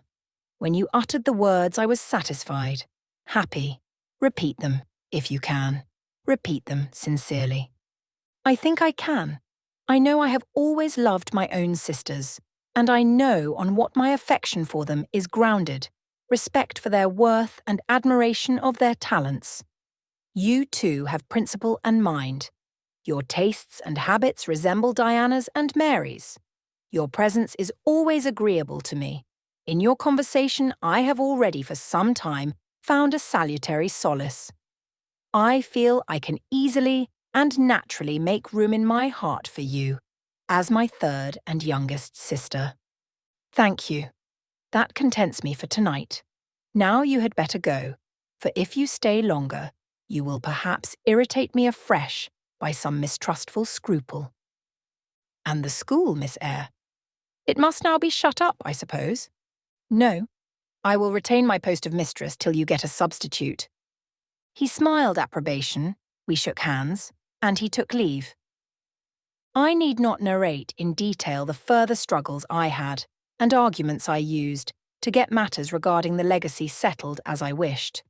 My task was a very hard one, but as I was absolutely resolved, as my cousins saw at length that my mind was really and immutably fixed on making a just division of the property, as they must in their own hearts have felt the equity of the intention, and must besides have been innately conscious that in my place they would have done precisely what I wished to do, they yielded at length so far as to consent to put the affair to arbitration. The judges chosen were Mr. Oliver and an able lawyer. Both coincided in my opinion. I carried my point. The instruments of transfer were drawn out. St. John, Diana, Mary and I each became possessed of a competency. Chapter Thornfield Hall. It was near Christmas by the time all was settled. The season of general holiday approached. I now closed Morton School, taking care that the parting should not be barren on my side. Good fortune opens the hand as well as the heart wonderfully, and to give somewhat when we have largely received is but to afford a vent to the unusual ebullition of the sensations. I had long felt with pleasure that many of my rustic scholars liked me, and when we parted, that consciousness was confirmed. They manifested their affection plainly and strongly. Deep was my gratification to find I had really a place in their unsophisticated hearts. I promised them that never a week should pass in future that I did not visit them and give them an hour's teaching in their school. Mr. Rivers came up as having seen the classes, now numbering 60 girls, file out before me and lock the door. I stood with the key in my hand, exchanging a few words of special farewell with some half-dozen of my best scholars, as decent, respectable, modest, and well-informed young women as could be found in the ranks of the British peasantry.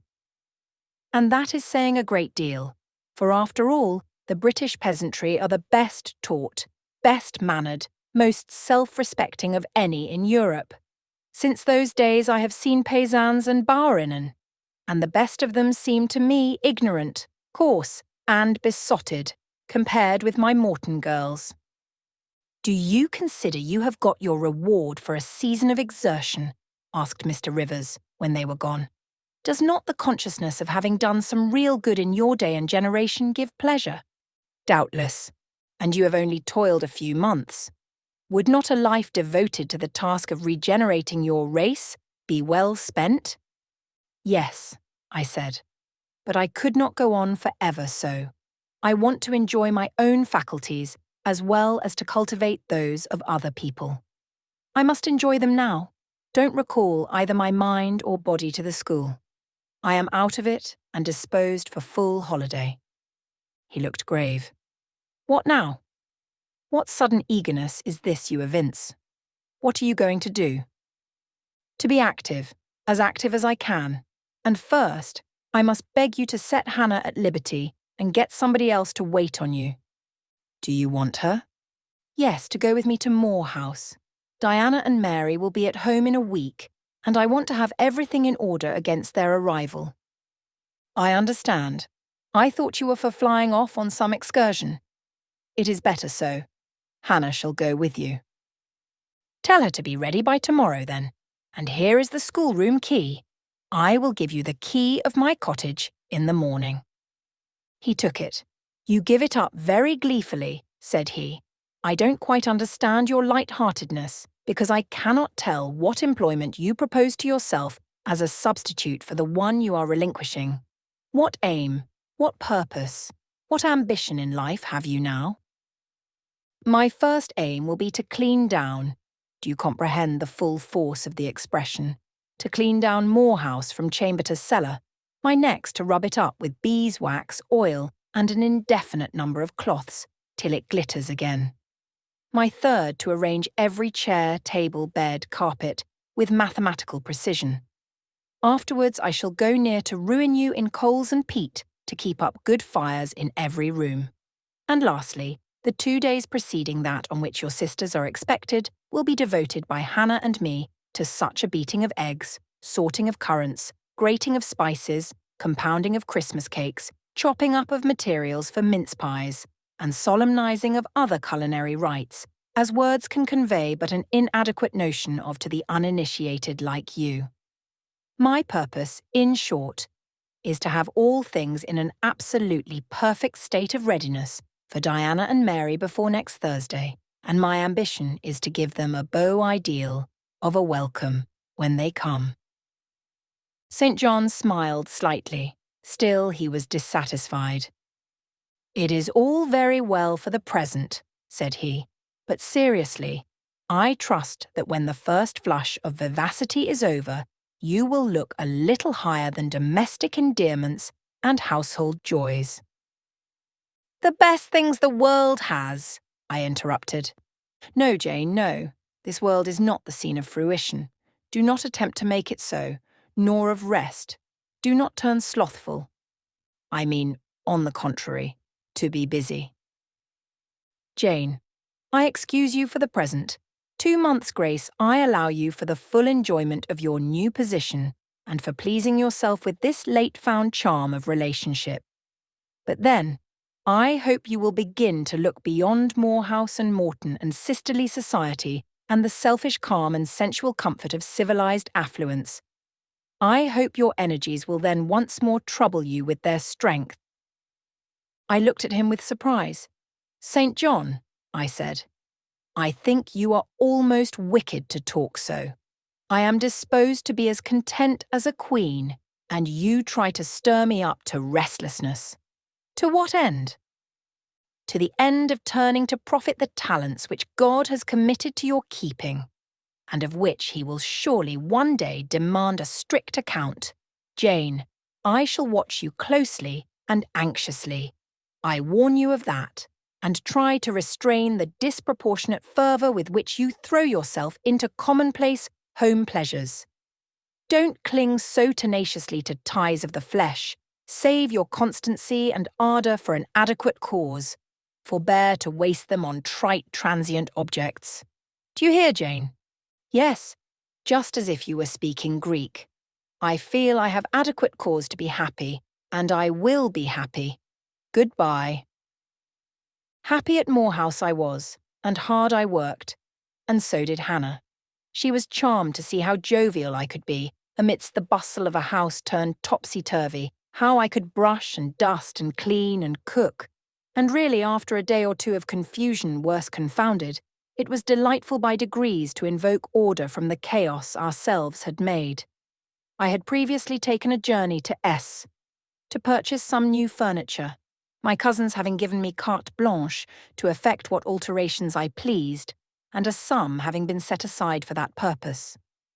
The ordinary sitting-room and bedrooms I left much as they were, for I knew Diana and Mary would derive more pleasure from seeing again the old homely tables and chairs and beds than from the spectacle of the smartest innovations. Still, some novelty was necessary to give to their return the piquancy with which I wished it to be invested. Dark, handsome new carpets and curtains, an arrangement of some carefully selected antique ornaments in porcelain and bronze, new coverings, and mirrors, and dressing cases for the toilet tables, answered the end. They looked fresh without being glaring. A spare parlour and bedroom I refurnished entirely, with old mahogany and crimson upholstery.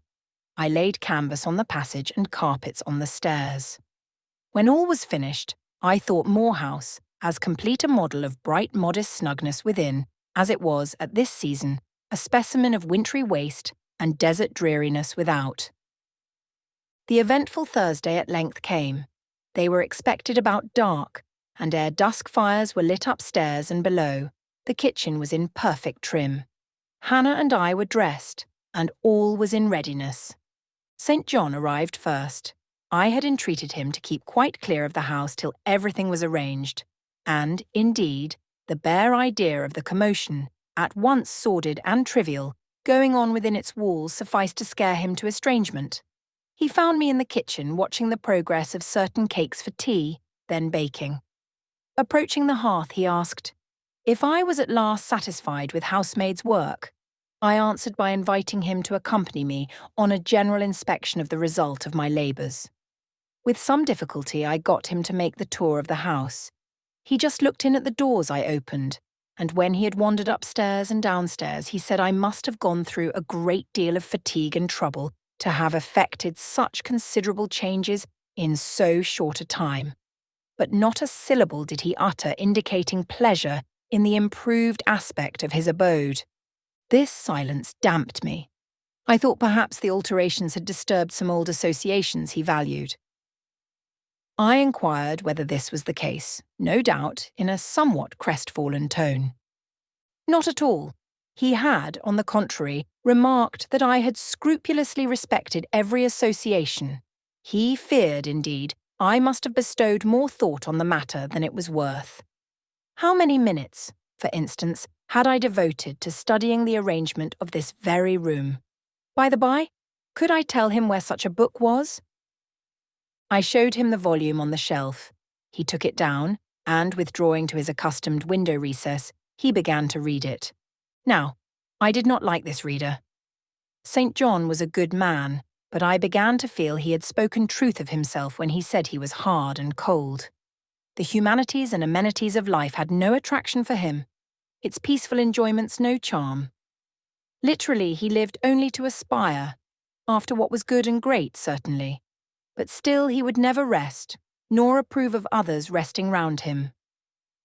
As I looked at his lofty forehead, still and pale as a white stone, at his fine lineaments fixed in study, I comprehended all at once that he would hardly make a good husband, that it would be a trying thing to be his wife. I understood, as by inspiration, the nature of his love for Miss Oliver.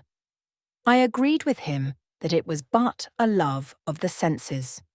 I comprehended how he should despise himself for the feverish influence it exercised over him, how he should wish to stifle and destroy it, how he should mistrust its ever conducting permanently to his happiness, or hers. I saw he was of the material from which nature hews her heroes, Christian and pagan, her lawgivers, her statesmen, her conquerors. A steadfast bulwark for great interests to rest upon, but at the fireside, too often a cold, cumbrous column, gloomy and out of place.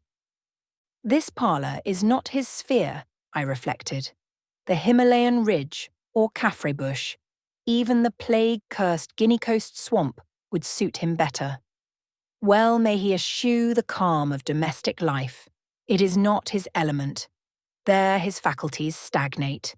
They cannot develop or appear to advantage. It is in scenes of strife and danger, where courage is proved, and energy exercised, and fortitude tasked, that he will speak and move, the leader and superior. A merry child would have the advantage of him on this hearth. He is right to choose a missionary's career. I see it now. "They are coming! They are coming!" cried Hannah, throwing open the parlour door. At the same moment old Carlo barked joyfully. Out I ran. It was now dark, but a rumbling of wheels was audible. Hannah soon had a lantern lit. The vehicle had stopped at the wicket. The driver opened the door. First one well-known form, then another, stepped out. In a minute I had my face under their bonnets, in contact first with Mary's soft cheek, then with Diana's flowing curls. They laughed, kissed me, then Hannah patted Carlo, who was half wild with delight, asked eagerly if all was well, and being assured in the affirmative, hastened into the house. They were stiff with their long and jolting drive from Whitcross, and chilled with the frosty night air, but their pleasant countenances expanded to the cheerful firelight. While the driver and Hannah brought in the boxes, they demanded St. John. At this moment he advanced from the parlour. They both threw their arms round his neck at once. He gave each one quiet kiss, said in a low tone a few words of welcome, stood a while to be talked to, and then, intimating that he supposed they would soon rejoin him in the parlour, withdrew there as to a place of refuge. I had lit their candles to go upstairs, but Diana had first to give hospitable orders respecting the driver. This done, both followed me. They were delighted with the renovation, and decorations of their rooms. With the new drapery and fresh carpets and rich tinted china vases, they expressed their gratification ungrudgingly. I had the pleasure of feeling that my arrangements met their wishes exactly, and that what I had done added a vivid charm to their joyous return home. Sweet was that evening. My cousins, full of exhilaration, were so eloquent in narrative and comment that their fluency covered St. John's taciturnity. He was sincerely glad to see his sisters, but in their glow of fervour and flow of joy, he could not sympathise. The event of the day, that is, the return of Diana and Mary, pleased him, but the accompaniments of that event, the glad tumult, the garrulous glee of reception, irked him. I saw he wished the calmer morrow was come. In the very meridian of the night's enjoyment, about an hour after tea, a rap was heard at the door. Hannah entered with the intimation that a poor lad was come, at that unlikely time, to fetch Mr. Rivers to see his mother, who was drawing away. "Where does she live, Hannah?" "Clear up at Whitcross Brow, almost 4 miles off, and moor and moss all the way." "Tell him I will go." "I'm sure, sir, you had better not. It's the worst road to travel after dark that can be. There's no track at all over the bog. And then it is such a bitter night, the keenest wind you ever felt." "You had better send word, sir, that you will be there in the morning." But he was already in the passage, putting on his cloak, and without one objection, one murmur, he departed. It was then 9 o'clock. He did not return till midnight. Starved and tired enough he was, but he looked happier than when he set out. He had performed an act of duty, made an exertion, felt his own strength to do and deny, and was on better terms with himself. I am afraid the whole of the ensuing week tried his patience. It was Christmas week. We took to no settled employment, but spent it in a sort of merry domestic dissipation. The air of the moors, the freedom of home, the dawn of prosperity, acted on Diana and Mary's spirits like some life-giving elixir. They were gay from morning till noon, and from noon till night. They could always talk, and their discourse, witty, pithy, original, had such charms for me that I preferred listening to and sharing in it to doing anything else. St. John did not rebuke our vivacity, but he escaped from it. He was seldom in the house, his parish was large, the population scattered, and he found daily business in visiting the sick and poor in its different districts. One morning at breakfast, Diana, after looking a little pensive for some minutes, asked him if his plans were yet unchanged. "Unchanged and unchangeable," was the reply, and he proceeded to inform us that his departure from England was now definitively fixed for the ensuing year. "And Rosamond Oliver?" suggested Mary, the words seeming to escape her lips involuntarily, for no sooner had she uttered them than she made a gesture as if wishing to recall them. St. John had a book in his hand. It was his unsocial custom to read at meals. He closed it and looked up. "Rosamond Oliver," said he, "is about to be married to Mr. Granby, one of the best connected and most estimable residents in S, grandson and heir to Sir Frederick Granby. I had the intelligence from her father yesterday." His sisters looked at each other and at me. We all three looked at him. He was serene as glass. "The match must have been got up hastily," said Diana. "They cannot have known each other long." "But 2 months. They met in October at the county ball at S. But where there are no obstacles to a union, as in the present case, where the connection is in every point desirable, delays are unnecessary. They will be married as soon as S. place, which Sir Frederick gives up to them, can he refitted for their reception." The first time I found St. John alone after this communication, I felt tempted to inquire if the event distressed him. But he seemed so little to need sympathy that, so far from venturing to offer him more, I experienced some shame at the recollection of what I had already hazarded. Besides, I was out of practice in talking to him. His reserve was again frozen over, and my frankness was congealed beneath it. He had not kept his promise of treating me like his sisters. He continually made little chilling differences between us, which did not at all tend to the development of cordiality. In short, now that I was acknowledged his kinswoman, and lived under the same roof with him, I felt the distance between us to be far greater than when he had known me only as the village schoolmistress. When I remembered how far I had once been admitted to his confidence, I could hardly comprehend his present frigidity. Such being the case, I felt not a little surprised when he raised his head suddenly from the desk over which he was stooping, and said, "You see, Jane, the battle is fought and the victory won." Startled at being thus addressed, I did not immediately reply. After a moment's hesitation, I answered, "But are you sure you are not in the position of those conquerors whose triumphs have cost them too dear? Would not such another ruin you?" "I think not. And if I were, it does not much signify. I shall never be called upon to contend for such another.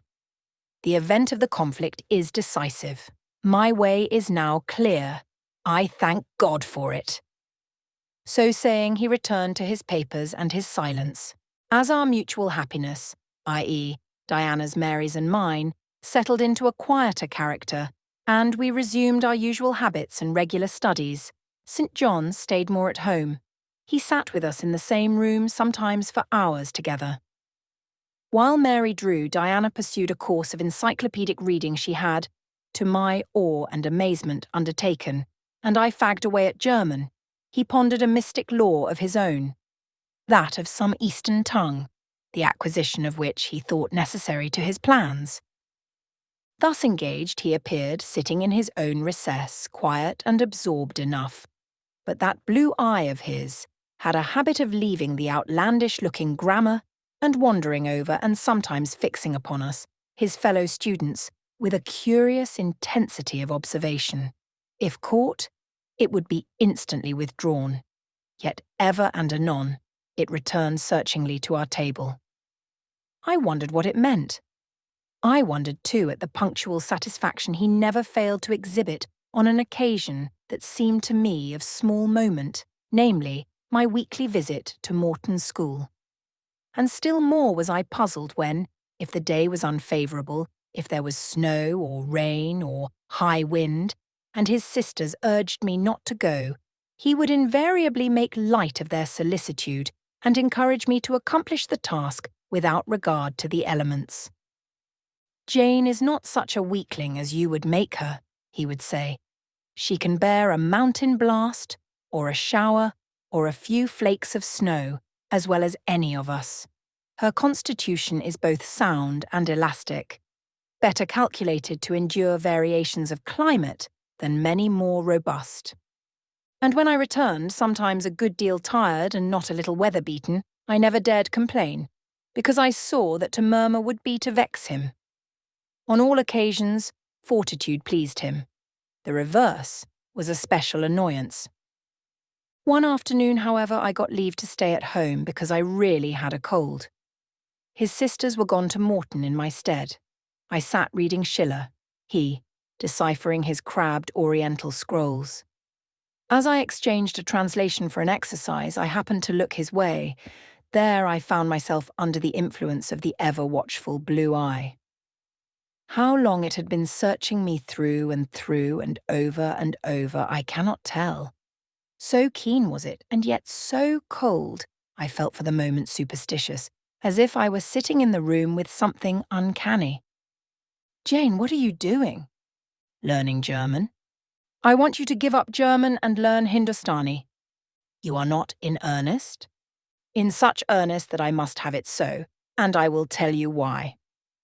He then went on to explain that Hindustani was the language he was himself at present studying, that, as he advanced, he was apt to forget the commencement, that it would assist him greatly to have a pupil with whom he might again and again go over the elements, and so fix them thoroughly in his mind, that his choice had hovered for some time between me and his sisters, but that he had fixed on me because he saw I could sit at a task the longest of the three. Would I do him this favour?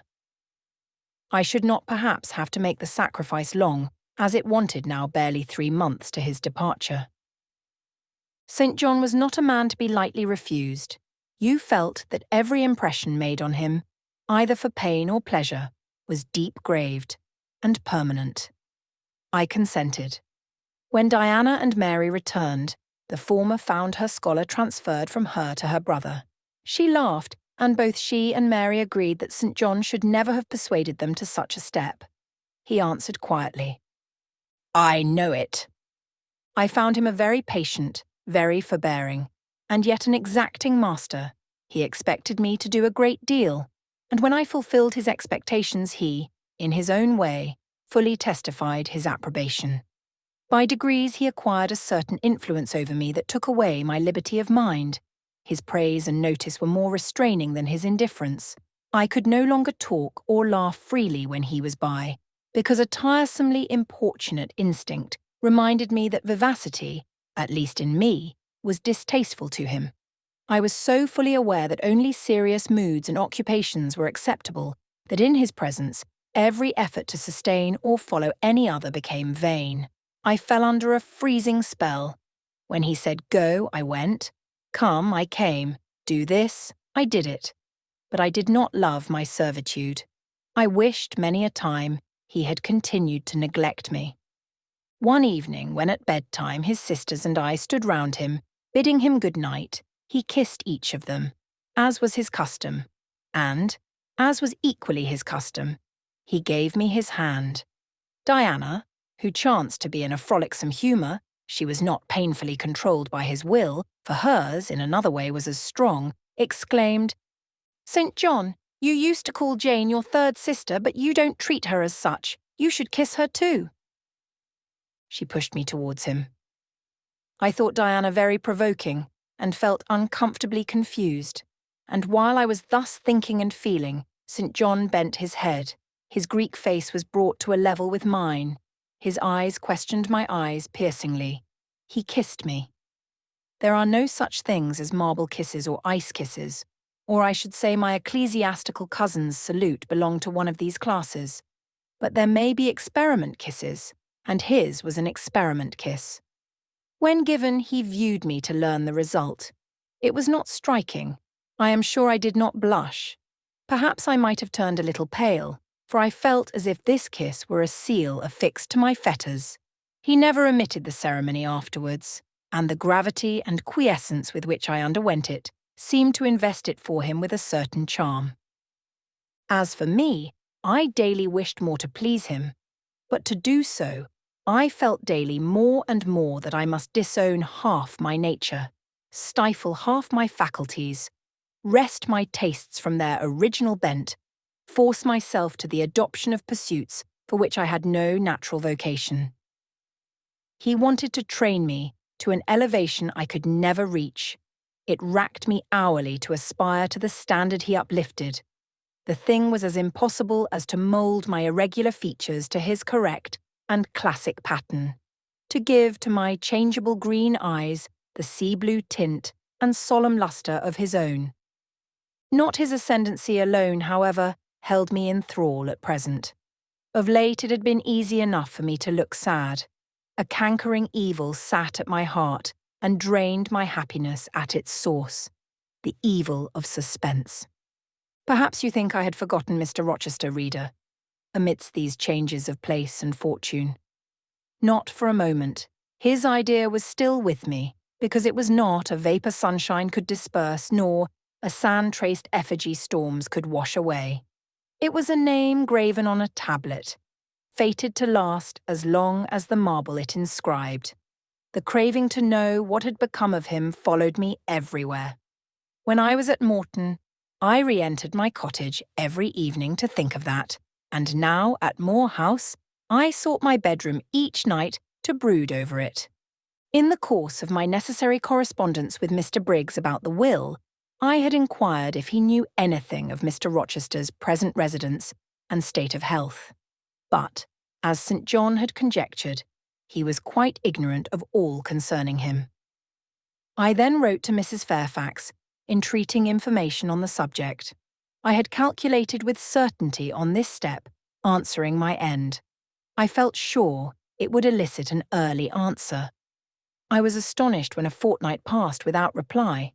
But when 2 months wore away, and day after day the post arrived and brought nothing for me, I fell a prey to the keenest anxiety. I wrote again. There was a chance of my first letter having missed. Renewed hope followed renewed effort. It shone like the former for some weeks. Then, like it faded, flickered. Not a line, not a word reached me. When half a year wasted in vain expectancy, my hope died out. And then I felt dark, indeed. A fine spring shone round me, which I could not enjoy. Summer approached. Diana tried to cheer me. She said I looked ill, and wished to accompany me to the seaside. This St. John opposed. He said I did not want dissipation. I wanted employment. My present life was too purposeless. I required an aim. And, I suppose, by way of supplying deficiencies, he prolonged still further my lessons in Hindustani, and grew more urgent in requiring their accomplishment. And I, like a fool, never thought of resisting him. I could not resist him. One day I had come to my studies in lower spirits than usual. The ebb was occasioned by a poignantly felt disappointment. Hannah had told me in the morning there was a letter for me, and when I went down to take it, almost certain that the long-looked-for tidings were vouchsafed me at last, I found only an unimportant note from Mr. Briggs on business. The bitter cheque had wrung from me some tears. And now, as I sat poring over the crabbed characters and flourishing tropes of an Indian scribe, my eyes filled again. St. John called me to his side to read. In attempting to do this, my voice failed me. Words were lost in sobs. He and I were the only occupants of the parlour. Diana was practising her music in the drawing-room. Mary was gardening. It was a very fine May day, clear, sunny, and breezy. My companion expressed no surprise at this emotion, nor did he question me as to its cause. He only said, "We will wait a few minutes, Jane, till you are more composed." And while I smothered the paroxysm with all haste, he sat calm and patient, leaning on his desk, and looking like a physician watching with the eye of science an expected and fully understood crisis in a patient's malady. Having stifled my sobs, wiped my eyes, and muttered something about not being very well that morning, I resumed my task, and succeeded in completing it.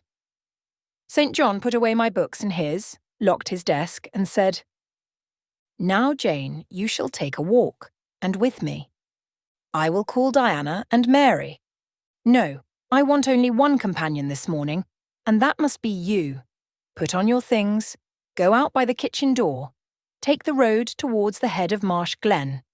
I will join you in a moment." I know no medium.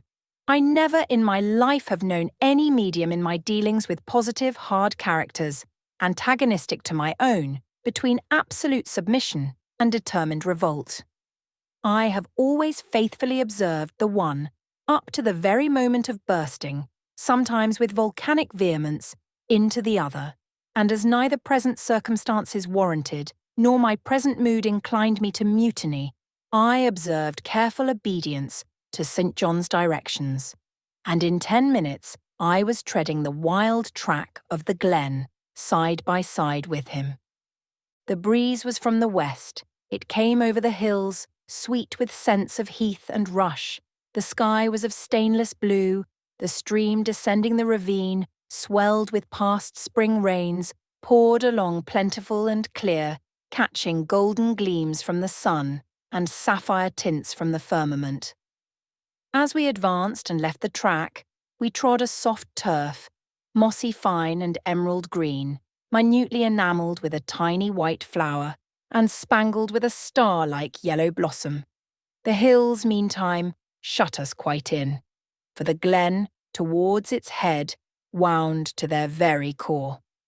"Let us rest here," said St. John, as we reached the first stragglers of a battalion of rocks, guarding a sort of pass, beyond which the beck rushed down a waterfall, and where, still a little farther, the mountain shook off turf and flower had only heath for raiment and crag for gem, where it exaggerated the wild to the savage and exchanged the fresh for the frowning, where it guarded the forlorn hope of solitude and a last refuge for silence. I took a seat. St. John stood near me. He looked up the pass and down the hollow. His glance wandered away with the stream and returned to traverse the unclouded heaven which coloured it. He removed his hat, let the breeze stir his hair and kiss his brow. He seemed in communion with the genius of the haunt. With his eye he bade farewell to something. "And I shall see it again," he said aloud, "in dreams when I sleep by the Ganges, and again in a more remote hour when another slumber overcomes me on the shore of a darker stream." Strange words of a strange love, an austere patriot's passion for his fatherland. He sat down. For half an hour we never spoke, neither he to me nor I to him. That interval passed, he recommenced. "Jane, I go in 6 weeks. I have taken my berth in an East Indiaman which sails on the 20th of June. God will protect you, for you have undertaken his work," I answered.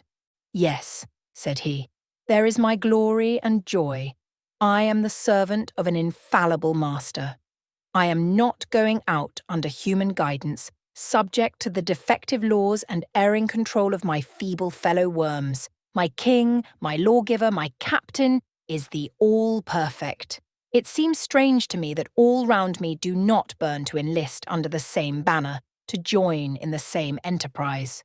All have not your powers, and it would be folly for the feeble to wish to march with the strong. I do not speak to the feeble, or think of them. I address only such as are worthy of the work and competent to accomplish it. Those are few in number and difficult to discover. You say truly, but, when found, it is right to stir them up, to urge and exhort them to the effort, to show them what their gifts are and why they were given, to speak heaven's message in their ear, to offer them, direct from God, a place in the ranks of his chosen. If they are really qualified for the task, will not their own hearts be the first to inform them of it? I felt as if an awful charm was framing round and gathering over me. I trembled to hear some fatal words spoken which would at once declare and rivet the spell. "And what does your heart say?" demanded St. John. "My heart is mute, my heart is mute," I answered, struck and thrilled. "Then I must speak for it," continued the deep, relentless voice. "Jane, come with me to India. Come as my helpmeet and fellow labourer." The glen and sky spun round, the hills heaved. It was as if I had heard a summons from heaven, as if a visionary messenger like him of Macedonia had announced, "Come over and help us." But I was no apostle. I could not behold the herald. I could not receive his call. "Oh, St. John," I cried, "have some mercy." I appealed to one who, in the discharge of what he believed his duty, knew neither mercy nor remorse. He continued, "God and nature intended you for a missionary's wife. It is not personal, but mental endowments they have given you. You are formed for labour, not for love. A missionary's wife you shall be. You shall be mine. I claim you, not for my pleasure, but for my sovereign's service." "I am not fit for it. I have no vocation," I said. He had calculated on these first objections. He was not irritated by them. Indeed, as he leaned back against the crag behind him, folded his arms on his chest, and fixed his countenance, I saw he was prepared for a long and trying opposition, and had taken in a stock of patience to last him to its close, resolved, however, that that close should be conquest for him.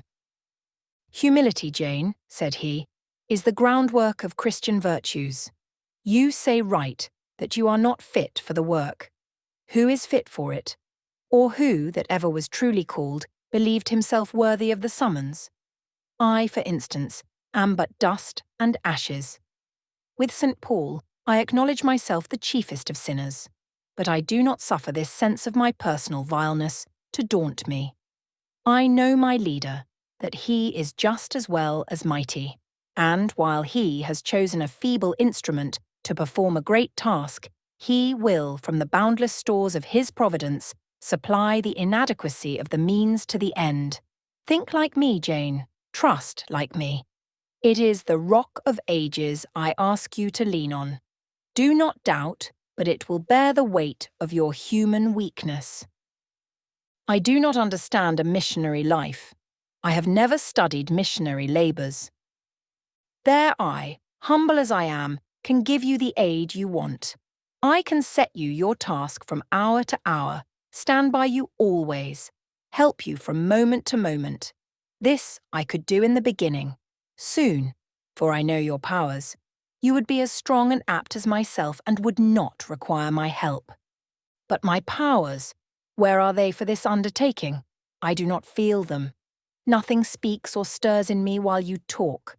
I am sensible of no light kindling, no life quickening, no voice counselling or cheering. Oh, I wish I could make you see how much my mind is at this moment like a rayless dungeon, with one shrinking fear fettered in its depths, the fear of being persuaded by you to attempt what I cannot accomplish. I have an answer for you. Hear it. I have watched you ever since we first met. I have made you my study for 10 months. I have proved you in that time by sundry tests. And what have I seen and elicited? In the village school I found you could perform well, punctually, uprightly, labour uncongenial to your habits and inclinations. I saw you could perform it with capacity and tact. You could win while you controlled. In the calm with which you learnt you had become suddenly rich, I read a mind clear of the vice of Demas. Lucre had no undue power over you. In the resolute readiness with which you cut your wealth into 4 shares, keeping but one to yourself, and relinquishing the 3 others to the claim of abstract justice, I recognized a soul that revelled in the flame and excitement of sacrifice. In the tractability with which, at my wish, you forsook a study in which you were interested, and adopted another because it interested me. In the untiring assiduity with which you have since persevered in it. In the unflagging energy and unshaken temper with which you have met its difficulties. I acknowledge the compliment of the qualities I seek. Jane, you are docile, diligent, disinterested, faithful, constant, and courageous, very gentle and very heroic. Cease to mistrust yourself. I can trust you unreservedly. As a conductress of Indian schools and a helper amongst Indian women, your assistance will be to me invaluable. My iron shroud contracted round me. Persuasion advanced with slow, sure step. Shut my eyes as I would, these last words of his succeeded in making the way, which had seemed blocked up, comparatively clear. My work, which had appeared so vague, so hopelessly diffuse, condensed itself as he proceeded and assumed a definite form under his shaping hand. He waited for an answer. I demanded a quarter of an hour to think before I again hazarded a reply. Very willingly, he rejoined, and rising, he strode a little distance up the pass, threw himself down on a swell of heath, and there lay still. He threw himself down on a swell of heath, and there lay still. I can do what he wants me to do. I am forced to see and acknowledge that, I meditated. That is, if life be spared me. But I feel mine is not the existence to be long protracted under an Indian sun. What then? He does not care for that. When my time came to die, he would resign me, in all serenity and sanctity, to the God who gave me. The case is very plain before me. In leaving England, I should leave a loved but empty land. Mr. Rochester is not there, and if he were, what is? What can that ever be to me? My business is to live without him now. Nothing so absurd, so weak as to drag on from day to day as if I were waiting some impossible change in circumstances which might reunite me to him. Of course, as St. John once said, I must seek another interest in life to replace the one lost. Is not the occupation he now offers me truly the most glorious man can adopt or God assign? Is it not, by its noble cares and sublime results, the one best calculated to fill the void left by uptorn affections and demolished hopes. I believe I must say, yes, and yet I shudder. Alas, if I join St. John, I abandon half myself. If I go to India, I go to premature death. And how will the interval between leaving England for India and India for the grave be filled? Oh, I know well. That too is very clear to my vision. By straining to satisfy St. John till my sinews ache, I shall satisfy him to the finest central point and farthest outward circle of his expectations. If I do go with him, if I do make the sacrifice he urges, I will make it absolutely. I will throw all on the altar. Heart, vitals, the entire victim. He will never love me, but he shall approve me. I will show him energies he has not yet seen, resources he has never suspected. Yes, I can work as hard as he can, and with as little grudging. Consent, then, to his demand is possible, but for one item, one dreadful item. It is that he asks me to be his wife, and has no more of a husband's heart for me than that frowning giant of a rock, down which the stream is foaming in yonder gorge. He prizes me as a soldier would a good weapon, and that is all. Unmarried to him, this would never grieve me. But can I let him complete his calculations, coolly put into practice his plans, go through the wedding ceremony? Can I receive from him the bridal ring, endure all the forms of love, which I doubt not he would scrupulously observe, and know that the spirit was quite absent? Can I bear the consciousness that every endearment he bestows is a sacrifice made on principle? No. Such a martyrdom would be monstrous. I will never undergo it. As his sister, I might accompany him, not as his wife. I will tell him so. I looked towards the knoll. There he lay, still as a prostrate column, his face turned to me, his eye beaming watchful and keen. He started to his feet and approached me. I am ready to go to India, if I may go free. Your answer requires a commentary, he said. It is not clear. You have hitherto been my adopted brother, I, your adopted sister. Let us continue as such. You and I had better not marry. He shook his head. Adopted fraternity will not do in this case. If you were my real sister, it would be different. I should take you and seek no wife. But as it is, either our union must be consecrated and sealed by marriage, or it cannot exist. Practical obstacles oppose themselves to any other plan. Do you not see it, Jane? Consider a moment. Your strong sense will guide you. I did consider, and still my sense, such as it was, directed me only to the fact that we did not love each other as man and wife should, and therefore it inferred we ought not to marry. I said so. St. John, I returned, I regard you as a brother. You, me as a sister. So let us continue.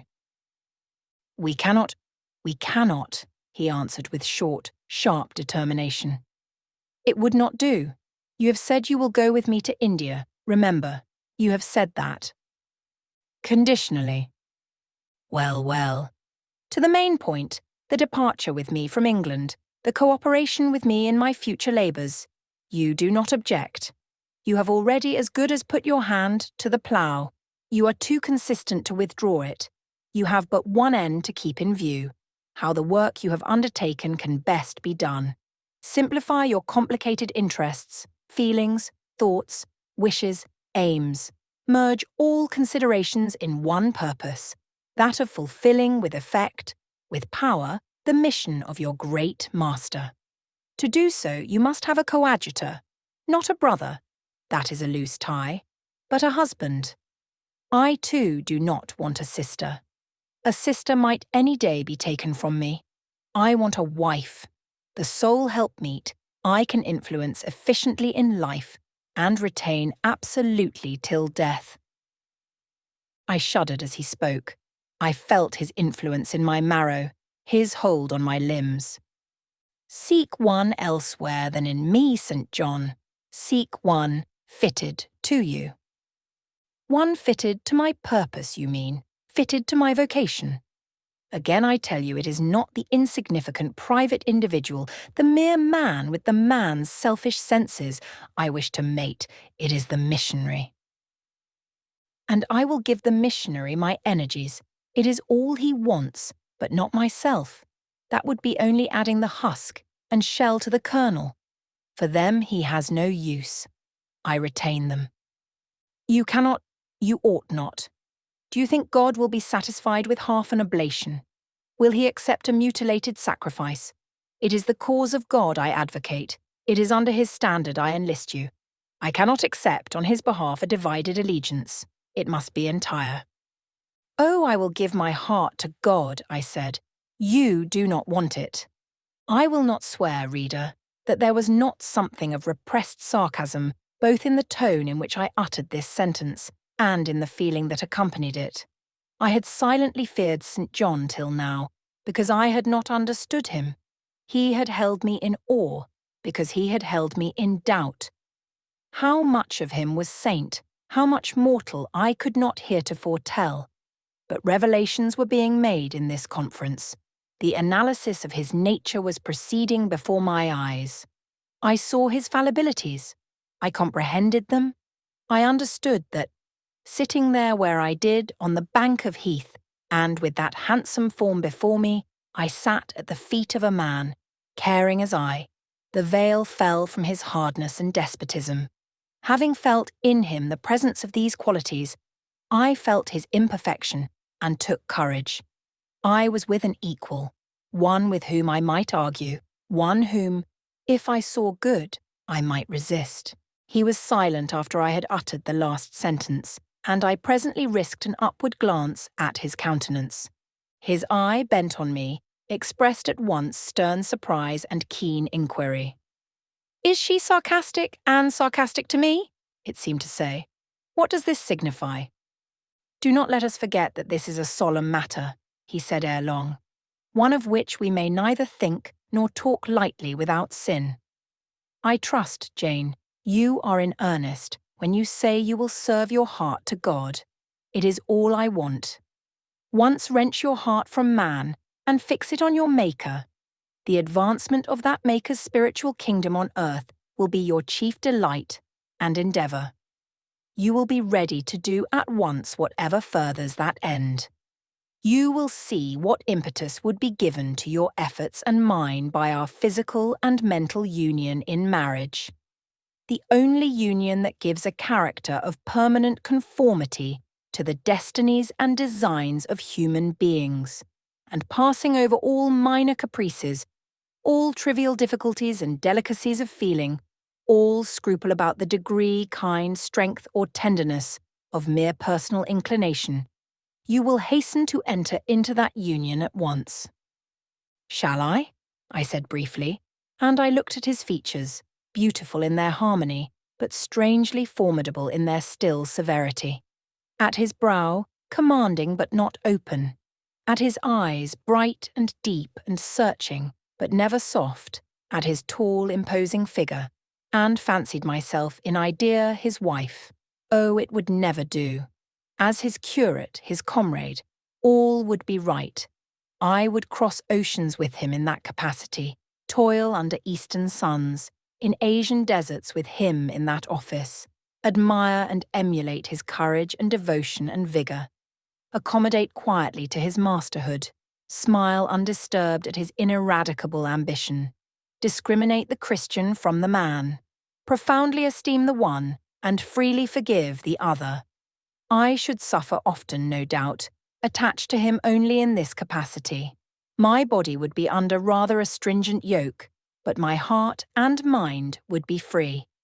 I should still have my unblighted self to turn to, my natural unenslaved feelings with which to communicate in moments of loneliness. There would be recesses in my mind which would be only mine, to which he never came, and sentiments growing there fresh and sheltered which his austerity could never blight, nor his measured warrior march trample down. But as his wife, at his side always, and always restrained, and always checked, forced to keep the fire of my nature continually low, to compel it to burn inwardly and never utter a cry, though the imprisoned flame consumed vital after vital. This would be unendurable. "St. John," I exclaimed when I had got so far in my meditation. "Well," he answered icily. "I repeat, I freely consent to go with you as your fellow missionary, but not as your wife. I cannot marry you and become part of you." "A part of me you must become," he answered steadily. "Otherwise the whole bargain is void. How can I, a man not yet 30, take out with me to India a girl of 19, unless she be married to me? How can we be forever together, sometimes in solitudes, sometimes amidst savage tribes, and unwed?" "Very well," I said shortly. "Under the circumstances, quite as well as if I were either your real sister or a man and a clergyman like yourself. It is known that you are not my sister. I cannot introduce you as such. To attempt it would be to fasten injurious suspicions on us both. And for the rest, though you have a man's vigorous brain, you have a woman's heart, and it would not do." "It would do," I affirmed with some disdain. "Perfectly well. I have a woman's heart, but not where you are concerned. For you I have only a comrade's constancy, a fellow soldier's frankness, fidelity, fraternity, if you like, a neophyte's respect and submission to his hierophant. Nothing more. Don't fear." "It is what I want," he said, speaking to himself. "It is just what I want, and there are obstacles in the way. They must be hewn down. Jane, you would not repent marrying me. Be certain of that. We must be married. I repeat it. There is no other way. And undoubtedly enough of love would follow upon marriage to render the union right, even in your eyes." "I scorn your idea of love," I could not help saying, as I rose up and stood before him, leaning my back against the rock. "I scorn the counterfeit sentiment you offer. Yes, St. John, and I scorn you when you offer it." He looked at me fixedly, compressing his well-cut lips while he did so. Whether he was incensed or surprised or what, it was not easy to tell. He could command his countenance thoroughly. "I scarcely expected to hear that expression from you," he said. "I think I have done and uttered nothing to deserve scorn." I was touched by his gentle tone and overawed by his high, calm mien. "Forgive me the words, St. John, but it is your own fault that I have been roused to speak so unguardedly. You have introduced a topic on which our natures are at variance, a topic we should never discuss. The very name of love is an apple of discord between us. If the reality were required, what should we do? How should we feel? My dear cousin, abandon your scheme of marriage. Forget it." "No," said he, "it is a long-cherished scheme, and the only one which can secure my great end, but I shall urge you no further at present. Tomorrow, I leave home for Cambridge. I have many friends there to whom I should wish to say farewell. I shall be absent a fortnight. Take that space of time to consider my offer, and do not forget that if you reject it, it is not me you deny, but God. Through my means, He opens to you a noble career. As my wife only can you enter upon it. Refuse to be my wife, and you limit yourself forever to a track of selfish ease and barren obscurity. Tremble lest in that case you should be numbered with those who have denied the faith and are worse than infidels." He had done. Turning from me, he once more. "Look to river, look to hill." But this time his feelings were all pent in his heart. I was not worthy to hear them uttered. As I walked by his side homeward, I read well in his iron silence all he felt towards me. The disappointment of an austere and despotic nature, which has met resistance where it expected submission. The disapprobation of a cool, inflexible judgment, which has detected in another feelings and views in which it has no power to sympathize. In short, as a man, he would have wished to coerce me into obedience. It was only as a sincere Christian he bore so patiently with my perversity and allowed so long a space for reflection and repentance. That night, after he had kissed his sisters, he thought proper to forget even to shake hands with me, but left the room in silence. I, who, though I had no love, had much friendship for him, was hurt by the marked omission, so much hurt that tears started to my eyes. "I see you and St. John have been quarrelling, Jane," said Diana, "during your walk on the moor. But go after him. He is now lingering in the passage expecting you. He will make it up." I have not much pride under such circumstances. I would always rather be happy than dignified, and I ran after him. He stood at the foot of the stairs. "Good night, St. John," said I. "Good night, Jane," he replied calmly. "Then shake hands," I added. What a cold, loose touch he impressed on my fingers. He was deeply displeased by what had occurred that day. Cordiality would not warm, nor tears move him. No happy reconciliation was to be had with him, no cheering smile or generous word, but still the Christian was patient and placid. And when I asked him if he forgave me, he answered that he was not in the habit of cherishing the remembrance of vexation, that he had nothing to forgive, not having been offended. And with that answer he left me. I would much rather he had knocked me down. Chapter 5. He did not leave for Cambridge the next day, as he had said he would.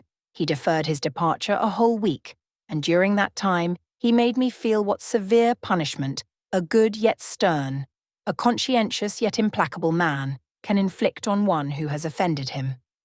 Without one overt act of hostility, one upbraiding word, he contrived to impress me momently with the conviction that I was put beyond the pale of his favour. Not that St. John harboured a spirit of unchristian vindictiveness, not that he would have injured a hair of my head if it had been fully in his power to do so. Both by nature and principle, he was superior to the mean gratification of vengeance.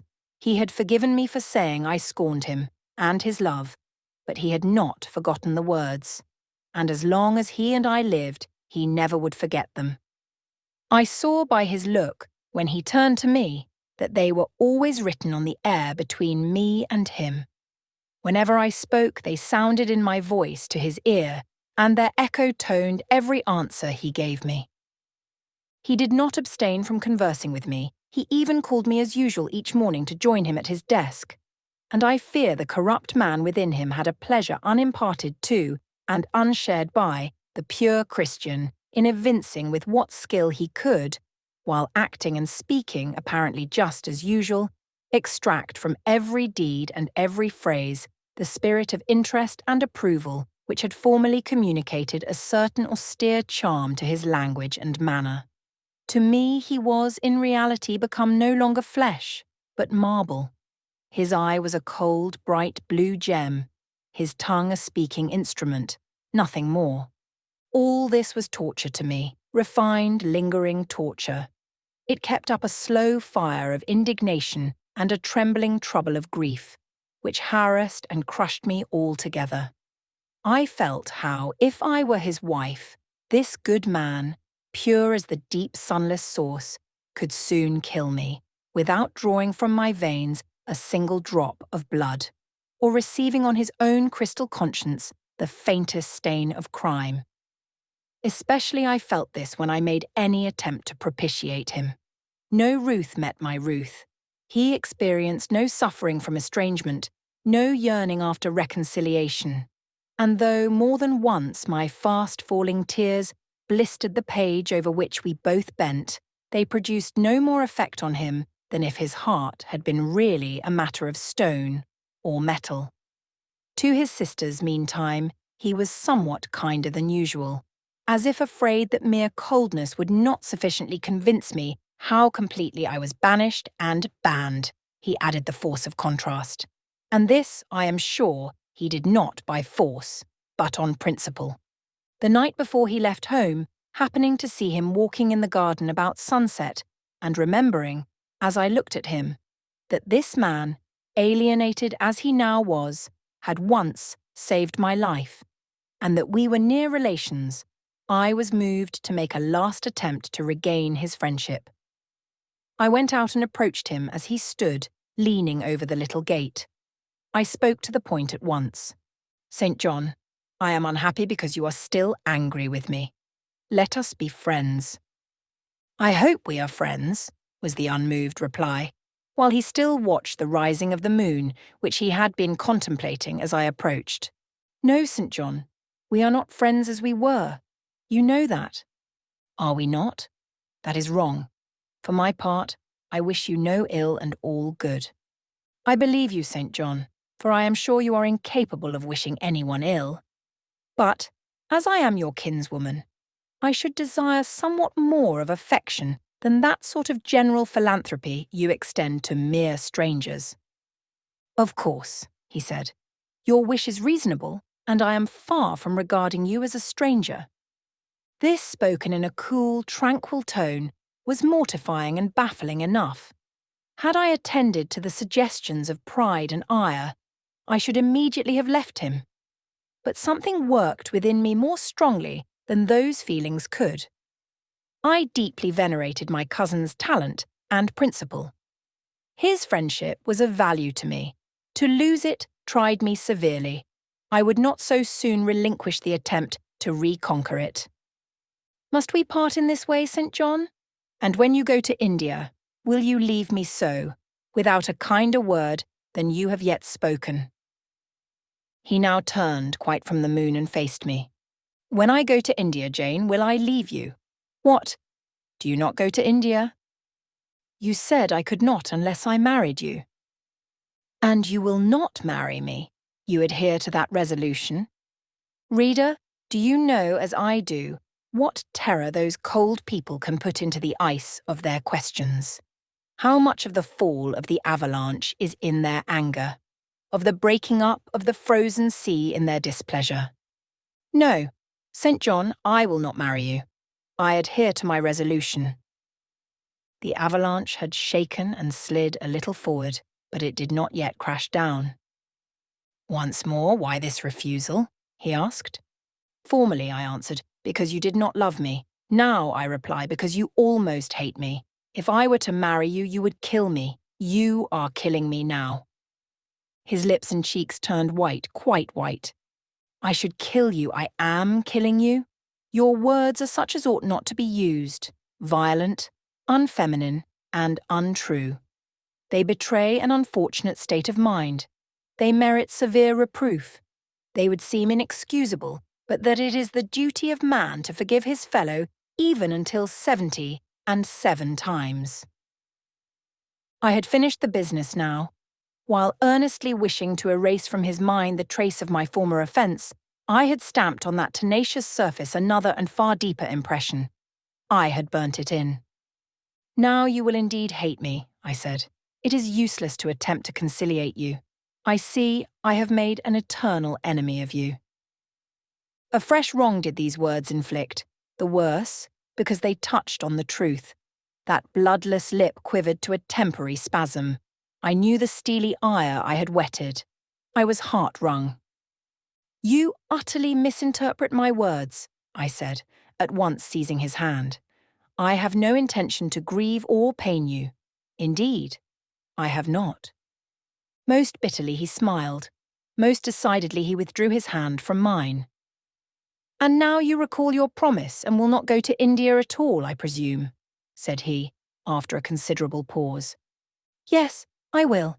As your assistant," I answered. A very long silence succeeded. What struggle there was in him, between nature and grace in this interval, I cannot tell. Only singular gleams scintillated in his eyes, and strange shadows passed over his face. He spoke at last.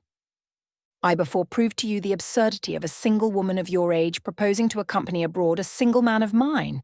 I proved it to you in such terms as, I should have thought, would have prevented your ever again alluding to the plan. That you have done so, I regret. For your sake." I interrupted him. Anything like a tangible reproach gave me courage at once. Keep to common sense, St. John. You are verging on nonsense. You pretend to be shocked by what I have said. You are not really shocked, for with your superior mind, you cannot be either so dull or so conceited as to misunderstand my meaning. I say again, I will be your curate, if you like, but never your wife. Again he turned lividly pale, but, as before, controlled his passion perfectly. He answered emphatically but calmly, "A female curate, who is not my wife, would never suit me. With me, then, it seems you cannot go. But if you are sincere in your offer, I will, while in town, speak to a married missionary, whose wife needs a coadjutor. Your own fortune will make you independent of the Society's aid, and thus you may still be spared the dishonour of breaking your promise and deserting the band you engaged to join." Now I never had, as the reader knows, either given any formal promise or entered into any engagement, and this language was all much too hard and much too despotic for the occasion. I replied, "There is no dishonour, no breach of promise, no desertion in the case. I am not under the slightest obligation to go to India, especially with strangers. With you I would have ventured much because I admire, confide in, and, as a sister, I love you.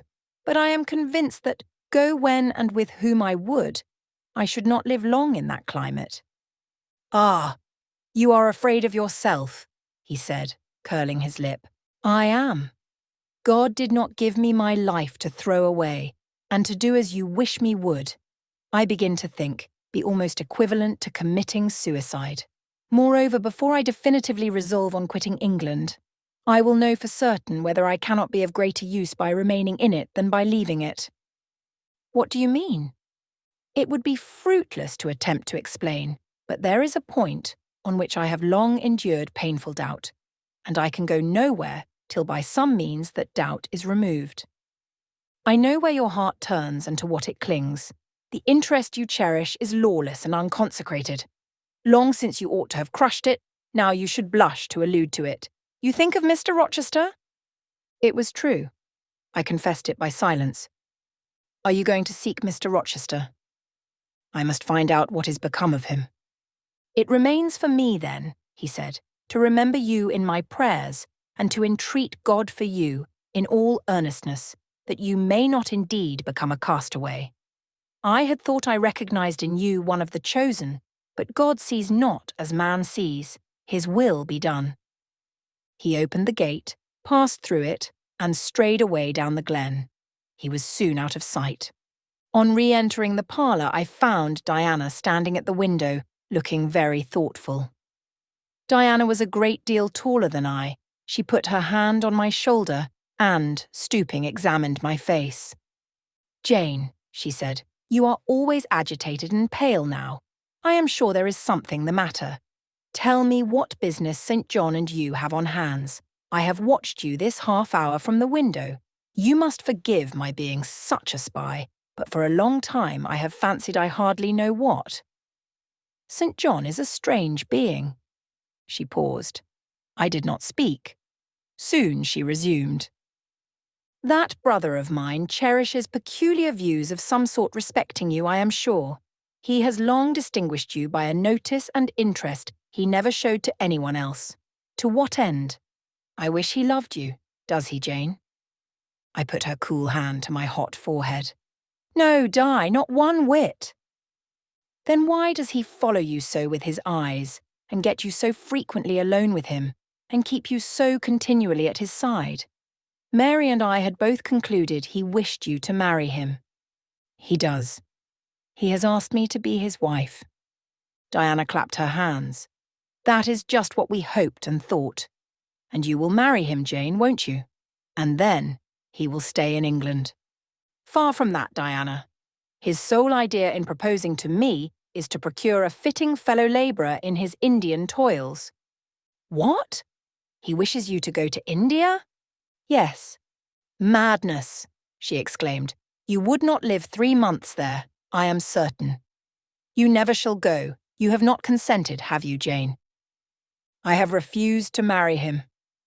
And have consequently displeased him, she suggested. Deeply. He will never forgive me, I fear, yet I offered to accompany him as his sister. It was frantic folly to do so, Jane. Think of the task you undertook, one of incessant fatigue, where fatigue kills even the strong and you are weak. St. John, you know him, would urge you to impossibilities. With him there would be no permission to rest during the hot hours. And unfortunately, I have noticed, whatever he exacts, you force yourself to perform. I am astonished you found courage to refuse his hand. You do not love him then, Jane. Not as a husband. Yet he is a handsome fellow. And I am so plain, you see, Di. We should never suit. Plain. You? Not at all. You are much too pretty as well as too good to be grilled alive in Calcutta. And again she earnestly conjured me to give up all thoughts of going out with her brother. I must indeed, I said, for when just now I repeated the offer of serving him for a deacon, he expressed himself shocked at my want of decency. He seemed to think I had committed an impropriety in proposing to accompany him, unmarried, as if I had not, from the first, hoped to find in him a brother, and habitually regarded him as such. What makes you say he does not love you, Jane? You should hear himself on the subject. He has again and again explained that it is not himself, but his office he wishes to mate. He has told me I am formed for labour, not for love, which is true, no doubt. But in my opinion, if I am not formed for love, it follows that I am not formed for marriage. Would it not be strange, Di, to be chained for life to a man who regarded one but as a useful tool? Insupportable, unnatural, out of the question. And then, I continued, though I have only sisterly affection for him now, yet, if forced to be his wife, I can imagine the possibility of conceiving an inevitable, strange, torturing kind of love for him, because he is so talented, and there is often a certain heroic grandeur in his look, manner, and conversation. In that case, my lot would become unspeakably wretched. He would not want me to love him, and if I showed the feeling, he would make me sensible that it was a superfluity, unrequired by him, unbecoming in me. I know he would. And yet St. John is a good man, said Diana. He is a good and a great man, but he forgets, pitilessly, the feelings and claims of little people in pursuing his own large views. It is better, therefore, for the insignificant to keep out of his way, lest, in his progress, he should trample them down. Here he comes. I will leave you, Diana. And I hastened upstairs as I saw him entering the garden, but I was forced to meet him again at supper. During that meal he appeared just as composed as usual. I had thought he would hardly speak to me, and I was certain he had given up the pursuit of his matrimonial scheme. The sequel showed I was mistaken on both points. He addressed me precisely in his ordinary manner, or what had of late been his ordinary manner, one scrupulously polite. No doubt he had invoked the help of the Holy Spirit to subdue the anger I had roused in him, and now believed he had forgiven me once more. For the evening reading before prayers, he selected the 21st chapter of Revelation. It was at all times pleasant to listen while from his lips fell the words of the Bible. Never did his fine voice sound at once so sweet and full. Never did his manner become so impressive in its noble simplicity, as when he delivered the oracles of God. And tonight that voice took a more solemn tone, that manner a more thrilling meaning. As he sat in the midst of his household circle, the May moon shining in through the uncurtained window, and rendering almost unnecessary the light of the candle on the table. As he sat there, bending over the great old Bible, and described from its page the vision of the new heaven and the new earth, told how God would come to dwell with men, how he would wipe away all tears from their eyes, and promised that there should be no more death, neither sorrow nor crying, nor any more pain, because the former things were passed away.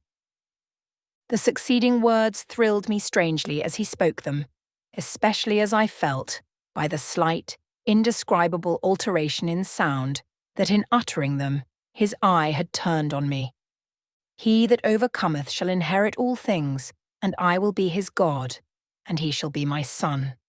But, was slowly, distinctly read, the fearful, the unbelieving, etc., shall have their part in the lake, which burneth with fire and brimstone, which is the second death. Henceforward, I knew what fate St. John feared for me. A calm, subdued triumph, blent with a longing earnestness, marked his enunciation of the last glorious verses of that chapter. The reader believed his name was already written in the Lamb's Book of Life, and he yearned after the hour which should admit him to the city to which the kings of the earth bring their glory and honour, which has no need of sun or moon to shine in it, because the glory of God lightens it, and the Lamb is the light thereof. In the prayer following the chapter, all his energy gathered, all his stern zeal woke. He was in deep earnest, wrestling with God, and resolved on a conquest. He supplicated strength for the weak-hearted, guidance for wanderers from the fold, a return, even at the 11th hour, for those whom the temptations of the world and the flesh were luring from the narrow path. He asked, he urged, he claimed the boon of a brand snatched from the burning. Earnestness is ever deeply solemn. First, as I listened to that prayer, I wondered at his. Then, when it continued and rose, I was touched by it, and at last awed. He felt the greatness and goodness of his purpose so sincerely, others who heard him plead for it could not but feel it too. The prayer over, we took leave of him. He was to go at a very early hour in the morning. Diana and Mary, having kissed him, left the room. In compliance, I think, with a whispered hint from him. I tendered my hand and wished him a pleasant journey. Thank you, Jane. As I said, I shall return from Cambridge in a fortnight. That space, then, is yet left you for reflection. If I listened to human pride, I should say no more to you of marriage with me. But I listen to my duty and keep steadily in view my first aim, to do all things to the glory of God. My master was long-suffering, so will I be. I cannot give you up to perdition as a vessel of wrath. Repent, resolve, while there is yet time. Remember, we are bid to work while it is day, warned that the night cometh when no man shall work. Remember the fate of Dives, who had his good things in this life. God give you strength to choose that better part which shall not be taken from you. He laid his hand on my head as he uttered the last words. He had spoken earnestly, mildly. His look was not, indeed, that of a lover beholding his mistress, but it was that of a pastor recalling his wandering sheep, or better, of a guardian angel watching the soul for which he is responsible. All men of talent, whether they be men of feeling or not, whether they be zealots, or aspirants, or despots, provided only they be sincere, have their sublime moments when they subdue and rule. I felt veneration for St. John, veneration so strong that its impetus thrust me at once to the point I had so long shunned. I was tempted to cease struggling with him, to rush down the torrent of his will into the gulf of his existence, and there lose my own. I was almost as hard beset by him now as I had been once before, in a different way, by another. I was a fool both times.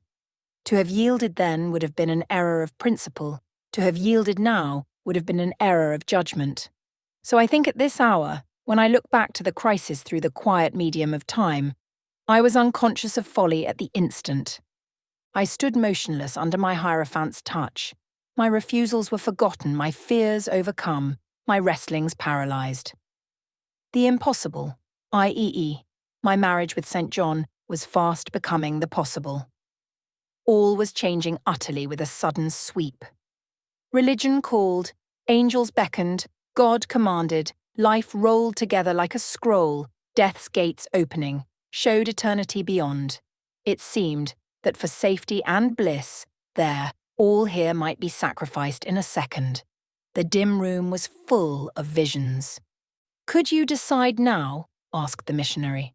The inquiry was put in gentle tones. He drew me to him as gently. Oh, that gentleness! How far more potent is it than force! I could resist St. John's wrath. I grew pliant as a reed under his kindness.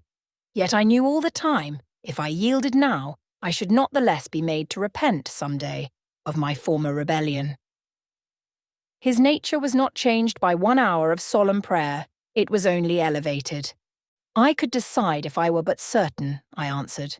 "Were I but convinced that it is God's will I should marry you, I could vow to marry you here and now. Come afterwards what would." "My prayers are heard," ejaculated St. John. He pressed his hand firmer on my head, as if he claimed me. He surrounded me with his arm, almost as if he loved me. I say almost. I knew the difference, for I had felt what it was to be loved. But like him, I had now put love out of the question, and thought only of duty. I contended with my inward dimness of vision, before which clouds yet rolled. I sincerely, deeply, fervently longed to do what was right, and only that. Show me the path," I entreated of heaven. I was excited more than I had ever been. And whether what followed was the effect of excitement the reader shall judge. All the house was still, for I believe all, except St. John and myself, were now retired to rest. The one candle was dying out. The room was full of moonlight. My heart beat fast and thick. I heard its throb. Suddenly it stood still to an inexpressible feeling that thrilled it through and passed at once to my head and extremities. The feeling was not like an electric shock, but it was quite as sharp, as strange, as startling. It acted on my senses as if their utmost activity hitherto had been but torpor, from which they were now summoned and forced to wake. They rose expectant. Eye and ear waited while the flesh quivered on my bones. "What have you heard? What do you see?" asked St. John. I saw nothing, but I heard a voice somewhere cry, "Jane, Jane, Jane." Nothing more. "Oh God, what is it?" I gasped. I might have said, "Where is it?" For it did not seem in the room, nor in the house, nor in the garden. It did not come out of the air, nor from under the earth, nor from overhead. I had heard it. Where or whence, forever impossible to know. And it was the voice of a human being, a known, loved, well-remembered voice, that of Edward Fairfax Rochester, and it spoke in pain and woe, wildly, eerily, urgently. "I am coming," I cried. "Wait for me. Oh, I will come." I flew to the door and looked into the passage. It was dark. I ran out into the garden. It was void. "Where are you?" I exclaimed. The hills beyond Marsh Glen sent the answer faintly back. "Where are you?" I listened. The wind sighed low in the firs. All was moorland loneliness and midnight hush. "Down superstition," I commented, as that spectre rose up black by the black yew at the gate. "This is not thy deception nor thy witchcraft. It is the work of nature.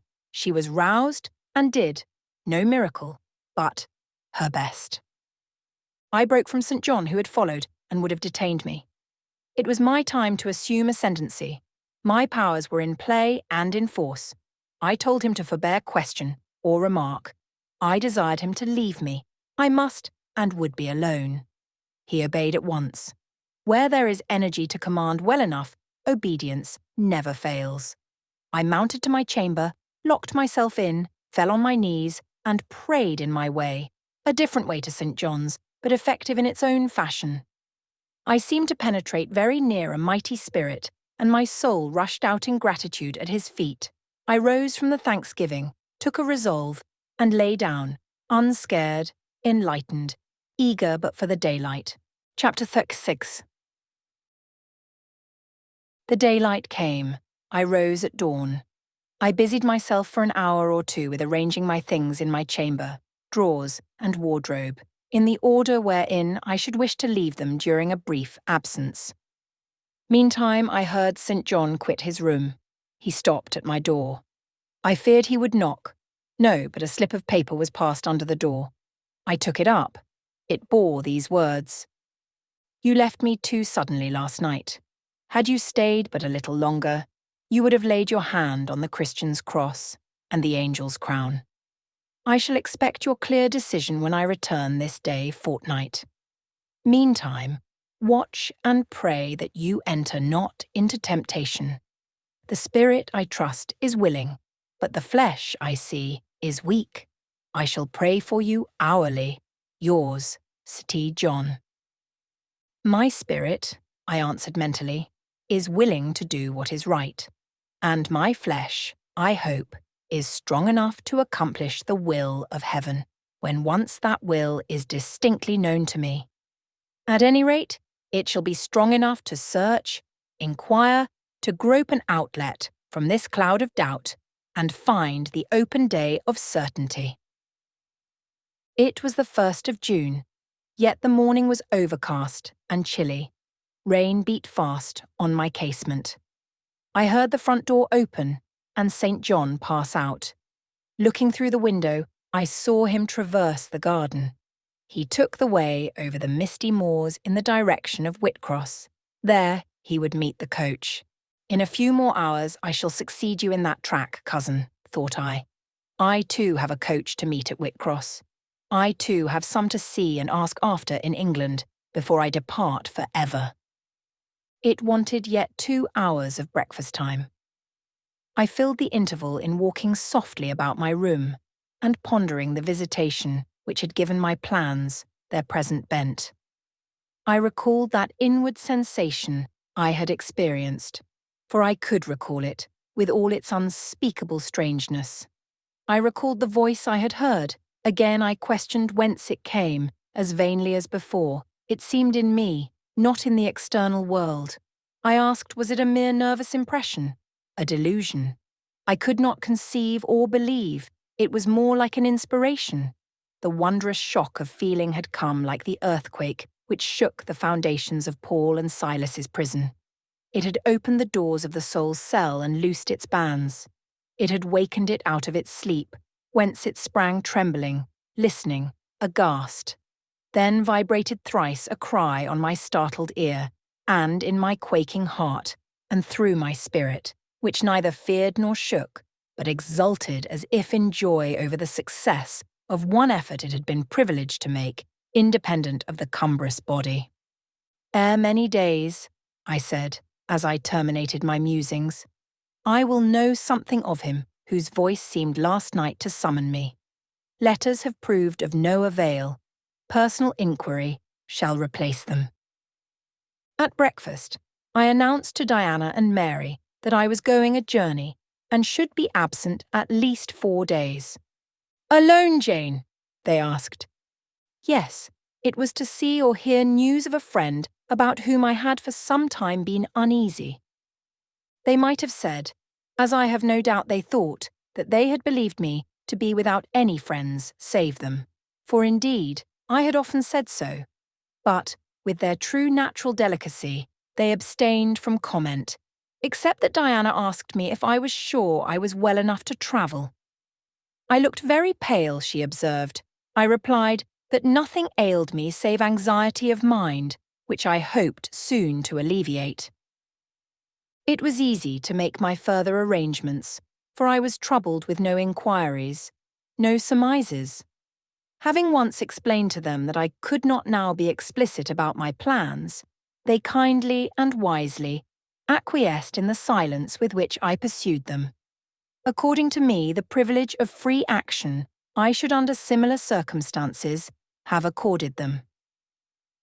I left Moor House at 3:00 p.m, and soon after 4, I stood at the foot of the signpost of Whitcross, waiting the arrival of the coach, which was to take me to distant Thornfield. Amidst the silence of those solitary roads and desert hills, I heard it approach from a great distance. It was the same vehicle whence, a year ago, I had alighted one summer evening on this very spot. How desolate and hopeless and objectless! It stopped as I beckoned. I entered, not now obliged to part with my whole fortune as the price of its accommodation. Once more on the road to Thornfield, I felt like the messenger pigeon flying home. It was a journey of 36 hours. I had set out from Whitcross on a Tuesday afternoon, and early on the succeeding Thursday morning, the coach stopped to water the horses at a wayside inn, situated in the midst of scenery whose green hedges and large fields and low pastoral hills, how mild of feature and verdant of hue compared with the stern North Midland moors of Morton, met my eye like the lineaments of a once familiar face. Yes, I knew the character of this landscape. I was sure we were near my bourne. "How far is Thornfield Hall from here?" I asked of the ostler. "Just 2 miles, ma'am, across the fields." My journey is closed, I thought to myself. I got out of the coach, gave a box I had into the ostler's charge, to be kept till I called for it, paid my fare, satisfied the coachman, and was going. The brightening day gleamed on the sign of the inn, and I read in gilt letters, "The Rochester Arms." My heart leapt up. I was already on my master's very lands. It fell again. The thought struck it. Your master himself may be beyond the British Channel, for aught you know. And then, if he is at Thornfield Hall, towards which you hasten, who besides him is there? His lunatic wife. And you have nothing to do with him. You dare not speak to him or seek his presence. You have lost your labour. You had better go no farther, urged the monitor. Ask information of the people at the inn. They can give you all you seek. They can solve your doubts at once. Go up to that man and inquire if Mr. Rochester be at home. The suggestion was sensible, and yet I could not force myself to act on it. I so dreaded a reply that would crush me with despair. To prolong doubt was to prolong hope. I might yet once more see the hall under the ray of her star. There was the stile before me, the very fields through which I had hurried, blind, deaf, distracted with a revengeful fury, tracking and scourging me, on the morning I fled from Thornfield. Ere I well knew what course I had resolved to take, I was in the midst of them. How fast I walked! How I ran sometimes! How I looked forward to catch the first view of the well-known woods! With what feelings I welcomed single trees I knew, and familiar glimpses of meadow and hill between them. At last the woods rose, the rookery clustered dark, a loud cawing broke the morning stillness. Strange delight inspired me. On I hastened. Another field crossed, a lane threaded, and there were the courtyard walls, the back offices, the house itself, the rookery still hid. My first view of it shall be in front, I determined, where its bold battlements will strike the eye nobly at once, and where I can single out my master's very window. Perhaps he will be standing at it. He rises early. Perhaps he is now walking in the orchard, or on the pavement in front. Could I but see him? But a moment. Surely in that case, I should not be so mad as to run to him. I cannot tell. I am not certain. And if I did, what then? God bless him, what then? Who would be hurt by my once more tasting the life his glance can give me? I rave. Perhaps at this moment he is watching the sun rise over the Pyrenees or on the tideless sea of the south. I had coasted along the lower wall of the orchard, turned its angle. There was a gate just there, opening into the meadow, between two stone pillars crowned by stone balls. From behind one pillar I could peep round quietly at the full front of the mansion. I advanced my head with precaution, desirous to ascertain if any bedroom window blinds were yet drawn up. Battlements, windows, long front, all from this sheltered station, were at my command. The crows sailing overhead perhaps watched me while I took this survey. I wonder what they thought. They must have considered I was very careful and timid at first, and that gradually I grew very bold and reckless. A peep, and then a long stare, and then a departure from my niche, and a straying out into the meadow, and a sudden stop full in front of the great mansion, and a protracted hardy gaze towards it. What affectation of diffidence was this at first? They might have demanded. What stupid regardlessness now? Here an illustration, reader. A lover finds his mistress asleep on a mossy bank. He wishes to catch a glimpse of her fair face without waking her. He steals softly over the grass, careful to make no sound. He pauses. Fancying she has stirred, he withdraws. Not for worlds would he be seen. All is still. He again advances. He bends above her. A light veil rests on her features. He lifts it, bends lower. Now his eyes anticipate the vision of beauty, warm and blooming and lovely, in rest. How hurried was their first glance, but how they fix, how he starts, how he suddenly and vehemently clasps in both arms the form he dared not, a moment since, touch with his finger. How he calls aloud a name and drops his burden and gazes on it wildly. He thus grasps and cries and gazes because he no longer fears to waken by any sound he can utter, by any movement he can make. He thought his love slept sweetly. He finds she is stone dead. I looked with timorous joy towards a stately house. I saw a blackened ruin. No need to cower behind a gatepost, indeed, to peep up at chamber lattices, fearing life was astir behind them. No need to listen for doors opening, to fancy steps on the pavement or the gravel walk. The lawn, the grounds were trodden and waste.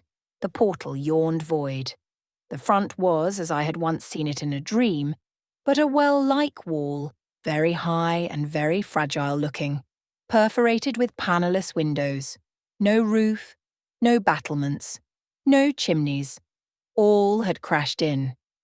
And there was the silence of death about it, the solitude of a lonesome wild.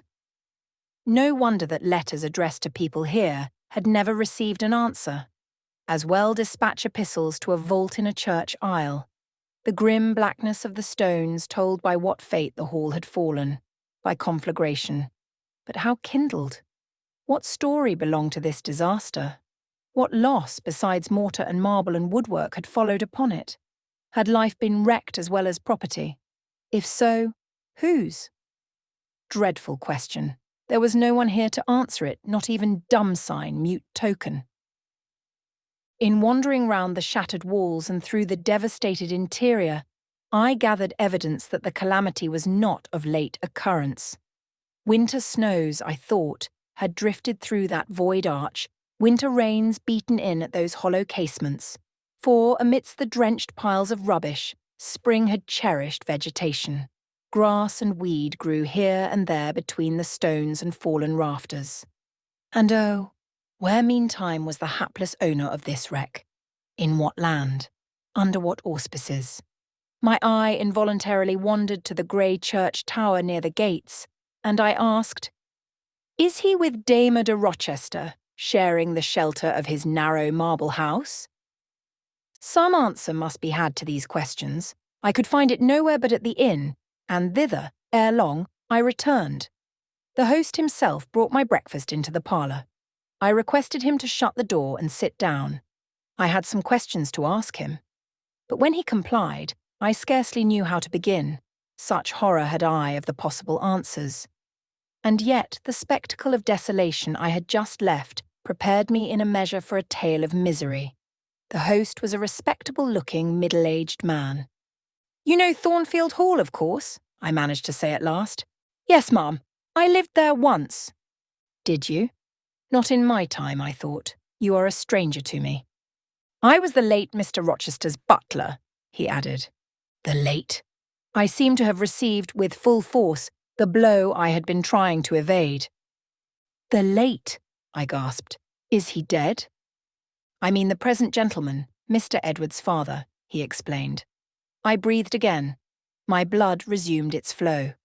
Fully assured by these words that Mr. Edward, my Mr. Rochester, God bless him wherever he was at least alive, was, in short, the present gentleman. Gladdening words. It seemed I could hear all that was to come, whatever the disclosures might be, with comparative tranquillity. Since he was not in the grave, I could bear, I thought, to learn that he was at the Antipodes. "Is Mr. Rochester living at Thornfield Hall now?" I asked, knowing, of course, what the answer would be, but yet desirous of deferring the direct question as to where he really was. No, ma'am. Oh, no. No one is living there. I suppose you are a stranger in these parts, or you would have heard what happened last autumn. Thornfield Hall is quite a ruin. It was burnt down just about harvest time. A dreadful calamity.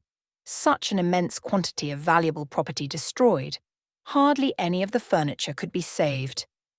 The fire broke out at dead of night, and before the engines arrived from Millcote, the building was one mass of flame. It was a terrible spectacle. I witnessed it myself. At dead of night, I muttered. Yes, that was ever the hour of fatality at Thornfield. Was it known how it originated? I demanded. They guessed, ma'am. They guessed. Indeed, I should say it was ascertained beyond a doubt. You are not perhaps aware, he continued, edging his chair a little nearer the table, and speaking low, that there was a lady, a lunatic, kept in the house. I have heard something of it. She was kept in very close confinement, ma'am. People even for some years was not absolutely certain of her existence. No one saw her. They only knew by rumour that such a person was at the hall, and who or what she was, it was difficult to conjecture. They said Mr. Edward had brought her from abroad, and some believed she had been his mistress. But a queer thing happened a year since, a very queer thing. I feared now to hear my own story. I endeavoured to recall him to the main fact. And this lady? This lady, ma'am, he answered, turned out to be Mr. Rochester's wife. The discovery was brought about in the strangest way. There was a young lady, a governess at the hall, that Mr. Rochester fell in. But the fire, I suggested. I'm coming to that, ma'am, that Mr. Edward fell in love with. The servants say they never saw anybody so much in love as he was. He was after her continually. They used to watch him. Servants will, you know, ma'am. And he set store on her past everything. For all, nobody but him thought her so very handsome. She was a little small thing, they say, almost like a child.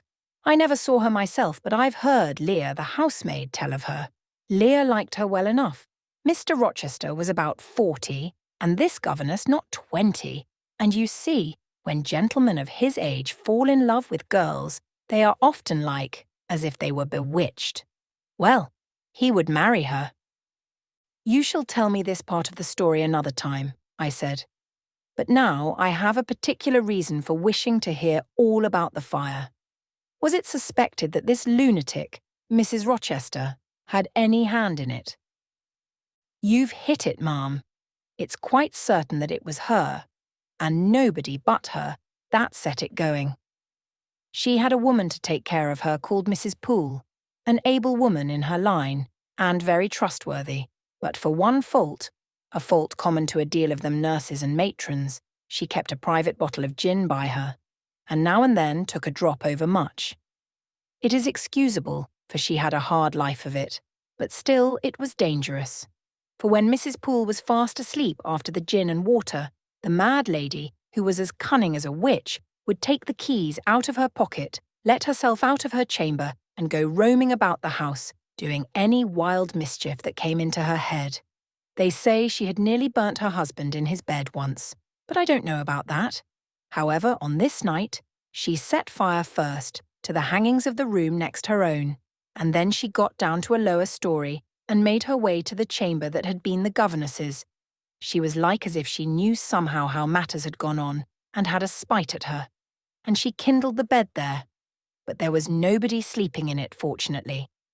The governess had run away 2 months before, and for all Mr. Rochester sought her as if she had been the most precious thing he had in the world, he never could hear a word of her, and he grew savage, quite savage on his disappointment. He never was a wild man, but he got dangerous after he lost her. He would be alone, too. He sent Mrs. Fairfax, the housekeeper, away to her friends at a distance, but he did it handsomely, for he settled an annuity on her for life. And she deserved it. She was a very good woman. Miss Adele, a ward he had, was put to school. He broke off acquaintance with all the gentry, and shut himself up like a hermit at the Hall. What? Did he not leave England? Leave England? Bless you, no. He would not cross the doorstones of the house except at night, when he walked just like a ghost about the grounds and in the orchard as if he had lost his senses, which it is my opinion he had, for a more spirited, bolder, keener gentleman than he was before that midge of a governess crossed him. You never saw ma'am. He was not a man given to wine, or cards, or racing, as some are, and he was not so very handsome, but he had a courage and a will of his own, if ever man had. I knew him from a boy, you see, and for my part, I have often wished that Miss Eyre had been sunk in the sea before she came to Thornfield Hall. Then Mr. Rochester was at home when the fire broke out? Yes, indeed was he, and he went up to the attics when all was burning above and below, and got the servants out of their beds, and helped them down himself, and went back to get his mad wife out of her cell. And then they called out to him that she was on the roof, where she was standing, waving her arms above the battlements, and shouting out till they could hear her a mile off. I saw her and heard her with my own eyes. She was a big woman, and had long black hair. We could see it streaming against the flames as she stood. I witnessed, and several more witnessed, Mr. Rochester ascend through the skylight onto the roof. We heard him call Bertha. We saw him approach her.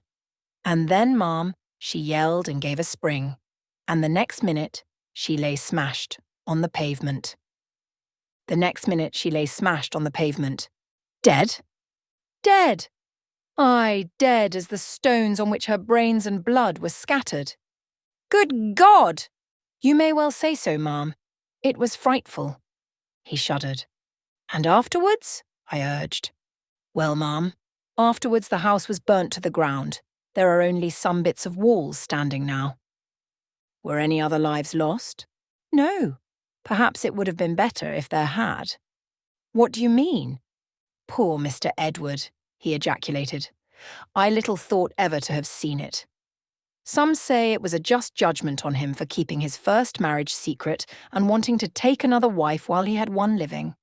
But I pity him, for my part. You said he was alive? I exclaimed. Yes, he is alive, but many think he had better be dead. Why? How? My blood was again running cold. Where is he? I demanded. Is he in England? Aye. He's in England. He can't get out of England, I fancy. He's a fixture now. What agony was this? And the man seemed resolved to protract it. He is stone blind, he said at last. Yes, he is stone blind, is Mr. Edward. I had dreaded worse. I had dreaded he was mad. I summoned strength to ask what had caused this calamity. It was all his own courage, and a body may say, his kindness. In a way, ma'am, he wouldn't leave the house till everyone else was out before him. As he came down the great staircase at last, after Mrs. Rochester had flung herself from the battlements, there was a great crash. All fell. He was taken out from under the ruins, alive, but sadly hurt.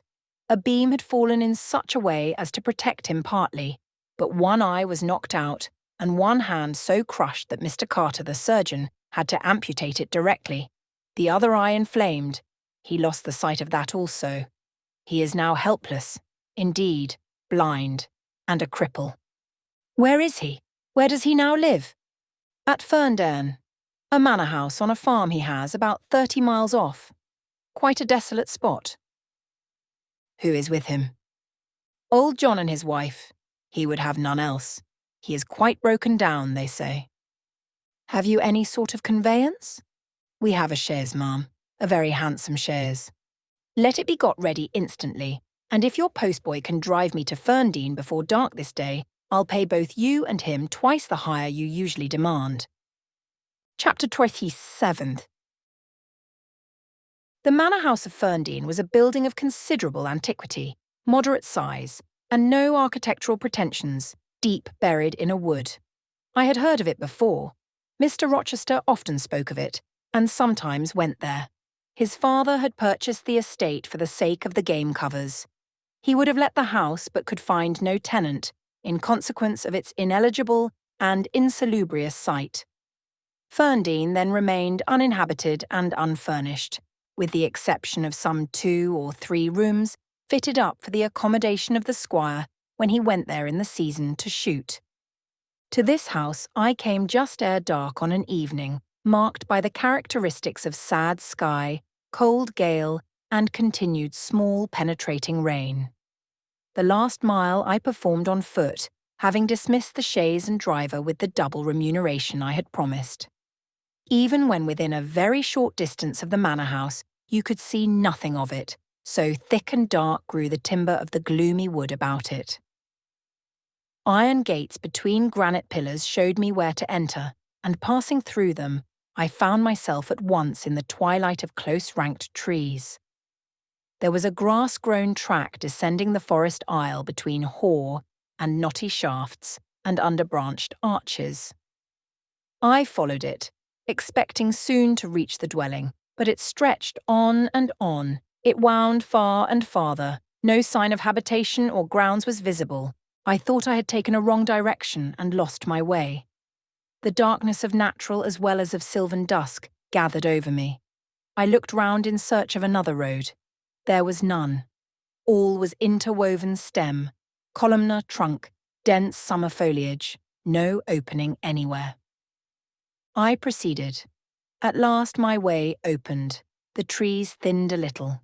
Presently I beheld a railing, then the house, scarce by this dim light distinguishable from the trees, so dank and green were its decaying walls.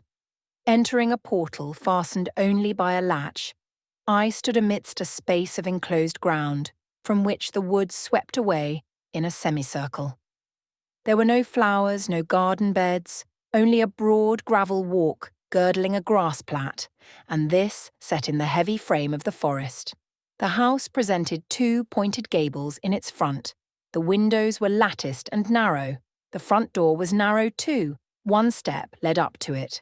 The whole looked, as the host of the Rochester Arms had said, quite a desolate spot. It was as still as a church on a week day.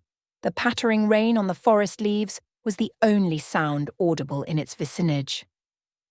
"Can there be life here?" I asked. Yes, life of some kind there was, for I heard a movement. That narrow front door was unclosing, and some shape was about to issue from the grange. It opened slowly. A figure came out into the twilight and stood on the step. A man without a hat. He stretched forth his hand as if to feel whether it rained. Dusk as it was, I had recognised him. It was my master, Edward Fairfax Rochester, and no other. I stayed my step, almost my breath, and stood to watch him, to examine him, myself unseen, and alas, to him invisible. It was a sudden meeting, and one in which rapture was kept well in check by pain. I had no difficulty in restraining my voice from exclamation, my step from hasty advance. His form was of the same strong and stalwart contour as ever. His port was still erect, his hair was still raven black, nor were his features altered or sunk. Not in 1 year's space by any sorrow could his athletic strength be quelled, or his vigorous prime blighted. But in his countenance I saw a change. That looked desperate and brooding, that reminded me of some wronged and fettered wild beast or bird, dangerous to approach in his sullen woe. The caged eagle whose gold-ringed eyes cruelty has extinguished might look as looked that sightless Samson. And, reader, do you think I feared him in his blind ferocity? If you do, you little know me.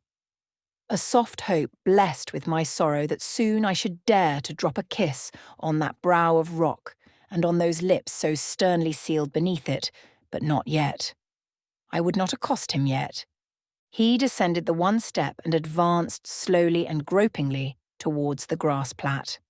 Where was his daring stride now? Then he paused, as if he knew not which way to turn.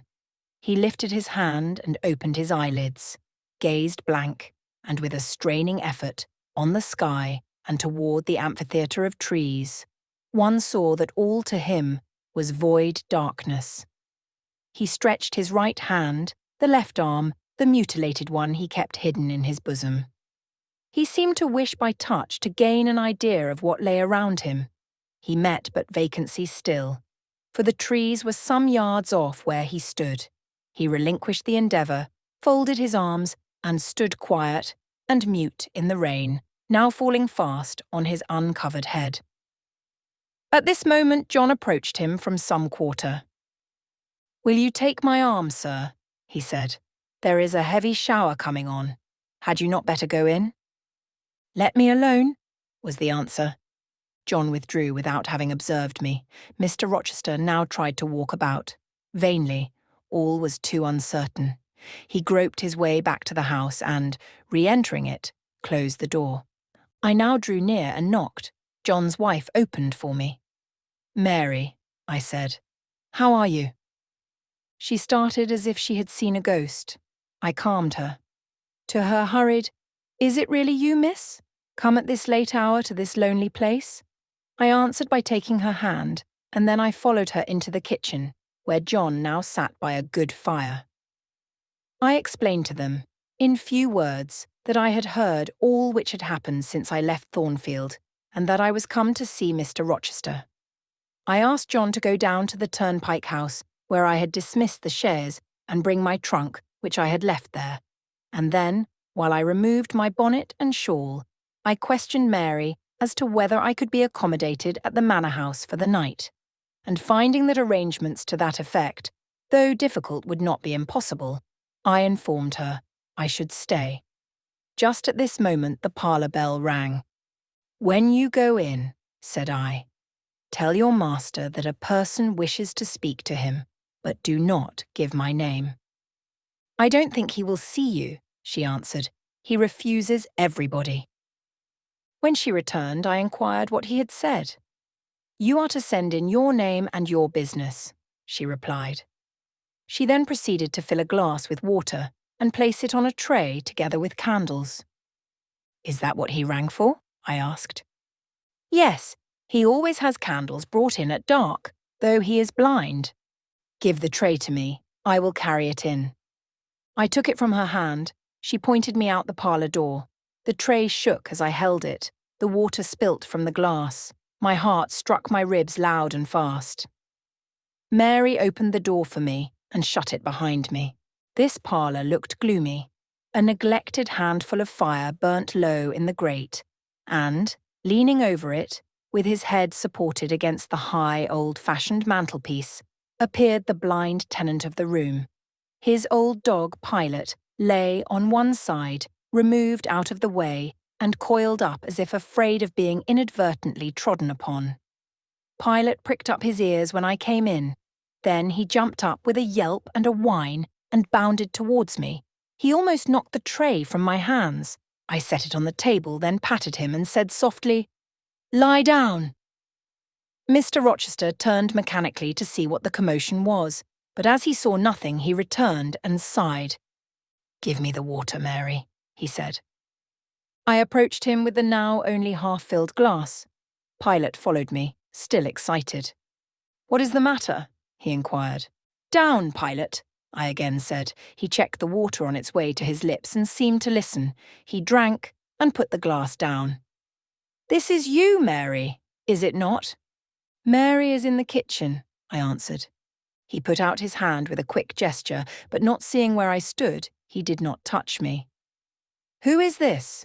Who is this?" he demanded, trying, as it seemed, to see with those sightless eyes, unavailing and distressing attempt. "Answer me! Speak again!" he ordered, imperiously and aloud. "Will you have a little more water, sir?" "I spilt half of what was in the glass," I said. "Who is it? What is it? Who speaks?" "Pilot knows me, and John and Mary know I am here. I came only this evening," I answered. "Great God!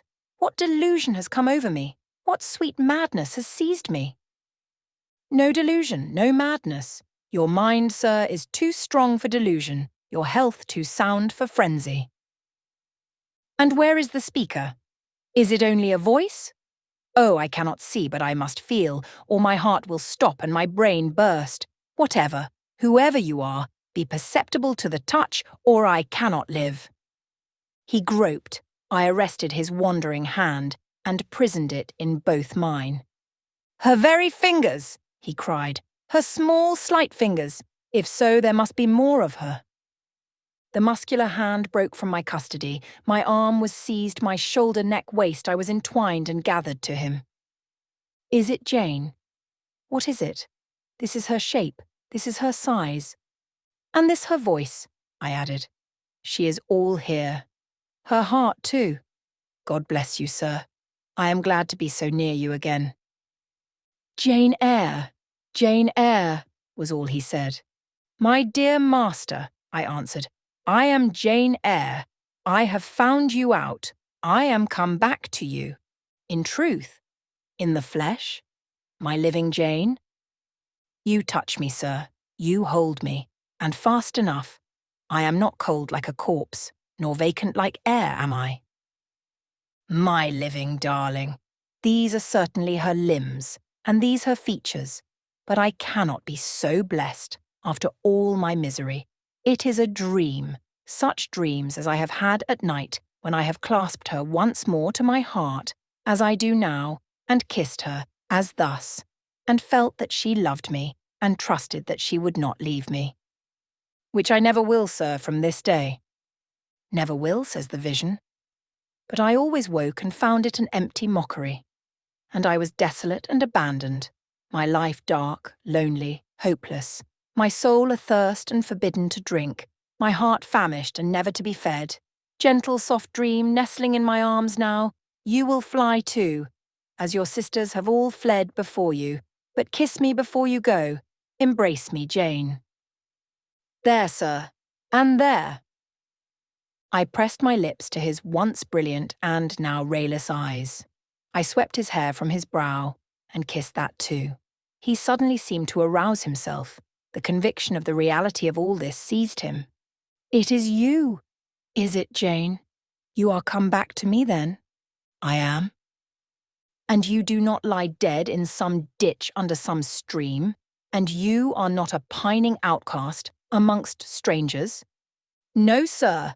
I am an independent woman now." "Independent? What do you mean, Jane?" "My uncle in Madeira is dead, and he left me £5,000. "Ah, this is practical, this is real," he cried. "I should never dream that. Besides, there is that peculiar voice of hers, so animating and piquant, as well as soft. It cheers my withered heart. It puts life into it. What, Janet? Are you an independent woman? A rich woman? If you won't let me live with you, I can build a house of my own close up to your door, and you may come and sit in my parlour when you want company of an evening. But as you are rich, Jane, you have now no doubt friends who will look after you and not suffer you to devote yourself to a blind lamenter like me."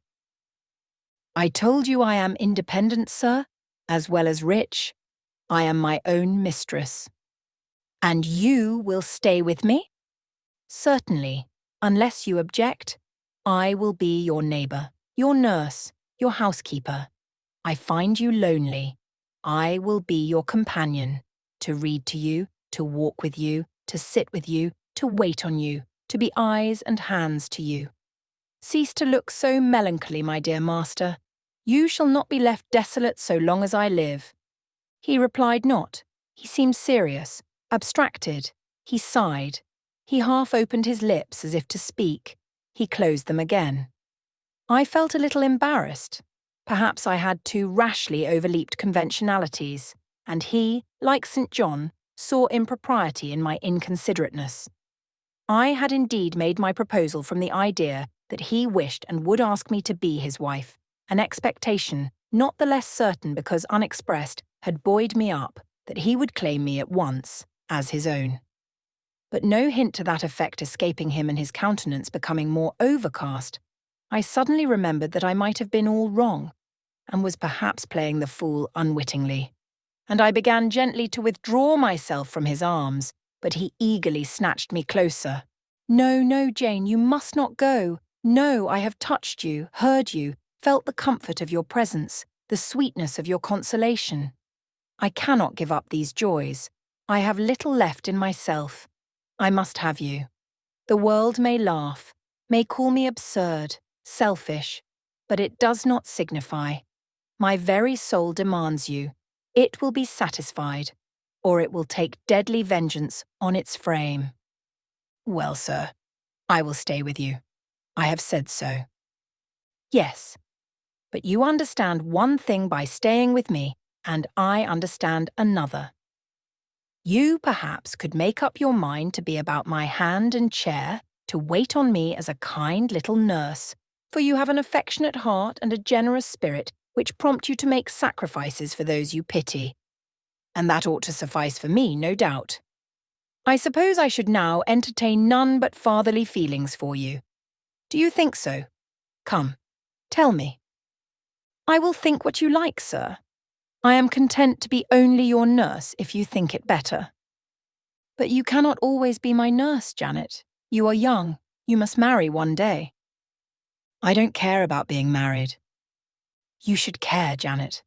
If I were what I once was, I would try to make you care, but a sightless block. He relapsed again into gloom. I, on the contrary, became more cheerful and took fresh courage. These last words gave me an insight as to where the difficulty lay. And as it was no difficulty with me, I felt quite relieved from my previous embarrassment. I resumed a livelier vein of conversation.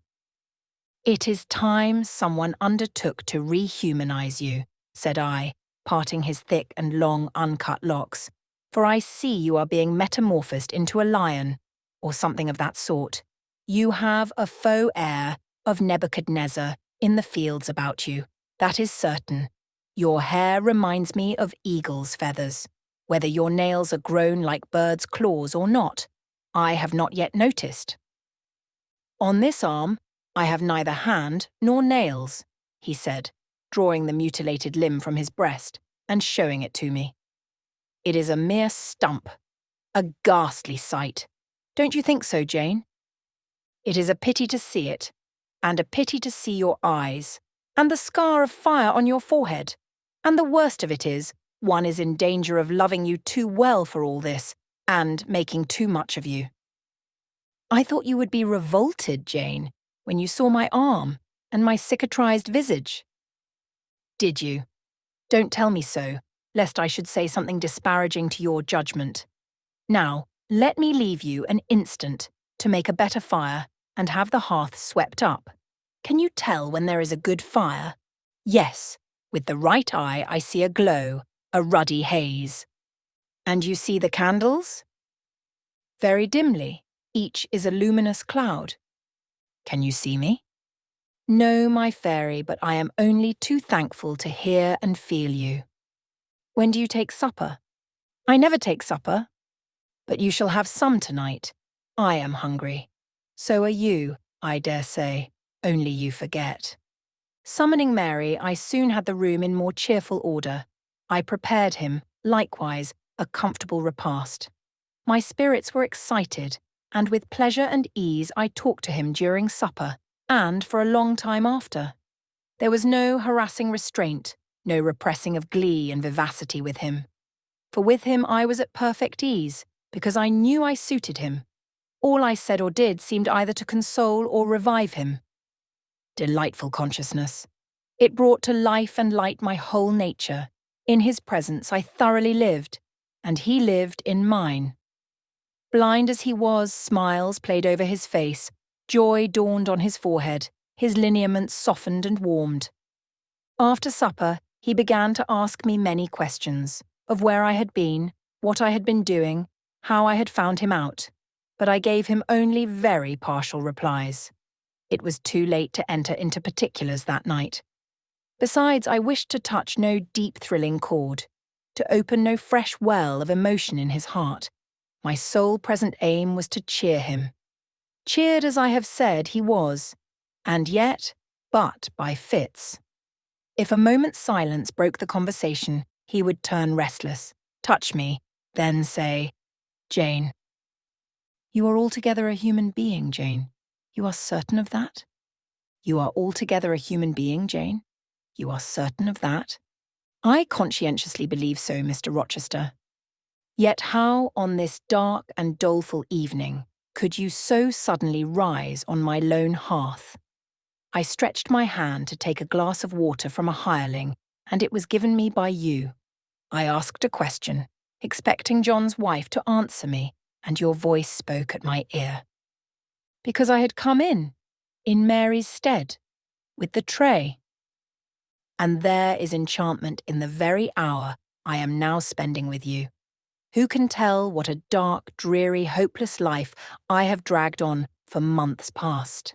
Doing nothing, expecting nothing, merging night in day, feeling but the sensation of cold when I let the fire go out, of hunger when I forgot to eat, and then a ceaseless sorrow, and, at times, a very delirium of desire to behold my Jane again. Yes, for her restoration I longed, far more than for that of my lost sight. How can it be that Jane is with me and says she loves me? Will she not depart as suddenly as she came? Tomorrow, I fear I shall find her no more. A commonplace practical reply, out of the train of his own disturbed ideas, was, I was sure, the best and most reassuring for him in this frame of mind. I passed my finger over his eyebrows and remarked that they were scorched, and that I would apply something which would make them grow as broad and black as ever. Where is the use of doing me good in any way, beneficent spirit, when, at some fatal moment, you will again desert me, passing like a shadow, whither and how to me unknown, and for me remaining afterwards undiscoverable? Have you a pocket-comb about you, sir? What for, Jane? Just to comb out this shaggy black mane. I find you rather alarming when I examine you close at hand. You talk of my being a fairy, but I am sure you are more like a brownie. Am I hideous, Jane? Very, sir. You always were, you know. Humph. The wickedness has not been taken out of you wherever you have sojourned. Yet I have been with good people, far better than you, 100 times better people, possessed of ideas and views you never entertained in your life, quite more refined and exalted. Who the deuce have you been with? If you twist in that way, you will make me pull the hair out of your head, and then I think you will cease to entertain doubts of my substantiality. Who have you been with, Jane? You shall not get it out of me tonight, sir. You must wait till tomorrow. To leave my tale half told will, you know, be a sort of security that I shall appear at your breakfast table to finish it. By the by, I must mind not to rise on your hearth with only a glass of water then. I must bring an egg at the least, to say nothing of fried ham. You mocking changeling, fairy-born and human-bred? You make me feel as I have not felt these 12 months. If Saul could have had you for his David, the evil spirit would have been exorcised without the aid of the harp. There, sir. You are read up and made decent. Now I'll leave you. I have been travelling these last 3 days and I believe I am tired. Good night. Just one word, Jane. Were there only ladies in the house where you have been? I laughed and made my escape, still laughing as I ran upstairs. A good idea, I thought with glee.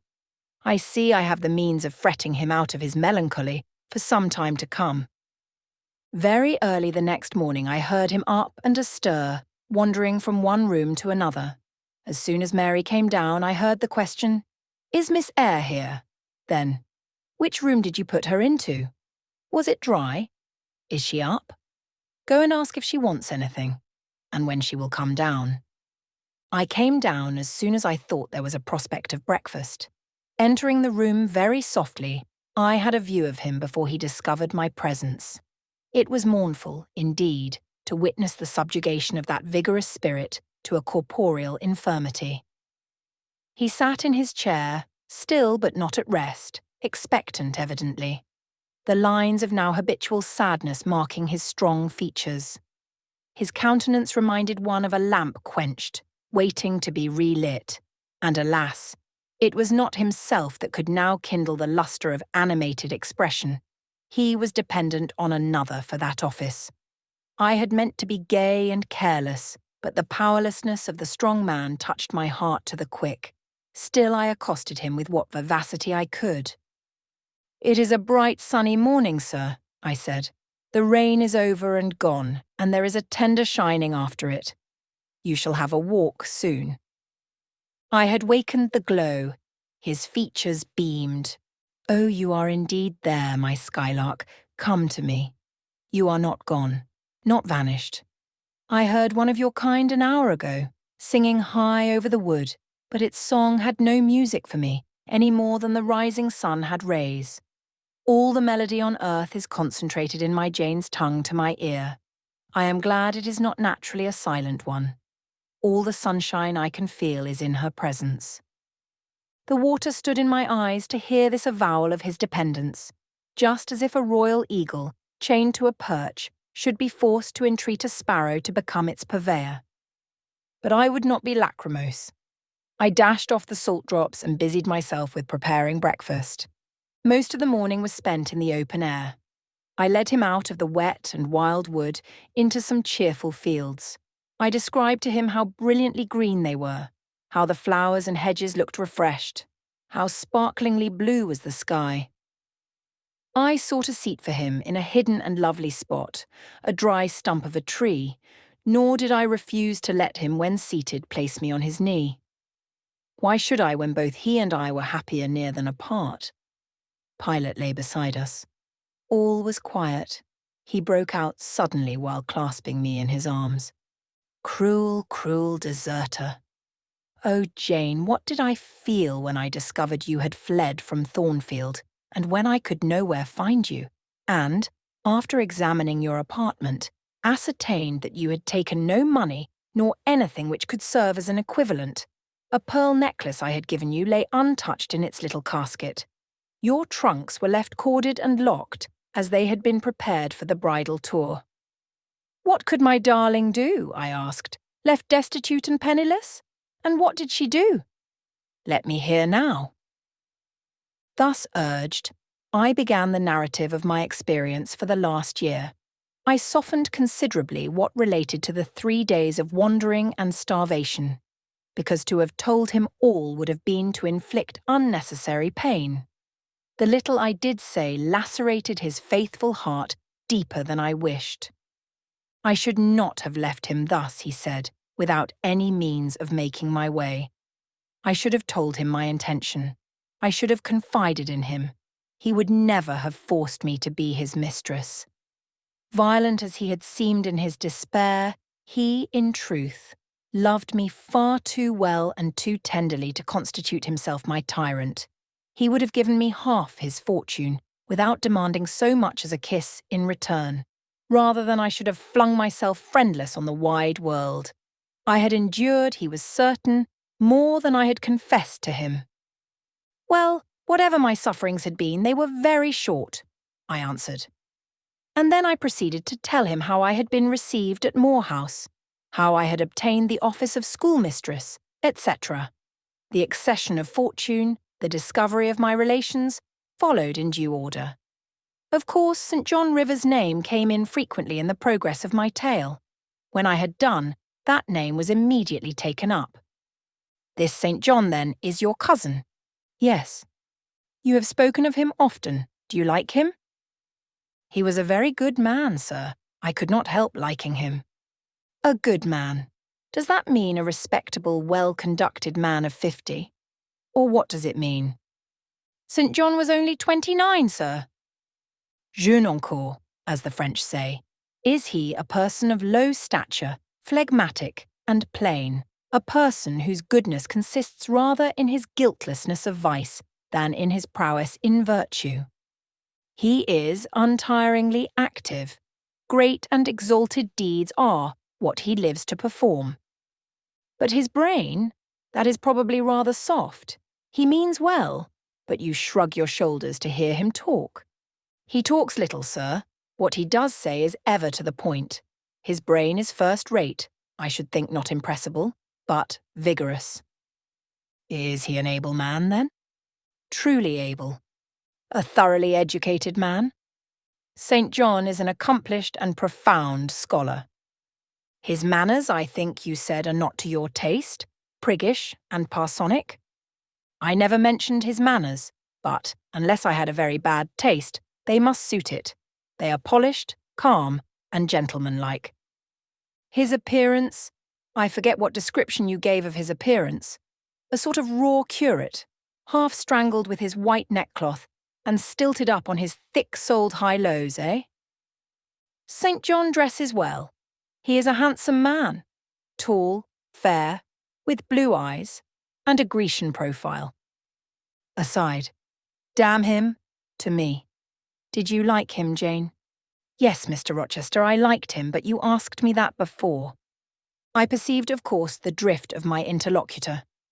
Jealousy had got hold of him. She stung him, but the sting was salutary. It gave him respite from the gnawing fang of melancholy. I would not, therefore, immediately charm the snake. Perhaps you would rather not sit any longer on my knee, Miss Eyre, was the next somewhat unexpected observation. Why not, Mr. Rochester? The picture you have just drawn is suggestive of a rather too overwhelming contrast. Your words have delineated very prettily a graceful Apollo. He is present to your imagination, tall, fair, blue-eyed, and with a Grecian profile. Your eyes dwell on a Vulcan, a real blacksmith, brown, broad-shouldered, and blind and lame into the bargain. I never thought of it before, but you certainly are rather like Vulcan, sir. Well, you can leave me, ma'am, but before you go, and he retained me by a firmer grasp than ever, you will be pleased just to answer me a question or two. He paused. What questions, Mr. Rochester? Then followed this cross-examination. St. John made you schoolmistress of Morton before he knew you were his cousin? Yes. You would often see him. He would visit the school sometimes? Daily. He would approve of your plans, Jane. I know they would be clever, for you are a talented creature. He approved of them, yes. He would discover many things in you he could not have expected to find. Some of your accomplishments are not ordinary. I don't know about that. You had a little cottage near the school, you say. Did he ever come there to see you? Now and then. Of an evening. Once or twice. A pause. How long did you reside with him and his sisters after the cousinship was discovered? 5 months. Did Rivers spend much time with the ladies of his family? Yes, the back parlour was both his study and ours. He sat near the window, and we by the table. Did he study much? A good deal. What? Hindustani. And what did you do meantime? I learnt German at first. Did he teach you? He did not understand German. Did he teach you nothing? A little Hindustani. Rivers taught you Hindustani? Yes, sir. And his sisters also? No. Only you? Only me. Did you ask to learn? No. He wished to teach you? Yes. A second pause. Why did he wish it? Of what use could Hindustani be to you? He intended me to go with him to India. Ah, here I reach the root of the matter. He wanted you to marry him? He asked me to marry him. That is a fiction, an impudent invention to vex me. I beg your pardon. It is the literal truth. He asked me more than once, and was as stiff about urging his point as ever you could be. Miss Eyre, I repeat it, you can leave me. How often am I to say the same thing? Why do you remain pertinaciously perched on my knee when I have given you notice to quit? Because I am comfortable there. No, Jane, you are not comfortable there because your heart is not with me. It is with this cousin, this St. John. Oh, till this moment, I thought my little Jane was all mine. I had a belief she loved me even when she left me. That was an atom of sweet in much bitter. Long as we have been parted, hot tears as I have wept over our separation, I never thought that while I was mourning her, she was loving another. But it is useless grieving. Jane, leave me. Go and marry Rivers. Shake me off then, sir. Push me away, for I'll not leave you of my own accord. Jane, I ever like your tone of voice. It still renews hope. It sounds so truthful. When I hear it, it carries me back a year. I forget that you have formed a new tie, but I am not a fool. Go. Where must I go, sir? Your own way, with the husband you have chosen. Who is that? You know, this St. John Rivers. He is not my husband, nor ever will be. He does not love me. I do not love him. He loves, as he can love, and that is not as you love, a beautiful young lady called Rosamond. He wanted to marry me only because he thought I should make a suitable missionary's wife, which she would not have done. He is good and great but severe, and, for me, cold as an iceberg. He is not like you, sir. I am not happy at his side, nor near him, nor with him.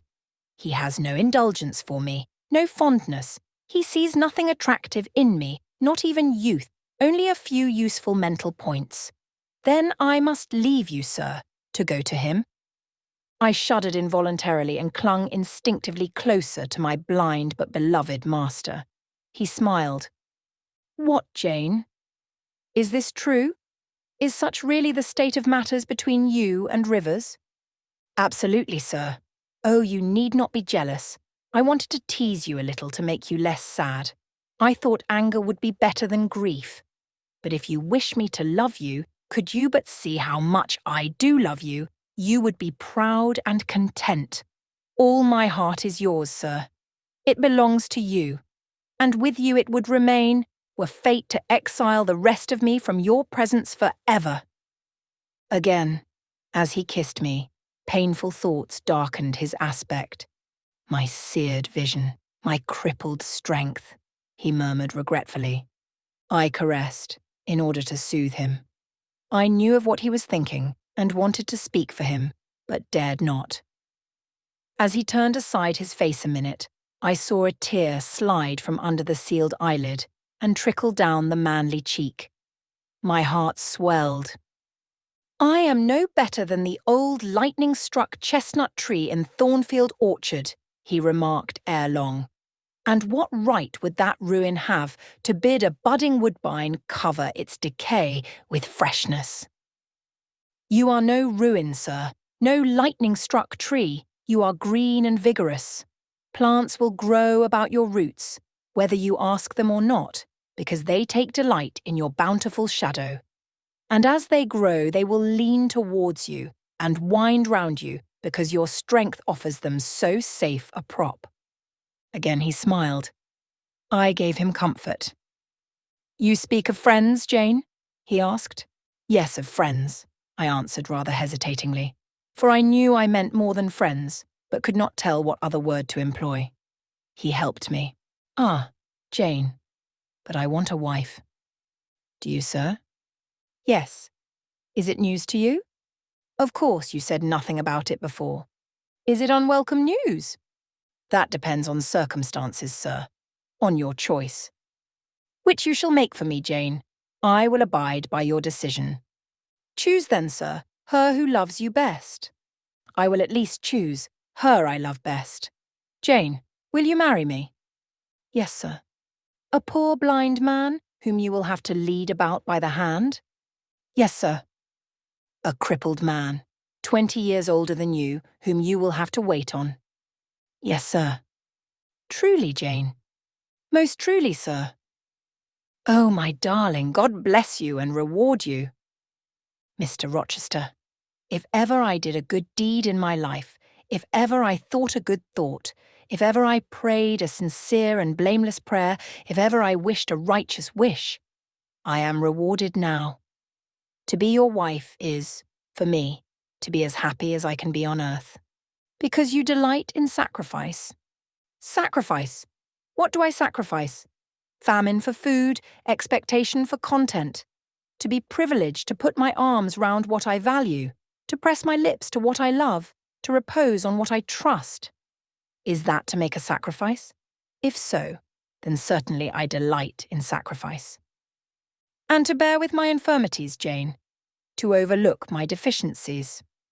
Which are none, sir, to me. I love you better now, when I can really be useful to you, than I did in your state of proud independence, when you disdained every part but that of the giver and protector. Hitherto I have hated to be helped, to be led. Henceforth I feel I shall hate it no more. I did not like to put my hand into a hireling's, but it is pleasant to feel it circled by Jane's little fingers. I preferred utter loneliness to the constant attendance of servants, but Jane's soft ministry will be a perpetual joy. Jane suits me. Do I suit her? To the finest fibre of my nature, sir. The case being so, we have nothing in the world to wait for. We must be married instantly. He looked and spoke with eagerness. His old impetuosity was rising. We must become one flesh without any delay, Jane. There is but the licence to get. Then we marry. Mr. Rochester, I have just discovered the sun is far declined from its meridian, and Pilot is actually gone home to his dinner. Let me look at your watch. Fasten it into your girdle, Janet, and keep it henceforward. I have no use for it. It is nearly 4 o'clock in the afternoon, sir. Don't you feel hungry? The 3rd day from this must be our wedding day, Jane. Never mind fine clothes and jewels now. All that is not worth a fillip. The sun has dried up all the raindrops, sir. The breeze is still. It is quite hot. Do you know, Jane, I have your little pearl necklace at this moment fastened round my bronze scrag under my cravat. I have worn it since the day I lost my only treasure, as a memento of her.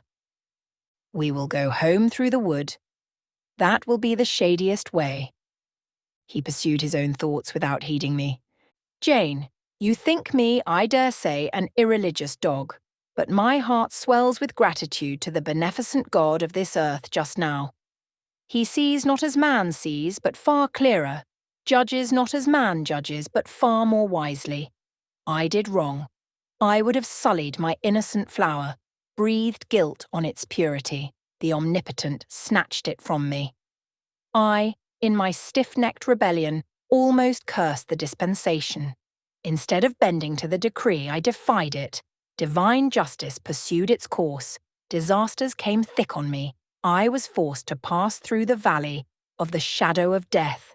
His chastisements are mighty, and one smote me which has humbled me forever. You know I was proud of my strength, but what is it now, when I must give it over to foreign guidance, as a child does its weakness? Of late, Jane, only of late, I began to see and acknowledge the hand of God in my doom.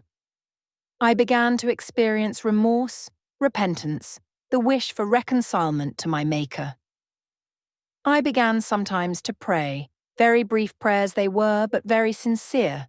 Some days since, nay, I can number them, 4, it was last Monday night, a singular mood came over me, one in which grief replaced frenzy, sorrow, sullenness. I had long had the impression that since I could nowhere find you, you must be dead. Late that night, perhaps it might be between 11 and 12 o'clock, ere I retired to my dreary rest, I supplicated God that, if it seemed good to him, I might soon be taken from this life and admitted to that world to come, where there was still hope of rejoining Jane. I was in my own room, and sitting by the window, which was open. It soothed me to feel the balmy night air, though I could see no stars and only by a vague, luminous haze knew the presence of a moon. I longed for thee, Janet.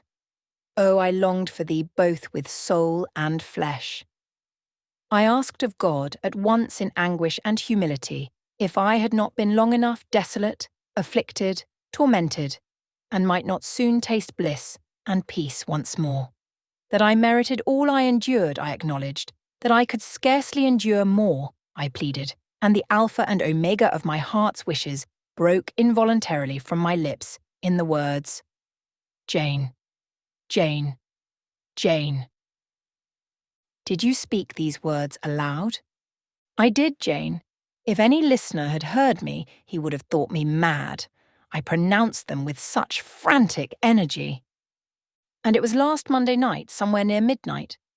Yes, but the time is of no consequence. What followed is the strange point.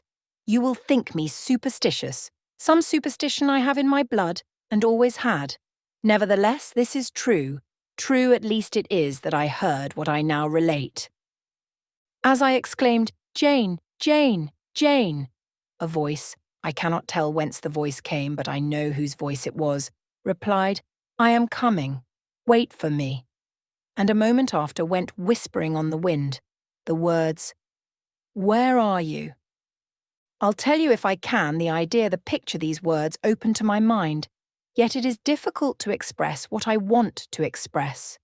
Ferndean is buried, as you see, in a heavy wood, where sound falls dull and dies unreverberating.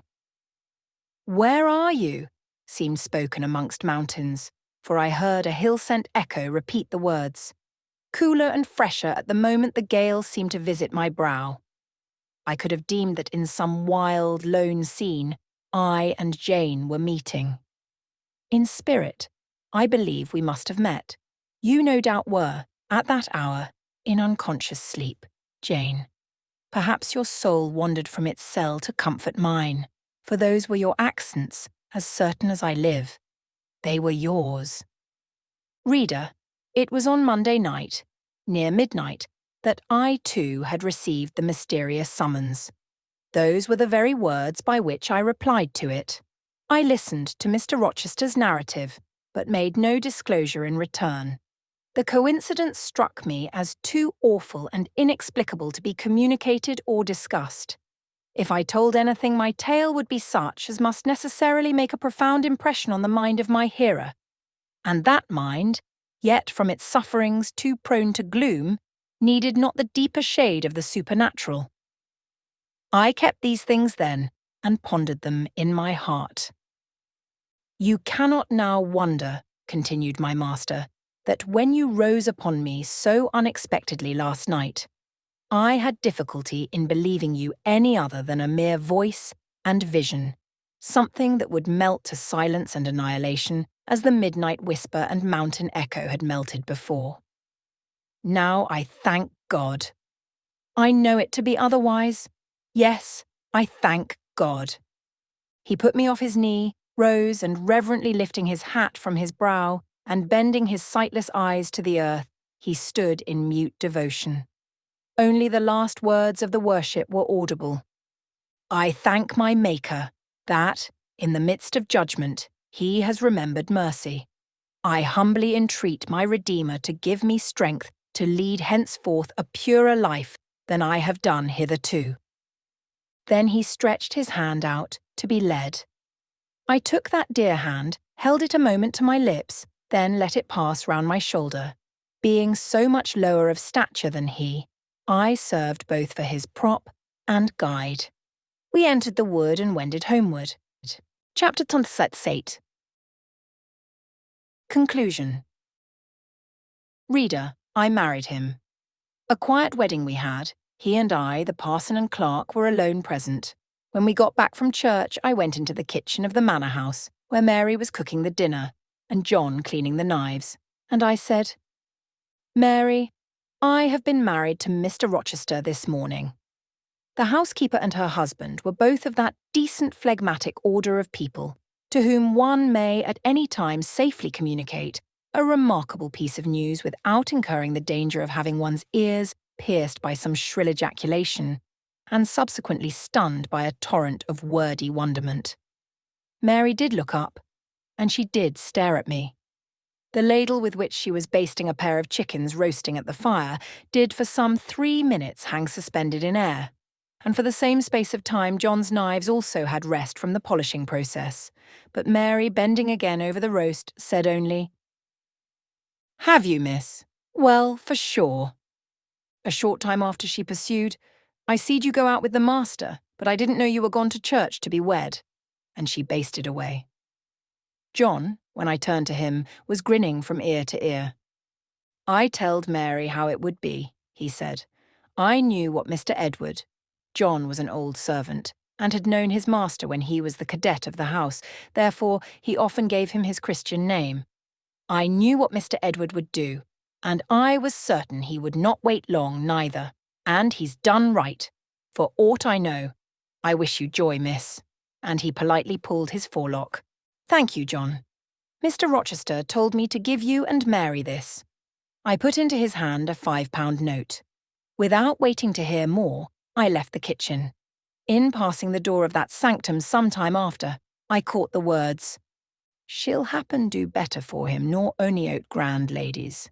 And again, "If she bent one of the handsomest, she's known foul and very good-natured. And I, his Ian, she's fair beautiful. Anybody may see that."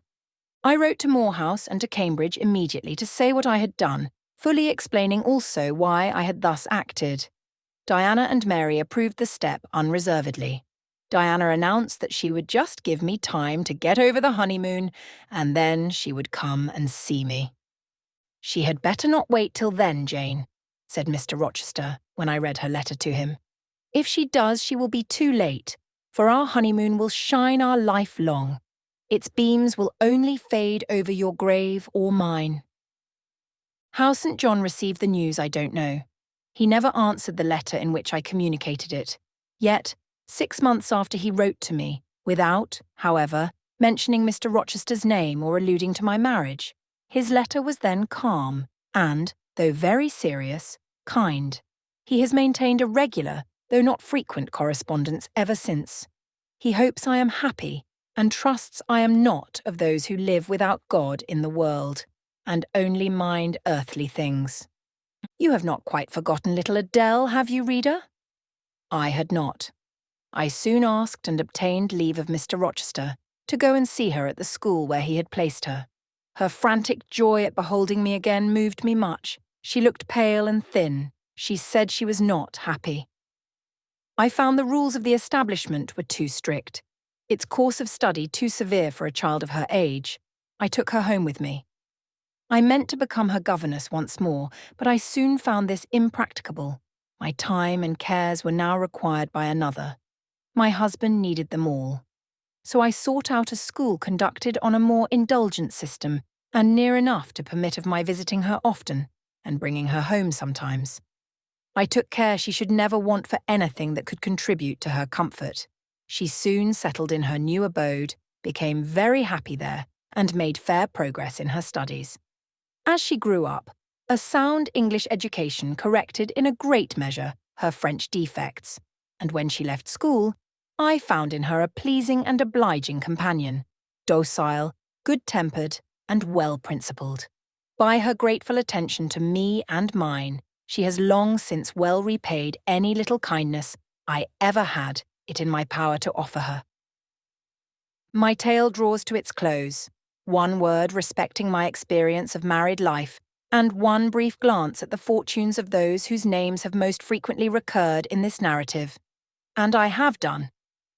I have now been married 10 years. I know what it is to live entirely for and with what I love best on earth. I hold myself supremely blessed, blessed beyond what language can express, because I am my husband's life as fully as he is mine. No woman was ever nearer to her mate than I am, ever more absolutely bone of his bone and flesh of his flesh. I know no weariness of my Edward's society, he knows none of mine, any more than we each do of the pulsation of the heart that beats in our separate bosoms. Consequently, we are ever together. To be together is for us to be at once as free as in solitude, as gay as in company. We talk, I believe, all day long. To talk to each other is but a more animated and an audible thinking. All my confidence is bestowed on him. All his confidence is devoted to me. We are precisely suited in character. Perfect concord is the result. Mr. Rochester continued blind the first 2 years of our union. Perhaps it was that circumstance that drew us so very near, that knit us so very close, for I was then his vision, as I am still his right hand. Literally, I was, what he often called me, the apple of his eye. He saw nature, he saw books through me, and never did I weary of gazing for his behalf, and of putting into words the effect of field, tree, town, river, cloud, sunbeam, of the landscape before us, of the weather round us, and impressing by sound on his ear what light could no longer stamp on his eye. Never did I weary of reading to him. Never did I weary of conducting him where he wished to go, of doing for him what he wished to be done. And there was a pleasure in my services, most full, most exquisite, even though sad, because he claimed these services without painful shame or damping humiliation. He loved me so truly that he knew no reluctance in profiting by my attendance. He felt I loved him so fondly that to yield that attendance was to indulge my sweetest wishes. One morning at the end of the 2 years, as I was writing a letter to his dictation, he came and bent over me and said, "Jane, have you a glittering ornament round your neck?" I had a gold watch chain. I answered, "Yes." "And have you a pale blue dress on?" "And have you a pale blue dress on?" I had. He informed me then that for some time he had fancied the obscurity clouding one eye was becoming less dense, and that now he was sure of it. He and I went up to London. He had the advice of an eminent oculist, and he eventually recovered the sight of that one eye. He cannot now see very distinctly. He cannot read or write much, but he can find his way without being led by the hand. The sky is no longer a blank to him, the earth no longer a void. When his firstborn was put into his arms, he could see that the boy had inherited his own eyes, as they once were, large, brilliant, and black.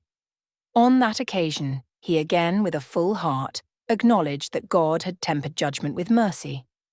My Edward and I, then, are happy, and the more so because those we most love are happy likewise. Diana and Mary Rivers are both married.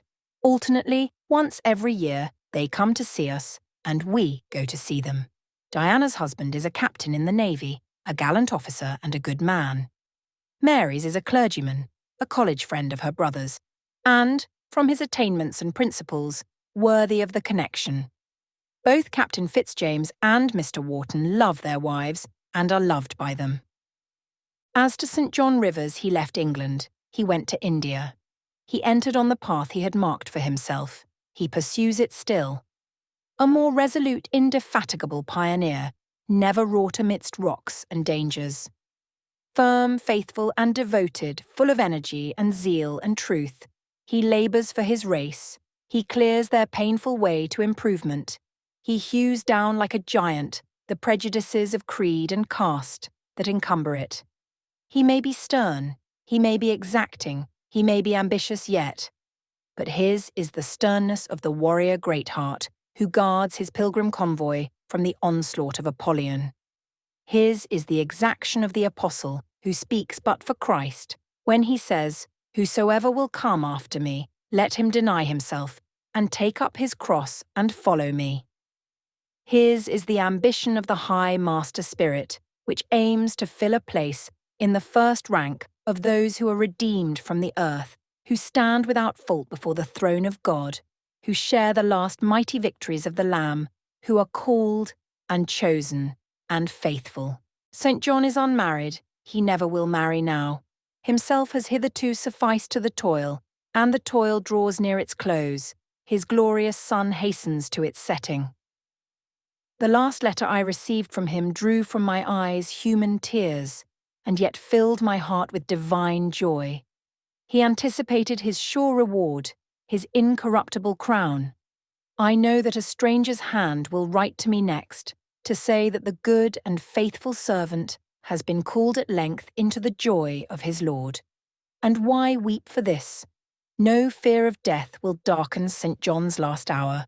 His mind will be unclouded, his heart will be undaunted, his hope will be sure, his faith steadfast. His own words are a pledge of this. "My master," he says, "has forewarned me. Daily he announces more distinctly, 'Surely I come quickly,' and hourly I more eagerly respond, 'Amen. Even so come Lord Jesus, Jesus.'"